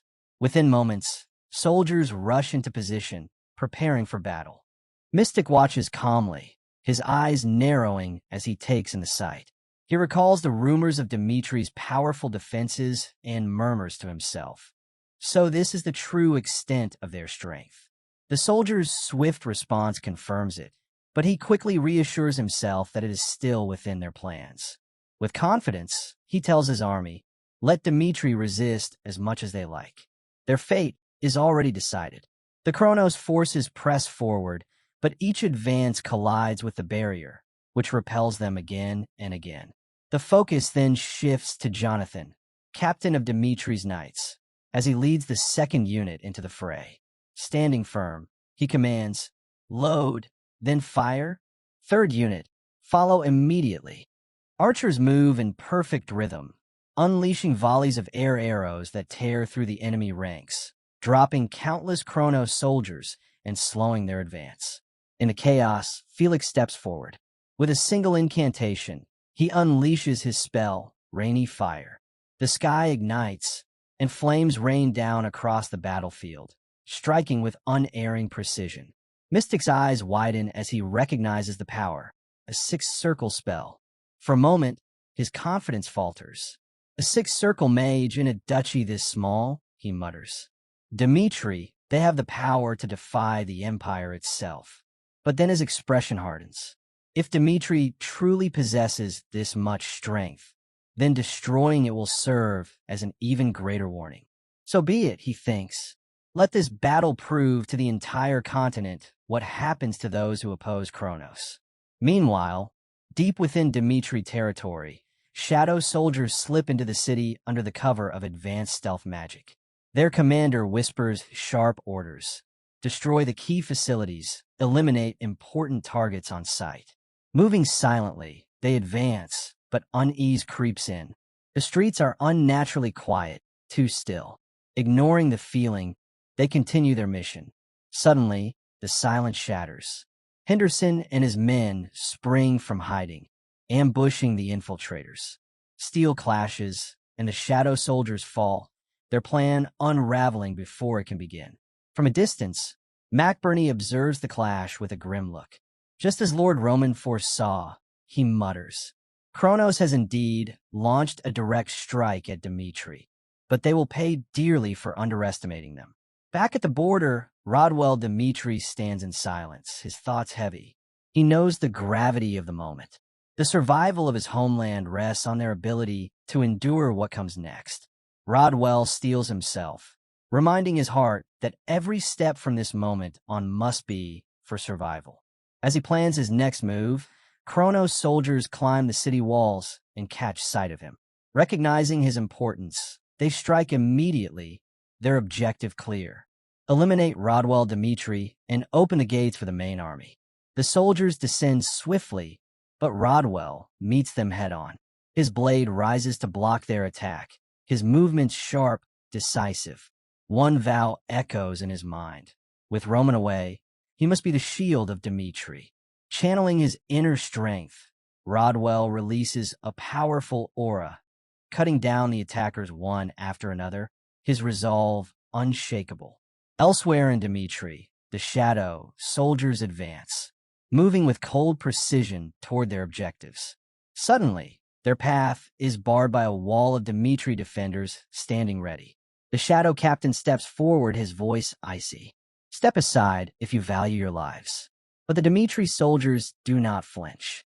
Among them stands Fernando, captain of the duchy's royal order. A memory flashes before his eyes. Roman's words, "Live for me, Fernando." That command had carved itself into his heart. Now, gripping his sword, Fernando's voice cuts through the night. Kronos has crossed the line. His aura surges, powerful and unwavering. Not a single one of you will pass. He recalls the day he pledged his loyalty to the Dmitri royal family. And with that oath burning inside him, he charges. His sword, alive with energy, slashes through enemy ranks with brutal precision. The shadow captain stares in disbelief at Fernando's overwhelming strength. Regaining focus, he barks an order, "I'll handle him. The rest of you, finish the mission." The shadow knights break off, moving to strike their targets. But Fernando's voice roars over the battlefield. "You're not going anywhere." His knights surge forward at his command, cutting off the enemy's path. Steel clashes, and the battle erupts in full. Amid the chaos, Fernando reflects. The sword only finds meaning when wielded, only then does it have purpose. His life had always been a chase, struggling in the shadows of warriors greater than him. Weak, overlooked, never enough. Until Roman Dmitri gave him the strength to break those limits. And now, for Roman, for the royal family, He would give everything. He would become the sword that shields Dmitri until his last breath. With unshakable resolve, Fernando's strikes overwhelm his opponent. His blade cleaves through the Shadow Knight captain, bringing him down in defeat. Outside Dmitri Castle, Mystic stares in disbelief. Even the elite Shadow Knights have fallen. Before he can process it, a soldier rushes in with urgent news. An emergency signal has gone out from the northeastern front. Reinforcements from the Dmitri Duchy are already on their way, and troops from the Cairo Kingdom are marching toward the border. At this pace, enemy support could arrive in less than 12 hours. Mystic listens, his expression darkening. The more I see, the clearer it becomes. Dmitri is far more dangerous than expected, but his resolve hardens. That's why we cannot fail. Roman is not here. This is our chance. Dmitri must fall. The focus shifts to the royal palace. A masked intruder slips through the halls, moving like a shadow. With effortless precision, he cuts down a guard and finally reveals himself. Sven, arrogant and confident. He sneers. So this is the strength of Dmitri's knights? Pathetic. The sound of distant fighting drifts in from outside. Sven smirks, realizing the other guard have already been dealt with. Among Kronos' ranks were killers fueled by dark energy, shadow warriors, and sorcerers who bent black magic to their will, known as the Abyss Demons. Sven was one of them, the Knight of the Abyss. As he strides deeper into the palace, his eyes fall on Kevin. Sven studies him for a moment, then laughs. A young wolf, dangerous and untamed. If I'm not mistaken, this must be Kevin, one of Roman's dogs. Perfect. I'll cut down both you and the Duke of Dmitri at once. Dark energy floods the corridor as Sven releases his power, the air thick with suffocating force. He raises his voice with arrogance. I'll kill you right here, Kevin. The scene flickers to a memory. Roman, looking at Kevin with steady eyes and a reassuring smile. The one I trust most must remain in Dmitri. I've chosen you. Back in the present, Kevin plants his feet firmly, Roman's words echoing in his mind. But as Sven's crushing aura presses down on him, Kevin realizes the truth. He cannot defeat this opponent. Even so, his duty is clear. Roman had entrusted him with the defense of Dmitri. That means he must protect the Duke, even at the cost of his own life. With resolve, Kevin releases his own aura, ready to fight. But Sven is faster than lightning. In the blink of an eye, he slips past Kevin and slashes at his shoulder. The wound is shallow, not enough to cripple him.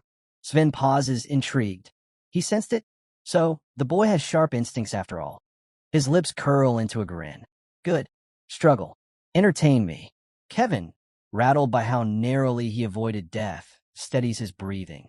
But Sven doesn't give him even a moment to recover. The true fight has only just begun. Sven lunges again.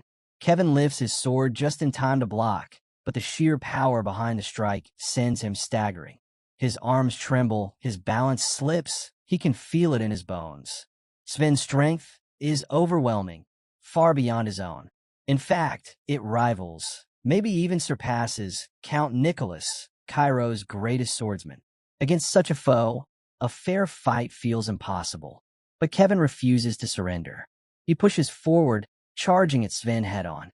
At the last second, he feints left, then cuts right, changing his rhythm again and again. His movements become erratic, desperate, searching for even the smallest gap in Sven's guard. At last, Kevin slips behind him and raises his blade for a decisive strike. But in a blink, Sven is gone, reappearing right in front of him. With one hand, he seizes Kevin's head and slams him brutally into the ground. Mocking laughter escapes Sven's lips. Is that it? That's all you've got? Pain surges through him, but Kevin forces himself up. His chest burns, his breath ragged. I can't lose. He whispers it, then says it louder to himself. I won't lose. Sven lifts his weapon, ready to end it, but Kevin narrowly dodges, stumbling back to gain distance. Gasping for air, he confronts the truth. This is a battle he cannot win. Memories flood him. The boy from the slums, always clawing to survive. The day Roman lifted him from nothing and entrusted him with meaning. From now on, You are my substitute sword. Roman's voice still echoes in his mind. If he dies protecting Roman's will, then his life will not have been wasted. Clenching his fists, fury and resolve burn through him. I will not let Lord Roman down. Kevin steadies himself and shouts with everything he has, I won't run away. Then raises an eyebrow, smirking. What nonsense are you babbling now? He dashes forward, striking again, but this time Kevin slips aside at the last possible moment. Something shifts. All his anger, fear, and determination sharpen into one clear edge. His aura flares, glowing brilliantly as his voice cuts through the air. Lord Roman's orders are absolute. You will not pass these gates. Sven's eyes narrow. For the first time, he sees not a struggling boy, but a blade, refined, unwavering, sharp. He smiles. So you found your resolve, but it's still not enough. In an instant, Sven vanishes, reappearing at Kevin's side with impossible speed. His strike collides with Kevin's guard, the impact blasting him off his feet. Kevin flies upward, his body weightless for a split second before Sven appears beside him again, blade poised. Kevin swings wildly, finding a narrow opening. His strike lands just barely. A shallow wound, nothing more. Sven hardly flinches. Instead, he grins. Impressive. You've lasted this long. Then his aura erupts, filling the hall with suffocating force. His voice carries finality. This has been amusing, but it ends now. Sven's aura erupts like a storm as he unleashes a devastating strike, tearing through Kevin's defenses. The impact sends Kevin crashing hard into the ground, his body battered and broken. At that moment, Fernando suddenly charges in from behind, his blade aimed straight at Sven. But with a single effortless motion, Sven blocks the attack. The clash reverberates through the hall, and Fernando is forced to retreat, shaken by Sven's overwhelming strength. His eyes fall on Kevin lying bloodied on the ground, and his heart freezes. It all becomes clear. Duke Dmitri was never inside the palace. From the very start of Kronos' assault, the Duke had been moved to safety. Kevin had stayed behind, standing in his place to deceive the enemy. Fernando realizes the weight of this sacrifice. Had the shadows discovered the truth, Dmitri would already be lost. Still, Fernando feels a bitter sting. Kevin's resolve is admirable, but fighting alone against such an opponent is reckless. Before he can move, Henderson and McBurney arrive at his side, blades ready. Fernando wastes no time explaining. Our enemy is a 6-star swordsman. From here on, we fight with everything we have. With grim determination, the three knights rush Sven together. Sven studies them calmly, curious how much strength these soldiers truly hold. But he has no intention of dragging this out. With firm resolve, he unleashes a spell, Shackles of Darkness. Black chains bind Fernando, locking his body in place. The sight sends dread through Henderson. If Fernando falls here, everything ends. Memories flood his mind, his days as an ordinary man with no noble blood, no natural talent. But he had drawn strength from Roman Dimitri's example, training harder than anyone, chasing an ideal that once felt beyond his reach. He had often wondered, what could someone like him truly offer to Lord Roman and Dmitri? Now he knows. He will give everything. Snapping back to the present, Henderson steps between Sven and his captain, shielding Fernando with his own body. Sven's strike crashes into him, pain tearing through his frame, but Henderson refuses to fall. His grip on his sword remains ironclad. For the first time, Sven's expression falters. This ordinary knight still stands after taking his blow. Fernando realizes what Henderson is doing, buying time. He cannot waste this chance. Gathering his mana, he forces his body to break free from the shackles of darkness. Sven immediately turns his focus back toward him, but McBurney leaps forward, blocking his path. Pinned down on both sides, Sven cannot react in time. Fernando channels everything he has into a single strike, his blade surging with power. With precision and force, he cuts through, delivering a decisive blow. Sven staggers under the impact, then falls. The Knight of the Abyss brought down by the unyielding will of Dmitri's defenders. As the dust settled, Fernando and Mac Burney rushed to Kevin and Henderson's side. They used what healing supplies they had, but the wounds were too deep. Their conditions barely improved. Even so, Henderson, gritting through the pain, told Fernando that the war was far from over. Their duty was not yet finished. Fernando rose to his feet, his expression hard. Looking at the two fallen warriors, he spoke firmly. "Hold on. Don't you dare die." Rage and resolve burned in his chest as he vowed to crush the remaining Kronos forces without hesitation. Outside, the clash between Mystic and Felix raged on. To Mystic's surprise, Felix held his ground, his magic pressing back against Kronos' commander. So this is the new Dmitri's strength? Mystic muttered to himself, shaken. Realizing the tide of battle had turned, Mystic made his decision. He ordered a retreat, warning over his shoulder as he withdrew, "Don't think this is the end. Dmitri will fall." But just as he and his forces began to withdraw, a figure with striking yellow hair appeared, blocking his path. "I warned you not to let me catch you," she said coldly. Mystic froze, caught off guard by her sudden arrival. She continued with confidence, her voice cutting like steel, "You'll tell me where he's hiding." Before Mystic could reply, a massive explosion ripped across the mountainside where Kronos' troops had been stationed. The blast shook the battlefield, marking a turning point in the war.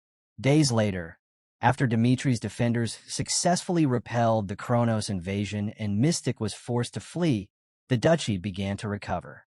Amidst the rebuilding, the long-awaited moment arrived. Roman returned. The scene shifts to Dmitri's gates, where Roman marched in with his soldiers. The people erupted in cheers, celebrating his triumph and hailing him as one of the strongest men on the continent. Inside the palace, Roman greeted his father. "I have returned." His father, filled with pride, admitted that he wished he could ask about Roman's well-being, but the urgency of the situation left no room for it. With a serious tone, he asked his son how Dmitri should move forward. Though the duchy had stood firm, Kronos' invasion had left scars.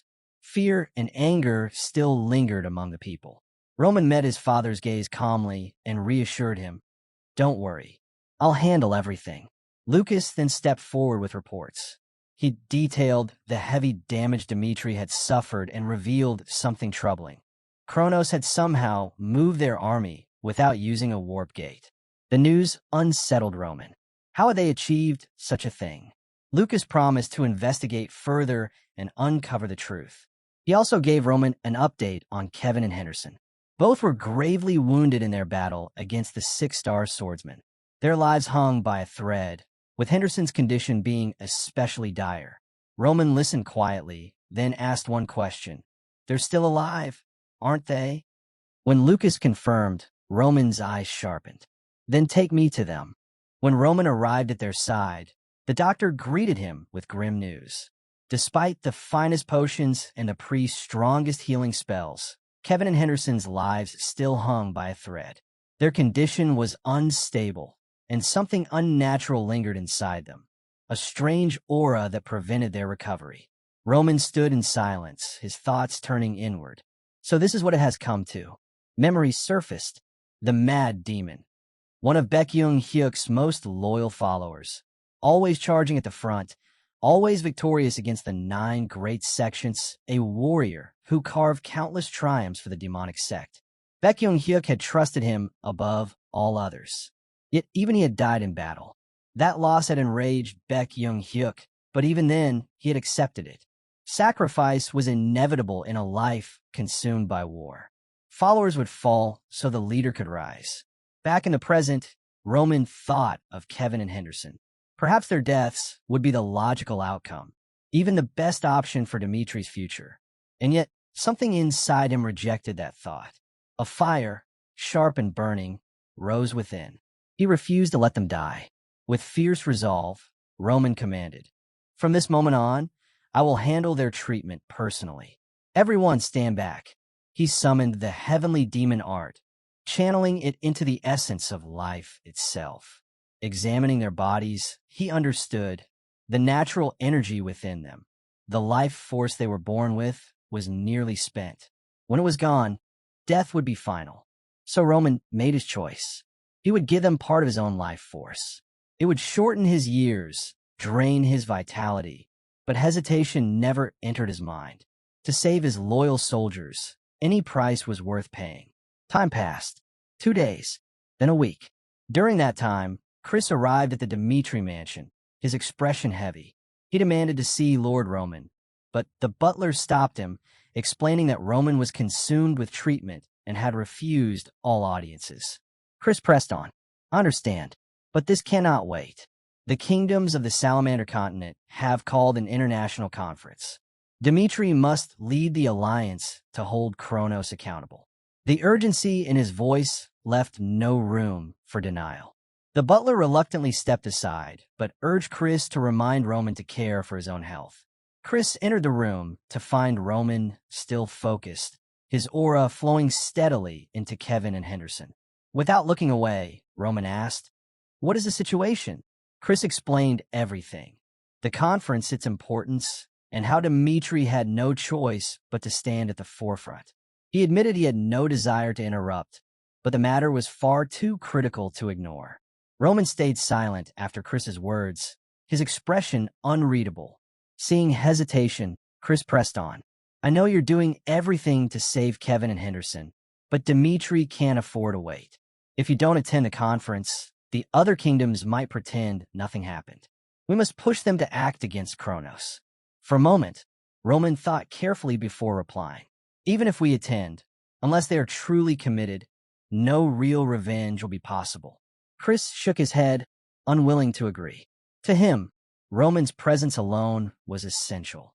Roman finally met his eyes. I understand your worries, but just as Kevin and Henderson gave everything for me, now it is my turn to give everything for them. Trust me, Chris. Wait. Chris stepped back reluctantly, but as he did, he noticed how much weaker Roman looked. His aura dimmed from pouring his life force into his men. The scene shifts to the international conference, where leaders from across the Salamander continent have gathered. The king of Odelia addressed the assembly. The situation is complex. Kronos' sudden assault on Dmitri was unforgivable. It deserves punishment, but if we retaliate, we risk plunging into full-scale war. Such a war could accelerate Kronos' conquest, turning their ambition into reality even sooner. Fear weighed heavily on the room. Many rulers realized that Kronos' actions had revealed something terrifying, a way to move armies without warp gates. With such power, no kingdom was truly safe. The attack itself was not just an invasion, it was a warning. The king of Odelia urged caution. None of us wish for greater conflict. Therefore, we should demand a promise in the name of the allied kingdoms that this will never happen again. Let us press for answers, but leave room for negotiations. His words seemed to calm some of the rulers, until the king of Redford rose to his feet. Forgive me, but I cannot agree. His voice was firm, leaving no room for compromise. The scene shifts back 1 month earlier. Redford's soldiers had reported troubling news. Valhalla and Kronos had formed an alliance. Roman Dmitri, the man who had once saved their kingdom, was now their target. They pleaded with their king to take action. The king of Redford had listened carefully. He remembered well how his nation, once on the brink of collapse, had been saved thanks to Roman. Back in the present, his voice carried determination. If necessary, Redford will go to war for Roman Dmitri. He turned his sharp gaze on the others. You are avoiding the truth. Kronos attacked Dmitri without cause, and yet you would settle for empty promises? The king of Redford's voice cut through the chamber. And let us not forget, Valhalla allowed assassins to move freely within their borders. They did nothing to stop them. Every nation here knows what that means. If any of us dares to oppose Kronos in the future, the Empire will threaten all of you. He glared around the hall. Closing your eyes will not solve anything. This problem will grow until it is far too large to contain. The king of Odelia pressed back, voice strained. But what if it escalates into full-scale war? The king of Redford didn't hesitate. And what if it does? While you cower, the Empire only grows stronger. Some of you will even bow to them when it serves your interests. That's absurd. The king of Odelia snapped, clearly frustrated. But Redford's king slammed back. No, what you're saying is absurd. If the Empire invaded your lands tomorrow, would you still talk of negotiations? The room fell silent, the weight of his words hanging heavy. The king of Redford stood tall, his voice unwavering. From this moment, the kingdom of Redford withdraws from the alliance. And when the Empire turns its blade on your kingdoms, I will be there to see if you still speak as you do now. With that, he turned and walked out, leaving the chamber in stunned silence. Moments later, Edwin Hector stepped forward. His tone was calm, but his disappointment was clear. When I came here, I hoped for something better. For once, I thought this conference might be different. He looked around the hall. Does no one remember how this alliance began? It was weak, powerless, too afraid to confront the Empire. All you cared about was preserving peace, no matter how much Kronos trampled over it. And now, nothing has changed. His voice grew sharper. Kronos threw everything at Dmitri. Shadow units, high-circle mages, even a 6-star swordsman. And yet they still failed. Dmitri held firm. And still, with Roman Dmitri among us, the alliance refuses to act. You remain shackled by fear. Edwin straightened, his decision firm. Hector was never truly part of this alliance. From this day on, we walk our own path. And when you regret this moment, when you regret your failure to do what is right, remember this day. He, too, left the assembly, leaving the other rulers in uneasy silence. The scene shifts back to Dmitri. Roman sits quietly, his aura still flowing into Kevin and Henderson. He has done all he can. Now, the rest is in their hands. If they surrender and embrace death, there'll be no second chance. His thoughts drift to his past life, where he had been consumed by his own pursuit of power. He never had time to look back, never even mourn the comrades who died at his side. For the first time, he feels the weight of that regret pressing against him. Roman's life had always been a storm, too fast, too harsh to allow room for grief. What lingered in the end was only regret. But this time, he refuses to let regret consume him. This time, he will ensure his people survive. Stepping outside, he finds Chris already waiting. You've carried a heavy burden, Chris says. Roman nods. Summon every lord of Dmitri. It's time. Soon after, all the lords gather in a grand hall. The moment Roman enters and takes his seat, the room rises in unison to greet him. His voice cuts through the air. I hear there are many opinions about what should be done. His tone sharpens. But those who've grown accustomed to the cruelty of Kronos, they've forgotten what it means to be outraged. The lords exchange uneasy glances as Roman declares, I refuse to accept this. Kronos will answer for what they've done to Dmitri. One lord finally speaks, hesitant. My lord, do you truly intend to wage war? Roman doesn't flinch. The moment Kronos sent assassins after me, war had already begun. Our people, those who trusted me, have been killed. This cannot be ignored. With no hesitation, he commands them to prepare. The duchy is to raise its banners, put its forces on alert, and ready itself for battle. His voice is absolute. From this day forth, Dmitri is at war with the Kronos Empire. The scene shifts to Edwin, who reels at the news. Roman had made this monumental decision without even consulting him. Frustration swells, and he orders his men to contact Dmitri at once. Soon, through a magical link, he speaks directly to Count Fabius. What is Lord Roman planning? Hector must understand his intentions. Fabius answers evenly. It is just as you've heard. Lord Roman has chosen to act without Redford or Hector. With Cairo and Dmitri alone, he will strike back at Kronos. He asks that you announce this decision during the international conference without delay. Edwin listens in silence, then sighs. He knows why Roman avoided the meeting. Because the Kingdom Alliance would never approve his path of vengeance. This was Roman's way of forcing their hand. A faint smile crosses Edwin's face. Then I'll attend the international meeting once more, he says. The scene shifts again, this time to the gathering of nations. The king of Odelia was furious. News had reached him that Dmitri's declaration of war excluded both Odelia and Redford. His voice echoed in anger as he demanded, "Why is this different from what we had previously agreed upon?" Edwin answered carefully, "I don't know the details. Dmitri has refused to discuss it with me. That is why I've come here today, to speak on their behalf." But inside, Edwin knew the truth. Roman's purpose was never cooperation. It was to shatter the alliance itself.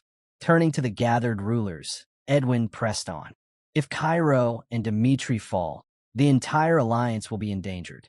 Once Kronos seizes the northern territories, they'll gain an overwhelming advantage. From there, their conquest of the continent will be inevitable. And when that day comes, they will turn their full might against us, the Kingdom Alliance. The king of Odelia, however, was unmoved. His conclusion was simple. We must abandon Dmitri and Cairo. To preserve our strength, the alliance should focus on itself. Immediately, the king of Redford stood in defiance. His voice was steady and unyielding. "I will say it again, as I did before. Redford's fate is tied to Dmitri's. This is the duty of a feudal lord. No matter what you say, Odelia, Redford will prepare for war and answer Dmitri's call." And so, the fracture widened. The Kingdom Alliance began to splinter before their eyes. The king of Odelia turned his back and walked out, leaving the Second International Meeting to end without resolution, without unity, and without hope. The scene shifted to Odelia's palace. The king sat in frustration, convinced the situation had unraveled beyond repair. Roman Dmitri's reckless choice had endangered them all. Even the full power of the alliance could not rival Kronos. So how could Cairo and Dmitri hope to stand alone? His thoughts hardened. A king's duty was not honor. It was survival. Odelia must endure, no matter the shame. With that resolve, he summoned Baron Charlton. "The alliance is finished," he confessed. "Tell me what Odelia must do to survive." Charlton smiled at the words. To him, it was confirmation. Among the three allied nations, aside from Frank, the other two had already bowed to reality. The scene then shifts, days later, to the Kronos Empire's eastern frontier, the Laskal territory. The scene opened with two Kronos soldiers talking quietly among themselves. They doubted Dmitri's chances, wondering how a small duchy could ever stand against the might of the Kronos Empire. "No matter how strong Dmitri is, he can't win against us," one of them muttered. Before he could finish, Chris appeared from the shadows. With a single strike, he dropped the soldier to the ground. The other panicked, trying to call for reinforcements, but Chris moved faster. Another clean blow, and he too collapsed. Chris pulled out a magical device and reported, "Lord Roman, we've secured the target location." Roman calculated quickly. At best, the main Kronos army would arrive within 6 hours. Without hesitation, he gave the order. "Defeat as many as possible before their army gets here." Chris replied firmly, "Understood, Lord Roman." And so, under the cover of night, Dmitri ignited the flames of war. The story shifted to Count Pablo, ruler of Laskal territory. He sat reading a letter sent from the Kronos Empire. Its words dripped with contempt. A small country had dared to oppose the empire, and Laskal was commanded to rally its troops and prepare to crush Cairo, Dmitri, and any who supported them. The letter ended with a promise. Kronos would erase them all. Pablo scoffed. In his mind, once the Kronos main forces arrived, Dmitri's resistance would crumble instantly. No one was going to help them. They had no future. But suddenly, a soldier burst into the room, breathless. "My lord, fires are spreading across Laskal territory." Pablo rushed outside. To his horror, flames blazed across the land. Shouting orders, he commanded his men to extinguish the fire immediately. As he breathed in, he caught the heavy stench of oil. His face darkened. This was no accident. "Move the supplies to the warehouse now," he ordered.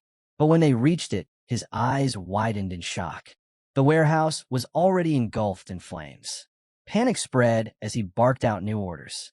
"Secure the magic scrolls. Quickly, follow my command." Then he froze. Inside the burning warehouse, a figure stood calmly. It was Roman Dmitri himself. "Stop him! Kill him at once!" Pablo shouted. His soldiers surged forward, but Roman cut them down with devastating ease. Each strike ended a fight instantly, his strength overwhelming. Realizing the gravity of the situation, Pablo sounded a red alert, raising the alarm across Lascaux.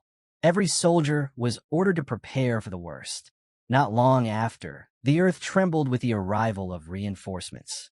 The main army of Kronos had finally reached Lascaux. The infamous 7th Division feared across the empire as the Kronos 7th Sword. One of their leaders stepped forward, glancing at the chaos. "Are we too late?"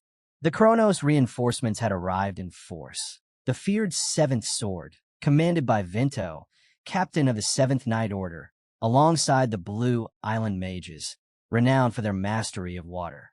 With such overwhelming power at his side, Count Pablo's confident sword. Glaring at Roman, Pablo sneered, "This is the end for you." But Roman cut through the remaining soldiers without effort. Then, stopping just steps away from Pablo, he spoke calmly. "That's enough for now." Before Pablo could react, Roman disappeared into the flames, vanishing right before his eyes. Stunned, Pablo convinced himself that Roman had fled in fear. "He's walked straight into our trap. Don't waste this chance. Find him at once," he shouted. Squads of soldiers spread out, determined to hunt him down. One group cornered Roman, but in moments he overwhelmed them all. Only a single soldier managed to escape, frantically sending a message to Vinto. "Captain, he's too strong, we can't." The report was cut short as Roman appeared and struck him down instantly.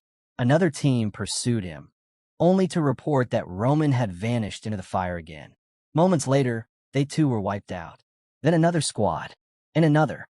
Roman carved through the search parties one after the other, leaving chaos in his wake. Watching from a distance, Vinto's eyes narrowed. What in the world has Roman done? He found a wounded soldier, barely clinging to life. Kneeling beside him, Vinto asked, "Where did he go? Tell me." The soldier's voice trembled. I don't know. He defeated everyone and then disappeared into the flames." The reality hit Vinto. Roman had single-handedly crushed the Lascaux forces. But the fires raging through the territory were spreading fast, and the priority was clear. He had to stop them before all of Lascaux was consumed. "Blue Island Mages," Vinto commanded. Burge, one of the senior mages, stepped forward and raised his staff. Chanting powerfully, he unleashed Aqua Field, a mighty spell that summoned torrents of water to drown the flames. But to his shock, the fire refused to yield. Burge's expression twisted with disbelief. Impossible. Even with a spell of this strength, he studied the blaze, then realized the truth. These flames, they're not natural. Something is feeding them. Unless we destroy the source, they will not die out. Vinto clenched his jaw, the answer clear in his mind. It's Roman. He's behind this. At that moment, soldiers rushed up with urgent news. "Captain, the North Gate and West Gate have been blocked." The flames had spread across every path, sealing off both exits. The realization struck Vinto immediately. There was no way out. 10,000 Kronos troops were now trapped inside Lascaux, caged by fire and steel. He rushed to Pablo. "All escape routes are blocked. We've walked into a trap." Pablo's eyes widened in disbelief. "No way out? Are you certain?" Vinto nodded grimly. "The only chance is the North Gate. Its wall is old and weakened. If we focus our efforts, we may be able to break through there." Pablo wasted no time. "Then forget Roman. Lead the soldiers to the North Gate. We must escape first." At his command, Vinto rallied the troops, shouting for everyone to gather at the North Gate. As the vast army moved, Pablo clenched his fists, his mind consumed by one thought: Roman Dmitri. That man was a monster. Unless the Empire crushed him completely, he would become a threat even Kronos couldn't contain. When the soldiers finally reached the North Gate, a chilling sight awaited them. Roman stood alone, blocking their path. Fury consumed Pablo. "You kept running, hiding behind flames like a coward, and now you dare stand before us." Roman's voice was calm, almost mocking. A coward? Tell me, is a fight between one man and 10,000 soldiers fair? You call these flames cowardly. Pablo snarled. Without this fire, you'd already be finished. Roman's lips curved into a faint smile. If that's what you believe, then I'll open the path to the North Gate myself. I promise you this. If you defeat me, your soldiers will live through this fire. His confidence ignited Pablo's rage. Arrogant fool. Soldiers attack. Vento and the Seventh Night Order surged forward, weapons clashing against Roman. In the chaos, Vento managed to land a strike, but Roman remained unfazed. Gripping his blade, he unleashed the second form of his heavenly demon swordsmanship. The world shook. A single devastating slash ripped through the battlefield, the explosion tearing the ground apart. Soldiers were thrown aside like leaves in a storm. Roman's thoughts were clear as steel. There was never a plan. The fire was only meant to trap them. My true goal is to annihilate all 10,000 of Kronos' soldiers with my own hands. When the dust settled, Vento and his elite knights lay defeated. Roman stood unbroken, his strength undeniable. Pablo was struck with shock. His voice cracked as he shouted, "Yale, use your magic. Destroy him now." The Blue Island mage hesitated. "But if I cast here, our own men will be caught in the blast." Pablo's face twisted with rage. "And what of it? If we do nothing, Roman will slaughter them all anyway." Pablo's voice thundered. "Our soldiers should gladly fall for the Empire, rather than die at the enemy's hands." At that, Yale finally bowed to the command. He turned to the Blue Island mages and ordered, "Prepare your spells." Streams of magic filled the air, dozens of aqua balls hurled toward Roman, followed by Yale's own devastating aqua cannon, crashing down in a torrent of power. The attack swallowed friend and foe alike, striking Pablo's own men in the chaos. But Roman moved like lightning. With a single leap, he cut through the flood of magic, rushing straight toward Yale. Desperate, the mage tried to ensnare him with a binding spell, but Roman shattered it instantly. Before Yale could react, a storm of lightning erupted from Roman's blade. The blast tore across the battlefield. Yale and every Blue Island mage collapsed in one strike. Silence fell, broken only by the crackling flames consuming Lascaux. Roman advanced steadily toward Pablo. Shaken but furious, Pablo demanded, "Why go this far? Why throw yourself away? Dmitri will never win. Lascaux soldiers are nothing compared to Kronos' true army. No matter what you do, you cannot win against the Empire." For a moment, Roman's gaze darkened. The scene shifted back to another memory. After the Mad Demon's death, Baek Jung-hyuk had walked alone into Hanam Province. He climbed Sun Mountain, sacred ground of Shaolin, where the leader of the 9 great clans resided. His presence sparked chaos among the righteous warriors gathered there. Only one man stood before him, Baek Jung-hyuk himself. Amidst the destruction, a figure stepped forward and asked why he had come. His reply was cold and unyielding. "My person has died." The words shook them to the core. With unbreakable resolve, he declared that even the leader of the 9 clans had no right to touch his people. The vision faded, returning to the present battlefield. Roman fixed his eyes on Pablo. "Do you know why I chose to strike at Kronos before hearing any answer? Because they dared to set foot in Dmitri and threaten my people." Pablo's eyes widened in disbelief. To him, it was madness. "So this entire war, because of your pride?" His laughter was bitter and mocking. "Foolish man, you've doomed Dmitri. You've dragged your people to ruin, and you don't even see it." Roman's lips curved into a smirk. His voice was cold as steel. "Survive if you can, even if it means being buried alive. Carry word of Lascaux to your empire, and then die. Do whatever you wish." Without hesitation, Roman's blade cut Pablo down. The scene shifted swiftly to the Kronos Palace. A messenger rushed in, bowing low before Marquis Memphis. "My lord, an urgent report has arrived." All of Pablo's forces in Lascaux had been annihilated. When Marquis Memphis received the report, he was stunned.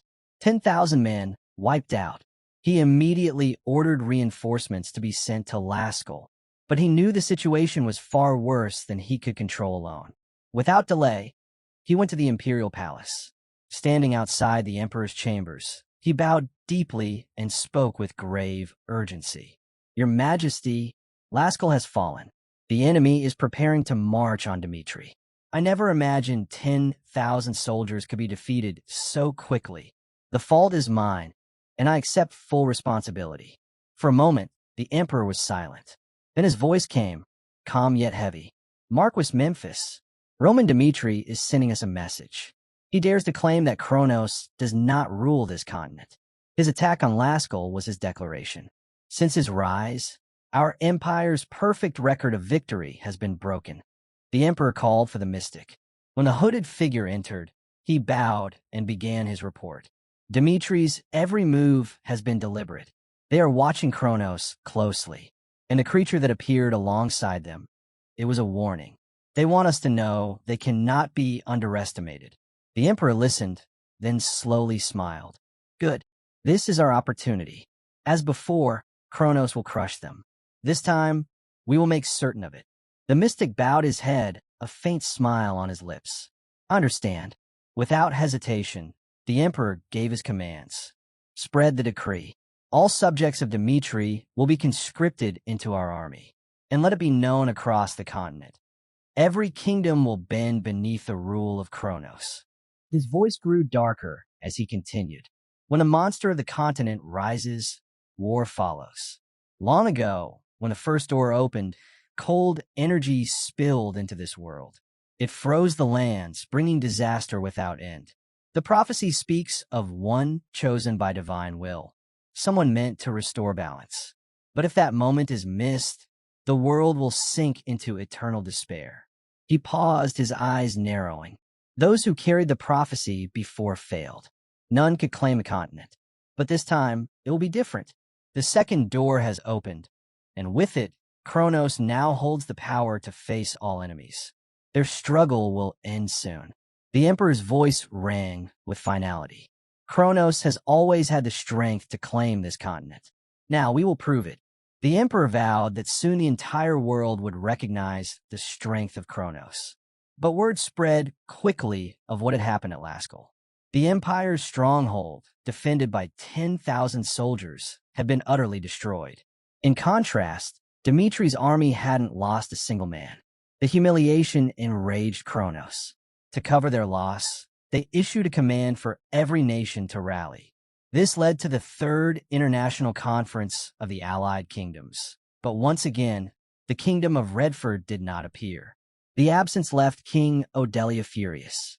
He turned sharply to King Frank and demanded, "Why are they not here?" Frank's reply was calm but firm.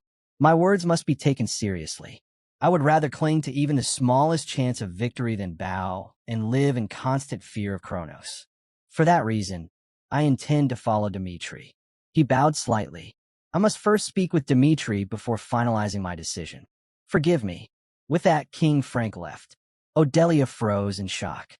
He could hardly believe it. His position was unraveling, and the balance of power was slipping away.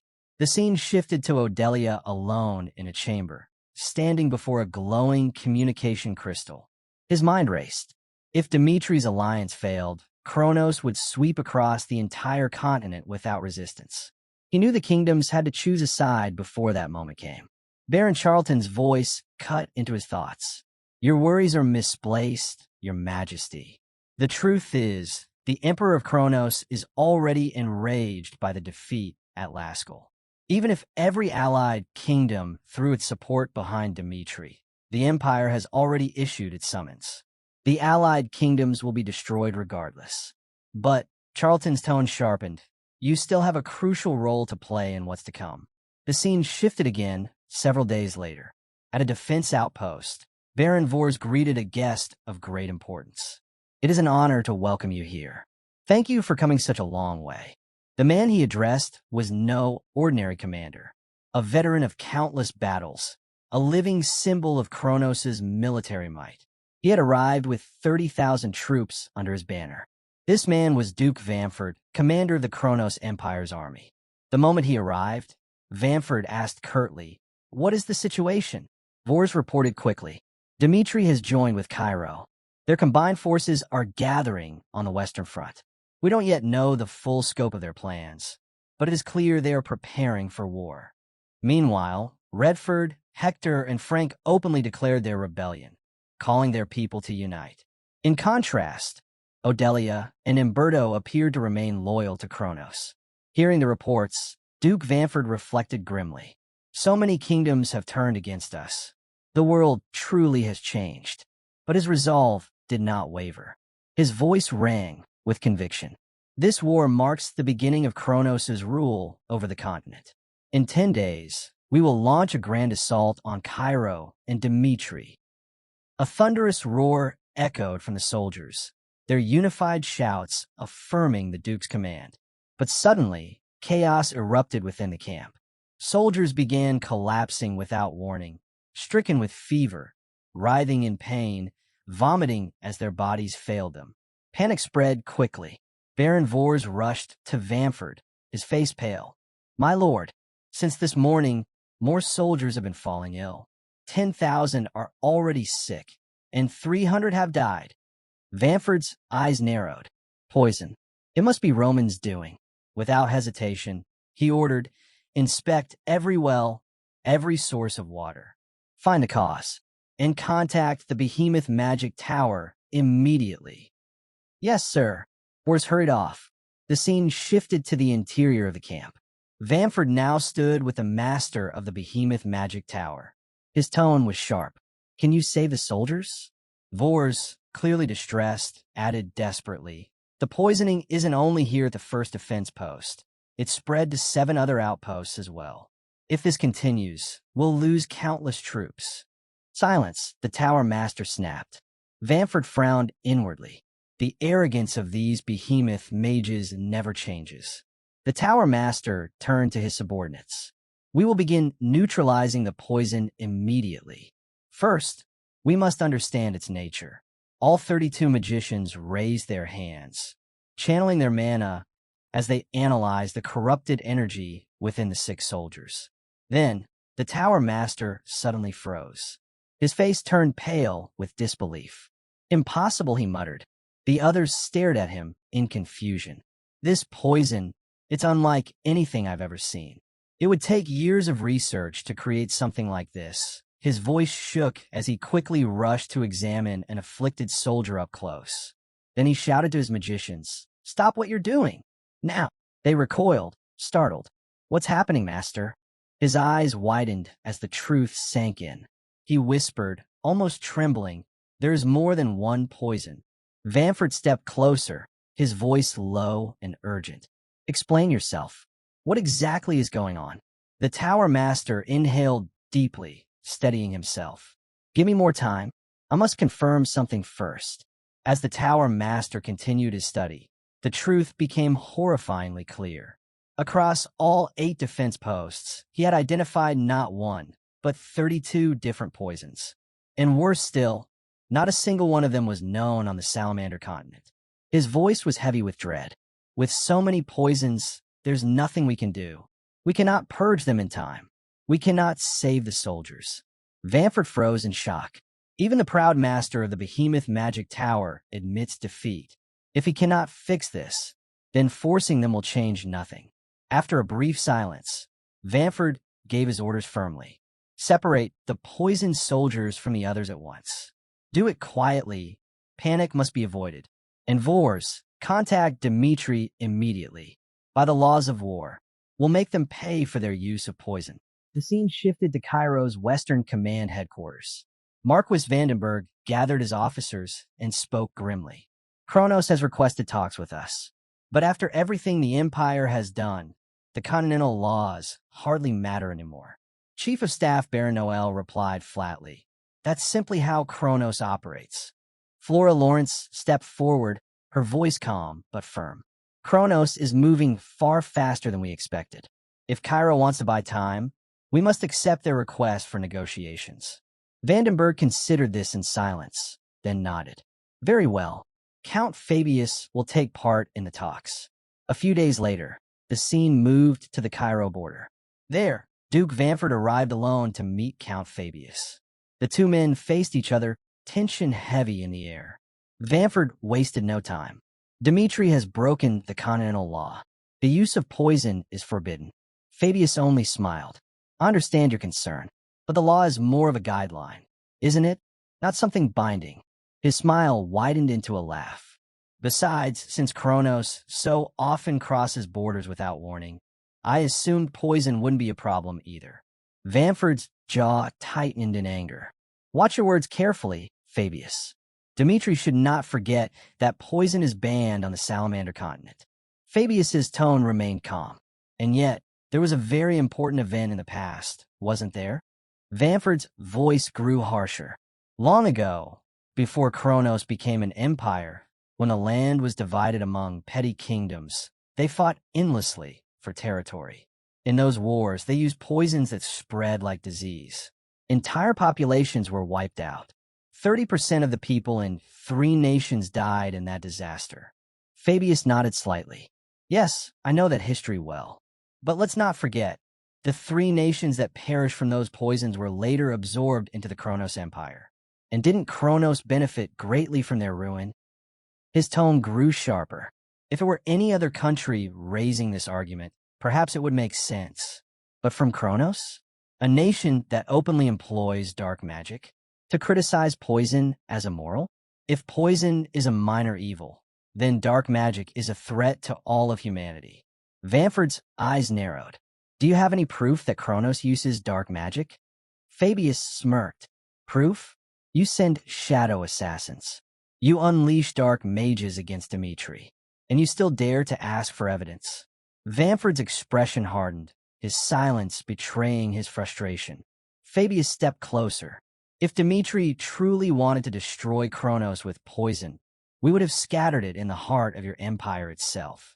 But we restrained ourselves. So enough. Neither Kronos nor Dmitri has the right to preach about what is righteous. Vanford let the words sink in, then answered steadily. Do you know why I stepped away from the battlefield, Count Fabius?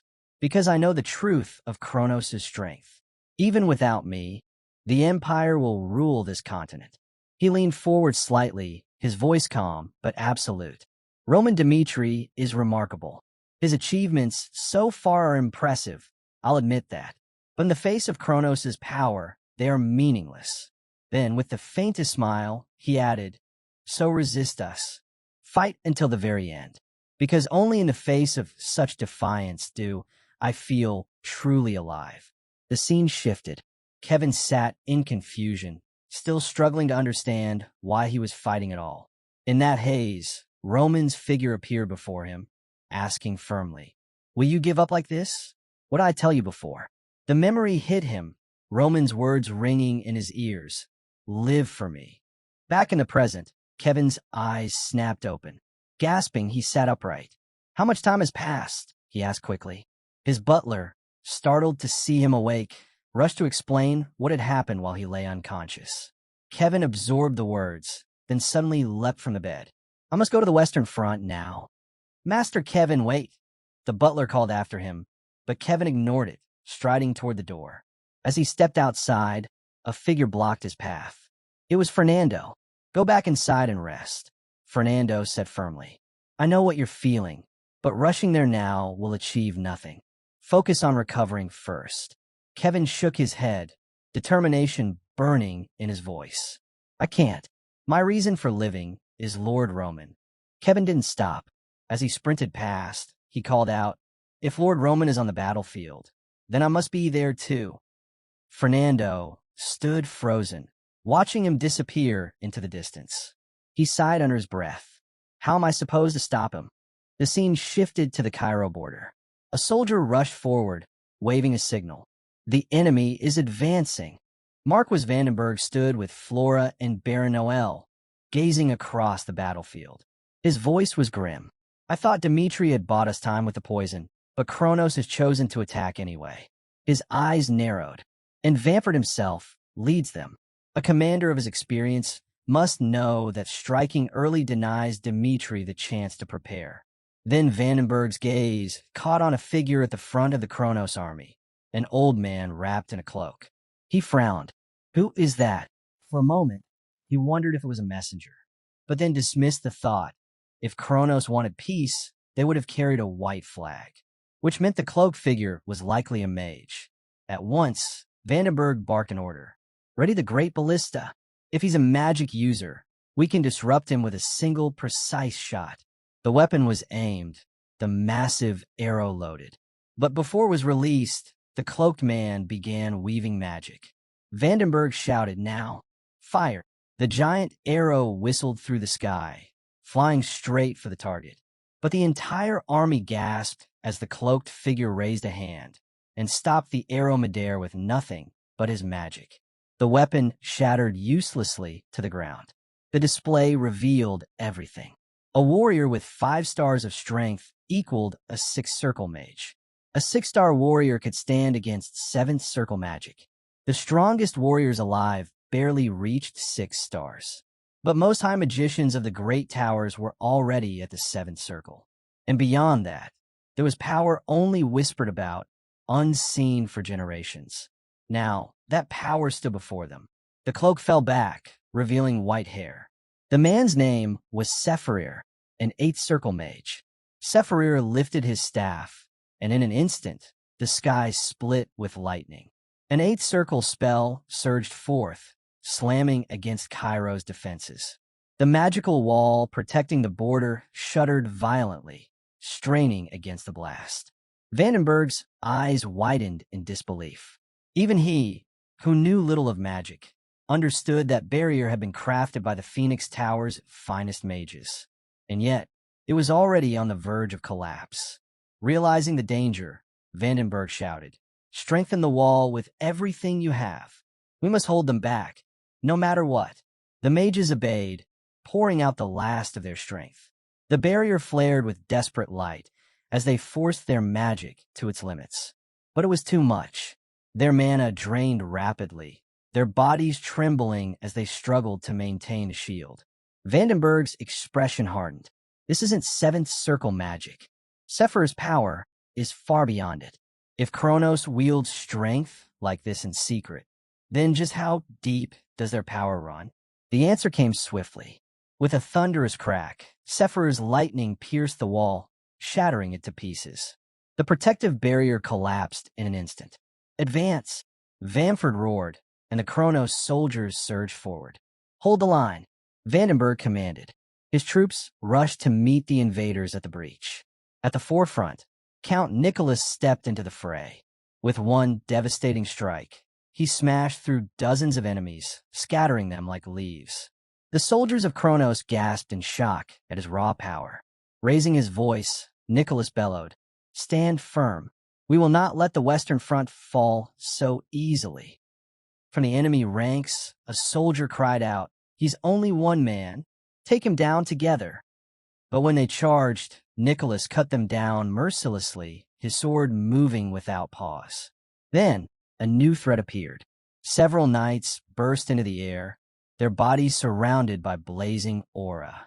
Flying knights, rare, deadly, and nearly unstoppable. They descended on Nicholas, swords flashing from every direction. For a heartbeat, it seemed he would be overwhelmed. Get down. Chris's voice rang out as he shot into the fight, his blade intercepting the knight's strikes. With one powerful swing, he hurled them back, forcing them to retreat in shock. Nicholas glanced at him, astonished. Chris's strength had grown far beyond what he'd imagined. Are you unharmed, Count? Chris asked, steady and composed. Nicholas grinned. Fight with me, Chris. Together, we'll drive them back. Chris nodded firmly. Yes, of course. The scene shifted to Flora Lawrence, standing at the command post. Her mind raced, calculating, weighing every possibility. Roman's plan required at least 3 days of resistance. At first, she had believed they could manage it. But now, with the fortress wall fallen on the very first day, all of her careful predictions had crumbled. She saw the reality clearly. The situation was dire. Flora turned to Vandenberg, her voice steady but grim. We cannot win this battle. You must begin Plan B. Vandenberg's jaw tightened in frustration, but his resolve did not waver. Very well, he said firmly. The command was given. The soldiers were to abandon the fortress, retreat to the rear, and leave their supplies behind. The plan was brutal but necessary. Lure Kronos inside, then ignite the hidden explosives to strike a devastating blow. When Chris heard the order, he turned to Count Nicholas. We need to cover the retreat. Let's make sure our comrades escape safely. But then the battlefield shifted. A suffocating presence spread through the air as a figure stepped forward. It was Hannibal, the demon of Kronos, a rank 2 warrior and the third strongest on the entire continent. He looked directly at Chris, smiling. So, you're the Flash of Cairo. His voice carried, drawing every ear on the battlefield.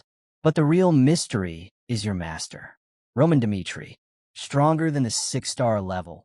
And in a place like Dmitri, he even raised a swordsman like you. Fascinating. Chris and Nicholas both froze at the revelation. Hannibal himself had come. That could only mean one thing. The Kronos Second Order was marching in this war as well. Chris's chest tightened. If I fight him here, I will die. He raised his eyes to the sky, a bitter thought crossing his mind. I always dreamed of surpassing Lord Roman. But now, it seems I'll never get the chance. Gripping his sword, he prepared himself to face Hannibal. But Count Nicholas stepped forward, voice ringing with resolve. No, I will face him. Roman and Chris are needed for the battles to come. My life ends here, and I accept it. He glanced at Chris and added with a faint smile, after I defeat Hannibal, I'll catch up to you. Chris's eyes widened. Count Nicholas, go. Nicholas barked, his tone brooking no argument. Chris trembled with anger, fists clenching, but he knew the truth. He could not stay. Gritting his teeth, he shouted, I won't forget this day. Then he turned and ran, carrying Cairo's future on his shoulders. Nicholas watched him leave, his heart steady. He entrusted everything to Chris. Hannibal chuckled. Who allowed him to escape? His words dripped with arrogance as he prepared to move. But Nicholas struck first. His aura surged into his blade, and with a roar he unleashed a powerful strike. The impact shook the ground, dust and debris exploding into the air. For a moment, silence. Then the smoke cleared. Hannibal stood untouched. Nicholas smiled faintly, gripping his sword tighter.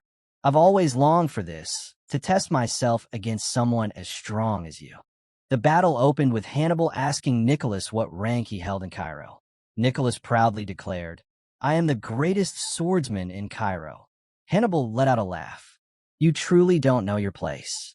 With that, Count Nicholas lunged forward, but Hannibal, wielding his sword infused with energy, slipped past every strike with ease. Nicholas recalled his lifelong struggle to reach the 6-star level. Only after his fight with Roman had he finally surpassed that barrier. Refusing to back down, he unleashed his secret technique, demolition, putting everything he had into the blow.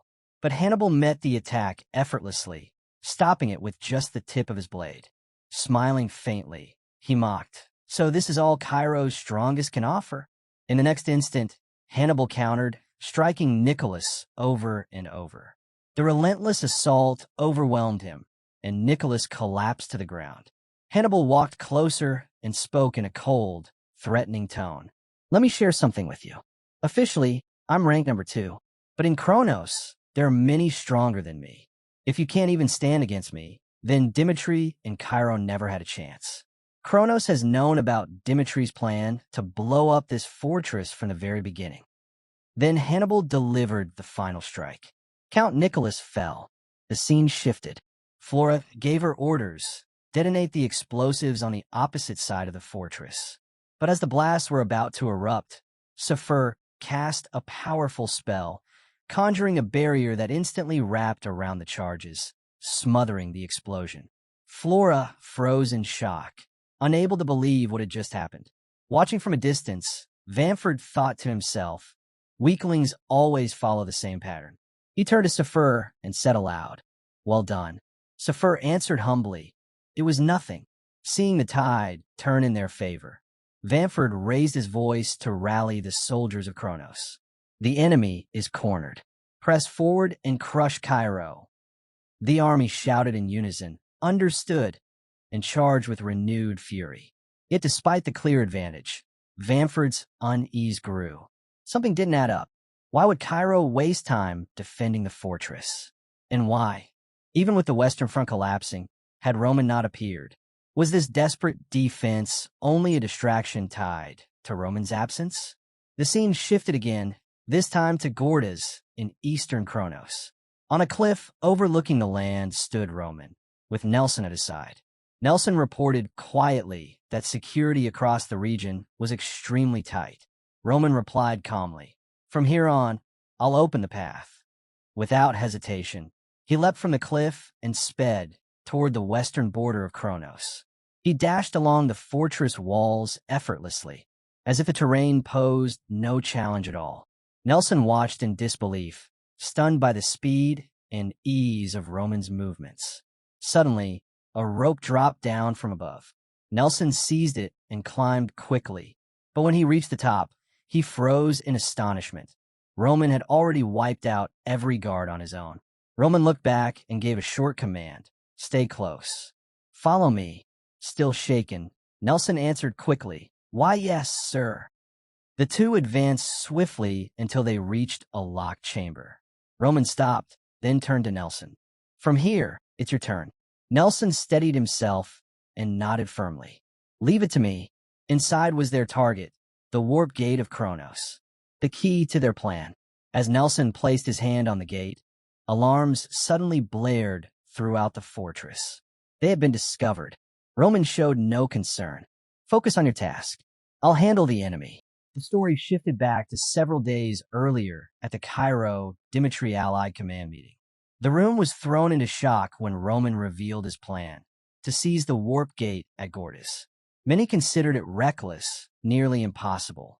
The prime minister spoke up, explaining that even if they succeeded, the overwhelming gap in strength would still place Cairo and Dmitri in a dangerous position. Roman listened but saw things differently. With a firm gaze, he told them that if Dmitri had any hope of standing against Kronos, then they needed to prove their might, to make Kronos fear them. His words caught the council off guard, leaving the room tense and uneasy. The prime minister then voiced another concern. Cairo trusted Roman, but Kronos' strange warp technique remained a threat. He reminded everyone how Kronos had warped into Dmitri without using a gate. That unpredictable ability, he warned, made both sides vulnerable. Roman disagreed. He reasoned that if Kronos truly had unlimited freedom with their warp ability, they would have bypassed the front lines entirely and struck at Cairo and Dimitri's core directly. The fact that they continued to fight on the Western Front proved there were limits. His logic left the chamber in silence. One by one, they began to consider his point. Roman pressed further. Against an empire that claimed dominion over the continent, Cairo and Dmitri had to show they would not be cowed. At that moment, Marquis Valentino spoke up. "May I say something?" Roman gave a slight nod, granting him the floor. Marquis Valentino suddenly posed an unexpected question. After the war, will Lord Roman forge a new sword? His words left Roman and the council puzzled. Seeing their confusion, Valentino explained with a serious tone, "I've been waiting far too long for your next masterpiece. I cannot wait any longer." Roman stayed silent, weighing the request. But Valentino continued, "If you create a new blade, I will dedicate the full strength of my family to support your plans. Even with the nation facing hardship, I cannot suppress my desire to obtain a weapon of true excellence." The scene shifted back to the present. At Gordas, soldiers of Kronos spotted Roman and charged. He cut through them with ease, one after another. Meanwhile, Nelson was hard at work adjusting the warp gate. Moments later, Nelson called out, "It's ready." Roman thought to himself how quickly it had been done, just as Valentino had promised. He gave the order, "Activate it." The gate roared to life, spreading a brilliant blue light. Through it came Marquis Valentino, leading the army of Cairo. The soldiers greeted Roman with respect, but one figure in particular stood out, Kevin. When Roman's eyes fell on him, he immediately understood. Kevin had overcome his struggles. Bowing deeply, Kevin declared, "I have grown stronger, Thanks to your guidance, Lord Roman. Roman then addressed the assembled forces. He declared that Gordas would now serve as the central base of operations for both Cairo and Dmitri. Their next target, the destruction of Kronos' eastern territories. Without hesitation, he commanded, wipe out every enemy within Gordas. Valentino drew his blade and shouted to the soldiers of Cairo, follow Lord Dimitri's command. And so, in less than a single day, Gordas, the vital eastern fortress of Kronos, fell under their control. Valentino's excitement soared. At last, he could wield the sword forged by Roman, the second great creation of his hand. The story then shifted once more, this time to Vanford. He was stunned when the news reached him, the fall of Gordas. Only then did he realize that everything had been part of Roman's plan from the start. With the fortress taken, the warp gate seized, Kronos' soldiers were stranded and vulnerable. Summoning his officers, Vanford ordered a strategy meeting. We must prepare for a drawn-out war, he said firmly. If we keep advancing directly toward Cairo's capital, our army of 300,000 will run out of food. Reinforcements will arrive within a month. Until then, we must endure and hold the line, or the enemy will crush us. As Vanford considered how to move faster, one soldier stepped forward with a suggestion. Why not stay here? Only the walls were damaged. Thanks to Lord Safir stopping the explosion, the food stores left behind by Cairo remain untouched. We've already inspected them. They're safe to eat. Hearing this, Vanford made his decision. Very well, we'll stay here until reinforcements arrive. Then we'll crush the enemy piece by piece. But in his heart, Vanford vowed silently. No matter what Roman intended, he would never allow things to unfold according to Roman's design. The scene then shifted to Tesla, Kronos' eastern base. Commander Baron Zeekman had just received a letter from Vanford. The message was clear. If Dimitri's forces advanced toward Tesla, they were to fortify their defenses and hold their ground at all costs. Reading it, Zeekman frowned. Why was Vanford telling him to stay, put instead of summoning him to assist? Did the Duke truly believe Tesla could be threatened by just 30,000 soldiers? To him, the thought was absurd.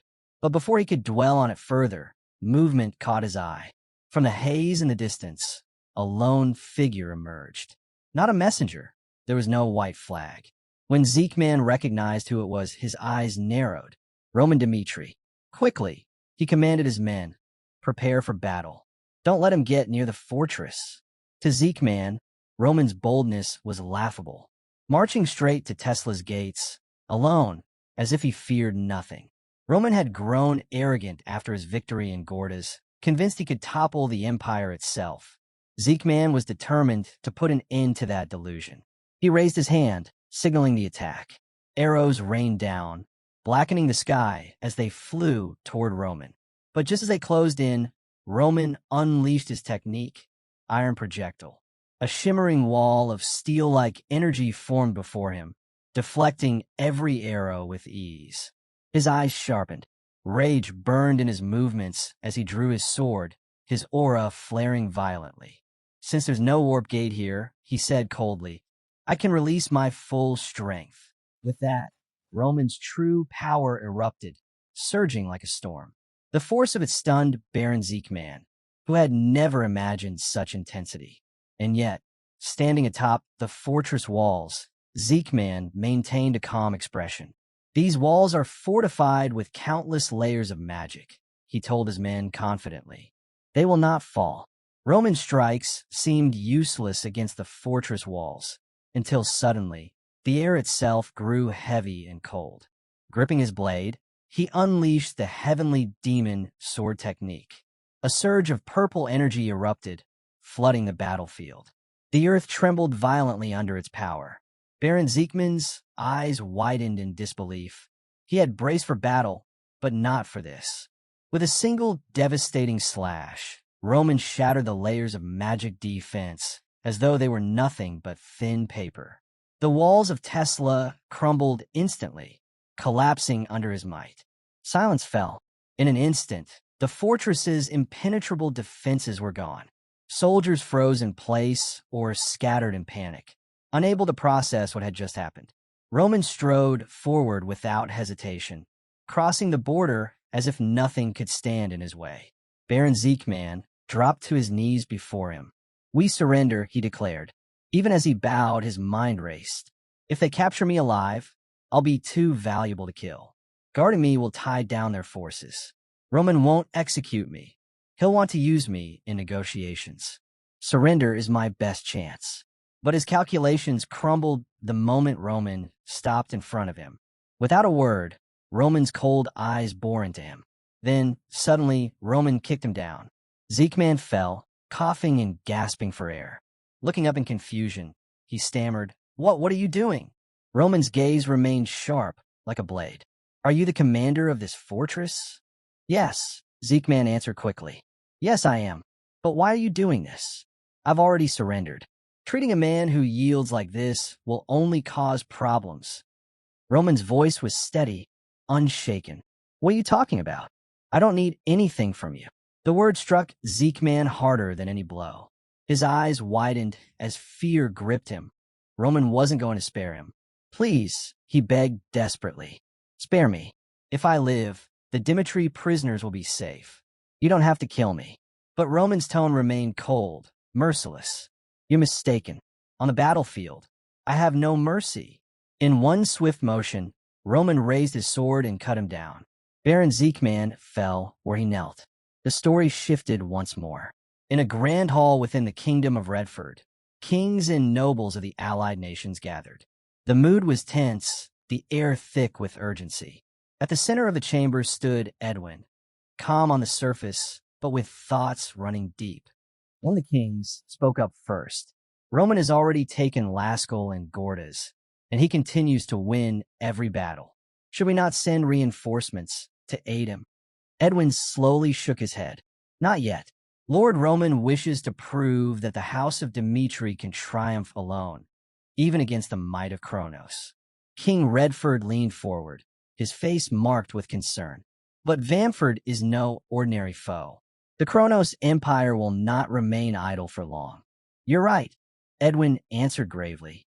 "But when I heard that Roman seized the warp gate at Gordas, I felt something I rarely feel: fear. Because in that moment, I realized he accomplished something I had only dreamed of, yet never achieved." He paused, his eyes clouded with memories. The Southern Front ended in disaster for Hector. Every plan I devised collapsed. For the first time in my life, I tasted the full weight of failure. And the reason for that defeat was Roman. Without him, Hector would have claimed victory with ease. Edwin's voice dropped, sharper now. "But what terrifies me more than Kronos itself is a man who never stops evolving. A man who takes every setback, every lesson, and turns it into power. That man is Roman." He looked around the chamber, his tone final. "So, I say again, trust him. Wait." Far away from politics and gilded halls, Kevin stood alone on the battlefield, training in silence. Eyes shut, he let his aura flow outward, trying to sharpen his focus. He recalled the sting of past defeat, the opponent's face, the ring of clashing blades, the moment his strength failed him. In his mind, he replayed that battle. He charged, aura burning, trying desperately to match his foe's overwhelming power. But just like before, he could not keep pace.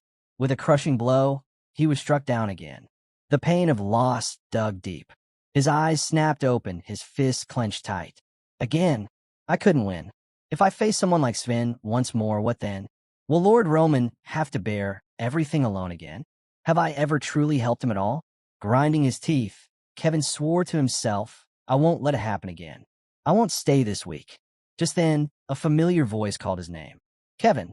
Startled, he turned, and there was Roman walking toward him. Roman spoke plainly. "There's something I need to tell you." Then he continued, "When I studied how aura works, I realized something. The way people in this world use it is far too basic." At first, Roman began, I thought the key was raw power, releasing vast amounts of aura to crush anything in my path. But after facing warriors like Barbossa and others from distant lands, I realized I was wrong." He paused, his eyes drifting toward the horizon. In the central murum Swordsmanship isn't only about brute strength. Even the softest movement can defeat the strongest strike. People there adapt, they evolve, their techniques grow as they face each other. Compared to that, the way aura is used in this world is far too simple, undeveloped. That's when I understood my way of the sword surpasses all others here. Kevin listened closely, his heartbeat quickening. Roman continued. In a battle where death is a breath away, pouring out aura blindly isn't enough.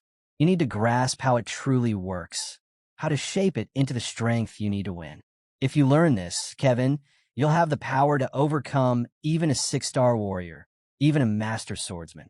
Kevin's eyes widened in shock. Roman finished firmly. To begin, I will teach you a technique, one that will change everything. The heavenly demon sword technique. The scene shifted. At the base of the battered western defense line, Chris stepped out of his tent, his face weary from a sleepless night. Not far away, Kevin sat quietly, staring at his sword, lost in thought. He remembered Count Nicholas's words to Chris when the war ahead. We need both Roman and you. I will defeat Hannibal and come to your side soon. But suddenly, a wounded soldier stumbled into camp with grim news. Count Nicholas had fallen. Chris clenched his fists, the truth hitting him harder than he wanted to admit. He had wanted to believe Nicholas's promise, but deep down, he had always known better. Fear had held him back. If only I had been strong enough to stand with him, things might have been different. Looking at Kevin and the other soldiers, Chris's thoughts grew heavier. I wished Roman would guide me directly, but he said I was someone who could find the answer on my own. Doubt gnawed at him. He couldn't even trust himself. Yet, Roman, always unshakable, always certain, had placed his faith in him. Roman believes I can carve my own path, but can I? Encouraged by Roman's faith in him, Chris began to concentrate on his aura, pushing himself through practice. But the more he tried, the more frustration built up. What am I supposed to do? How can I really find the answer on my own? Doubt weighed heavy on him until a memory surfaced. Roman's words echoed in his mind. Don't think of aura as sheer destructive power. Its true strength lies in what it really is. In that moment, understanding struck. Aura wasn't chaotic or wild. It was the energy flowing through all things. It was already within him. Chris let his aura surge, and a radiant light spilled across the camp. He entered a selfless state known as body reformation. His form began to change, his hair lengthening, his presence calm and centered. By morning, as the camp stirred awake, soldiers stepped outside in confusion, staring at the brilliant glow. Their eyes widened as they saw Chris, his hair and face shining with a unique aura. Turning to them, Chris said calmly, "Prepare for morning training." One soldier whispered in awe, "I feel like I've witnessed this before." But within himself, Chris reflected, this power isn't Roman's style, nor is it Commander Jonathan's hidden technique. This is something different, something that belongs to me alone. The scene shifted to the Kronos Empire's camp. A soldier rushed in with urgent news. Roman Dmitri is advancing with his army. One commander scoffed. He's insane. Facing 300,000 soldiers like this? He's walking to his death. Another cut in, cautioning, don't rush to conclusions. It could be a ploy to mislead us. We should hold our position and act carefully. The tent filled with raised voices as the commanders argued. But then Vamford entered, his presence silencing them immediately. Enough, he commanded. It doesn't matter what Roman intends. A small kingdom cannot hope to defeat a great empire. But if we allow him to flaunt his victories, Kronos itself will become a laughingstock. His expression hardened. From this moment on, I will deal with Roman Dmitri myself. Yes, sir, the soldiers responded in unison. The following day, both sides stood prepared for battle. Vamford at the head of the Kronos forces, Roman at the front of his own. With steady steps, Roman walked forward, his voice calm but resolute. I propose a champions duel against the Kronos Empire.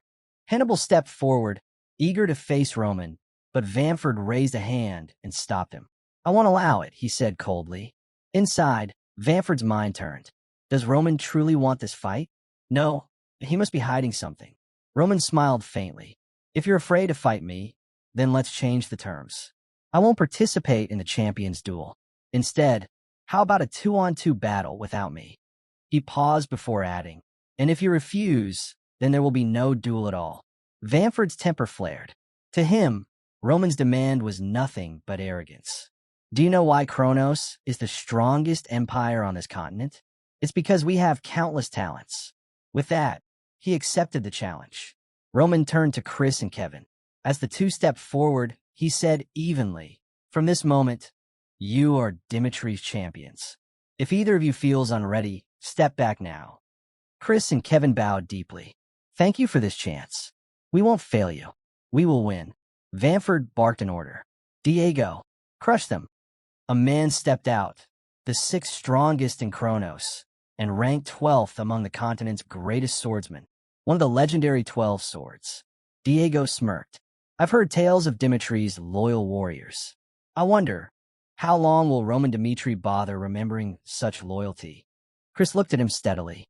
"Are you here to fight or to talk?" The taunt struck a nerve. Diego roared and charged, swinging his blade with brutal force. Chris met the blow cleanly, his sword holding firm. Watching closely, Roman thought to himself, "People often say Chris is Dimitri's best talent, but I see more than that. He is the brightest talent on the entire Salamander continent." That's where we'll leave it for now. If you want to catch the next part, make sure to like the video and subscribe so you don't miss it.